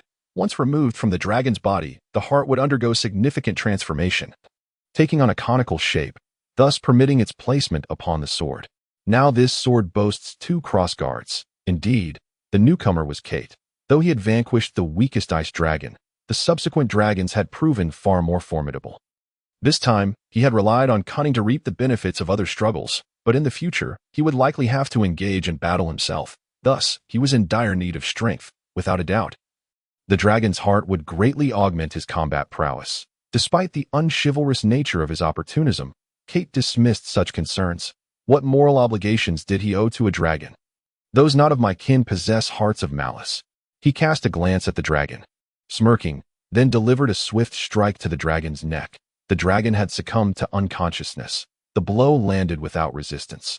The dragon's armor primarily comprised its scales, which, while notoriously tough, had been rendered into fragments by the explosion.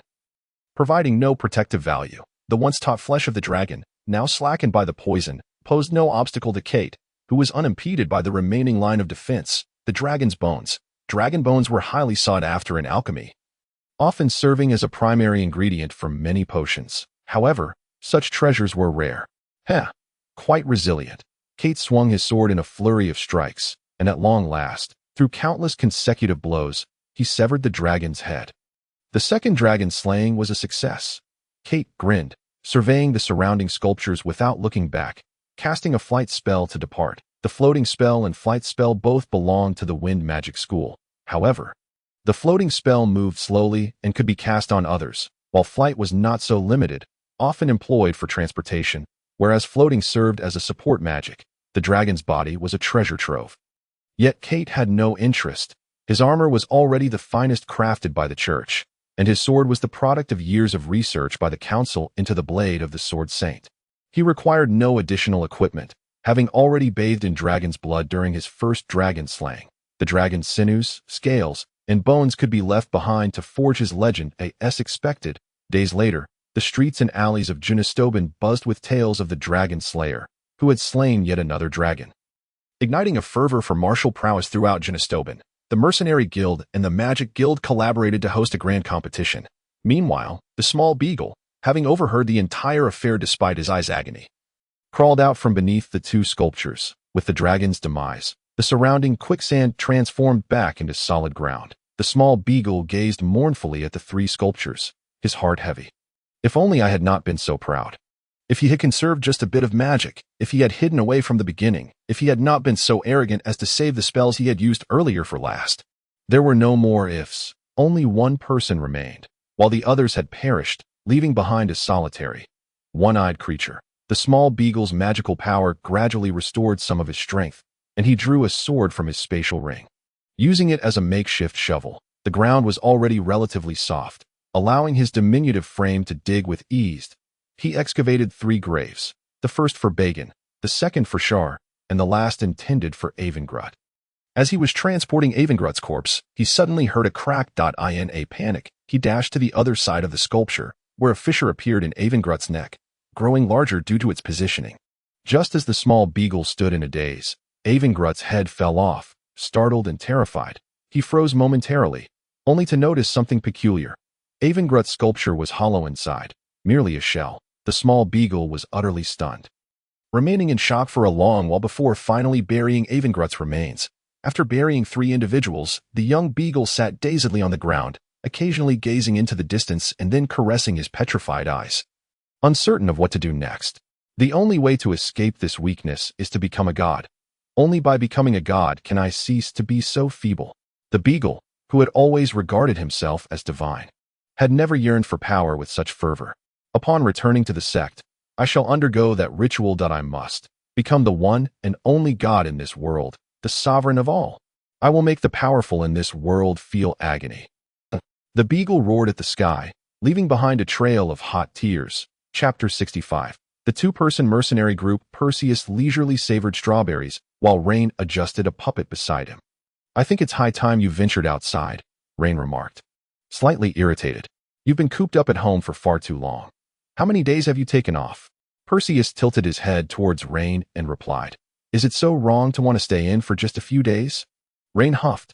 You've been lounging here, not returning to the factory, and I'm the one covering your meals. Who was it that promised to serve me tea? Didn't I always serve you tea? Perseus insisted, feeling wrongly accused. You serve tea.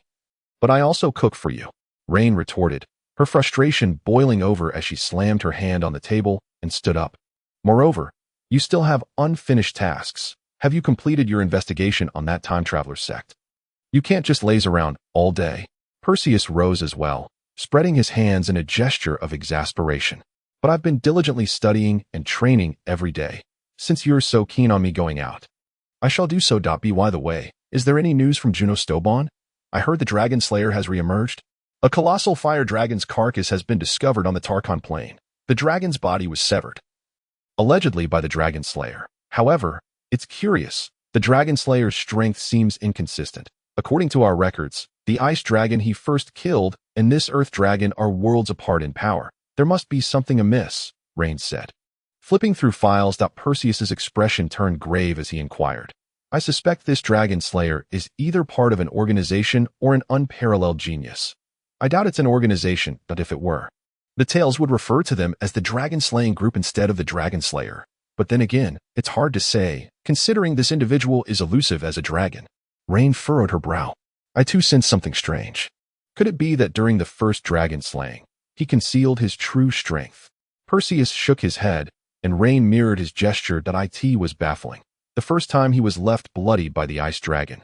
Yet the second time he left no trace of his brutality, even decapitating it. The disparity in combat prowess was staggering. Just as the two were lost in contemplation, Jean arrived, bearing a hint of revelation. He is but one person. This individual is working for the council, crafting a sword composed of 4 dragon hearts, Jean stated. I cannot divulge more, but the second kill was not his doing. When we met, he claimed to be reaping the benefits of others' efforts. Perseus's heart skipped a beat as he rushed to Jean and demanded, reaping the benefits? Whose benefits? That dragon's. Who else? Is it that? I'm not privy to that information, Jean replied. He did not share that with me, and I cannot inquire further. I must go again, Perseus declared. I will leave at once. You all do as you please. Rain, please remember to inform the leader on my behalf. Rain nodded in understanding. Jean sighed and shook his head. What's the matter? Rain asked. Nothing much. I merely find it intriguing how busy people are in this world, striving against their insignificance in the face of fate, Jean remarked. Why are you so poetic today? Rain questioned. Jean shook his head. Do you know why the leader awakened you? Rain looked at Jean in shock, then shook her head. Did the leader tell you? I'm the only one aware. You don't know, and I can't disclose it, Jean said. Go on with your busyness. A fulfilling life makes time seem longer. What is going on with you today? Is something about to happen? Rain asked, perplexed, entirely unaware of Jin's intentions. Jean shook his head. Some sentiments are burdensome to keep inside, but whether expressing them alleviates that burden is beyond my control. I must take my leave. My sins shall forever remain unatoned. With that, he turned and departed from the small conference room, leaving Rain in a state of bewilderment. What is happening? As Perseus returned to Juno Stobon, he hurriedly sought out the previous mercenary guild. Although the guild members were not well acquainted with him, they treated him with respect upon seeing his B-rank mercenary license. Mercenary Raylin, greetings, a guard saluted him, to which Perseus returned the gesture, saying, Thank you for your hard work. After exchanging pleasantries, Perseus rushed into the guild, exclaiming, Where's the reception staff? I need to make an inquiry. Good day, sir. Please remain calm. What would you like to inquire about? A receptionist responded. Perseus presented his mercenary license, stating, This is my mercenary license. My name is Raylin. I wish to track down my mercenary group's whereabouts. The receptionist nodded. Please hold momentarily. Your mercenary group is the Time Sonata, correct? Yes. Perseus replied anxiously. The receptionist nodded and began to check their status, saying, Your group is currently on a mission. What mission? Perseus pressed urgently. The receptionist checked her records and responded, Dragon slaying. Perseus's heart sank, but he pressed on. Which dragon? His mind echoed Jin's words about reaping the benefits. Reaping the benefits. The receptionist hesitated before saying, It is the Earth Dragon Panacelarans. Despair etched itself across Perseus's face. Sir, Mr. Raylin. Perseus turned his head stiffly and asked, What is it? Are you looking to find your team? The receptionist inquired. Perseus awkwardly chuckled. I know how to find them. Just grab a knife and stab my heart, and I'll locate them. No, sir. Please listen. One of your teammates made a prior reservation here. If your group arrives, you should inform them to meet him at the bar across the street on the 2nd floor. I know that dragon has already been slain by the Dragon Slayer. I understand your dismay. But sir, you still have another mission ahead. The receptionist kindly urged Perseus. Perseus shook his head, replying, This mercenary group will likely disband. The members are probably no longer among the living. Sir, you weren't part of this mission, correct? Please don't be so pessimistic. Go gather information. Perhaps your team merely got separated? Perseus shook his head. Thank you for your kindness. Consider this money as an advance for my teammates. I wish you luck. Shiva Sylvia will be with you. As he spoke, Perseus tossed a gold coin onto the table, a considerable sum, but he was too despondent to care. Take care, sir, the receptionist said, clearly pleased with the coin. Accepting it cheerfully. As he walked away, Perseus muttered to himself, who exactly sent me there? Is it someone still alive? No. I suspect it's more likely someone intent on wiping us out. Damn it. This lead has vanished. I must ensure that Dragon Slayer, who reaps the benefits, is dealt with. Suddenly, a wave of despondency washed over Perseus. Though he had initially perceived them as mere stepping stones into the sect, the mutual support over so many days had fostered genuine bonds. With their absence, it felt as if a part of him had been hollowed out. Upon reaching the second floor, Perseus braced himself for a confrontation, summoning only Lingqi, as the narrow space would not accommodate the 9-aster blade technique. While Lingqi's swordsmanship could maneuver effortlessly, with a wary heart, Perseus kicked open the door. To his astonishment, there were no ambushes. Instead, he noticed a lone child sitting by the chair, and he called out, "You! It's me, Raylin." The child looked up, revealing himself to be the young beagle. Just as Perseus was about to recognize him, he suddenly fixated on the beagle's left eye and asked, "What happened to your eye?" "My eye turned to stone." The beagle lowered his head again, expressing his discontent. "Raylin, can you take me back? I miss home. I don't want to be here. It's so frightening." "And then what when we return?" Perseus asked, maintaining his composure. "Once I return, I will be the Holy Son. I shall inherit divinity immediately. Look, I have this bracelet, and on my left hand, I wear the ring of the God of Time. And around my neck is the necklace of the God of Time. After the ritual, I will become the God of Time," the beagle exclaimed. "At that point, I will grant you whatever you desire." "Do I strike you as someone easily swayed by temptation?" Perseus inquired. The beagle fixed his gaze on Perseus and replied, "No one can resist the allure of a god." Perseus shook his head and replied, "Your understanding of theology is lacking. It is not the divine that tempts men, but rather the malevolent spirit. The desire for power is merely the manifestation of the demons that reside within your heart." Young Biggie exclaimed loudly, "I do not seek power. I only desire vengeance. I will eradicate the dragon race and eliminate that scoundrel who covertly pilfered our achievements. I need strength. I crave the divine authority." Perseus gazed at the somewhat deranged child, feeling a pang of sorrow in his heart. He knelt down and embraced the child, saying, "I agree to take you back, and I consent to your participation in that ritual of yours. However, divine power is not meant for the indulgence of selfish desires. You must promise me that once you attain this divine authority, you will contribute positively to the functioning of this world. Understood?" "I promise," young Biggie replied. His rapid acquiescence was undoubtedly a tactical maneuver. Yet Perseus did not refute him, instead stating, "Then let us proceed." Was Perseus afraid of young Biggie's potential change of heart? Certainly, for if young Biggie were to reconsider, his temper might lead to unforeseen consequences. But was Perseus truly apprehensive? Of course not, for young Biggie would not backtrack. That Lingqi's voice resonated in Perseus's mind. Regardless of your agreement, he cannot ascend to divinity, and thus his quest for revenge holds little significance. A god's essence lies in their authority, which we refer to as divinity. There exists but one divine essence in this world, that of Shiva Sylvia, not to mention that this divine essence currently resides within the church. I find it hard to believe that a being of temporal nature could absorb a light attribute divine essence and become a god of time. Unbeknownst to Lingqi, the conditions for inheriting divine essence were exceedingly arduous. A mere misstep could lead to annihilation.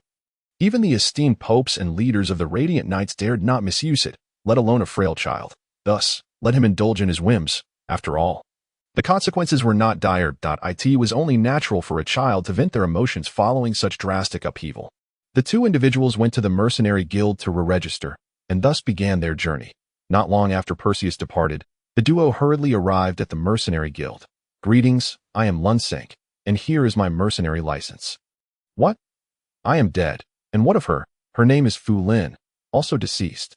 Fu Lin and Lunsank found themselves at a loss, exchanging bewildered glances. They had originally been trapped in an endless quagmire, yet thanks to the blessing that protected them. Not only did they survive, but they also began to recover. Just as they were about to succumb, the mighty dragon Penicilenus suddenly perished, causing the surrounding sand to transform into soft soil. They took turns digging until they finally emerged. Upon their exit, they were met with the sight of a decapitated dragon, leaving them in shock. After a few steps, they discovered 3 freshly dug graves, prompting a sigh from Lunsank.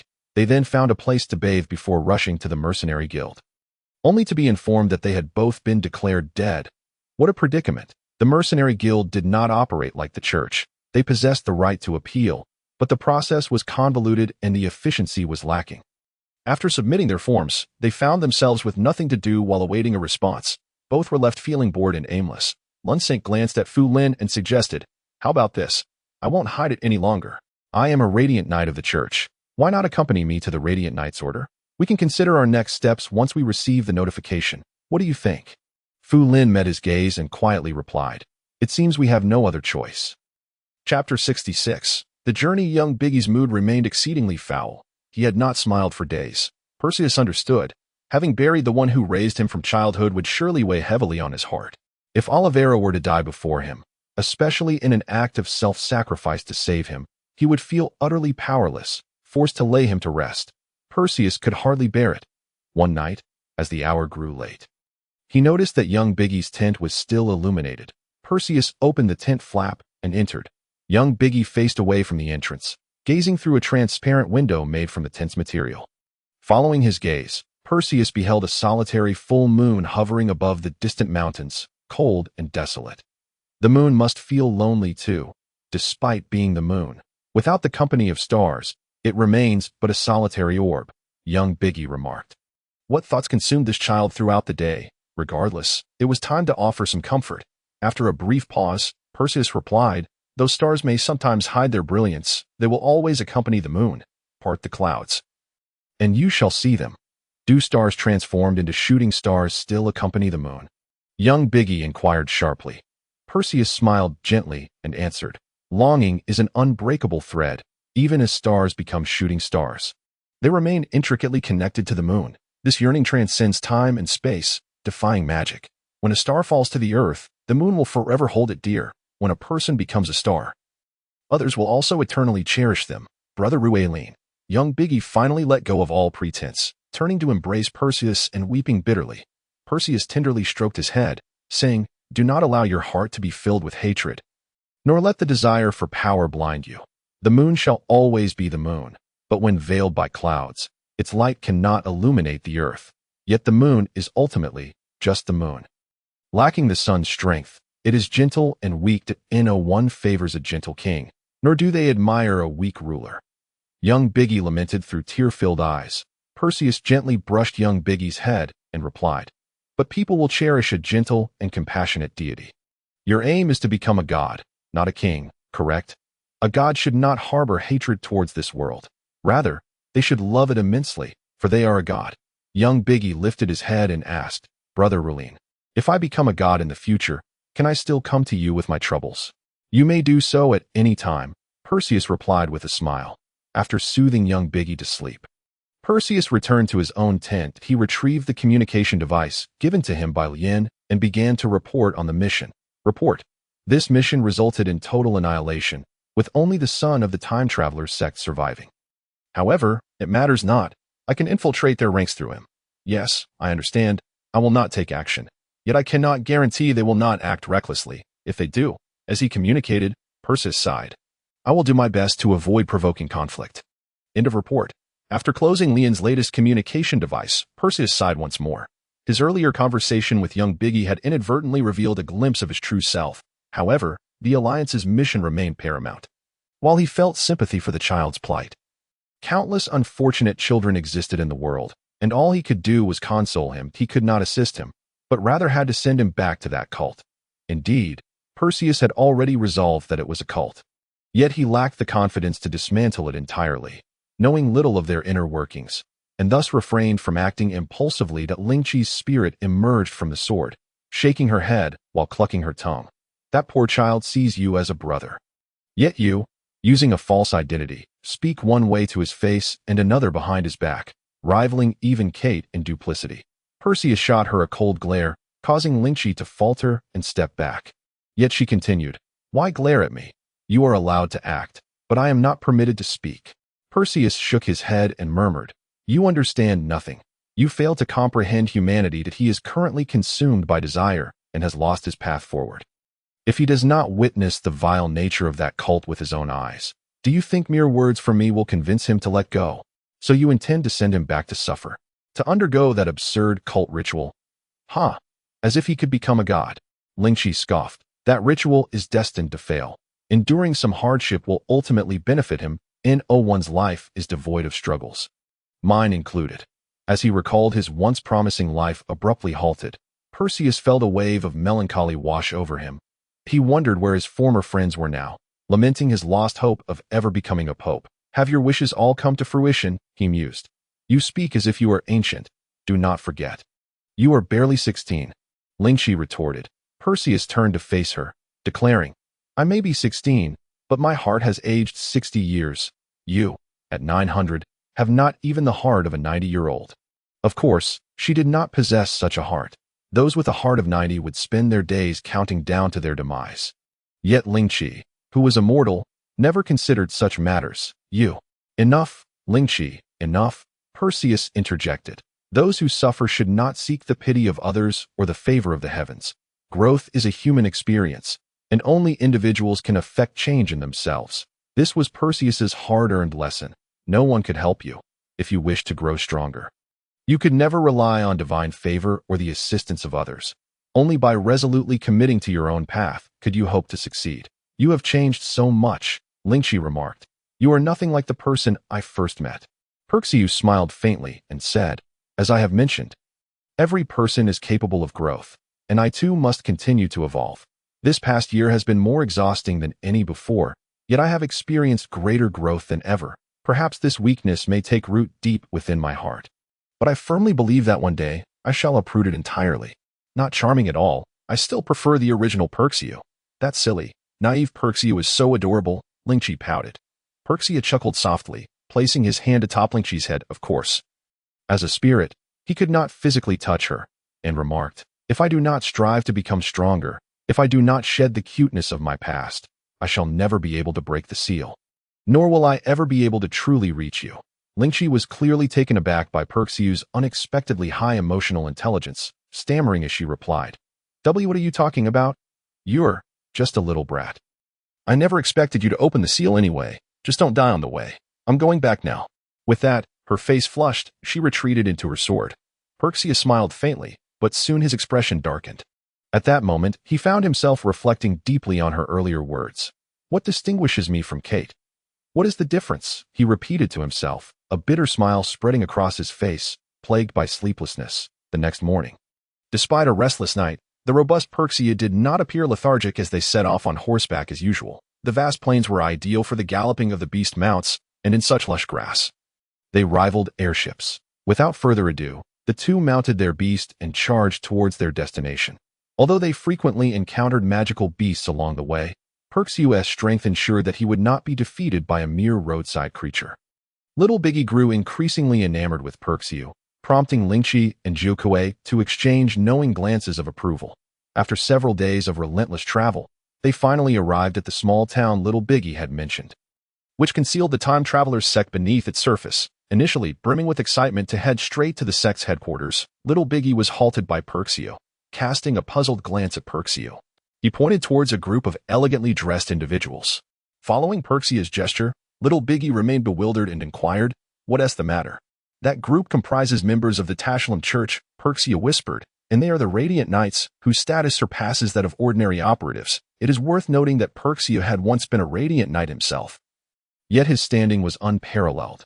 Simply being the church's foremost prodigy was enough to overshadow all Radiant Knights. Little Biggie gasped in surprise, then exclaimed, "So, have we been discovered?" "No. Wait. Has our sect been exposed?" I knew that Lunsank was no good. After all this time undercover, I had begun to feel a semblance of affection for him. Yet I have no idea when he overheard our sect's presence here. "Oh, so you have uncovered his true identity as an infiltrator?" Perksy had assumed he was the only one aware of such. Initially startled by Little Biggie's statement, he felt relieved upon realizing his own identity remained concealed. It appeared Lunsank's disguise was woefully inadequate. Anyone could see through it. From the moment Perksy joined the team, he had recognized Lunsank as an infiltrator, aside from the title of Paladin. His behavior was consistently suspicious. He seemed overly eager to join the group, constantly pushing himself forward. Moreover, he possessed hidden talents. Had it not been for Perksy's intervention, he would have infiltrated under the guise of a light magic user, allowing him to conceal his martial prowess effortlessly.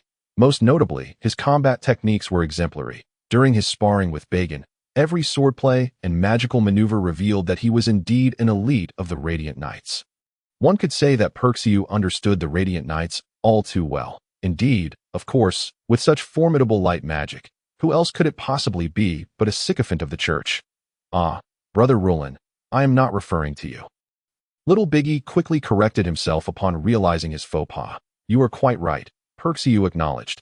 What you say holds truth. Before my expulsion from the church, I was indeed one of its members. How could this be? The church, so ungrateful, expelled you. Little Biggie deemed it utterly preposterous. Perksy sighed and replied, that was a long time ago. I prefer not to dwell on it. However, the church is blameless. I hope you can understand that they were merely upholding a certain order. There is no right or wrong. Merely my unfortunate fate. Such a sorrowful tone would lead anyone to doubt that Perksy was merely 16 years of age. Chapter 67. The Transformation Ritual to Avoid Being Discovered by the Radiant Knights of the Church. Perksy and Little Biggie decided to infiltrate the Time Traveler's sect under the cover of night. During the day, Perksy purchased 2 black cloaks in town and even acquired an eye patch for Little Biggie to cover his blind eye. He also retrieved his mask from the Stars Alliance. That night, the two donned their cloaks, and Perksy wore his mask as they ventured into the streets. The night was thick with darkness, clouds obscuring the moon. As Perksy and Little Biggie stealthily entered the Time Traveler's sect, this sect was hidden beneath an unremarkable building, and the owner was rumored to be affiliated with the Time Travelers. However, Perksy could not guarantee that the church had not already taken control of the premises. It was entirely possible that the church had eradicated this cult, leaving a few Radiant Knights behind to apprehend any unsuspecting stragglers. Thus, Perksy and Little Biggie chose not to inform the building's owner, instead opting to leap through the window that a year had passed. And Perksy was no longer the church's treasured gem, limited to only light magic. He had delved into various essential spells, such as enhancement magic, levitation, and flight, quietly ushering Little Biggie into the building. Perksy quickly found cover and pulled Little Biggie to hide behind. After a brief period of silence, he assessed that there was no immediate danger and proceeded down the path Little Biggie had previously indicated. They descended from the second floor down the stairs, arriving at the basement, where they discovered a hidden door within a wardrobe and slipped inside. They made not a sound, disturbing no one along the way. Once inside, Little Biggie cautiously led the way, traversing the long corridor until they arrived at the sect's headquarters. The corridor had been a continuous descent, leading Perksy to realize that the headquarters of the Time Traveler's sect was likely located 3 levels underground. Little Biggie peeked at the guards on either side, then glanced at the individuals inside, exhaling a sigh of relief as he turned to Perksy and said, "It's clear now. Let us go." Perksy too felt a sense of relief. Should the glory of this endeavor be snatched away by the church, Perksy would indeed feel immense shame. Little Biggie bounced over to the guards. Conversing with them, One guard studied Perksy closely before returning to report.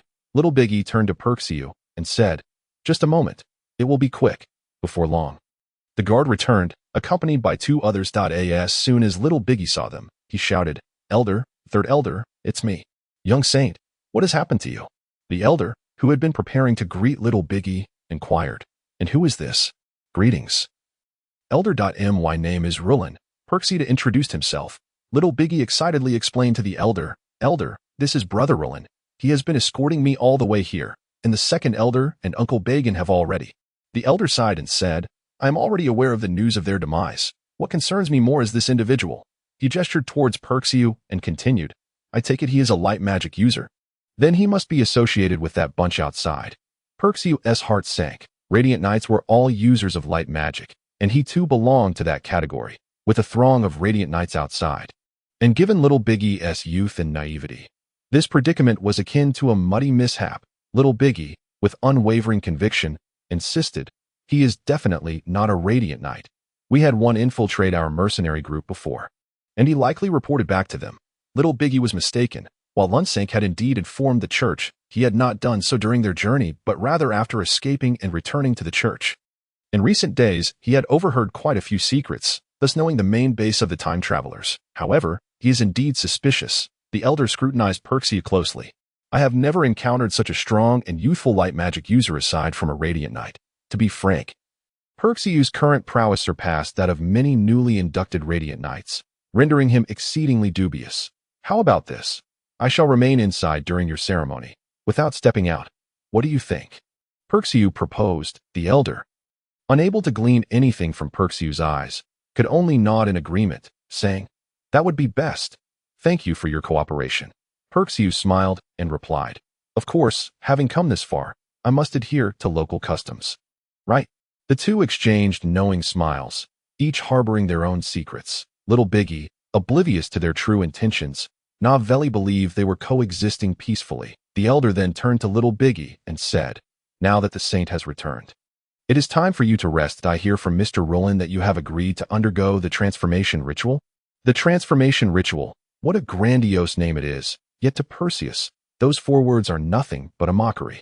Ling Chong has entirely dismissed the possibility of the transformation ritual. This ceremony is destined to fail. Can mortals truly create a deity? However, whether or not this cult can be dismantled hinges on this very moment. If the members of the sect are not made to understand that they are merely a heretical group, this ideology will spread like weeds, unceasingly. Of course, Perseus is also eager to witness this transformation ritual firsthand. It is only natural for anyone to harbor such curiosity. "Indeed, I am in dire need of power," Little Big declared. "I require greater strength to protect those around me. I refuse to remain so weak." "Very well, since the Holy Sun has spoken," the Grand Elder replied with delight. "Then let us set it for tomorrow. The Radiant Knights have been searching here for so long. We can wait no longer." Little Big nodded solemnly. The Grand Elder turned to the guards behind him and instructed, "Go, quickly arrange rooms for the two." After a brief exchange of pleasantries, Perseus and Little Big followed the attendants to the quarters assigned to them by the Grand Elder. Perseus gently ruffled Little Big's hair, wished him a good night, and then entered the room. Little Big gazed at Perseus's retreating figure, clenched his fists, and murmured to himself, "I will become powerful enough to protect those around me. Brother Wolin, wait for me. I shall ascend to divinity." Once again, it was a sleepless night. Little Big was too excited to find rest, while Perseus was kept awake by his own actions. Noticing that Perseus remained hunched over his desk late into the night, Ling Chang felt too embarrassed to approach him directly and instead pushed Jiokue forward. Jiokue, seeing that Perseus was unable to sleep, wisely remarked, "Perseus, a king must be prepared to make sacrifices. You need not be overly self-reproachful. Perhaps Little Big too will have to sacrifice something. He is merely embarking on an adventure." "But Kate likely thought the same at the time," Perseus murmured. "Yet back then, I fear my thoughts were much like Little Big's."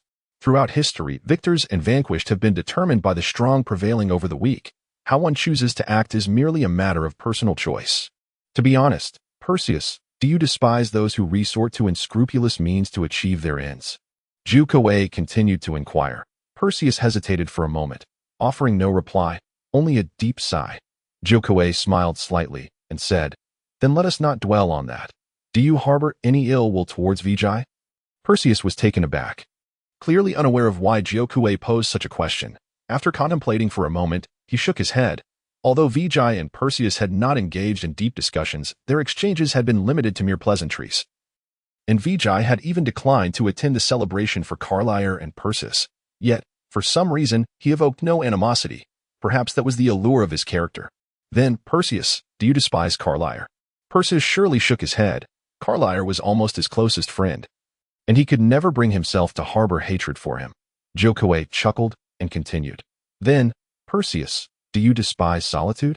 Perseus was once again taken aback, having begun to comprehend Jiokue's line of questioning. Yet he could predict the process without anticipating the enigmatic conclusion. "Of course not," Perseus quickly replied. Jiokue smiled and said, "Since time immemorial, the throne has been drenched in blood.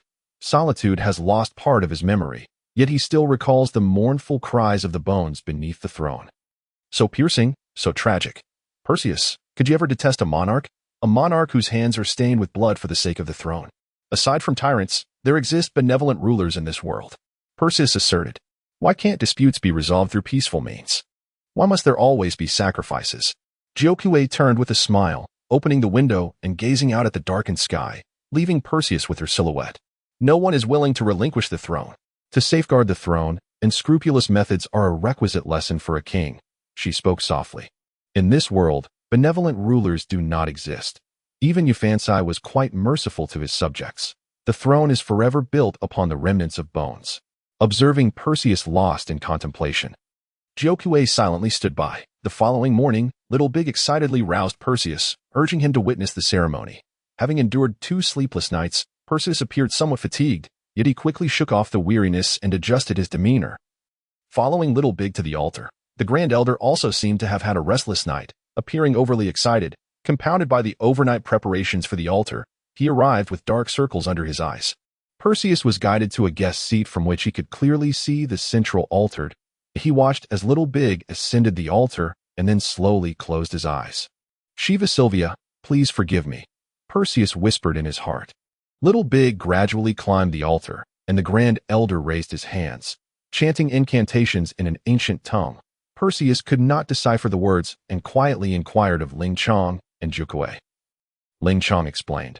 It roughly means something about bestowing power upon the blessed, sacrificing all to fulfill the glory of the divine.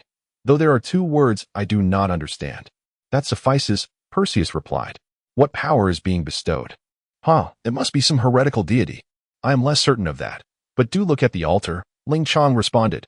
Perseus glanced up at the altar, where 4 floating orbs of imprint were infusing an endless stream of magical energy into Little Big. Surprised, Perseus remarked. What is happening? It seems we have encountered this magic circle before. Ling Chong confirmed. We have seen it, in the Encyclopedia of the Star Alliance. This magic circle is the work of Chisa. You know him. He has never been one for good inventions. What effect does it have? Perseus inquired. It is a spirit infusion magic circle, capable of imbuing an individual with extra magical power. But this power is conjured from thin air, akin to bursting one's own imprint. Once expended, one must fill the imprint once more. Ling Chong explained. However, its strategic significance is profound. We could attempt to seize it. Perseus nodded in agreement. The Grand Elder then began to recite another incantation, and Perseus once again inquired of Ling Chong, who replied, This one seems to say, May the great and wise spirit descend upon this body. This is dire. Little Big is in danger. Perseus immediately rose to his feet. But it was already too late. The ritual had progressed significantly, and Little Big's tightly shut eyes fluttered open. His stony gaze began to shimmer with an uncanny silver light. Silver represents time, and the silver glow signifies time magic. All shall be sacrificed for me. A coarse voice suddenly emanated from Little Big's throat, causing Perseus's pupils to widen in shock. He recognized that voice all too well. It was Chisa's voice. Cancel the ritual, Perseus shouted. Aside from the elders conducting the ritual, everyone else stared at Perseus as if he were a monster, bewildered by his interruption. Naturally, some sensed that something was amiss, yet they remained silent, observing the unfolding events. Chapter 68. The collision of time and space, sir. Please mind your conduct, a servant stated bluntly. Perseus had no intention of engaging in dialogue. He dashed from the guest seating, calling out to the altar, Cease this foolish sacrifice at once. Do you wish to resurrect Chisa? Indeed. Perseus recognized the magic circle. It was a more advanced formation than the spirit infusion circle. This was Chisa's summoning circle. Chisa, the priest of the stars from yesteryear, had a vast range of studies, including this reincarnation technique. Yet, it was too late. Chisa had awakened. Little Big raised his right hand. Though the imprint on it remained multicolored, the immense magical energy recently infused allowed him to squander it for a time. It could be said that had this spirit infusion circle existed during their battle against Panaceolans, they would not have faced such arduous trials. Little Big opened his mouth, but the voice that emerged was not his own, by the name of the sage. I command time. To freeze, space, to solidify. In an instant, it felt as though everything had come to a standstill. Before Perseus could activate his holy radiance garb, he found himself immobilized. Little Big descended from the altar and proclaimed to all, Everyone shall be sacrificed for me. Yet, with time frozen and space solidified, no one could hear his words. Once space had solidified, sound could not travel. "Begin with you," muttered Little Big to himself, stepping before the third elder, exuding an overwhelming magical force, a rich aura that even manifested into a shadow. A tall figure resembling a younger Chisa materializing behind Little Big. "Protection," Ling Chong shouted. "He appears in the form of protection. Does Chisa believe himself to be a deity? Forget about gods. Quickly tell me what to do now," Perseus anxiously queried in his mind. Ling Chong remained silent, while Jiukuei spoke up. "You aren't frozen in time, are you? Don't you know what to do?" "But I am frozen in space." Wait, why am I not frozen in time?" Perseus suddenly asked. "Fool. Hopeless," Jiukuei sighed. Ling Chong explained. "His time freeze has reached divine level under the influence of protection, yet it was just countered and negated by you. However, his space freeze has not reached divine level. Thus you are affected, but you can negate it with your holy radiance garb." Indeed, Perseus understood immediately. He immediately unfurled his holy radiance garb, dispelling his state of spatial immobility, and then summoned Jiukuei and Ling Qiang. In a hushed tone, he declared, "The outcome hinges on this moment." Suddenly, Poxita lunged toward Little Big, who seemed to have noticed Poxiu's advanced. A voice emerged from Little Big's throat, belonging to Chisa. "Oh, is there another fish that slipped through the net?" With a wave of Chisa's shadowy hand, Poxiu was instantly ensnared. To his astonishment, the attack pierced through Poxiu's holy radiance garb, a light-based enhancement spell that should have amplified his power severalfold. "Impressive," Poxiu mused, and then once more summoned the holy radiance garb to shatter the binding magic. "You seem oddly familiar," Chisa remarked, gazing intently at the charging Poxiu. He refrained from casting another binding spell, having noticed Poxiu's ethereal golden imprint, realizing that he could not afford to exhaust himself in a war of attrition. Instead, he scrutinized Poxiu with curiosity and seriousness. "Is that so?" "The feeling is mutual." Poxiu, too, found Chisa familiar, having encountered his image once before. He anticipated seeing him here again. Initially, Poxiu had thought of Chisa as merely a passerby delivering treasures. Yet it now appeared he might be the main antagonist. Previously, Poxiu had regarded Chisa as a good person, but now it was indisputable that Chisa had become a heretic steeped in villainy. "I remember who you are now. You must be." Just as he spoke, Poxiu closed the distance to Chisa's shadow, poised to strike with his sword. Boom! Chisa's shadow and Little Big simultaneously retaliated with a swift punch, sending Poxiu crashing into a corner, though Poxiu wielded a long sword. It was still no match for the massive fist of Chisa's shadow. Poxiu had not anticipated that the fist was indeed real. He had thought it merely an illusion. "Poxiu, this is a protective barrier. The shadow behind is shielding Little Big. You must break the shadow to dispel this state. It seems that Little Big is not the primary agent of this protection. Shattering the shadow will liberate him and secure our victory." Ling Qiang urged. "Their magical power is infused. It cannot sustain itself for long. If we can just hold out, we will triumph." "Understood," Poxiu promptly replied in his mind. Little Big continued, "I, Chisa, do not believe in fate, prophecies, or divination. When I re-entered this world, it was my time to reign supreme." As he spoke, Little Big and Chisa's shadow raised their right hands. An enigmatic purple light began to swirl around the right hand of Chisa's shadow. Another spatial magic? Poxiu pondered, when suddenly he heard Ling Qiang shout, "Get down. This move, Ethereal Shatter, is my offering to you all." Chisa bellowed. Countless purple blades erupted from his right hand, spreading in all directions, obliterating everything they touched into nothingness. Poxiu felt a surge of dread and once again activated his holy radiance garb. By now, casualties were mounting, and even the ceiling had crumbled into rubble. Poxiu smirked inwardly, having quietly employed the concealment technique taught by Sagittarius, hiding himself away. Given the commotion he was causing, it would be surprising if the Radiant Knights didn't notice. When they eventually clashed, both sides would likely be severely weakened, allowing him to reap the benefits. Poxiu's mind conjured the visage of a person. Perseus gradually approached, inching closer. Suddenly, the shadow stood upright once more. "Did you think I was dead?" "Fool." Startled, Perseus witnessed several beams of purple light flash by, striking the remaining layer of his radiant armor. Seizing the opportunity, he swiftly executed the zero-blade dance, slicing through the form of the shadowy Chisa. He maneuvered from Chisa's front to his back, deftly picking up the 9 sunflower. Perseus was aware that relying solely on the zero-blade techniques would hardly suffice to vanquish Chisa. If this creature were allowed to linger, he could unleash any number of devastating spells. 9 Sunflower Shatter. The 9 Sunflower Blade cut through Chiza's shadow once again. Yet this time, Perseus found himself devoid of any further power to wield the 9 Sunflower techniques. Nevertheless, he reasoned that Chiza must surely be defeated now. Yet, Chiza's resilience astonished Perseus anew, as he shakily rose once more, exclaiming, "Heh, it seems life is life, but I refuse to accept this. I am a prodigy of my time. Gifted beyond measure, and I will not yield. Is this how my life concludes? I refuse." The last time he encountered such an indomitable being was during his escapades with Kyler and Supvice, where a cockroach seemed impervious to being crushed. Following them relentlessly until it was finally reduced to charred fragments, that it appeared that Chiza was akin to a cockroach, for even severed in two, he spoke without impediment. Perseus hastily unleashed the most potent technique of the zero-blade dance, zero-blade stab. He drove his sword into Chiza's heart, and feeling dissatisfied, he struck again and again, a flurry of blades raining down, until at last, Chiza began to show signs of defeat. The pallid shadow gradually dissipated into smoke. Leaving only Little Big behind, he closed his eyes and collapsed to the ground. Zero Blade. I did it. Perseus murmured. He intended to converse with Zero Blade without uttering a word, merely communicating within his mind. Yet he spoke aloud, as if addressing both Zero Blade and himself.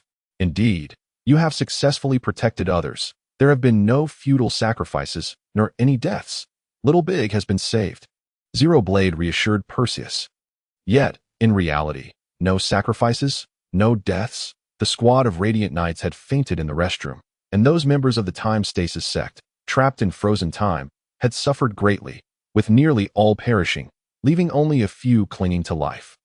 Unlikely to see the light of day again. The cost is exorbitant, Perseus remarked. Zero Blade.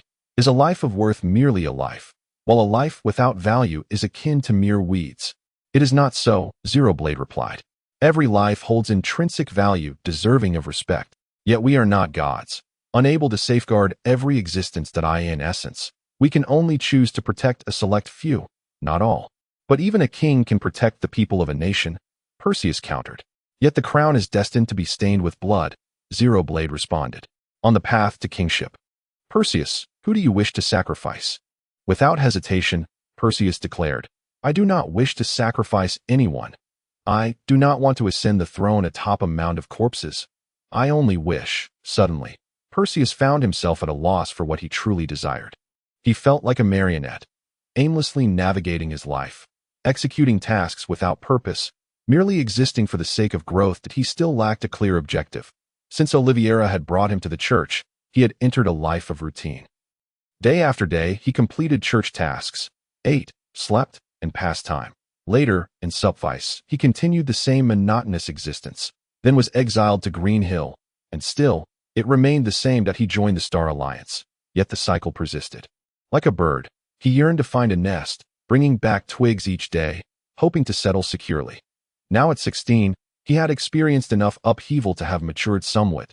He was no longer that child who pointed at the divine bird, wondering why it did not reside in a nest, gazing at the sky and lamenting his solitude. He had grown weary of a life where everyone climbed toward their aspirations while he remained anchored to his small abode. Growth entailed taking on responsibilities. The larger one's heart, the further one's future could reach. Of course, the silver dragon that had taken Rebecca had once told the chief of the Bright clan that when one's heart grows too large to bear, one must act according to their capabilities. Set a goal, Perseus. Even if it remains unattainable, we do not wish for you to drift like a small boat lost in a storm, alone and desolate. You are our master, and also the child we have watched grow. Zero Blade floated behind Perseus, gently caressing his cheek as she spoke. Then, Perseus whispered, Zero Blade, is it true that gods are omnipotent? No, gods can die. Zero Blade did not deceive Perseus. For the goddess Shiva Sylvia was indeed deceased, her death signifying that divinity was not all-powerful, and divine authority too had its end. My goal is to surpass the gods. My goal is to become omnipotent, Perseus declared. After uttering this bold statement, he felt a surge of fervor within. Eager to embark on a grand endeavor, he scooped up Little Big and proclaimed, Let us depart. There is nothing left here. Perseus's heart was too vast to contain. He needed to retreat and meditate in earnest. Please. Wait. From behind, He heard someone calling out. He turned around to find no one standing. Who? Perseus inquired. It is I, the Grand Elder of the Time Travelers. The voice gasped, as if enduring immense pain. Following the sound, Perseus saw the figure. Left with only its upper half, he inhaled sharply, realizing that such a being still clung to life was a torment. Do you wish to continue living? Perseus asked. The Grand Elder managed a bitter smile, replying, No, I do not seek your mercy to end my life. I have one last request for you. Perseus queried, What is it? The Grand Elder produced a book from within his robes, stating, Fortunately, this book has remained untouched. Take it, and along with the Holy Child, seek a suitable path. We cannot accompany the Holy Child through this life. I entrust him to you. Do you still believe the God of Time exists? Perseus asked disdainfully. The Grand Elder replied, No, from the very beginning, the God of Time was merely my own fabrication, a lie I constructed throughout my life, now shattered to pieces. Yet my actions were not for the sake of maintaining a lie. Look at this book. I did it to fulfill the prophecy inscribed within. Book. Perseus flipped through it, questioning how this could even be considered a book. The most rudimentary collection of bardic poems he had encountered was lengthier than this. It was merely a few rolls of parchment tied together. Yet it dared to call itself a book? So, Perseus pressed. I hope you can complete. The Grand Elder was abruptly interrupted by Perseus. I mean, what is it that you wish to convey? Do you expect me to assist him in achieving godhood? To restore your sect? His face was a canvas of disbelief. You think I would be your pawn? What are you thinking? Upon witnessing Perseus's retort, the Grand Elder sighed deeply, saying, Very well, I understand that I cannot compel you. I only hope that you will glance at this prophecy and nurture the Holy Child to maturity. Perseus nodded, replying, I shall. No need to reiterate that. May I ask if you are ready to meet your end? The Grand Elder looked at Perseus in shock. Though he could not see the true visage beneath the mask or the form concealed by his garments, yet from his voice, Perseus sounded far from aged, and the coldness of his words startled him. You are this year's eternal night star? Perseus nodded, responding, Indeed, that is I. What of it? Very well, very well. The Star Alliance is our true, unshakable force. Eternal Night Star, I have heard that your standing within the Star Alliance is quite high. I hope you can secure a favorable path for the Holy Child. That is my concern, Perseus replied coldly. What I care about is when you will die, or rather, do you wish to endure this suffering? The Grand Elder glanced at his lower half, saying, Can I still live? To live with humiliation and pain is certainly possible, Perseus stated. Death is the best release. The living can never fathom how burdensome existence can be if you wish to continue living. I have faith in my medical skills. Perseus's abilities in healing were indeed commendable. Despite having studied medicine for only a year, he was the disciple of the renowned healer Genostobon. I wish to live. I want to witness the arrival of the divine, the Grand Elder declared with resolve. Perseus found himself touched by this determination. Chapter 70. The beginning of seclusion. After healing the Grand Elder, Perseus turned to leave, but the Grand Elder called out to him once more. This time, Perseus did not even glance back, simply stating, I am quite busy. The Grand Elder realized he could no longer request anything from Perseus and said, The old man does not ask anything of you. I merely hope you will treat the Holy Child well. How many times must I say it? Enough already. After uttering this, Perseus departed from the dilapidated place. He had no desire to converse further with the Grand Elder. Perseus's willingness to heal him was already the greatest act of forgiveness he could offer. While soaring through the air, Zero Blade inquired, Perseus, why not open that scroll? Perseus shook his head, responding, I have no desire to see any prophecies. I shall simply pass it on to Little Big when the time comes. This prophecy pertains to him. I do not believe in divination or such matters. It is indeed worthwhile to take a look. Ling Chong expressed a tinge of curiosity regarding the object. I overheard that esteemed elder mentioned the remarkable contents of this small scroll. Paisho chuckled softly and replied, Can one truly place faith in the words of a madman who has devoted his entire life to the establishment of a religion? He has uttered a colossal falsehood. Who knows what ulterior motives he harbors, especially when he chooses to persist in such dire circumstances. If you wish to see it, Ling Chong, I can provide it to you. With that, Paisho produced the scroll from within his robes and tossed it carelessly. Ling Chong reached out to catch it, but grasped nothing but air. She exclaimed softly, and Paisho, noticing the anomaly, swiftly retrieved the scroll. Observing the slight despondence on Ling Chong's face, Paisho scratched his head with the hand holding the scroll and said, My apologies. I forgot. In truth, it matters not. Ling Chong replied, I can still converse with you. Patio, engage in dialogue, and even guide you in martial techniques. It is akin to interacting with a phantom. One simply cannot physically touch anything. Patio shook his head and declared, 3 years, grant me 3 years. And I shall venture forth to seek a means to lift the seal. There is no need. Ling Chong attempted to dissuade him. Patio spoke in a hushed tone. Consider it a personal trial. Ling Chong, did we not agree? Once I emerge from my seclusion, it will be the time for me to truly explore this world at that moment. I shall thoroughly investigate the church while undertaking my missions. Look into Kate, assist you in breaking the seal, and pay a visit to Uncle Oliveira. The leader has mentioned that in a few years there will be significant upheaval when the winds of change arise. I fear I may not fulfill our agreement. Jiao Kuei, overhearing this, piped up, both I and Sister Ling Chong are not destined to perish. Simply ensure your own safety amidst any trials that may arise. Do you know what our leader enjoys most? Patio inquired. Both Jiao Kuei and Ling Chong shook their heads in unison, for how could they possibly know? Patio answered himself, it is chess. He relishes the game. He views the world as a chessboard and humanity as mere pawns. As for me, I am a pawn that will never know when it will be discarded. You are aware of his methods. A pawn can never escape the control of the player. Ling Chong fell silent, pondering his words. Is there such a thing as sacrificing pieces in black and white chess? Jiao Kuei asked. Patio, whose expression had grown somber, managed a smile and replied, aside from his fondness for black and white chess, our leader also has a penchant for the war chess of the Grainshire region. I fear I am but a pawn in that game, rather adept, yet still incomparable to the king. Every piece ultimately becomes a casualty on the path to victory. At that moment, Patio glanced at the little beagle and continued, let me illustrate our leader's mindset with a recent incident as an example. That I have sacrificed numerous pawns, yet I have managed to preserve this particular piece. Given the ineffectiveness of the pawns, it is better to sacrifice them for the protection of my obedient piece. Patio, did my earlier words lead to some misunderstanding on your part? Ling Chong inquired. Not at all. I merely intertwined your sentiments with the leader's ideology. Patio replied as he gazed skyward. Do not mistake my outlook for pessimism. Did I not previously state my aspirations to ascend to godhood and become the greatest player, executing the grandest games? I yearn to break free from these shackles, this confinement.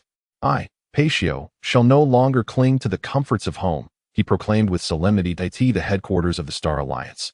Are you saying you have dismantled this cult? Surely, you jest. Yin exclaimed, disbelief etched across her features. You? Alone? How strong Patio truly was remained a mystery to her. He had yet to master potent area of effect magic, so to send him against a cult seemed utterly ludicrous. Jiao Kuei's true radiance could only dispatch a crowd of minions standing in unison. When faced with formidable opponents, or those of similar strength to Patio, Jiao Kuei's swordsmanship would fall short. In such cases, one should resort to Ling Chong's sword techniques to gain the upper hand before employing Jiao Kuei's techniques for a decisive blow. Therefore, even with the esteemed Golden Seal, Patio could not possibly topple an entire cult, especially one as influential as that in Juno's Dubang. I merely delivered a finishing blow. Patio shrugged nonchalantly. They brought about their own demise. They have no one to blame but themselves. By the way, I require a period of seclusion. Please arrange for some documents regarding Chisa to be sent my way during this time. That fellow is far more formidable than I had anticipated. Ah, of course. Every star priest is the most formidable within the church. Aside from the Pope, each star priest is one you cannot afford to offend, Lien remarked.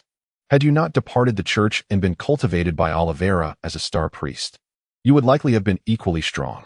Contemplating his transformation into a seemingly immortal creature, Patio felt a wave of nausea wash over him, and he asked, do you have any insight into him? What is the nature of his resurrection array? Lien regarded Patio with a hint of astonishment, asking, what prompts your inquiry on this matter? I once conducted research on that very thing, and a recent project of mine drew inspiration from that array. To put it simply, it replicates his state at the moment of creation. All one needs is a suitable vessel filled with magical energy to resurrect a version of himself from that time. However, first, the vessel must be of exceptional quality, able to withstand the shift in consciousness. Second, it requires sufficient magical energy to enable him to wield his original power. Third, because the resurrection takes the form of the Chisa of that time, manifesting as a guardian at the person's rear. If the original already possesses a guardian, then he is impervious to its influence. This encapsulates the essence of Chisa's resurrection technique. What is revived is not the original Chisa, but rather a mere copy. Truly revolting. Speaking of which, what exactly is a guardian? Peishio inquired. Ling Chong mentioned it was a guardian, but I was rather preoccupied with thoughts of defeating him and did not pay it mind. I only began to inquire after hearing you both discuss it repeatedly. Is a guardian merely a manifestation of a particular level? Ah, Ling Chong. Oh, your little sword spirit that Tio clarify. A guardian represents a certain illusory level. You see, the level of imprinting is tied to one's faith, when one excessively venerates a particular attribute. And simultaneously one's imprint becomes ethereal, it can exhibit the guardian state, which is the pinnacle of combat capability. However, this state entails a significant drain on magical energy. For a non-ethereal imprint cannot possibly withstand it, Lian elucidated. I must ask, are you here to report on tasks or to seek knowledge? Do you not worry that your other instructors will be displeased with your constant presence? Wait, one last question. Is Chisa truly insane, burying so many tombs yet always claiming it to be the last? Peishio remarked, I just perused the report written by the Eternal War Star. And Chisa claims this tomb is the final one, that he always says this. Initially, I presumed he had concealed something valuable within, only to learn it was a horde of demons. Could this truly be his definitive grave? Also, did you acquire knowledge of his resurrection technique from Chisa's tomb? After joining the Star Alliance, he frequently encountered tasks related to Chisa, and on one occasion, he could not resist confiding in Lian about the matter, which sent her into fits of laughter. No, Lian was incapable of such a display. She merely pounded the table in raucous laughter. Deity that time, Lian remarked. Oh dear little Peishio, you are utterly delightful. This fellow Chisa adores digging a pit to bury his creations, proclaiming it to be his tomb. That in truth, whenever he completes a work, he considers it treasure, and to prevent himself from losing his sanity and destroying the treasures he labored so hard to create, he has gone to great lengths to construct a multitude of tombs for their concealment. Each time he claims it is the last tomb, yet somehow, he always survives his madness. He is simply that resilient. Though Peishio felt flushed at that moment, he gained some understanding of Chisa through this anecdote. I cannot say for certain. Who knows? The order of excavation for his tombs is essentially random, Lian replied. I discovered information regarding the resurrection technique through research, but I have never actually explored the tombs. As a girl, is it appropriate for me to engage in tomb raiding? Indeed. Peishio nodded vigorously, his demeanor one of exaggerated dismissal. Lian found herself at a loss for words. Exasperated by his antics, she waved her hand and said, Very well, I forgive you. Peishio offered a faint smile, and he could not pinpoint when it began, but he realized that only upon returning to the Star Alliance or the factory did his heart feel warm. I intend to commence my seclusion, Peishio suddenly declared. It may take 3 years. Please have the Holy Star manage my affairs in the meantime. The Eternal War Star, Eternal Fire Star, and Eternal Annihilation Star will be under his command for now. He is my most capable assistant. Lian chuckled. The little bird has finally learned to return to its nest? Peishio responded with a smile. The Iron Sword Eagle is beginning to sharpen its keen feathers. The Iron Sword Eagle is a long-extinct magical beast, known for its lethargy during its youth, often remaining nestled in its nest. One day, when its parents deemed it sufficiently grown, they would cast it from the nest, compelling it to hunt for itself. Thus, the Iron Sword Eagle would hone its iron-like, sharp yet light feathers, embarking upon its hunting career. I await your soaring flight. Chapter 71. 3 years later, year 848 of the Eternal Radiance calendar point, 3 years have passed. And Perseus has now reached the age of 19. During this time, he has diligently honed his engraving skills to the 3rd tier, his strength having surged remarkably. Originally, according to Lian's expectations, Perseus could have elevated his engravings to the level of etherealization. Yet he declined this path. He believed that dedicating 3 years solely to achieving ethereal engravings would leave him with little time to learn anything else. That in Perseus's eyes, tangible strength outweighs the hollow title of etherealized engravings. Etherealization, as the term suggests, involves engravings gradually fading into obscurity. When Perseus inquired about the benefits of etherealization, Lian retorted, If you have no desire to pursue that route, what is there to discuss? Perseus did not press further, choosing instead to immerse himself in other studies, which led to Lian giving him the cold shoulder for several days. Nevertheless, Perseus made notable progress in various areas, with 12 instructors rotating to refine his skills, shaping him into an increasingly formidable individual. In terms of knowledge, skills, and combat techniques, Perseus has become a rare talent, and his standing within the Star Alliance, nay, the realm of Eternal Night, has risen significantly over the past year. Now, Eternal Night can be compared to the powerful and enigmatic Eternal Radiant Star. The changes over these 3 years have not only affected Perseus, the world itself is undergoing transformations after years of negotiation. Trade between Supwis and Vishya has officially commenced. Emperor Jianu of the Isle Empire is set to convene a new conference at the Chinchi Strait, which, if successful, could alter the global landscape. Subsequently, the Star Alliance leveraged its previous involvement in the Supwis coup to forge connections with Supwis. The alliance of these 3 great powers suggests an impending explosion of global tension. In contrast, the situation on the side of Green Shuji and South Asia's heir is notably stagnant, as if they have abandoned their quest for dominance.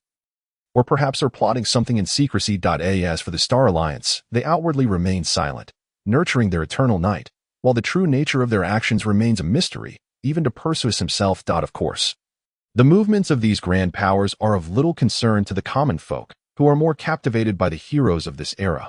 Presently, there are discussions among idle spectators about the 4 emerging talents of this age: Saint Shining Aaron, the Dragon Slayer Unknown, the Great Sword Master Angela Serengeti, and the Sword Dancer Kalpri. Some even suggested adding the mysterious one of Eternal Night, only to be met with a slap and the retort, "Do you know if Eternal Night is even human?" Who knows? The Libra of the Star Alliance is most adept at crafting puppets. Perseus, who was out purchasing materials and attempting to strengthen his drinking tolerance, nearly choked upon hearing this. The Dragon Slayer has indeed accomplished much in recent years, though he does not wear a mask. No one knows he is Kate. After a period of obscurity, he once again faced a dragon alone, only to suffer defeat. Yet he exited gracefully, unperturbed, following her ascension as the leader of the Radiant Knights. Saint Shining Aaron has been actively participating in various international banquets and martial arts events, not only solidifying her status as one of the 4 new talents, but also emerging as a dazzling new star in political circles. Lastly, there is Angela, who, after years of absence, is said to have grown terrifyingly powerful, possibly having obtained a legacy or discovered some treasure during the expedition to the Chisa ruins. In martial arts competitions, she has repeatedly demonstrated prowess that rivals or even surpasses that of Aaron. Perseus has long envied these individuals, who have been nurtured by significant powers since childhood, instilled with legacies that render them 100 times stronger than ordinary people, even without training. Although Lien claims that those nurtured by legacies lack their own path, Perseus still harbors admiration for them. Speaking of martial arts competitions, these events serve as a means of friendship through combat during peacetime. Every nation periodically organizes such activities to recruit new grassroots warriors. However, over time, they have evolved into showcases for the major powers to flaunt their strength and promote new talent. Perseus had previously considered sneaking into such an event while at the church, thinking that even if he couldn't compete, he could at least observe. However, this plan was discovered by Oliveira, who subsequently confined Perseus to his home for meditation, while Oliveira himself attended the event. As for the internal affairs of the Star Alliance, there have been no significant changes. Initially, Perseus brought the unconscious Little Big to the factory, and upon his awakening, he sought Little Big's opinion. From that moment on, Little Big became a junior apprentice at the factory for 3 years. It must be said that Little Big is truly gifted, having learned a great deal from Perseus over the years. Today marks the conclusion of Perseus' seclusion. 1819. He no longer bears the youthful naivety of his earlier years. Rather, his thoughts and visage have matured gradually.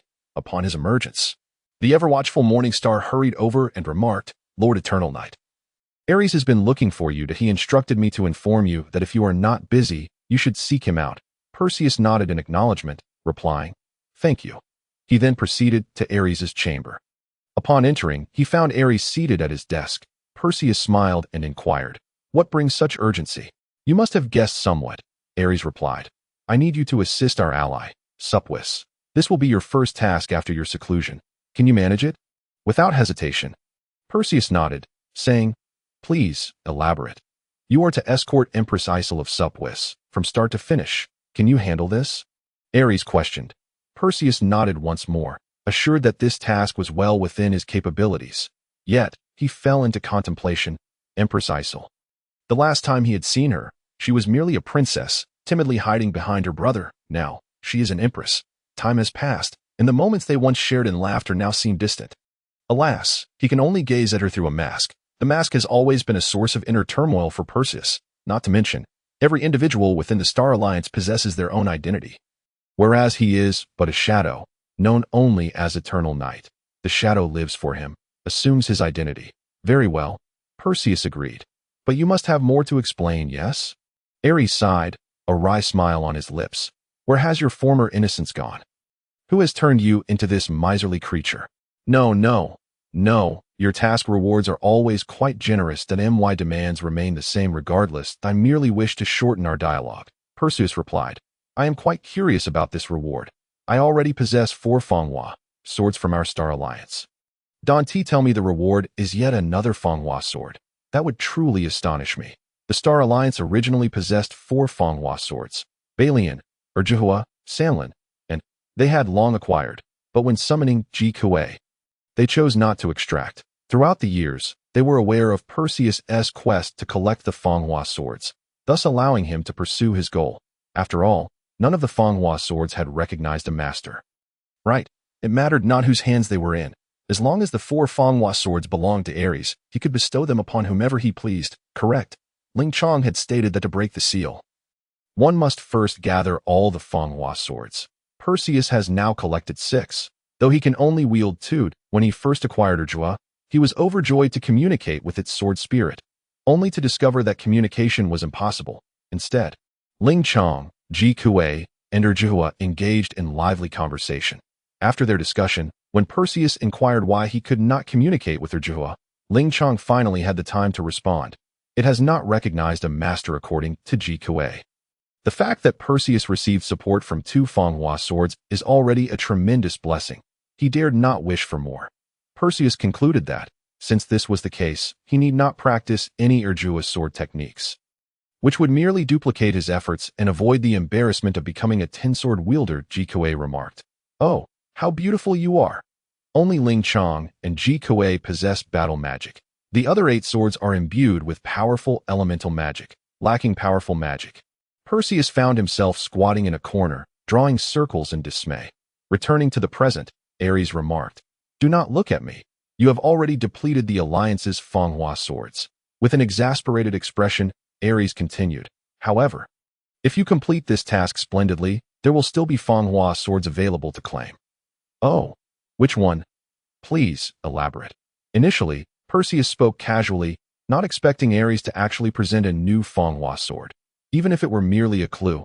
Is it Wooly or Shurji? No, neither, Ares replied. It is Chime. Upon hearing this name, Perseus paused momentarily before saying, Thank you. You must have persuaded Kale to part with his sword close enough, but in his heart, one sword pales in comparison to his sister, Ares stated. Now, go and fulfill your task. He places far more trust in his wind, which is his true beloved sword. Chime is of little consequence to him, merely a collection of trifles he does not treasure, regardless. Thank you. Although he had taken many treasures from Ares, the latter remained dedicated to him, prompting genuine gratitude from Perseus. Ares smiled and said, One day, you will understand why I treat you this way. Indeed.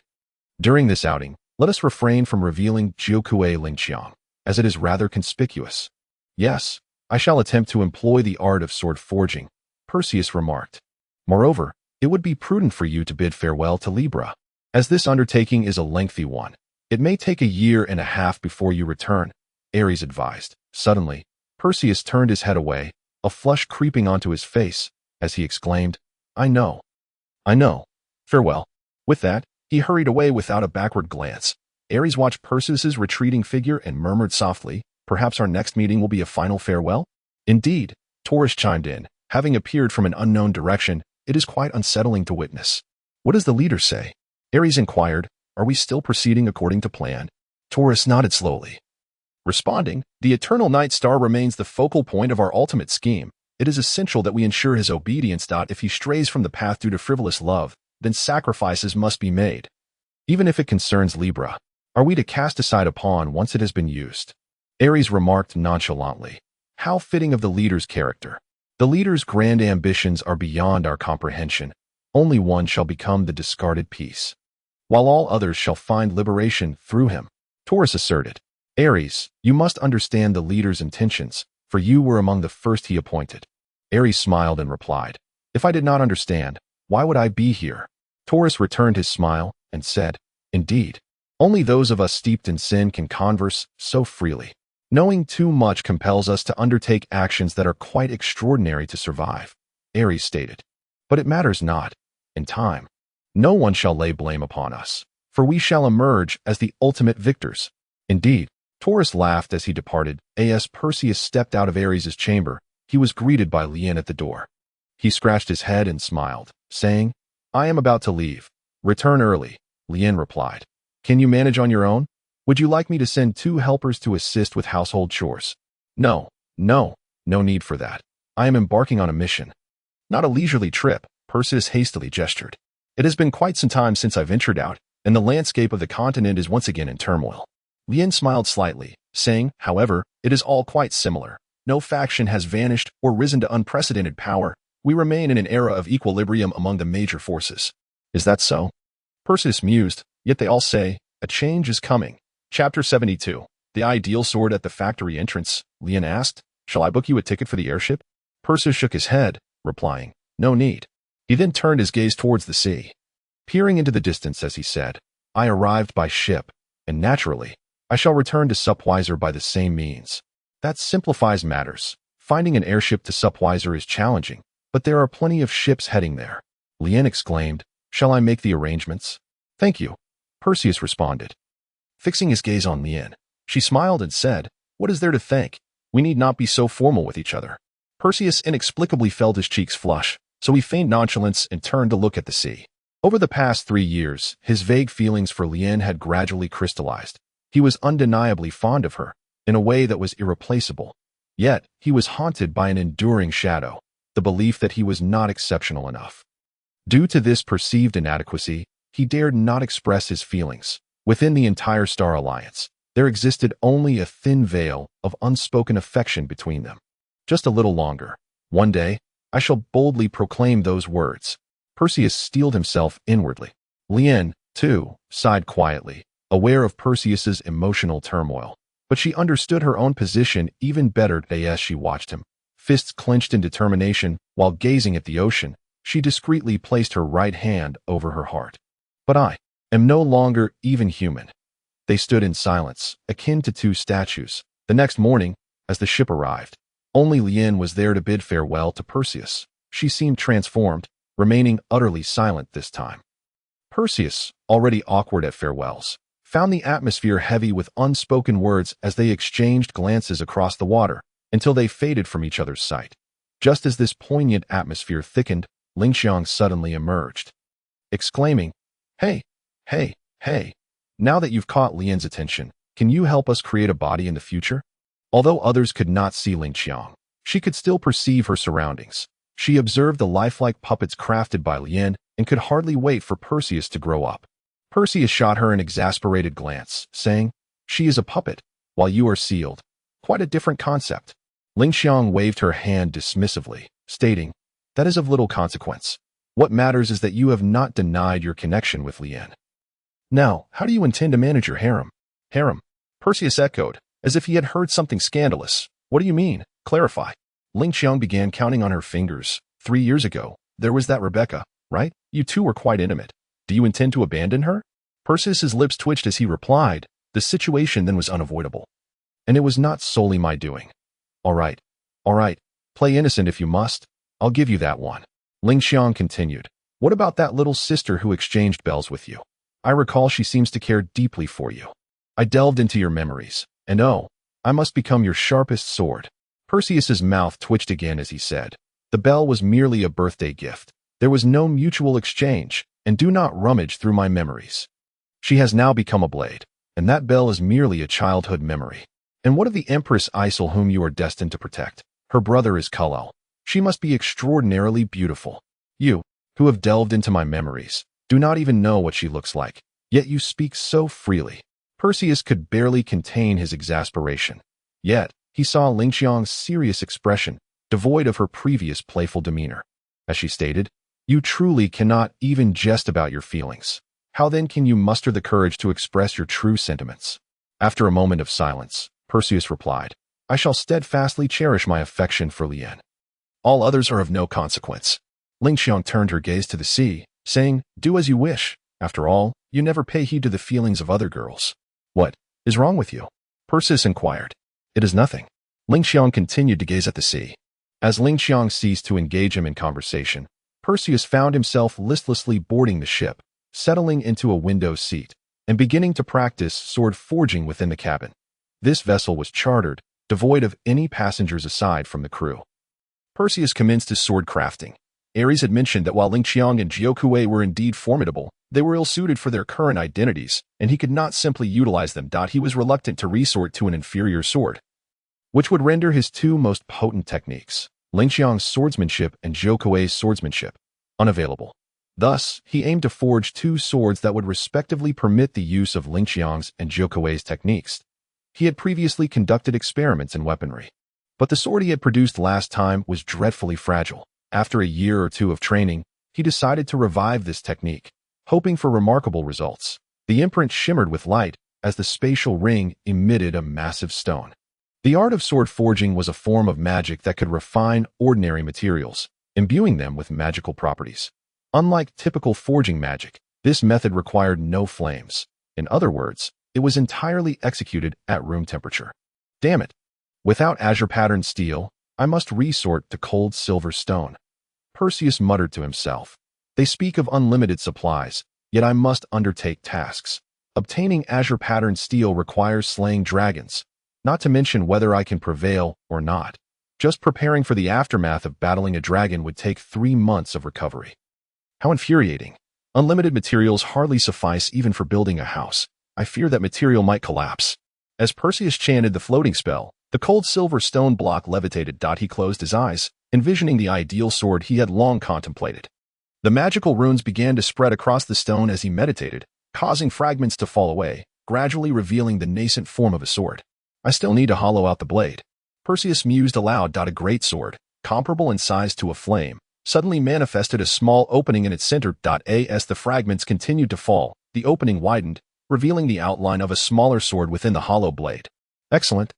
Perseus was pleased with this design of a large sword encasing a small sword, intending to use the large sword for releasing the Jiuque sword technique and the small sword for utilizing Lingqiang's sword technique.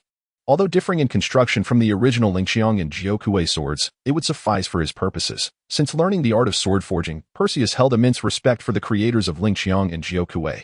To produce two swords of entirely different styles from the same sword's form was a remarkable skill that was unparalleled. Next comes the engraving of the magical runes. After painstakingly completing his intricate carvings, Paitio opened his eyes and closely scrutinized the two swords. Once he confirmed that they were both flawless, he proceeded to engrave the magical runes. These runes represented the essence of sword forging.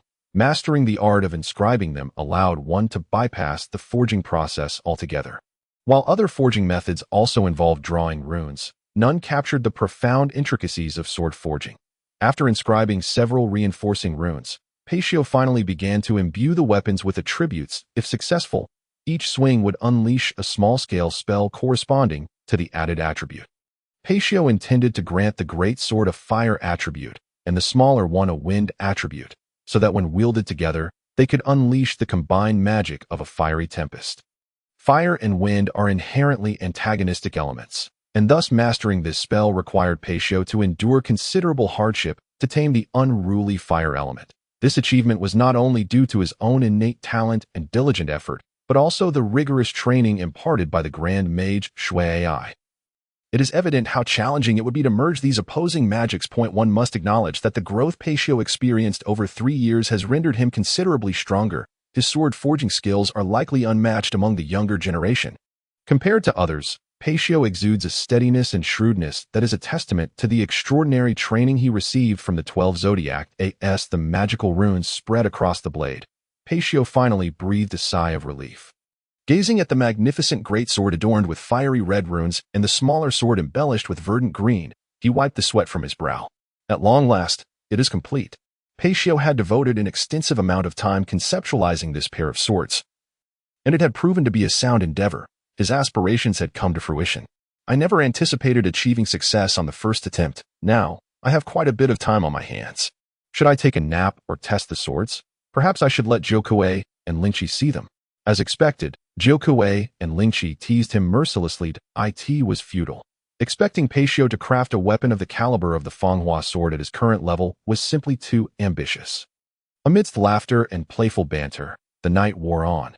Jokuei and Lingqi remained restless on the deck, while Paitio prepared to conserve his energy for the journey ahead. The following morning, Paitio awoke early. He soon discovered that the ship had anchored at the coast. True to its reputation as the wind-voyage swift ship, it had delivered him to shore in under a day. Having exhausted themselves from their antics, Jokuei and Lingqi returned to their swords, while Paitio disembarked to seek out his charge. I have nothing more to say. After running 1,000 meters, I collapsed, and after a brief rest, I must return to writing. Therefore, I beg your forgiveness for the limited update.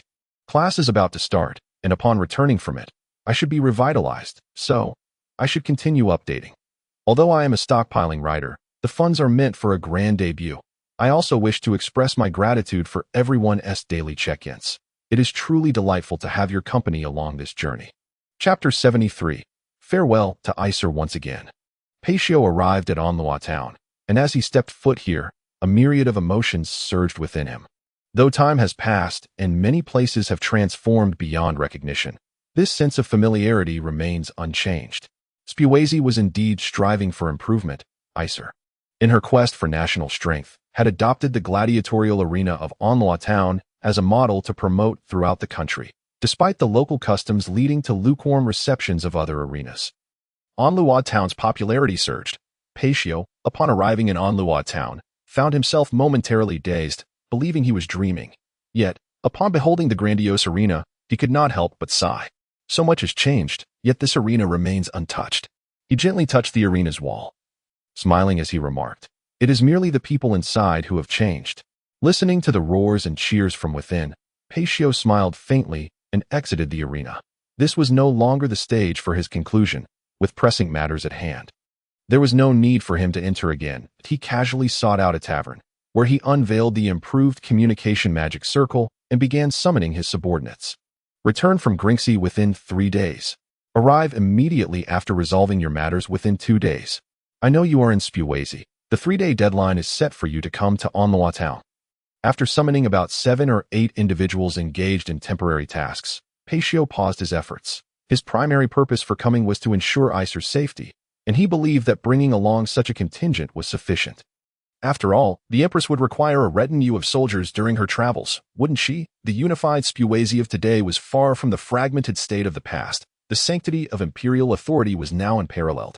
Although it was merely a business meeting, having over 100 people in attendance was not unreasonable. Not to mention, hidden beneath the guise of this business meeting lay far deeper intentions. The world tree had finally awakened, and the lion at its side was his greatest ally. With the lion's partnership, the branches of the world tree would extend across the ocean, and no thorn would dare obstruct their path. Spuazi had finally resolved to ally with Waija, and the decision had surprisingly come from a female emperor. In a matter of days, all the summoned individuals arrived, and those tasked with escorting Paitio to meet the princess also appeared. Thus, soldiers guided a few hooded figures back to the imperial capital, where those in the know referred to them as allies, while others mistakenly believed they were capturing a few cultists. Paitio and his companions remained unconcerned. After all, they were masked and cloaked, and on another day, none would recognize one another. They had adopted a nonchalant attitude and continued on this path. The soldiers felt little discomfort since it was not them being defamed. Lacking any means of transportation, and with personnel who could not employ flight magic, the group traversed on foot for several days until they finally reached the imperial capital of Pizangluo. Paitio had anticipated meeting the Empress midway, but to his surprise, he was summoned to the palace to receive her. Was Spuazi truly placing such importance on the Star Alliance? Could it be that Ares had persuaded Icer through Kullel? Paitio was unaware of the full scope of events. Everything felt inexplicably tangled, so he resolved to take things one step at a time. Finally arriving at the imperial capital, Paitio felt somewhat reassured. This time, they traveled on the main road.